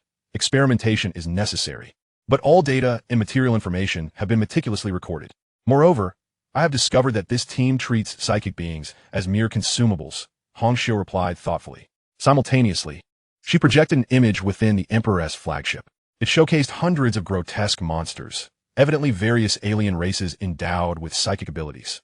They appeared somewhat listless, likely due to having recently undergone a psychic extraction. Initially thought to be psychic practitioners, it now became clear that human psychics paled in comparison to these alien talents. How do we extract them? Before Bai Jing could finish his sentence, Hong Xiu interjected, It's not particularly challenging. I can create the apparatus, though the materials are hard to come by. Psychic abilities are quite rare among most races. In the settlement area of Chunyu Star, only a few dozen individuals possess psychic potential. These individuals are often taken away at a young age for specialized training. Broaden your perspective, Bai Jing retorted with exasperation. Not long ago, you cautioned against focusing solely on the spirit realm. In the material universe, psychics are scarce, whereas in the spirit realm, even ordinary beings possess psychic attributes. As long as they have those attributes, we can extract them for energy bombardment. Upon this revelation, Hong Xiu's eyes brightened. I understand. We can capture some low-tier monsters without truly entering the spirit realm. There are plenty at the fringes. I need to inform the captain. We have a situation. The psychic radiation is spiking, and someone has forcefully torn open the barrier. Before Hong Xiu could finish her warning, the lava lake-like pit appeared to shatter, revealing a breach. The area within was exceedingly congested, and upon emergence, a hapless creature was thrust forward, a rotund, oval-shaped warrior, standing around 5 meters tall, who immediately began to wail, not out of provocation, but due to the scorching heat beneath its feet. In a matter of breaths, like beans spilling from a container, hundreds, if not thousands, of life forms surged from the passageway, with some unfortunate souls being incinerated by the intense heat below. Open fire. An unknown moment. A ring of thousands of ashen forces activated the solar particle cannon. Concurrently, the previously dormant psychic cannon was recharging. Soon after, a column of fire descended from the sky, instantly vaporizing those life forms that had been expelled. Yet, the spirit realm passage was inundated with what seemed like an endless horde of demons. Hundreds, if not thousands, of life forms poured forth every second. What on earth is happening? Bai Jing was bewildered, unable to comprehend why Hong Xiu had received no forewarning. Captain, they are not demons that were prepared in advance. They originate from the Father's divine realm. It dawned on Bai Jing why there had been no prior awareness. These demons had suddenly descended, having not traversed this space, but rather forcibly opened a passage within the divine realm. This was beyond Hong Xiu's perception. How many demons are there? I cannot see. They are shrouded in the Father's power. Bai Jing had no immediate solutions, only hoping that the Yuxing army could provide assistance. At that moment, Hong Xiu continued to relay messages from the Ashen Force's internal channels. Captain, the psychic cannon is nearing the point of failure. Hosts have already perished. Other Ashen Forces teams require at least 3 more minutes to arrive. No need for reminders. Bai Jing noted that the color of the fire column had noticeably lightened. Its power significantly diminished, while the breach continued to spew forth life forms. Just then, a communication request materialized. Greetings. I am the commander of the 17th Regiment of the Jinwu Army. I kindly ask Executive Bai to assist in repelling the demons while we await support. The call came from the leader of the Ashen Forces who had departed not long ago.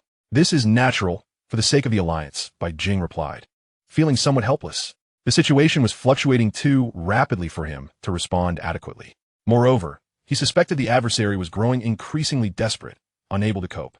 If they possessed the capability to compete fairly with his father, they should not resort to such underhanded tactics. As time progressed, the ship's energy reserves were depleted, causing the psychic cannon to cease fire. At the location of the ruptured fissure, numerous severed limbs writhed, with some entities disregarding the ownership of their limbs, scavenging from the lava to reattach them to their bodies. They regained mobility and charged toward the encirclement. Bai Jing cast a fleeting glance. The demons generally range from levels 4 to 5, while their strength could not be deemed overwhelmingly powerful. These life forms retained such capabilities despite the weakening effects of multiple barriers. Even Bai Jing could not help but marvel. The malevolent deity likely commanded a populace composed of at least 7 or 8 tier demons, given the father's tendency to adopt. The number of his subjects might even surpass that of the Alliance. At that moment, a corpulent figure slowly emerged from the fissure. Its size was staggering, reaching nearly 100 meters, resembling a mountain of flesh, its body a sickly green, scratching itself as it moved. The debris it shed was contested by other demons. 8th tier. After its emergence, the creature did not immediately attack, but instead surveyed its surroundings, seemingly searching for something. Soon, its gaze settled upon a vision within its mind. Scratching its pus-filled head, it appeared to merge 2 images. In no time, a gleam of delight appeared on its grotesque, oily visage. Just as it began to stride forward, as if remembering something, it hesitated and turned back toward the fissure. Stretching out an arm, it rummaged within, retrieving a rusted, moss-covered wolf fang, mace exuding an ominous aura. At that moment, Bai Yuan, who had remained silent, suddenly spoke. Brother, I just experienced a surge of memories. This creature is the giant pus demon, an elite servant of the Fat One. Exercise caution. Bai Jing. Chapter 279, The Might of the Battle Sword. Let us set aside these revelations for a moment. The Fat One? The father? Bai Jing internally cursed, while Bai Yuan continued to relay information. The giant pus demons possess exceptionally vigorous life forces and formidable infectious capabilities. Ordinary life forms that come into contact with them face a grim fate unless they submit to the father or await death. Although astonished that a deity bore such a moniker, it was paramount to focus on the task at hand. Gazing at the giant pus demon, Bai Jing thought, the elite of the father, then I shall confront the elite. Just as he intended to charge forth, he noticed yet another massive figure squeezing through the fissure. Its corpulent, greenish form could only belong to a giant pus demon. Soon after, Bai Jing observed a third one slowly emerging. At that moment, Bai Yuan added further details. Brother, the giant pus demon is a distinctive unit of the corpulent, representing the most numerous elite troops. While its strength may not be particularly outstanding, it serves as a form of advanced cannon fodder. Upon hearing this explanation, Bai Jing fell silent. Cannon fodder? Even if the spirit realm is fierce, it has never been described as such. After layers of weakening, it still possesses 8th tier strength. In the spirit realm, it would equate to 9th or even 10th tier. You call this cannon fodder? Thankfully, no 4th giant pus demon emerged from the rift. However, a multitude of demons flooded forth, their numbers exceeding 20,000 in a mere moment. Additionally, a continuous stream of lesser offspring of life surged out, some wielding shovels and pots, howling as they rushed out. There were even those who absurdly carried bowls filled with colorful soup. Regardless of the perspective, these creatures bore no resemblance to a regular army. This experience once again reshaped Bai Jing's perception of deities. Perhaps other deities lack such power, but the elbow strike father may require a slightly extended developmental period. Soon, the 3 giant pus demons conversed briefly before their gazes abruptly fixed upon Bai Jing. A cacophony of chatter ensued, the words incomprehensible to him. Fortunately, he had an interpreter. Captain, they're discussing how to take you away. Some suggest dismantling you, while others propose knocking you unconscious. They believe that as long as you are not killed, the father will revive you. They have reached a consensus. Bai Jing felt a surge of pressure as he gazed at the 3 approaching giant pus demons, bombarded by heavy artillery fire.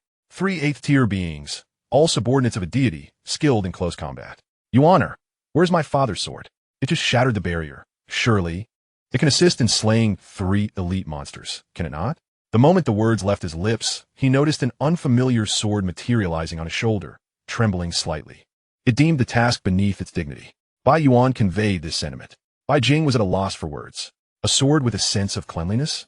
No wonder its master discarded it. Of course, he had anticipated that this sword was extraordinary. It had indeed developed sentience. Yuaner, inform it that this behavior is a dereliction of duty. A sword that does not charge into battle. Should I, a mere princess, take its place? Does it even deserve the title of battle sword? Does it honor my father? Does it honor you? As he spoke, the sword, previously concealed upon the emperor's shoulder, emitted a melodious chime. A flash of sword light surged forth, and one giant pus demon vanished mysteriously. Brother, please refrain from speaking so harshly to the sword. It is rather straightforward, and such words may hurt its feelings, Bai Yuan whispered. At that moment, witnessing the demon reduced to atomic fragments, Bai Jing coughed lightly. No wonder it could rampage through the spirit realm. Relying solely on its innate strength, it likely reached the pinnacle of 9th tier, if not higher. After obliterating a giant pus demon, it vanished entirely. Captain, the battle sword has returned. It is currently taking a bath. Upon the return to the spirit realm voyager, Hong Xiu sensed the situation immediately, but the sword's actions left her perplexed. Please assist in blocking. Our reinforcements are en route. The commander of the 17th Battle Group of the Ashen Emissary contacted once more. Meanwhile, a towering crimson mech, standing 100 meters tall, intercepted a giant pus demon mid-advance. Though puzzled by the absence of one, there was no time to ponder. They needed to intercept as many as possible. Bai Jing quickly discerned that this was the battle sword's doing, worried about not having enough to share, hence only slaying one. Focus on the sword. Bai Jing wasted no time. Initiate 1,500-fold strength augmentation.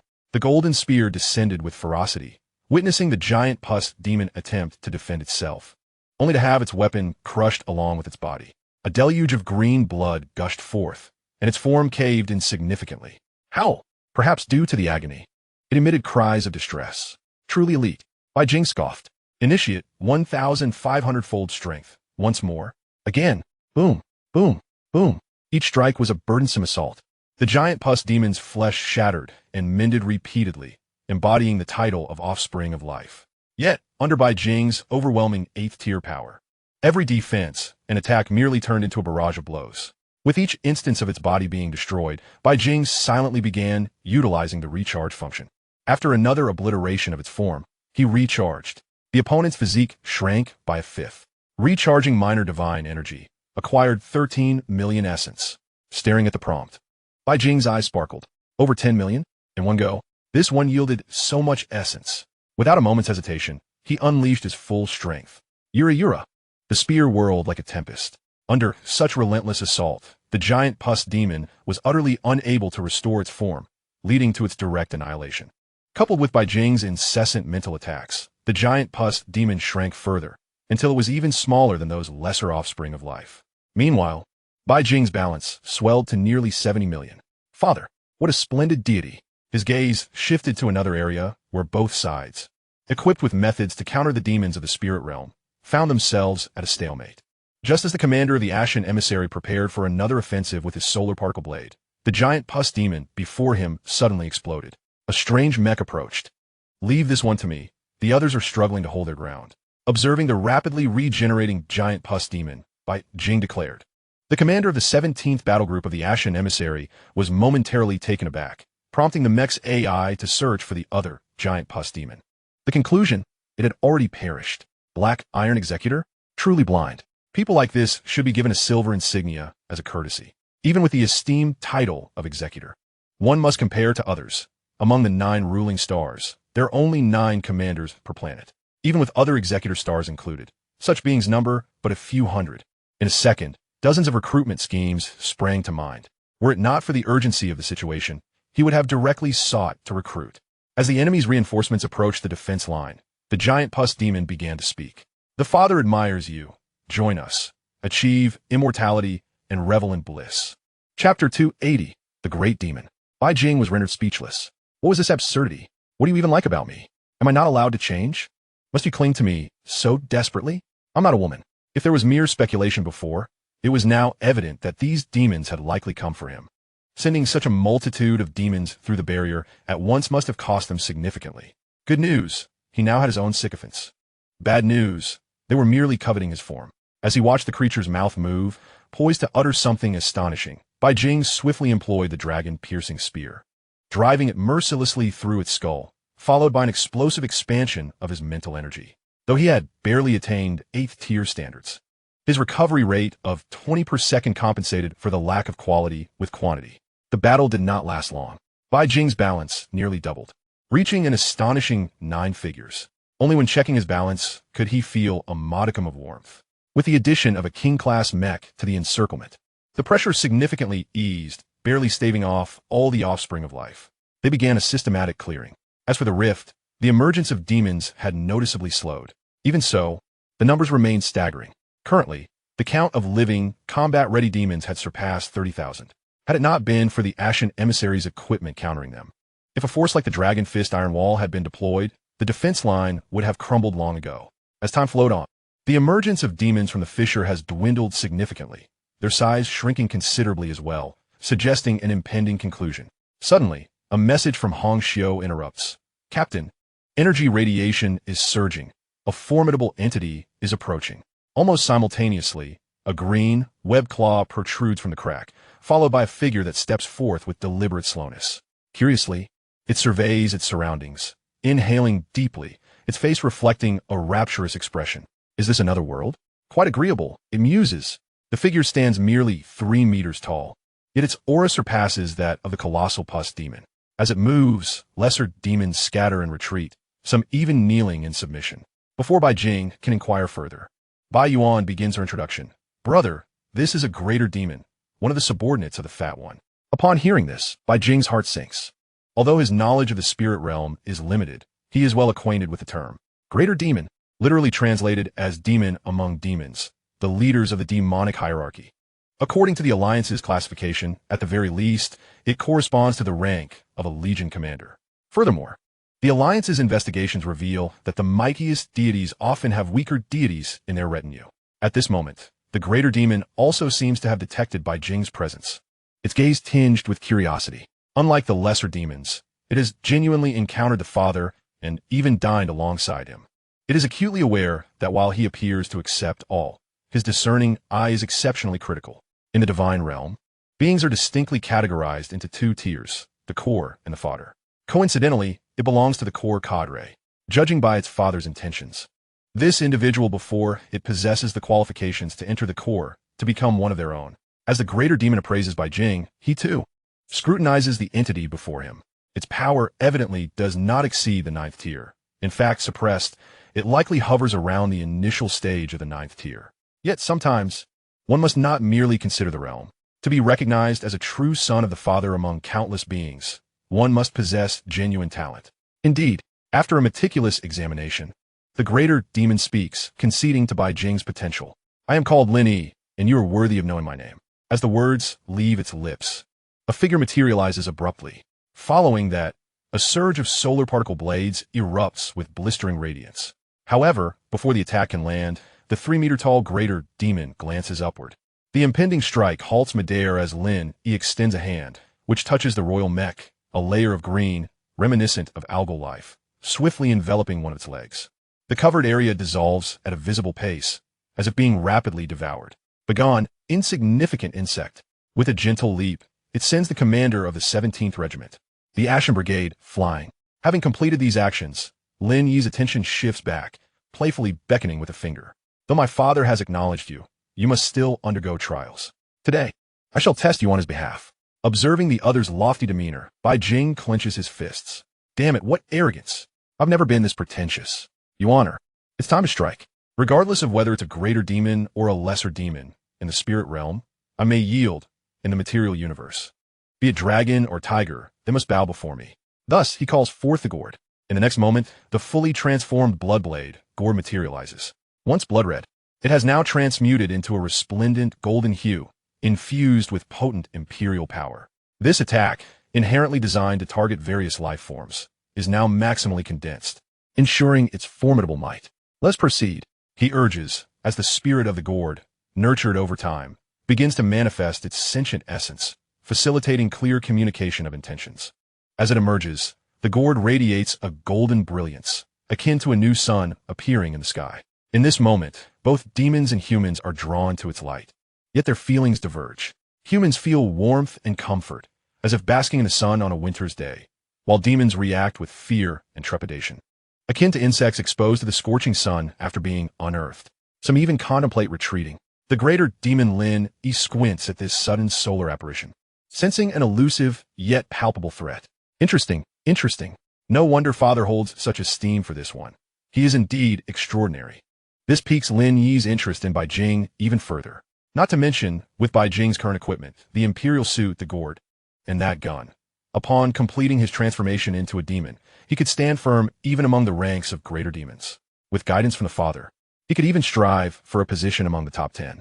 Lin Yi comprehends why its father would endure injury and offend that entity just to forcibly seize power. If it were in the same position, it would do the same. Very well, I shall escort you back to receive Father's teachings. In an instant, Lin Yi's aura surges once more, nearly reaching the pinnacle of the 9th tier. At this moment, the gourd of rebirth is fully prepared. Slash. Accompanied by this command, a golden radiance, stretching across countless miles, manifests. Tens of thousands of demon offspring, upon contact, begin to disintegrate, their souls vanishing along with their corporeal forms. Countless demons turn to ash without uttering a sound. Lin Yi steps forward, enveloped in an unknown energy that further amplifies its strength. Quickly, after purging the lesser demons, the golden blade of light does not diminish in intensity. Rather, it grows even more formidable. In the next heartbeat, it is aimed at the greater demon Lin Yi. Chapter 281. Instantaneous Defeat? How intriguing. Sensing the impending threat emanating from the golden blade, Lin Yi reveals a smirk. A peculiar figure materializes behind it, a merman, towering at several thousand meters, wielding a trident. As it observes the approaching blade, it reaches out to grasp it. However, the blade, which should have been easily caught, suddenly accelerates, causing the merman's ethereal fingers to blur and dissolve. A note of surprise escapes its lips as the golden blade slices through the remnants of the two fingers, maintaining its momentum, and swiftly reaches Lin Yi's corporeal form. Without pause, it effortlessly cleaves through flesh, splitting the body in two. As it loses its balance, Lin Yi gazes down, somewhat bewildered, at its abdomen. As a follower of the life deity, it possesses a robust vitality, and even though this is merely a projection, it should be able to recover in no time. Yet now, it senses its life force rapidly waning. This power awakens unpleasant memories, its first severe injury, nearly leading to death. So that is how it is. The moment the realization dawns, the vitality of this body and its soul visibly diminish. In the next instant, it collapses to the ground, its corporeal form swiftly dissipating. All of this transpires in the blink of an eye. By the time Bai Jing processes the event, the entity has completely vanished. What the hell? You, a mere novice. What are you pretending to be? Bai Jing is left speechless. Initially, he had intended to utilize the gourd of rebirth to wear down his opponent before engaging in combat.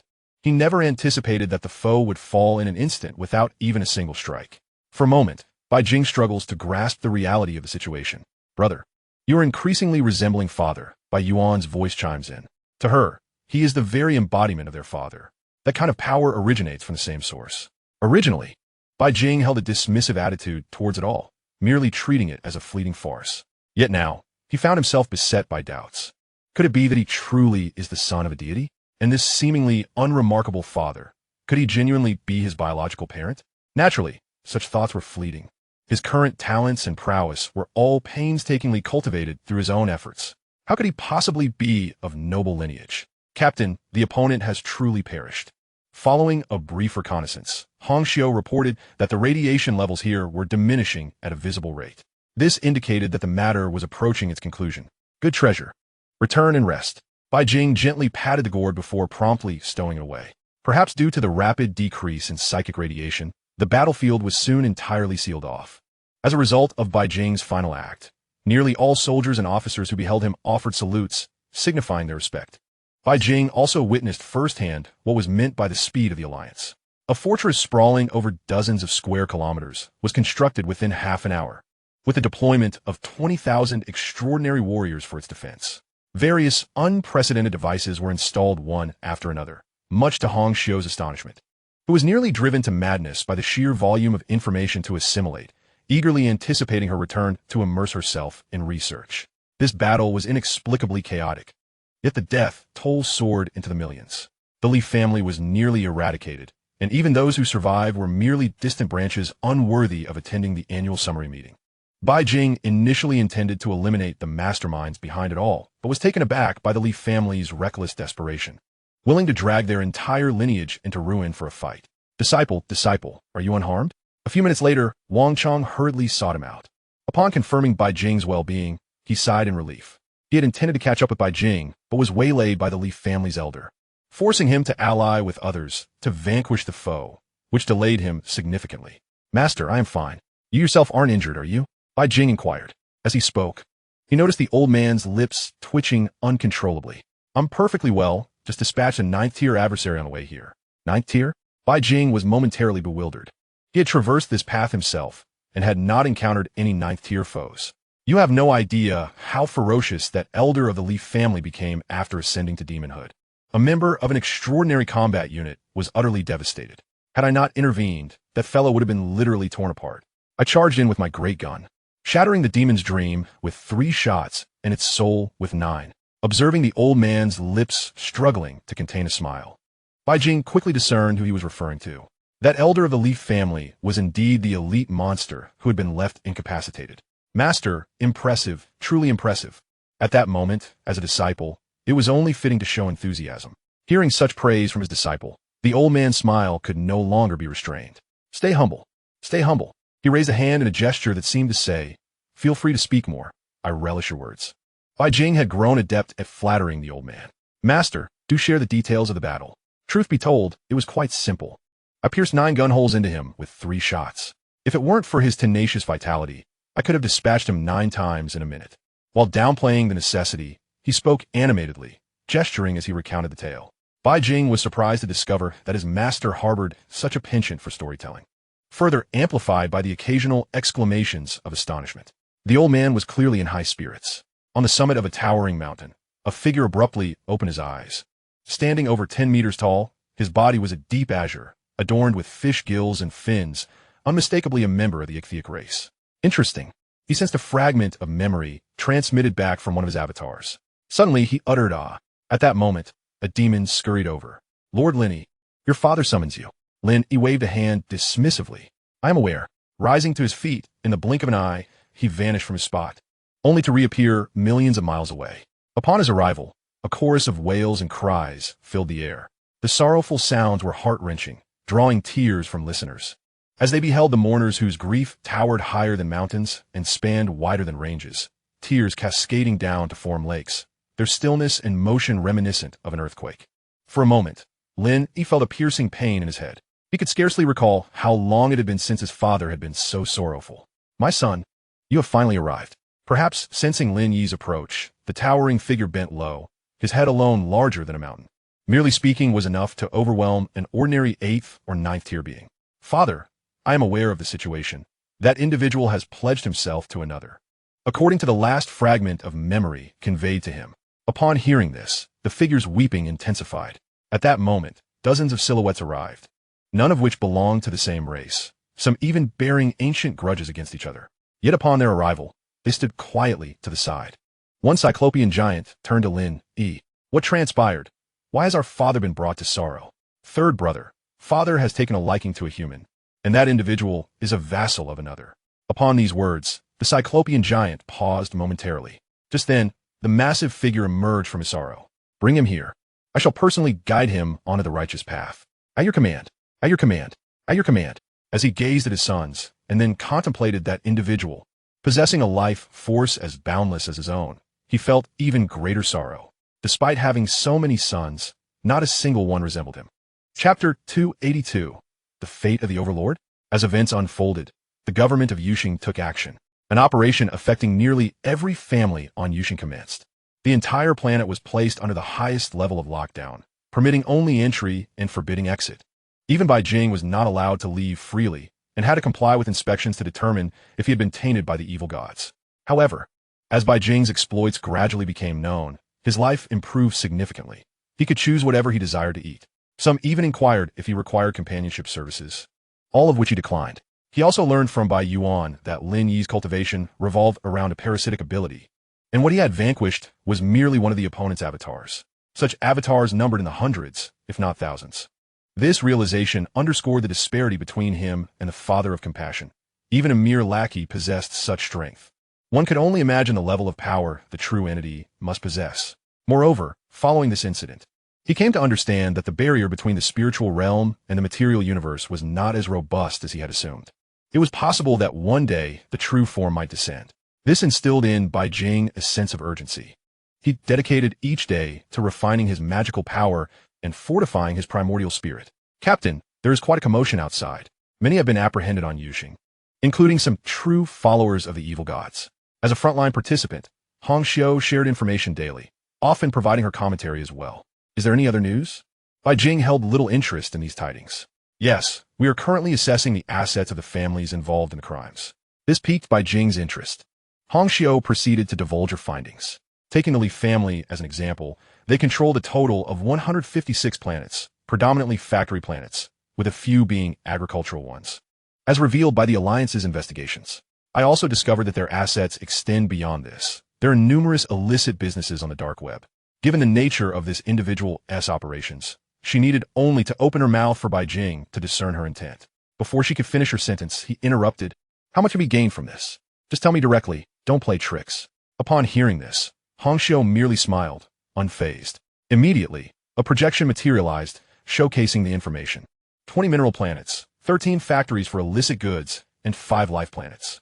Bai Jing's brow twitched violently. The quantity is already considerable.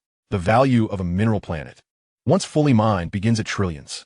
Moreover, this is undoubtedly an underground operation, exempt from taxation. Without taxes, it translates to pure profit. If the first two aspects were anticipated, the final life planet can only be described as a testament to those daring enough to engage in genetic experimentation. Their audacity is truly remarkable. A planet can only be deemed a life-bearing world if it possesses civilization. Merely housing wild beasts does not qualify it as such. One of these even harbors humanity itself, directly breeding humans. This is merely one of the clandestine operations orchestrated by the Leaf family. Recently, Ustar has seen numerous families implicated, with entire clans in the Alliance facing extinction daily. Hong Xiu has managed to transform these illicit enterprises into legitimate assets without a trace. For a fleeting moment, Bai Jing contemplated taking action. If successful, he could potentially earn the equivalent of several planets effortlessly each day. Yet, he ultimately suppressed this impulse. Those life planets were best left alone. Revealing a flaw to the Alliance would lead to scrutiny. The mining planets and factory planets could be dealt with later, leaving the troublesome issues for the Alliance to handle. Fortunately, the factory planets do not enslave humans, but rather host various captured alien slaves and some robots. Captain, I believe we need to cultivate a power base. The current planets are insufficient for my rapid growth. After a brief hesitation, Hong Xiu spoke. Based on her projections, continuing at this pace would require several decades, perhaps even centuries, to achieve the complete form of the divine machine and the fortress. This rate of development is unacceptable to her. Moreover, she feels woefully outmatched. The firepower and personnel at her disposal are inadequate. Not only Bai Jing, but even Hong Xiu, after witnessing the capabilities of her benevolent father, feels her ambitions are limited. She requires a formidable fighting force. 200 mechanized warriors are far from sufficient. The development trajectory is clear, and she alone can address it without Bai Jing's prompting. Yet, she needs his consent. This is a directive embedded within her soul. What do you wish to do? Bai Jing did not respond immediately. Almost simultaneously, a proposal was projected, encompassing development plans, transformation strategies, personnel augmentation, and research initiatives. In summary, it demands personnel, funding, and minerals. If Bai Jing were asked to furnish these, he would undoubtedly decline. However, Hong Xiu has presented an alternative. The black market planets. Once under control, they are akin to golden geese. Captain, I've unearthed some information from within Ustar. Just as Bai Jing was pondering, another piece of intelligence emerged. It pertained to an ancient cosmic civilization, which had destroyed countless star systems due to various circumstances. If this were the extent of the information, Bai Jing would not have been particularly concerned. However, as time progressed, it became evident that all dominant civilizations faced systematic destruction, as if a colossal hand were guiding them toward annihilation. Captain, I have a message that requires your attention. Speak. The deities of the spirit realm are not immutable. They are evolving. What do you mean? Bai Jing was momentarily taken aback. What relevance does this hold concerning the demise of civilizations? Suddenly, a terrifying thought took root. A flourishing civilization, abundant in faith. This is the Alliance's conjecture, and other dominant races share this conclusion, Hong Xiu elaborated. This time, Bai Jing remained silent for an extended period. How long do we have? Unknown, but one thing is certain. The future is inevitable. Then let us proceed, Bai Jing declared decisively. If evasion is futile, then let us become sufficiently powerful. I will sift through the black market for ventures without repercussions. Proceed. With his affirmation, Hong Xiu felt unburdened and commenced her operations. Meanwhile, Bai Jing's focus shifted to another individual. Your Honor, there are matters I need to discuss with you. Brother, please ask. Chapter 283, Silver Emblem Executor. Bai Jing did not receive the desired answers from Bai Yuan. She herself was leading a rather muddled existence, possessing scant knowledge of the spirit realm. Bai Jing was not surprised by this and felt no disappointment. Captain, I have just received an email from the Executor headquarters. The speed of execution is rather sluggish. Given his accomplishments, he should have been elevated to the rank of Copper Emblem Executor long ago. But this required review, and he never anticipated it would take this long. Open it for me. Soon, a projection materialized. After a cursory glance, Bai Jing thought he must be hallucinating. What he saw was as follows. Dear Mr. Bai, due to your contributions to the Alliance, you are hereby specially appointed as a Silver Emblem Executor. Below are the privileges you will enjoy. Silver Emblem? According to the contributions required for executors, he certainly did not qualify. The issuance of a Silver Emblem now likely stemmed from his strength. Without Bai Jing needing to inquire, Hong Xiu had already uncovered the entire situation.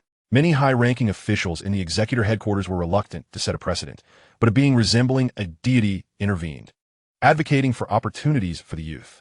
Upon this declaration, the motion passed unanimously, and Bai Jing became a Silver Emblem Executor.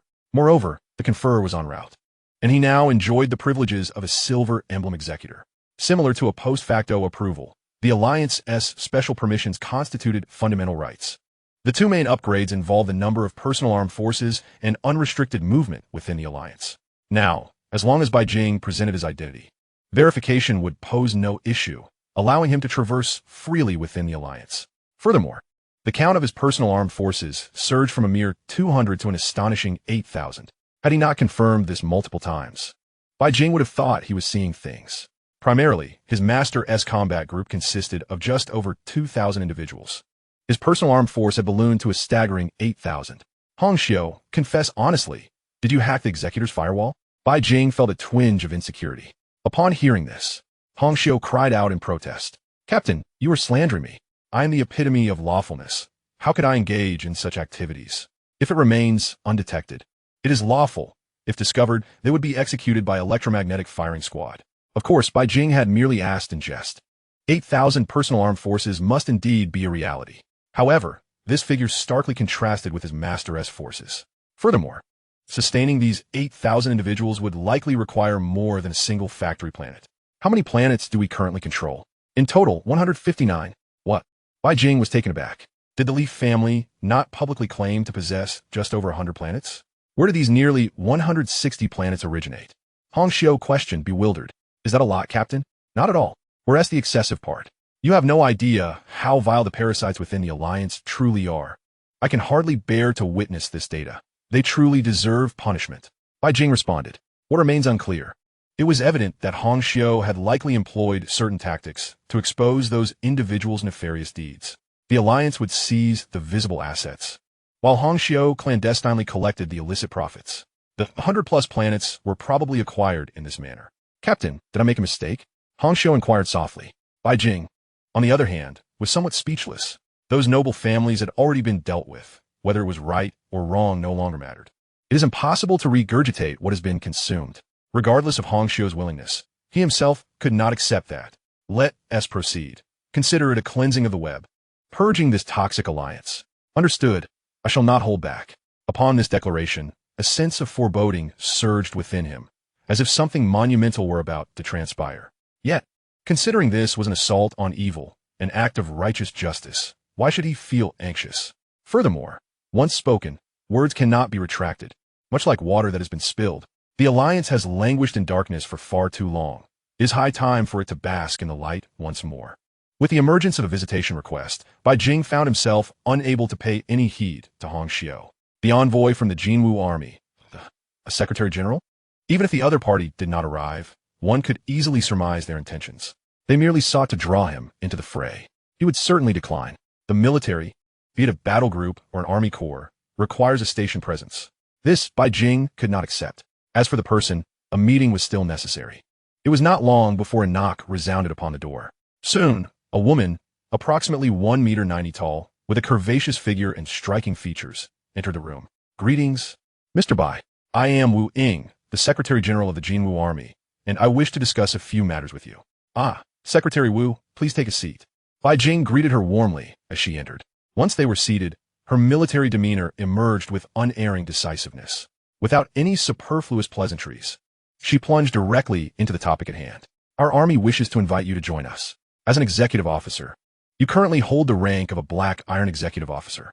Should you choose to join us, we are prepared to offer you the position of Deputy Corps Commander. Should the Corps Commander step down, you would be eligible to compete for the position of Corps Commander. Upon hearing the extent of her offer, Bai Jing felt the weight of the stakes.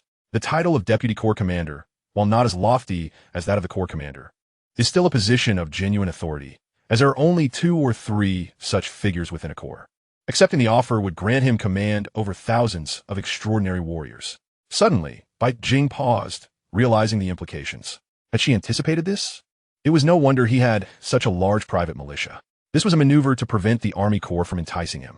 I'm afraid I cannot join any Army Corps, as I am now a Silver Emblem Executive Officer with a private militia of 8,000. He spoke plainly, without the need for embellishments. Wu Ying appeared momentarily taken aback. 8,000? She echoed, her skepticism evident.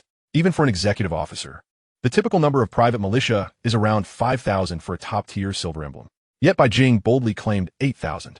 Indeed, it is a newly issued appointment. Bai Jing projected the relevant documents.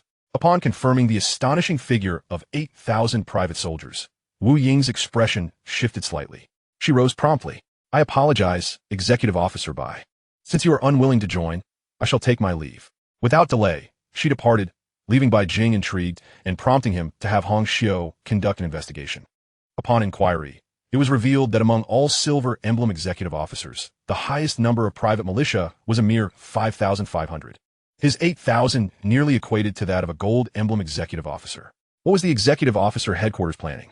In the days that followed, representatives from various Army Corps arrived. Nearly all 9 major Army Corps from Yushing made an appearance. Upon witnessing Bai Jing's 8,000 private militia, they too, without exception, excused themselves. The military and private militia are distinct entities. The former requires orders, while the latter can act on a whim for personal loyalty.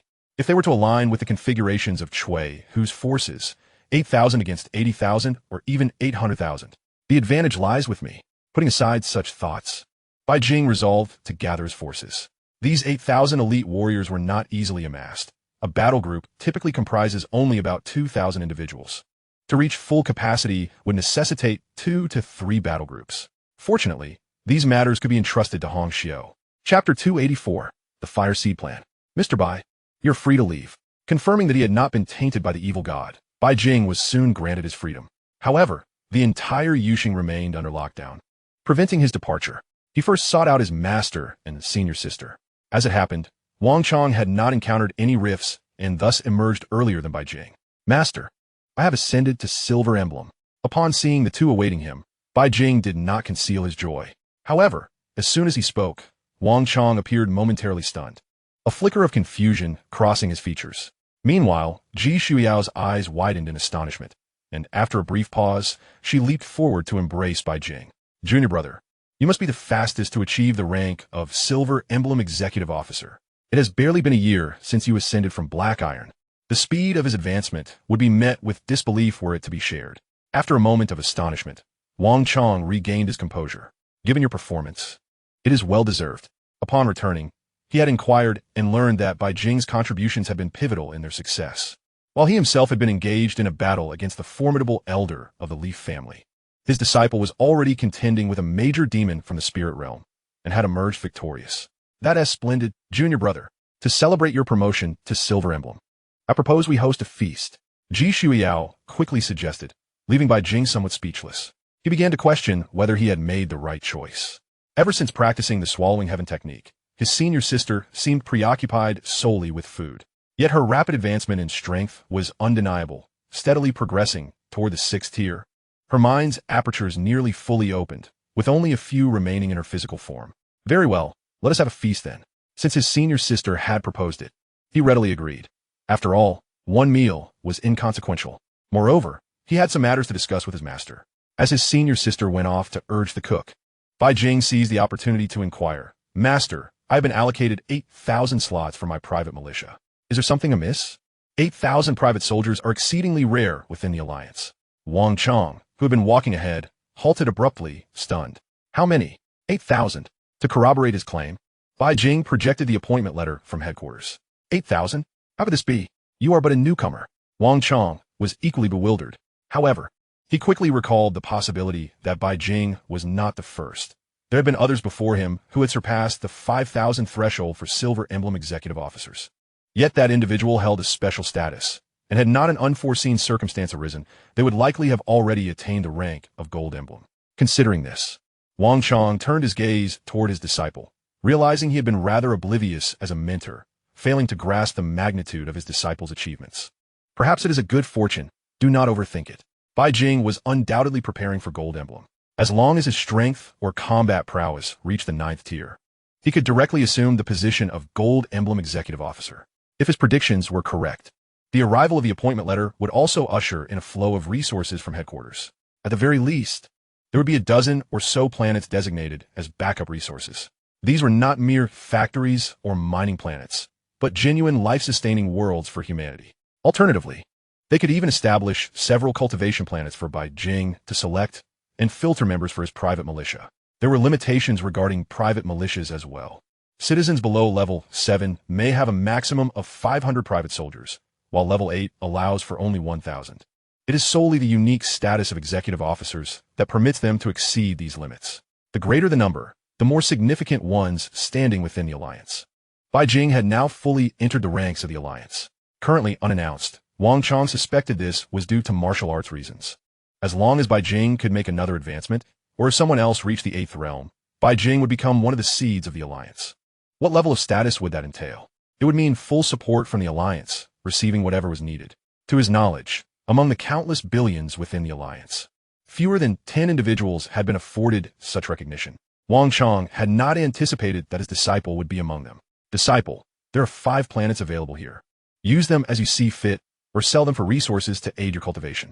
Wang Chong spoke directly, understanding that to vie for a position requires substantial resources for support. As a mentor, he felt it was his duty to step forward. Moreover, he was also prepared to shamelessly seek additional loans from others, striving to acquire more resources to bolster Bai Jing's chances of breaking through to the 8th rank. I do not require a master. You may keep it for yourself. Upon hearing about the planets being gifted, Bai Jing instinctively declined. He did not need them. To put aside other considerations, Hong Xiu's diligent efforts over the past few days had already propelled their private factory planet or mining planet towards 300. He truly did not lack these few extra planets.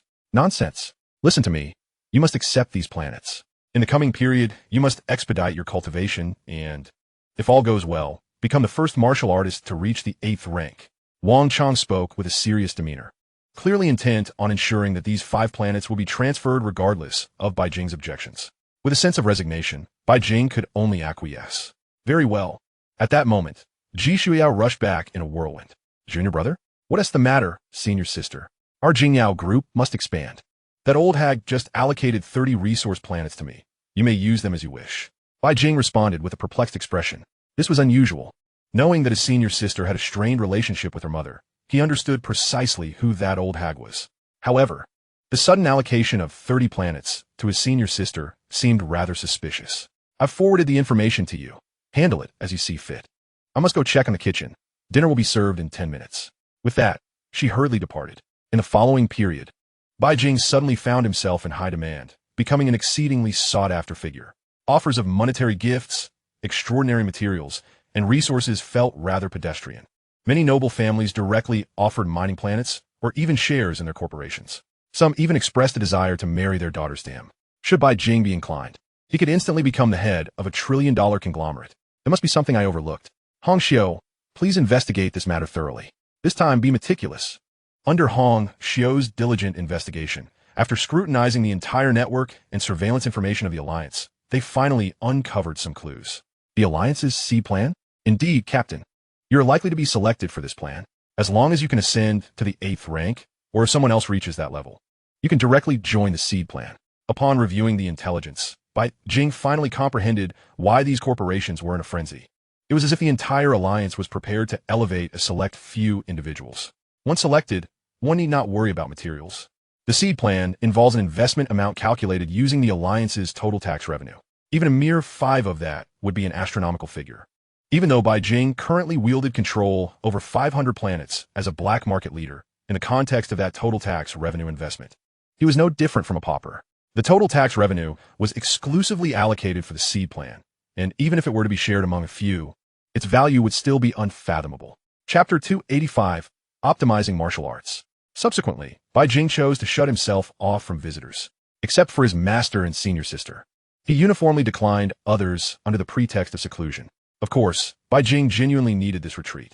To put it plainly, he aspired to carve out a path for martial arts. Given the current foundation of the Alliance, martial arts evidently suited humanity best. Some might argue for technology. However, in this universe, there are too many adversaries targeting technological advancements. Only through personal strength can one confront various adversities. He aimed to lay a solid foundation for martial arts. It was somewhat challenging. The 7th rank represented the realm of illusion, while the 8th rank should signify the realm of reality. However, the transition from illusion to reality posed a conundrum. Even with the enhancement from experience elixirs, and having undergone several transformations in enlightenment, Bai Jing still found himself perplexed. In simpler terms, one could accumulate quality through quantity. Yet, Bai Jing's intuition told him something essential was lacking.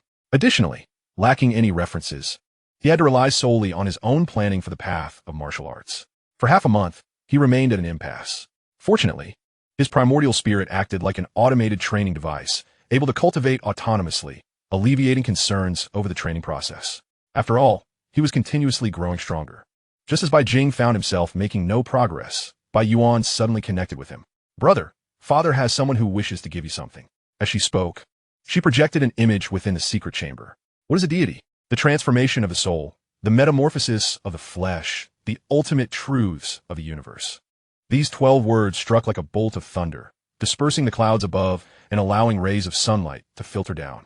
Bai Jing felt a surge of inspiration coursing through him.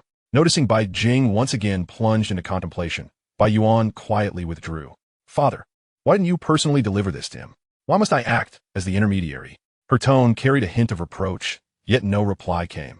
"Honestly, you leave without saying a word," she grumbled. Having received a few hints, Bai Jing's understanding of the path of martial arts instantly unfurled. The essence of martial arts lies in the true self, focusing on the strength of the individual. However, the cultivation of the physical body or internal energy would never allow one to reach the 8th rank. Only through the unity of spirit and flesh could one transcend to that level. Bai Jing even began to suspect that the path of spiritual energy was flawed. Focusing solely on the spirit without nurturing the body would ultimately lead to a disparity. Even if each spiritual elevation allowed for minor transformations of the body, the physical form would inevitably lag behind the spirit, necessitating a future choice. To forsake the body and become a spiritual entity would lead to absorption by the spirit realm or a slow demise while waiting for extinction. Regardless of whether it was the body or soul, both constituted the true self. To abandon one, would one still remain the same? With these thoughts in mind, Bai Jing showed no signs of hesitation. He immediately began to organize his martial arts from the first realm. He intended to utilize 8,000 private soldiers as a trial. The primary concern was that there were sufficient resources to support the cultivation of these 8,000 individuals. Moreover, Bai Jing did not plan to implant any extraordinary organs. Using the devouring heavens technique as a foundation, supplemented by experience elixirs and nourished by cosmic behemoths, he was eager to see how long it would take to cultivate 8,000 martial artists with the unity of spirit and flesh. Even though Bai Jing had yet to join the seed plan, he still possessed a reserve of over 500 planets. Each day, upon opening his eyes, billions of Alliance credits flowed into his account. Under the formidable operational prowess of Hong Xiu, these 500 planets unleashed astonishing power. Soon enough, Bai Jing perfected the entire new martial arts system. While the overall structure remained unchanged, the cultivation methods have been thoroughly optimized. From the 1st to the 7th rank, there existed a dual cultivation of spirit and flesh. The 8th rank had also begun to take shape, but it required someone to test it. Ironically, the most suitable candidate was none other than himself. With a 7th rank physical body and a fully realized spirit, he decided to wait a little longer. His current state was not the limit. Bai Jing sighed softly. His primordial spirit and physical body had yet to reach perfection, so he could only delay further. Having settled everything, Bai Jing also prepared to visit the Wolf Totem Pirate Group, or rather, he intended to subjugate these pirates. Some individuals were merely victims of internal strife within the alliance, forced into piracy as a last resort. Of course, some pirates made the choice themselves and committed numerous wrongdoings, and thus they would not be spared. Based on the intelligence gathered by Hong Xiu, the Wolf Totem Pirate Group was indeed filled with talented individuals. 5 7th-rank spiritual energy practitioners, 3 7th-rank martial artists, and a Wolf King who had attained the 8th rank. Being a spiritual summoner, such a configuration rivaled that of many noble families, and this was not even the strongest pirate group. Let's go and see. With his current strength and status, as long as he did not betray the alliance, no one could pose a threat to him. As for Hong Xiu, Captain, I am quite busy. If you have something to say, please do so quickly. Hong Xiu inquired, her workload overwhelming. With over 500 planets requiring her coordination, she was personally engaged in machinery modifications to expedite production. She had been tirelessly working without pause. Upgrade? If you don't want it, then so be it. Upon hearing this, the previously impatient Hong Xiu immediately switched to a playful tone. Captain, you are the best. Tonight, I will warm your bed. Whatever you desire, I shall transform it into your liking. Assisting Hong Xiu in her upgrade was a matter that Bai Jing had contemplated thoroughly. If he were the towering white jade pillar, then Hong Xiu's status here would be akin to that of the azure gold beam bridging the seas. Without this inherent advantage, many matters could not progress. Moreover, he possessed 5 billion essence, ample enough to facilitate a single upgrade. Come and fetch me, Bai Jing declared decisively. After a fortnight of meticulous cleansing, Yuxing had completed its unsealing and was now able to depart in succession. In the Orc Empire, following a grand ceremony, the high priest discovered that it bore no fruit. Their divine father was once again unreachable. This predicament had led to nightmares plaguing his sleep. A great war loomed on the horizon, threatening to reduce countless civilizations to mere ashes of time. Recalling the final visions, he murmured softly. After a brief moment of contemplation, the Orc High Priest's eyes suddenly sparkled with enlightenment. I understand now. Is this your warning, Divine Father? I am aware. We shall indeed make you proud. In an instant, the entire Orc Empire sprang into action, commencing preparations for war. On the Spirit Clan star, swathes of spiritual entities emerged abruptly. A prosperous era was upon them. Their ascension was imminent. They roused all kin, readying themselves for the battle of ascension. In the ancestral land of the Great Devourer, all sizes of insectoid queens arrived on this day, kneeling before a modest temple. As the last of the insectoid queens arrived, a voice resonated clearly in their ears. Prepare for war. On this day, any civilization possessing a certain level of strength or background received some form of forewarning. In the Western cosmos, slumbering beings gradually awakened. Chapter 286, The Alliance Deity. Awaiting Hong Xiu to arrange everything, Bai Jing promptly drew the Spirit Walker into the amplification furnace. Your equipment, Spirit Walker, has successfully amplified. Mind Plunder 1. Your equipment, Spirit Walker, has successfully amplified. Mind Plunder 1. Your equipment, Spirit Walker, has successfully amplified. Mind Plunder 1. With the characteristic level reaching 10, Hong Xiu's power experienced a remarkable transformation once more, surpassing the cumulative enhancements of the past. Upon release, her form underwent a dramatic change. Her dimensions reached several dozen kilometers, adorned with festive decorations and large red double happiness characters on the windows. Bai Jing gazed for only a moment before feeling a slight headache, not for being targeted, but from the essence of Hong Xiu's metamorphosis. Much like many animals that feel fear upon encountering Tiger for the first time, simply standing there, she exuded such power. Bai Jing's anticipation grew, yet the reason for this transformation had caused her to be incapacitated for over half an hour before she could fully master and comprehend her newfound knowledge. As Hong Xiu's consciousness awakened, an ethereal vision of a bride in red enveloped the starry domain. How? Bai Jing inquired excitedly, sensing the multitude of absent presences. I have grown stronger. As long as I wish, my consciousness can encompass the entire Alliance territory. After a moment of thought, she added, even so, I have not yet transcended to deity status.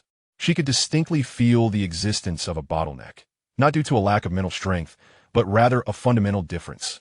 As Hongxiu ceased to suppress her spirit, a tide of mental energy surged forth, instantly enveloping the entire Alliance territory. Since she had not deliberately concealed her presence, numerous ninth-tier psychics emerged from their chambers, their auras rising dramatically. Who goes there? This is a military stronghold. This is the Imperial Star. You are being overly audacious. Dozens of ninth-tier psychics simultaneously attempted to apprehend the intruder. Yet, they were bewildered to discover that, whether through tracking instruments or following the mental trail, they were traversing star systems. The sheer magnitude of this mental coverage sent chills down their spines. The two words echoed in their minds. Deity. Just as Hongxiu was on the verge of exposing the Alliance's vulnerabilities, a powerful mental force surged against her. Sensing the strength, Hongxiu prepared to muster her power to thwart the intrusion when a venerable voice resonated. Young friend, do not panic. I mean no harm. I merely wish to converse. Hongxiu refrained from responding, continuing her offensive. Captain, there is a formidable entity approaching. He must be the deity behind the executive officer, she stated directly. Upon hearing this, Bai Jing contemplated briefly before instructing Hongxiu not to resist. If his suspicions were correct, this individual was likely the mastermind behind the Ember Project. His ascension to Silver Emblem status was also a result of this individual's intervention. Upon hearing this, Hongxiu immediately ceased her resistance, assisting in guiding the entity's consciousness to descend upon this desolate planet. Soon, an elderly man with white hair and beard appeared, momentarily taken aback at the sight of the festive vessel. A divine artifact? He appeared somewhat bewildered. He had expected to encounter a like-minded companion, only to find an object that had reached the pinnacle of the 9th tier. After a brief moment of astonishment, he recognized Bai Jing. Bai Jing? He had just processed his paperwork a couple of days prior, naturally recalling him. As the elder uttered Bai Jing's name, Bai Jing respectfully clasped his hands. I have met the esteemed deity. Despite the current state of the Alliance being less than ideal, it remained true to its identity as humanity's alliance. At times, the ineptitude of leaders was not solely their failing, for they too must weigh their decisions. Striving to maintain a broad direction was exceedingly difficult. How could one expect humanity to be devoid of desires, laboring single-mindedly toward a single goal? Such a feat was utterly impossible. The elder directed his gaze toward the spirit walker. Esteemed elder, this is my companion. You may place your trust in her. Upon hearing this, the elder did not respond immediately, but fell into silence for a moment before speaking. Since we are of the same faction, I will pacify the others. Ordinarily, even if Bai Jing made such a statement, he would not have believed it. However, upon briefly inspecting both parties, he discovered a soul contract binding them, which confirmed Hongxiu's allegiance. Thank you, esteemed elder. The elder's gaze shifted toward the vessel, contemplating before speaking. Fellow, what is it that you seek? Feel free to ask directly. Assuming Hongxiu was in search of something, he spoke plainly. However, the truth was that she merely wished to test the limits of her mental coverage. Hongxiu paid him no mind, leaving the elder feeling somewhat awkward. Bai Jing pondered for a moment before deciding to share his plans. He required geniuses. Although the Silver Emblem Executive Officer had the authority to select individuals from a dozen planets, it was still insufficient for the Alliance. He was resolute in his pursuit of the Ember Project. Esteemed elder, there are matters I need to discuss with you. I have optimized martial arts and opened up a new path. Upon uttering this, the elder appeared even more bewildered. Nonetheless, he responded, What I know of you, Bai Jing, comes from intelligence reports. Your martial talent is exceptional, and your combat prowess is formidable, capable of slaying great demons. While you may have leveraged equipment, luck often proves more beneficial than mere strength. Since ancient times, a saying has persisted, destiny's chosen. Such individuals are invariably the pioneers of their era. Thus, the Ember Project not only sought out true prodigies, but also identified those suspected of being destined. Young friend, do not rush matters concerning martial arts. Take your time to study them. According to my calculations, the Great Calamity is still several centuries away. However, your ambition is commendable. He offered encouragement. In his position, he had witnessed numerous geniuses and their subsequent downfalls. Bai Jing's only advantages might be his good fortune and martial talent. However, martial arts ultimately represent a severed path, requiring reconnection before one can continue their cultivation. Bai Jing said nothing further, directly prompting Hongxiu to project a brand new martial arts system. Initially, the elder merely intended to glance casually at the material, offering a few pointers and encouraging words to prevent Bai Jing from losing heart. However, the more he observed, the more he sensed something amiss. This is not merely martial arts, is it? It resembles the path to divinity. Having once stood on the brink of becoming a deity himself, only to sever his own fate at the last moment, he understood the prerequisites for ascension. The essence lay in the harmonious cultivation of both spirit and flesh. Yet, the path he had traversed was ill-suited for humanity, and he lacked the capacity to forge a new route. Simultaneously, he possessed a clear understanding of his own limitations. His abilities were but a fortunate inheritance from ancient civilizations, and he paled in comparison to those true prodigies. Thus, he initiated the Ember Project, solely to identify genuine paragons capable of leading the era.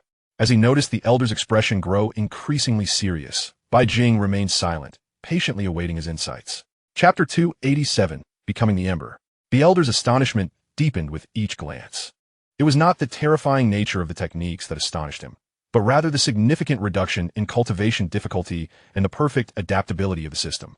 Every level was accompanied by targeted resources for cultivation, complete with manuals for the cultivation and breeding of these resources. This was not merely martial arts. It encompassed agriculture, pharmacology, physical cultivation, and mental training, a comprehensive cultivation framework far more complete than any existing extraordinary paths. It was akin to having copied the standard answers for an examination. In that moment, the elder fell into silence, his gaze toward Bai Jing shifting in intensity. Doubts regarding his subordinate's intelligence capabilities began to surface. Are you certain this is merely a matter of martial talent and luck? This martial arts system could rightfully be referred to as the martial ancestor of the Alliance. After a prolonged silence, Bai Jing found himself questioning whether the system might be flawed. Just as he was about to voice his concerns, the elder let out a long sigh. The waves of the Yangtze River pushed the previous waves forward. You have shown me the hope of the Alliance. If such a martial arts system cannot be implemented, then the existing extraordinary systems should be relegated to the trash heap. After a moment of self-reflection, he inquired, Bai Jing, what do you desire? What kind of support do you need? I shall do my utmost to fulfill your requests.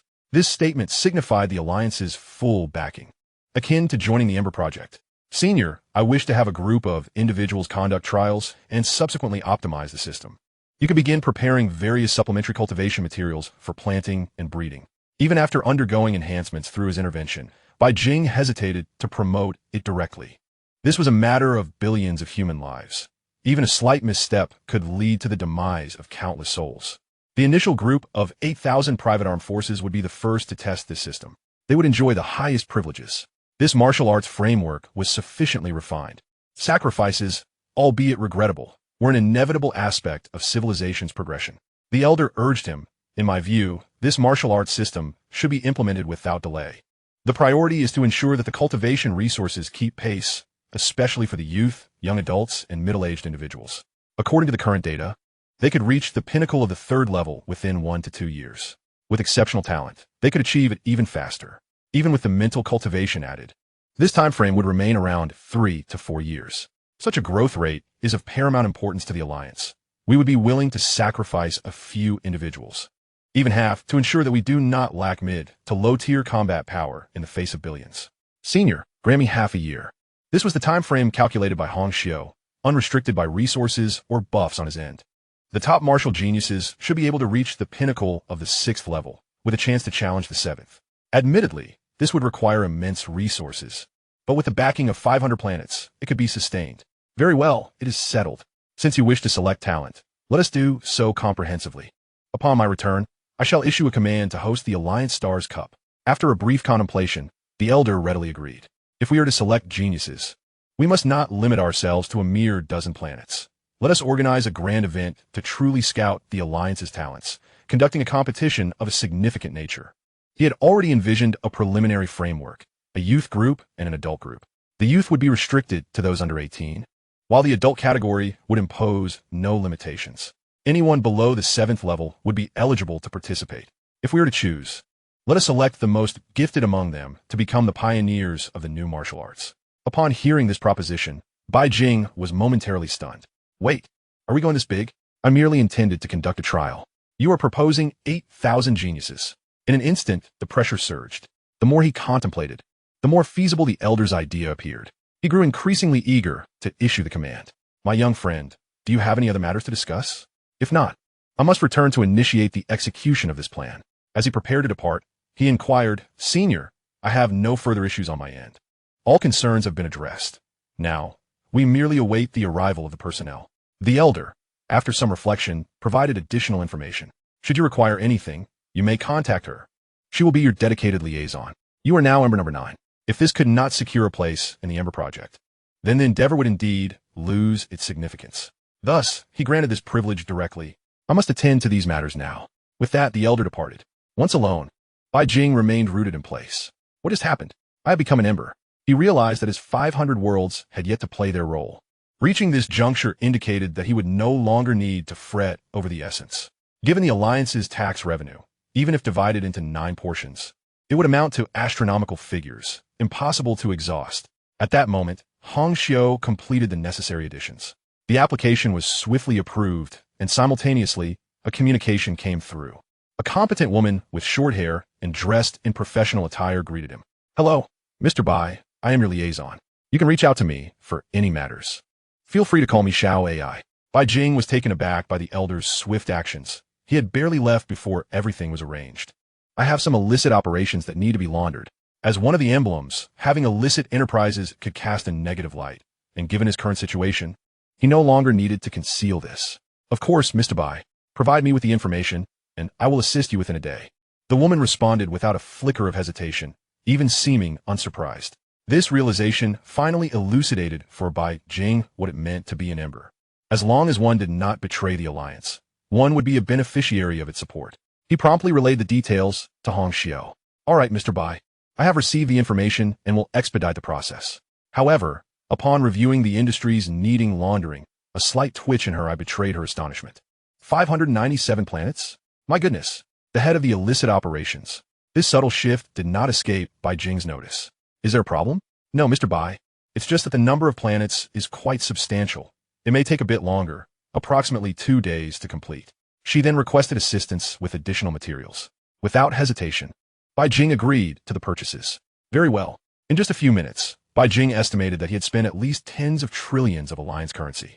Meanwhile, she continued to handle matters efficiently, without any delays. Curiosity piqued, he inquired, May I ask what my Ember quota is? Please hold on a moment, Mr. Bai. I need to check. As she began her inquiry, she quickly located the information, but upon seeing it, she was left dumbfounded. I apologize, Mr. Bai, but there seems to be an issue in the back end. I will need to inquire further before providing you with a response. After contacting her superiors, she discovered that the system had not malfunctioned. The liaison remained in shock for quite some time before finally speaking. Mr. Bai, your quota for Spark is unlimited. Bai Jing. Senior, your generosity is commendable. Chapter 288. The Soul of Machinery. Senior, you truly are magnanimous. Even Bai Jing could not help but express his admiration. His current privileges have even surpassed those of other Sparks. An unlimited quota speaks volumes of the other party's resolve. Hong Xiu. Hong Xiu is also a formidable force. As a being of data, her spiritual prowess far exceeds that of others in the same realm. It is imperative that she be utilized. Moreover, he now harbors an idea. Since it is possible to amplify individual equipment, what if the production line itself were enhanced? If successful, it would become an inexhaustible machine for producing equipment. Furthermore, as the Alliance continues to flourish, the number of individuals benefiting from specialized gear will only increase. Relying solely on his own amplification would undoubtedly overwhelm him. Therefore, creating a production line that operates independently of him is the solution. With the backing of the Alliance's funds, financial constraints are no longer a concern. Captain, what are your orders? Please help me locate a production line for the Xionglong rifle. I wish to conduct some experiments. Hong Xiu immediately set to work, and with the assistance of the Spark liaison, within half an hour, a Xionglong rifle production line was delivered to Bai Jing. Let us hope for success. He murmured softly. It was also an attempt to integrate it into the amplification furnace. There was no resistance. It transformed directly into an icon. Name, fully automatic Xionglong rifle production line. Characteristics, none. Description, Alliance standard rifle, highly praised by cannon fodder. Success. Bai Jing's eyes brightened. He promptly initiated the amplification process. You have successfully amplified the fully automatic Xionglang rifle production line. Production quality 1. You have successfully amplified the fully automatic Xionglang rifle production line. Production efficiency 1. You have successfully amplified the fully automatic Xionglang rifle production line. Production precision 1.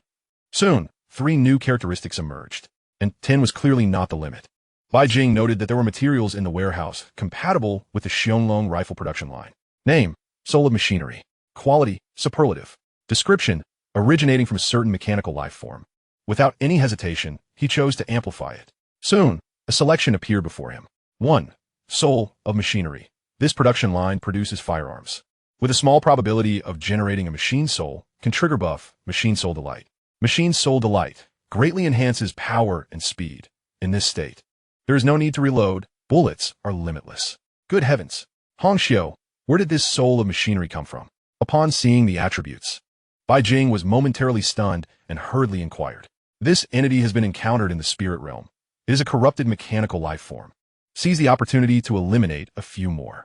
This is a truly remarkable discovery. Instead of a probabilistic approach, it directly guarantees a 100 yield. For such a characteristic, it should be fully maximized. Machine Soul 10. Having completed these actions without a moment's pause, he instructed for the raw materials to be brought in, ready for immediate production. Soon, the first improved version of the Xiongling rifle emerged. The body of the gun and the materials underwent fine-tuning. Even without the characteristic of the soul of machinery, it surpassed the ordinary version significantly. Yet Bai Jing felt nothing particularly special. Could it be that it had not succeeded? Even at maximum capacity, the probability of generating a machine soul had not reached 100. He attempted to produce a few more. After various attempts, he still failed to trigger the machine soul delight state. This is truly perplexing. He directly asked Hongxiu to summon Xinxia as a mechanical life form. He should have common ground to discuss. This time, as soon as Xinxia arrived, he was visibly taken aback. He could distinctly sense that these weapons possessed nascent souls. Naive and bewildered, yet undeniably present. Captain, is there a machine soul? Yes, they all have one, but it is very rudimentary. Upon hearing this, Bai Jing was even more puzzled. Why couldn't he activate the machine soul characteristic? Once Xinxia took hold, it became evident that the rifle was trembling slightly. As if in excitement, he pulled the trigger. Originally, the magazine capacity was around 200 rounds, but it soon exceeded 200. Damn it! Bai Jing found himself at a loss for words. It seemed he was truly unfit to be a mechanic. Perhaps sensing Bai Jing's thoughts, Xinxia immediately began to explain. My lord, you need not be concerned. You can simply command them directly. Is that truly the case? Bai Jing was somewhat incredulous. Nevertheless, he picked up 2 Xiongling rifles and spoke with seriousness. I command you to engage in combat. No sooner had he spoken than the rifles trembled slightly. And in the next moment, infinite bullets were activated. Is this even possible? Bai Jing was somewhat astonished. It turned out that he had been too accommodating earlier. These beings respond better to firmness than to gentleness. Captain, as their creator, you possess this authority. Others must cultivate a bond with them. Essentially, they require long-term companionship, combat, and training. Under the nurturing warmth of human spirit, the machine soul will grow. Bai Jing had underestimated the imprint of the amplification furnace. It was akin to a family heirloom. Descendants must revere it as their master. How domineering, yet I find it so endearing. Hongxiu, please take charge of research in this area and strive for timely upgrades. Bai Jing intended for Hongxiu to shine, creating equipment with greater power and enhanced overall performance. As for relics from the old era, they would suffice for now. Given that the Alliance supports him, he would advance alongside it. With the Spark plan, Bai Jing had effectively unlocked an infinite essence mode for plugins. The materials arriving daily were ample for him to indulge. Once the resources arrived, Bai Jing planned to maximize everything he could. Captain, I require more geniuses. Not only combat-capable individuals, but also those skilled in research. At times, research talents are even more crucial. Bai Jing directly contacted the liaison, requesting Star Spirit Essence. This substance is a special resource, with annual quotas being limited. He managed to secure 3,000 vials for Bai Jing. Of course, this was sufficient. The primary goal was to summon the Star Spirit clan, whose talents are random. Given the choice, over 3,000 top-tier researchers would be more than capable of propelling the Alliance forward. Soon, shiploads of resources arrived at the planet where Bai Jing resided. Under Hongxiu's meticulous organization, everything proceeded smoothly. The Alliance even provided a habitable planet as the main base. With the continuous arrival of various resources, Bai Jing found himself in a prosperous situation. At that moment, he received a communication from his master. Master, what is the matter? Before long, a spirited elderly man appeared. Visibly excited, the Alliance is undertaking a grand initiative. They are to host an Alliance-wide event. The Galaxy Cup? Upon hearing this, Wang Chong was momentarily stunned. What? He found himself at a loss for words. realizing that his disciple had information even faster than he had. This indicated that his connections were no longer on par with Bai Jing's. Master, you do not meet the eligibility criteria to participate, Bai Jing stated. Only youths and adult groups are allowed. A 7th-tier martial artist would certainly not qualify. No, your senior brothers and sisters wish to give it a try. No need for trials. Simply have them come find me. The ultimate reward for that competition is me.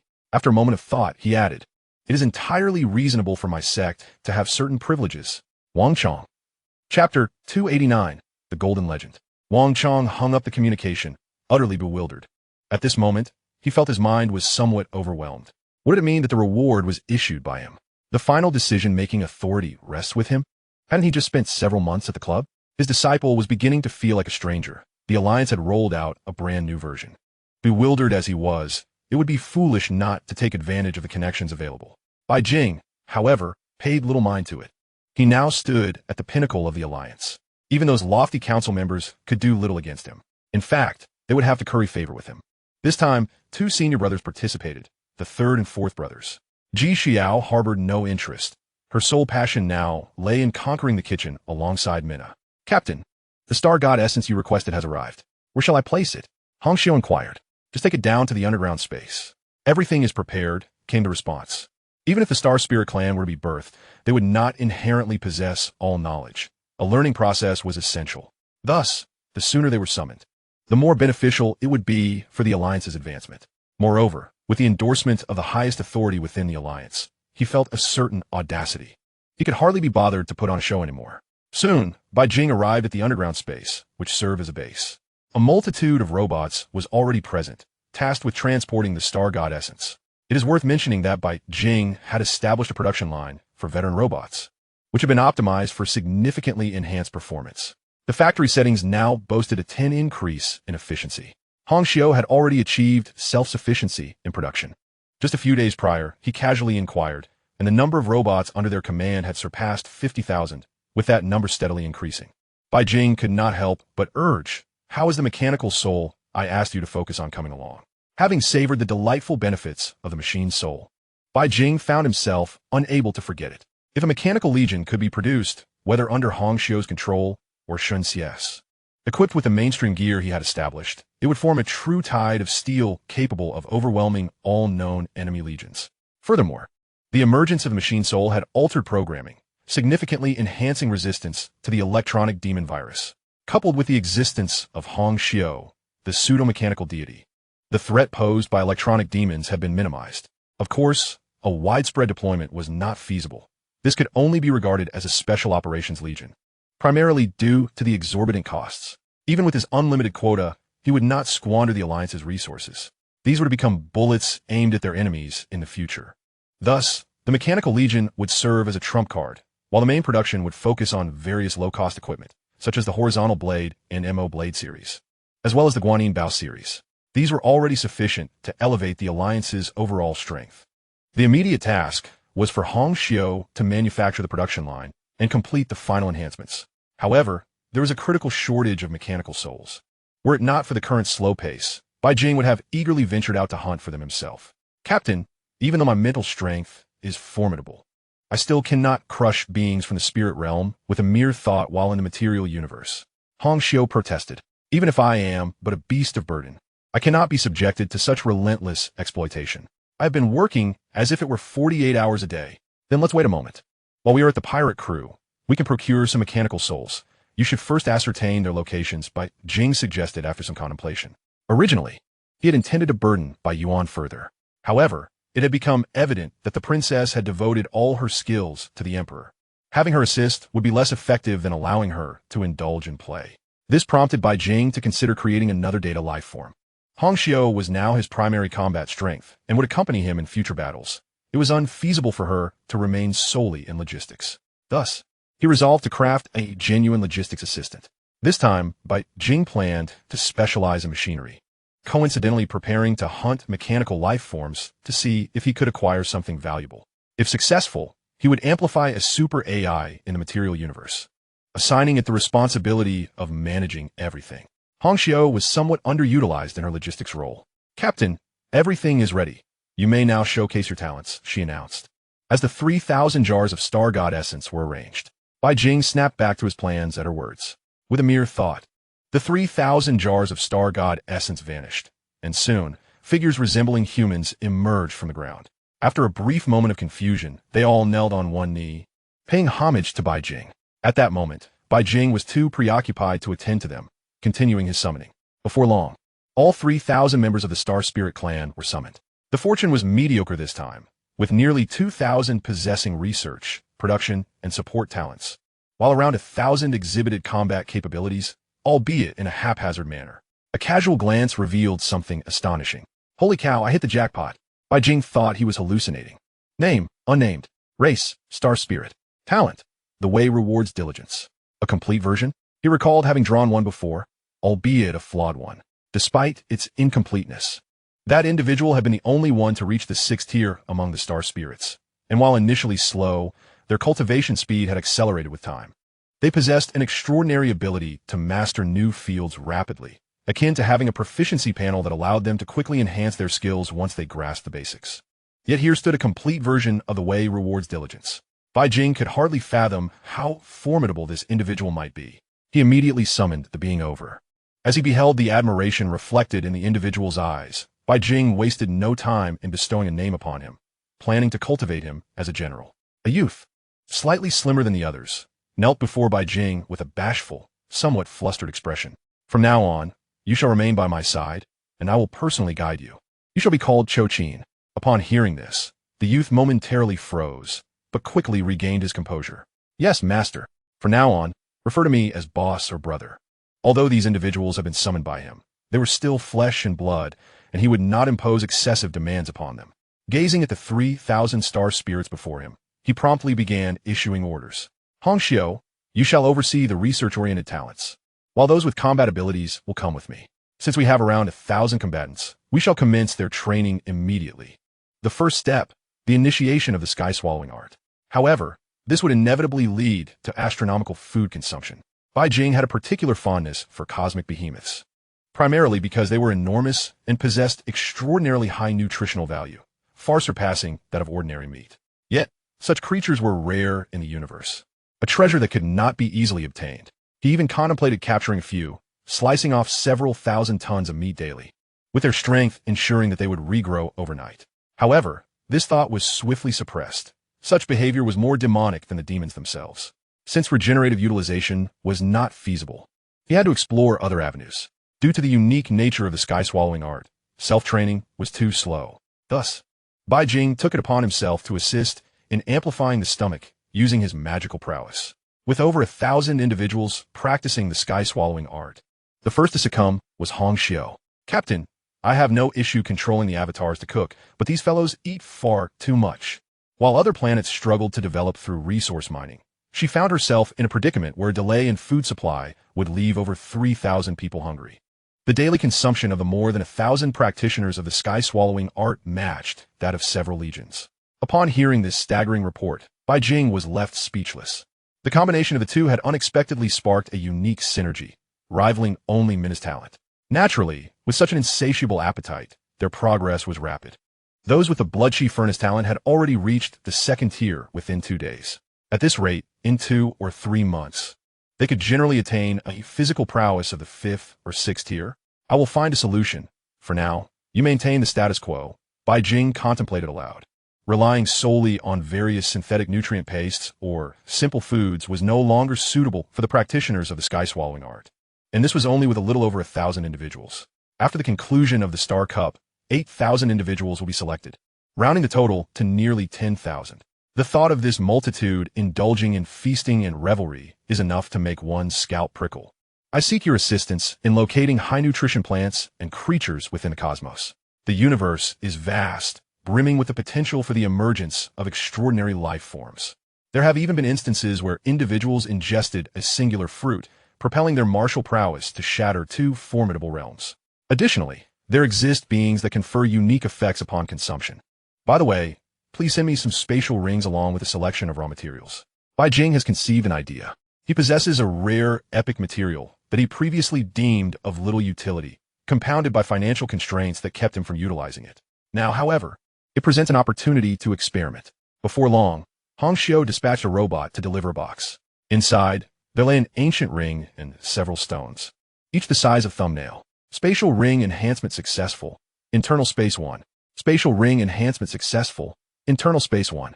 Spatial ring enhancement successful. Stability of space 1.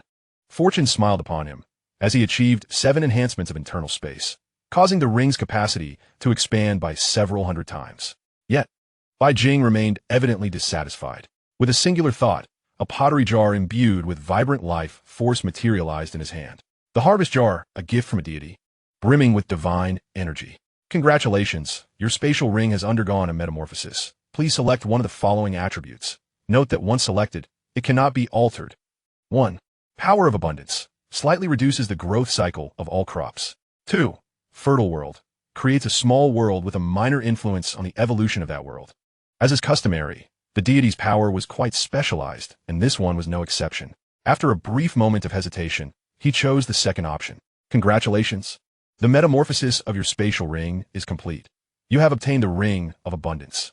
Upon further inspection, the internal space had not expanded, yet within a short span, plants akin to weeds began to sprout. Bai Jing could distinctly sense that this world was different. It resembled a genuine botanical realm. All flora would receive enhancement. Abundant World 10. Indeed, it was maximized. The next step was to increase its size. Congratulations, your equipment, the Alloy Ring of Abundance. Please select one of the following attributes. Note that once selected, it cannot be altered. 1. World Amplification. Significantly increases the size and stability of the world. The Ether Stone had only one characteristic, which Bai Jing fully maximized. With 40 enhancements completed, Bai Jing extended his consciousness into the Ring of Abundance. At this moment, it could be likened to a small world. The total area was 900 million square kilometers, and this world was saturated with vital energy. Even ordinary flora and fauna, given sufficient time within this realm, could undergo extraordinary transformations. Among them, the plants exhibited the most remarkable effects.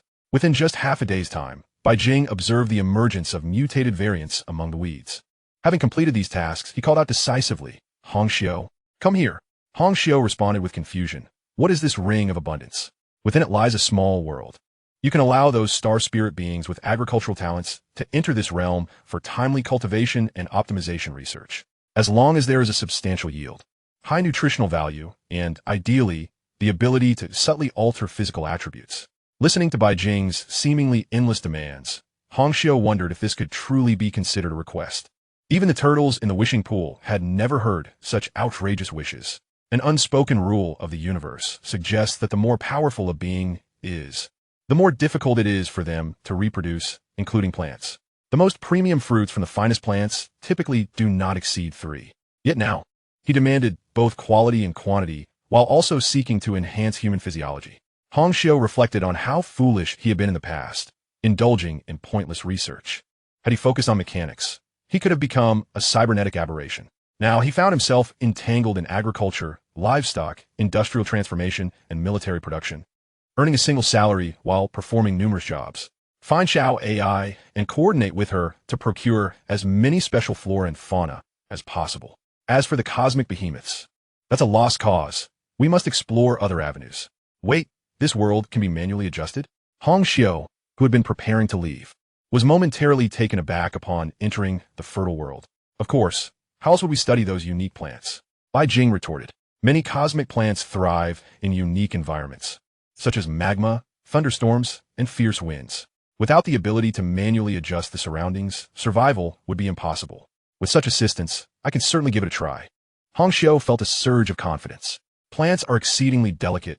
At times, they withstand storms and torrential rain without issue. Yet the moment they are moved to a sunny locale, they perish instantly. This is precisely why the Alliance's primary nutritional intake consists of synthesized substances or ordinary crops. A fortnight passed swiftly. The main framework of the base was successfully constructed, and everything was on track, beginning to develop steadily. Bai Jing could finally breathe a sigh of relief. Now, even if he were to depart, it could sustain itself. He was preparing to set off. The various equipment production lines were nearing the completion of their research and were about to commence manufacturing. Yet he currently lacked the mechanical soul. Fortunately, Hong Xiu, through various means, had located a stronghold of mechanical beings in the spirit realm. Securing it would yield at least 100 mechanical souls. At this moment, Bai Jing learned that his two senior brothers had arrived. However, as he was already set to depart, he decided to let his senior sister take the lead. After all, they were more familiar with one another. Hongxiu, we can set off now. I am prepared, and even if we delve into the spirit realm, I can maintain overall control through this enhancer.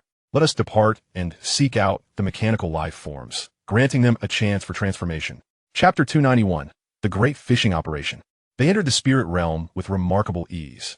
Almost simultaneously, Hongxiu completed the location tracking of the mechanical beings, unleashing full speed towards the target.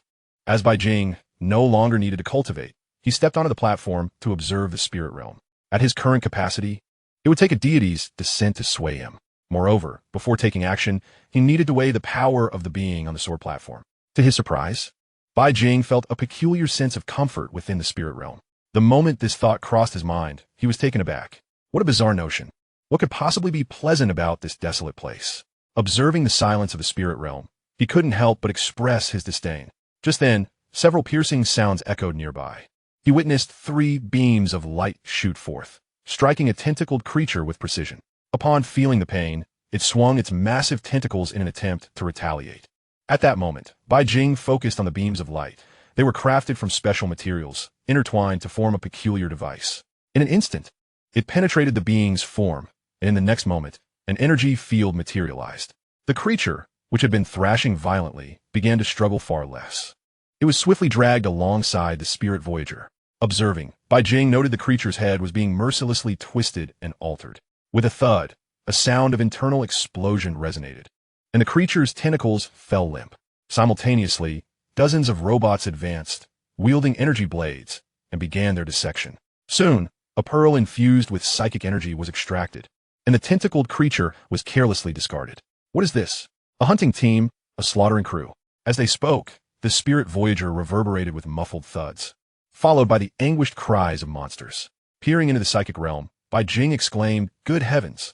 Aboard the spirit realm voyager, there resided 2,000 to 3,000 robots, seamlessly coordinating their efforts in the pursuit and slaughter of their quarry. The materials acquired from these endeavors were systematically deposited into a storage facility. Even formidable Tier 7 creatures fell victim to their merciless hands. Bai Jing found herself momentarily stunned. What a genius! The spirit realm had transformed her into a master of a grand fishing expedition. Within a single day, the storage brimming with over 10,000 extraordinary materials was amassed, all while maintaining an unimpeded flight speed and casually engaging in the task at hand. If she were to focus solely on this endeavor, she believed she could significantly drive down the prices of extraordinary materials across the entire alliance. "Captain, we are nearing our destination," Hongxiu remarked, her voice breaking the silence. Through the projected imagery, they glimpsed the lair of the mechanical beings, a fortress spanning 2 to 3 kilometers, shaped like a spinning top, surrounded by a multitude of mechanical creations. Before they could approach, a swarm of half-meter-sized drones emerged, numbering in the tens of thousands, launching a suicidal assault on the spirit realm voyager. "Such petty tricks! How dare you challenge us?" Before Hongxiu could finish her thought, the ancient vessel erupted with hundreds of dark cannon barrels from the void, unleashing energy projectiles powered by spiritual energy that accurately struck down the drones. Within a mere second, the multitude of drones was completely obliterated before Hongxiu's astonished gaze. But the spectacle did not conclude there. The bow of the ship gradually opened, revealing a cannon barrel of several hundred meters in diameter. Dense energy rapidly compressed and coalesced. Almost simultaneously, hundreds of figures burst forth from the mechanical fortress, even as the devastating attack was unleashed.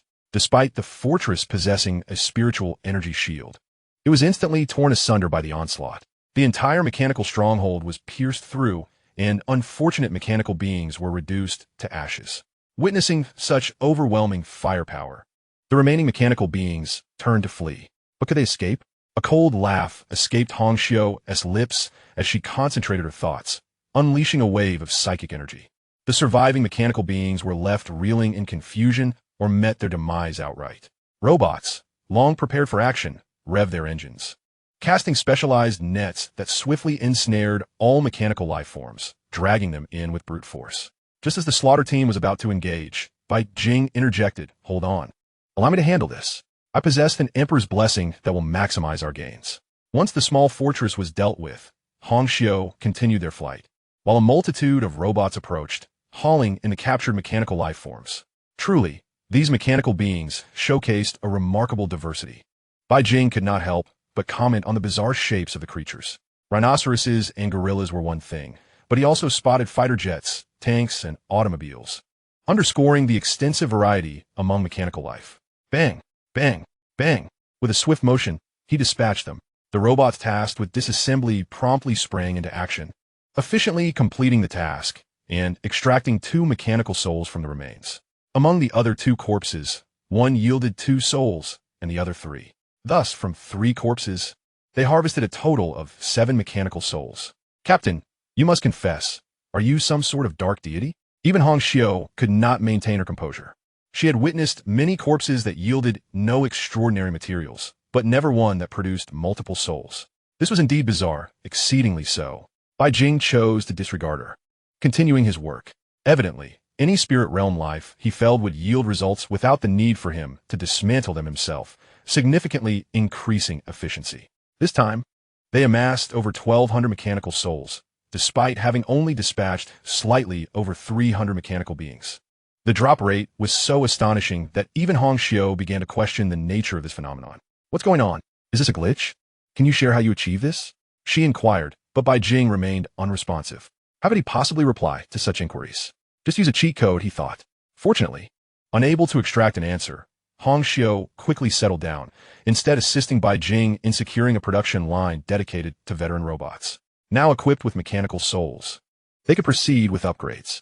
This time, Bai Jing did not refuse. He selected an epic-grade mechanical soul for enhancement, retaining the unique characteristics of the mechanical soul.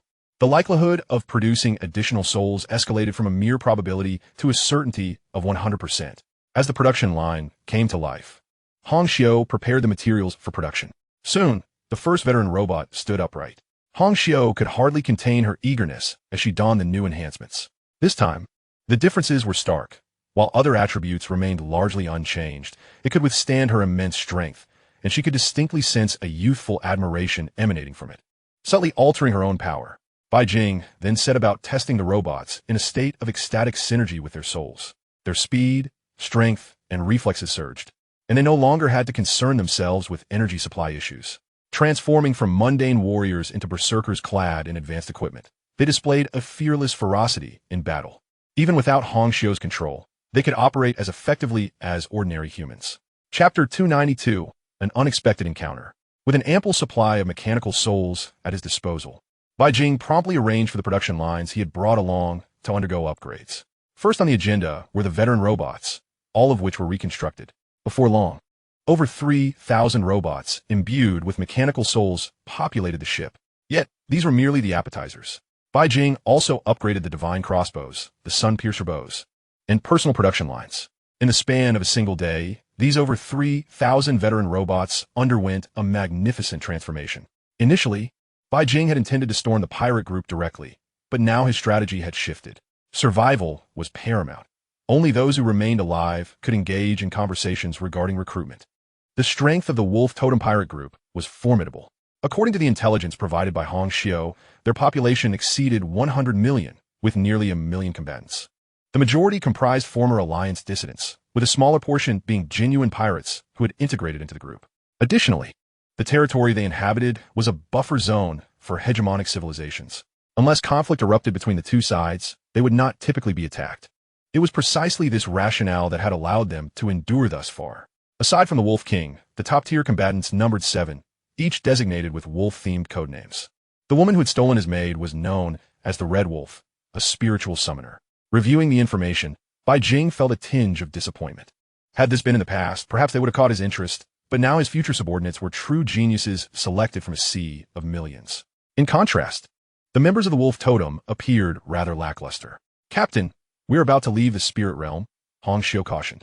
Before long, the spirit realm Voyager exited its unique state, swiftly traversing through layers of barriers. As the surrounding environment shifted, they re-entered the material universe. We have departed from Alliance territory and are now in a chaotic region known as the Demon Wolf Star Domain. Soon, they pinpointed their coordinates. The projected map marking the location of the Wolf Totem, approximately 50 light-years away. Just then, a red dot appeared on the radar, an orc warship housing 50,000 orcs. Hongxiu quickly scanned the vessel, clearing it of any threats. Let us bypass them. They are not our target at the moment, Bai Jing replied, wishing to avoid unnecessary complications. The alliance required time to grow. Give him a few decades, and even these hegemonic forces would be insufficient to contend with him. However, the orcs had different intentions. Light years away, a warship bearing the marks of catastrophic battle damage housed a towering orc, 5 meters tall, pounding the table in fury. Damn ants! How dare you attempt to seize the glorious spoils of the orc? We shall annihilate you. Amidst a fierce battle, a sudden imperial edict descended. He was dispatched, begrudgingly embarking on a quest to seek out the pirates who had hijacked the orc warships. The mere thought filled him with ire. At that moment, a master craftsman orc approached with an air of exhilaration. General, we have located them, just a few light years to our right. The orc, previously glum, instantly perked up, rubbing his hands together. Charge ahead. I shall eradicate this swarming vermin. Immediately, thousands of young craftsmen began to fantasize. I believe we can go even faster. Mere seconds later, the orc warship's velocity surged dramatically. Gula. The orcs aboard were already brimming with enthusiasm, wielding their weapons, ready to engage in a rousing landing battle. I feel we can accelerate even further, roared the orc general. Gula, Gula, Gula, Gula. Each orc responded in kind. As anticipated, their speed increased yet again, surpassing most alliance vessels and approaching that of active warships. With the entire fleet invigorated, it wasn't too long before they spotted a peculiar craft. It could hardly be deemed a warship. It was a massive red vessel, dwarfed their ships like toys. It was a type of ship they had never encountered before. At that moment, a figure emerged. An orc shaman, upon gazing at the distant crimson ship, felt an ominous premonition. General, this vessel is formidable. It is beyond our capacity to confront. We should rather evade its might and await reinforcements. At this point, the shaman had entirely retracted his spirit, rendering the spirit realm Voyager merely an ordinary super ship in the eyes of others. Yet, it was the shaman's inner unrest that prompted his warning. The moment he spoke, the leading orc general's displeasure was palpable. What? Evade its might? What is it to us? He bellowed. Men, close in and annihilate them all. With that, he boldly stepped out of the hatch, positioning himself at the prow of the warship. Gula, Gula. The air was filled with raucous, fervent roars. The shaman, desperately trying to counsel, was ignored. In fact, fueled by excitement, their speed increased even more. Bai Jing, naturally, observed the approaching orc warship with a sense of bewilderment. Wait, are we not evading? Initially contemplating a diversion, he allowed the red vessel to circle around. After a brief flight, he noticed the orc warship charging towards them with fervent cries. These orcs were rather peculiar. Even the red vessel, which was clearly altering its course, seemed slightly taken aback. It had indeed adjusted its direction. How could they still collide? Bai Jing began to suspect that the red vessel was feigning a desire for combat, deliberately toying with him. Clearly, that was not the case. This was the reason why, despite the Alliance's overwhelming technological prowess, they had not been able to extinguish the orc hegemony. It was primarily due to their uncanny abilities, which could even sway the odds of battle. Basic electromagnetic guns and laser weapons were just the fundamentals. As long as the orc numbers were sufficiently vast, they could potentially influence the very fabric of the material universe. It was this sinister capability that allowed them to remain securely seated on the cosmic throne of dominance, while one was still relying on technology for radar evasion. The opposition had already begun to dabble in the arcane. Captain, the red vessel was somewhat at a loss. How could one regurgitate food that had already been offered? Even Bai Jing had to concede that the power of belief was indeed quite practical. The opposing warship was merely providing sustenance for the red vessel, replenishing its reserves. In the midst of this, the orc warship closed in, and just as he began to ponder, he realized the opposing vessel lacked an energy shield. The energy shield of the spirit realm Voyager vanished instantaneously. The orcs rejoiced. Gula. The orc general stepped forward, standing at the forefront, certain that upon close proximity, he would be the first to board the enemy's ship. Within 2 hours, we shall slay and plunder everything. As they neared, the orc warship's speed suddenly diminished, as if ensnared in a quagmire. Soon, it was rendered immobile. Inciting the orc general's fury, he unleashed a tirade upon the master craftsman. The latter, feeling somewhat wronged, was perplexed by the sudden turn of events. Observing the halted orc warship, Bai Jing exhaled a sigh of relief. Fortunately, these creatures could only exert a slight influence. Against true powerhouses, they were merely fodder. It was akin to having a singular focus on the objective, disregarding the means. Regardless of whether they could contend in battle, The navigation had already reached its destination. Chapter 293. The First Battle. Just as the orcs were bewildered by their ship's cessation, they beheld the emergence of figures from the great red vessel. They were enormous iron spheres. Suspended below were peculiar attachments, swiftly descending upon the orc warship. Gula, the orc general, filled with wrath, was poised to leap and obliterate these intruders. Suddenly, an invisible force manifested, rendering his head heavy, forcing him to the ground in a prone position. Attempting to rise was futile, as an unseen power firmly restrained him. At that moment, 1,000 veteran robots had landed, brandishing divine crossbows and wielding broadswords, with personal platforms hovering above their heads. The scene was broadcasted in real time. 1,000 robots against 30,000 orc warriors. The orc fleet boasted around 50,000 orcs, with some being craftsmen, orcs whose primary function was to assemble various equipment, thus possessing low combat prowess. The majority were of ordinary caliber. Prepare for battle. I wish to witness your strength and be entertained. Upon hearing Bai Jing's command, the eyes of the veteran robots glowed red, their youthful machine souls igniting with unparalleled combat fervor. Even the personal platforms exhaled copious steam, as if they were under the influence of a stimulant. Not to mention the divine crossbows and other equipment. All had entered a state of euphoric readiness. Witnessing the spectacle, Bai Jing could not help but mutter, "Unlimited firepower. Mode activated." At this juncture, a horde of orcs roared and launched their charge, intent on shattering these mechanical constructs. Meanwhile, the veteran robots raised their divine crossbows, unleashing a torrential rain of bullets that formed a nearly uninterrupted line. Due to their euphoric state, the firepower exceeded that of contemporary electromagnetic sniper rifles. In an instant, the orcs leading the charge were reduced to mere pulp. Following closely under the barrage from the 1,000 veteran robots, waves of orcs were physically obliterated. The entire deck of the warship became saturated with green blood, the remains heaped several inches thick. Even so, the orcs continued their valiant charge. Observing the carnage, the orc shaman finally arrived and, witnessing the deaths of countless warriors, let out a furious roar, halting the relentless advance of his kin. Soon, several master craftsmen orcs were summoned, and after a quick glance at the robots, they promptly returned to their warship. Bai Jing did not intervene. He was curious to see what the orcs would conjure up.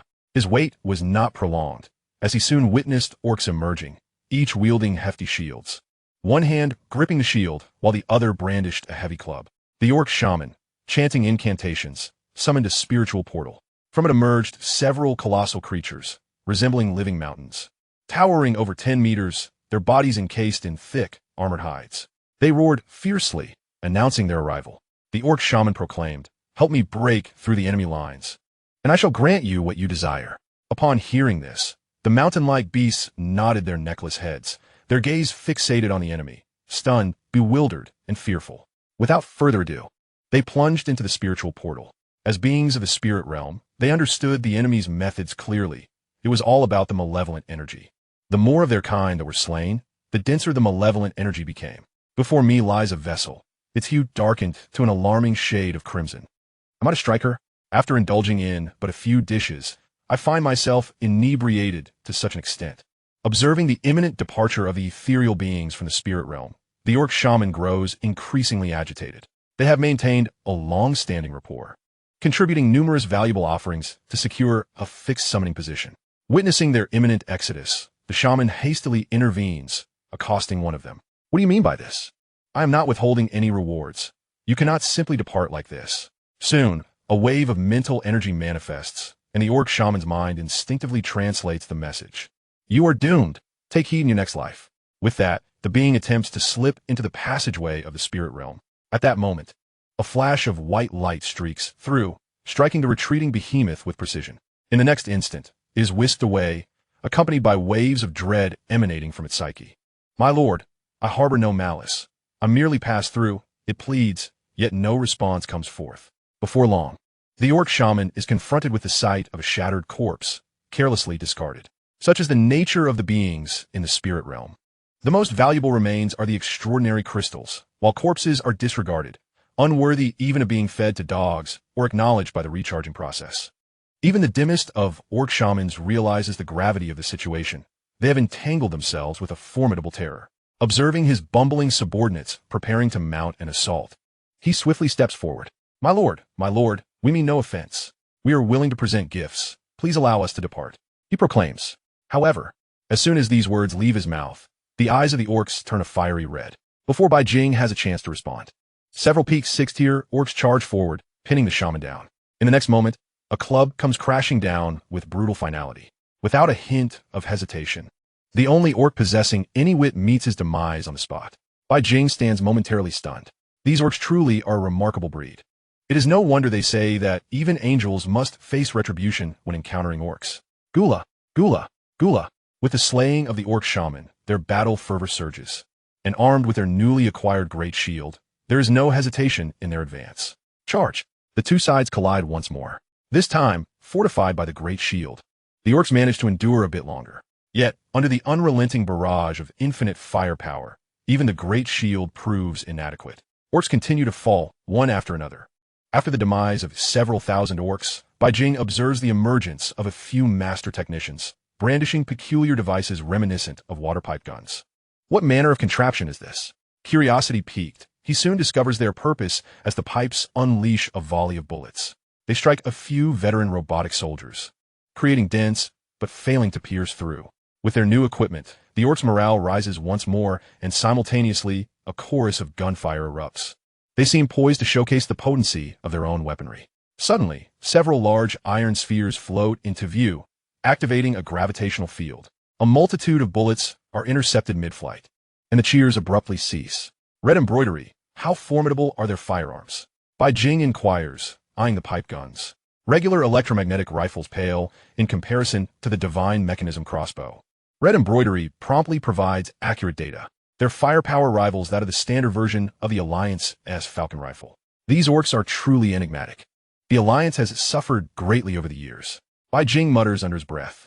Initially, equipped with superior technology, he now finds that the enemy's pipe gun modifications deliver a comparable force to his own advanced weaponry. Such an occurrence would rattle anyone.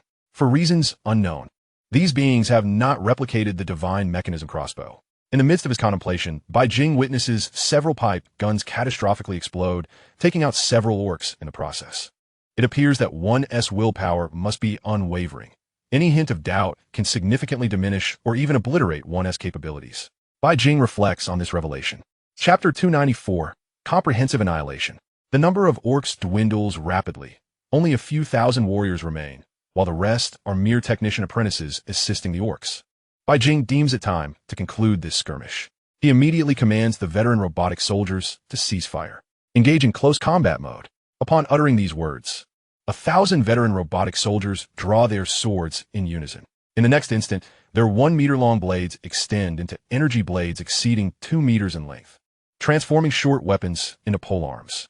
This enhancement suggests a breakthrough in combat capabilities. The synergy between the mechanical souls yields a staggering surge in combat prowess that astonishes Bai Jing. Their power and fighting capacity experience a remarkable increase. In the blink of an eye, orcs come charging forth, trampling over their fallen comrades, wielding heavy clubs with intent to strike. The veteran robotic soldiers deftly evade, their swords effortlessly slicing through the orc's arm, followed by a swift decapitation. Having executed these maneuvers, the robots promptly select new targets. Observing their agile combat style, Bai Jing squints his eyes. Red embroidery? He muses, suspecting external assistance. Red embroidery, evidently well-prepared, projects a document titled Combat Techniques. Bai Jing casts a casual glance. This compilation encompasses extensive data, generating strategies for combat against various foes. Currently, the veteran robotic soldiers leverage their agility to inflict severe damage upon the orcs. Bai Jing even notes pairs of robots coordinating their attacks. Robots possess the advantage of absolute precision control.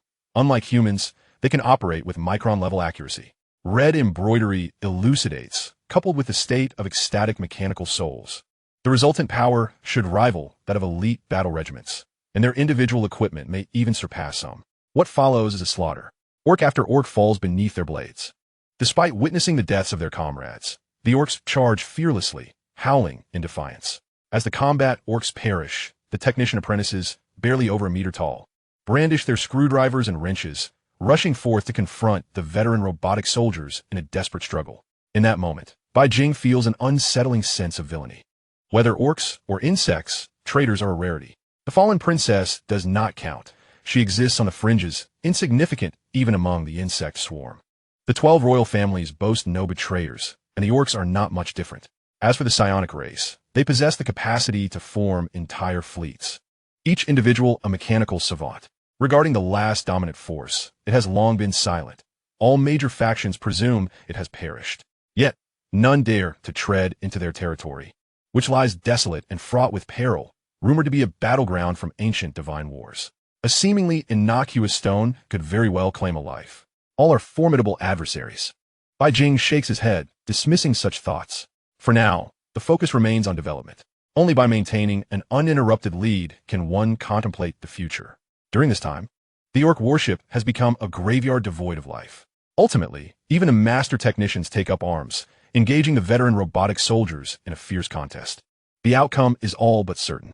This battle results in the deployment of 1,000 veteran robotic soldiers, with 31 sustaining irreparable damage and 65 requiring repairs.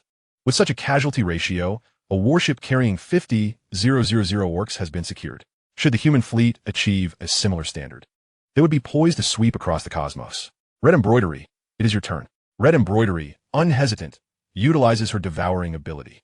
In no time, the orc warship disintegrates rapidly, returning to its original state of disarray.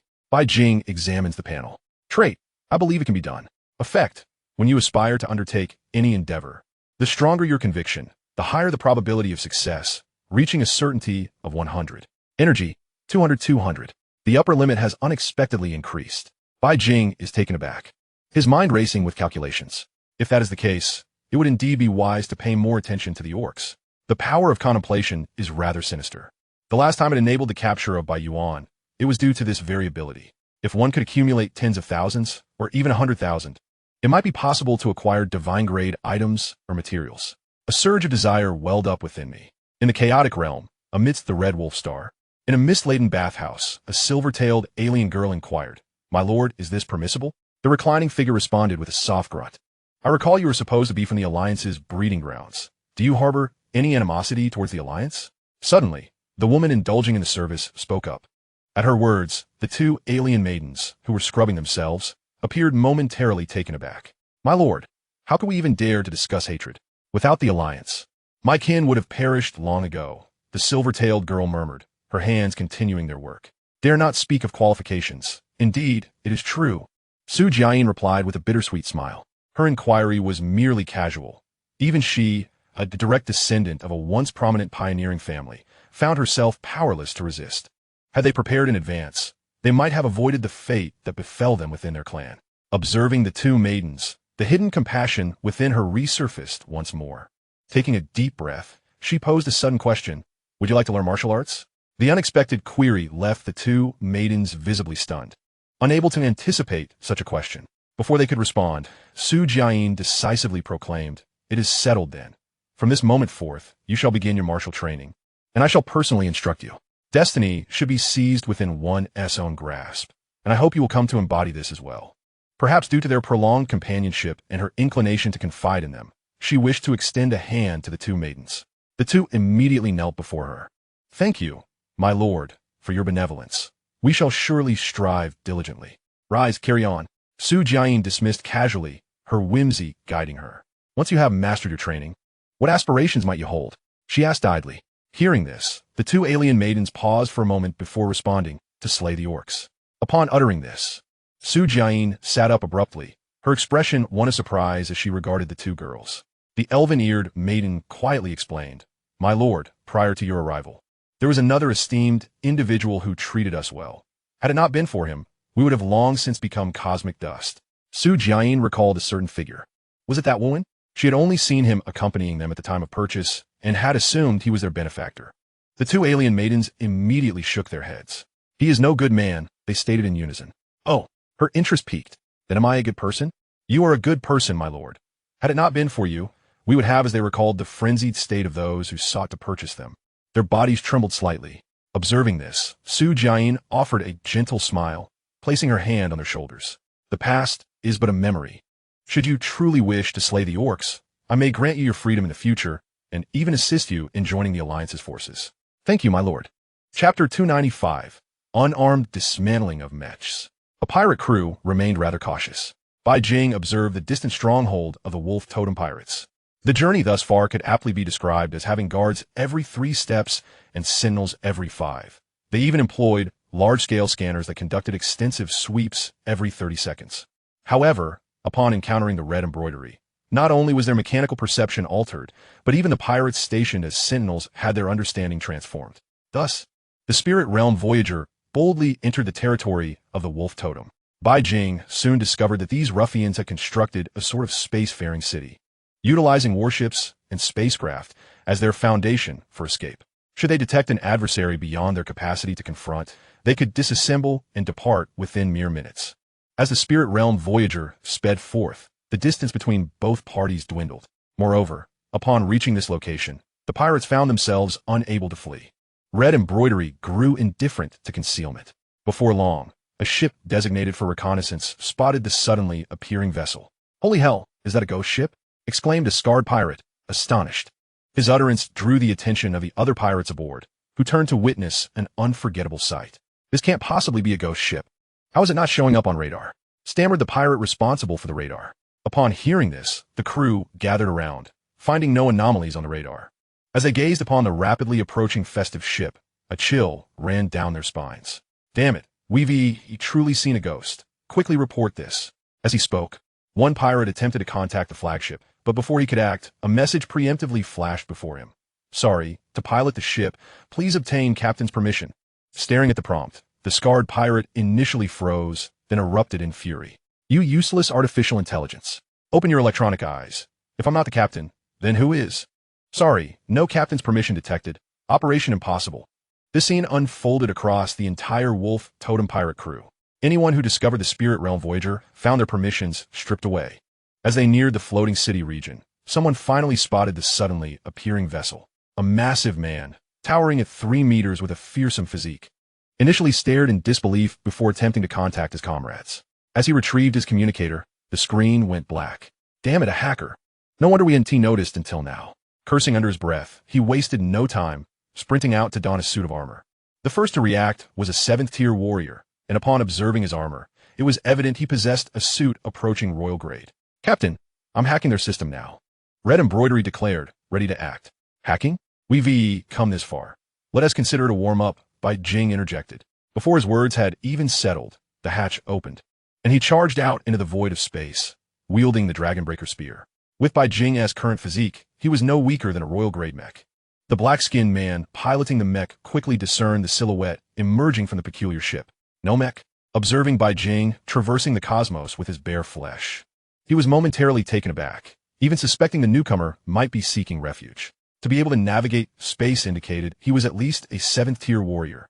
Yet a 7th tier without any armor was a plight worse than that of the pirates themselves, regardless of whether he sought refuge or not.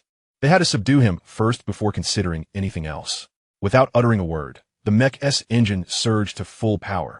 If they were to capture him, they would do so decisively. With the engine at maximum output, the orange-red tail flame erupted, crossing several kilometers in an instant. Raising his right arm, he swung a massive diamond-shaped hammer, aimed squarely at the still-dazed Bai Jing. Just as the assault was about to land, a sudden flash caught his eye. The hammerhead cleaved through the air, and the mech's arm was severed cleanly. The entire event transpired too swiftly for even a black-skinned man to react. Retreating in a panic as the screen blared red alerts. "Warning, warning, 13 damage to the mech, right arm lost." Watching the mech retreat several kilometers back, Bai Jing remained silent. How could a piloted warrior be so weak? It was well known that due to the unique nature of warriors, a typical 7th-tier piloted warrior, empowered by the illusionary force, was often a candidate for ship slaying. Yet the 7th-tier warrior before him seemed so feeble that Bai Jing initially mistook him for a 6th tier. Bai Jing silently stowed away the broken dragon spear. At that very moment, a voice broke the silence. "Who are you?" the Black Wolf inquired, ransacking his memory, but failing to recall any 7th-tier warrior of the Alliance. Before becoming a pirate, he had at least held a significant position on a ruling star. "I am here to collect you," Bai Jing declared, wasting no time as he launched an offensive. In that instant, the Black Wolf dared not underestimate him. He gathered his internal energy, and a moment later, a fearsome wolf-headed humanoid apparition shrouded in faint black mist materialized. His speed surged dramatically as he unleashed a punch. Crack. Upon a collision of fists, the previously intact mechanical arm exhibited numerous fissures, causing even the internal energy to dissipate. This left the already exerted Black Wolf momentarily stunned.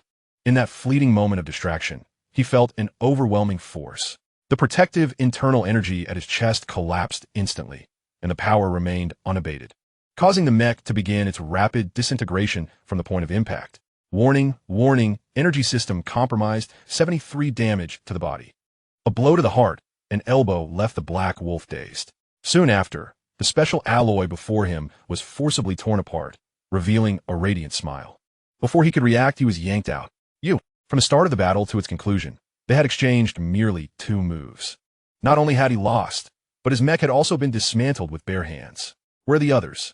Bai Jing inquired with a smile, evidently unsatisfied with the outcome of the confrontation.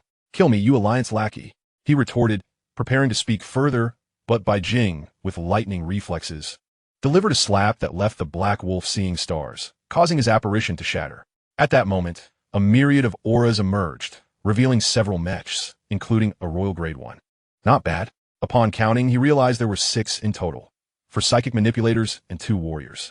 Among them, 1 warrior piloted the Royal Mech, while the others operated commendable mechs.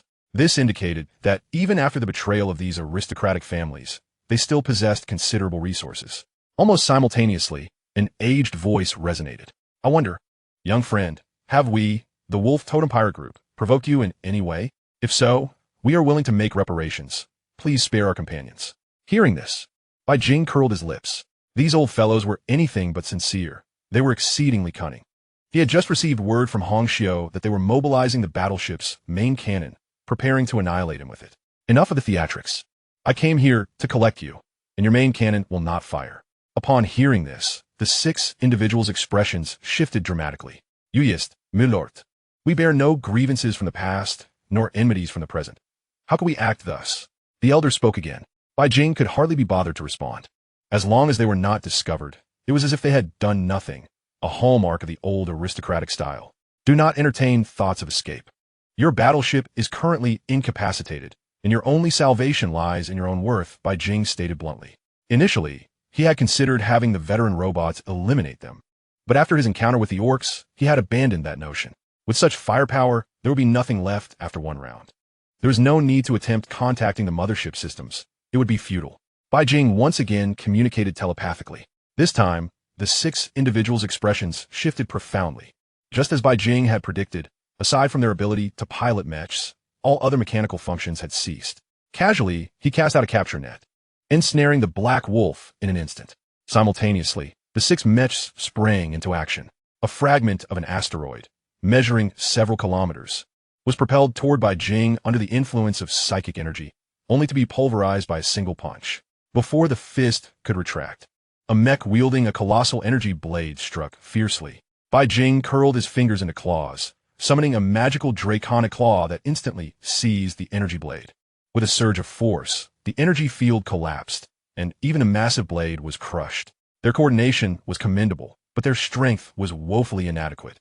Before the words had left his lips, his fist shattered the internal energy, and it seemed poised to strike the mech. However, a surge of psychic force abruptly impeded his punch, coupled with the mech being yanked away, preventing any breach of its defenses. This brief skirmish rendered the expressions of the Wolf Totem's 6 members increasingly grim. Bai Jing's might had surpassed their expectations. How could a human physique and combat skills be so formidable? In a one-on-one confrontation, no one could withstand 3 strikes. At that moment, Bai Jing sensed a surge of psychic energy. A portal to the spirit realm opened, and from it emerged 2 7-meter-tall entities with crimson faces, fearsome fangs, and battle blades in hand. The moment they appeared, Bai Jing felt an overwhelming fervor for battle emanating from them. Even these 2 seemed utterly unfazed by Hong Xiu. Typically, those below the 9th tier would instinctively avoid her. Yet, Bai Jing discerned only a frenzied battle intent in their eyes. They couldn't possibly be. Before he could finish his thought, he heard Hong Xiu's reply. War, the harbingers of the god of slaughter. Upon hearing that name, Bai Jing's lips twitched. His luck was truly extraordinary. A powerful, malevolent deity some might never encounter once in a lifetime, while others encountered them repeatedly. Gazing at the 2 towering, crimson-skinned beings, Bai Jing recalled that among them, there was only one summoner, Red Wolf, Su Jian. Now that the summoned entities had emerged, it was time to attend to business. Orcs, please assist in filtering these individuals, Bai Jing instructed directly, transmitting the memories of those he recognized. He wondered how many familiar faces had survived on Chao Star, hoping that the slave traders had managed to capture a few more. Having given his instructions, he no longer paid them any mind. At that moment, the two crimson beings launched their assault, instantly closing the distance to Bai Jing, their weapons swinging ferociously, only to be effortlessly blocked. In terms of force, they far surpassed the earlier Black Wolf, and their speed was multiple times greater. Bai Jing clearly observed a flicker of surprise and a hint of interest in the eyes of the two crimson beings, as if they had not anticipated that this individual could withstand their assault. Are you serious? Before the words had fully escaped his lips, Bai Jing made his move. His magical energy manifested in golden hues. With a single punch, he shattered one of the crimson beings, and then a golden hand materialized, seizing the other. With a surge of power, the creature was ground into a pulp. The entire process occurred so swiftly that even the others failed to react. Meanwhile, the once reformed crimson being still bore that frenzied battle intent. Yet, at the 7th tier, it remained but an insect in Bai Jing's grasp. After repeatedly obliterating their physical forms, Bai Jing grew weary of the fight. Recharge and activate. Eliminate these fiends. His gaze shifted toward the others, who were now seen frantically circling, clearly attempting to flee. However, under the influence of Hong Xiu, their perceptions had skewed. Observing the pirate group fleeing before engaging in battle left him somewhat disappointed. He had indeed gone mad, seeking talent here, and had lost interest in continuing the fight. Soon, capture nets appeared, forcibly ensnaring them.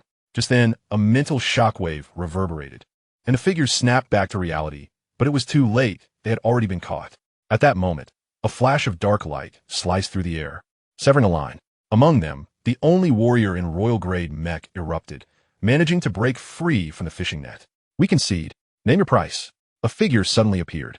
This individual was unarmored, appearing in the cosmos in their flesh. Hong Xiu assessed the individual as strength, an 8th-tier pinnacle psychic manipulator. At this moment, a multitude of psychic blades swirled around them, and upon a rough count, there were at least several thousand. Furthermore, the material is unique, and with the enhancement of telekinesis, it is capable of slicing through the armor of ordinary warships. The true leader of the Wolf Totem, the Wolf King. As for his identity, even Hong Xiu could not uncover it. This situation could only imply two possibilities. Either this individual is a ghost with no official record, or he once held a prestigious status, only to be completely expunged from the Alliance's records, with even the incident itself unrecorded. My lord, the royal mech immediately detached and approached the other party. Little brother, it is wise to leave a line when conducting business. You may find us useful in the future. Why not release the person, and I shall allow you to depart. The Wolf King spoke with a calm demeanor. The array of psychic blades, under the influence of telekinesis, emanated a chilling radiance that sent shivers down the spine. It appeared that should Bai Jing dare utter a dissenting word, he would be met with a barrage of blades. Old man, are you threatening me? Bai Jing had just spoken when a bolt of black light shot forth like lightning. Bai Jing prepared to block with his fist. The moment they clashed, he sensed an unusual difference. His mana was gradually being sliced away, ultimately causing a breach that drew blood from his fist. After the attack concluded, the opponent spoke again. This is merely a lesson. The younger generation must learn to show respect. However, Bai Jing paid no heed. His gaze fixated on the fragment that had just wounded him. It was a half-moon blade, resembling a shard from some weapon. The material was not merely epic. It was likely legendary. Bai Jing's eyes brightened gradually. He had not anticipated such a delightful surprise. Do not be deceived by the fact that it was merely a fragment. Its length exceeded 3 meters, as dark as ink, and its weight was undoubtedly significant, exceedingly sharp. The base material was undoubtedly of top-tier epic quality. It was highly probable that it was legendary. In an instant, Bai Jing felt a surge of excitement, his gaze towards the Wolf King now ablaze with fervor. Legendary material. It was precisely what he required for his weapon. Chapter 297, Ascended to Dominance. The Wolf King furrowed his brow, evidently perturbed by the fervent gaze of Bai Jing. Internally, he felt exasperated. This individual must be unwell, becoming even more exhilarated after being injured. Very well, should you manage to defeat me, I shall allow you to leave. Bai Jing stated nonchalantly. This caused the Wolf King's brow to furrow even deeper. With such strength, he surmised that this might well be a disciple of some ancient being. Inflicting injury would only complicate matters further, especially if that ancient figure were lurking on some distant star, observing. Before the Wolf King could respond, a small battle suit launched forth. He recognized it as an executive mech, albeit a lower-tier model. The current alliance was regressing. Such talent deserved better equipment. Just as he contemplated mocking the situation, his pupils constricted sharply as he witnessed a mech of 100 meters in size emerge. At this moment, Bai Jing had completed donning the executive battle suit and, in the next instant, directly entered what was evidently a royal mech. This caused the Wolf King's heart to race. A mech inside a mech? Who taught this brat? Once Bai Jing had completed his donning, he turned to face the Wolf King. A brief scan revealed that this old fellow indeed possessed some assets. Among that array of flying blades, several were of epic quality, although all were damaged. Blades and swords of epic material were inherently rare. Fearing a reversal of fortunes, it was time to engage in earnest. My words are absolute. Should you defeat me, not only shall I allow you to leave, but I will also bestow upon you some equipment. At this juncture, a robot had already drawn the sun-penetrating bow, unleashing a laser that obliterated a fragment of meteorite. This caused the Wolf King to flinch, and he ceased to resist. Very well. The two did not engage in battle there. Should they unleash their full powers, the warships hundreds of kilometers away would undoubtedly be affected. They proceeded to a desolate planet over 10,000 kilometers distant. You may attack first, the Wolf King proclaimed. After all, he was at the pinnacle of the 8th tier. Let the duel commence. Bai Jing wasted no words. In the next moment, the Emperor-class ship's engines roared to full power, and the mech vanished. What? Within the Wolf King's perception, Bai Jing's speed reached the very limit of his awareness. He could not fathom how even a 7th-tier warrior could withstand such velocity. As the mech rapidly approached, he had no time to ponder. A multitude of psychic blades launched from various angles to strike, each aimed for the mech's critical points. Should he breach the internal defenses with his telekinesis, capturing it would be a mere formality. Yet the gap between expectation and reality proved vast. Bai Jing, at high speed, wielded his massive gun with incredible agility. Not only did he effortlessly block the psychic blade attacks, but those that struck were obliterated, while only the fragments remained intact. In the blink of an eye, nearly 100 blades had been lost. The value of these blades was astronomical, with the cheaper ones still worth millions. In that moment, the Wolf King felt a sharp pang in his heart. He dared not use ordinary blades to intercept any longer. Nevertheless, Bai Jing's relentless assault continued to vex him. He fought like a savage, exerting his full strength with each strike. Under such force, the blocked psychic blades were sent flying. If not for his telekinesis, which was comparable to the 9th tier, he would have been utterly overwhelmed. After a series of exchanges, he found himself devoid of usable weapons. What manner of monster is this? Despite such speed, he could still execute such nimble defenses. Throughout the entire encounter, he had not once touched the mech. Every attack had been thwarted by the breaking dragon gun. At that moment, the Wolf King dared not hold back. As he unleashed his full power, his white hair floated, and a phantom materialized behind him. In that instant, the speed of the psychic blades surged dramatically. Logically, under such an attack, Bai Jing's speed should have diminished. Yet, in reality, his speed not only did not decrease, but increased slightly.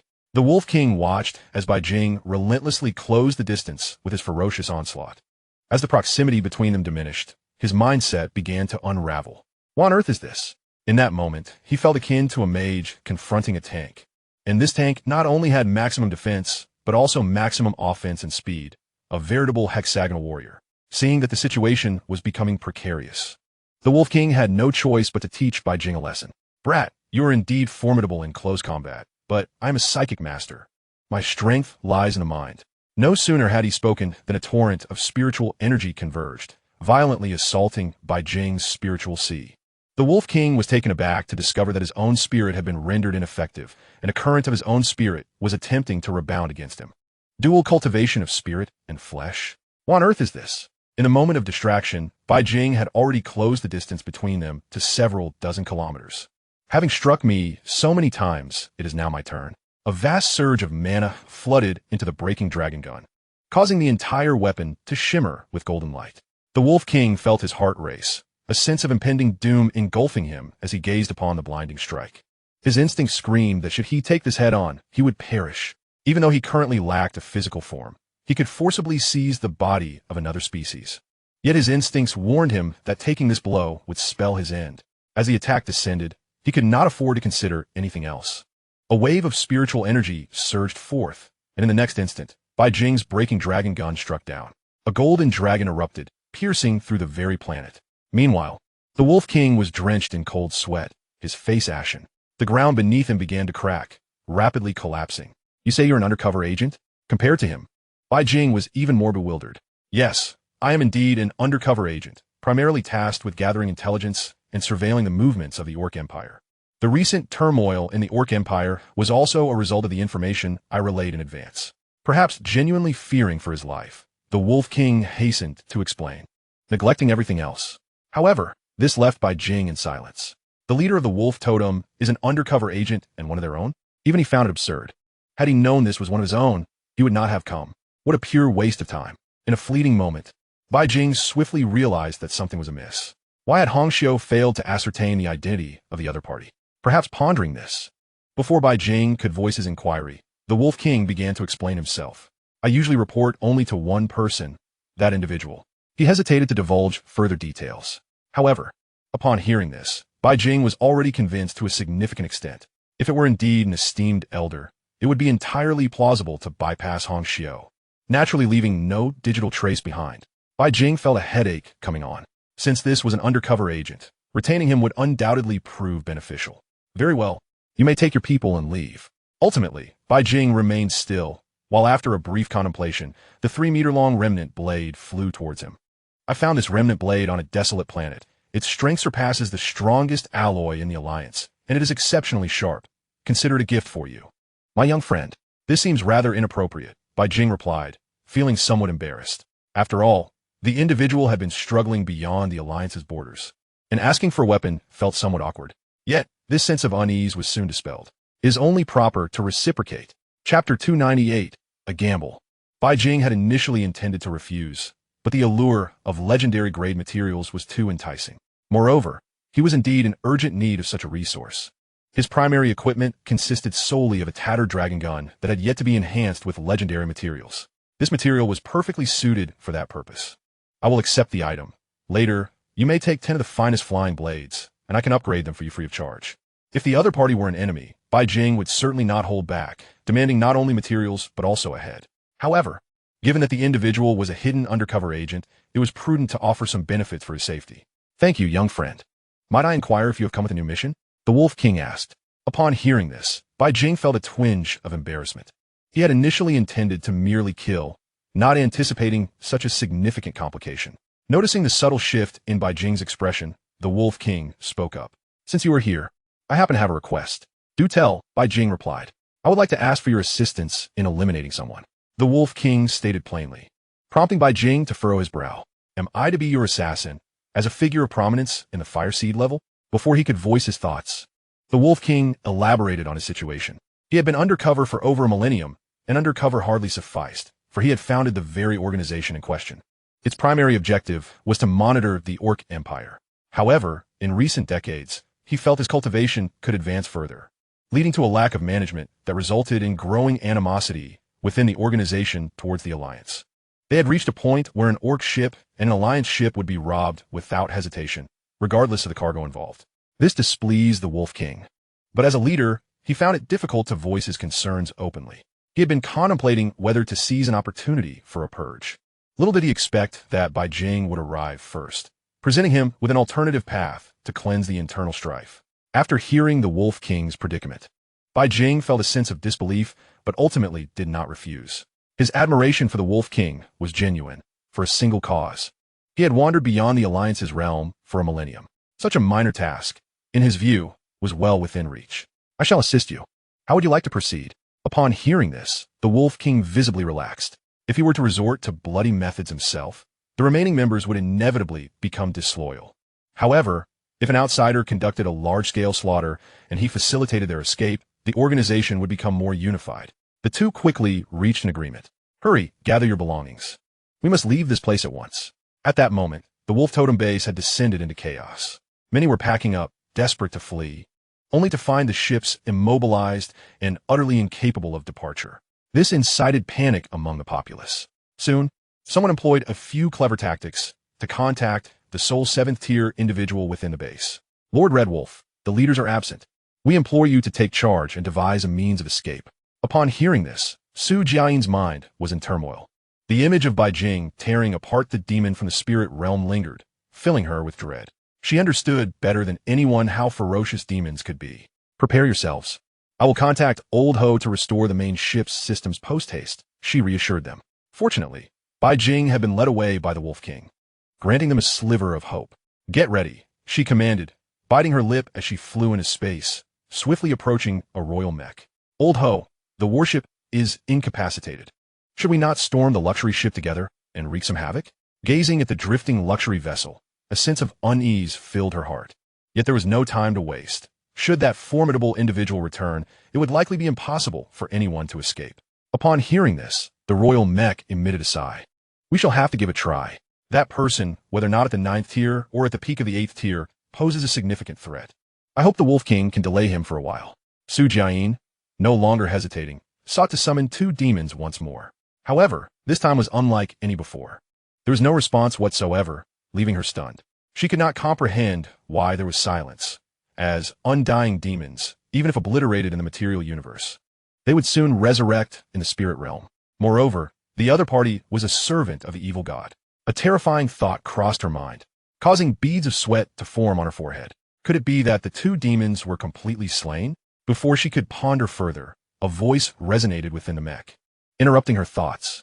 You summoned 2 demons. I will take the lead in the attack. We must regain control. With this declaration, Su Jiayin had no further objections.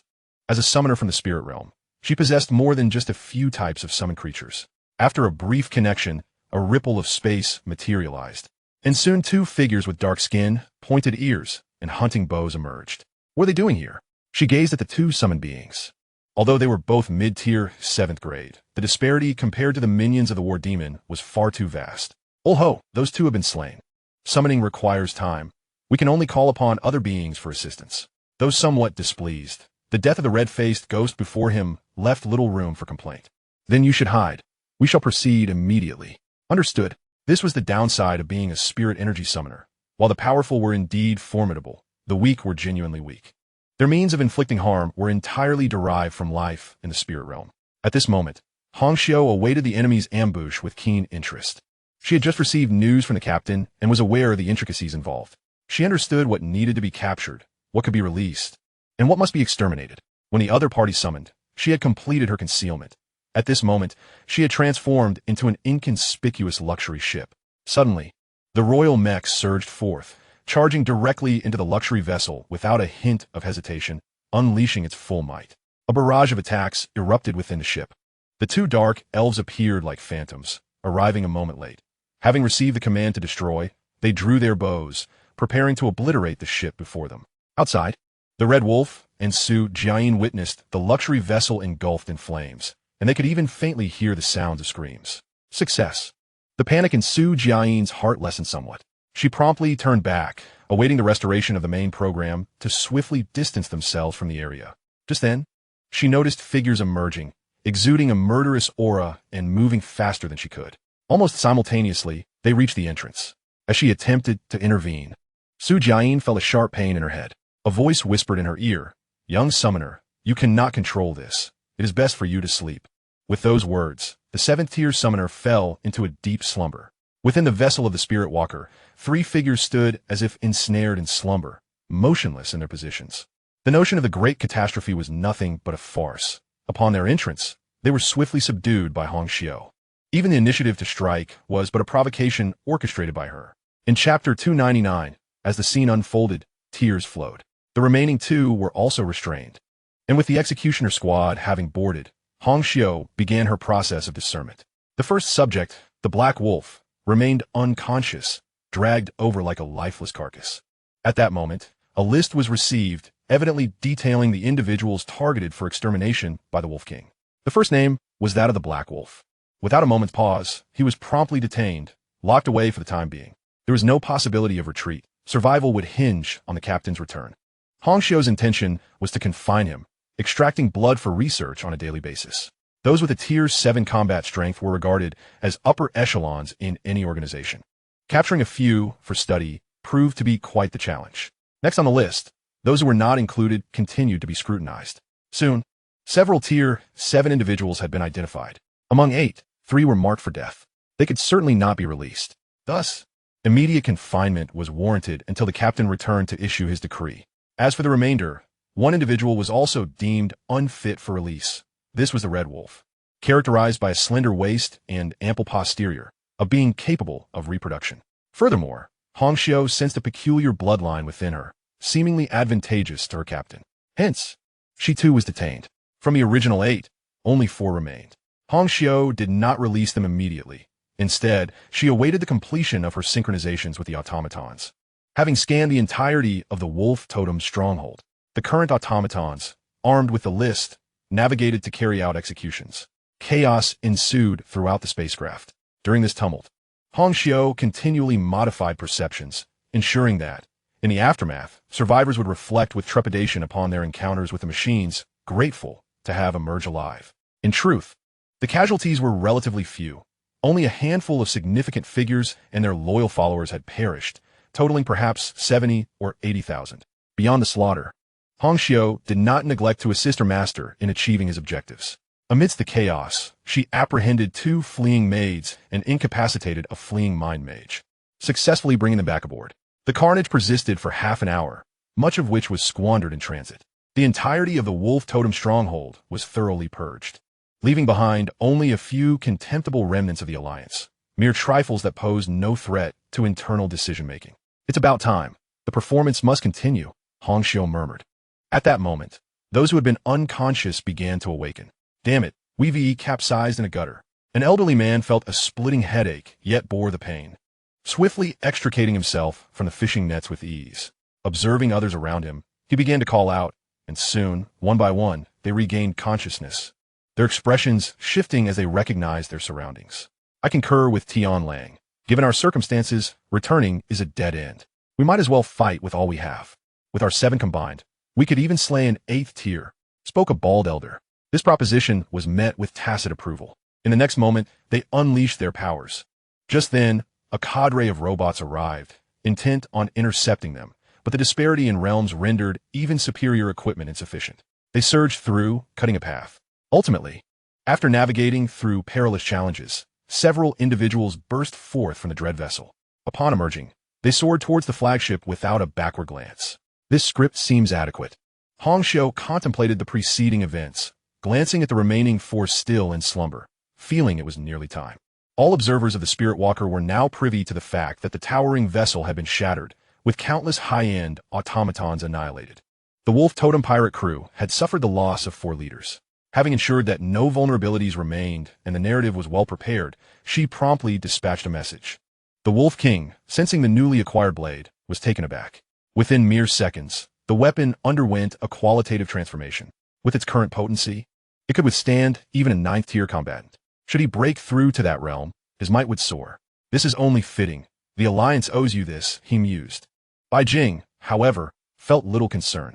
The expenditure for this was less than 1% of a legendary material. Should he be able to exchange for legendary materials, he would gladly invest more. Of course, the Wolf King's experiences reminded Bai Jing to consider ancient artifacts. Perhaps they held legendary materials. After such prolonged exposure, the emergence of legendary materials did not necessarily equate to overwhelming power. Many bore significance of their own, just as the Jade Seal symbolizes imperial authority, from which he could draw the essence of sovereignty. Perhaps the Alliance indeed possessed valuable items. Regardless, Bai Jing planned to explore this upon his return. All is set. Let the performance commence. At that moment, upon receiving a message from Hongxiu, he inhaled deeply. Old Senior, it is time for us to make our entrance. All arrangements on that end have been finalized. Bai Jing relayed the situation from the other side. The Wolf King nodded lightly. Young friend, you may focus your efforts. Any wounds you sustain can be easily explained. Indeed, young friend, remember to focus your strikes. Do not kill me, he cautioned, perhaps feeling insecure.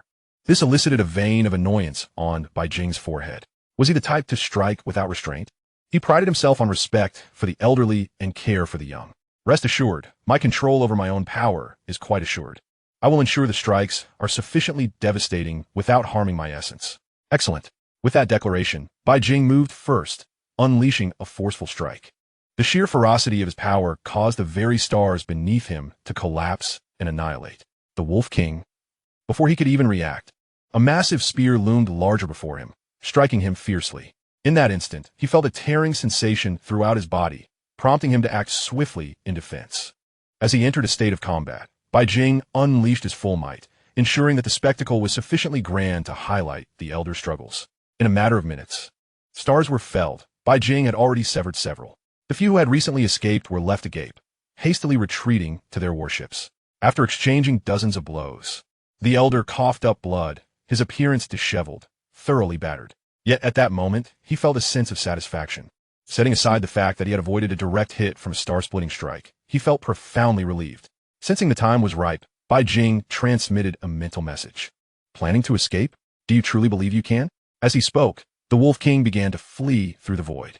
Concurrently, Hong Xiu lifted the constraints placed upon the system, and the automatons completed their retrieval. Observing the restoration of the main program, many aboard the flagship were teary-eyed. However, even amidst their tears, they knew they must act. Soon, the flagship was recalibrated, prepared to execute a wormhole jump at any moment. Wolf King, prepare yourself and return swiftly. Someone communicated mentally. Upon hearing this, the Wolf King hesitated no longer, engaging in battle while retreating. Ultimately, Bai Jing feigned a vulnerability and was sent tumbling hundreds of kilometers away. The Wolf King seized the opportunity, dashing into the flagship just as he was about to enter the wormhole. A voice echoed for humanity. In Chapter 300, Farewell to the Two Maids. They watched as the flagship vanished from sight. Bai Jing silently declared in his heart, for humanity, the tireless endeavors of certain individuals are not aimed at those who indulge in pleasure, but for the survival of the human race. There are times when seemingly merciless decisions are made solely to ensure the survival of a greater number of people. As for the notion of saving others, Bai Jing himself, let alone that once near-divine predecessor, would not dare to claim such a thing. It is about acquiring more space for survival at the least possible cost. One can only hope for a bright future for humanity. Bai Jing let a soft sigh. Even burdened by numerous concerns, he would not dare to boast. In the spiritual realm, and even in the material universe, the beastmen and the insectoids all embody the archetype of protagonists. With such formidable presences, there are even 3 of them in one universe, and perhaps even 4, one being the singular, unseen overlord, more enigmatic than the Psyche race. Yet, the mastery of power can be the most terrifying of all, worshippers of the god of death. Bai Jing felt rather speechless at present, given the current circumstances. The other dominant factions in the spiritual realm are all backed by deities. As for the human alliance, it remains uncertain whether Old Deng would be willing to accept them. It is not that Bai Jing lacks confidence, but rather that throughout the years of the alliance's development, he has never witnessed the divine manifestation of a human deity. Of course, he does have some connections within the spiritual realm. After all, he holds the princess's decree. Ultimately, one must rely on oneself. Bai Jing felt the weight of pressure. It would not be long before battles between the overlords would commence. Presently, the human alliance would likely struggle to endure until the end. Captain, we can leave now, came the voice of Hong Xiu. At that moment, Bai Jing dismissed all these chaotic thoughts. The only thing that mattered now was to grow stronger, and indeed stronger. A firm fist carries weight wherever it goes. Soon, Bai Jing returned to the spirit realm walker. How did you fare with the tasks I entrusted to you? The primary purpose of his visit had not slipped his mind. After all, it was those who had provided him warmth upon his arrival on this planet. Such a minor matter would surely pose no problem. Hong Xiu shot him a sidelong glance, her capabilities being called into question. Shortly thereafter, 2 timid alien maidens, accompanied by a robot, approached. They walked cautiously, fearful of offending someone of stature. It wasn't long before they were led into an unfamiliar room. Out of the corner of their eyes, they caught sight of a figure seated at the front and, unable to meet his gaze, quickly knelt before him. My lord, they called out, their hearts already growing cold. What value could 2 mere maidens possess? As they lifted their heads, they heard a familiar yet faint voice. They dared not defy him, slowly raising their eyes. But fearing to look around, they simply closed their eyes. This left Bai Jing somewhat speechless. Open your eyes. At this command, they finally did so, momentarily stunned upon seeing the figure seated above them. Still, they did not dare to make a move, remaining obediently on the ground. Who are you? The girl with the silver tail opened her mouth, only to leave her question unfinished. Enough of this formality. You may have changed so much that they cannot recognize you. He replied. It was akin to returning home after many years, only to see a familiar yet unfamiliar face. After a brief moment of recognition, their eyes brightened with understanding. My lord? Bai Jing nodded gently. Even with their identities confirmed, they still dared not rise, only managing to smile with joy. You may rise. You can continue in your old profession, or if you wish to return home, that is also acceptable. He had no particular demands of the two maidens. With his current strength, did he truly lack for maidens? Certainly not. It was merely a psychological effect. The first was a different matter entirely from the subsequent ones. Consider it an act of kindness. My lord, we wish to follow you.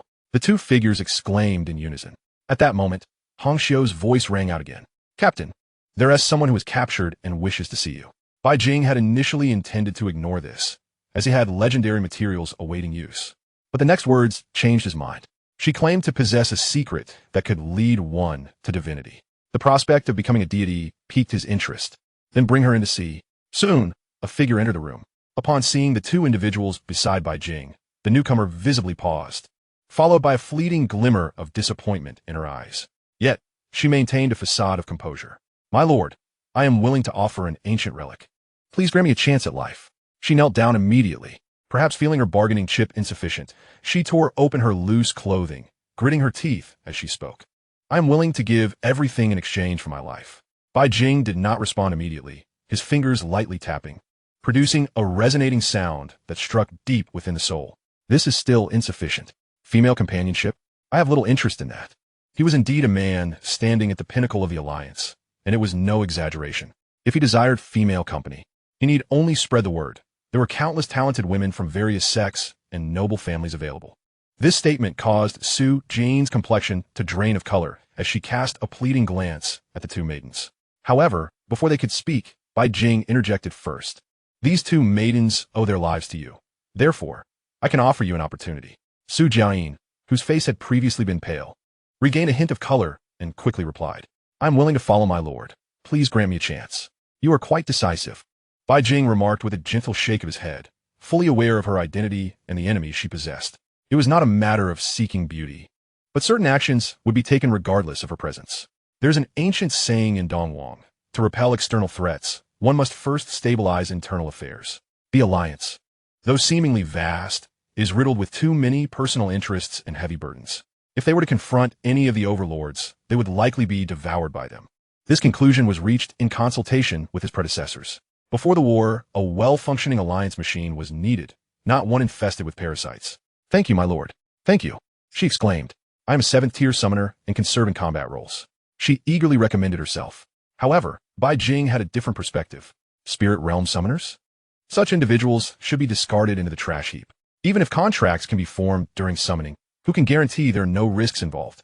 Compared to borrowed power, he firmly believed in strengthening oneself through martial arts. For now, you shall serve as a maid and learn from them. What? Su Jian had considered every possible scenario, except for this one. Chapter 301, The Pillar of Heaven. Having dealt with the minor matters, Bai Jing was somewhat excited as he examined the properties of the materials. Name, fragment of the Pillar of Heaven. Quality, legendary. Description, a fragment of certain divine artifact. My instincts were not mistaken. What Bai Jing did not expect was that this object was indeed a part of a divine artifact.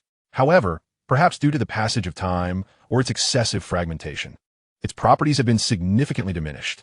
After a brief contemplation, the Dragon Slayer spear was placed into the enhancement furnace. As expected, the material was in a selectable state. Congratulations! Your equipment, the Dragon Slayer spear, has undergone a transformation.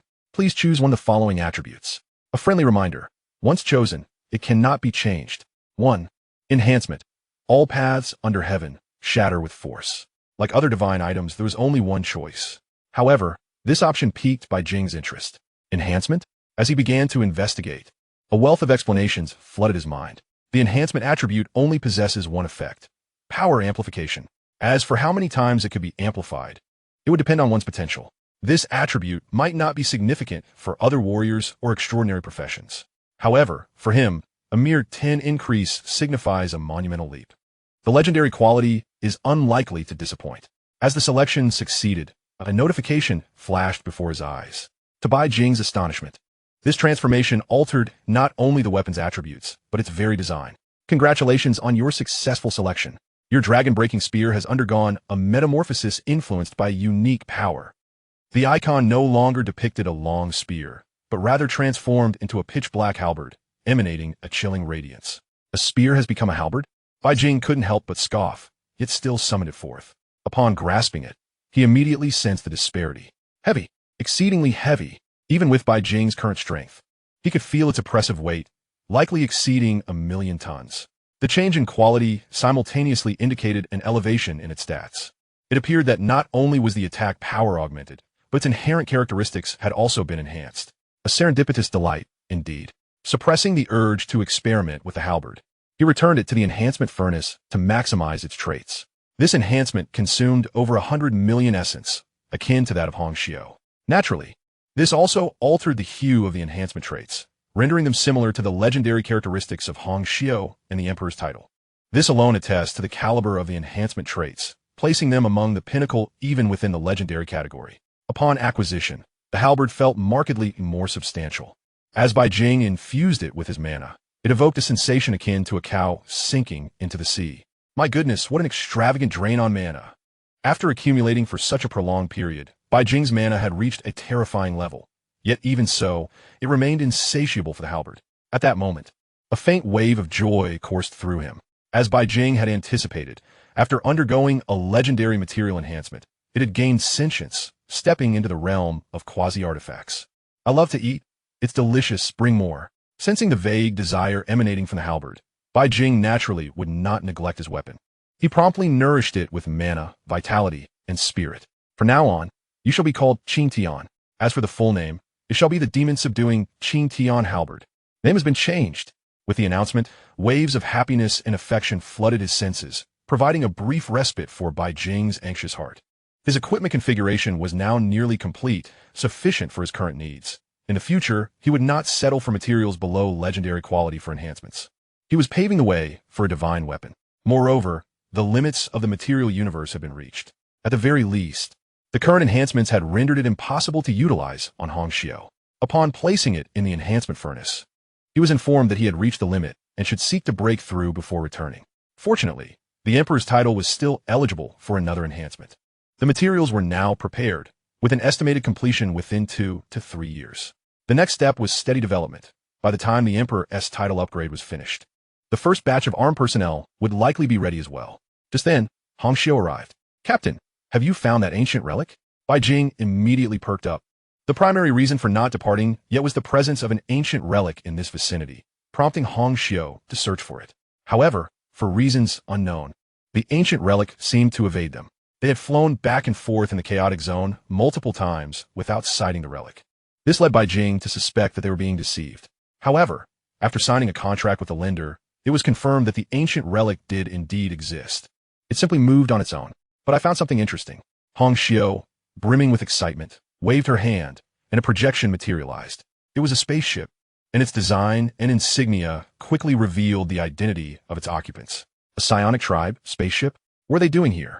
Observing the scene on the screen, a hint of suspicion crossed Bai Jing's face. The psionic tribe resided in another domain, not bordering this one, and to reach here, they would have to traverse the Alliance's territories. I don't know, but their technology is impressive.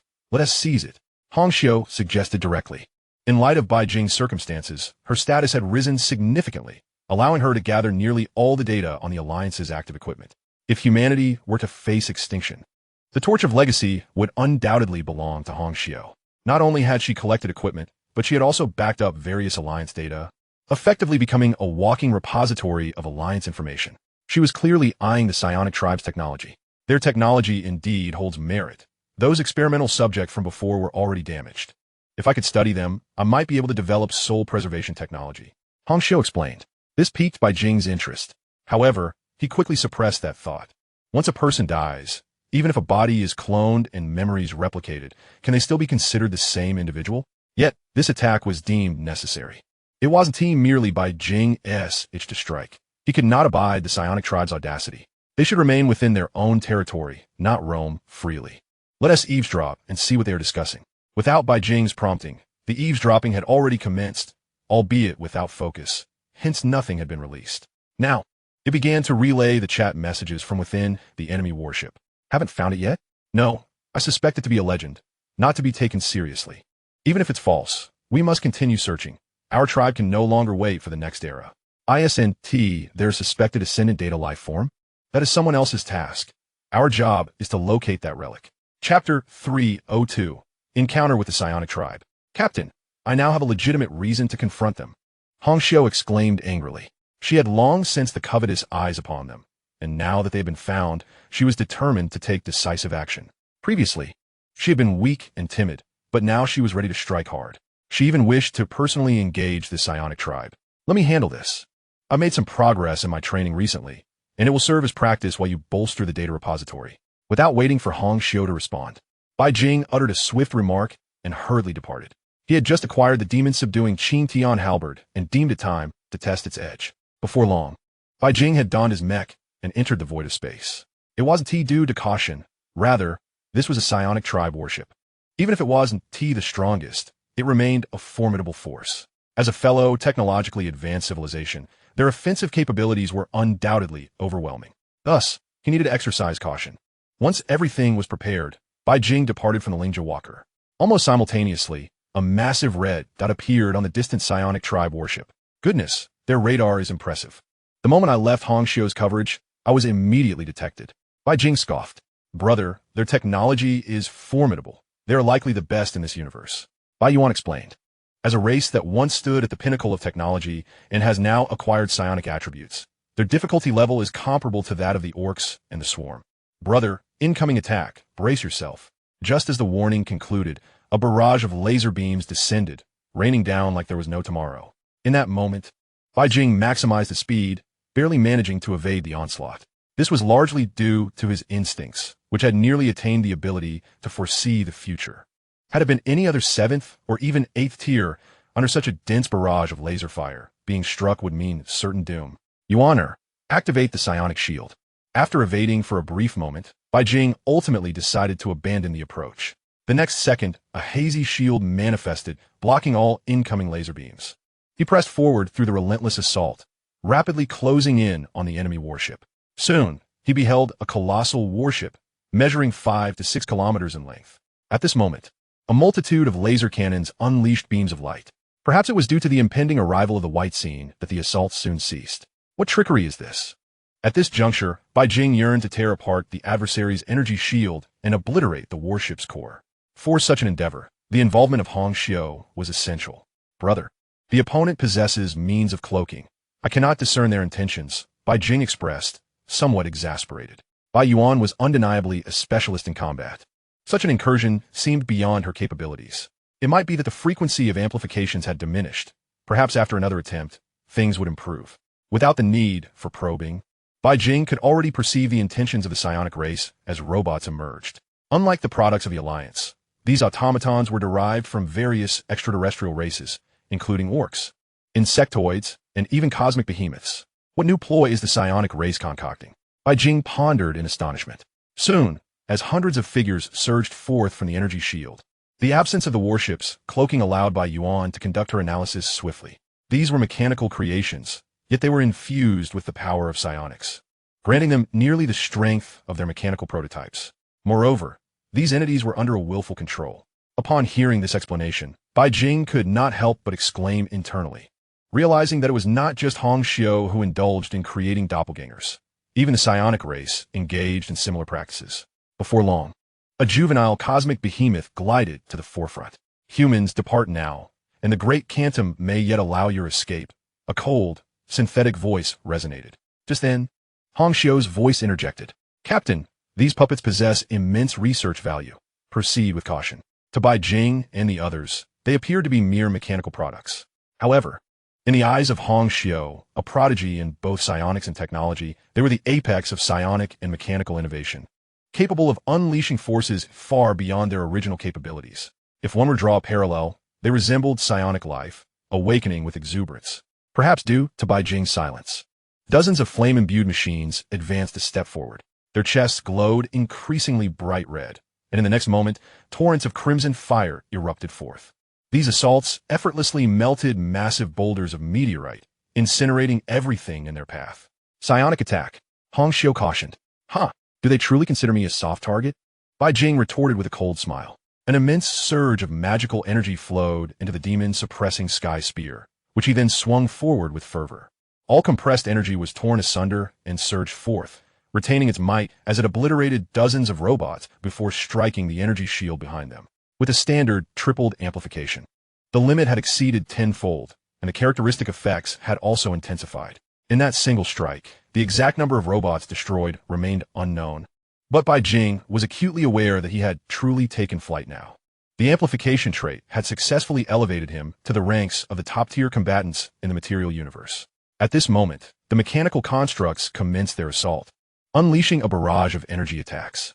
Their firepower was sufficient to overwhelm an average 8th-tier combatant. Yet, when directed at Bai Jing, they felt as inconsequential as mere mosquitoes, annoying, but hardly threatening. Hong Xiu, eliminate this bothersome horde, he finally commanded. Almost simultaneously, the previously aggressive mechanical legion abruptly fell into a standby state, akin to a system crash. Seizing the opportunity, Bai Jing swiftly traversed several hundred kilometers, arriving directly in front of the psionic race's warship. Let me unveil the limits of power. With this thought, the demon-suppressing sky spear quivered slightly, growing in size, weight, and attributes. Soon, a colossal 2-kilometer-long spear, dark as night, materialized. Thanks to Bai Jing's imperial might, it bore a faint golden hue. At this moment, chaos erupted within the psionic warship. The operators were baffled as to why their mechanical puppets suddenly became unresponsive, compounded by Bai Jing's sudden blockade in front of the vessel, initiating an attack. What was his intention? Has the human alliance become so abstract? One psionic individual inquired, puzzled. Even though the warship they occupied was merely a standard military vessel, its energy shield was capable of withstanding multiple assaults from conventional annihilation weaponry. Yet, Bai Jing now dared to employ primitive weaponry against the energy shield? This struck them as absurd. The simplest methods to breach a shield were either to deliver an attack of sufficient strength to overload it, or to engage in boarding combat. In the midst of their distraction, Bai Jing's attack descended. Whether it could breach the defenses remained uncertain in his mind. Even now, while he could obliterate celestial bodies, he could not reduce the warship to mere dust. Crack, crack, crack. As the assault struck, fissures began to appear. The once manic expressions of the psionic race transformed into sheer disbelief. How could this be possible? How could a primitive weapon inflict such damage? Boom. No one could provide an answer. As the strike landed, it made direct contact with the warship's core. In an instant, 1/6 of the area was annihilated by this singular attack. After a brief moment of confusion, the psionic race attempted to organize a counterattack. Yet, before Bai Jing, they were akin to lambs awaiting slaughter. Without the protection of their energy shield, the entire warship was severed into fragments of varying sizes within mere seconds. Let alone mounting a counteroffensive, even mobilizing their energy core became impossible. At this moment, Bai Jing beheld the multitude of mechanical puppets within the warship, over 10,000 by estimation. Upon inquiring with Hong Xiu, he learned that these were all puppet soldiers. Under normal circumstances, the psionic race would refrain from risking their own lives. Most battlefields were occupied by these automatons. This particular warship housed a complete mechanical legion. With my current strength, dismantling the warship seems rather effortless. Moreover, with the previous attack's amplification, Bai Jing had forcibly torn a rift to thoroughly obliterate the adversary's shield. Even so, the power under amplification was astonishing. With a single strike, he could dismantle an ordinary spacecraft. Unless it was a top-tier flagship from one of the major races, Bai Jing could easily seize control of various warships. Of course, Hong Xiu did not fall into this category. After exerting himself these past few days, he increasingly recognized her extraordinary capabilities. In terms of technology, even the psionic race appeared as mere children before her. In an instant, she commandeered control of hundreds of mechanical entities, effectively countering the psionic race's capabilities. Take whatever you require. I have use for the rest. Bai Jing prepared to recharge. Although the Alliance currently provided unlimited supplies, prudence was still necessary. A recharge would serve as an advanced understanding of the market. Understood, Captain. I will complete the selection promptly. Not long after, Hong Xiu finished the filtering process, focusing first on the psionic race's containers, those nanorobots, followed by the psionic and mechanical puppets. As Bai Jing awaited the completion of the selection, a thought flickered through his mind. Detected composite energy materials, yielding 1.6 billion essence. Bai Jing. How much? He suspected he was seeing things. This was extraordinarily substantial. Orc and insectoid warships simply could not provide such a bounty. Goodness, if this is so valuable, the top position among the insectoids may be at risk.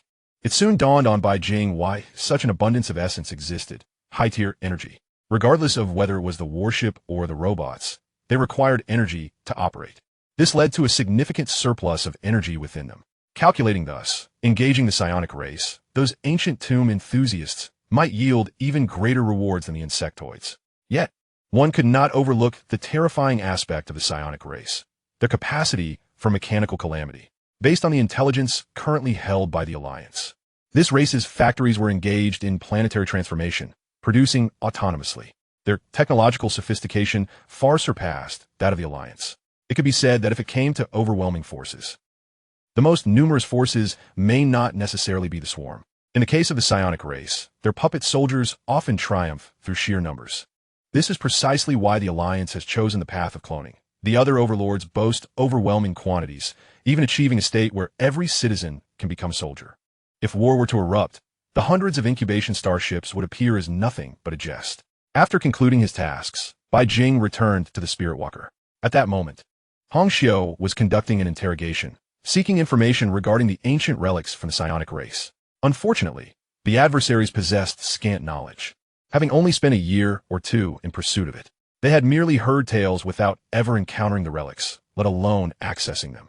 It seemed that these relics were largely beyond my reach. Days passed, and Bai Jing could scarcely contain his desire to abandon the endeavor. The Alliance had myriad other matters requiring his attention. The preparations for the Stellar Championship were nearly complete, and, as the event date approached, he needed to return to sift through talent. It was not solely about innate ability. In Bai Jing's perspective, character was equally paramount, especially when the foes could be demonic in nature. If nothing else, he would return home. Bai Jing had lost his patience. Even without the legacy of the ancient relics, he was confident in his own strength to propel the Alliance forward. Before his return, Bai Jing resolved to eliminate a few more of the mechanical race. Not to mention, the Alliance warships should be outfitted with the soul of machinery. However, there was still no news from the captain. Soon after, Hongxiu delivered disheartening news. Upon hearing it, Bai Jing felt a wave of relief. If he were to perish, how could he expect to witness any fortune? Just as he was about to instruct Hongxiu to prepare for departure, something suddenly struck him. No, it seemed I possess a key, he muttered to himself, immediately beginning to rummage through his spatial ring. It was not long before a stone-crafted key materialized in his hand. Designation: stone key. Type: special item. Description: this is a key to an ancient relic. Could it be that this relic is not merely a coincidence? Muttering quietly, almost simultaneously, at the moment the key was revealed, a colossal stone tortoise materialized light years away, bearing a cluster of structures as it traversed the star domain. Upon the key's emergence, the tortoise, which had been aimlessly drifting, abruptly altered its course, heading straight for Bai Jing's location. Was this merely an illusion? As he toyed with the key, aware of the numerous civilizations that had once existed, he speculated that this key likely belonged to another relic. Even if he produced it, it might serve little purpose. Just then, Hongxiu emitted a sharp explosion of sound. "Oh my, Captain, the relic is colliding with us." At this proclamation, Bai Jing was rendered speechless. What does it mean for a relic to collide with us? Through the projection, he soon beheld a peculiar sight. It was a creature reminiscent of a cosmic leviathan, a tortoise of such magnitude that its diameter likely surpassed several thousand kilometers. Upon its shell rested magnificent structures, enveloped by an enigmatic force that rendered them impervious to the impacts of meteorite fragments. As he stood in awe, the distance between them diminished once more. As they drew closer, Bai Jing discerned that this tortoise seemed devoid of life, lacking any semblance of a vital essence. At that moment, the stone key in his hand began to emit a soft glow, and as the distance closed, it floated into the air. "Do you accept the trial?" A cold, indifferent voice resonated within his mind. The immense stone tortoise also halted, ceasing its advance. Yet, despite its stillness, Bai Jing felt an undeniable pressure, akin to standing before a deity. Furthermore, its visage bore a striking resemblance to the dragon offspring, Baxia, from mythological lore. Chapter 304, The Palace of the Sea King. Bai Jing was at a loss for words, never anticipating to encounter an ancient relic in such a manner. Without responding to the voice in his ear, he turned to Hongxiu to elucidate the situation. "I have just received an invitation to the relic trial. I may disappear for a while. During my absence, you will oversee everything until my return." Uncertain of the circumstances, it was prudent to play it safe.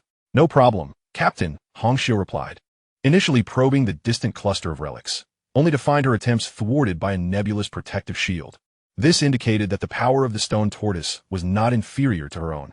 Bai Jing nodded in acknowledgement, ensuring everything was in order before casting aside any hesitation. With a silent affirmation, he thought, except he felt the surrounding space warp, an intense wave of dizziness washing over him. Fortunately, this sensation was fleeting. When he regained his bearings, he found himself no longer aboard the Spirit Walker. Is this the interior of the ancient relic? Bai Jing curiously surveyed his surroundings. Above him was not the starry expanse, but rather an expanse of water, teeming with swimming fish. As he comprehended the environment, he could not suppress a gasp of astonishment. Palaces? It was a veritable collection of palatial structures. Given Bai Jing's current perspective, he could identify numerous invaluable materials, such as mother gold and purple thunder crystals, resources of immense worth within the alliance, requiring not only contributions, but also qualifications for exchange. Yet here, they adorned the architecture. In that moment, Bai Jing felt akin to a country bumpkin wandering through a grand garden. Good heavens, celestial cloud, mother iron, earth flame crystals? These materials had constructed a palace complex spanning over 100 million square kilometers. No wonder the alliance was struggling. All the good resources were hoarded by these beings. Bai Jing could not help but voice his frustration. These materials were not utilized for weaponry, but rather for embellishment, a testament to the opulence of the ancient civilization. At that juncture, a voice echoed in his ear. Greetings, Challenger. I am the administrator of the Palace of the Sea King. You will undertake the preliminary challenge of the palace. Upon success, you shall gain the status of an apprentice disciple of the Sea King Palace. Simultaneously, the projection of a rotund elder with 2 tufts of whiskers appeared, his astute eyes appraising Bai Jing from top to bottom. Greetings, Senior. What advantages do I gain for becoming a disciple of the Palace of the Sea King? Bai Jing inquired directly. Upon hearing this, the elder's fingers froze mid-stroke of his beard, and his expression conveyed disbelief at such a question. After a brief silence, he replied, as a disciple, you will be under the protection of the Palace of the Sea King and benefit from his training. Like most factions, there is an initial investment, followed by repayment later. This revelation left Bai Jing somewhat disheartened. The subsequent moment saw the elder extend a hand, and yet another projection emerged.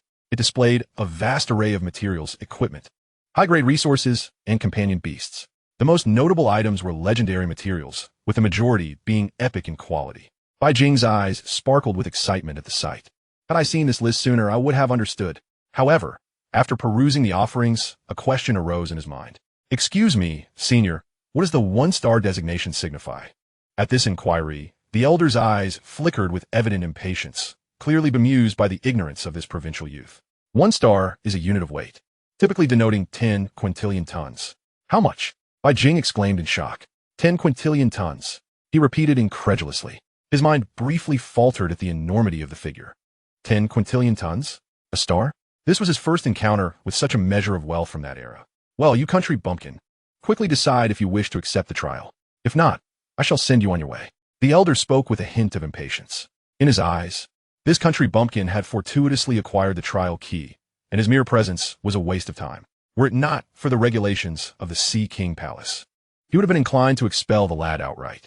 Senior, I am prepared. Your trial can commence at any moment, Bai Jing exclaimed with palpable excitement. Just moments prior, he had glimpsed the pricing chart. As an apprentice-level disciple of the Sea King Palace, merely by receiving basic sustenance, one could acquire resources of the caliber of radiant gold within a century, merely a 1-star quantity. The higher-tier resources here were as plentiful as cabbages. It was exceedingly generous. If he could absorb this inheritance, the proposal from Hong Xiu could be expedited.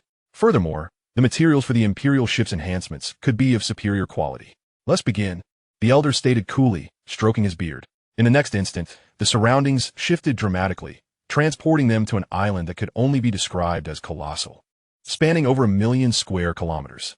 The elder's voice echoed in his ears. Apprentice, you must face 10 adversaries alone. No sooner had he finished speaking than Bai Jing beheld a cadre of formidable beings resembling mermen, each towering at a minimum of 5 meters and wielding tridents. With their appearance, massive waves, thousands of meters high, surged beneath their feet. The entire atmosphere was fraught with tempestuous winds, thunder, and lightning. All were of the 7th tier, and each had achieved dual cultivation. Although they had not reached his current level, they were indeed proficient in both spiritual and physical cultivation, with only slight discrepancies in strength, at most 1 or 2 minor realms. The guardians of the arena, subordinates of the Sea King Palace, are the mermen. The prompt resounded once more. If you are prepared, you may choose to begin. Let's commence. With a singular thought, the demon-slaying, heaven-quelling halberd materialized in his grasp. As the words left his lips, the 10 mermen shifted their eyes, and the surging waves cascaded forward. At that moment, he declared, "You are not worthy." With a fierce swing of the halberd, a sharp brilliance instantly cleaved through the surrounding 10 mermen. The mermen's counterattack arrived. The waves transformed into countless ice spikes, each the size of 100 meters, raining down upon Bai Jing. He quickly realized that the bodies of these adversaries were rapidly regenerating, their vitality alarmingly robust, far superior to that of humans at the same level. Nevertheless, in the face of Bai Jing's current prowess, they were still utterly overwhelmed. He merely endured a few more hits. Strange, this country bumpkin possesses some talent. He should be able to pass the intersect assessment and, with a century of cultivation, qualify for the core assessment.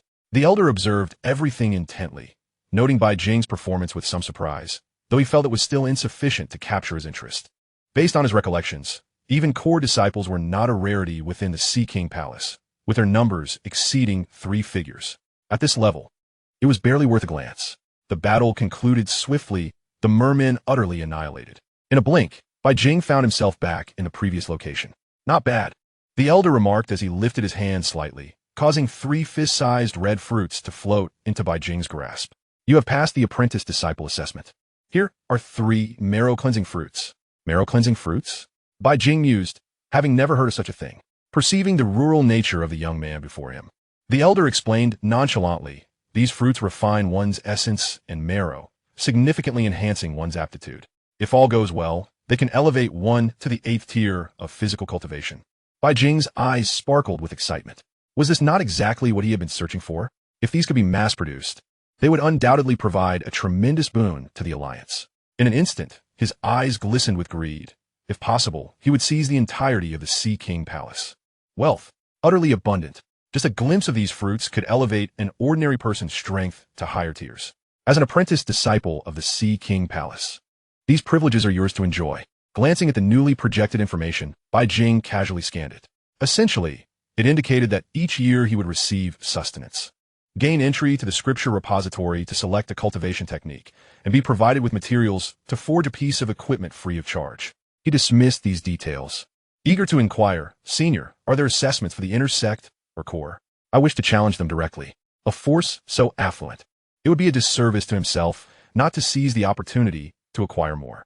Given your current strength, continuing with a formal assessment will be a waste of time.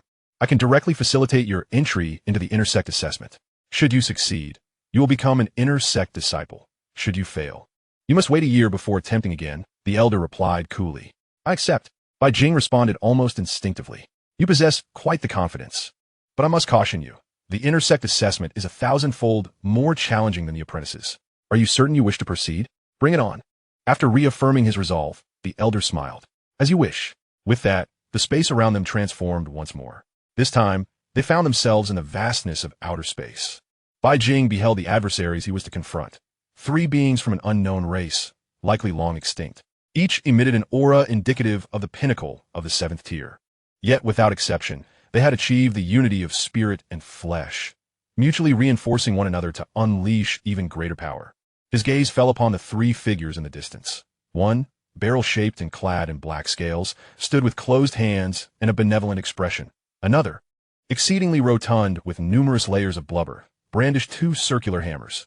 And the last, adorned with twin horns and possessing slitted golden eyes, exuded a faint pressure merely by standing still, a clear sign of his noble bloodline. At least 3 generations of strong individuals must have existed within his lineage. Excellent. A worthy challenge, Bai Jing thought, intrigued. Meanwhile, the elder observed the 3 figures with a peculiar expression. This lad has drawn the short straw.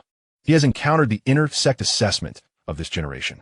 This particular assessment was etched into his memory, for it marked the only time in the Sea King Palace's millennia-long history that 3 unparalleled prodigies emerged from a single cohort.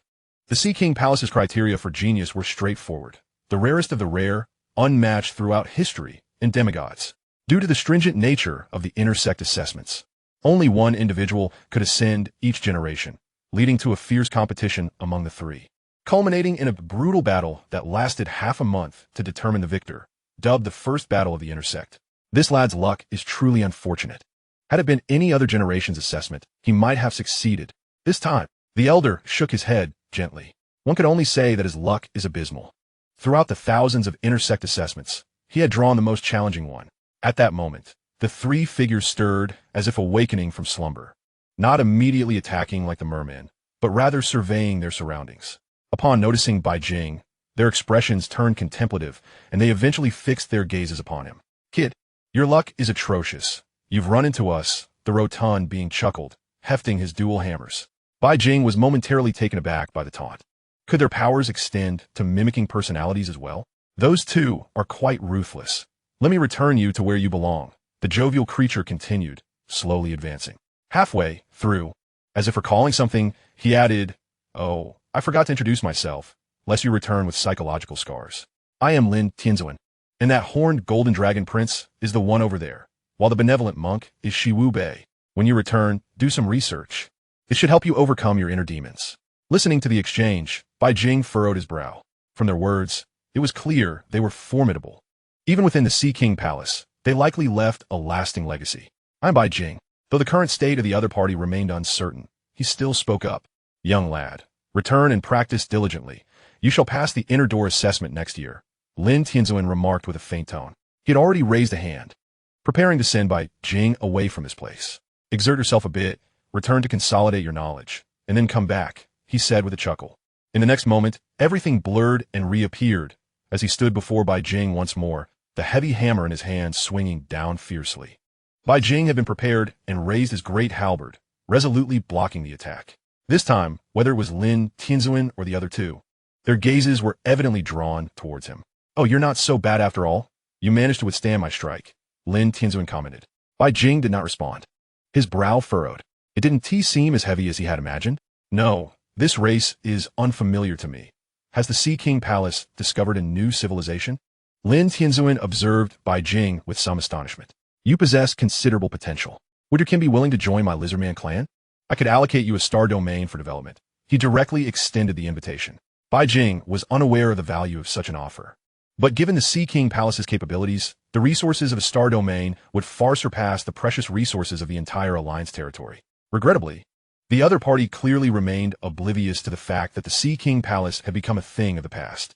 "Once you return and come to terms with things, you may contact the Lizardmen, and simply mention that Lin Tianzuan has given his consent," he added.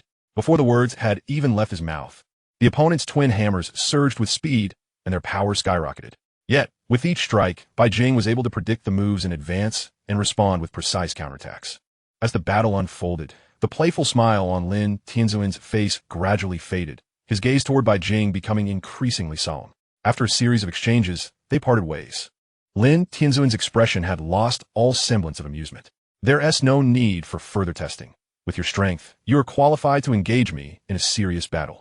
Before he could finish his sentence, Bai Jing saw the other party's form swiftly shrink, transforming into a gaunt figure resembling a thin stick, wielding two massive hammers. "The trial has concluded. I shall now be earnest," Lin Tianzuan reiterated. Bai Jing nodded lightly. It was at that moment that the other party sprang into action. Heavenly evasion. Almost simultaneously, the figure vanished entirely. A sense of inexplicable danger washed over Bai Jing. Without glancing, he raised his great halberd to block. Clang! A tremendous force struck down upon him. This time, Bai Jing only felt a slight numbness in his hands. Before he could ponder further, the opponent's figure seemed to leap through space, suddenly disappearing and reappearing. Each time, it was a fierce hammer strike. Were it not for Bai Jing's combat instincts, akin to precognition, this peculiar fighting style would have reduced anyone else to mere pulp. He pondered within, is the inner door assessment truly this arduous? This is just one opponent. Should the other two join in, I might even face defeat. His magical energy enveloped his entire being, emanating a faint pressure, golden radiance illuminating the cosmos. The sudden shift caused Lin Tianzuan's assault to momentarily pause.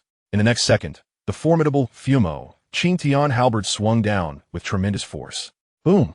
As their weapons collided, one figure was sent flying. At that moment, the two spectators who had been watching from the sidelines cast their gazes over. "I can fight as well." Released from all restraints, Bai Jing felt an explosion of power within him, as if the universe had erupted, releasing a torrent of strength.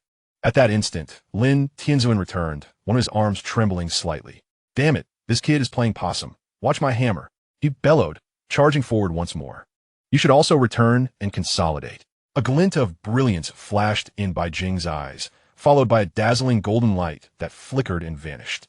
The opponent's body was sent hurtling backward at a speed even greater than before. You two above, come together.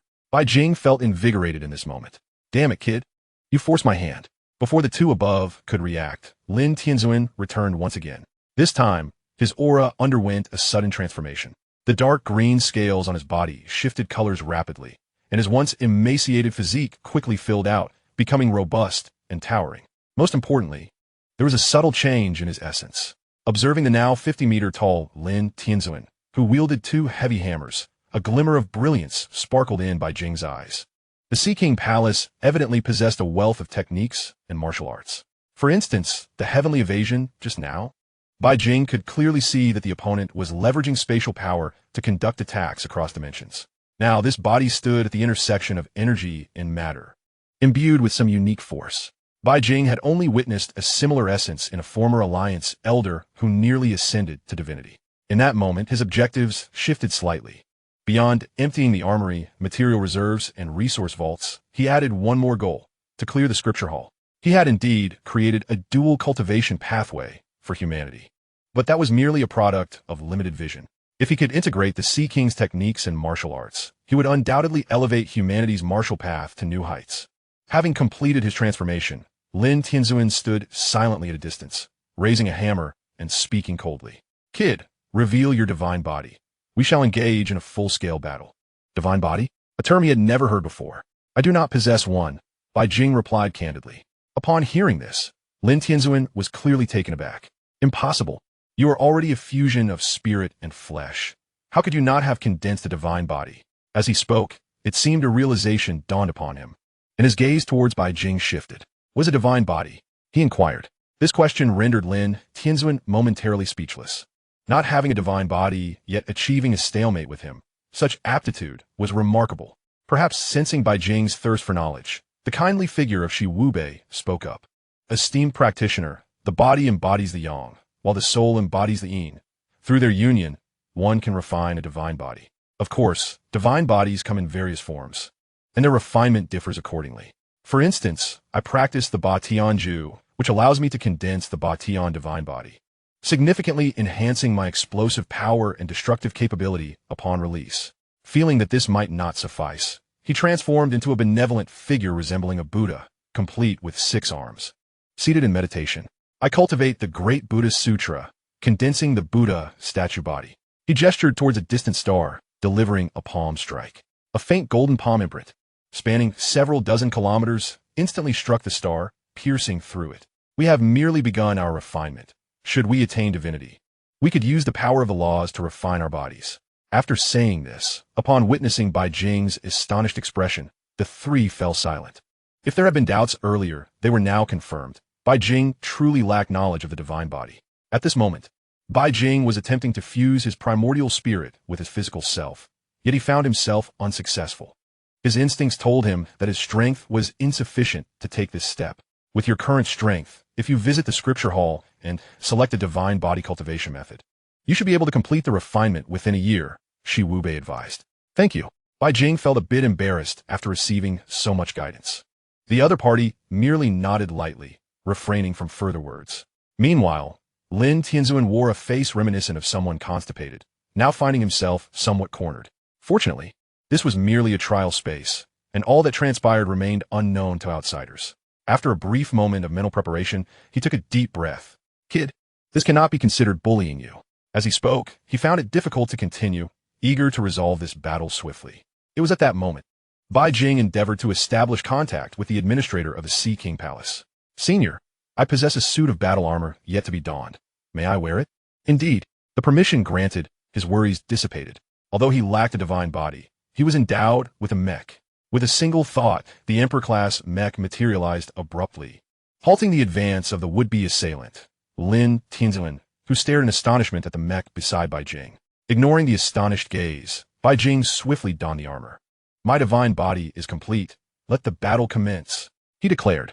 Even in the current alliance, where divine bodies remained unrefined, the serendipitous enhancement through the mech compensated for the lack of combat prowess. The expression on Lin Tianzuan's face clearly indicated he had never encountered a mech before. A mere puppet creation? How absurd! Lin Tianzuan attempted to interpret it through his limited understanding. Bai Jing remained unresponsive. As his mana surged into the Emperor mech, the area radiated like a newly risen golden sun. Do not underestimate the Emperor mech. It is by nature a source of imperial power, and the techniques unleashed through it would be considerably augmented. As he observed the approaching foe, Bai Jing raised his hand, gathering energy. Star Shatter, Moonbreak. A golden streak sliced through the air. Lin Tianzuan was sent flying, fissures appearing upon his divine body. Did you truly believe I am limited to mere basic attacks? Bai Jing remarked coolly. It was not that he relied solely on basic strikes. Rather, they sufficed to win battles. He had previously studied numerous techniques. For instance, Thunderous Might. As the thunderous force coiled around his war spear, golden lightning struck down fiercely. Lin Tianzuan hastily dodged, but the attack struck the stars. Boom! An explosion ensued. Chapter 307. Unleashing Full Force. Various divine bodies, though perhaps unfamiliar, were at least known by reputation. But what on earth was an external divine body? With the amplification rate exhibited by the Emperor mech, it could undoubtedly rank among the top-tier divine bodies. Gazing at the distant puppet, wielding a great halberd infused with a myriad of thunder, Lin Tianzuan could not afford to ponder further. He was also a disciple of true inheritance. Retreat? That was not an option. Thus, he opted to charge headlong. The two heavy hammers were immediately enveloped in a cerulean hue, undulating like flowing water. Hundredfold waves of water origin. As the dual hammers descended with tremendous force, Bai Jing harbored no intention of evading their strike. He merely wished to engage in combat unabashedly. The clash of weapons resonated, and both parties felt the emergence of raw power. However, Lin Tianzuan was once again sent reeling. This time, his divine body bore countless cracks resembling a spider's web. How could this be? What manner of being are you? As the embodiment of the Dominator's divine body, renowned for its strength, he was now at a disadvantage in a direct confrontation. Had he not retreated at the last moment, his divine body would have sustained grave damage. Indeed, the divine body was formidable. Bai Jing's eyes glimmered with excitement. The opponent's strength had surged by at least several dozen times. He could now unleash a myriad of layers of power. And the very fact that the opponent had not been obliterated in their reckless charge was testament enough to their strength. Exhilarating. More, please. To engage in such a liberating battle in the outside world would require facing a beastly general of equivalent caliber to experience it. Yet here he was, confronted by three. Their cultivated techniques and methods were even more potent. The fervor of battle surged. A palpable sense of combat fervor enveloped Bai Jing, and he had forgotten the adrenaline rush that accompanied such clashes. Previous battles had never sated his thirst for combat. In this moment, Bai Jing resembled a recluse, suddenly confronted by three robust warriors. Lin Tianzuan gazed at Bai Jing, who charged forward once more, and had no choice but to swing his dual hammers. This time, he dared not engage in a head-on collision. 2,000 layers of thunderous might. As the two distinctly different forces fused, an explosion of ultimate power erupted. In that moment, Lin Tianzuan found himself in dire straits. This was the very combat style he cherished most. Why then did he suffer such agony when it was wielded against him? Boom, boom, boom. Each swing carried the force to obliterate stars. Even as Lin Tianzuan endeavored to evade the battle, he still endured several strikes. The cracks on his divine body not only failed to mend but worsened. What manner of race is this? What techniques have you cultivated? Lin Tianzuan, now belatedly aware, realized that not only was the attack powerful, but Bai Jing's strength also possessed the attribute to suppress other forces. Ordinarily, as long as a divine body had sufficient strength, it could instantly heal itself. Now, however, it needed to first expel the insidious mana that clung to it like a parasite before any restoration could occur. Skyward Step, Celestial Star, Annihilation. Perhaps driven by desperation, Lin Tianzuan distanced himself, merging his dual hammers into a single long-handled warhammer. In the next moment, it transformed into a colossal size of over 1,000 meters, hurtling towards Bai Jing with tremendous force. Unleashing my ultimate power? I can do that too. Before the words left his lips, the amplification feature activated. The demon-suppressing halberd immediately expanded to a kilometer in size, a gentle golden hue swirling about it. 2,000 layers of the dragon emerges from sea. As the technique was unleashed, the mana rapidly depleted, giving rise to a black dragon spanning tens of thousands of meters, materializing from thin air. One claw reached out to intercept the descending giant hammer. Crack! Crack! Not good. Lin Tianzuan suddenly felt a surge of foreboding and instinctively attempted to evade. but the dragon was already upon him. Crack, crack, crack. In an instant, Lin Tianzuan's divine body fractured rapidly, dispersing into dust-like particles. He revealed his true form, his entire being marred, with no unscathed flesh remaining, crimson blood gushing forth. Yet, his eyes remained fixed intently upon Bai Jing. To Bai Jing's astonishment, despite having been severely weakened, the opponent slowly stood upright, and his condition restored at an alarming rate. After taking 9 steps forward, his injuries had nearly healed. Monk, Dragon Prince, come down. Lin Tianzuan's voice was serene, yet his gaze remained unwaveringly on Bai Jing, never straying for an instant. Bawi. Just as he was about to speak, he was abruptly interrupted. We are all endowed with unparalleled talent, each aware of our own worth. This fellow possesses the visage of a demon god. The last 4 words nearly erupted from clenched teeth. Upon utterance of these words, the expressions of the other 2 shifted noticeably. Do not dismiss this lightly. Carefully sense the opponent's state. If he were to defeat us individually, 3 against 1 would be futile, Lin Tianzuan stated, trailing off. Yet this was sufficient. The other 2 understood what he implied. With such a remark, the other 2 figures, though not immediately responding, silently began to observe Bai Jing's condition. Gradually, they sensed something amiss. A surging vitality, overflowing spiritual energy, and an inexhaustible flow of mana. In that moment, the 3 fell silent. They recalled a conversation with their master. We are unparalleled. What lies beyond that? Their master had simply said, when you encounter it, you will know after a battle. Additionally, they had gleaned from their master that the evaluation of talent was such. Being unparalleled was the utmost limit for mere mortals. The visage of a demon god signified a divine being, fundamentally distinct. To describe it would be to highlight the chasm between the divine and the mortal. Your ceiling may very well be their starting point. Even if one could not be 100% certain that Bai Jing embodied the visage of a demon god, there was still a 3 to 4% likelihood. Not only were the 3 astonished, but even the old tortoise-like man was now tugging at his beard, perplexed. Strange. I failed to notice earlier that this fellow's vitality surpassed the norm. Moreover, through certain special methods, one can perceive the ceaseless power replenishment within Bai Jing. Could it be that I truly misjudged him? Is he genuinely the visage of a demon god? He muttered to himself. At that very moment, the 3 figures in the scene moved in unison, strategically positioning themselves to encircle Bai Jing. If one could vanquish the triumvirate, even if not entirely, it would be nearly sufficient. The venerable elder with a turtle shell back ultimately resolved to observe further. The Sea King's palace possesses its own method of selecting candidates, most of whom must undergo rigorous evaluations. However, the demon god's manifestation is distinct. They are inherently formidable. Witnessing the encirclement of Bai Jing, he felt a twinge of exasperation. Is there truly not an ounce of pride in their talent? He longed to offer a sardonic remark, yet reconsidered, opting instead to preserve the dignity of their shared sect. He would rely on his diligence to triumph over these prodigies. Acquired temporary enhancement buff, experience efficiency increased by 50. Acquired temporary enhancement buff, experience efficiency increased by 100. Acquired temporary enhancement buff, including Berserk Assault, Indomitable Fortitude, Mad Warrior, Thunder King, and Flame Tyrant. After a brief moment, as he beheld the additional 3 rows of buffs, Bai Jing felt a wave of reassurance wash over him.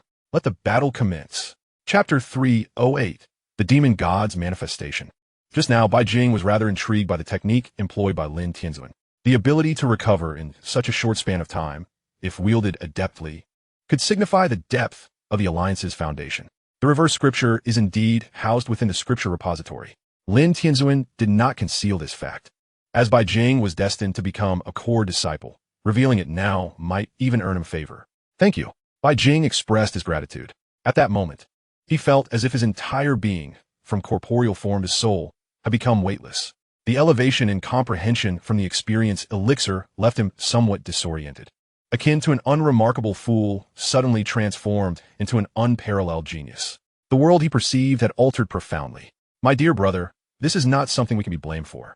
If we allow you to pass, the treatment you receive will inevitably diminish. Such is the nature of the Sea King's palace, where the law of the jungle prevails, strong above, weak below. The primary reason for their reluctance to relinquish their privileges was the excessively favorable treatment they enjoyed. Even at their level, they were loath to abandon it. I understand. I kindly ask that you go easy on me, Bai Jing remarked. The next moment, he comprehended why that vertical-eyed lad was referred to as the Golden Dragon Prince. The opponent transformed directly into a golden dragon breed. Alas, it was not a five-clawed golden dragon, nor could it truly be classified as a dragon. It was merely a golden flood dragon. Can a divine body also take on a beast form? Bai Jing inquired. Perhaps aware of Bai Jing's circumstances and wishing to extend a courtesy, Shi Wu Bei elaborated. Divine bodies can manifest in three forms: human, beast, and artifact. While I can comprehend the human and beast forms, what the artifact? Some individuals forsake their original forms to refine their divine bodies based on various artifacts. Hearing this explanation, Bai Jing could only acknowledge his newfound enlightenment. Once he exited, he would need to engage in intensive study. The ability to manipulate the heavens and the earth was within reach. Soon enough, Bai Jing found himself encircled by the three divine bodies. Please, do take care. As the three were hesitant to initiate the first strike, Bai Jing felt compelled to break the tension. Before his words had fully escaped his lips, he had vanished, reappearing directly in front of Lin Tianzuan. So swift. The reason for Bai Jing's sudden speed eluded them, yet they could not afford to ponder as the massive halberd swung towards them. 3,000 layers of thunder. 1,000 June. As Bai Jing's voice echoed, a streak of golden lightning tore through Lin Tianzuan's recently reformed divine body, even piercing through his core essence. The impact left Lin Tianzuan in a state of bewilderment, his mind a blank slate. Just as Bai Jing sought to deliver a finishing blow, a golden Buddhist apparition emerged, intercepting the descending halberd. 3,500 layers of starry light extinguished. As the halberd descended, a black hole materialized behind Bai Jing, rendering the golden Buddhist figure noticeably dim. In the next instant, the divine body was breached, severing an arm. However, in that moment, Lin Tianzuan was also whisked away. Bai Jing did not pursue. With an array of buffs enhancing him, his strength was sufficient to overpower the Eastern Beastmen and the Northern Insect clan. He could even trample the undead clan beneath his feet. He now enjoyed a comprehensive enhancement, even multiplying his power several times over. Lin Tianzuan swallowed hard. What the hell? He had just been toying with him moments ago. Now, he understood why his master had said that a confrontation would reveal the disparity in their strengths. Fortuitously, this was merely a clone. Had his true self been present, he might have faced a devastating blow to his resolve. 3 against 1, you must strike preemptively, Bai Jing remarked nonchalantly. This nearly sent Lin Tianzuan into a fit of rage. Where was the pride of the demon god? Yet Bai Jing was uninterested in discussing such matters. He was solely focused on swiftly passing the assessment to replicate the scripture repository and empty the materials and equipment vaults. Thus, he unleashed his full might, charging towards the trio. Shi Wu Bei's expression of compassion deepened. Umaba, the invocation resonated, imbued with a peculiar power aimed at unsettling Bai Jing's psyche. Baldy, Bai Yuan retorted, visibly irked, as she effortlessly deflected the attack. In the next heartbeat, a shoulder-mounted cannon erupted, unleashing a torrent of spiritual energy and thunderous flames, blanketing the distance in firepower. Bai Jing had already reached the Golden Dragon Prince's forefront. Among the three, he possessed the most formidable divine body, stretching over 300 meters. With a piercing golden vertical eye, he prepared to strike with his 2-clawed dragon talons. 4,000 layers of flood dragon emerging from the sea. As the black flood dragon re-emerged, it lunged forward, instantly shattering the divine body in its grasp. Skyrunning claw. In a climactic moment, the Golden Dragon Prince unleashed his full strength, consolidating it into a single strike. Almost simultaneously, a flash of golden dragon claws darted forth. Even as it shattered the flood dragon's might, the divine body was entirely neutralized, reverting to a quasi-human form. Buddha's wrath, great compassion palm. Concurrently, Shi Wu Bei, having exhausted all his strength, executed a full-force strike. A dark, ominous palm imprint surged from behind. 2,000 layers of sky dragon breaking the abyss. Bai Jing's eyes sparkled with intensity as the manifestation of the sky dragon emerged. A colossal dragon claw, spanning hundreds of kilometers, extended from the void, obliterating the ominous palm print as if it were mere paper, simultaneously defeating Shi Wu Bei and Lin Tianzuan. Yet, as he executed this maneuver, Bai Jing broke into a cold sweat, having drained 99 units of mana. This was merely the manifestation of a single claw. To fully coalesce his power would likely require him to reach the 9th tier. Just then, a shadowy figure appeared silently, wielding a long sword, their vertical eye glowing with an eerie red light. Cut! Before the words had fully escaped, an exquisite radiance emerged, instantly slicing through the outer layer of mana, leaving a faint white mark on the Emperor's armor. What the hell? Bai Jing's fury ignited at the sight of his mech being marred. Just as he prepared to raise the halberd to crush the assailant, he witnessed the individual disintegrate before him. Bai Jing was left utterly dumbfounded. Can it truly be done this way? Burning one's life force merely to breach defenses was quite audacious. In the midst of his distraction, Bai Jing had already returned to the palace complex. The elder with the turtle shell back regarded him with eyes that sparkled with the wonder of a rare treasure. Bai Jing promptly stowed away the emperor's armor. "Senior, I trust one have successfully passed the inner door assessment?" he inquired, his mind preoccupied with thoughts of entering the scripture repository, which piqued his interest immensely. "Young lad, I have astonishing news. Do you wish to hear it?" the elder declared with solemnity. This made Bai Jing instinctively wary. The truth teaches us that the heavens do not dispense free favors. When one encounters a pie in the sky, it is most likely one's self who is the filling within it. Do not regard me with such eyes. Are you inclined to become the 9th-generation apprentice Sea King of the Sea King's palace? His voice quivered with excitement. The manifestation of the demon god, a rarity throughout the Sea King's palace's legacy, had only appeared once before, the founder of the palace. Now another had emerged. In the face of unparalleled aptitude, all existing rules could be cast aside. If I were to agree, what would I need to do? Bai Jing hesitated to give a rash affirmative, primarily because he had never heard of the Sea King Palace, which suggested that the other party was most likely no longer in existence. He feared that agreeing would entail aiding in vengeance and engaging in bloodshed. Presently, he could hardly manage the affairs of the human alliance, let alone the Sea King Palace. Chapter 309. It has come to fruition, truly come to fruition. The inheritance. The tortoise-backed elder began to speak. Before Bai Jing could utter a word, the elder continued, unperturbed. If my deductions are accurate, the Sea King Palace has likely perished. You must be the new dominant clan. Senior, your insight is as sharp as ever. Bai Jing admitted without reservation. Indeed, upon receiving confirmation, a complex emotion flickered in the elder's eyes. The Sea King Palace had truly been annihilated. A once mighty ruler of the entire universe now reduced to naught. After a considerable pause, the elder took a deep breath and said, "You need not worry. My sole desire is to preserve the legacy of the Sea King Palace. You need not assist in revenge. The fact that the dominant races of this age have never encountered it indicates that those who obliterated the Sea King Palace have likely met the same fate." In an instant, even after enduring countless years alone, a profound sense of solitude overwhelmed him. This conjecture was not a recent revelation. It had long been aware of the severed ties with the Sea King Palace.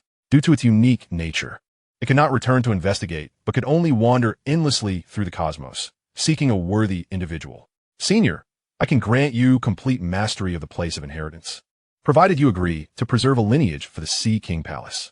As for restoring it to its former glory, I doubt even the current races would consent to that. I am willing to take a step back, merely hoping to ensure the legacy continues. Bai Jing felt a stirring in his heart. This place of inheritance held numerous treasures, and coupled with the techniques currently scarce within the Alliance, it could enable him to deduce a genuine path to divinity. Perhaps, in the future, humanity would witness the emergence of numerous deities. Of course, Bai Jing was merely entertaining the thought for now. The tortoise-backed elder said no more. He raised a finger, and a flicker of white light appeared, instantly landing upon Bai Jing's arm. Subsequently, a tattoo resembling a whale emerged, radiating a shimmering blue glow. This is a teleportation coordinate. Should you wish, you may transport directly. I can also grant you access to all the great halls here. Bai Jing's eyes brightened with each word. Thank you, Senior. I have truly struck gold. Beyond this, there was another contract binding you, ideally to assist it in breaking through to the divine realm. Of course, if that proves unattainable, simply ensuring its happiness will suffice, the tortoise-backed elder suddenly remarked. Without waiting for Bai Jing to respond, he gestured, conjuring a water orb in his palm. Peering inside, Bai Jing beheld a creature resembling a catfish, seemingly in a deep slumber. What is this? He inquired curiously. The bloodline of the Sea King. Bai Jing exclaimed, eyes wide in disbelief as he scrutinized the palm-sized catfish. You're telling me this is the Sea King? Detecting Bai Jing's incredulity, the elder chuckled. Believe it or not, the Sea King's true form is indeed like this. However, through relentless consumption, it eventually became the ruler, establishing the Sea King Palace. To think that the illustrious Sea King began as such. Yet Bai Jing had never kept a pet. How was he to care for this? After a brief contemplation, he decided to leave it to Hong Xiu, whom he trusted implicitly. Is there anything else, Senior? At this juncture, you should reveal all. The armory, the material repository, and the breeding grounds are all here. You may explore at your leisure.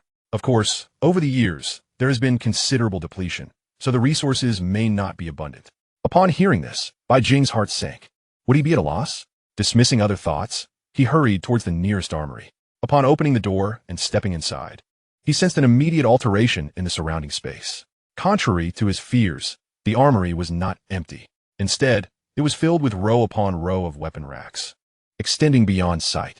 Bai Jing estimated that this place must harness some spatial power, containing tens of billions of weapons. Most were of lower grades, though there were 2 pseudo-artifacts, regrettably devoid of sentience, merely meeting material standards. Next, Bai Jing inspected several halls. The material repository was the most depleted, nearly halved. Even so, the materials preserved through spatial forces numbered in the tens of thousands of stars. A variety of materials were present, and Bai Jing even discovered 3 legendary materials. Without hesitation, he pocketed them. Afterward, he proceeded to the breeding area. Perhaps due to the prolonged duration, many animals had perished. However, the plant area was replete with valuable items. Bai Jing noted them silently, intending to revisit them upon his return. Apart from the scripture repository, he had explored every other chamber. His conclusion was simple: wealth. Wealth beyond imagination. This was merely a relic in the form of inheritance. One could only fathom the treasures within a complete Sea King Palace treasury. Kid, don't let these materials dazzle you. They are but trifles. The true wealth of the Sea King Palace lies here. The tortoise-backed elder's voice broke through his reverie. Wealth? Where?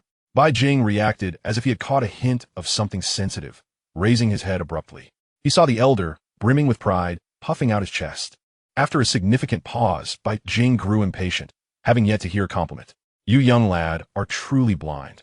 I am the spirit of this place of inheritance, possessing the power of a quasi-artifact. The elder replied with irritation. Oh, Bai Jing responded, hastening towards the scripture repository. The elder's mundane reply nearly drove him to madness. Are you unaware of what a quasi-artifact entails? The elder exclaimed. I alone possess the power to suppress an entire race. Yet you, Bai Jing, remained unresponsive, unperturbed by the elder's rants. A quasi-artifact? Keep talking, and I'll conjure 3 right here. He had just obtained 3 legendary materials and had yet to decide their use. Soon, Bai Jing entered the scripture repository. It was filled with towering bookshelves resembling mountains, laden with countless tomes. Utilizing an unknown method, selecting a book allowed one to access its contents directly through the mind, much like the jade slips of a cultivation realm. This was it, the true discovery. With these techniques, foundational skills could undoubtedly propel martial arts to new heights. Even his path to the 8th tier could become significantly smoother. Just as he prepared to seize the moment and practice the techniques while the effects of the experience pill lingered, he suddenly recalled that Hong Xiu was waiting outside. Senior, how do I return? He contemplated the need to relay the good news. Chapter 3:10. The Bullying of the Quasi-Divine Circle. Soon, he departed the Sea King Palace and reappeared aboard the Lingjia Voyager. I'm back, he murmured, surveying the familiar decor. Almost simultaneously, Hong Xiu's attention was drawn towards him. Before she could speak, Bai Jing hastily declared, Hong Xiu, I have a daunting task for you. Help me take care of this child. As he spoke, a floating water orb materialized in his hand. Child, Captain, this is too sudden. This fat-headed fish? The hologram of Hong Xiu frowned, her beautiful eyes darting between the chubby fish and Bai Jing. What fat-headed fish? You rude little girl. This is a noble descendant of the Sea King. Before Bai Jing could clarify, an irritable voice interjected. An elderly man with a turtle-like back has appeared here. How audacious! I shall annihilate you. Hong Xiu showed no hesitation, ready to unleash her power to subdue the unexpected old man. Wait a moment, he is one of us. Although Bai Jing did not comprehend the means by which the turtle-backed elder had arrived, he promptly intervened to stop her. One of us? Hong Xiu's expression was one of disbelief. You may have allies outside, but how could it be an old man? Pour out all the chaotic thoughts from your mind.